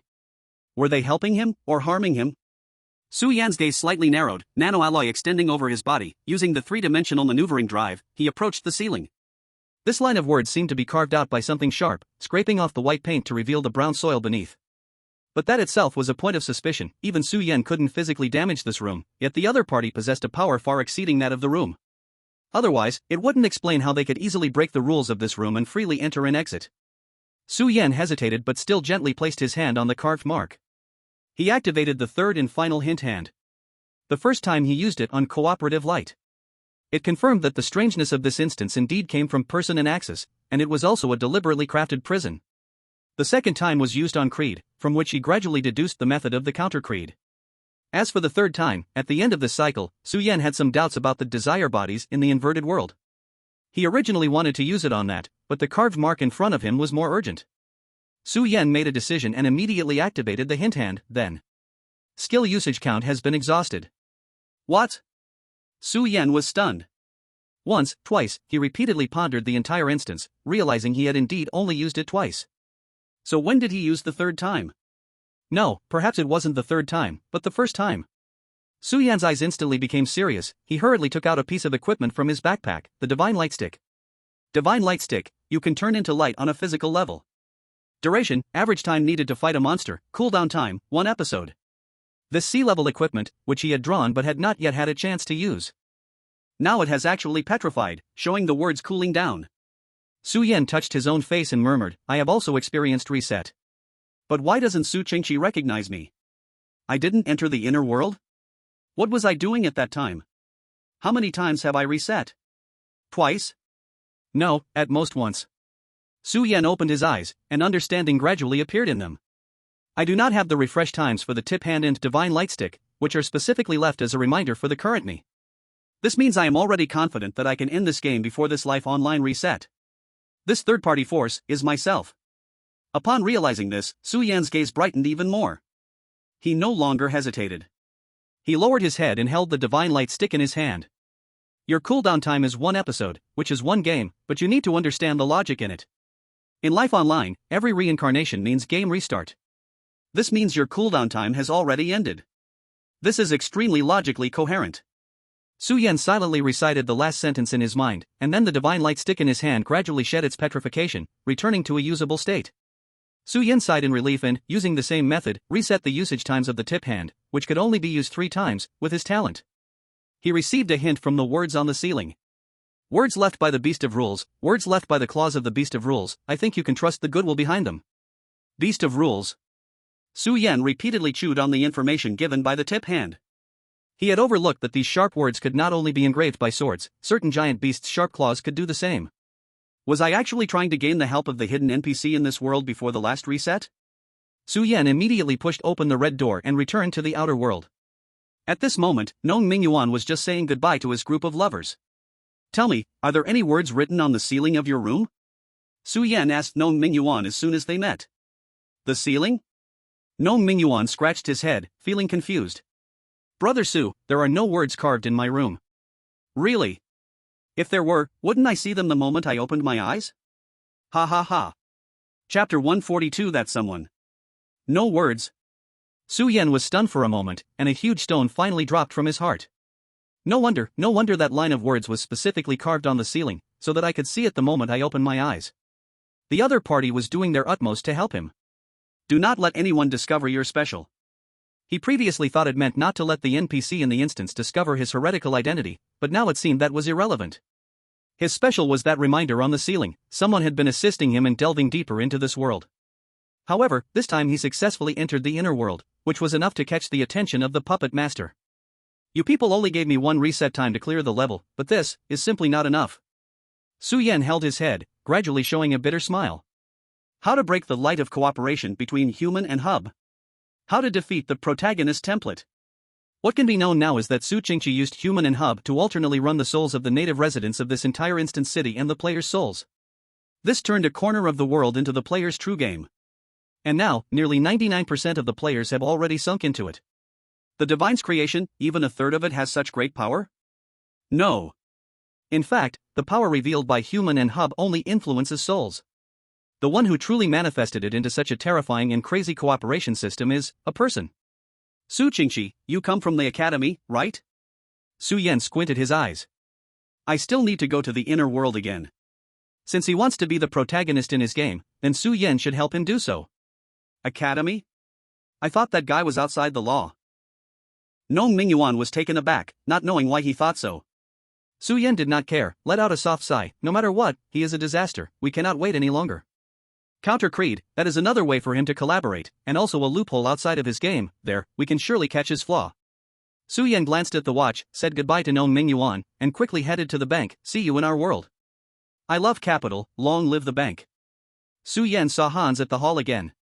The interesting thing about this game world is that it resembles the anime Nichiju. No matter how many times Kamaji gets thrown into prison, the next day, episode, he can return safe and sound. After all, the core of the 3 harmonies can only brew living souls. The time of the whole world is actually flowing, but every day will be normalized. Su Yan stepped through the door, planning to go through the motions with Hans and send him back to jail again. Unexpectedly. Oh, buddy, you finally came. Hans saw George and slapped his thigh hard. Look at you, why are you late? This is not like you, have you been tired from work recently? Hans stepped forward, looking concerned. Eh? Su Yan was stunned. Don't worry, you're just 1 day late. As a diligent good employee, your perfect attendance award will still be given to you, George, Hans said again. This development doesn't feel right? Su Yan looked at Hans suspiciously. Could it be that the player's soul inside him hasn't been completely collaborated yet? From Hans's pained and stingy expression, it clearly wasn't the case. What happened, Manager Hans? Su Yan asked, which was in line with George's confusion, so Hans provided an answer. Listen, George. Hans wiped the sweat from his forehead. The journalists from I Love Clickbait fake news TV station have randomly drawn our bank for an interview. This time, the one in charge of the interview is still the station manager leading the team. We are all part of the bank, so we must perform well and ensure no scandal comes out. Random interview? Su Yan's expression instantly changed. Was there this event in the previous reincarnation? That is something impossible to happen. Excluding the variables caused by the sober players, other natives or collaborated players in this world would go through their days according to the events on the creed, eliminating the regret of playing a role in this day's life and immersing in a sense of happiness. Such interview events, unless the creed says, if only it had been at a different location, would never randomly appear in one day. The greater possibility is that the people participating in this event are players who have not yet been collaborated. Su Yan found this hard to understand. Clearly, he could think of many ways against the creed. Why would they choose such a grand and time-wasting approach? Could it be that they haven't realized how to enter the inner world at all? Just as he was thinking, Hans poked his head out and his expression changed. Hurry, George. The TV station people have arrived, come greet them with me. Hans pulled Su Yan, forcing a smile as they arrived at the bank entrance, bowing and nodding to a group of people dressed in suits. Welcome, everyone, I am the manager of this bank, Hans. Su Yan stood aside, watching this group from the TV station, wondering which one was the uncollaborated player. The group was filled with ordinary foreign faces, but the head of the TV station, unexpectedly, was a woman with blonde hair, blue eyes, and big waves, giving off a cold superior vibe. Su Yan squinted, inexplicably feeling a sense of familiarity. Manager Hans. At that moment, this female station manager spoke, her voice familiar to Su Yan. Thank you for your bank's acceptance of this interview. I believe we will gain valuable exchanges moving forward. Su Yan's eyes widened. That voice, isn't that someone he knows? After the small talk, the female station master immediately switched to a cold tone. Although I don't have high hopes, I believe your bank doesn't have any embarrassing scandals, right? If there are, I suggest you don't waste our time and confess obediently. There is. Of course there is. A loud shout rang out. The scene fell silent. Everyone's gaze turned to the one who spoke, George. Su Yan's eyes met those of the female station master, and the moment she recognized his voice, her expression changed. Without needing a pie chart to analyze, Su Yan could see that she had a 9 out of 10 stable emotion. But that remaining 1 point seemed to carry a hint of panic and joy. Miss Qingxue, I want a report. Su Yan pointed a finger at Hans beside him. This guy is smelting copper. Hans gasped, looking completely confused. The female station master took a deep breath. I understand. And by the way, my name is Mary, you can call me Miss Mary. Okay, Miss Qingxue. Su Yan smiled brightly. Half an hour later. Hans, who was found with a massive collection of R18 materials on the computer, was taken away by the arriving FBL. Chapter 143, Playing Games and Having Fun. In the bank meeting room repurposed for interviews. In the soundproof room, the two looked at each other, neither willing to speak first. Finally, Su Yan rubbed his face, helplessly saying, Qingxue? Su Yan. The familiar voice of the woman in front of him was none other than Qingxue, who had disappeared for a month or two. Excuse me for being blunt. Seeing that she still had that same character, Su Yan sighed. He asked directly, how long have you been in this game? Qingxue had no expression. I have always been here. Always? Su Yan was taken aback. He instinctively stood up. Are you referring to before the reset in the inner world, or every reset? Unexpectedly. Inner world? What is that? Qingxue raised her head, a bit puzzled. Huh? Su Yan was shocked. This person didn't even know about the reset, let alone the inner world? A thunderbolt struck through Su Yan's mind. He reached a somewhat bizarre conclusion. You mean, since you entered the game, you've always been active in the outer world? Su Yan asked in disbelief. Is that not okay? Qingxue thought for a moment and said, but I have indeed experienced a few peculiar nodes, which should be what you call reset. Su Yan's breathing became slightly rapid. He initially thought that the chance to disrupt the villain and the hub lay in the inner world, but now it seemed could it be that the outer world was the key to clearing the game? How did you do it? Su Yan asked sincerely. How did I do it? Qingxue pondered and looked troubled. I just did what the booklet required and that was it? Silence suddenly spread. Su Yan took a long time to understand. You only completed the creed every day and then moved on to the next day? Yes. Then the emotional infection brought by the creed. Logically, players either entered the inner world through the counter creed to maintain clarity, or they would be co-opted under repeated emotional infections. My talent makes me immune to any mental manipulation. Qingxue offered a very domineering reason. Chosen one, impressive. Su Yan was speechless. He initially thought he had discovered a breakthrough, but now it seemed everything had circled back. Haven't you realized that something is off with the creed? Su Yan took out the creed booklet, wanting to tell Qingxue how to enter the inner world. What's wrong? Qingxue tilted her head in confusion. This gave Su Yan a bit of a sense of achievement. He smiled and planned to earnestly tell Qingxue the truth of this world. Isn't this just a game? Su Yan's movements froze. Isn't this just a game? His mouth slightly opened, and Su Yan swallowed the rest of his words. At that moment, it felt as if everything within him connected, and the fog in his mind quickly vanished. Yes. He had previously been unable to fathom what Su Qingxi was doing. The bizarre aspects of the dungeons he had blamed on the others' conspiracy. But if he didn't overthink, and looked at it simply like Qingxue did, Life Online, the title of the dungeon was the biggest explanation. Su Qingxi was not a schemer at all, he simply wanted to create another game in the game world. This explains everything. Just think about it. In a game city, how should groups of NPCs be arranged? First, these NPCs need to have the ability to act independently, capable of automatically organizing their own schedules, which is to say goals. Secondly, these NPCs must have basic action logic and not interfere with the actions of other NPCs in the same area, which is to say discipline. Finally, these NPCs must not violate their own settings, hindering other NPCs' understanding of them, which is to say role. Is there anything wrong with a creed? No, a creed is merely a task in the hands of a player who enters and plays as an NPC. The wrong thing is the anti-creed. The players brought back from the inner world are precisely those who are not suitable for the game. If you control the variables together, they are no longer variables. Finally, to ensure that the entire game world does not produce bugs during long-term operation, Su Qingxi needs to restart every day. And then, players who successively enter and take over the bodies of the indigenous people can truly play this game. What a crazy Life Online! Su Yan was astonished. Su Qingxi's thinking was crazily brilliant, treating all the players who entered the game as his debugging parameters. Interesting. A thought gradually formed in his mind. After fully unraveling his opponent's logic, this main character template opponent didn't seem so invincible after all. Looking at it this way, after he appeared in the inner world, Su Qingxi discovered his own special status, which caused him to generate some killing intent. However, judging by the other party's temperament, he would probably lose interest and underestimate himself soon, which is the key to breaking the deadlock. Moreover, right now, before the last reset, he probably did not even expect there to be a special existence in this city that was even more defiant than himself. Su Yan's eyes lit up as he looked at Qingxue, as if he saw a treasure. What do you want to do? Qingxue instinctively touched her arm, feeling uneasy. I want to do whatever. Su Yan smiled slyly. The key is, what are you doing? I don't know what you are talking about. Qingxue turned her head to the side. Stop pretending. Su Yan mercilessly exposed her. Even if you can stay awake under the influence of the creed, after so long, with your personality, how could you possibly have been soloing in the dungeon for this long? You are not someone who willingly accepts reality. If we have to say, you lean more towards the anti-creed side. What has kept you from researching methods to leave the outer world, tirelessly playing city simulation in Life Online? Su Yan teased. Qingxue blushed slightly, looking into Su Yan's clear eyes, knowing that the intelligence from her side was crucial to him. She gave the answer. Playing games can provide me with a lot of positive emotions. This is something I couldn't collect in the real world before. Joy, achievement. The existence of these emotions was indeed rarely seen in Qingxue. Furthermore, her talent allowed her to gather all kinds of emotions into a single sword, raising her own emotional threshold. Su Yan suddenly understood, then he stared in astonishment.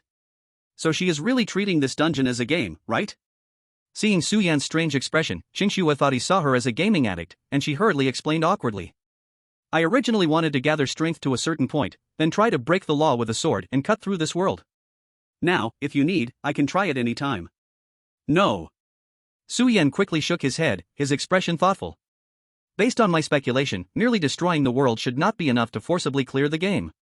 Su Yan stared at Qingxue, his eyes showing a hint of hesitation. He had basically grasped the general worldview of the two worlds, but there were still some details in the inner world that he needed to verify.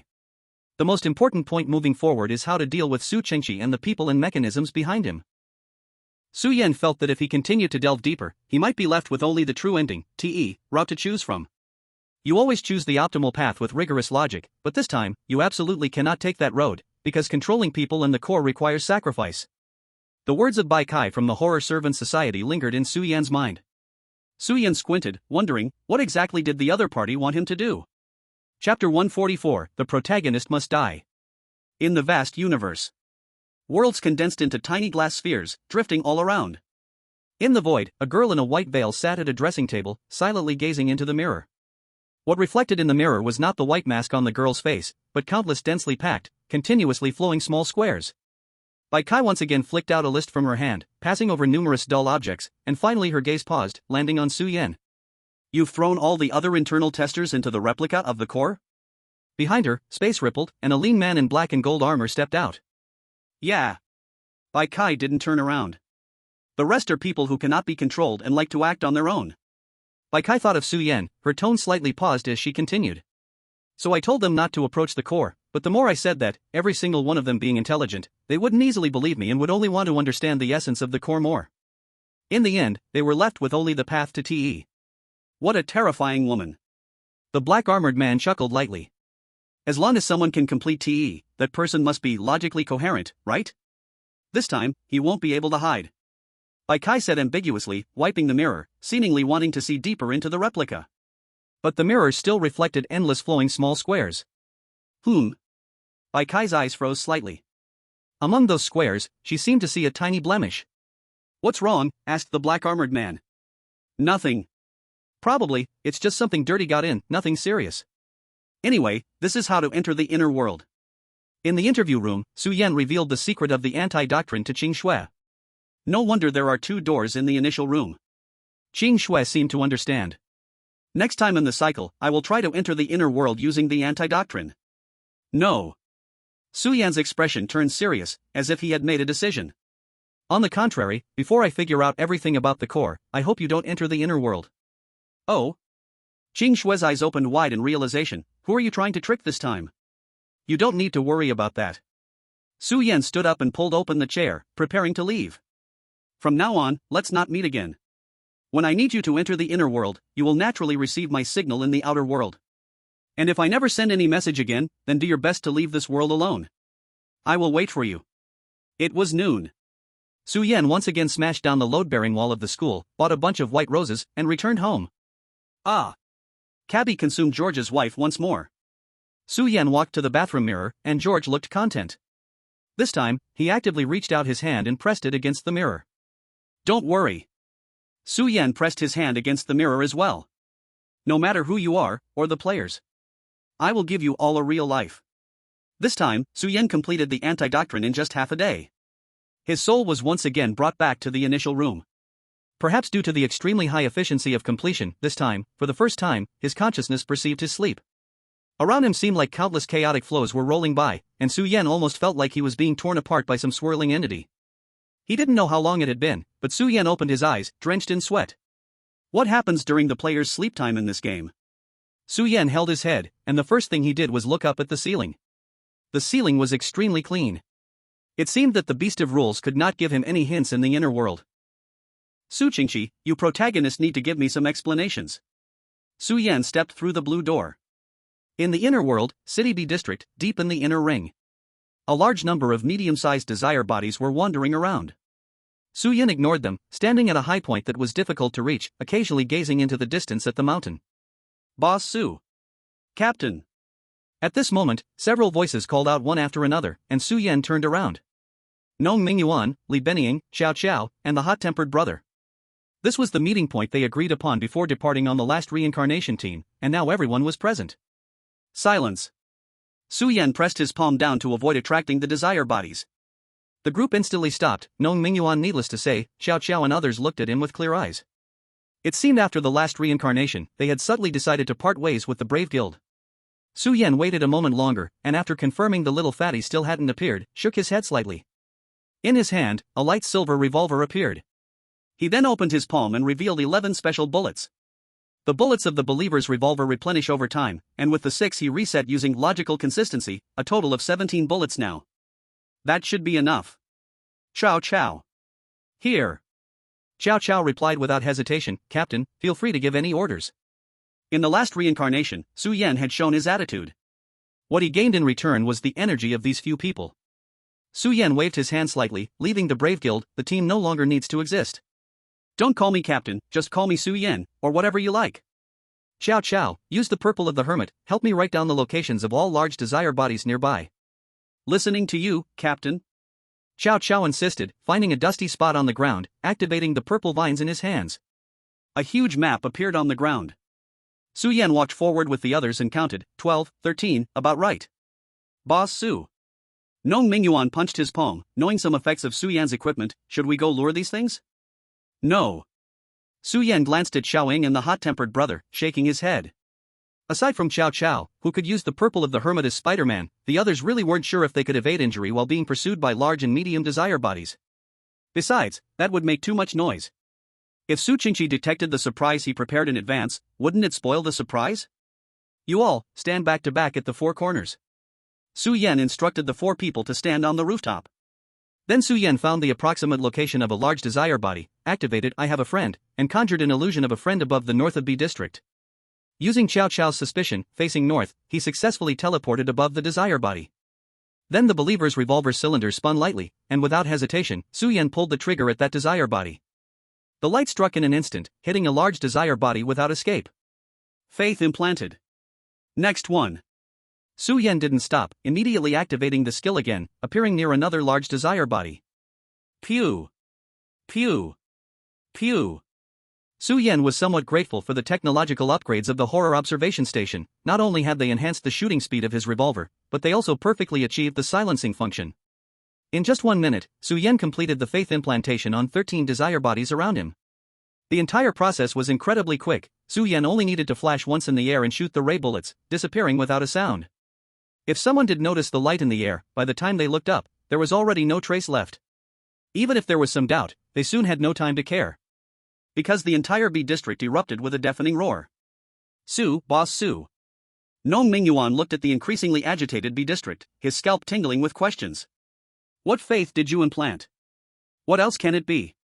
Su Yan glanced at him. A hint of an interesting smile appeared. The belief I instilled is: the protagonist must die. Chapter 145, Winning Amidst Chaos. What's happening? Is there an earthquake? In the city district, the player teams in Zone B were shocked. Suddenly, a large desire entity burst out of the alley, charging towards them. And as if that wasn't enough, with the hostility from the large desire entity, small and medium desire entities around it seemed to be stirred up, rushing in from all sides. What the heck, run! Is this for real? Are these desire entities starting a beast tide? Help! The team that happened to encounter the large desire entity panicked and fled, but they couldn't outrun it, their eyes filled with despair. Wait, these desire entities don't seem to plan to attack us? Soon, a collapsed player opened his eyes, looking confused. He turned his head and found that these large desire entities were ignoring him as they rushed by. The medium desire entities following closely even spat at him dismissively as they passed. What's going on? He wiped away the spittle on his face, utterly baffled. Captain, something's off. In the outer ring of Zone B, the team in white suits heading towards Su Yan encountered the beast tide head-on. Everyone, step back. The white-suited leader furrowed his brows, raising his leg to freeze an area of desire entities into ice. Terrifying cold air surged forth. But the white-suited leader suddenly looked up, only to see the large desire entity turn around, avoiding him and heading in another direction. The white-suited leader looked confused, then his expression instantly changed. They're heading towards the base. Who disturbed the hornet's nest? A thick killing intent surged in the eyes of the white-suited leader. Hero Guild. Fat Yun, how did Su Yan perform in the last cycle? Su Qingqi smiled and patted the little fatty's shoulder. You know, for the stability of our guild, we need to observe the new team leaders. The leader must be correct. The little fatty's face was full of smiles. That Su Yan definitely has issues. He actually questioned the leader's strategy. Oh really? Su Qingqi sighed, then showed a faint smile. After all, we can't trust others, and as time passes, I believe Su Yan will blend in with us. By the way, did he show any other abnormalities?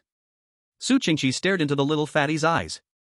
The little fatty instantly became angry. Nothing else, it's just that Captain Su Yan likes to stir up trouble. I died because of it last time.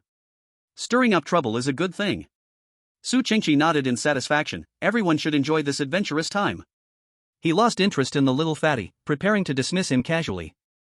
At this moment, a slight tremor sounded like it was coming from afar and rapidly approached. What's happening? Su Qingqi was stunned. An earthquake? That's impossible. Could it be a case of players making noise? But why would it appear in the outer ring? Su Qingqi felt a sense of unease, and he rushed with the remaining players in the underground garage to the exit. What the hell? Even Su Qingqi's composure was shattered by the scene before him. There were at least a dozen large desire entities, accompanied by swarms of desire entities, forming a mad black tide rushing toward them. It looked just like zombies besieging a city. What's going on? Who did this? Su Qingqi's gaze turned icy, seeing the key behind it all. Someone was plotting against him. Leader! At that moment, the little fatty grabbed Su Qingqi's clothing, panicking. There are too many desire entities. We need to escape. Su Qingqi suppressed the cold light in his eyes, holding the little fatty's shoulder with a wry smile. Escape? Where do we escape to? There were simply too many desire entities, not just the dozen large ones gradually closing in, but now, propelled by the tide, the piles of medium and small desire entities also became a threat. Besides Su Qingqi, those who remained in the guild base were mostly logistics and injured players. How to escape? Su Qingqi's mind raced, thinking to himself. The second reincarnation has given me a warning. Su Yan, you play the supporting role and villain quite well. I am the protagonist, so I must face disasters, but this is not the final battle. I can't let these people around me die while I live. Otherwise, I wouldn't deserve to be the protagonist. Qingjiu, in a white suit, is entangled with the desire being and will take time to arrive. The mechanical descent cannot take effect immediately. All I can do is protect my companions. Are you forcing me to act, or are you unable to act? Is that it? Su Qingqi's gaze looked far away, as if meeting a pair of cold, indifferent eyes. You push the desire being wave into chaos, the entire sea area is in turmoil, and a large number of desire beings are drawn from the inner ring to the outer ring. What will you do with this internal void gap? A smirk gradually appeared at the corner of Su Qingqi's mouth. You fell for it, Su Yan. In the inner city, desire beings were sparse, and a strange silence hung in the streets. A shadow swiftly darted through the streets without a sound. Tall buildings gradually became fewer as Su Yan approached the mountain from which the cooperative light originated since the dungeon began. It was certain that the human and hub was at the top of that mountain, but how to break the arrangement set by Su Qingqi was something that needed to be clarified this time. He bypassed a large desire being gnawing at a building and slid to the edge of the urban area, looking up towards the mountain peak. The summit was not high and did not have a grand stature, but still seemed surrounded by the city like a tourist attraction. At Su Yan's waist, nanoalloy silently spread, and the three-dimensional maneuver appeared, brewing a momentum to soar. In the end, he chose to come alone. Otherwise, he didn't dare gamble on the severity of the consequences from the sacrifice of the human and hub. At this moment, a faint voice of authority came from the other side of the city, bringing brilliant golden light. EX curry stick. A thunderous sound spread from a corner of the city, seemingly destroying half the urban area. That was the true power of Su Qingqi's Sword of Victory and Covenant skill, at least an A-grade weapon. If given the chance, he must obtain it. Su Yan rolled his eyes. It was hard to imagine that under such time constraints, he could still think of so many bizarre ideas, but this seemed to be his way of relaxing. The only chance, this time, I must tear off his protagonist mask. Su Yan took a deep breath, no longer hesitating. The three-dimensional maneuver pulsed violently, directly launching him like a cannonball towards the mountain peak. The entire mountain gradually came into Su Yan's view. He felt increasingly familiar yet strange about it. This is... Just as Su Yan's memory began to stir. In an instant, the entire mountain peak was enveloped by a pyramid-shaped light barrier. Su Yan's pupils constricted suddenly as he turned around to retreat, but in that brief moment, terrifying coldness engulfed him. His physical condition was slipping at an eerie speed. He had experienced this feeling before, and now, it was much more sudden. Su Yan crashed into the light barrier and fell from the air. Another lie. You players who should have been in Area A have actually been guarding this mountain all along. At the foot of the mountain, in the jungle, Su Yan felt his body weakening, and his expression gradually turned cold. This was a result of having too many debuffs applied to him. He was all too familiar with this situation. Su Yan looked at the rustling trees surrounding him, suddenly swarmed with numerous soldiers in camouflage uniforms. Holding a mouthful of blood, he sneered sarcastically. I'm curious, when did the Legion start acting as watchdogs for the Academy? Chapter 146, The General of the Trapped Formation. The Legion is self-contained, but that doesn't mean we won't collaborate with powerful factions. At this moment, a group of soldiers split apart at the edge of the woods. A strong, dark-skinned bald man stepped out. His body was covered in scars, extending all the way to his arms. He had a middle-aged face, giving off a refined yet extremely dangerous vibe. Xuanwu Legion, the tortoise may be old. This dark-skinned middle-aged man leaned against a group of soldiers and spoke to Su Yan. Friend, do you still enjoy the welcome gift we gave you? Gue Suisho looked at the scarred Su Yan with a bold smile, while the soldiers behind him laughed, creating an oppressive atmosphere. The gift is nice, but unfortunately, the one giving it is just a turtle. Su Yan's gaze was disdainful as he drew his plasma dual blades and pointed them provocatively at Gue Suisho. I initially thought your legion was tricked by Su Qingxi, which is why you've been trapped in this inner world for so long. But it seems you, as the commander of the legion, clearly know Su Qingxi's scheme yet allow your soldiers to waste time here. Have you lost the courage to continue the game? Or is it no longer appealing to snatch the human and pivot from the mountain? With so many people in your legion, you actually need to cooperate with just Su Qingxi. You really live up to the name of the Xuanwu Legion, like a turtle hiding its head. Gue Suisho's smile faltered, and he stopped laughing. Kid, your mouth is quite tough, you still want to disrupt my troops' morale. However, I'm not that madman Su Qingxi, our legion will still leave this instance. As for capturing you, it's just a deal I made with the academy. Is that so? Su Yan suddenly stopped moving and retracted his blades. So, the sacrifice of the human and pivot really requires a massive cost? Not even your legion wants to get involved, so what does Su Qingxi have to pay? You want to capture me? So, is resetting memories not just waiting for a deadline but using it periodically on all players to reduce consumption? Does that mean, as long as we cut off a certain energy source, the influence of the human and pivot cannot cover the entire city? What is that? The smile on Gue Suisho's face vanished, and a wary look flashed in his eyes. What's with this man? His words are sharper than swords, deducing such crucial information from just a few lines. These are things you should not know, and I have no obligation to tell you. Gue Suisho grew cold. Seeing that Su Yan had given up resistance, he waved his hand. Take him down. No, you've already answered enough. As the surrounding soldiers closed in, Su Yan raised his head with a cold smile. Gue Suisho was stunned, and then a golden light concentrated in front of him, unexpectedly forming an illusion that looked just like Su Yan. Surprise! In the next moment, Su Yan appeared right in front of him with a smile. Gue Suisho's pupils contracted, sensing danger, and he truly wanted to retreat. Watch closely, this man is called Xiao Shui. The sudden voiceover caused his body to tremble, and his head turned uncontrollably towards a bewildered common-faced man at the foot of the mountain. This time, Xiao Shui has appeared on a mountain where wild battles take place. What is he planning to do? At that moment, Su Yan's murderous intent surfaced, and his dual blade swung down without hesitation, performing a lethal move. Blade light slashed. Su Yan's dual blades aimed at the back of Gue Suisho's neck. Three-dimensional maneuvering, special effect 1. Dealing damage to the enemy's neck may trigger the paralysis effect. Su Yan's blade was like cold light, swiftly descending. The annihilation characteristic turned the blade into a vacuum, its speed soared. This was no half-baked sequence like during the duel with Su Qingxi. I have a friend and watched this man called Xiao Shui almost activated simultaneously. At such a close distance, taking him by surprise, Su Yan could unleash 16 consecutive strikes in the time of 2.5 sentences. That would definitely trigger the paralysis effect, possibly even kill Gue Suisho instantly. To capture the thief, first capture the king. This was Su Yan's optimal solution for dealing with the Legion's commander. And right now, with Gue Suisho's ace yet to arrive, this strike from Su Yan was nearly unbeatable. However, bang! Su Yan's pupils shrank suddenly, unable to believe that the laser double blade, capable of obliterating Class C entities, struck Turtleshow's neck but couldn't even leave a scratch. Kid, are you just tickling me? Turtleshow's head instantly twisted around, revealing a smirk that was both friendly and frightening. Are you curious why I have no ace soldiers protecting me? Let me correct the mistake in your earlier words. Turtleshow moved his muscles and twisted his neck. What you are facing now is not the Marshal of the Legion, but rather, the general at the front lines. A powerful gust of wind suddenly erupted from Turtleshow's side. It blew Su Yan away. What the heck?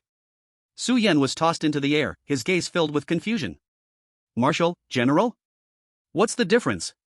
He no longer had time to ponder this, for in the next moment, Turtleshow stomped heavily on the ground and surged toward Su Yan in midair. This speed was even 3 times faster than three-dimensional maneuvering. Is this really a human? Dragon Fist, explode. Even without hearing the name of the opponent's move, Su Yan knew that if he were to take a single punch from Turtleshow's outrageous physical abilities, he would surely die. Su Yan gritted his teeth, and in his hand, he materialized the only piece of life-saving equipment he had, activating it. Only it can avoid this lightning-fast strike with a 100% guarantee, even more reliable than a friend. Divine Light Stick. In an instant, the mountain area felt like it had gained a little sun. Oh? You escaped. Turtle Show scratched at the empty air, looking somewhat unsatisfied. General, be careful. At that moment, shouts from the Legion soldiers came from the bottom of the mountain. No reminder was needed, Turtle Show had already sensed the warning. He had merely pretended to let Su Yan relax. With a terrifying reaction speed, he turned and calmly blocked the incoming attack. But soon, that calmness was nowhere to be found.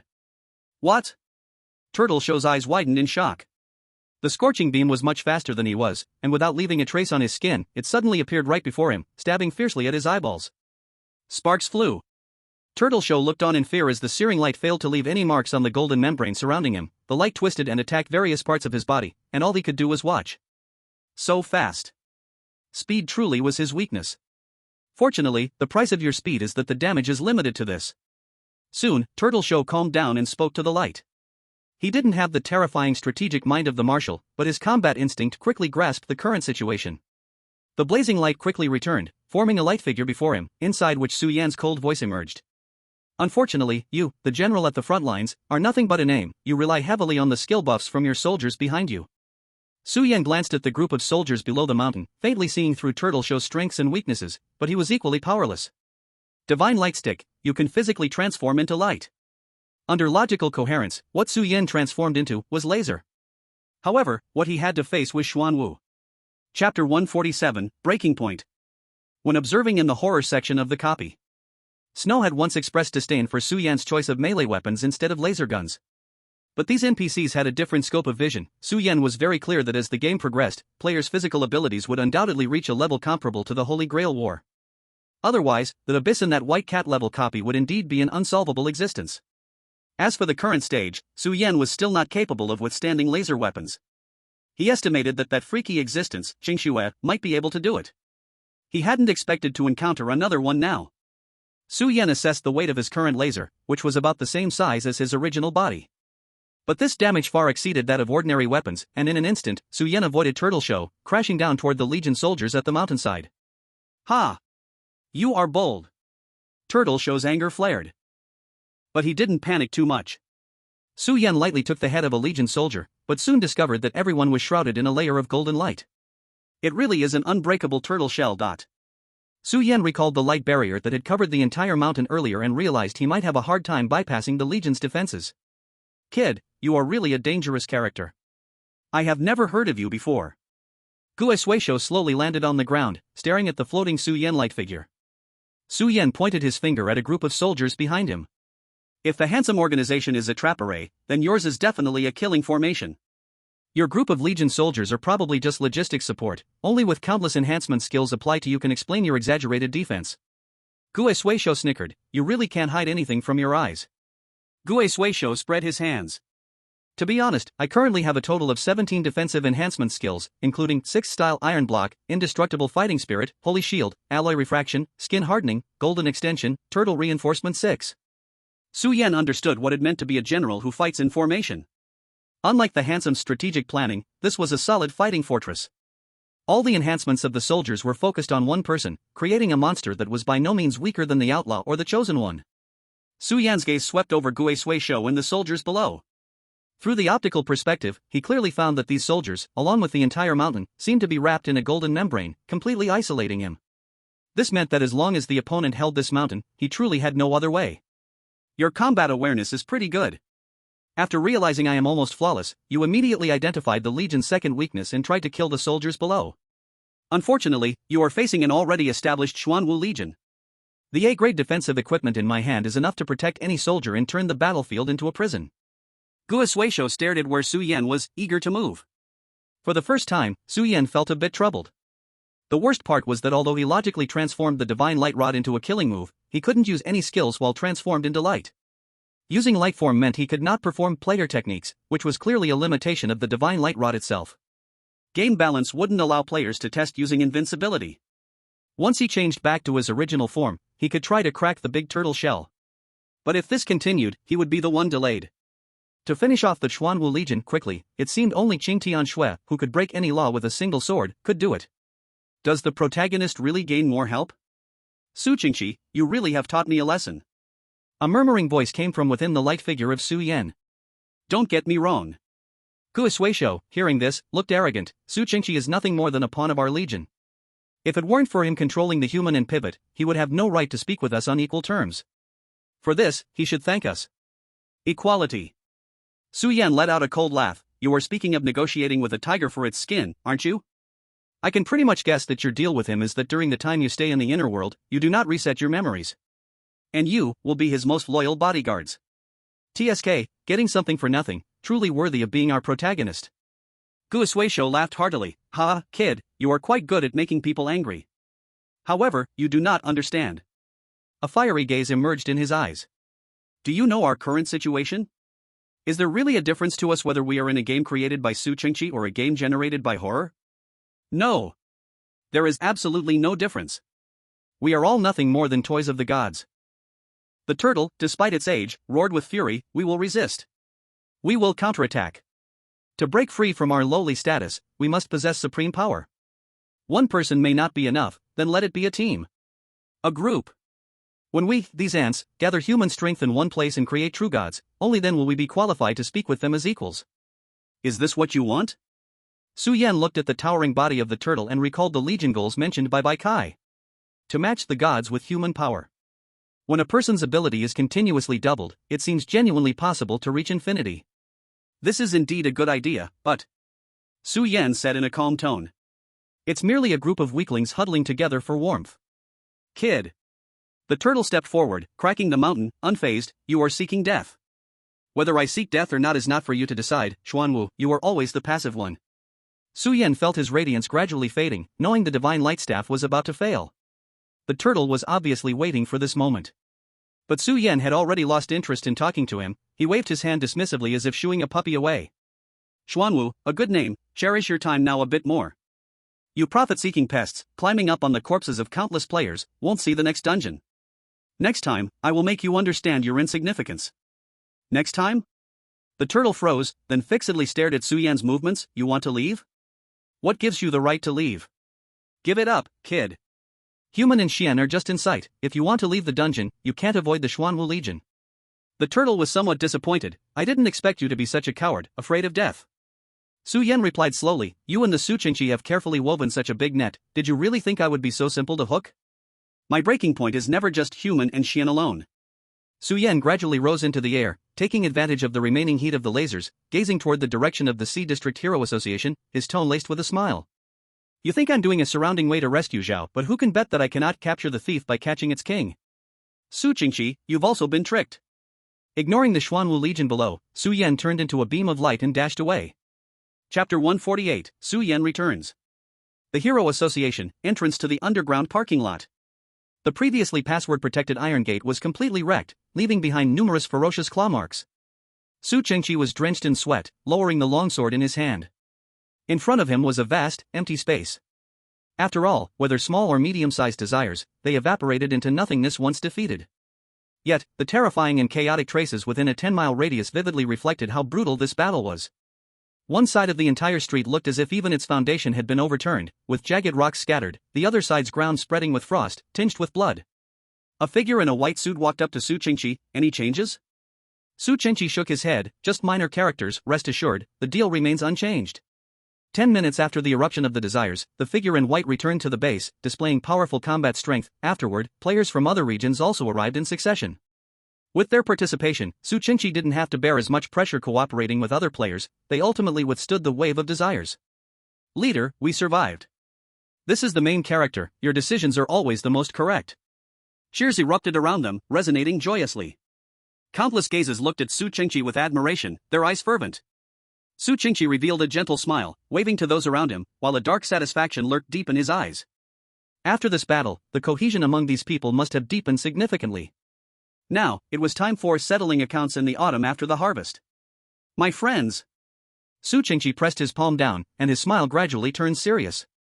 Everyone understood that Su Qingqi seemed to have something important to say, and they instantly fell silent. Only he could command such great authority. Although we narrowly escaped this time. Su Qingqi lowered his head. Lu Su, Zheng Qi, Sun Wu. Even if death in the inner world is just a cycle, they still experienced an unwarranted despair. I once thought we would all be wiped out, but now everyone has held the line. I should inform you, this time, the surge of desires was completely controlled by someone. Su Qingqi spoke with conviction, and the crowd was in an uproar. If it were anyone else who said this, they might doubt it, or not believe it at all. Who has such great power? But since it was Su Qingqi who spoke, they were shocked for a moment, then immediately their anger ignited. Leader, who do you say it is? Such scum must be expelled from the guild forever. Su Qingqi showed a faint smile that was hard to detect. He gathered the morale and fabricated a good reason, and that was enough. From the next cycle onwards, he would not allow Su Yan to appear in the inner world anymore. This was a game whose end was already predetermined. He was the protagonist, therefore Su Yan was destined to return empty-handed over there. He had already missed this last opportunity. Yes.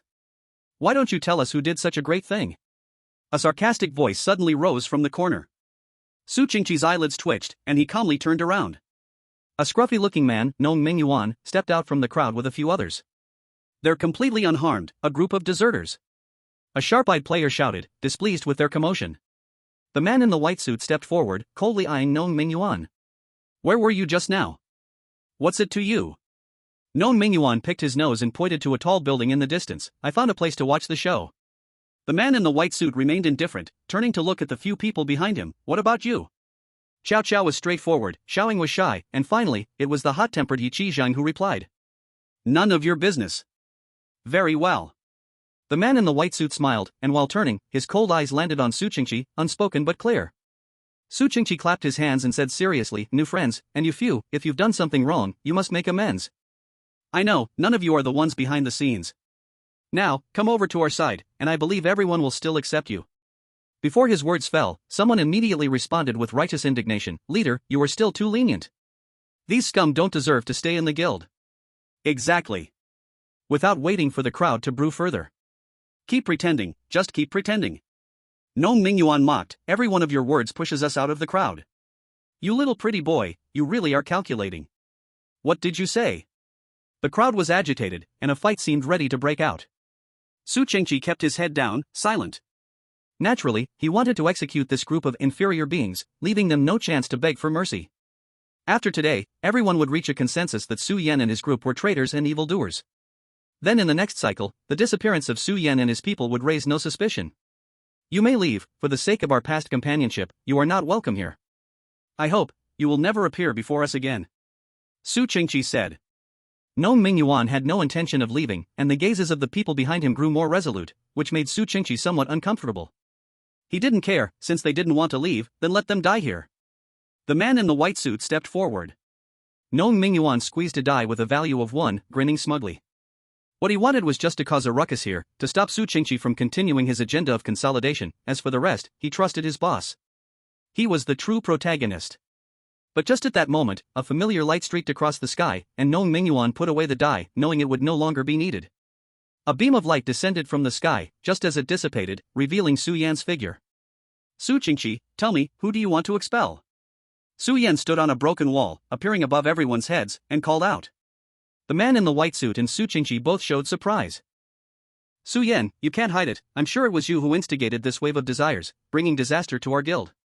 The crowd was in an uproar, then anger surged, it really is this guy, I said the newcomer was suspicious. The leader is too kind. Kill him. Kill him. Su Yan looked at a group of players who seemed dim-witted, shaking his head in disappointment. Perhaps they had independent thoughts when they first entered the game, but after being cradled by the hero guild, they had long become numb without realizing it. Su Yan glanced at the chubby guy in the distance, who shivered. He retracted his gaze, calmly looking at Su Qingqi, and spoke. Who said I would deny it? The surroundings fell silent. Su Yan opened his hands, gesturing to the empty space around him. This wave of desires was instigated by me, is that wrong? Chapter 149, The Despairing Truth. Su Qingqi was stunned. Everything was going according to his plan. But now what's going on? Su Yan actually had no intention of arguing, making the organized words in his mind seem useless. You mean, you plan to plead guilty? Su Qingqi did not show hesitation on his face. After a moment, he slowly asked. Guilty? What crime have I committed? Su Yan said nonchalantly. Su Qingqi stared into the other's reckless eyes, a hint of unease appearing, his expression changing suddenly. Oh no! Su Yan, you instigated this wave of desires to attack our base, so many teammates died, and you say you aren't guilty. You idiot, why don't you just go die? Around them, the players were already aroused with anger. You want me dead? That's fine. Su Yan nodded calmly, I can die to atone. And then what? I will still reincarnate, appearing before you again. Am I any different from the other players who have died? Is what I did different from what you've always done? Everyone was astonished. Su Yan pointed again to the empty square. Everyone, the number of desire bodies we've eliminated tonight, it might be more than we've done in the past half-month. At this, the man in the white suit also reacted, his eyes revealing shock and anger. This madman. I have the ability to instigate desire bodies, isn't that the most helpful thing for our guild? Su Yan revealed a wicked smile. I brought the desire bodies here because the leader is here, it's also the quickest place for all players to gather. The more concentrated the desire bodies, the more our players can cover them with firepower, the faster they kill. By now, I fear that the desire bodies in Area B and the nearby areas have been cut down by half.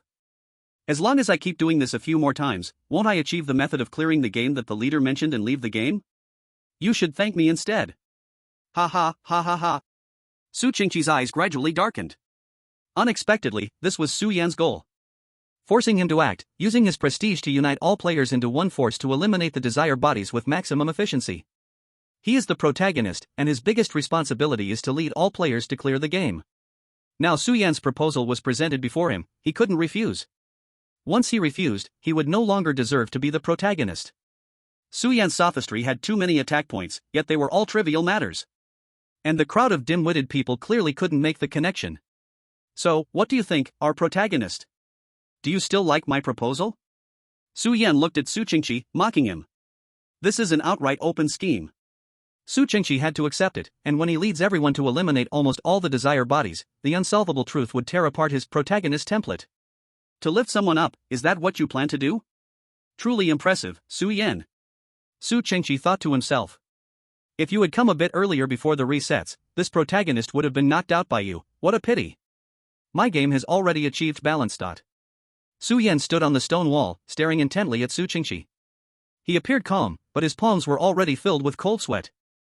This is a big gamble, betting on the number of cards in hand. You are right, my friend. Su Qingqi spread his arms and laughed heartily. I misunderstood you. With you here, we will surely eliminate the desire beings in the inner world and complete the level soon. Looking into Su Qingqi's clear, piercing eyes, Su Yan felt a chill down his spine. At this point, how can he still be so composed? With a smile, Su Qingqi noticed Su Yan wanted to reveal their cards, but it was something he couldn't comprehend, unless Su Yan revealed the truth first, otherwise he would forever be trapped in a blind spot. Because he is the main character, the villain will only be one step behind in front of the main character. Just then, a sinister wind swept around them. The thick, impenetrable black mist gradually gathered, forming a massive shadow. What is happening? Su Yan suddenly looked up. This was also unexpected for him. Su Qingqi, however, clapped his hands in delight. My friend, you did well. Due to the deaths of a large number of desire beings, the giant desire being hidden deepest in this city is also being drawn here. This is the heaviest desire being. Su Qingqi showed a strange smile. Come on, before today's cycle ends, let's eliminate it. That should be enough. Su Yan's pupils shrank suddenly. Su Qingqi's last words were unguarded, clearly meant for him. Meanwhile, other deeply synchronized players couldn't grasp the significance of it. Enough? Enough for what? Desire beings, what exactly are desire beings? Su Yan felt a bone-chilling coldness emerging from his back, and his expression changed drastically. He realized a blind spot in his existence. These desire beings, which had gradually grown larger and resembled monsters, are they really the targets to be eliminated? Where does the energy for the soul reset of all players come from? He suddenly turned his head, a wisp of dark energy passed through his hand, gathering towards the giant shadow on the ground. A hint gave the answer. Remaining desire being, composed of the self-struggle deep in the souls of completely synchronized players, the more intense the struggle, the stronger the energy. Su Yan's lips trembled. Wrong, all wrong, why does he only realize the deadliest lies Su Qingqi tells at the last moment? It was as if he completely overlooked the doubts or instantly forgot them, walking straight into a dead end. Su Qingqi said that desire beings are nourishment for synchronization, the deeper the synchronization, the stronger the desire beings. This is the biggest lie. These are the last remnants of the players who were synchronized. The more they eliminate the remaining desire beings in this city, the more energy the human and mechanism can accumulate for resetting. Players in the outer world sink deeper in reality, while players in the inner world become numb under repeated ideals. The synchronizers of the outer world breed desire beings, causing the players in the inner world to be synchronized in repeated killings. And the killings by the inner world players completely erase the possibility of awakening for the synchronizers in the outer world. The entire balance of this game has long been impeccable. Su Yan turned his head in despair, looking at the dark mass of players beneath him, and the mess of the open ground. What they have been doing, is it all just mutual slaughter? Chapter 150, Zhou Ming? There is no saving it. This world is already beyond saving. In an instant, Su Yan had the thought of completely escaping. He had always been playing through the game, but now with a being that can control the balance of the game like a divine creation involved, can he really pass? No matter how special he is, how can he withstand the halo of the main character? Boss, what's wrong? Nong Mingyuan was startled, the first to notice Su Yan's pale face. Nong Mingyuan. Su Yan pressed his head. We can't participate in this game any longer, it's too dangerous. He had initially planned to bypass the human and mechanism to directly take down Su Qingqi. But the opponent's talent was beyond his imagination. If this continued, he could only touch the human and the hub, and the cost was something a player could not bear. This. Nong Mingyuan's eyes were dazed, wanting to speak but hesitating, yet his gaze soon became firm. Boss, we all trust you. When Su Yan heard this comforting remark, a bitter smile appeared on his lips.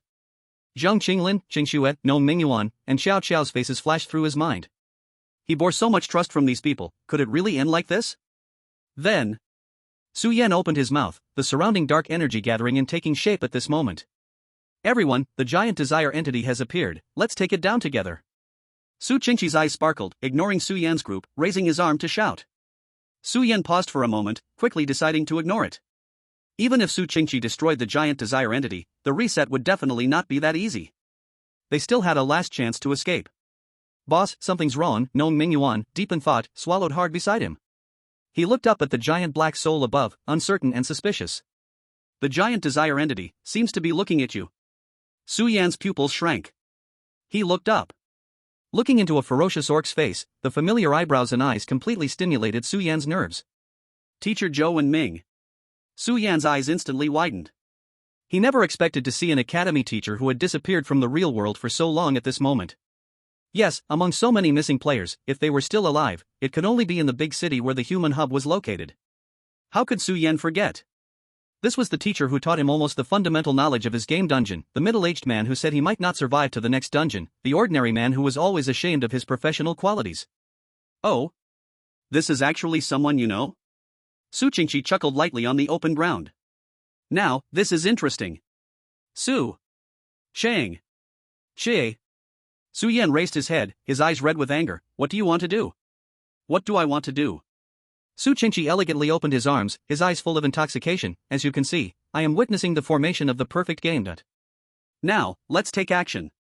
The next sentence was directed at all the players on the open ground. Countless prepared attacks instantly turned into a meteor shower rising against the heavens, striking towards Zhou Ming's residual entity. No matter how powerful the giant desire entity was, there was only one left, and it soon let out a painful howl, unsteady on its feet. Stop it. Su Yan shouted angrily, stop it.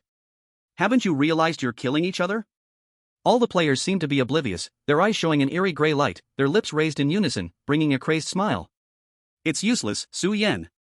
Su Qingqi opened his arms wider, slowly walking toward him in his white suit, with a smile in his eyes. Humans are highly selfish beings. Throughout history, not to mention kin, kind, and brothers have often killed each other. All for so-called benefits. And in my game, everyone is equal. Isn't this the most crazy and interesting life you long for? Fuck you.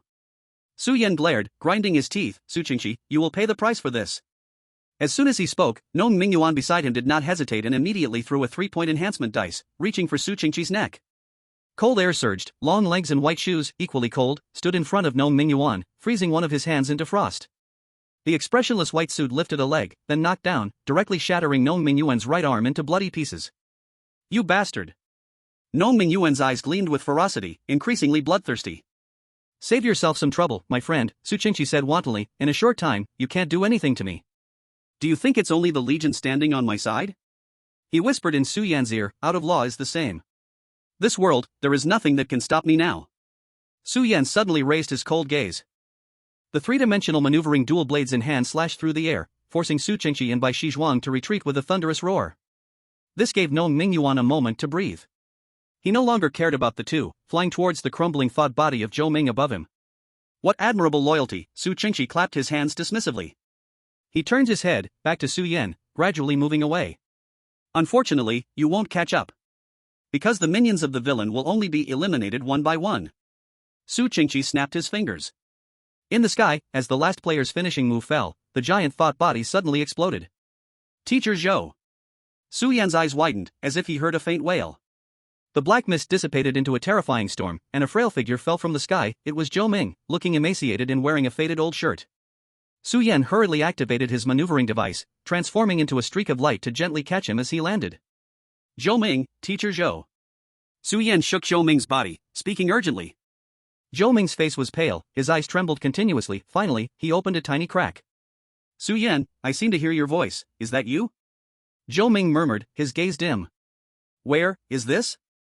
Am I going to die? It's okay. We will get out soon. Su Yan tightly grasped Zhou Ming's hand, speaking urgently. Listen to me, Teacher Zhou, this game is just a cycle, no one will die. Game, I remembered. Zhou Ming gradually smiled, so I'm still in this horror game, I have failed to pass. I was wrong in the end, terribly wrong. You are not wrong. Su Yan felt that Zhou Ming's current state was somewhat strange, speaking in panic, listen to me, someone is playing tricks, this game has no way to pass. I will take you out of this game and back to reality. Reality. Zhou Ming suddenly opened his eyes in terror, frantically waving his arms, it's too late. I can't get out anymore. Grasping Su Yan's sleeve, in the next moment, this middle-aged man began to sob uncontrollably. It's too late. Su Yan, it's too late. I remembered everything. 50 years, I have lived 10 years in this game. Boom. A thunderclap struck through Su Yan's mind. 50 years? How could that be possible? Chapter 151, The Death of Zhou Ming. The twisted sense of strangeness completely unveiled at this moment. Su Yan suddenly raised his head, recalling the tearing sensation he felt when he got out of bed, as if something was flowing rapidly. His lips turned pale. The flow of time in the game world is far beyond that of reality. Then when the players in the outer world had not completely synchronized, how fast would the flow of time in the real game world become? Su Yan, listen to me. Zhou Ming began to cough violently, and in his supposed soul state, he surprisingly coughed out shocking blood. You shouldn't speak anymore. Su Yan hurriedly helped him up. Zhou Ming showed a desperate, bitter smile. Su Yan, my life has already ended, in the end, I just hope someone can help me write my epitaph. Su Yan, do you know? I am just an ordinary person, although I am decades older than you, I have lived much more confusedly. I never knew how to live life. I studied hard because they said that would lead to a future. After graduation, I went on to research and pursue a doctorate because they said that this was the only way for people like us. Later, I returned to my hometown to work because they said the pressure was lower, and when I finally didn't have to listen to what others said, I realized I should get married. I met my wife during a blind date, a perfect match, and soon we were together, also having a lovely child. It wasn't until then that I felt a bit dazed. I settled down and started a family, my life seemed to be on a stable path. But what was I truly living for? This society is all gray. I cannot love this world, nor can I love myself. Zhou Ming tightly grasped Su Yan's collar, but his strength gradually faded as he choked on his words. Su Yan, do you know? I am just a coward. I have woken up countless times in the morning sunlight, seemingly regretting something. I am so scared, My life has always followed the correct path, it seems that this is my only value. But what if one day I walk the wrong way? I do not have my own life, what I possess is only the success that seems acceptable in their eyes.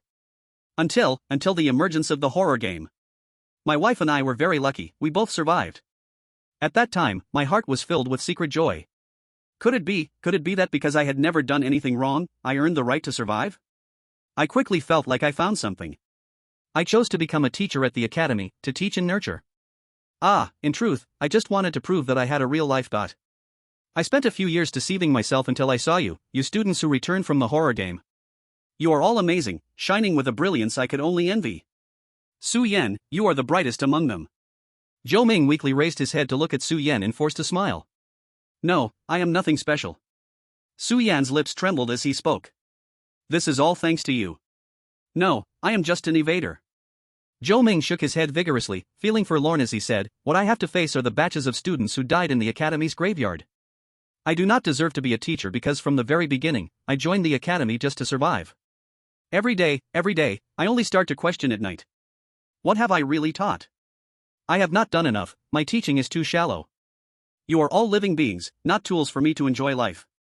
At that moment, I finally understood, I have never lived a single day correctly. Zhou Ming's smile turned bitter. Su Yan, I am afraid. I am truly terrified. And I am old. A person's character is already shaped in their 20s, and every day after that is just a repetition of their sights, actions, and thoughts. There will never be a turning point. Unfortunately, I brought this fear into the game. When I realized that this life game was repeating endlessly each day, do you know what I thought? My heart was filled with ecstasy. I no longer have to be afraid. My life loops forever within a day. I have countless opportunities to reflect on where I could improve. I can turn every mistake into the best version of myself. I do not have to be afraid, I will make mistakes in my life. This is the life I longed for, isn't it? Zhou Ming laughed, his laughter growing louder, tears shining in his eyes. Wrong, I was wrong. Zhou Ming began to cry again, but this time he was running out of strength to even cry. His whole body gradually became ethereal. No, Teacher Zhou, do not. There is still a chance. As long as you return to reality, you still have a chance. Su Yan desperately tried to hold on to Zhou Ming, but the sensation in his hand grew weaker. Su Yan's heart was completely filled with despair. This was not a normal cycle. Zhou Ming's soul, which had been rapidly compressed in the flow of time, had reached its limit. At the last moment, Zhou Ming's breath gradually weakened. He tightened his grip again and struggled to bring himself closer to Su Yan's ear. Su Yan, this is the last lesson. Life has more than just the two doors of reality and ideal. Do you understand? Su Yan hung his head, his eyes dull, and did not answer. In his hand, there was nothing. The last wisp of black mist took Zhou Ming's voice away. What a surprise! Su Qingqi's appreciative voice echoed from behind him, accompanied by footsteps. So it turns out that after the giant desire body is destroyed, even the souls that have been co-opted will be completely scrapped. Su Yan, your teacher provided a rather important piece of information. This data is very valuable. Data? Su Yan's hunched back moved slightly, showing a reaction. He slowly stood up, staring fiercely at Su Qingqi. He has his own name, not some empty data. No. Su Yan, don't you understand yet? Our life is just a game, and aren't we the data in a horror game? Su Qingqi smiled. Contributing value to the game is the greatest honor of being data. You're talking nonsense. Su Yan shouted angrily. He glared at Su Qingqi, then turned to the numb players watching from behind, screaming. Didn't you hear? 50 years. Someone has been trapped for 50 years. Can't you see? What you've killed isn't some desire entity, that's a remnant, a player's remnant. I don't know how many times my skills have been used up. Xiaoying's Kuro card has only 4 left. Su Qingqi is lying. This has long been who knows how many resets. He isn't the protagonist at all, you have all been tricked. Su Yan smiled bitterly, trying to wake some people up, but what came into view were faces showing blank, identical smiles. Everyone stood in unison behind Su Qingqi. The one who hasn't seen the reality is you, Su Yan. Su Qingqi stood before the crowd, like a leader, or like a representative. As if he wanted to completely break down Su Yan's defenses, Su Qingqi mockingly said. Did you really think these players don't know they have been experiencing resets? Chapter 152, The Loser. What did you say? Su Yan's gaze went blank. A look of disappointment finally appeared on Su Qingqi's face. Su Yan, did you think only you and Li Benying have disposable skills? Did you think those players who can break through the outer world wouldn't vaguely guess the truth? Then why Su Yan couldn't believe it, but his throat felt like it was being choked. Su Yan, you think you're a normal person, but you actually seem more like a madman, don't you? Su Qingqi spread his arms wide. What's wrong with living here? Just like your teacher said, we can spend every day without a burden, we don't have to bear the horror of life and death threats, enduring painful trials. This is the true game. Ridiculous, too ridiculous. Su Yan, they live clearer than anyone, but what about you? Utterly confused. The last sentence completely crushed Su Yan. It turned out he had always wanted to liberate the entire city, but the players didn't need his salvation at all? Was it my fault? Su Yan pressed his face, murmuring. Boss Su. Don't listen to that pretty boy's nonsense. Nong Mingyuan looked anxious, wanting to rush to Su Yan's side. But the next moment, he turned into an ice statue, a man in a white suit calmly walking out from behind. He glanced at the soul-stunned Su Yan and shook his head in disappointment. He thought this one was the most likely to be logically consistent. It seemed he had still misjudged. Otherwise, the other party would not have lost to Su Qingqi's protagonist template. Time is running out, Su Yan. Su Qingqi looked up at the mountain peaks gradually lighting up. You did well, helping me find a lot of bugs in the game. I will continue to fix them next reset. Su Qingqi patted Su Yan's shoulder. It's just a pity, you will no longer appear. Loser, without the qualification to make a comeback. Su Yan raised the corners of his eyes, his gaze filled with ashes. In the sky, the light of co-option once again covered the entire world. A white, monotonous room. Su Yan lay on the bed, staring blankly at the empty ceiling, where there was nothing. He didn't get up again. In the room, the red and blue doors had disappeared, leaving only the dull white walls. Well, as expected, it's no different from other people's rooms. In front of him, a gentle smiling face blocked his view. Su Qingqi stood at Su Yan's bedside with his hands behind his back. I am very curious, how can you still appear in the inner world after experiencing a reset and bring me such a good show? Su Yan's eyes were dull. Su Qingqi relentlessly persisted, lightly snapping his fingers. Soon, the bed in the room disappeared, and the whole room turned into a pure white cube. Su Yan fell awkwardly to the ground, his head bouncing like a ball several times before continuing to lie motionless like a corpse. Don't be like this, my friend, Su Qingqi said with a caring expression as he helped Su Yan sit upright against the wall. Although you played a qualified villain and supporting role, you are also the only friend who stands in opposition to me. Don't you want to know what I want to do? After these words were spoken, Su Qingqi finally smiled, for Su Yan responded. A flicker of light seemed to flash in his eyes, but it quickly extinguished, and he weakly extended his finger. He pointed to the place where the red door had been. That place is a false reality. He pointed to where the blue door had been. That place is a fictional ideal. Finally, he pointed it where the bed used to be. Here is our life. Every day, we wake up from bed, facing a colorless, unchanging, identical today again and again. We flounder around like headless flies, ultimately either entering the false reality to seek happiness or immersing ourselves in the fictional ideal to pursue self. In fact, our lives have never changed. Su Qingqi, you are playing a game, you are also becoming a god. You want to control everyone's life. Snap, snap, snap.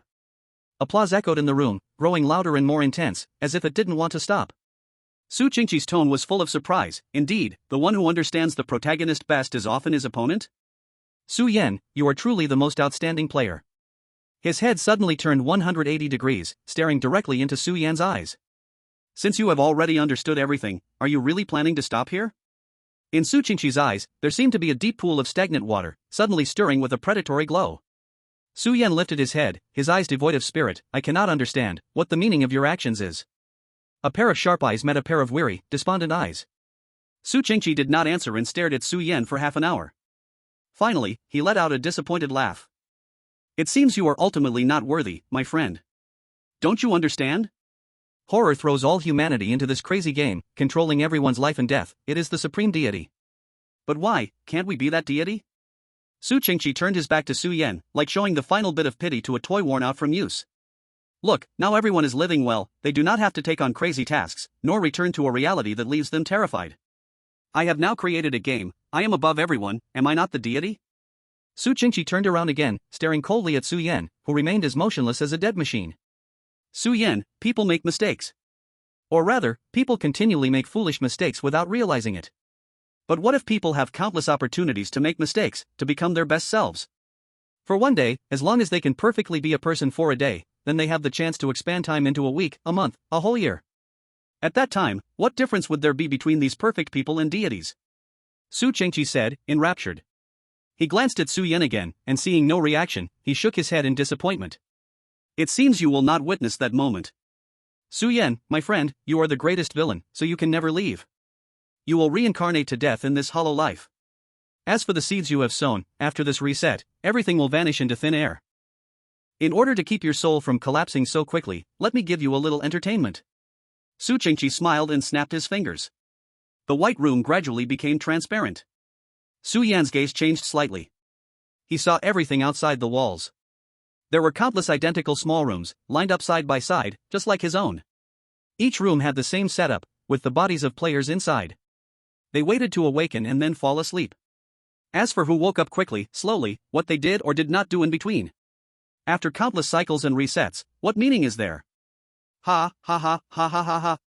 Su Yan suddenly laughed loudly, pounding the transparent floor, sometimes rolling, sometimes colliding, ignoring the blood gradually flowing from his head. He had gone mad. Su Qingqi looked at the masterpiece he had created with satisfaction and nodded his head. He snapped his fingers again and disappeared from the spot. In the room, only the endless sound of crazy laughter remained. Chapter 153, Opening the Door. Life began to cycle again. The surrounding rooms were not static. Su Yan saw different scenes every day.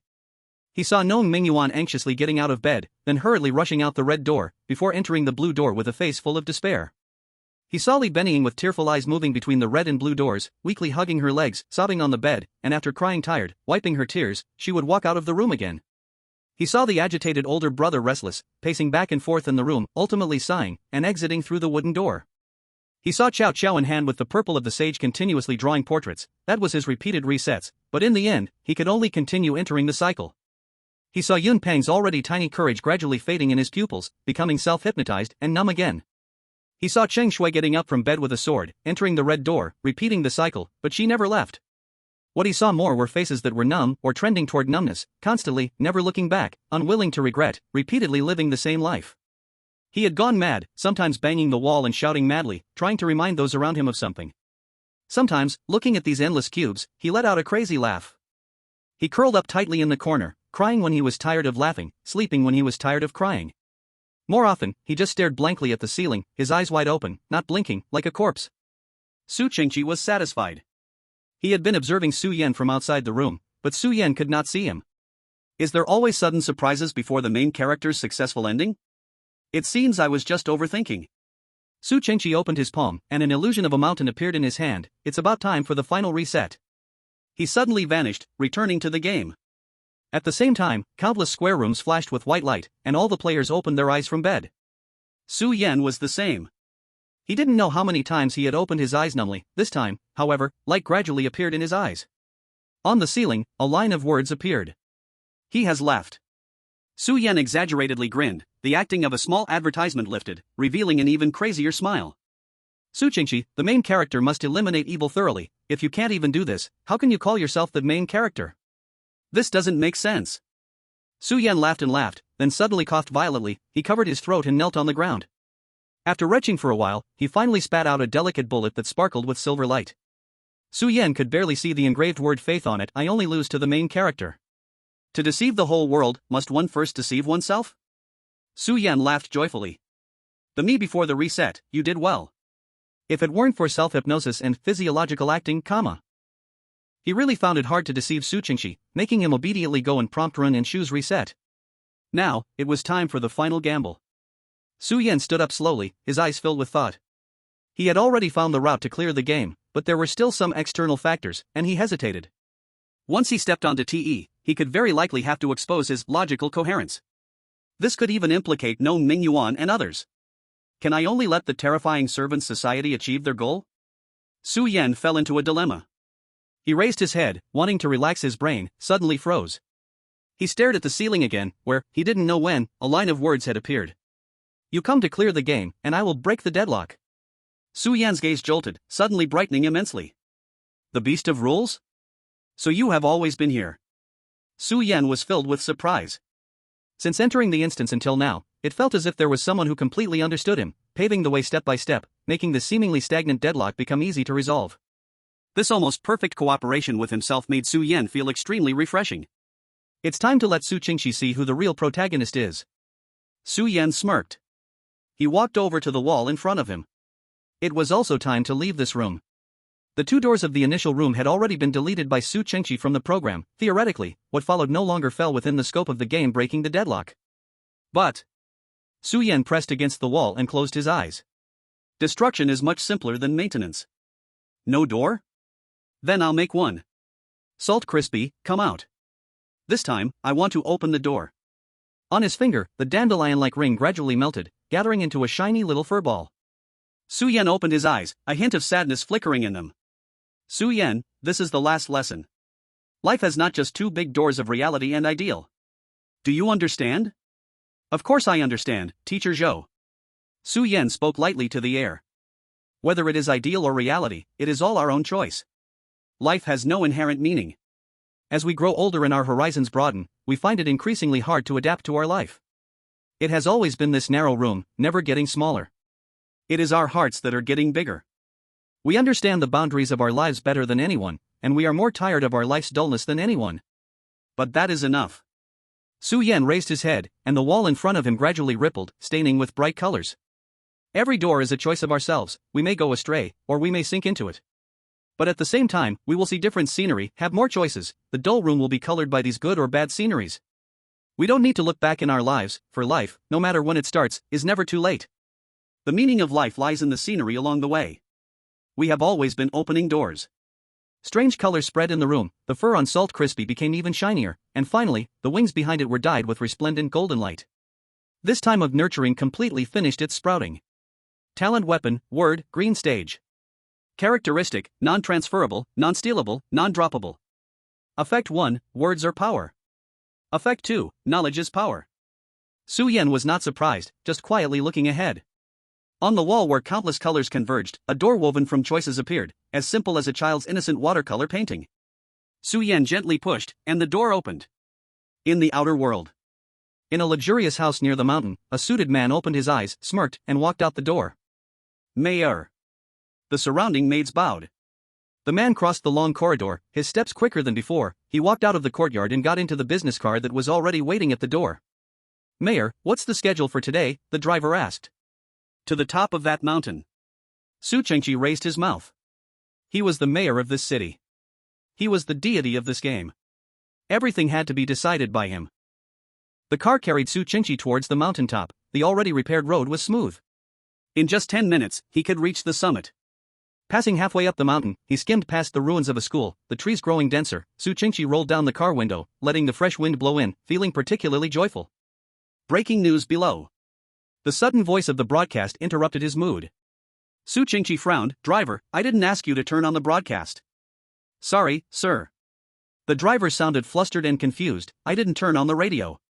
Maybe there's some mechanical malfunction. Su Chengqi's eyes moved slightly. A strong unease suddenly surged in his mind. He was the main character.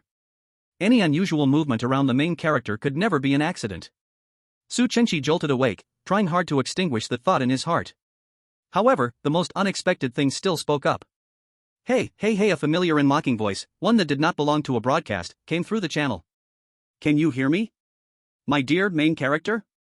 Chapter 154, The Inside and Outside Becomes One. Su Yan? This is impossible. Su Chengqi was both shocked and furious. The villain could not possibly make a comeback. How did the other party manage this? What happened? What does the other party want? Su Chengqi thought of the worst outcome, and he immediately opened his phone, his gaze icy cold. At this moment, the entire city.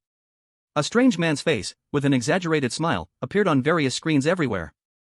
Phones, broadcasts, live streams, televisions, all signals seemed to be forcibly disrupted, displaying the other party's face.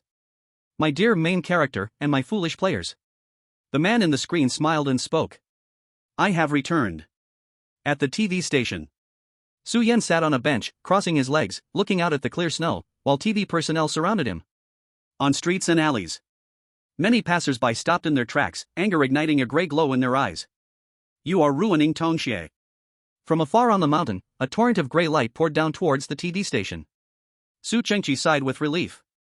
He had less than 10 minutes to reach the summit, and Su Yan definitely could not escape the light of Tongxie.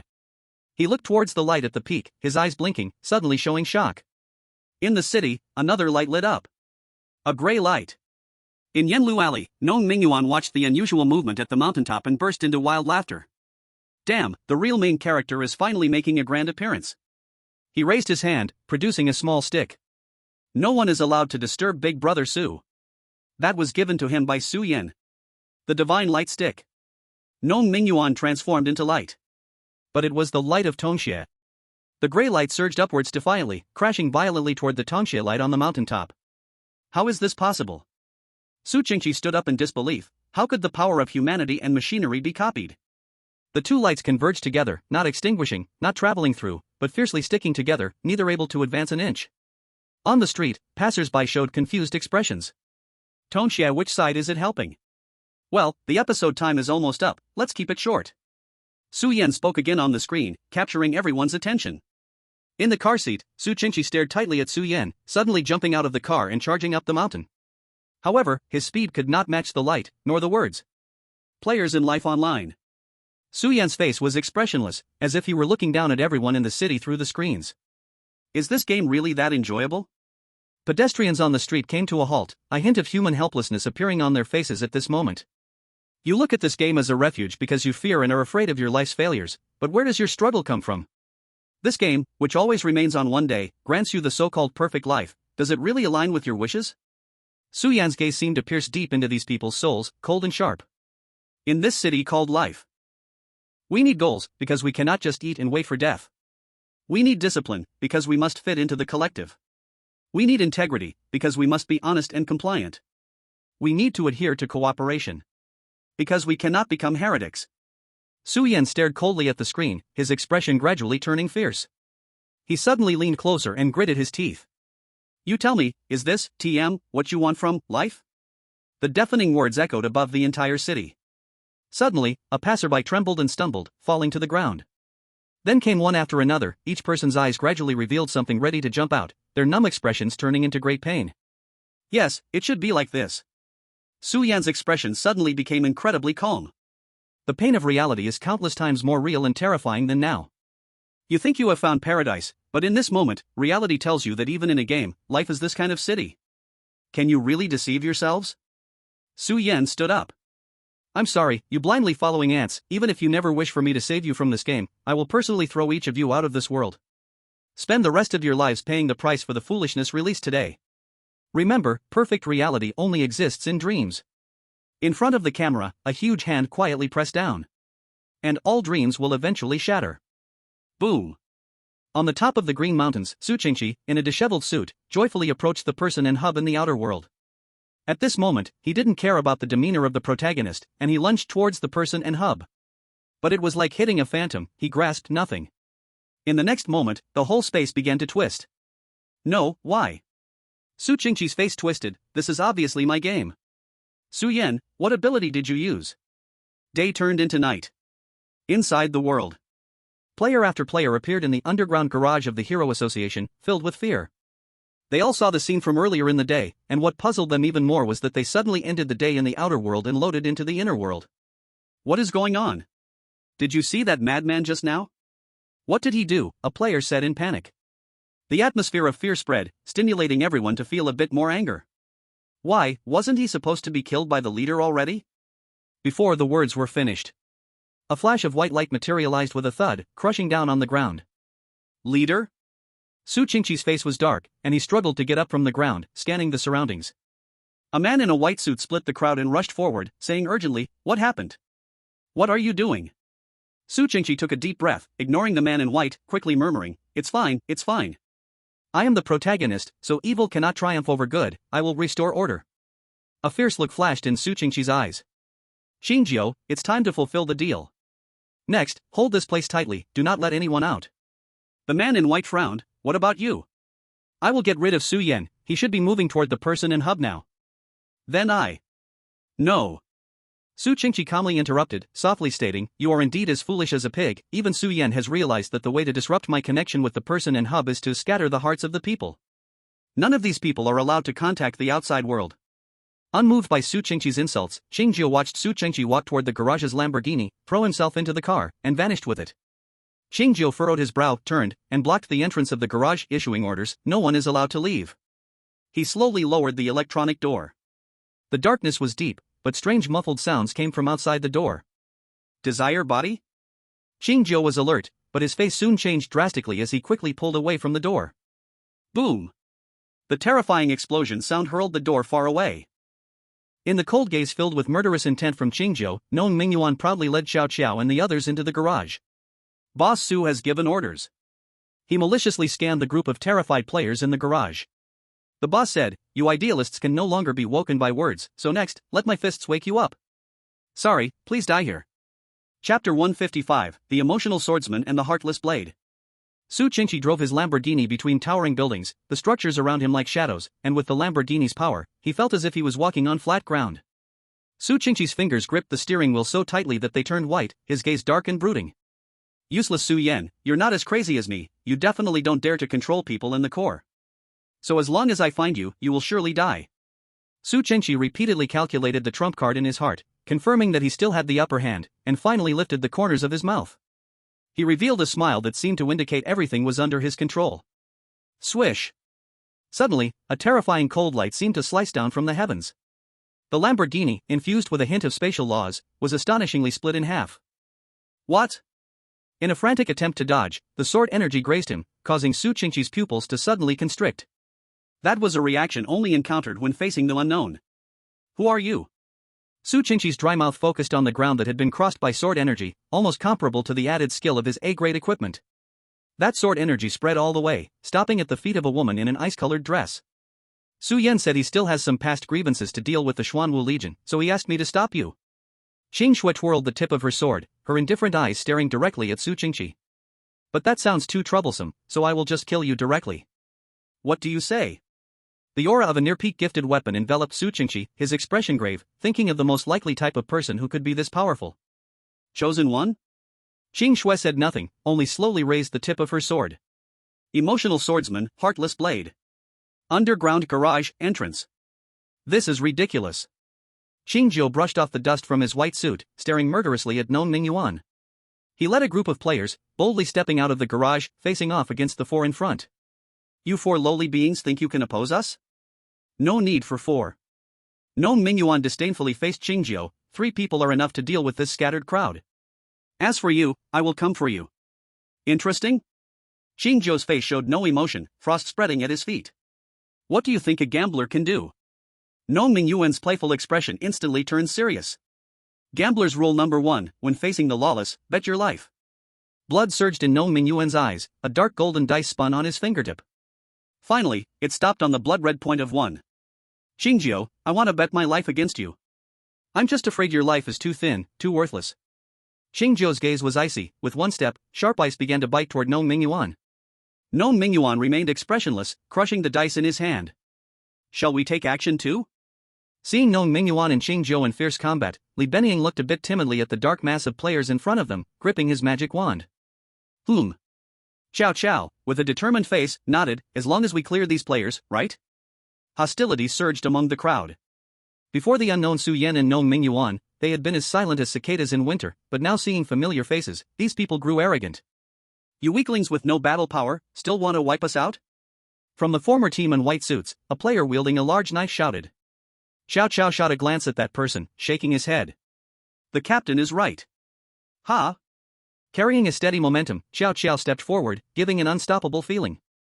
If it is sad for those who are lost in reality, then you self-deceiving fools and ideals can only be seen as ridiculous. You proclaim correctness arrogantly but hide in the cradle of starting over. You want success. And are you also afraid of failure? Then why not just die? What? The crowd exploded with anger. Who do you think you are? Do you believe we won't kill you? Let me tell you some news. Xiao Chao wiped the spit that had almost splattered on his face, looking at the distant Non Mingyuan and Qing Jiu. This time, the inner world will no longer cycle. Every person's life only has one chance. So, they are truly betting their lives. What? And now, what about you? Xiao Chao turned to look at the dazed faces, taking another step forward. Are you willing to gamble your life for your ideal world? Why you don't come any closer? The lead knife player's teeth chattered, but thinking of Xiao Chao's ability being the weakest, he suddenly gained some courage. He took advantage of Xiao Chao's moment of inattention and slashed down with a knife. Wins injury. The sharp blade sliced through with enough force to tear flesh. In the past, he had always laughed manically while using this move to shred many small and medium-sized desires. But this time, he tightly shut his eyes, not daring to see a drop of blood. The world. He only heard Xiao Chao's calm voice ringing in his ear. Then, everything around fell silent. The knife player opened his eyes in terror, discovering Xiao Chao completely unharmed. What happened? What did you do? His legs felt weak. He realized he seemed to have teleported, suddenly being pulled to Xiao Chao's side. Xiao Chao raised his fist. This punch will surely let you understand the reality of speed and strength both at a level. The knife player's scream mingled with the sound of his teeth shattering. He fell to the ground, immediately emitting a pig-like wail. Xiao Chao wasn't aiming for his life, but the player was so scared he wet himself. He screamed in horror, he's going to kill us, we must fight back, you all attack now. Everyone shrunk back in fear, but under the terror, they really began to strike together. Xiao Chao frowned slightly, as a golden muscular phantom appeared behind him. Let me take the lead this time. Li Benying suddenly spoke from behind. Xiao Chao turned around and saw that Li Benying had somehow changed into a fluffy light green dress, embroidered with a furry little bear on his shoulders, adorned with a crystal necklace, revealing his white collarbone. His face was slightly flushed, but his expression gradually became determined as he raised his hand. Countless Kuro cards flew out before the player's frightened eyes. 30, 40, 54 cards? What's going on? Countless Kuro cards danced in the sky, like butterflies flapping their wings. All the players' hearts began to throb. Previously, they had only seen this boy using Kuro cards one by one in an immature way in this long quest, with barely any effect. So they had never paid attention to how much power was hidden in this impoverished boy. Many easily overlooked one point: 54 Kuro cards have terrifying power, which is actually a strong talent. Discharge cards, time cards, shadow cards, illusion cards. If it weren't for the one-time consumption limit, this could definitely rival A-level talents. Now, through Su Yan's logical refresh, the Kuro cards in Xiao Ying's hand no longer needed to be used cautiously. Storm, wind. Carefully picking 2 Kuro cards, Li Benying lightly nailed his staff on them while softly chanting. In the arena, a terrifying storm began to rage. Chapter 156, The Enemy Legions. Under the long-term equality, a hierarchy had emerged. And now, when this ridiculous class is broken by power, all the players can no longer muster a shred of rebellious thought. Terrified, the crowd scrambled in a panic, making Li Benying frown slightly. He also didn't want to kill people, but these people didn't even have the courage to resist, which made him look down on them a bit.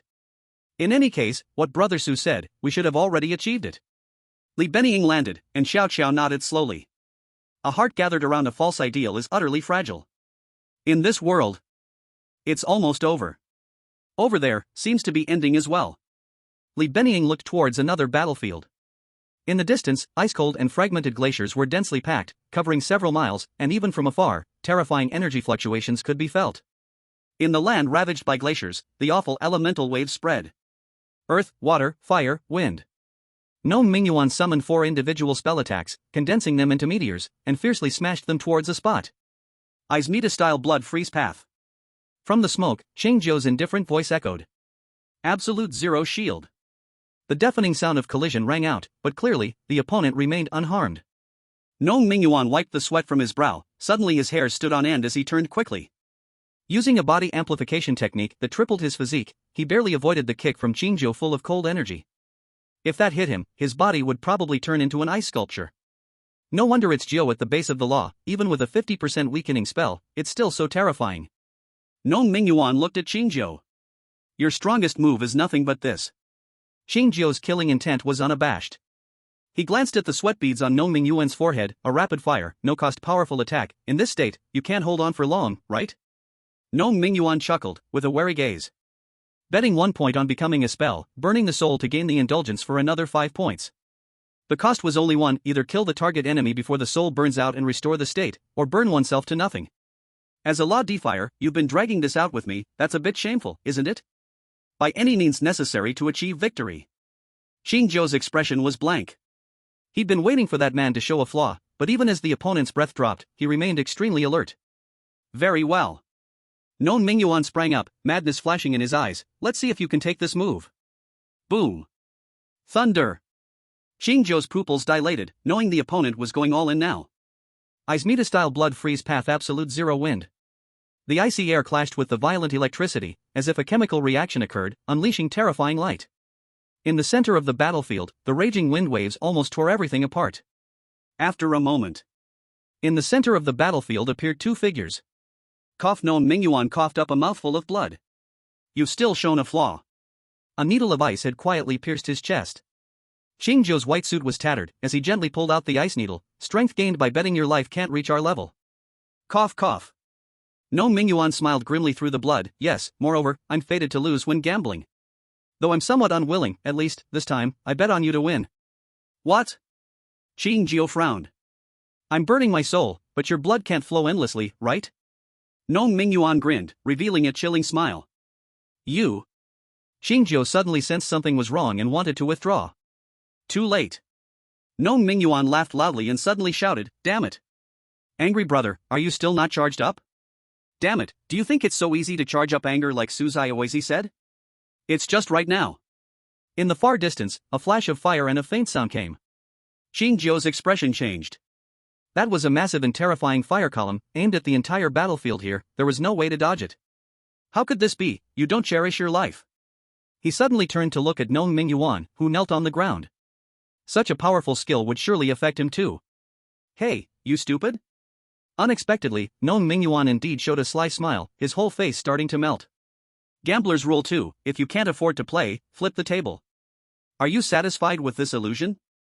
No Mingyuan disappeared from his spot, and the next moment, he popped up from the dirt pit by Xiao Xiao and the other's feet, startling them both. No Mingyuan paid no heed, feeling the soul power that had burned off returning, he knew he had one. At this moment, the name of the furious brothers moved just barely rang out. Burner air. Smoke and chaos filled the air. At the foot of the mountain. Wow, it's quite lively over there. Looking at the smoke around the city, Turtle's Life curled his lips. That useless Su Qingxi let that kid show up in the outer world again. However, he had seen such scenes before. Even if someone wants to disband the people's hearts and cut off connections, they still have to get past their legion first. Each time, they fell here, unable to advance even a step. Turtle's Life checked the time, something felt off this time, the rebels didn't appear, and Su Qingxi was also absent. Forget it, let's just watch the show. He found a spot to sit down and started drinking. Aren't you tired of watching this show? A voice floated leisurely from beside him. What's there to be tired of? A reset at most just means one Turtle's Life instinctively wanted to answer, but suddenly felt something was off. He turned his head and saw Su Yan's smiling face. You brat! Turtle's Life jumped up, then glanced at the status bar, feeling relieved again, a cold smile emerging. You really are just as tough as that cockroach, even tougher than me. What? This time you won't run? I'm not running, I came to fulfill my promise. Su Yan smiled, I delayed a bit bringing someone, hope you don't mind me being a bit late for your end. Turtle's Life remembered what Su Yan had said last time they met, looking disdainful, just you, want to challenge the entire legion? Trying doesn't cost money. Su Yan smiled and raised his plasma dual blades. With a gentle swipe. Turtle's Life's eyes turned fierce, one hand blocking the blade, the other reaching straight for Su Yan's neck. Trading injury for injury, he wouldn't lose out. But secretly, a layer of golden light had already spread across his skin, forming an indestructible barrier. Sizzle! The sound of the blade piercing flesh was very subtle. But this sound made Turtle's Life's gaze change instantly, ducking back to defend. He looked down in disbelief at his arm, which had a wound that even an A-level weapon shouldn't be able to inflict, blood flowing down. Truly worthy of the Black Tortoise, pulling back quickly. Su Yan shook his head regretfully. Chapter 157, Legion's Nemesis. What did you do? Turtle's Life asked in disbelief. He looked Su Yan up and down, quickly finding the answer. Behind him, a strange white creature kept spitting out something. This time, Turtle's Life saw clearly, behind Su Yan floated big words, which had just been obscured by his back, completely unnoticed. 3 large characters with a sharp aura floated in the air. Sharp, keen, break. You know? This time the game touched so many players, giving me a big inspiration. Su Yan raised his dual blades, and the words behind him immediately entwined around them. A friend's ability shocked me, I realized I might be able to fight like him, but he only had 54 characters, while I can have as many as I want. Beside him, Salt and Crispy lightly spat out 2 words, power, speed, landing on Su Yan's body. Now, it's time to take off your turtle shell. Su Yan suddenly rushed forward, the blade shadows moving several times faster than before. What's going on? Turtle's Life's pupil shrank, did you go to the 9 treasure glaze tile sect for some gold plating? He couldn't afford to be careless this time, finally, he activated all his defensive skills. His whole body was surrounded by numerous layers of overlapping membranes, becoming incredibly rounded.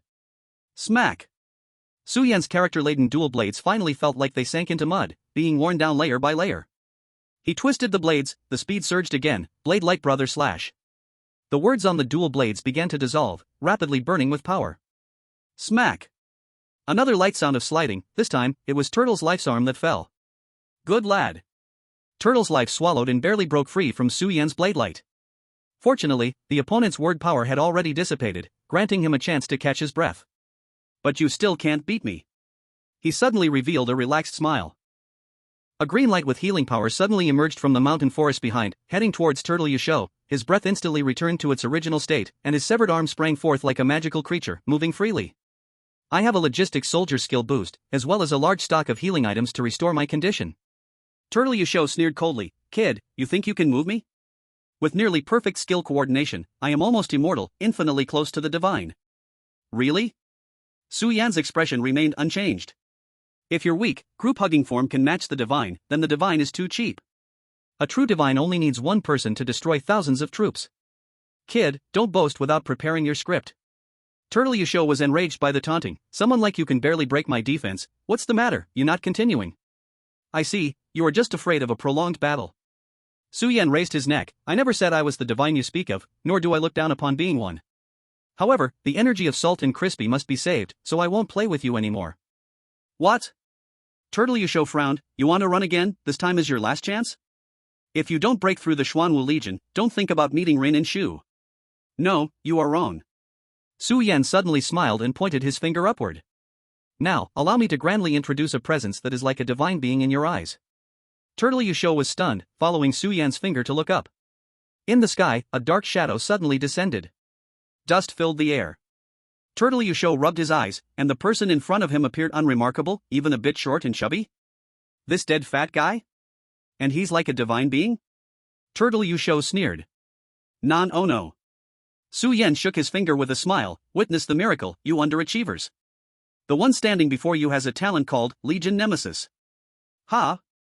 This sound was not made by Turtle Yusho, but by the chubby guy standing in the pit. Yun Pao looked up in confusion. He had just followed Su Yan's instructions to make a grand entrance from the sky at the right moment. He didn't hear that he was supposed to fight? Moreover, the chubby guy stared in puzzlement at the dark-skinned Turtle Yusho, not noticing the legion behind the forest. Captain, can I take this guy on? The chubby guy asked suspiciously. I don't read much, so don't trick me. Stop kidding around. Su Yan pushed the chubby guy with a calm face. Go ahead, I give you one punch to settle it. With this kind of trash, throwing 2 punches is disrespectful to your talent. Oh come on. Turtle Yusho was completely furious and laughed mockingly. It must be said, Su Yan did a great job inflating the chubby guy's confidence. Legion Nemesis, huh? Turtle Yusho glared at the greasy fat guy. I want to see how impressive you really are. He stepped forward confidently, seeing Su Yan standing far away, becoming even more arrogant. Dragon Fist Eruption. Terrifying energy brewed in his hand as he aimed to teach Su Yan a lesson. Not everyone could provoke a legion. Holy crap! Yun Pao immediately trembled in fear. This guy's stance looked very strong. He closed his eyes in despair. I'm done for. Die, fat, huh? Turtle Yusho's confused voice rang out. His dragon fist fell on the fat guy's belly, which should have left a bloody hole, but it was like hitting a tire, without any impact. Yun Pao opened his eyes in shock, not reacting initially. He looked down and saw the slight force left on his opponent's belly. Damn! Yun Pao. He also analyzed his own death date. Have you ever seen a watermelon split open? Now, that's what it looks like. Damn it! Blood-covered Yun Pang was so scared he fell to the ground. Is this guy trying to scam me? He had just wanted to slap the other person. How did it end up with a death? In the distance, there came a series of muffled groans from the mountains and forests. It sounded as if it had rebounded from something. Su Yan sighed and stepped forward. No, it's not your fault. It's just that the stationery on the other person's body is a bit too much. Su Yan smacked his lips, looking at Yun Pang, as if he had discovered some rare treasure. What a nemesis for the Legion. Even Qing Shui wouldn't be this decisive, right? Boss, it's so scary here, please take me away? Blood-covered Yun Pang looked like a deflated balloon, tears almost spilling. Sure. Su Yan said casually. If you're not afraid of dying, just come with me. He turned around, squinting his eyes, faintly able to see the light coming from the mountaintop. Su Yan brought Yun Pang, standing for the first time in front of the mountain gate. Crossing the somewhat familiar road, he prepared to walk to the mountaintop. My dear enemy. A cold male voice from behind made Su Yan stop gently. Where do you want to go now? Chapter 158, Justifying Oneself. Su Qingqi. Su Yan turned around, showing no surprise at Su Qingqi's appearance. Did you not encounter Cheng Shui? Su Qingqi chuckled lightly. Perhaps, you should be more worried about that woman's situation. That's you, and the outcome that this traitor behind you will ultimately face. Su Yan smiled. Don't start with that, Su Qingqi. You must have realized by now, people in Shu can't affect Qing Shui. Your crooked-mouthed Dragon King is useless.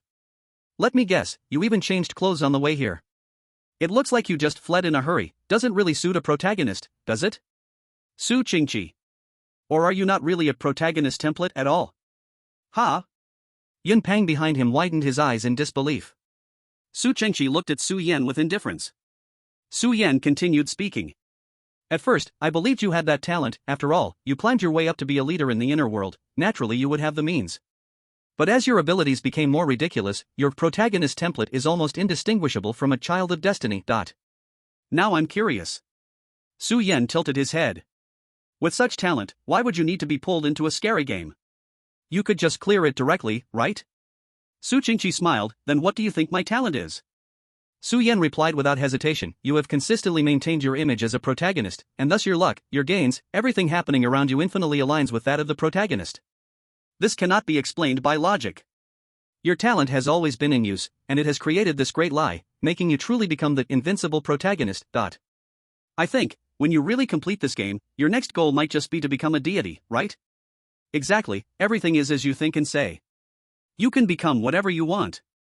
Su Qingqi. Su Yan gently raised his hand.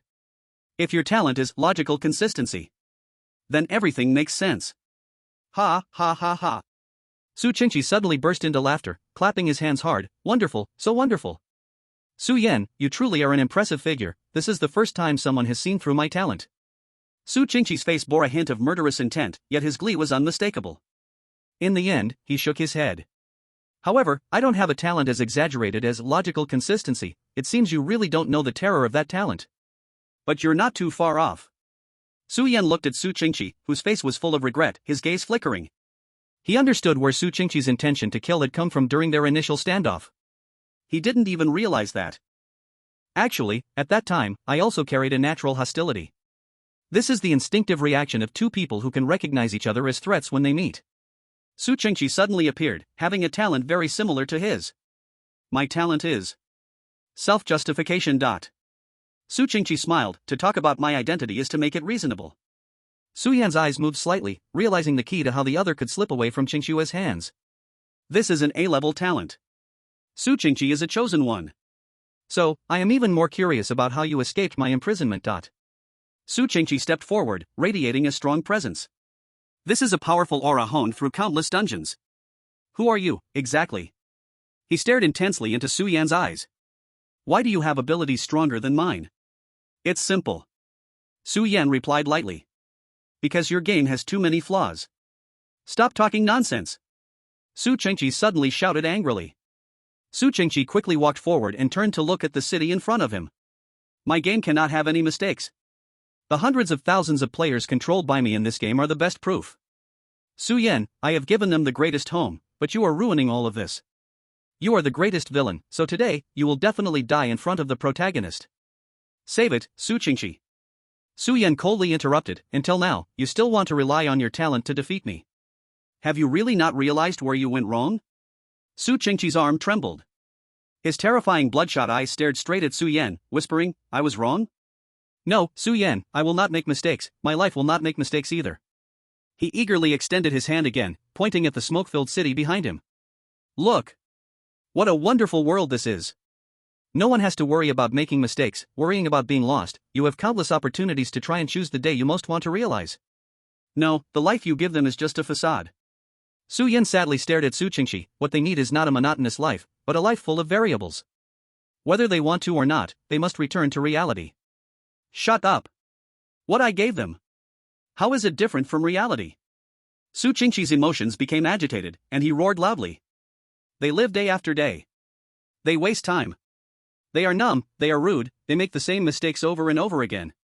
At least here, they all have the chance to restart. They want to be ordinary, I give them happiness. They want to be heroes, I give them dragons. They can live worry-free in the moment. And never fear loss.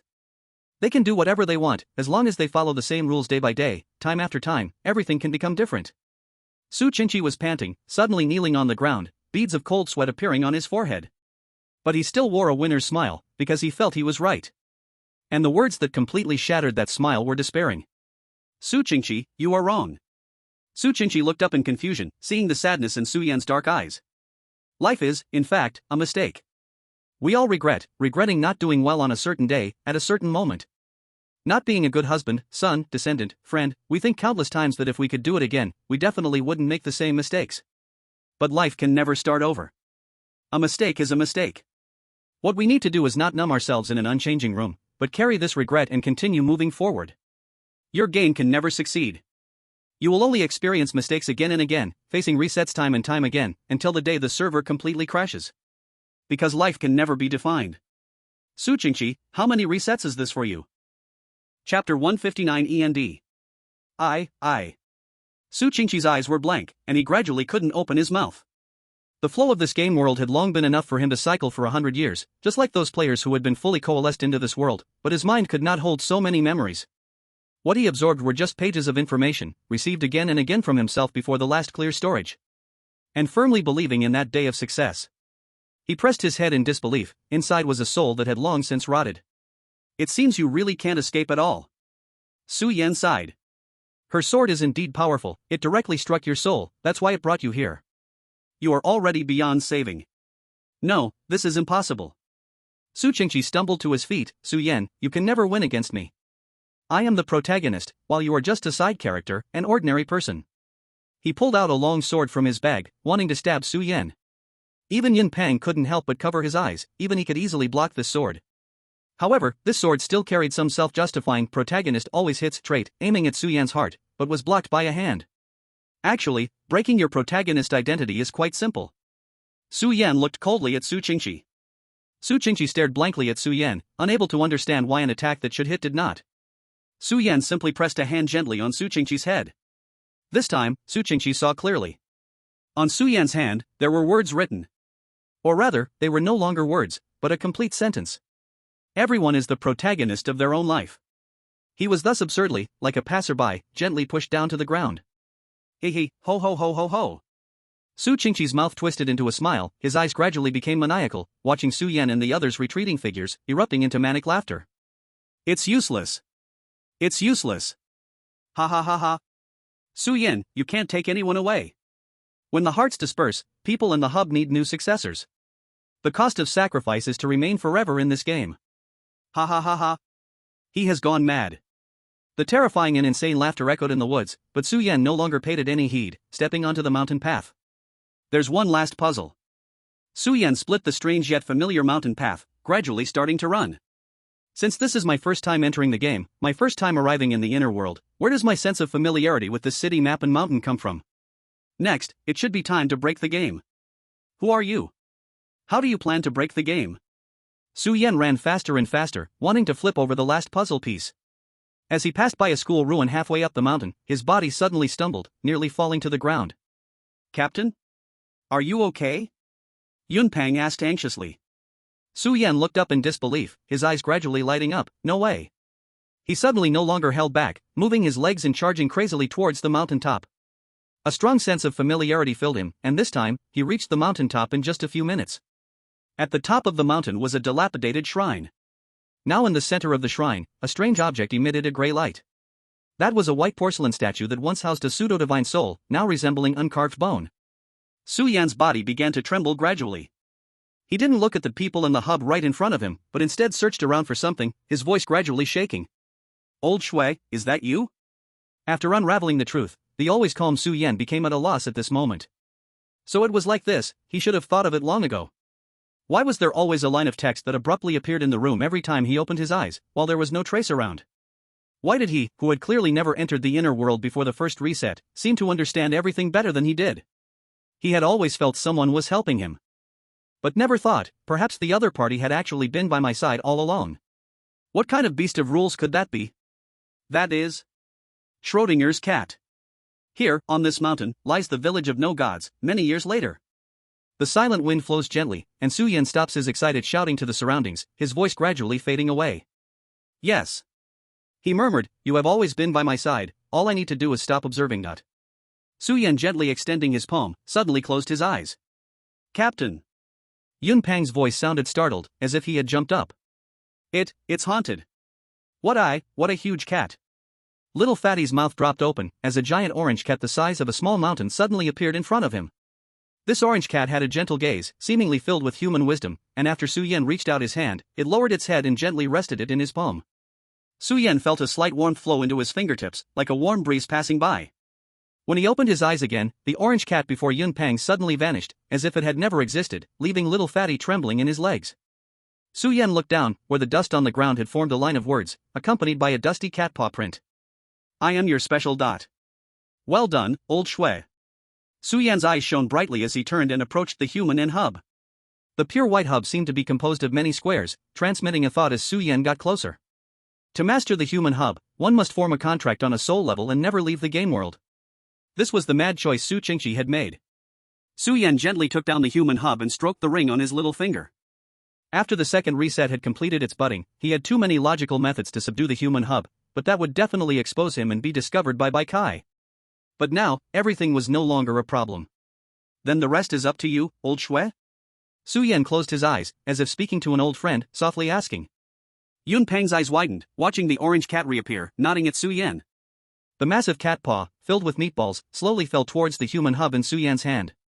Brilliant light gradually emanated from the mountain top, spreading throughout the world. This time, it was radiant orange light like the morning sun.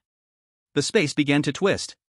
All players' physical bodies were trapped inside the human hub, and now, the remaining souls were being recalled one by one, an unprecedented brilliant white light starting to envelop everyone. Life online, game end. We will meet again.